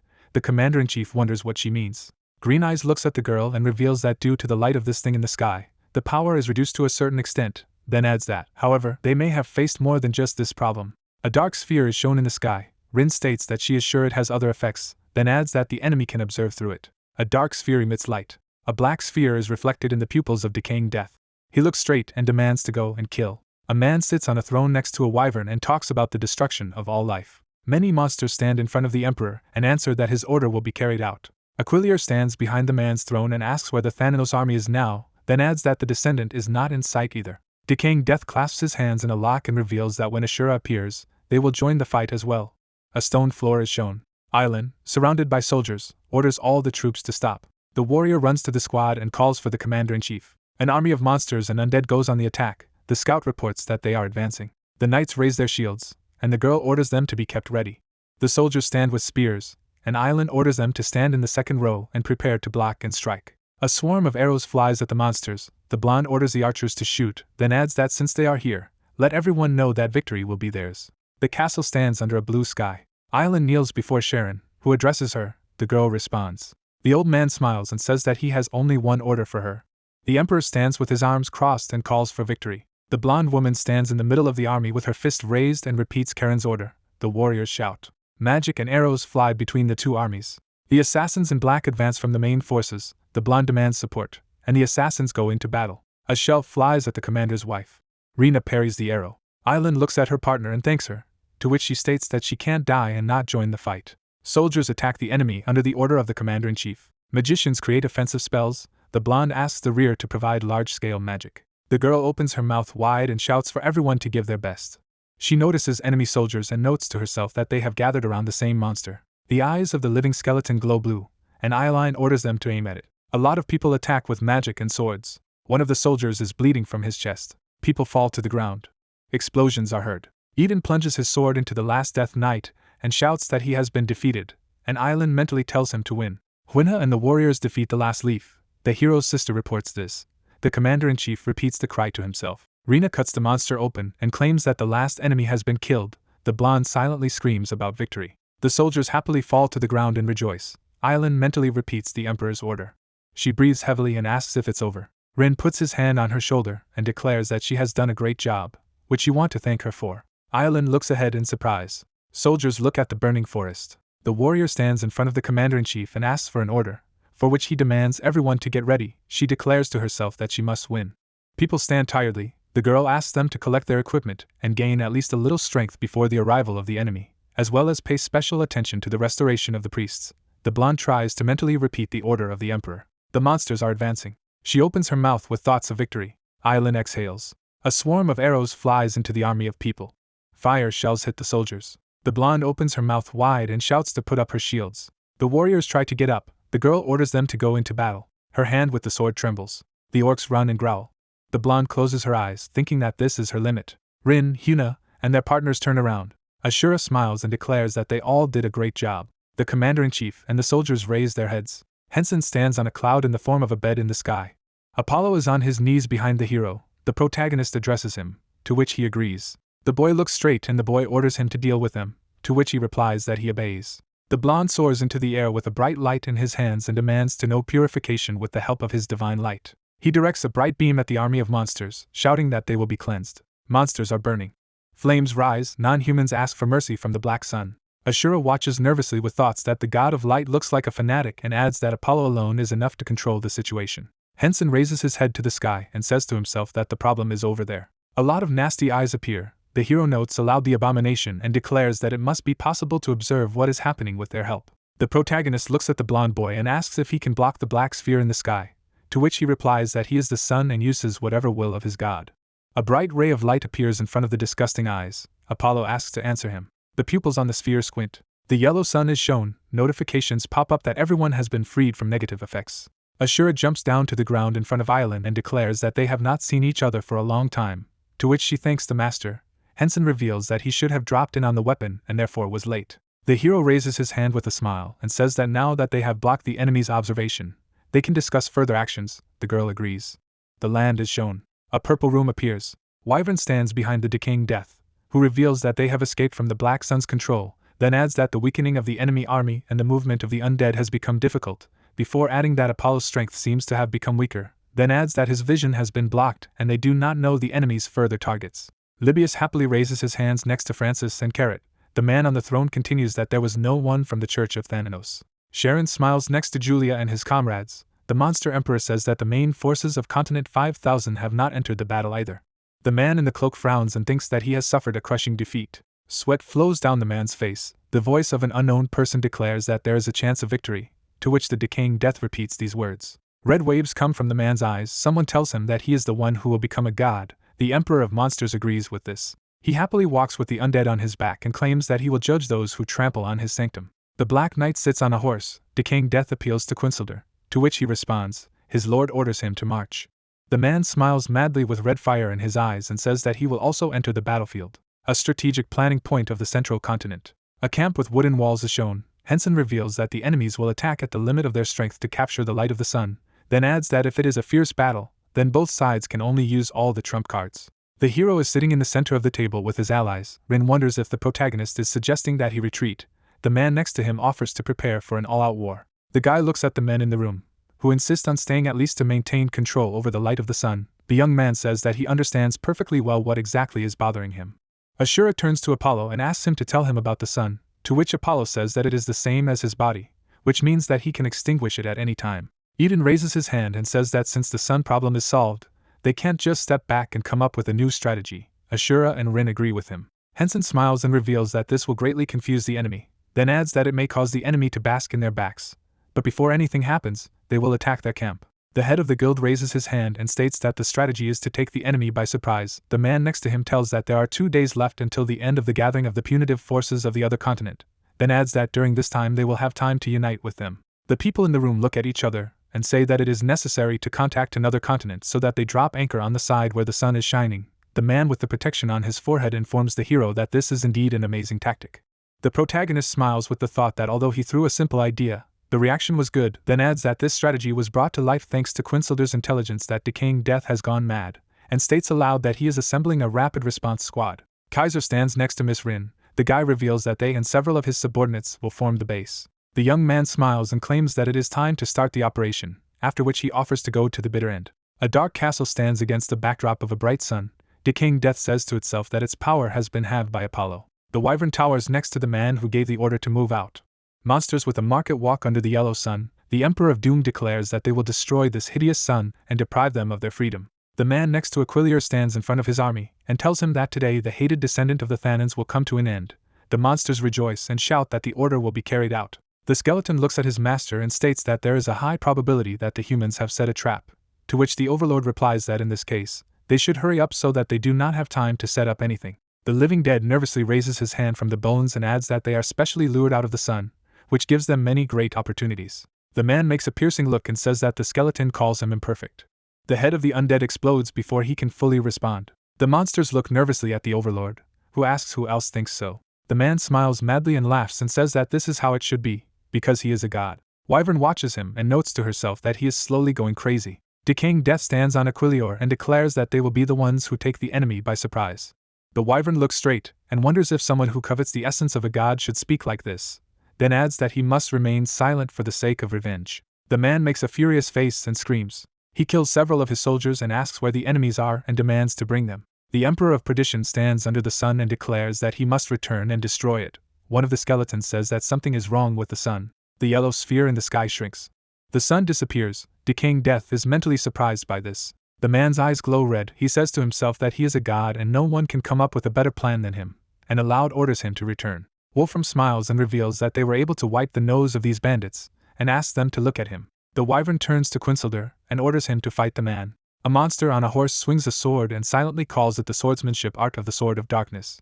The man with the goatee sweats and calls him a monster in his mind, then asks himself if he should run away. Quinsilder attacks. Dust rises. Wolfram blocks the sword with his shield. The man takes a step back under the onslaught of the enemy, and notes to himself that on the continent of 5,000 he did not allow anyone to do this. The cavalry rears up and asks his opponent to advance, to which he says to himself that it is dangerous.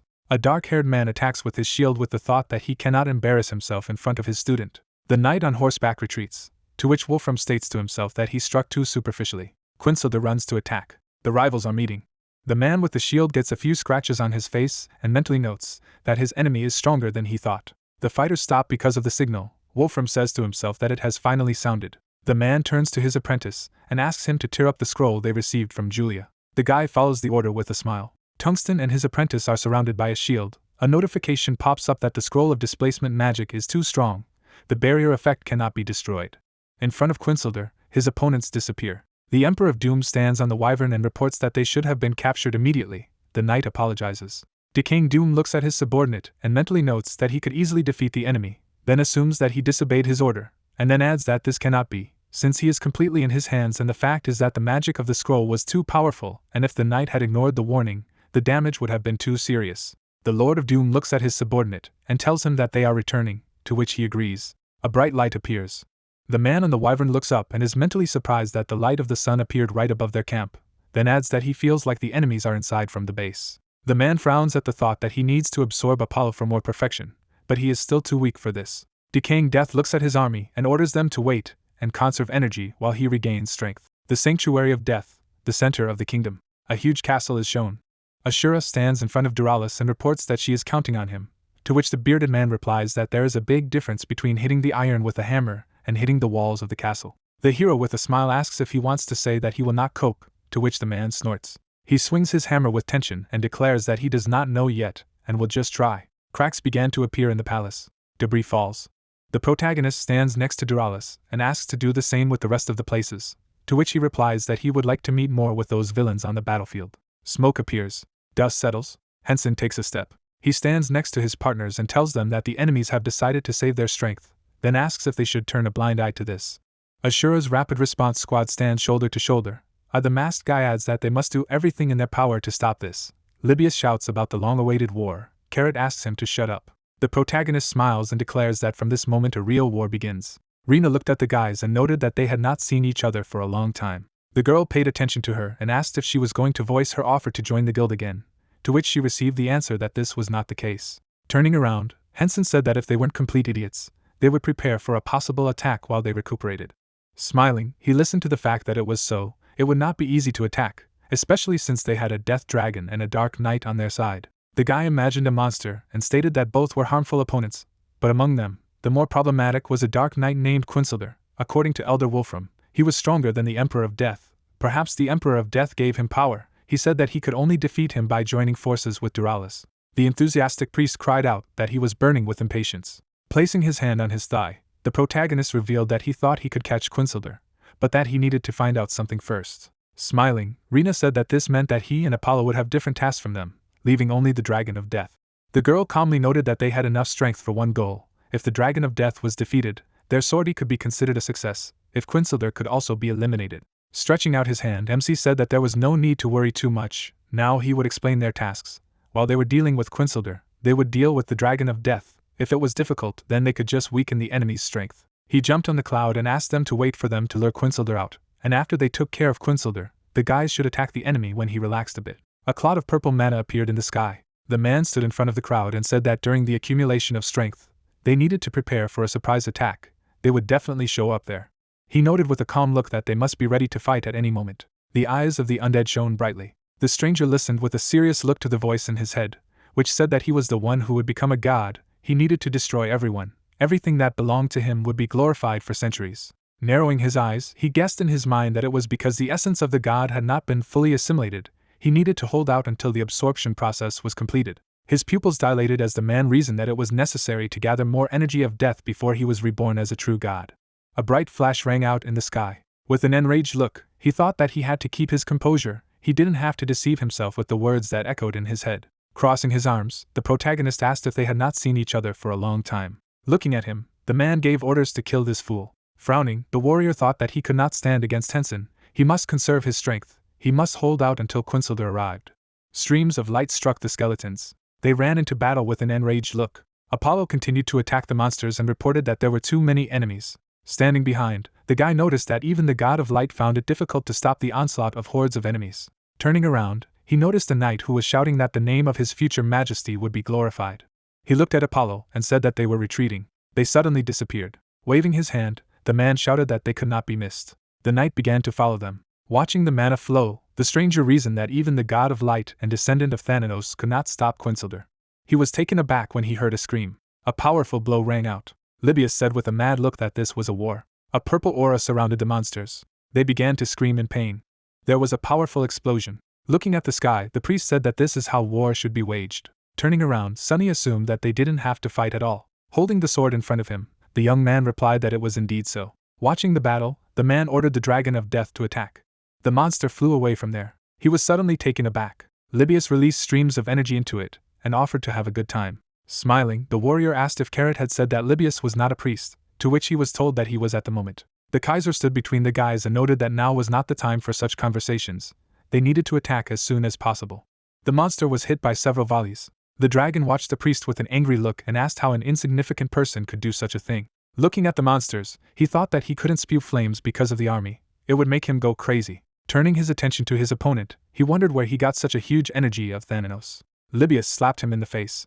With a satisfied look, he wondered if he looked like such a simple opponent to the monster that he decided to be distracted by extraneous thoughts. In front of him was a dragon's fist. The priest flew aside. The dragon began to follow him. He was suddenly taken aback. Smiling, the guy said that he hoped that there the monster would be able to fight him with full force. Stopping, the creature wondered if the mad fool had lured him there on purpose. The dragon was watching the enemy and thought that he was going to destroy the attacking group, but the fight with this crazy man mixed up all the cards. Stretching out his hand, the priest said that he was waiting for him.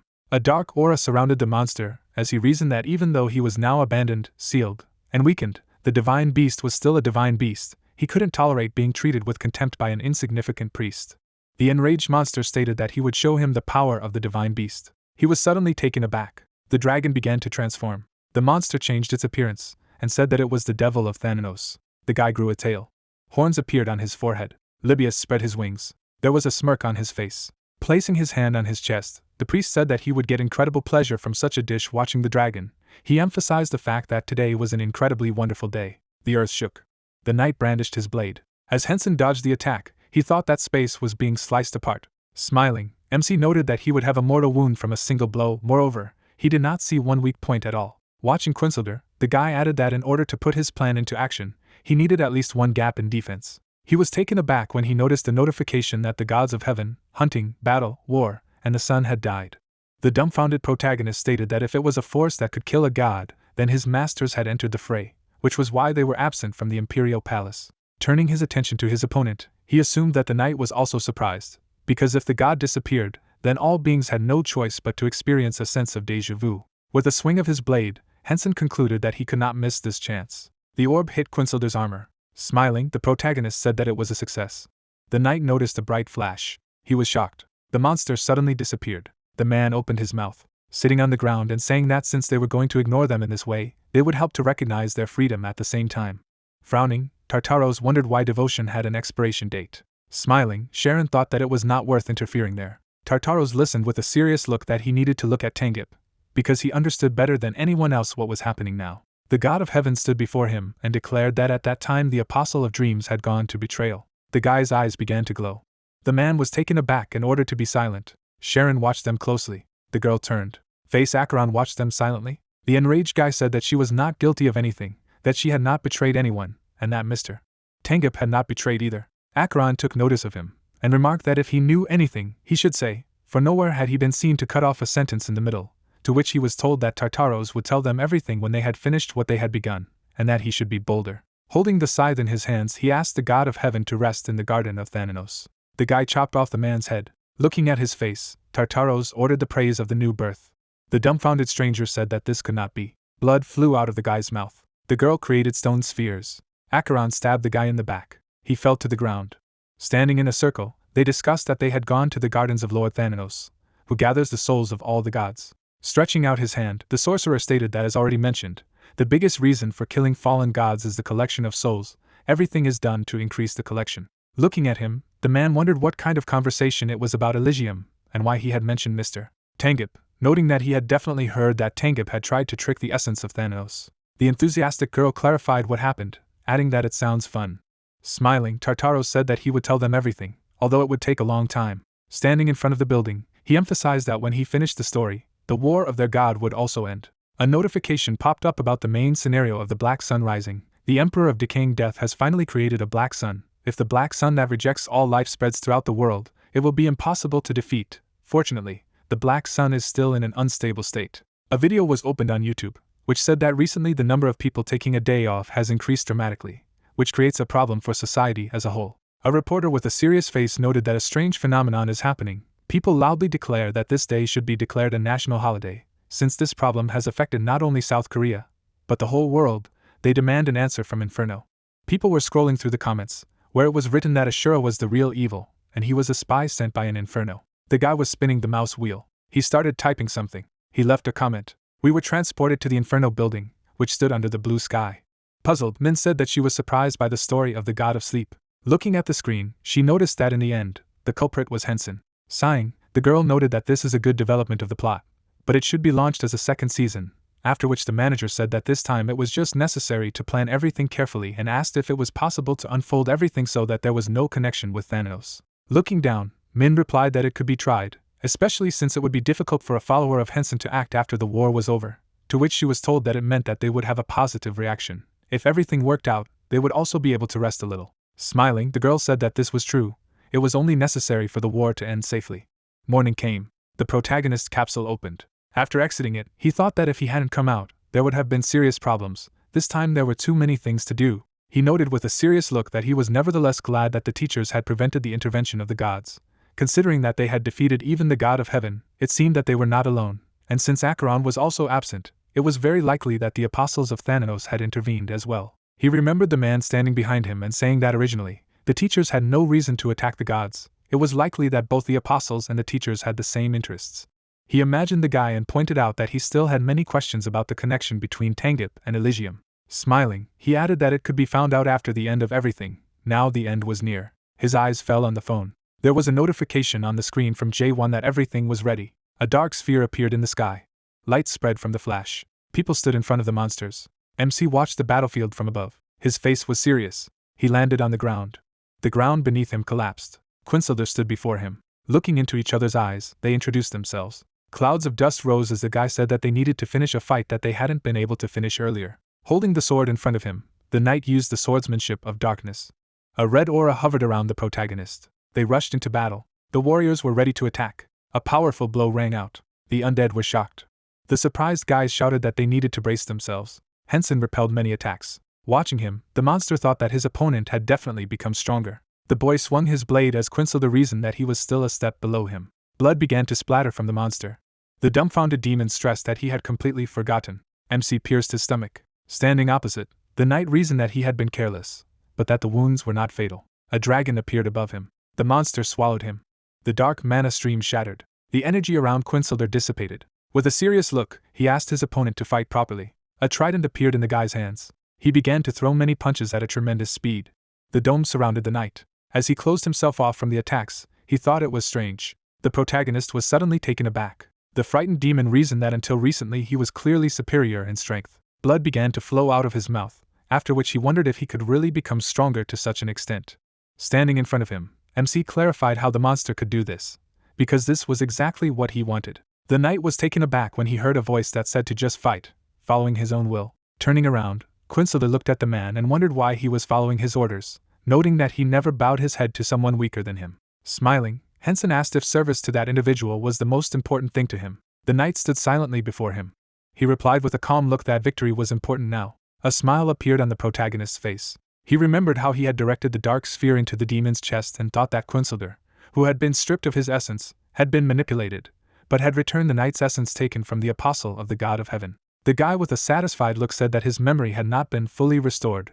As the owner, he should conduct a lesson for him. The dumbfounded knight said that he was not going to bow his head to someone who was weaker than him.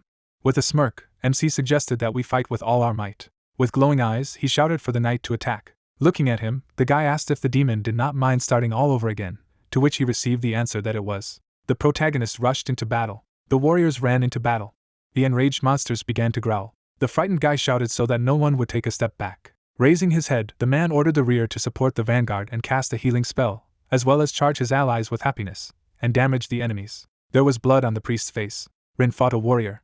Frowning, she wondered if this attack was stronger than before. Drawing her blade, the undead replied that it was natural, since they were born to attack them, and then introduced herself as a knight of fate born of a black sun named Weplinoa, noting that she hoped Rin was up to her level. She made many attacks. A pore appeared on the girl's face. She took a step forward.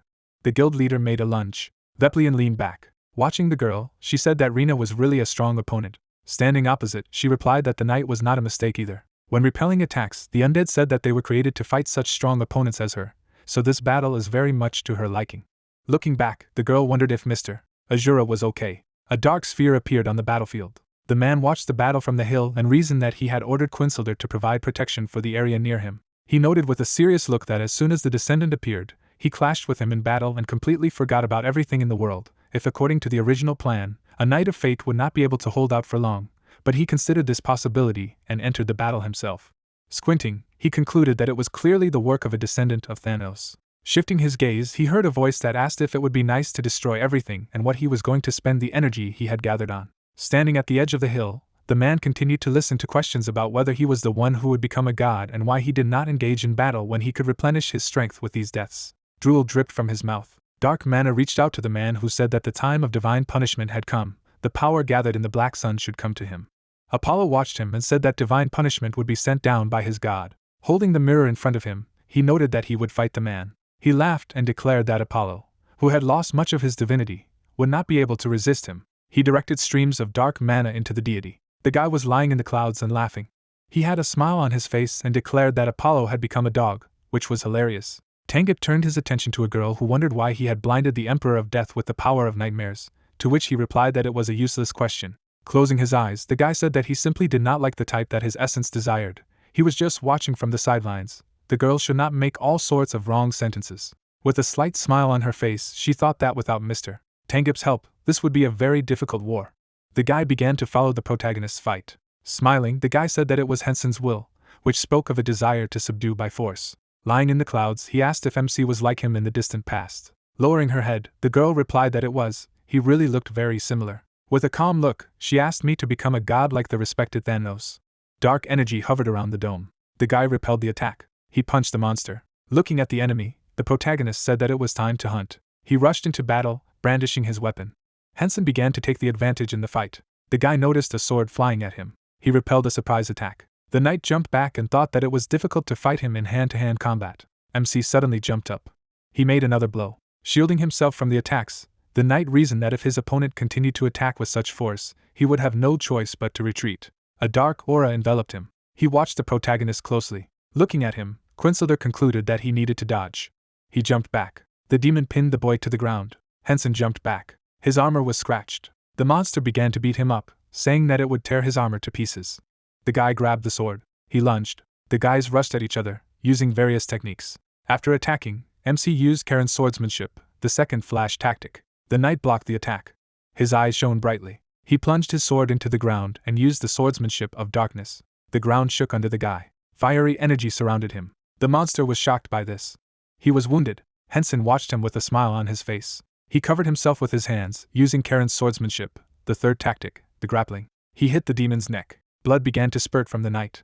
Quinsolder's eyes widened. He fell to the ground. Tartaros calmly stated that all those who betrayed Thanatos constantly say that they are protecting him. The monster was taken aback by what he heard. He opened his mouth in surprise. MC sliced it in half. Exhaling, he thought that he only had about 1/10 of his health left, but this was an exciting fight. His opponent suddenly disappeared, and a notice popped up that he had executed Quinsolder, a knight of darkness haunted by the past and shunned by death. He read with a satisfied look that he could make a knight of darkness his subordinate, or that he could send him complete death. A fireball was flying in the sky. There was a powerful explosion. Enraged, Sunny listened that this fire was not even close to Mr. Ashura. Her meteor was so small and weak, to which she replied that Ashura was amazing, but they should stop comparing them. She was suddenly taken aback. She created a magic circle in front of her and thought that Rin was being forced to retreat. The Knight of Destiny was not the most advantageous opponent as he was resistant to a slashing blow. Humans received a buff from the gravitational field. Turning around, the head looked at the sorceress. Smiling, Hina stressed that she also needed to work. The people were healed. Weplanoa, with glowing eyes, noted that this is to be expected from people, they have good interaction. Rin swung her hand to attack. She wounded the undead in the stomach. The knight disappeared from there. Looking at her comrades, the girl thought that most of the members of the alliance had gone on the defensive. But the main thing was that there were only 3 Knights of Fate left, 2 of them on the verge of death, so the main problem now was the countless hordes of allies. Smiling, the girl concluded that they were quite capable of gaining the upper hand. The space in front of her shattered. Stunned, Apollo asked for forgiveness. The man chained it with dark mana. The black energy absorbed the deity. People were frightened by reports that the protection of Apollo, the god of light, had disappeared. The sun of light was losing its power, and the black sun was rising high in the sky.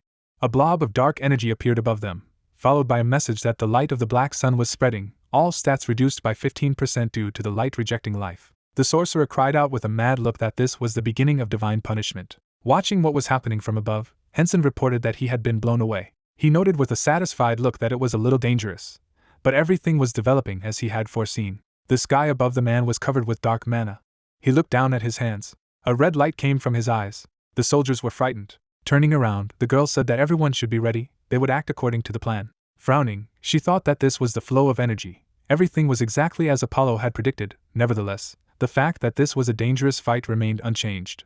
She imagined a settlement, and stressed that they must win. The guys gathered on the street with a satisfied look. The children ran around the city while the girl reasoned that they needed it to protect their home, their land. Raising her hand above her head, she shouted that if they couldn't defeat him, then the continents would be in danger. She sent the warriors into battle, saying that they must protect their families and friends, and win with their own hands. There was a smirk on the man's face. Stretching out his hand, he shouted for the undead to go into battle. Clouds of dust rose. A fierce battle between humans and monsters began. The guy was flying over the undead. Smiling, he said that it was amazing, they did not lack masculinity. Swinging his sword, he emphasized the fact that in such a situation, he could not stand aside. He made a powerful slashing attack. The girl was waving her scythe. She cut off the heads of a horde of undead. She shifted her gaze. Looking at the protagonist, the girl noted that he was really great. She remembered the first time she had met him, and she wondered how only a few months ago he had been a beginner, and weaker than her. The girl was suddenly surprised. Looking at Rin, she asked if she was too tired, and then asked her to leave the fight and rest for a while. The exasperated guild leader asked her to be silent. As she watched her, Rin reasoned that although she was sharp-tongued, she never thought that there was still such a huge difference in strength between the two. A red aura enveloped her. Killing monsters, she came to the conclusion that now everything is over, and this game too. She imagined the guys and highlighted the fact that there was one reason she and Ing were obsessed with playing this game. It was to promote a new game that her father's company was putting out. Rin imagined the outline of a person and added that no matter how many professionals were hired, such as Master Min, it was necessary to reveal the ending favorably in order to reduce the popularity of the idea. Watching the fight, she added that at some point she started to get pure pleasure from it, which is why she is even a little sorry that it is already over. Hina, with a smile on her face, offered to speed up, to which she received the answer that just recently she was dissatisfied with the increased belligerence of the players. Looking at her friend, the girl clarified whether it was true that the war should end as soon as possible so that they could meet again. Ing stepped forward and replied that her interlocutor was right about this. The guy was crushing the heads of skeletons with his fists. Francis fought the monsters with a serious look. Libius fired magic projectiles at them. Flames covered the ground beneath the soldiers. The man was watching the fight. His face was serious. Raising his head, he stressed that these nonentities were contemptible. MC walked towards him and asked if he was not like them. A smirk appeared on the stranger's face. Pointing at himself, he replied that it was so. He too had once been a man, but he had been punished by God and had ended his mortal path. But he had managed to overcome death. Raising his hands above his head, he cried out that he had become a god after all. Hensen watched him thoughtfully. Crossing his arms, he listened to the fact that there had been a time when the man had thought that everything that was happening to him was just a test, and then he asked if it was too much of a jump. Smiling, the young man wondered if his words would look like an excuse if the sorcerer, rotten to the core, continued to say something like this. The distraught man said that he did not know about it, but the most important thing was that he managed to overcome everything. Dark energy surrounded him as he said that even the nightmares that plague his mind. The puzzled protagonist asked what he was talking about, and if he was completely crazy. He was taken aback by the suggestion that he had nothing to do with those disgusting auditory hallucinations. It didn't matter, the man would kill both him and that fool Tangip. He flew into the sky and emphasized that then he would finally rule this world. Looking at him, Hensen said that he would not be able to overcome the wall in his form. Lowering his hands, the stranger noted that no matter how great a warrior MC was, he was still not a god. Smiling, the protagonist said that this is true, he is not a god. The sorcerer was taken aback when he saw the messages that the title of God Slayer was activated. All stats and attack power were doubled. Drawing his blade, shrouded in flames, Hensen noted that he was a god slayer. He rushed into battle. Approaching the man, the guy thought that when confronting a magician, he needed to shorten the distance. The sorcerer snapped his fingers. From a piece of earth floating in the sky, hands sprang up. The protagonist flew to the side and crashed into the ground. MC thought with a satisfied look that the magus had such a huge attack speed, although he hadn't even uttered a spell out loud, he should be at this level. He began to get closer again and reasoned that he had not been able to react properly earlier. Bouncing off the air, the guy thought that all he had to do was use his telekinesis as a springboard and jump again. Snapping his fingers, the man said that this was an absurd trick. Spikes grew around him. The guy was flying at him. Swinging his blade, he made a powerful blow to the flying island. The dumbfounded magician wondered if the Godslayer's power was so powerful. Gritting his teeth, he concluded that if he couldn't block the blow, he would be in danger. Moving on, MC said that it was all useless. First, it needed to be noted as a target. He threw many blades at his opponent. The man was shocked by what he saw. A powerful blow rang out. The guy rushed at him and stressed that before he got up, he needed to close the distance again. He was suddenly taken aback. A giant undead appeared in front of him, after which he asked if the mage had created it. The sorcerer's eyes shone brightly. Looking at him, Hensen thought that this rotten fool was chanting spells endlessly. He noted with a calm look that the longer the fight lasted, the more profitable it was for him, and he wanted to avoid the teacher's new fencing art as much as possible. The energy began to spread from him, after which notifications popped up that MC could manipulate the space until he had used up all his energy. He had to be careful, as space management was a very troublesome business, and energy was consumed very quickly. He cut the space with a blade. The sorcerer, dumbfounded, wondered where he had disappeared. The man was shocked. Turning around, he wondered if the protagonist was in control of space. He surrounded himself with a dark mist. Eyes began to glow in the darkness. Monsters appeared on the battlefield and said that the Knights of Fate should protect the Lord. Smiling, MC used the nano's breath. Violet energy enveloped the monsters. Looking at his hands, the magician thought that the overwhelming power of death was as if in front of him. That boy was just his descendant, he was not a god. Giant Knights of Fate appeared around him, whom he ordered to protect him. Hensen rushed into the fray and shouted that it was a ridiculous order. The monster fell to the ground. The knights were taken aback by what they saw. Watching the fallen subordinates, the mage noted that his opponent had defeated the giant Knights of Fate in the blink of an eye. The protagonist used the Death Sabbath with a satisfied look.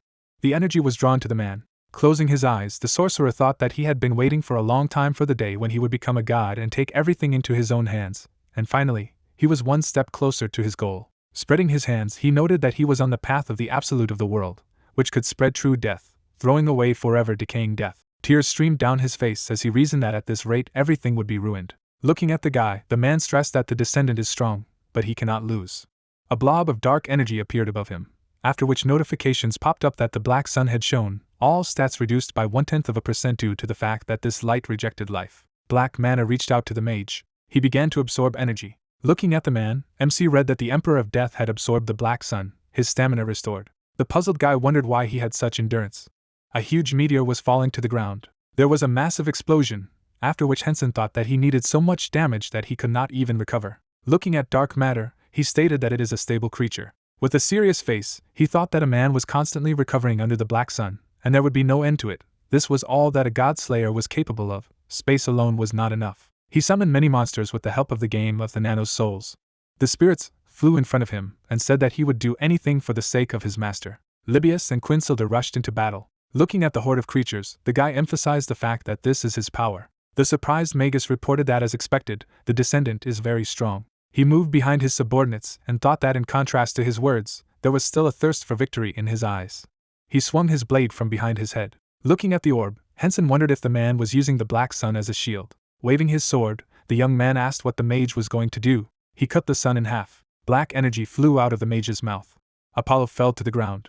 A projection appeared in front of the protagonist, which said that the person he was dealing with was not a god. The god-slayer effect disappeared. Wiping his drool, the man noted that he could now become a god at any time, so as long as he gave up his position to kill him, after which messages popped up that the Emperor of Decaying Death had awakened. He was an imperfect god. The title of god-slayer did not apply. The distraught sorcerer looked at the guy and asked him not to wait for an easy victory. Apollo lay with his eyes closed. Ashura looked at him and thought about how the plan had gone awry. The key was to feed him to give him god power and then activate the god's slayer. The hero looked at his enemy, reasoning that stamina needed to be restored, too high, and moreover, as a boss monster, this bastard became even stronger in the second phase. The enemy opened its mouth, crying out for death. He held a sword in his hand, showing a long tongue. The monster flew to attack, swinging a black sword. The guy dodged, losing the blade from his hand, wondering if the former priest could be so fast. The hero grabbed the blade, looking into the creature's face. The black ball shone with bright magic. Ashura was thrown back a distance, not understanding what had happened. The young man prepared for the fight, realizing that even for a good blow it was too strong, despite the fact that he blocked the blow, but HP dropped significantly. The enemy, with a wave of his hand, sent black balls to attack, ordering to pierce the enemy through. The explosion raised lilac smoke into the air. A dense cloud of dust and smoke rose higher and higher. A guy, Libius and Quinsilda flew out of the smoke, attacking. The assistant deflected the blows with a wave of his hand, thinking that he should show his original strength. The rider brandished his sword, shouting that he would destroy anything that blocked his master's way. The main character carried out a powerful attack, striking his sword directly into the chest of his opponent, thinking that, as expected, space magic alone would not cope with this. The young man swung his dagger in tension, realizing that in this case he needed to put all his techniques into the blow. Ashura applied the swordsmanship of Sharon, the fourth tactic, the light that conquers darkness. The powerful energy tore off the boss monster's arm, throwing him aside. A large emission of light occurred from the explosion. The main character looked ahead with surprise, remembering that the tension was at the limit. His left hand was numb, and to be honest, now it is even difficult to move a finger. The guy silently opened his eyes wide. The opponent raised his sword in the air, as if nothing had happened. The guy was dumbfounded by what he saw, opening his mouth. He wondered how he got here so quickly, and the severed hand was fine. The monster struck the main character in an instant. Blood spurted to the side. Libius and the rider hurried to the attack, exclaiming, "How dare he!" Ashura watched the fight of the guys from the sidelines, began to suspect that something was wrong here. Assistants appeared behind him. Eggy pointed her finger, saying that it was strange. He had clearly taken damage, but he flickered for a moment and then disappeared. The man grabbed the creature by the weapon as the guy reasoned that it was said that he was now in the imperfect state of a god, why the god was imperfect, and his power was similar to when he was in the state of a god. The white substance writhed as the hero reasoned that he did not plan to use this option. His suit took on a light color when he said that he didn't think he would dress like that again. The young man, shrouded in magic, stretched out his palm forward, using the proclamation of territory. The system notified that this skill had been activated. Around Ashura, rings of energy emanated to the sides. It was said that it was influencing the nearby area. The system notified that the perimeter was designated as the territory of Thanatos. All skills of allies in the area were increased by 50%, and the stats of all enemies in the area were reduced by 30%. The guy spread his arms to the sides, attacking his opponent again. The monster covered itself with a shield, blocking the flow of light magic. Thin threads emanated from the costume, intertwining the web. The hero dodged his opponent's blow, noticing that he seemed weak in front of the divine power of Thanatos. The monster looked at him, calling him a pathetic puppy. The guy took aim, preparing to launch his bow, thinking that it was time to put the power of Thanatos into objects with divine energy. The villain spread his arms to the sides, not understanding what was happening. A bright lilac explosion scattered the stones in different directions. The monster stared at what was happening, thinking that such stability was impossible if you were not a god, and now that he was thinking about it, he stretched out his arms in front of him, looking at his opponent, reasoning that he didn't seem to have anything to do with those disgusting auditory hallucinations. But it didn't matter, he would kill both him and that damn bastard Tangip.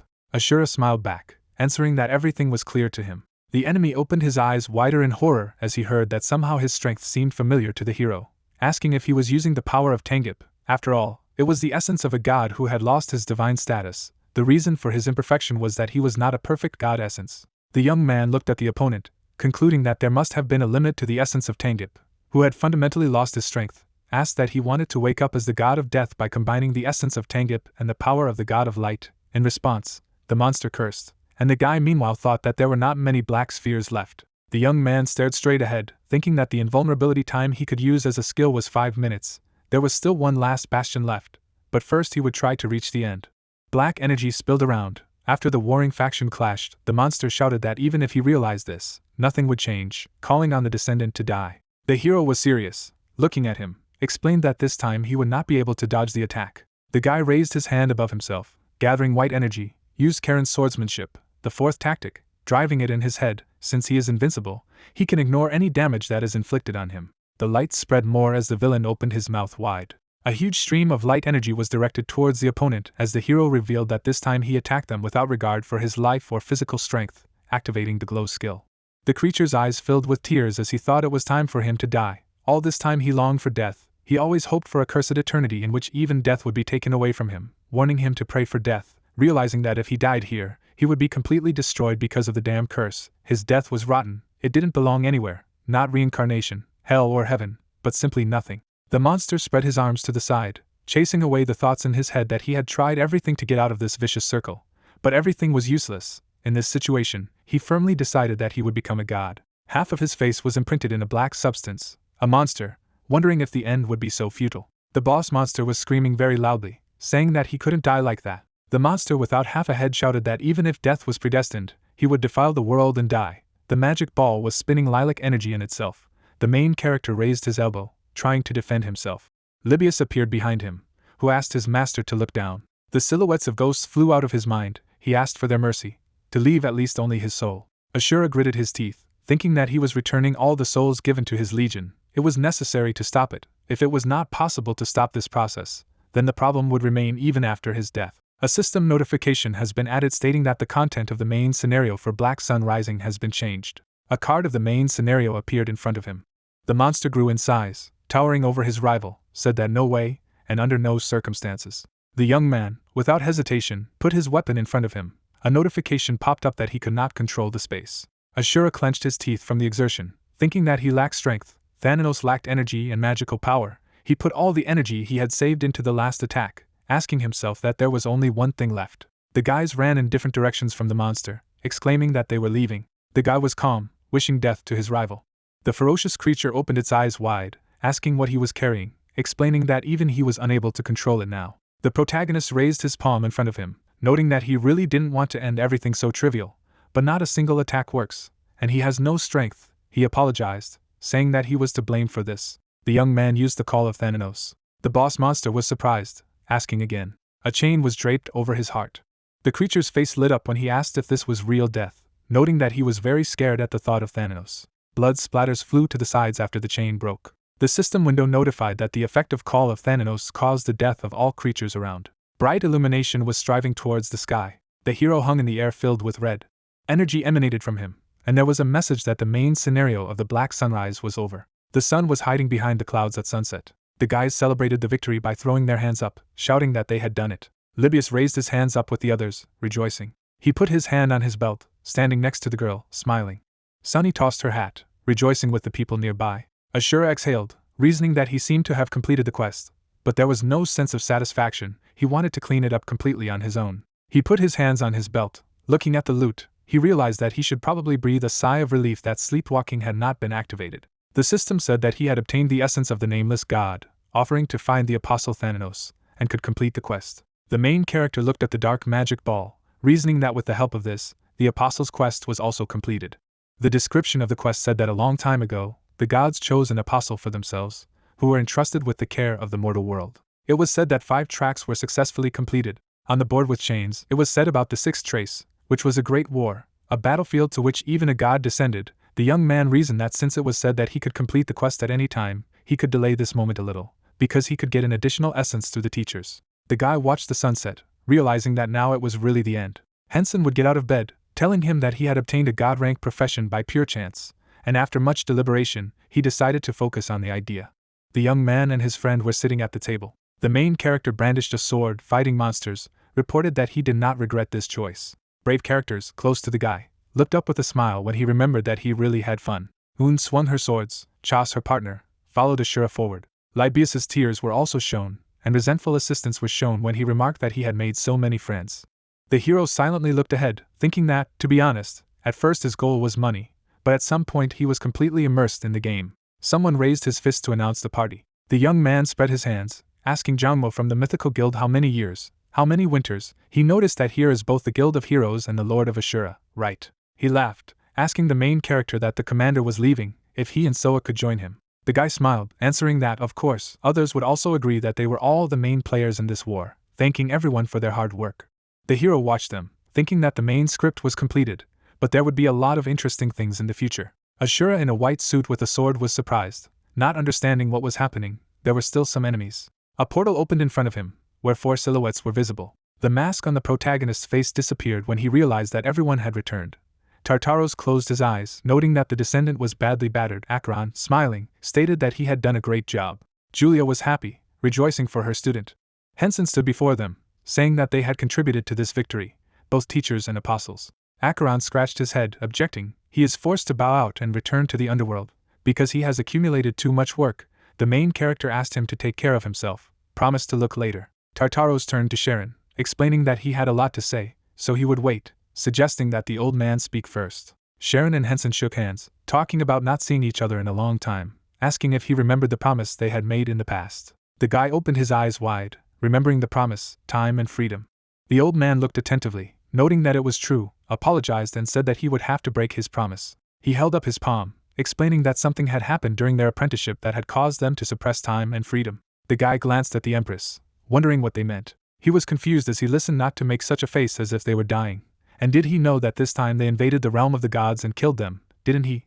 To which he replied that only teachers could resist the gods. Sharon laughed, saying that because of this, the balance of the world collapsed. The Empress added that this is why they seem to have become gods. The teachers stood smiling and crossed their arms as the girl said that they had upset the balance, and that was probably why it had been decided that strong people like them should no longer exist in the human world, and it was also said that the other strongest continent 5,000 would become gods and ascend to heaven. Hensen smiled, reasoning that many gods died because of this incident, and the inhabitants of continent 5,000 are creatures that had a great impact on the game, and of course, we should not forget about the circumstances of adults. Sharon put his hand on his belt, explaining the reason why they broke their promises, had a lot to do with this place. The man bowed, saying that the Imperial order had been carried out. The main character asked him again. Hensen looked anxiously at the old man as he turned to Aileen.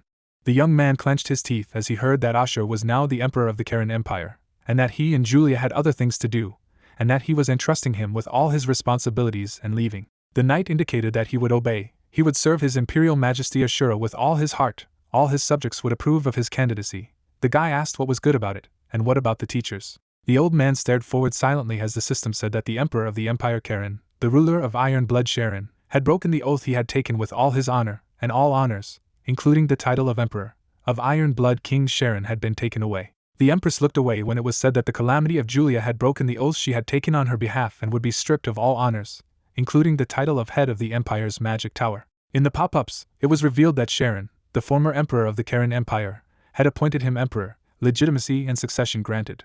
A drop of sweat appeared on the face of the main character. After the message that there was no one who would have a different opinion, and he could not refuse it, he said that he did not. The system's colorful window conveyed that he had become the new emperor. Received a message that a quest for a coronation ceremony has been created. The old man laughed, asking if he should not leave this disciple and rest now. He wanted to visit various places with Julia. The lady crossed her arms, confirming that she relied entirely on him.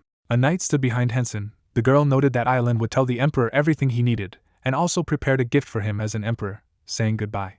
The guys stared into the open portal in silence. The apostle laughed, saying that in the end everything turned out this way. The hero pointed at him, exclaiming that he knew about it. Tartaros handed over the multicolored balls, noticing that it was a gift. The system notified about the received gifts of the god entities. The man closed his eyes, noticing that what he wanted to say would be announced after the descendant had completed his last mission, and thought that by then all the questions would probably be answered. Hensen silently looked ahead, paying attention to the message that he could complete the quest to find the Apostle Thanos, mused that there was no point in delaying the completion of the quest. It was time to satisfy his curiosity. He understood that the quest was over. The system said that you can get a reward for the quest, and narcolepsy of Thanos is activated. The main character was very surprised, asking again, received the message that the conditions were met. The guy opened his eyes wide as he read about how the rewards would be awarded if all the conditions were met, suggesting that he go to the Thanos Peace Pier to get the reward. The portal collapsed in the forest. The young man wondered if Thanos had disappeared. The tall building stood in the sunlight. The man raised his hands up, shouting about what had happened. The girl agreed. The lady smiled as she thought that the idea was that if the Emperor, Julia, and the strongest of the 5,000 continent became gods, and the continent of the Middle Land became inaccessible, then Ashura would naturally be appointed emperor, which was a huge success. Ashura was chained to the throne when she reasoned that if they kept Ashura as emperor, they wouldn't have to worry about anything in the second season, and they would also be able to even out the balance, as Ashura's monopoly was actually the biggest problem.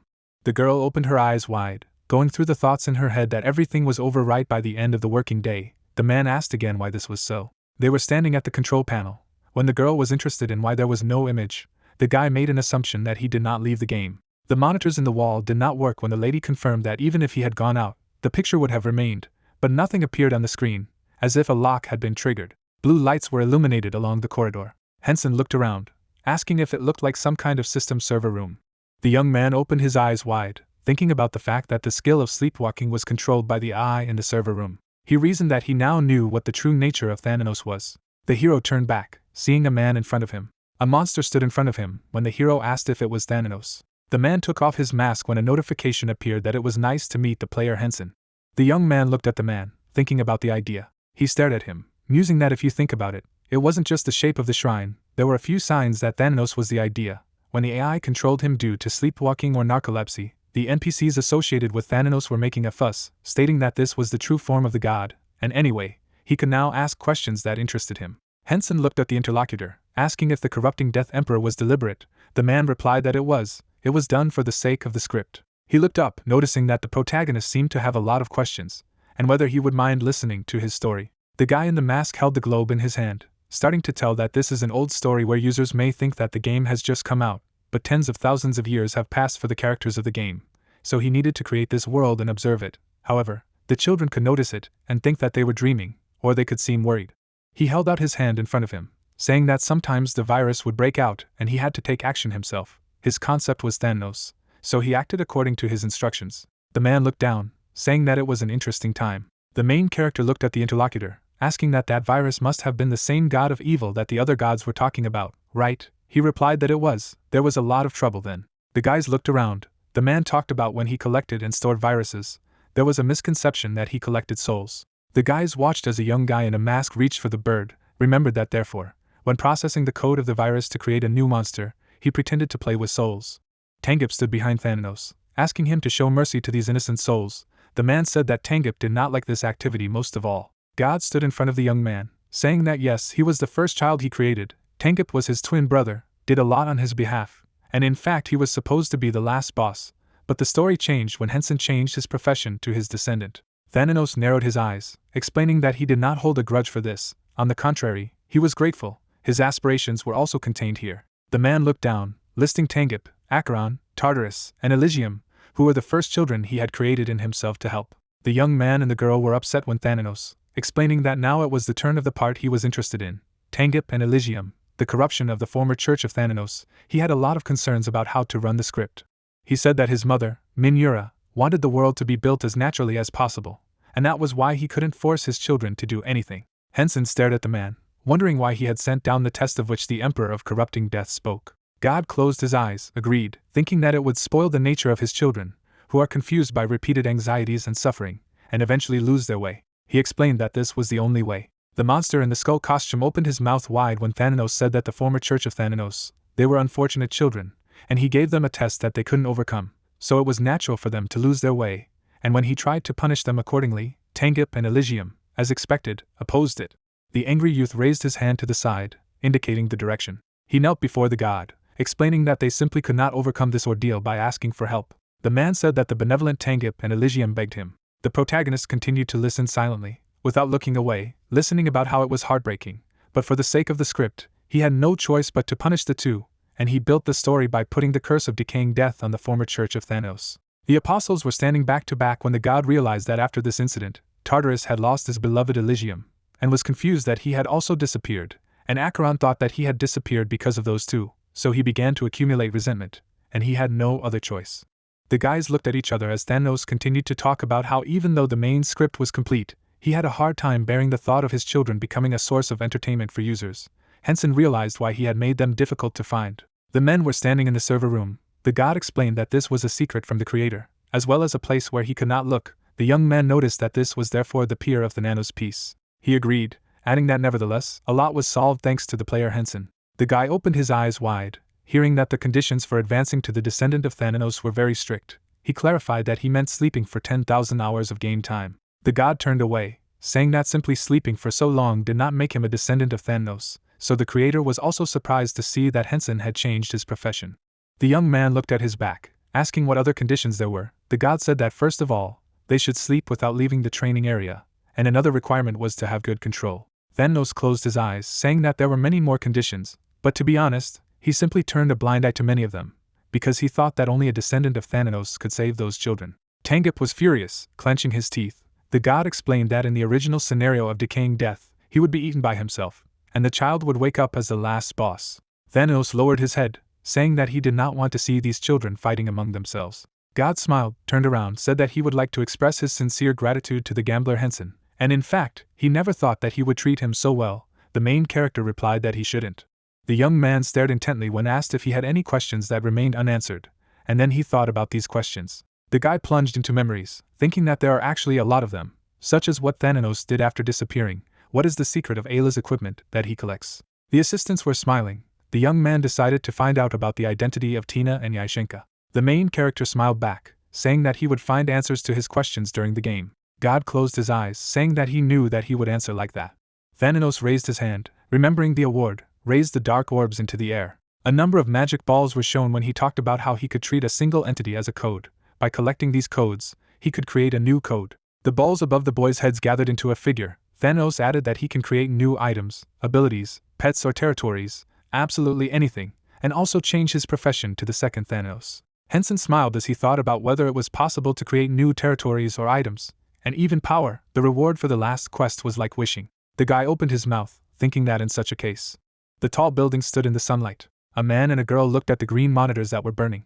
A mistake came up on the screen when the lady talked about how making the strongest of the continent 5,000 gods, and tying up the user Hensen on the Imperial throne was the perfect plan. The man replied that looking at the recordings, the user Hensen disappeared after the message appeared that he was going to the pier of the Nano's piece. The girl opened her eyes wide, assuming that this was some kind of trick of the idea. Monitors were shown when she clarified that user Hensen had not logged out, and could only be locked by idea, the admin monitor. Cho looked at the girl, wondering if it was the Nanos' idea. The young girl replied that it was very likely, after it happened after being moved to the pier of the Nanos piece, and it seemed that she finally understood why the story was so distorted. The young man thought that in developing the story, she only proposed an idea in general terms, since then the idea had to create the world and characters with the help of artificial intelligence, and if the idea that became Thanos would lead the story. The lady lowered her head, reasoning that in the end, it would be like killing her children with her own hands. It seems to her that she did something wrong. Maybe the popularity of the game is fading now, but they shouldn't force the idea to build a story. The couple was surprised by the earthquake. The guys kept on their feet when it was said that this was a space that could be considered the headquarters of the idea server, this place where nothing could disturb them. The boy shouted that now new portals appear on every continent. The guy clarified what he meant. The young man turned to the side, addressing the leader, said that it was a disaster. A continent that did not exist had appeared. The second added that at the same time, portals leading to this continent were appearing all over the continent. The screen showed a portal, talked about the continent of Aylas, and reported that only those who received a specific quest could join. The man looked at the lady, asking again about this continent. She was surprised, saying that she created it, but as a simple NPC, whose installation was a legendary blacksmith. She lowered her head, adding that she saw everything. The guy noticed that it must be the user Hensen. The heroine reported that the plan to promote the second season was thwarted, the young guy told, and all this because of one user. Mingyuru was summoned by the chairman. She exhaled, said that she had to go. Cho consoled her that she had done a hard job. Immediately after that, they called the head of Cho to come in as well. Yongin Jianggidu. The cars were parked. A young girl with her friends greeted Kaiser, saying that she had not been in reality for a long time. The guy asked her not to call him that. It was embarrassing. She replied that then she should call him by his real name. Originally there was a golden rule in the game to use nicknames. The man closed his eyes, saying that he was also there. The girl was happy to see Uncle Tangiri. Rina put her hand on her chest, deducing that most of the members of their guild had gathered. Her sister greeted her, introducing herself as Un. The guys stood in a circle, asking where Mr. Ashura was. The girl assumed that her sister was all waiting. The lady saw something, looking away. A familiar guy got out of the car. Rina greeted the guests. The young man clarified what was in her look for disappointment, which she denied. The guy stretched out his hand, realizing that everyone had already gathered, introduced himself as Raymond, noticing that they had the same image as in the game. Soa walked closer to Rina, wondering if she could see her. The girl replied about how she could greet an opponent who had destroyed their guild. The girl turned away. When Soa asked him now if he was stepping on his pride, if this was the case, Sunny grabbed them, informing them that they were glad to see Soa's sister. The guy spread his hands to the sides, suggesting that he go inside, and stop standing at the threshold. Rina walked up to Ark, saying that she didn't know he had arrived before everyone else, to which he replied that he was glad to meet him, suggesting that he go inside, as it was a pretty good guest house. The girl wondered why Mr. Ark didn't come in. The man smiled, asking that as a deputy, shouldn't he personally meet the head of the guild? She looked at him, smiling, and talked about what an amazing fan he was, even though everyone here was expecting him to appear. Ark smiled when he heard that they would go first. The man stood at the open gate, waiting. The sun was setting behind the mountains. It was evening. In the twilight I could see a taxi pulling up. Sister and brother got out of the car when she was swearing, offering to buy her own car, because what is the use of moving in such conditions? They say that having a car improves the quality of life. But what do they do? The hero agreed, asking not to shout like that. Hina noticed that he was against her even buying a car with her own money, and as a result, they were late for the meeting. The young man looked at her back, exclaiming that the reason was that there was a traffic jam on the road, and not because they did not have a car. The sister replied that she went inside. Ark greeted the guest with a greeting. The man looked at the young man, saying that although he lacked a lot, he was the deputy in the Ashura Guild. Ark, the main character, was happy to meet them, introducing himself as Hensen, or Ashura, was glad to meet them, thanking him for coming out to meet them. The guys went inside the building. Hensen walked forward, approaching the steps. He looked around, with a strange feeling. The guy scratched his head in front of the man. It was said that for a while he was busy trying to make a living because now he was the only one who could take care of the sick Hyun. The main character was sitting on one knee in front of his sister in a wheelchair. The young man understood that thanks to the idea, a lot had changed. In order to do the work he liked, there was no longer any need to bow his head. Ashura raised his palm, shrouded in magic, speaking instead of living in vain. High-rise buildings in the city stretch upwards. The plot reported that he was able to live in anticipation of tomorrow. His sister stood in front of him, splashing out happiness. The hero thought that most importantly, his one and only Hina had recovered. Hensen looked up at the sky, thanks to the idea. My sister jumped out into the street, asking why he was standing there. The guys stood on the threshold, meeting the guy, said that they did not think that he would turn out to be so handsome. And how can you say such tactless phrases? They envied that he turned out to be handsome in person. The young man closed his eyes, smiling, with a statement that he also wanted to say thank you to all of them. My sister looked tense, exclaiming that everyone was waiting. It was time to enter the house. The guy stood in front of a crowd of guys, saying that it was good. The bright sun illuminates the tall skyscrapers. Hina looks at her brother indignantly and asks why he doesn't answer. She shifts her gaze to the monitor and says that she could have said that she was playing. The young man closed his eyes, and his sister asks why he is working so hard again. A majestic palace rises on the square.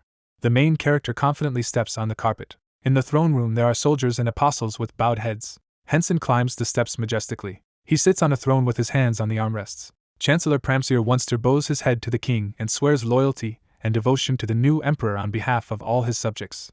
The commander of the Iron Cross, Ilan, swears on behalf of all the knights to bestow glory and loyalty on the new emperor. The emperor shifts his gaze to his subjects and asks whether the new emperor of the empire, Karen, has the right to give full orders during the coronation, and he is told that he does. He throws his hand forward and gives his first order as emperor. The chancellor bows his head, and the protagonist declares that from now on he is responsible for the duties of emperor. The young man shifts his resolute gaze to the man. Blue mana flashes on the emperor's throne and the guy says that he is going on a journey. The subjects of the empire stand in bewilderment in front of an empty throne. The girl looks at the chancellor and asks that he did not expect this from his majesty, and that the new emperor is much more like Lady Julia than the previous one, and he replied that he did not expect this. In the throne room, the flags of the empire are hung on the walls, and the man asks if Island will stay, and she says that she is engaged in security, so she will stay. The guy stands in front of the glowing gate, and says that it is worth learning how to teleport long distances. He crossed his arms over his chest and thought that since he was already a god, there was not much he could achieve from the idea, and that he had become very attached to the game, and that according to Lin, the new game would not be released until 3 months later. The protagonist looks dreamily ahead and decides that he will stay here while waiting for the release of the new game. A floating continent surrounded by clouds hovered in the air. A man with glasses looks forward. Iras is a great master who created him. Even ascending to heaven, he is still a god who travels the world and creates. The young man confidently steps towards the magical gate and thinks that he longs to see everything. To participate you need to have at least one thing from Captain Ares. The player carefully sticks his head into the mana. The condition is fulfilled and he can enter. The main character spread his hands to the sides. All his skills and levels will be cancelled. For the purpose he needs a seal. Hensen looks forward confidently, and wonders if it's fair to start the game at level 1 and that he likes it. Energy flows around him, he accepts the conditions of the new game, all his abilities, including divine energy, are sealed. The young man raises his head and studies information about the continent. Magical currents rise up, the continent of Ares is a place where only winners can exist. The loser loses all his belongings and is thrown away, and the winner receives all the loser's rewards. The young man shifts his gaze to the screen and reads that only Ares' items can be used here, and that it is called a battle royale. He carefully examines the items on the screen and muses that the problem is that none of the Ares items he has are tools, and that Marriage 1 and 3 are auxiliary tools attached to the main one, and Marriage 7 is a weapon storage socket, and asks himself that the only thing he can trust is control. The guy shifts his wary gaze. A creature approaches him and asks that he is a stranger. The main character looks at the interlocutor with bewilderment, and thinks why he has a hammer on his head, and what his question mark means. The young man raises his hand and hears a voice that a live broadcast is about to begin, and that he will arrive as soon as he gets the coordinates, and that Hensen is ready to start, but it will be crowded, and he says that it is perfect. The voice replies that it is on the air. The hammerhead man looks at the young man and asks if he is talking to someone, and if something strange is going on in his head, and he replies that he is just surprised to be in a new place. The young man's interlocutor stands upright and says that it is possible, and that he is Hammerhead, the local guide. Young people are walking along a stone road, and the guy introduces himself as Ashura. The interlocutor says that he is a friendly young man, and that he should follow him so that he can explain everything about this place. Clouds float over the green vegetation. The road with stones along the edges goes into a coniferous forest. The guys approach a wooden house. The player and the conductor are sitting at the table opposite each other. The hammerhead invites the young man and says that this is not the most pleasant place, but he was able to bring at least one here, and he thinks that it means that he can enter here as a team. The man stretches out his hand and says that he hasn't seen strangers for a long time, and that there are many of them on the other side, but he has the first one, and he thinks that he assumes so. Hensen looks at the interlocutor attentively, and he says that he is also prepared, and that there are many tools stored here. Hammerhead looks at the guy and goes on to say that he belongs to a different species than people like the protagonist, and that they are called tools, and that it's not a good name, but it's a great fit when you think about the creator. The man-tool sits in front of the young man and continues his story that the tools are those who move at the behest of the master, the creator, and the guy says that Ares, as he heard, has long and far left, and asks how they receive orders. The tool men stand in rows in front of the creator, and Hammerhead reveals that they have been ordered to guide the outlanders who have come to this land, and that the creator has promised that those who complete this mission will be able to rest in peace in the land of artisans. He leans over to the protagonist and says that he knows for sure that foreigners come to fight each other, and continues that it is rare to come here with weapons, and that if there are any, then they are not the weapons that were used before, for this they are here. He points to the options and says because there is a function to save the items received, and that using them in the quest can become stronger. Swords float in the air in glowing circles, and the owner of the house continues that items can be obtained by catching monsters on the continent, or by taking them from other people. Hensen looks at the information panel. He thinks that according to the man, you can become stronger if you get as many items as possible and connect them. The guy puts his finger to the select button and thinks that he can choose several, but if he chooses 2 or more, a penalty is imposed. The protagonist crossed his arms over his chest and thought that if he chose 2 weapons, he would need 2 items for each to upgrade. Weapon selection buttons appear. The young man confidently looks at the screen and decides to choose everything. An information board appears with a description of the trial of the god of war. Hammerhead folded his hands in front of him and said that he did not know whether it was reckless or incredibly brave to choose all kinds of weapons. He holds out a bracelet on his hand and says that he needs to think about the desired weapon. The bracelet will react and change. Hensen puts it on his arm, and the man disappears, wishing him good luck. The guy looks at the table with food and a map, thinking that this will be enough for 3 days. Early in the morning, he leaves the house and decides to train. A wooden figure appears in front of him with a sword in his hand. A wooden face looks at the guy and he thinks what the number 1 on his forehead means. The opponent quickly attacks the player. The opponents cross their swords, and the protagonist thinks that despite the seal, he is not as heavy as expected. He deflects the enemy's magical flash. A ball of energy flies into the head of the wooden soldier. The young man swings his weapon and cuts the attacker into 2 parts. He falls dead to the ground. The guy points his sword at him and says that he doesn't have air as his weapon, but thinks it will always be that way. He takes a decisive look ahead and thinks that the most effective thing would be to take away from the user, only with control. Ashura turns his head. Correspondence appears on the screen. The protagonist stands in a stance over the defeated opponent number 2 and decides that level 2 is a bit more tenacious, but still easy to defeat. There is information that a new artifact of Era's, the Iron Spear, has been obtained. Ashura looks at the object hanging in the air and thinks that she can try and upgrade soon. He shifts his gaze forward and decides that he needs to get a little stronger before meeting the players, and that with the broadcast turned on, it will be easier for other users to find his location, and that he is sure that there are those who are watching Era's broadcasts. The guy is standing in a clearing and thinks that on a new continent, and the scenario is new. He raises his head up and declares that he will pass it first. The wooden building is illuminated by the rays of the sun. A company of 4 people is sitting at a table. One of them says that Ashura has entered the continent. The second asks again, and the girl says that he saw it on the broadcast. The young men are sitting opposite each other and the guy in armor says it's difficult. The brown-haired girl asks that Ashura is a newcomer who just walked in today, so they can't lose, and the pink-haired girl continues that the guys have thin guts. The player shifts his concentrated gaze and asks that you watch the broadcast. The second replies that he is looking at it now. The guys look at the screen in bewilderment. One asks that the protagonist has chosen a weapon, and that this is complete nonsense. The girl crossed her arms over her chest and asked that the guys understood that it was worth trying, and the young man told her that if she saw it, she could have told right away. The second girl thought that the choice of weapons was interesting, and that Ashura could not be called a fool. Lady closes her eyes and says that in 2 hours of streaming, the player has not been able to make improvements since level 1, and that there is nothing to see compared to them. The guy in the vest leans over to the table and says that they have already dealt with 3. What can happen to Ashur? The armored youth asks where the opponent is, and the girl says that she has a proposal. The young man bangs his fist on the table and exclaims that they will catch the main character. The protagonist stretched his arms along his body and said that the broadcast was over, and that the goal of the broadcast had been achieved. Aggressive guys move forward. Ashura looks confidently in front of him and muses that he looks like a tidbit with a limitation who is unable to improve his weapons, but that a fight to the death is not the main thing, and that finding the plot is much more important than the fight, and that he must look for the clues that Hammerhead talked about. The main character stands in a fighting stance in front of the enemy. A wooden warrior under the number 4 raises his sword up, and the young man thinks that he did not even notice its approach.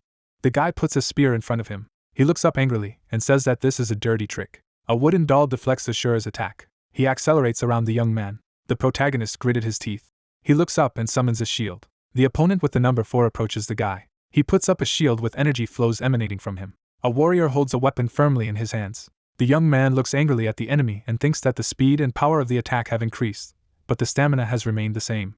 He attacks the enemy under the cover of his shield. The protagonist looks up at the warrior and expects him to come closer. The wooden soldier rushes at the guy. He gritted his teeth. The weapon hits the shield. The main character throws his hand with the shield forward. The opponent's head splits. The player swiftly strikes with the blade. The weapon is pierced into the head of the wooden. A new artifact of Era's katana is obtained. Ashura resolutely looks away and thinks that this is an absorption, and that if he deals with a larger number, he will get at least 2 items. He shifts his gaze and hears pops. The man with his head claps his hands and says that the guy is amazing. The hand smiles and introduces himself as the White Hand. Ashura looks at the other person and says his name, and the man replies that from his name, he feels that he is a great warrior. Ashura looks at the other person in surprise, and he says that he chose all the weapons on the distribution and dealt with a level 4 doll without a single upgrade, and that he did not think that such a person would appear, and the protagonist thinks that it seems that he accidentally fulfilled the conditions for unlocking. The White Hand looks at the guy in a friendly way and says that he wants to invite him to his house, and he decides that this is an unexpected offer and a little suspicious, but it is even more fun this way and accepts it. The light enters the room through the window. A woman sits on a throne and says that Ashura killed a level 4 doll. She stares ahead and continues that someone has chosen the path of non-existence. Style holds a magic item in her hand. She looked away. The guy points to the gate with his hand and says that he found it. The girl in the white cloak comes closer and says that she was right, and that among the most common items can be found the IRA's cannon, and that given the size of the continent, and the sheer number of players, she thinks that Irosa's arsenal is much larger and thinks she is smart. Nuna looks at the young man, and he continues that this is why she was able to become a doctor. The guy looks at his companion enthusiastically and asks that now they can meet Ashura. The girl looks at him and replies that if he lives. Hensen rolls his sister on a gurney, and Nuna recalls that she was amazed by the changes in the brother-sister relationship, so she launched the idea, and that the more she played, the more immersed she became, especially when she saw Ashura video, which fascinated her. The girl is enthusiastically looking at the tablet, and wondering if she will be able to see something like this on the continent. She shifts her gaze to the guy and says that the protagonist has chosen his weapon, so he has not been able to improve it yet, and that looking at the video, he only fights with dolls, and continues that they must find him first. She looks attentively ahead. Information about participation in the game appears. 2 people enter the energy gate. A person with a head in the form of a hand smiles and introduces himself. Hensen stands in front of him and says his name, to which his interlocutor states that it radiates the aura of a warrior. The gauntlet stands in front of the hero, tells that he can choose and improve any weapon, then adds that he never thought that such a person would find interest in this. About the agonist notes to himself that these are the conditions for unlocking. The White Hand smiles and invites the guy to his house, to which he agrees. In response, the glove calls him a generous person. The couple finds themselves in a richly furnished room. The young man says to himself in surprise that this is not teleportation, but as if the place itself has changed. Courage suggests that they sit down first. Ashura sits down on the couch in front of a White Hand who asks who his first guide was, to which Hensen replies that it was Hammerhead. Courage smiles and declares that this is really a very diligent guy, then adds that from now on he will help the hero. The 2 warriors are sparring with swords. The white glove asks the young man's opinion on whether he believes that the continent of Ares was created for battles between outsiders, to which Ashura replies that he does not think so. The gauntlet sits in front of Hensen and reveals that his master was not such an ordinary man, and adds that he cannot yet reveal his real purpose. The protagonist takes a mug with a drink and asks if he should find it on his own, to which his interlocutor agrees, then adds that he can only tell one story that is connected by the steam continent, then adds that it can be long, and asks to quench his thirst. The young man takes a sip. A notification pops up asking if he wants to absorb the equipment. The guy says to himself that even tea is an object here. Green energy spills over Ashura in surprise. The pair sit across from each other, and Hensen declares that it is a good drink, to which the White Hand thanks him and suggests that he begin the story. The sun illuminates the forest. The creature reveals that this continent is the last creation of Ares, and everything that was created in this place was created by his hands. The head of the hand smiles with a protruding finger, and says that this place is so huge that it can be called another world, then adds that his master is about a new life on this continent, and not just about identifying the strongest warriors. As the fog covers the green mountains, the White Hand reveals that IRAs has added the ability to hide the place so that it cannot be seen, then states that the hero must be wondering why the entrance is now open to outsiders. Ashura looks at the interlocutor and agrees, to which he replies with a laugh that he will tell him about it now. A man stands in the center of the audience in front of people at their desks. The creature says that his master raised many students, and as a master, he wanted to pass on his skills to future generations. The 3 best students bow their heads to IRAs, the glove telling that the man appreciated the most outstanding among all. White Hand smiles and adds that the master even took them with him when he created this place, to which Hensen replies that he understands. An old man with glasses hovers in the bright light in front of the trio. The gauntlet reveals that the students played the role of helpers, but still provided great help, then added that through this process, they improved from the ability and received 1 heat from their teacher. The trio makes sad faces. The creature adds that they did not like the gifts, because they did not correspond to their ideals. The blonde engraves the product. The creature reports that he was a skilled craftsman in this, however, he did not want to become an engraver, but a creator of weapons and armor. The blonde man turns to the military equipment, the gauntlet saying that his master granted the first apprentice the ability to control precious stones. The dark-haired man stares at the blade with tension. The White Hand declares that he had the ability to create armor, although he was interested in powerful weapons for victories in wars. But IRAs granted him the power to make iron thinner, but at the same time maintain its strength. Hensen looks at the narrator in surprise, who continues to speak. The book is surrounded by white chains. A white hand informs that the third student has received an unreadable book. The hero is interested in what this means. The red-haired girl looks on in disgust. The glove replies that she didn't get any powers and adds that the girl left the continent in disappointment. The elf stands with her arms crossed with a smile. The white hand reveals that she has outstanding abilities in all three directions, then adds that IRAs also valued the third student the most, which is why she felt betrayed by her teacher, who did not give her anything. A dark-haired man works with a hammer. The narrator adds that after the disappearance of the third student, the remaining two tried to realize their ideals. The blonde excitedly holds a piece of armor, the gauntlet informing him that, however, the result was only slightly better than that of ordinary masters. The two students look doomed. The white hand states that the two have realized that there are things they can't achieve and have become desperate after realizing that despite their best efforts, they can't become like IRAs. The blonde man and the dark-haired man turn to the third student, the glove saying that it appeared in front of them.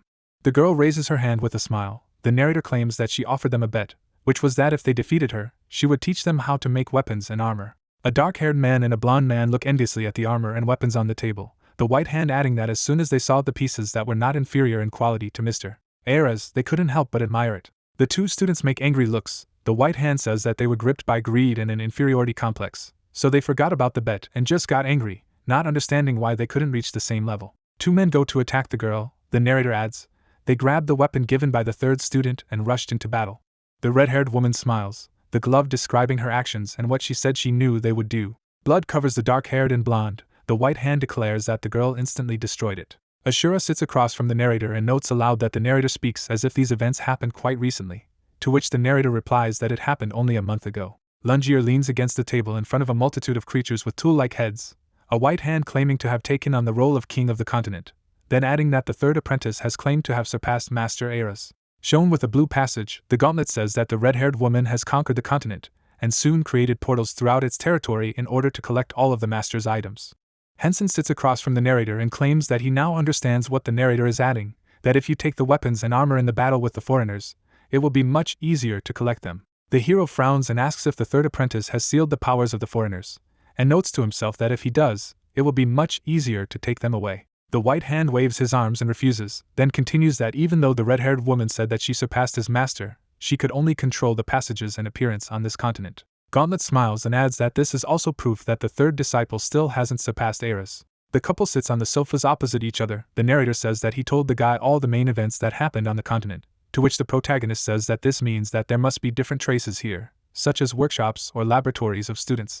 The young man smiles at the interlocutor, who claims that he cannot say for sure, but anything can happen. Ashura thanks him for the information. The white hand is covered in blue flashes and says that it is not worth thanking, because this is his job, then says that now he can rest in peace. A multitude of blue rectangles move, the gauntlet saying that he hopes that Hensen will reach the end of the abyss. The hero is standing in the forest. He looks around with thoughts that he needs to start by looking for traces for the story. The protagonist looks at the mountain in the distance with a smile, and notes to himself that the village has really become significant, and adds to himself that this place is the best for training or solitude. Tree foliage is shown. Plants grow under blue skies. The guy is standing in front of a rock. He crosses his arms and says to himself that he came right. Stones are shown. Ashura mentally notes that there are footprints here, as if someone has moved it. He pushes the boulder with thoughts that, as expected, he fell behind. Hensen enters the cave and says to himself that he found 10 artifacts while he was exploring the place, then adds that if he collects 20 more, he can make a significant improvement. Notifications pop up that he has entered Stya's lab. The hero notes to himself that this name is taken from Hestia, then adds that there are many names in the idea taken from the gods. A scientific room is shown. The protagonist says to himself that this place most likely belongs to the third student, and there is a lot to learn here. The guy notices a silhouette at the end of the aisle. The young man takes out a weapon and silently notes the sound of crying and adds that a wooden doll would not make such a thing, which means that it must be a monster. Ashura raises her eyebrows in surprise. A monster in the form of a tree is revealed, and Hensen mentally declares that it looks creepy. Stya sits on a throne. She smiles and declares that he is an interesting man. She flips through the book and says that when she gets 3 buy-ins, she will only have the same number, then adds that when this happens, she will go to the continent herself. An image of a wooden monster hangs in front of her. The red-haired woman calls the hero funny, because he is going to kill the monster without any improvements. She closes the book and reveals that there is no one on this continent who can defeat her while sealed. The protagonist stands with weapons in his hands. Stya says that he can't either, but still hopes that he will reach her, at least for buy-in's sake. She stands up and claims that this will happen if the guy can pass her tests. The girl shifts her gaze with a smile and asks the second senpai to intervene. The knight with red eyes bows and replies that it will be done. The red-haired woman smiles and mentally hopes that he will not disappoint her. The wooden monster is standing. It runs its hand at Hensen. Master Ashura dodges. The hero goes on the attack and notes to himself that his enemy is fast. 3 treants run in front of the protagonist. The guy notes their number aloud. A young man impales one monster with a spear. Hensen attacks each opponent, and notes to himself that they have at least level 3. Ashura stands in front of a defeated enemy with a mace on his shoulder, and declares that it was not so difficult. The hero shifts his gaze to the side. He looks at the door and mentally notes that because it's a laboratory, it's not that long. The protagonist stands in front of the arrival. A message pops up asking if he wants to enter the prison of the sleep laboratory, which houses powerful bosses, to which the guy agrees. The gates are swept away with steam. The young man speaks aloud about the cold. Ashura stands in front of a huge ice creature and asks aloud if it is the boss. A face is visible on the boulder, and Hensen notes aloud that there are no numbers above his head. The monster holds out his hand. The hero dodges the released fragments and swears. The protagonist looks up in surprise and asks what it is. The guy turns to the ice cube and mentally declares that the boss is very fast. The golem forms several projectiles above the arm. The monster throws a huge ice floe at the young man. Ashura says to himself that he needs to block. Hensen cuts the boulder. He holds a spear in his hands, thinking that the damage is not so great, but the attack has a freezing effect, then adds that he needs to be careful. The boss scratches his head and asks why it didn't work out. The hero notes to himself that he has a mind. The protagonist smiles and inwardly asks if it could be because of Stya's experiments, then adds that he will find out later. The ice golem attacks. The guy shouts to himself that he is coming. The young man runs around the opponent. The golem sticks an ice spike into the ground. Ashura jumps away from the attack. The monster throws a large projectile. Hensen, staff in hand, silently says that the sentient monster is cunning. The hero teleports out of the blow. The golem growls in surprise. The protagonist appears above the enemy and silently talks about gravity. The monster loses its balance. The guy smiles with the thought that magic is used through command input, so it is not sealed, and adds that this is quite natural. The young man forms a dark spear in his hand and silently talks about the gravitational sphere. He destroys the golem with a projectile. Ashura falls near the defeated enemy, thinking that although his mentor's magic is strong, his mana has been depleted immediately after several spells. Hensen approaches the rewards and notes to himself that it would be best to avoid using spells for as long as possible. A book of research is lying on the ground. The hero mentally notes this. The protagonist turns the pages of Tom with a smile and silently rejoices in the story. A tall tower is seen against the sky. Stya talks about how 2 days have passed since the tutor left, and adds that the prisoners are hiding and cursing the power they gained, then states that it's a pity. The girl sits at the table and talks about how they got power, but they began to complain, and she got a book that she cannot read, then she is surprised that they have sunk so low. Red-haired looks at it, and mentally notes that this is all she could get from her mentor, then adds that even if there is a text here, she cannot read it. Stya furrows her brows to herself and adds that she can do it, but she doesn't understand the contents, and claims that she must reveal the contents of this book by any means, even if it means she has to surpass her mentor. The girl sits in the center of the library and says that she can try to do research on giving the doll a personality, then adds that even the teacher failed to do this and states that it will be interesting. She states to herself that this is how her research was started. Ashura flips through the book with a smile and is silently surprised that this is the end of the diary, and adds that from this moment the observation log begins, which records the dates and results of the research, after which she states that this is curious. The hero closes the volume and notes to himself that these are the last parts of the content, but they are very interesting, and says aloud that it is enough for today. The protagonist disappears. A stone staircase is shown. A gate appears. A stone door is visible. A knight blocks the passage. Dark silhouettes approach him, one of them wondering what kind of strange monster it is. The armored guy frowns and wonders if this creature looks like an Ashura. His comrade replies that it doesn't. The girl behind says with a smile that although the terrain is similar, it is quite large, so they can't meet it yet. The guy in front looks at the knight and reports that he has seen such a thing for the first time. The pink-haired woman says that they will be able to collect good items. The monster grabs his sword. His eyes glow red. The monster cuts through 3 with 1 blow. The remaining girl makes a frightened face and asks to wait. Her head is chopped into 2 halves. The knight stands in front of the golden mist and pronounces the name of Ashura. The staircase is covered in blood. Red liquid is visible. The snow-white interior is shown. Libius asks what its owner likes. He sticks out his finger and loudly declares that this is an adventure, and adds that he will go to have fun on a new continent. Terra happily shrugs her shoulders and reports that it was the right decision to go with the master, to which the man smugly replies that he is a loyal servant who knows all the preferences of the master. Libius puts his hand under his clothes and informs him that special things are needed to get to this continent. The man shows the objects to Terra and Rai, to which they say that it is amazing. The churchman puts his fist to his chest. He declares that he found them so that the owner can pass, and claims that he will definitely take the little people with him, to which they happily rejoice. The trio of inspiration raise their hands. Libius shouts that they are going to the continent of Ares. The rays of the sun fall on the green forest. The ashen-haired man raised his hands up and said that they had finally reached where the master was. The angel added that even though her powers tried to seal her away, Tina replied that the power of Master 2 of Thanos had become even stronger. A man in a coat approaches Libius and pronounces that he was waiting for the followers of the god of sleep, and he is one of the guides. Frozen in place, Benji heard Eggy say that the head was quite functional. Tina confirmed that it looked like scissors. Benji replied that they understood everything correctly. Walking through the forest, Scissor Man and Libius talk about the need to go. Crows fly among the trees. There are wooden mannequins on the field. The guy in the robe folded his hands on his belt and said that he was satisfied. Tina replied that if you collect the items, you can become stronger. Iggy said that she would become strong for the sake of the owner. The angel strikes with a spear. The little demon unleashes a furious sword attack on the mannequins. Libius raised his hand up and used dark magic. In place of the defeated mannequins there are objects. Libius explained that a lot of items fell out. If the assistants collect everything, then the owner will definitely like it. The angel said that these are good items for Hensen. The follower of Thanatos turned. Snapping his fingers, he said that it was not worth peeping like that. A star flashed in the sky.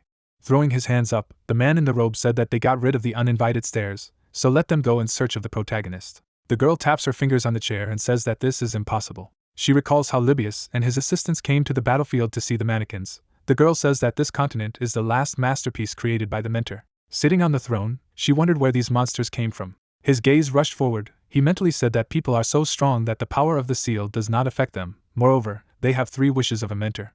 An image of rings and charms appeared. Staya said that they had collected all 7 unsuccessful items on the continent, but their power could interfere with her plans. Rising from her chair, she said that the strength of the people could be compared to the apostles. She stopped. Staya smiled. Libius and Hensen fight in front of Staya, who says that they need to make the man on the path of the void stronger and meet the authors. She added that if they are interested in their experiments, they will continue to go to her laboratory.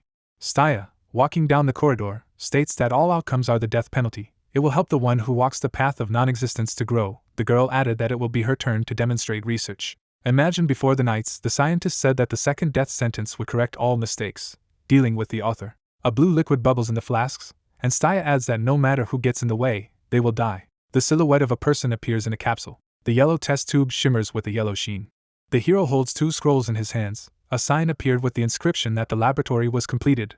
The protagonist thought that he was given such a generous reward. A blue system window appeared in front of him with the text that the seal added 10 buffs. Hensen thought that if they were combined with the force from the equipment he had previously obtained, they would make 47 buffs. He pointed his finger at the book. Staya, raising her hands up, imbues her mannequins with a red aura. A bald old man stands behind a red-haired woman. The hero says that the book describes that there is a process of training and accumulating Staya's power, and the goal is to reach the level of mentor.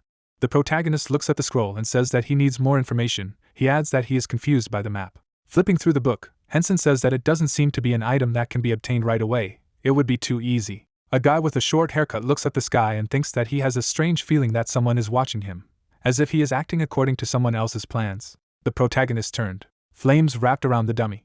The player in white clothes turns to his partner and says that he survived thanks to her. She replies that it will probably not be so difficult to level 2, but then it will be more difficult. It's good that she has magic. The interlocutor scratches his head. The girl explains that if you compare them with mannequins, then the basic user is like a first-level doll. If you strengthen the user to 10, he will be like a level 2 doll. Fingering the staff in her hands, the sorceress says that most likely they will not be able to cope with level 3 dolls. They barely had enough strength for one mannequin. The rookie team turned around. The guy opened his mouth. Hensen comes to meet them. The players think it is Azura. The masked warrior froze in place and asked in his mind if it was Miss Li Ming. An image of the protagonist with and without a mask appeared. Li clarifies that when she watched the video, she did not notice that he was similar in physique to Hina's brother. Spreading his arms to the sides, the hero said that he was Azura. The girl said in her mind that it seemed that Hensen was embarrassed when he saw her. The sorceress smiled and thought that maybe she could have a little fun. She held out her hand and said that maybe Hensen wanted to join the party. The guy in the mask, smiling, said that he was now on the broadcast. Li replied that she was sorry that it turned out this way. Ushered from the cave, the protagonist wished good luck to the newcomers. A man in white clothes looked ahead and asked what came over his sister, who explained that she just wanted to talk a little. Turning around, the guy and the girl said that they would go look for a hidden dungeon. Hensen's hair was blowing in the wind, and he thought they would meet again. Looking back, Li muses that he didn't think Li would be here, judging by her joke. Grinning, Hensen said in his mind that they were now competitors. He opened the map of the island and thought that it was all strange. The map marked laboratories, even in dungeons and villages.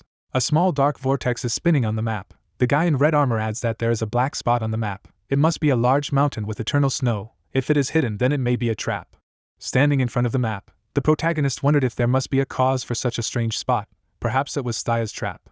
Looking up at the sky, he said that if this was Stya's plan, then it was better to prevent it from being implemented. The guy runs along the path. He shouts that he will go to the center. The bush quickly swept in front of the hero. The masked warrior stopped. A monster in armor stands among the trees. An ominous dark aura emanates from him. The enemy thinks that there is a different atmosphere here. He is like a doll in human form. The guard opened his mouth slightly and explained that he would not be able to enter. Let him get qualified. Hensen, looking at the monster, told what kind of qualification. The guard, opening his mouth, asked about the guy. The protagonist's eye twitched. He thought that taking the body of the first student and controlling it like a doll would be a complete loss of sanity. The monster draws his sword from its scabbard. It says that this was the last warning. The guard points his sword at the enemy and says that if the protagonist does not retreat, he will cut them. Getting into a fighting stance, the guy stated that he felt this bad feeling of surveillance. Definitely it was Stya. He went on the attack. He asked if Stya was watching. The hero stabs with a sword. He says that he is about to break one of her favorite dolls. The room was lit by a dim light. The mirror showed a battle between rivals. The girl watched this fight. The redhead frowned and said that this was the first death sentence and the forces were approximately equal. Stya's eyes widened. The player stood in a stance, and the girl wondered why the hero uses unfortunate objects. Clenching the ring into a fist, the redhead thought that such an item could only be used by those who were chosen by the tutor himself, and added that even the girl, being his student, could not use them. The queen left the hall, thinking that there was no time to lose. She had to act. The sparks of the fight flew in different directions. Hensen gritted his teeth, and wondered to himself why his opponent was so fast, and continued that he had not been inferior to anyone else in speed for a long time. Opening his mouth, the guard praises the protagonist for being able to deflect so many attacks, but he warns the player one last time to give up and leave. The brunette rushed into battle, and said that he had weakened gravity, and increased his strength with agility. The blonde swung his sword, and said that the hero was stubborn to the last. An attack flashed over Hensen, and the guy continued to say that this could be called stubbornness at all. A powerful explosion tore everything around. The player fought off the shots. The guy swung his blade. The protagonist looked at the guard, and he said that he had confidence, and for good reason. The blade exuded magic. The guardian said that it was not yet time. The blonde raised his sword above the player. The blow flew directly into the head of the main character. Hensen had time to substitute his blade. The enemies fought, and the brunette thought that the guy was many times stronger than anyone he had met before. The guardian raised his head and said that this was amazing. Looking at the opponent, the protagonist thought that the guy was insane and went on to say that he had used almost all of his magic power to block attacks, and now he could barely move his fingers. Hensen thought he had to find a way out. The player noticed something out of the corner of his eye. A system window popped up saying that the Ares object reacts to divine power. The main character, opening his mouth, was surprised by the objects he saw. The newly appeared window said that there was a new effect, and each unsuccessful item increased the gain by 10. The window showed different items, and Hensen wondered if it was definitely not the divine power of Thanatos, and it dawned on him that it was a warm and durable divine energy. The player smiled and said to himself that since everything happened like this, then it was worth using this opportunity. The guardian opened his mouth and asked that this thing couldn't be, and thought that it was definitely the power of a mentor. The protagonist held the blade in front of him, and the guy continued to think about how this power could get to the hero, how it could happen. Opening his eyes, the blonde man thought that how long had it been since the master had reached the level of a god. Hensen smiled, and asked that when he had equalized the odds, maybe he should start again. The knight drew his sword. The opponent looked away. A crack began to appear. A portal opened. The guy thought what kind of sharp and piercing energy. 3 appeared from the portal. The brunette exhaled, and said that the guests had found him after all. The guardian frowned, and thought that in addition to the energy of the mentor, there was also an unknown energy here. The blonde man left, and Liberius asked that maybe it was worth catching the opponent. The player replied that it was not. Turning his head, the hero said that Tana and Raya were also there. They agreed with him. The man smiled and said that when the energy of the owner of this island began to flow towards the hero, he immediately hurried to him. Looking at him, Hensen wondered if Stya had begun to act. Turning to the player, Liberius said that he had brought a gift. The hero was surprised. The man showed several objects of different shapes, saying that there was no need to thank. He learned about them from a god he knew, and he told him what needed to be done. He brought him 2. The brunette thought that these were as many as 3 unfortunate items of Ares, and wondered where he got them. The protagonist asked who he had brought. Rummaging through the bag, Liberius said that he had left it here and then found it. Hensen's face changed. The man said that these objects were created by this god, and took a man out of the bag, who asked to save him. Sweat ran down the player's face, and he asked that this was the reason why the bad items reacted. The protagonist asked why Iris was tied up and with the bag on his head. Opening his mouth, the man replied that the brunette was right. Tartaros approached the man, and he explained that the Apostle of Sleep would regret how rude he was, but all because he wanted to punish the fallen gods, thereby helping his master grow. Liberius smiled and continued to say that the master is more merciful than the heavens, and if we go to ask for forgiveness, he will definitely forgive them, adding that he told his interlocutor about the island where the player is. Both men put the god in a bag, the player's servant explaining that restoring the celestial world takes a lot of effort, so the brunette could not leave that place, and added that he asked him to bring the creator of the continent as a gift to his master. Hensen clarified that Liberius had brought the wrong items for this reason, and went on to say that he had met Tanya and Raya on the way and decided to take them with him. Waving his hands, the man replied that it was so, praising his master for his shrewdness. The protagonist thought that the henchman managed to find 3 items at once. The guide began to untie the god, and said that first it was worth freeing the prisoner. He thanked him. Turning away, Iris mused that he had already heard about the second Thanatos from Sharon and Uriah, and continued to say to himself that the player was more courteous than Thanatos' followers. Smiling, Hensen said that if this was the case, maybe they should go together. Liberius added that it sounded great, and asked God if it was a good offer, and he agreed. Lowering his head, the main character thought that with Ares he would definitely be able to see the real ending. Turning towards the interlocutor, the brunette said that he would tell everything he had learned about this island, continuing that especially about the disciples of the god, because he should know about it. A drop of sweat rolled down the man's face. A tall tree grew in a forest clearing. Ares sat on the cobblestone, and explained that this could really happen. The main character looked at him and thought that if you think about mentors, then Ares's feelings can be understood. He said that all of his students had outstanding abilities. The guy wondered that when he says that he means the past, not the present. Sweat appeared on the forehead of the bald man. He replied that it was so, because when he taught them he did not realize it, but they destroyed themselves. He sat in front of the protagonist and added that these children were geniuses. You could say that he was an ordinary blacksmith compared to them, and yet, firstly, they were not satisfied with their own talents, and secondly, they were disappointed that they could not make weapons. He looked down and noted that although they didn't know it, they did know one thing, and that was that they could both create swords and armor and strengthen them into real weapons. If they continued to develop their strengths, they would most likely realize it. An image of a magical object appeared. Statues of knights stood near the wall. Staya put her hands on the object. The mentor added that most importantly it was the third child, Staya. She was not just a genius, she was a monster. If it took him many years to become a god, this child was half as much. He wrote about it in his gift, but it seems that she never read it.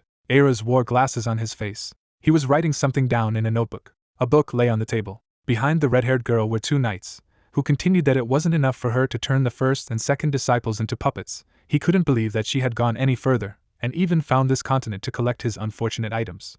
The man sat on a rock and noted that the continent of Ares was a land intended for the development of his disciples. In fact, he had left behind a lot of resources and blueprints. The protagonist looked at him and asked what these unfortunate items were. He replied that they were parts of his divine power. Apparently she thought that by collecting them she could get his recognition. Staya always sought to get praise. A bald man with glasses patted his student on the head. Libius looked back and apologized for interrupting, but there were some strange energies gathering here. The protagonist got to his feet. He asked that it was her. He replied that without a doubt it was her.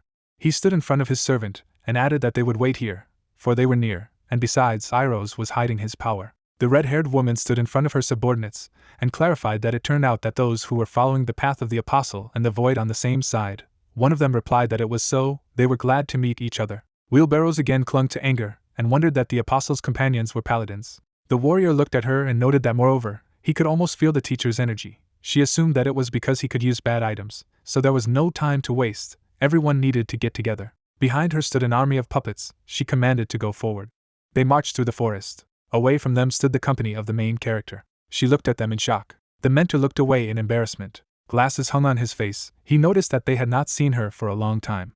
Staya's eyes widened in surprise and thought that this was the mentor as he ended up here, with these 2 as well. A bald man was standing right in front of her. Behind the girl stood the soldiers. She asked how it happened. He looked at her and replied that it really mattered that much now. She fell to her knees in front of him. He stood in front of her and asked why she had arranged all this. Because if she hadn't arranged all this, she could have become a god, or at least an apostle. So why would she spread the energy of his continent all over the world? The red-haired woman widened her eyes in surprise. She looked down and mentally replied that it was because she wanted to receive recognition from her mentor. Ares stood silently in front of her and thought that she had gone blind from greed, that she had not attained enlightenment in the end, that she had lost her mind and was filled with greed, and besides, he noticed that she didn't have much progress in strength. The girl abruptly raised her head and replied that she had tried so hard. He looked at her menacingly and asked her to prove it. Her eyes widened. Flames shot out of her eyes. She said that if he wanted to, she would do it. Staya was enveloped in fire. She put her right hand out to the side. Her left hand was burning. The girl soared into the heavens above all. A vein on Ares's face was swollen. He opened his mouth wide and shouted that she was stupid. She looked at him in bewilderment. He was standing downstairs and added that this was not the picture he wanted to see. Everyone else watched their conversation in silence. The woman sank to the ground. The mentor looked at her and clarified why a blacksmith would have fighting abilities. He ordered her to prove it again. A drop of sweat slipped into the singer's. She put her hand to her chest and exclaimed why he had given her this book. She had both talents and strength, unlike these two, full of dirty desires devoid of abilities. A bald man with glasses stared at her silently. His apprentice opened her mouth slightly. He stood before her and concluded that he seemed to be mistaken about her, and she asked her again what it meant. Eras looked at her and replied that he was expelling her. She opened her eyes wide from what she heard. He walked away from her. The girl looked at the ground with glassy eyes and said, "This cannot be an exception. This is unbelievable. This is all a test. He knows how hard she tried. He probably does it on purpose." The main character looked at him. Libius opened his mouth wide and the boy called to them. He stood not far from them and asked Stya to take up arms. She turned away from him and said that he did not even know her, but was already eager to fight, like a moth to the fire. His hair burned with red fire. The protagonist rushed at her with lightning speed. She thought that this must be a test that her mentor had given her. She had to defeat this guy to prove her worth. She raised her hands above her. The young man swung his sword. She watched his attack and realized that it was shadow darkness. But her sun would never set, he would just become a pep. The girl gritted her teeth in anger. His attack hit her fire. Her eyes widened with anger. She lifted her head up and mused that the power was sealed, though to be more precise, he didn't let her magical power come out, probably because of the ghostly sword. Hensen clutched the hilt of his sword in his right hand. The woman straightened her shoulders. She spread her hands in different directions. Stya held out her hand in front of her and declared that she would surround him with her magic and strike him. She flew to the attack with lightning speed. The guy held out his sword in front of him to defend himself, and thought that it was too fast, he needed to block. Her hand struck the sword. The main character, I flew up the mountain with great force. Fragments of the mountain flew in different directions. He was tired on his feet and thought that he had barely managed to hold out, all thanks to the buffs of Libius, Tina, and Egian, but the current level of buff was not enough. He turned out of the corner of his eye to the voice that had called him. The girl rushed at him to attack and said that she would make him pay for the attack. She watched his movements. In front of her stood Libius and Eras. Secondly, of course, teeth from tension, she wondered why the mentor was doing this, what happened, or he was worried that the author might die. The protagonist jumped on her to attack. She gritted her teeth in anger. Stya's eyes widened with anger, and noted that he was quite persistent. She would kill him. He put his sword in front of him, and replied that it was very hot here. He could call his sword ice. The girl wondered how it was that he still hadn't reached a level where it was possible to cast an enchantment. He sneered slyly and remarked that he was quite popular. Her eyes widened in surprise. Away from her stood a guy with a girl. Hensen jumped up sharply and asked if she had time to look around. He attacked her. She flew back and said that it was useless to try. The guy looked at her carefully and thought that Stya's enhancement value was about 160-200. His level was 120, thanks to the weapon he had received from the teacher, so it was worth trying, because he also had a power-up. The main character dodged the attack. His eyes burned with red fire. He soared up in front of her. The young man held out his sword in front of him. The sword pierced the girl. It hit her in the stomach. She opened her mouth wide in pain. He flew back abruptly. The protagonist looked at her carefully. He opened his mouth slightly. He was standing in front of her. The girl opened her mouth wide in pain. Blood gushed out of her mouth. She collapsed to the ground. The guy was standing in front of her. The woman was breathing heavily. She gritted her teeth and asked him to kill her, because from the moment she lost to him, the tutor wouldn't be able to even look at her again. He smiled slyly and asked why she was so confident, if she was so good. She asked him to kill her, because after being abandoned by her mentor, there was no point in living. He put his hand aside and asked if she didn't want to become an apprentice of Eras again. She looked at him in utter bewilderment, and thought how this was possible, what strength he possessed. The protagonist looked at her, and stated that he would step aside if she gave him the unfortunate items of Eras and the book she received from him, and it would be great if she added her journals with scientific records to all this. She looked up at him and wondered why it was so simple. It must be a trap, because no matter how much she prayed, the mentor had not come before. In front of her, Eras stepped out of the portal.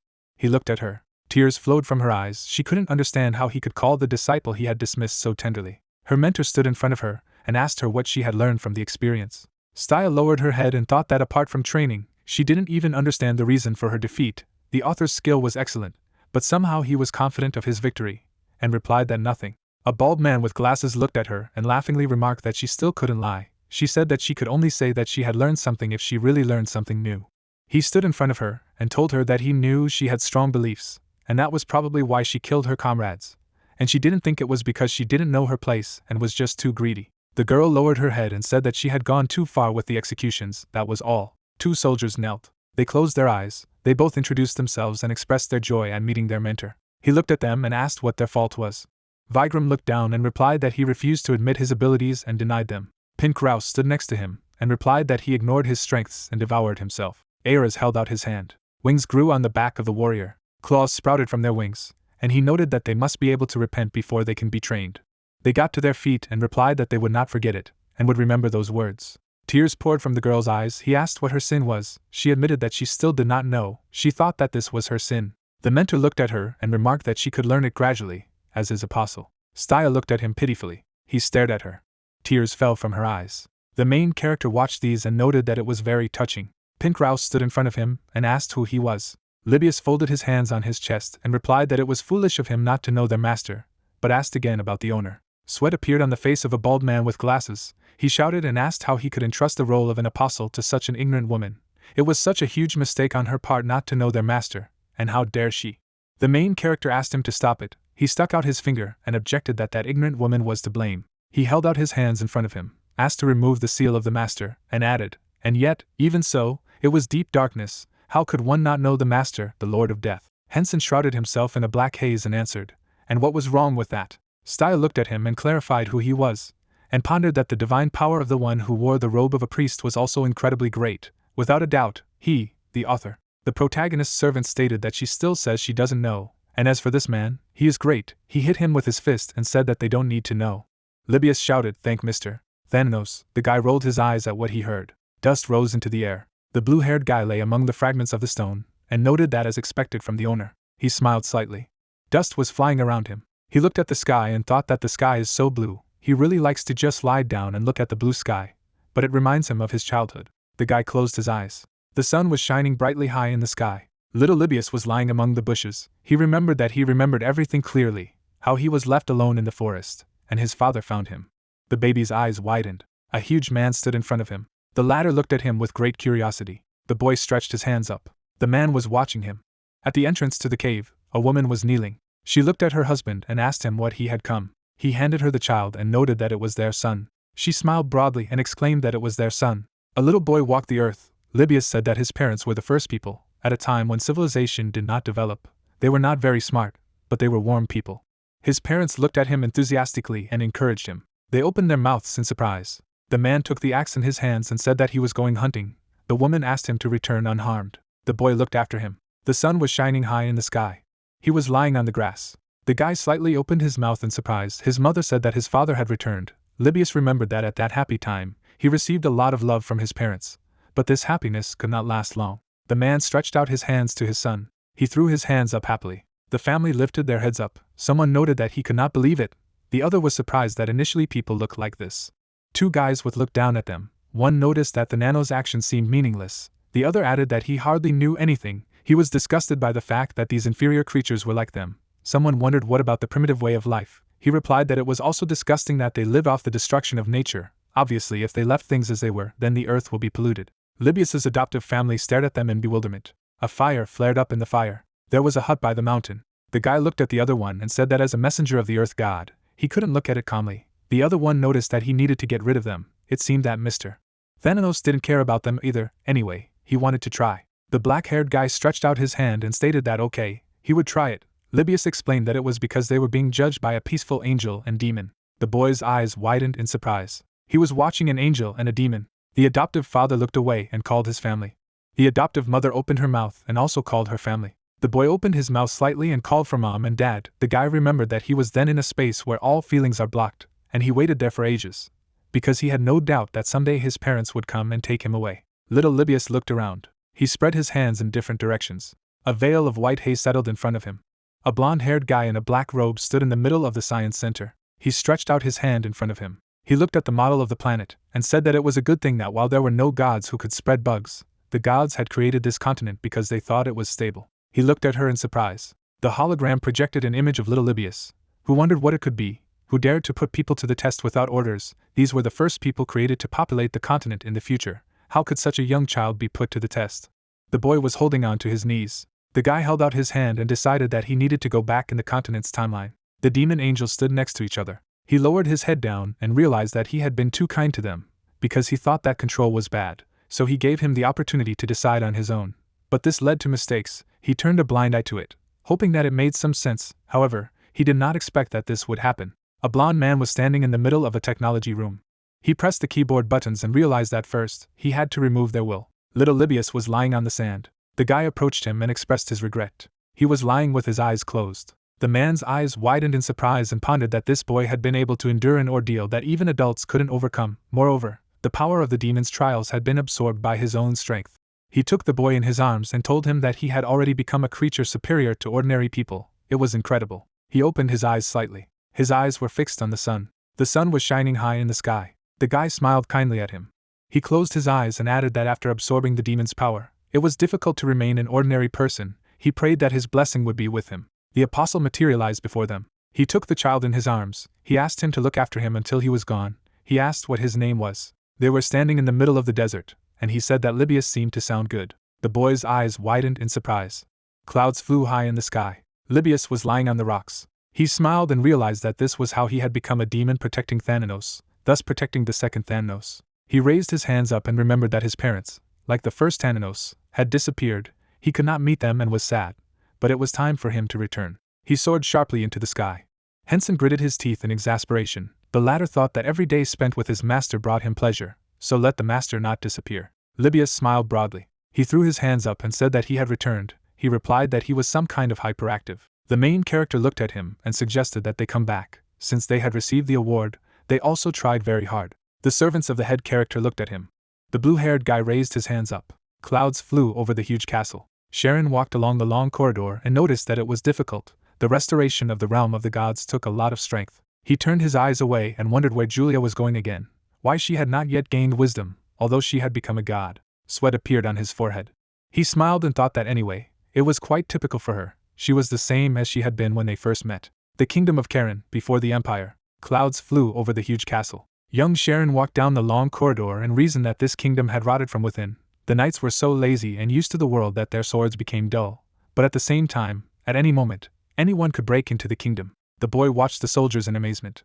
Ahead of him was his elder brother. He surpassed his elder brother, the first prince, in all respects: academic knowledge, sword-wielding, kingdom management. However, he could not be the heir to the throne since he was not the firstborn. The king was lying on the sofa. Even his father, the king, treated his advice as childish envy. The guy looked at him dissatisfied. He decided to leave. He walked away. In a kingdom where he couldn't look around, let alone look forward to the future, he had nothing to learn. He left to find freedom, to get away from fame and power. An animal was roasting on the fire.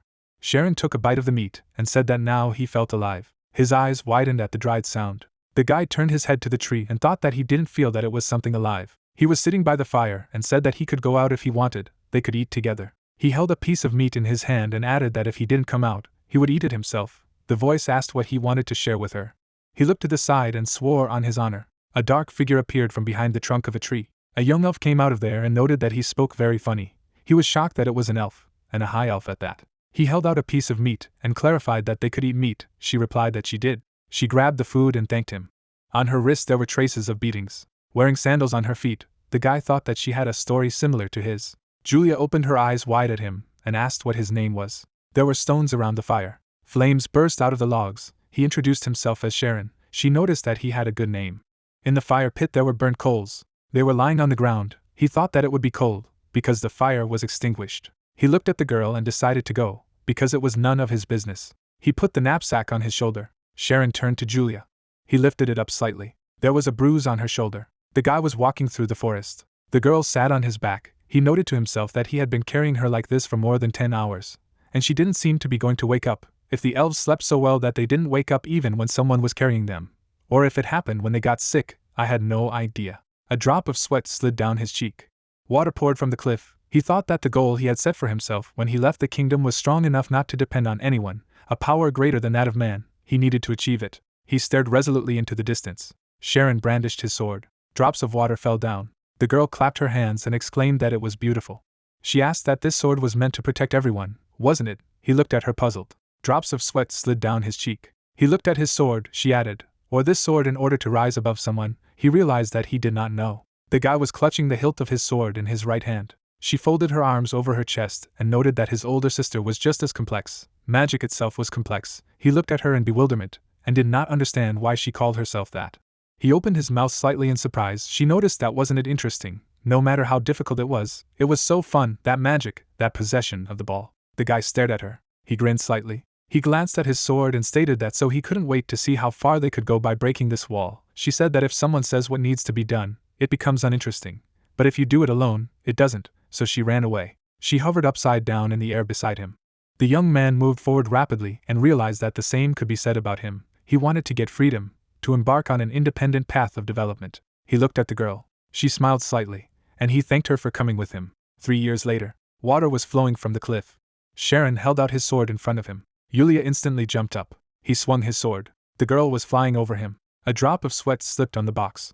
A huge magic projectile rushed at him. She landed on the ground on one knee. The guy presented a sword to her throat. He stated that he had won. The elf looked at him with displeasure and replied that she had not been able to defeat him several times. He had not been her equal before. The young man stood in front of her and remembered that now he should fulfill his promise.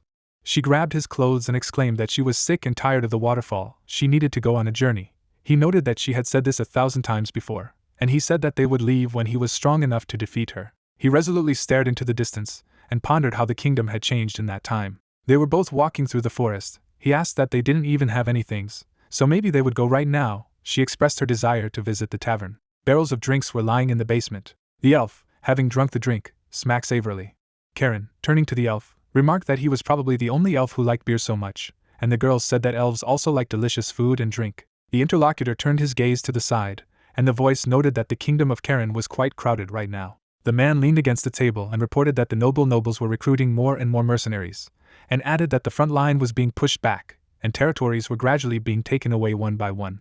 The main character, turning his head to the table of the characters, asked if the interlocutors could tell him more about this. An image of a map of the area appeared, and the man said that an empire had invaded the kingdom of Karen a few months ago, and added that although the kingdom of Karen was strong, their opponent was the empire. The front line had already been pushed back, and the territories were being taken away one by one. Slaves marched in shackles, and the hero said that naturally, many people died, and the inhabitants of the defeated country would either die or become slaves, and added that there was nothing to be done. The characters walked across the field, and the interlocutor concluded that the higher nobility did nothing, and it was only a matter of time before the kingdom of Karen fell. The girl turned to the guy. The heroine, turning to the young man, asked if he was okay. The young man's eyes widened, and the elf asked if they were going to the kingdom. The head mage, looking at his friend, said that they would get their hands dirty with blood, and she exclaimed that he thought that elves were not capable of such a thing. The elf, closing her eyes, asked if he had seen them kill monsters, and added that he had seen the elf drinking beer, and the hero wondered what the beer had to do with it. The guy looked ahead. The girl looked into his eyes and told him that if the head mage told her to go with him, she would go, and added that she would go anywhere because she thought she would be interested. Karen raised his head to the sky. The head warrior turned around and announced that they were going to the kingdom. The heroine smiled and said that it was in the style of Karen. The palace stood under the sun. The glass shattered in front of the characters. As the heroes walked through the palace, the warrior exclaimed that they needed to find the author, and clarified that the man was the missing Prince Karen. The king sat on his throne and exclaimed that it was necessary to stop the boy, and asked what he was going to do. The guy looked ahead, dumbfounded. The knight thrust his sword forward. The guard fell. The king, looking ahead, said that it was him. The character, looking at the main character, exclaimed that it was Karen. The girl levitated next to the warrior and asked if she could do it. The guy shook his head. The main character, looking at the character, said that this is his father. The king looked ahead, and the protagonist asked him what he was doing while chaos was raging in the kingdom, and he clarified why he was talking to the king now.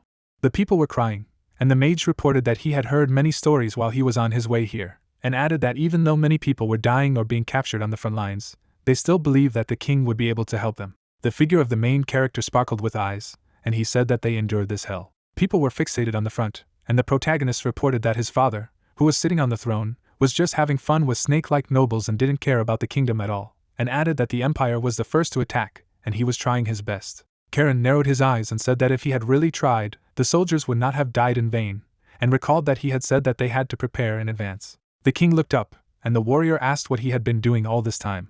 The character swung his sword. Blood spurted to the sides. The protagonist, leaving the throne with a corpse, concluded that this was proof that his father was an incompetent king. The soldier, turning to his subjects, told them to listen to him. The young man clenched his fist and stated that the kingdom was on the verge of destruction due to the greedy and irresponsible nobles, and added that as the prince of the Karen kingdom, he would cleanse it of this infection and restore the kingdom. He swung his sword and said that he would start. The subjects opened their mouths, and the young man added that this was necessary in order to win the war against the Empire. The knights looked at the boy, and he asked what they had done for this, and added that if nothing was done, nothing would change. The soldiers stood with their heads bowed, and the warriors said that they must protect for the sake of their children and mothers, as well as for the sake of the glorious kingdom of Karen. The young man raised his sword in the air and added that they would protect it with their own hands. The subjects lowered their hands to the floor. The knights bowed. The main character stood in front of people and exclaimed that it was necessary to move forward. An image of a map of the world appeared, and the young man reported that from that day on, the kingdom of Karen began to fight back against the empire, and eventually destroyed it, as well as regained territories and annexed new ones, reaching the peak of its prosperity. The king looked out the window, and the warrior said that Karen had become an empire, and the hegemon of the central continent. The man looked at the blue sky and mentally noted that he had achieved everything, and thought that he was alone. The guy was smiling at the elf. The king looked ahead and added that it wasn't as fun as it used to be. The character, turning to his subordinate, asked what had happened. The subordinate approached the king and reported that the lord of the tower had disappeared, and he added that it was strange. The king flew out of the castle and declared that he would find him. He smirked and said that the tower lord would be there. The king looked at the elf and asked what she was doing there. The girl looked at the scenery and said what she thought of this place. The king looked up. He crossed his arms over his chest and offered to fight. The heroine grinned. The water splashed from the waterfall, and she said that if a man offered such a thing, then he was not popular. The girl turned to the voice. The main character, raising his head to the character, said that in the end she came here, and the girl added that there were many pleasant moments here. The character, smiling, said that he also thought so, and added that it was fun. The heroine was smiling, and the guy asked if they could try to stay together again, and smiled. The sun was shining in the sky, and the girl said that the head mage was not romantic at all. The houses were under the sky, and the character told him to wake up and called him brother. The man opened his eyes, and the young man told him to get up quickly. The head mage, scratching his head, asked why he had been shouting like that in the morning. Food appeared in front of him, and the guy exclaimed what kind of holiday it was. The girl stood in front of the warrior, and said that she had been learning to cook lately, and added that he should eat because the dish looked delicious. The main magician, after tasting the food, exclaimed that it was yummy, and the girl offered the character to eat as soon as possible. The heroine smiled, and the warrior said that her sister was good at everything, even in cooking. She shifted her gaze. The main character, looking at his sister, asked what she was grateful for. The guy smiled and said that she really became an adult. His sister, sitting at the table, told him to stop, and added that he just needed to eat as soon as possible, because he needed to have time to clean everything up, and said that today was the last day of the idea game. The sky sparkled with stars, and the narrator said that from today the service of the idea will stop, despite the statements about the upcoming second season, and added that since the events on the continent of Ares, no updates have been released. The man spread his arms, and the magician reported that at the same time, while the market share from the idea was gradually decreasing, Rin's father's company announced a new game. People waved their hands, and the guy said that gamers were delighted with the gameplay, and positive feedback also came from graphic designers, and added that the most important thing was that the game was developed by Min Yura's teacher himself. The TV showed reporters, and the warrior said that this was why the developers of Idea from Inferno decided to focus on developing new games rather than re-releasing old scenarios, which they thought was reasonable, and the man thought that was why he came to Idea to say goodbye. The guy appeared on the field. The main character, looking at the landscape, mentally noted that this landscape is beautiful. The city sparkled in the sun, and the warrior added that today was the last time he was looking at it, and he thought that he needed to have time to enjoy the view before the server was completely shut down. The character looked to the side, and the magician announced that the master had come. The angel, turning to the main character, asked where he was going, and added that she had not seen him for so long that she had almost forgotten what he looked like, and laughed. The protagonist looked ahead and said that he apologized because he was busy and added that it was time to go. He stepped towards the abyss. The castle stood in the dark, and the character announced that the owner had come. The character, turning to the main character, said that he greeted him, and the young man added that he was Francis's humble servant, and thanked him for his work. The warrior looked at the young man and told him not to worry, and added that they would take care of the church, and the heroine noted that with the appearance of God, the number of parishioners increased many times over. The head mage turned away and said that the church was in good hands, and added that he trusted them with it, and asked them to take care of Tano and Rai, to which the man called him the master. The warrior turned to his friends, and the character asked if he was going to go on an adventure. The heroine cried and said that they were also waiting for it, and added that Tana would obey and would not be picky about food. She shed tears and told him to return unharmed. The girl looked down with watery eyes and said that they also had a lot to do, and they would not even notice how the time of his adventure passed, and added that he would return, so there was no need to worry, and asked him to go quietly. The man looked ahead and said that he hoped his adventure would be exciting, and the girl added that they would take care of everything, so there was no need to worry. The guy turned his head, and they said that they would always be happy, and asked to be sure to come back. The man disappeared. The castle stood under the sun. The character, bowing to the main character, said that he had not seen him for a long time, and the protagonist asked where the mentors were. The warrior turned and ordered the man to follow him. The bearded mentor looked at the warrior and said that they had not seen each other for a long time. The girl rushed to hug the protagonist. The man stood in front of his friends and announced that he would leave for a while. The man looked at the warrior and said that he must return, and the girl added that they would be waiting for him here, and the protagonist said that the empire relied on them. The bearded man was smiling. The elf looked at the boy. The hero tilted his head and said that he was walking with a calm soul. He closed his eyes and thanked his friends. The tower stood under the starry sky, and the mage thought that he could not miss the places. Characters stood in front of a person and greeted him. They stepped into the portal. The heroes stood on the clouds. The character, looking at the main character, said that he was glad to see him, and the woman added that so much time had passed. The main character, tilting his gaze, said that he had heard from Thanatos about what the two of them had done. The character, closing his eyes, said that he did not regret anything, and the heroine added that she could say the same about her. The protagonist began to conjure the ball and said that he thought they had both made the right choice, and added that he wanted to return their power to them. The man was looking ahead, and the protagonist told them to continue leading those who believed in him, and the blonde hero replied that they would continue to do it together. The girl closed her eyes, and the guy told them to gather their thoughts and recuperate with the Apostle of Sleep, and added that Elysium's task would be to help Toshchip. The main character, going into the distance, asked to take care of everything if he was gone for a while. The young man raised his head in puzzlement. The character, looking at the main character, said that he had come. The guy smiled and said that he was waiting for him. The protagonist smiled and said that he was wondering where he was, and added that he had been there all along. The long-haired warrior asked him how long he had been looking for him. The fighter looked at his old friend, and he explained that all he needed was to wait for the hero. He was smiling.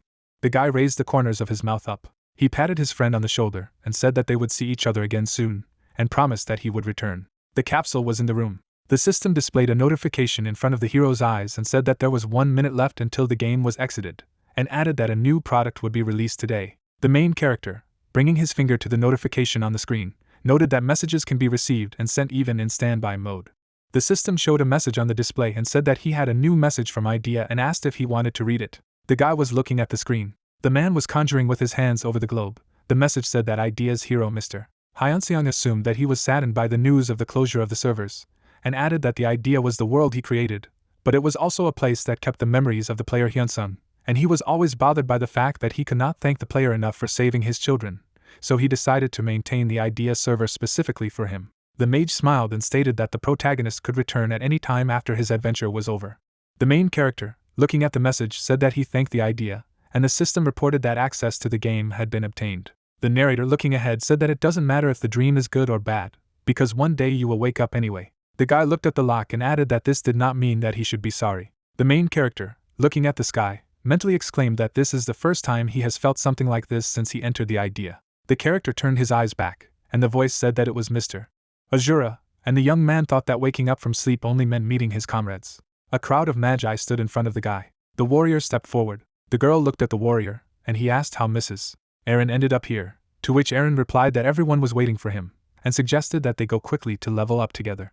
The guy looked ahead. The hero laughed and said that he really had no time to be bored, and added that he was ready to see a dream in the future.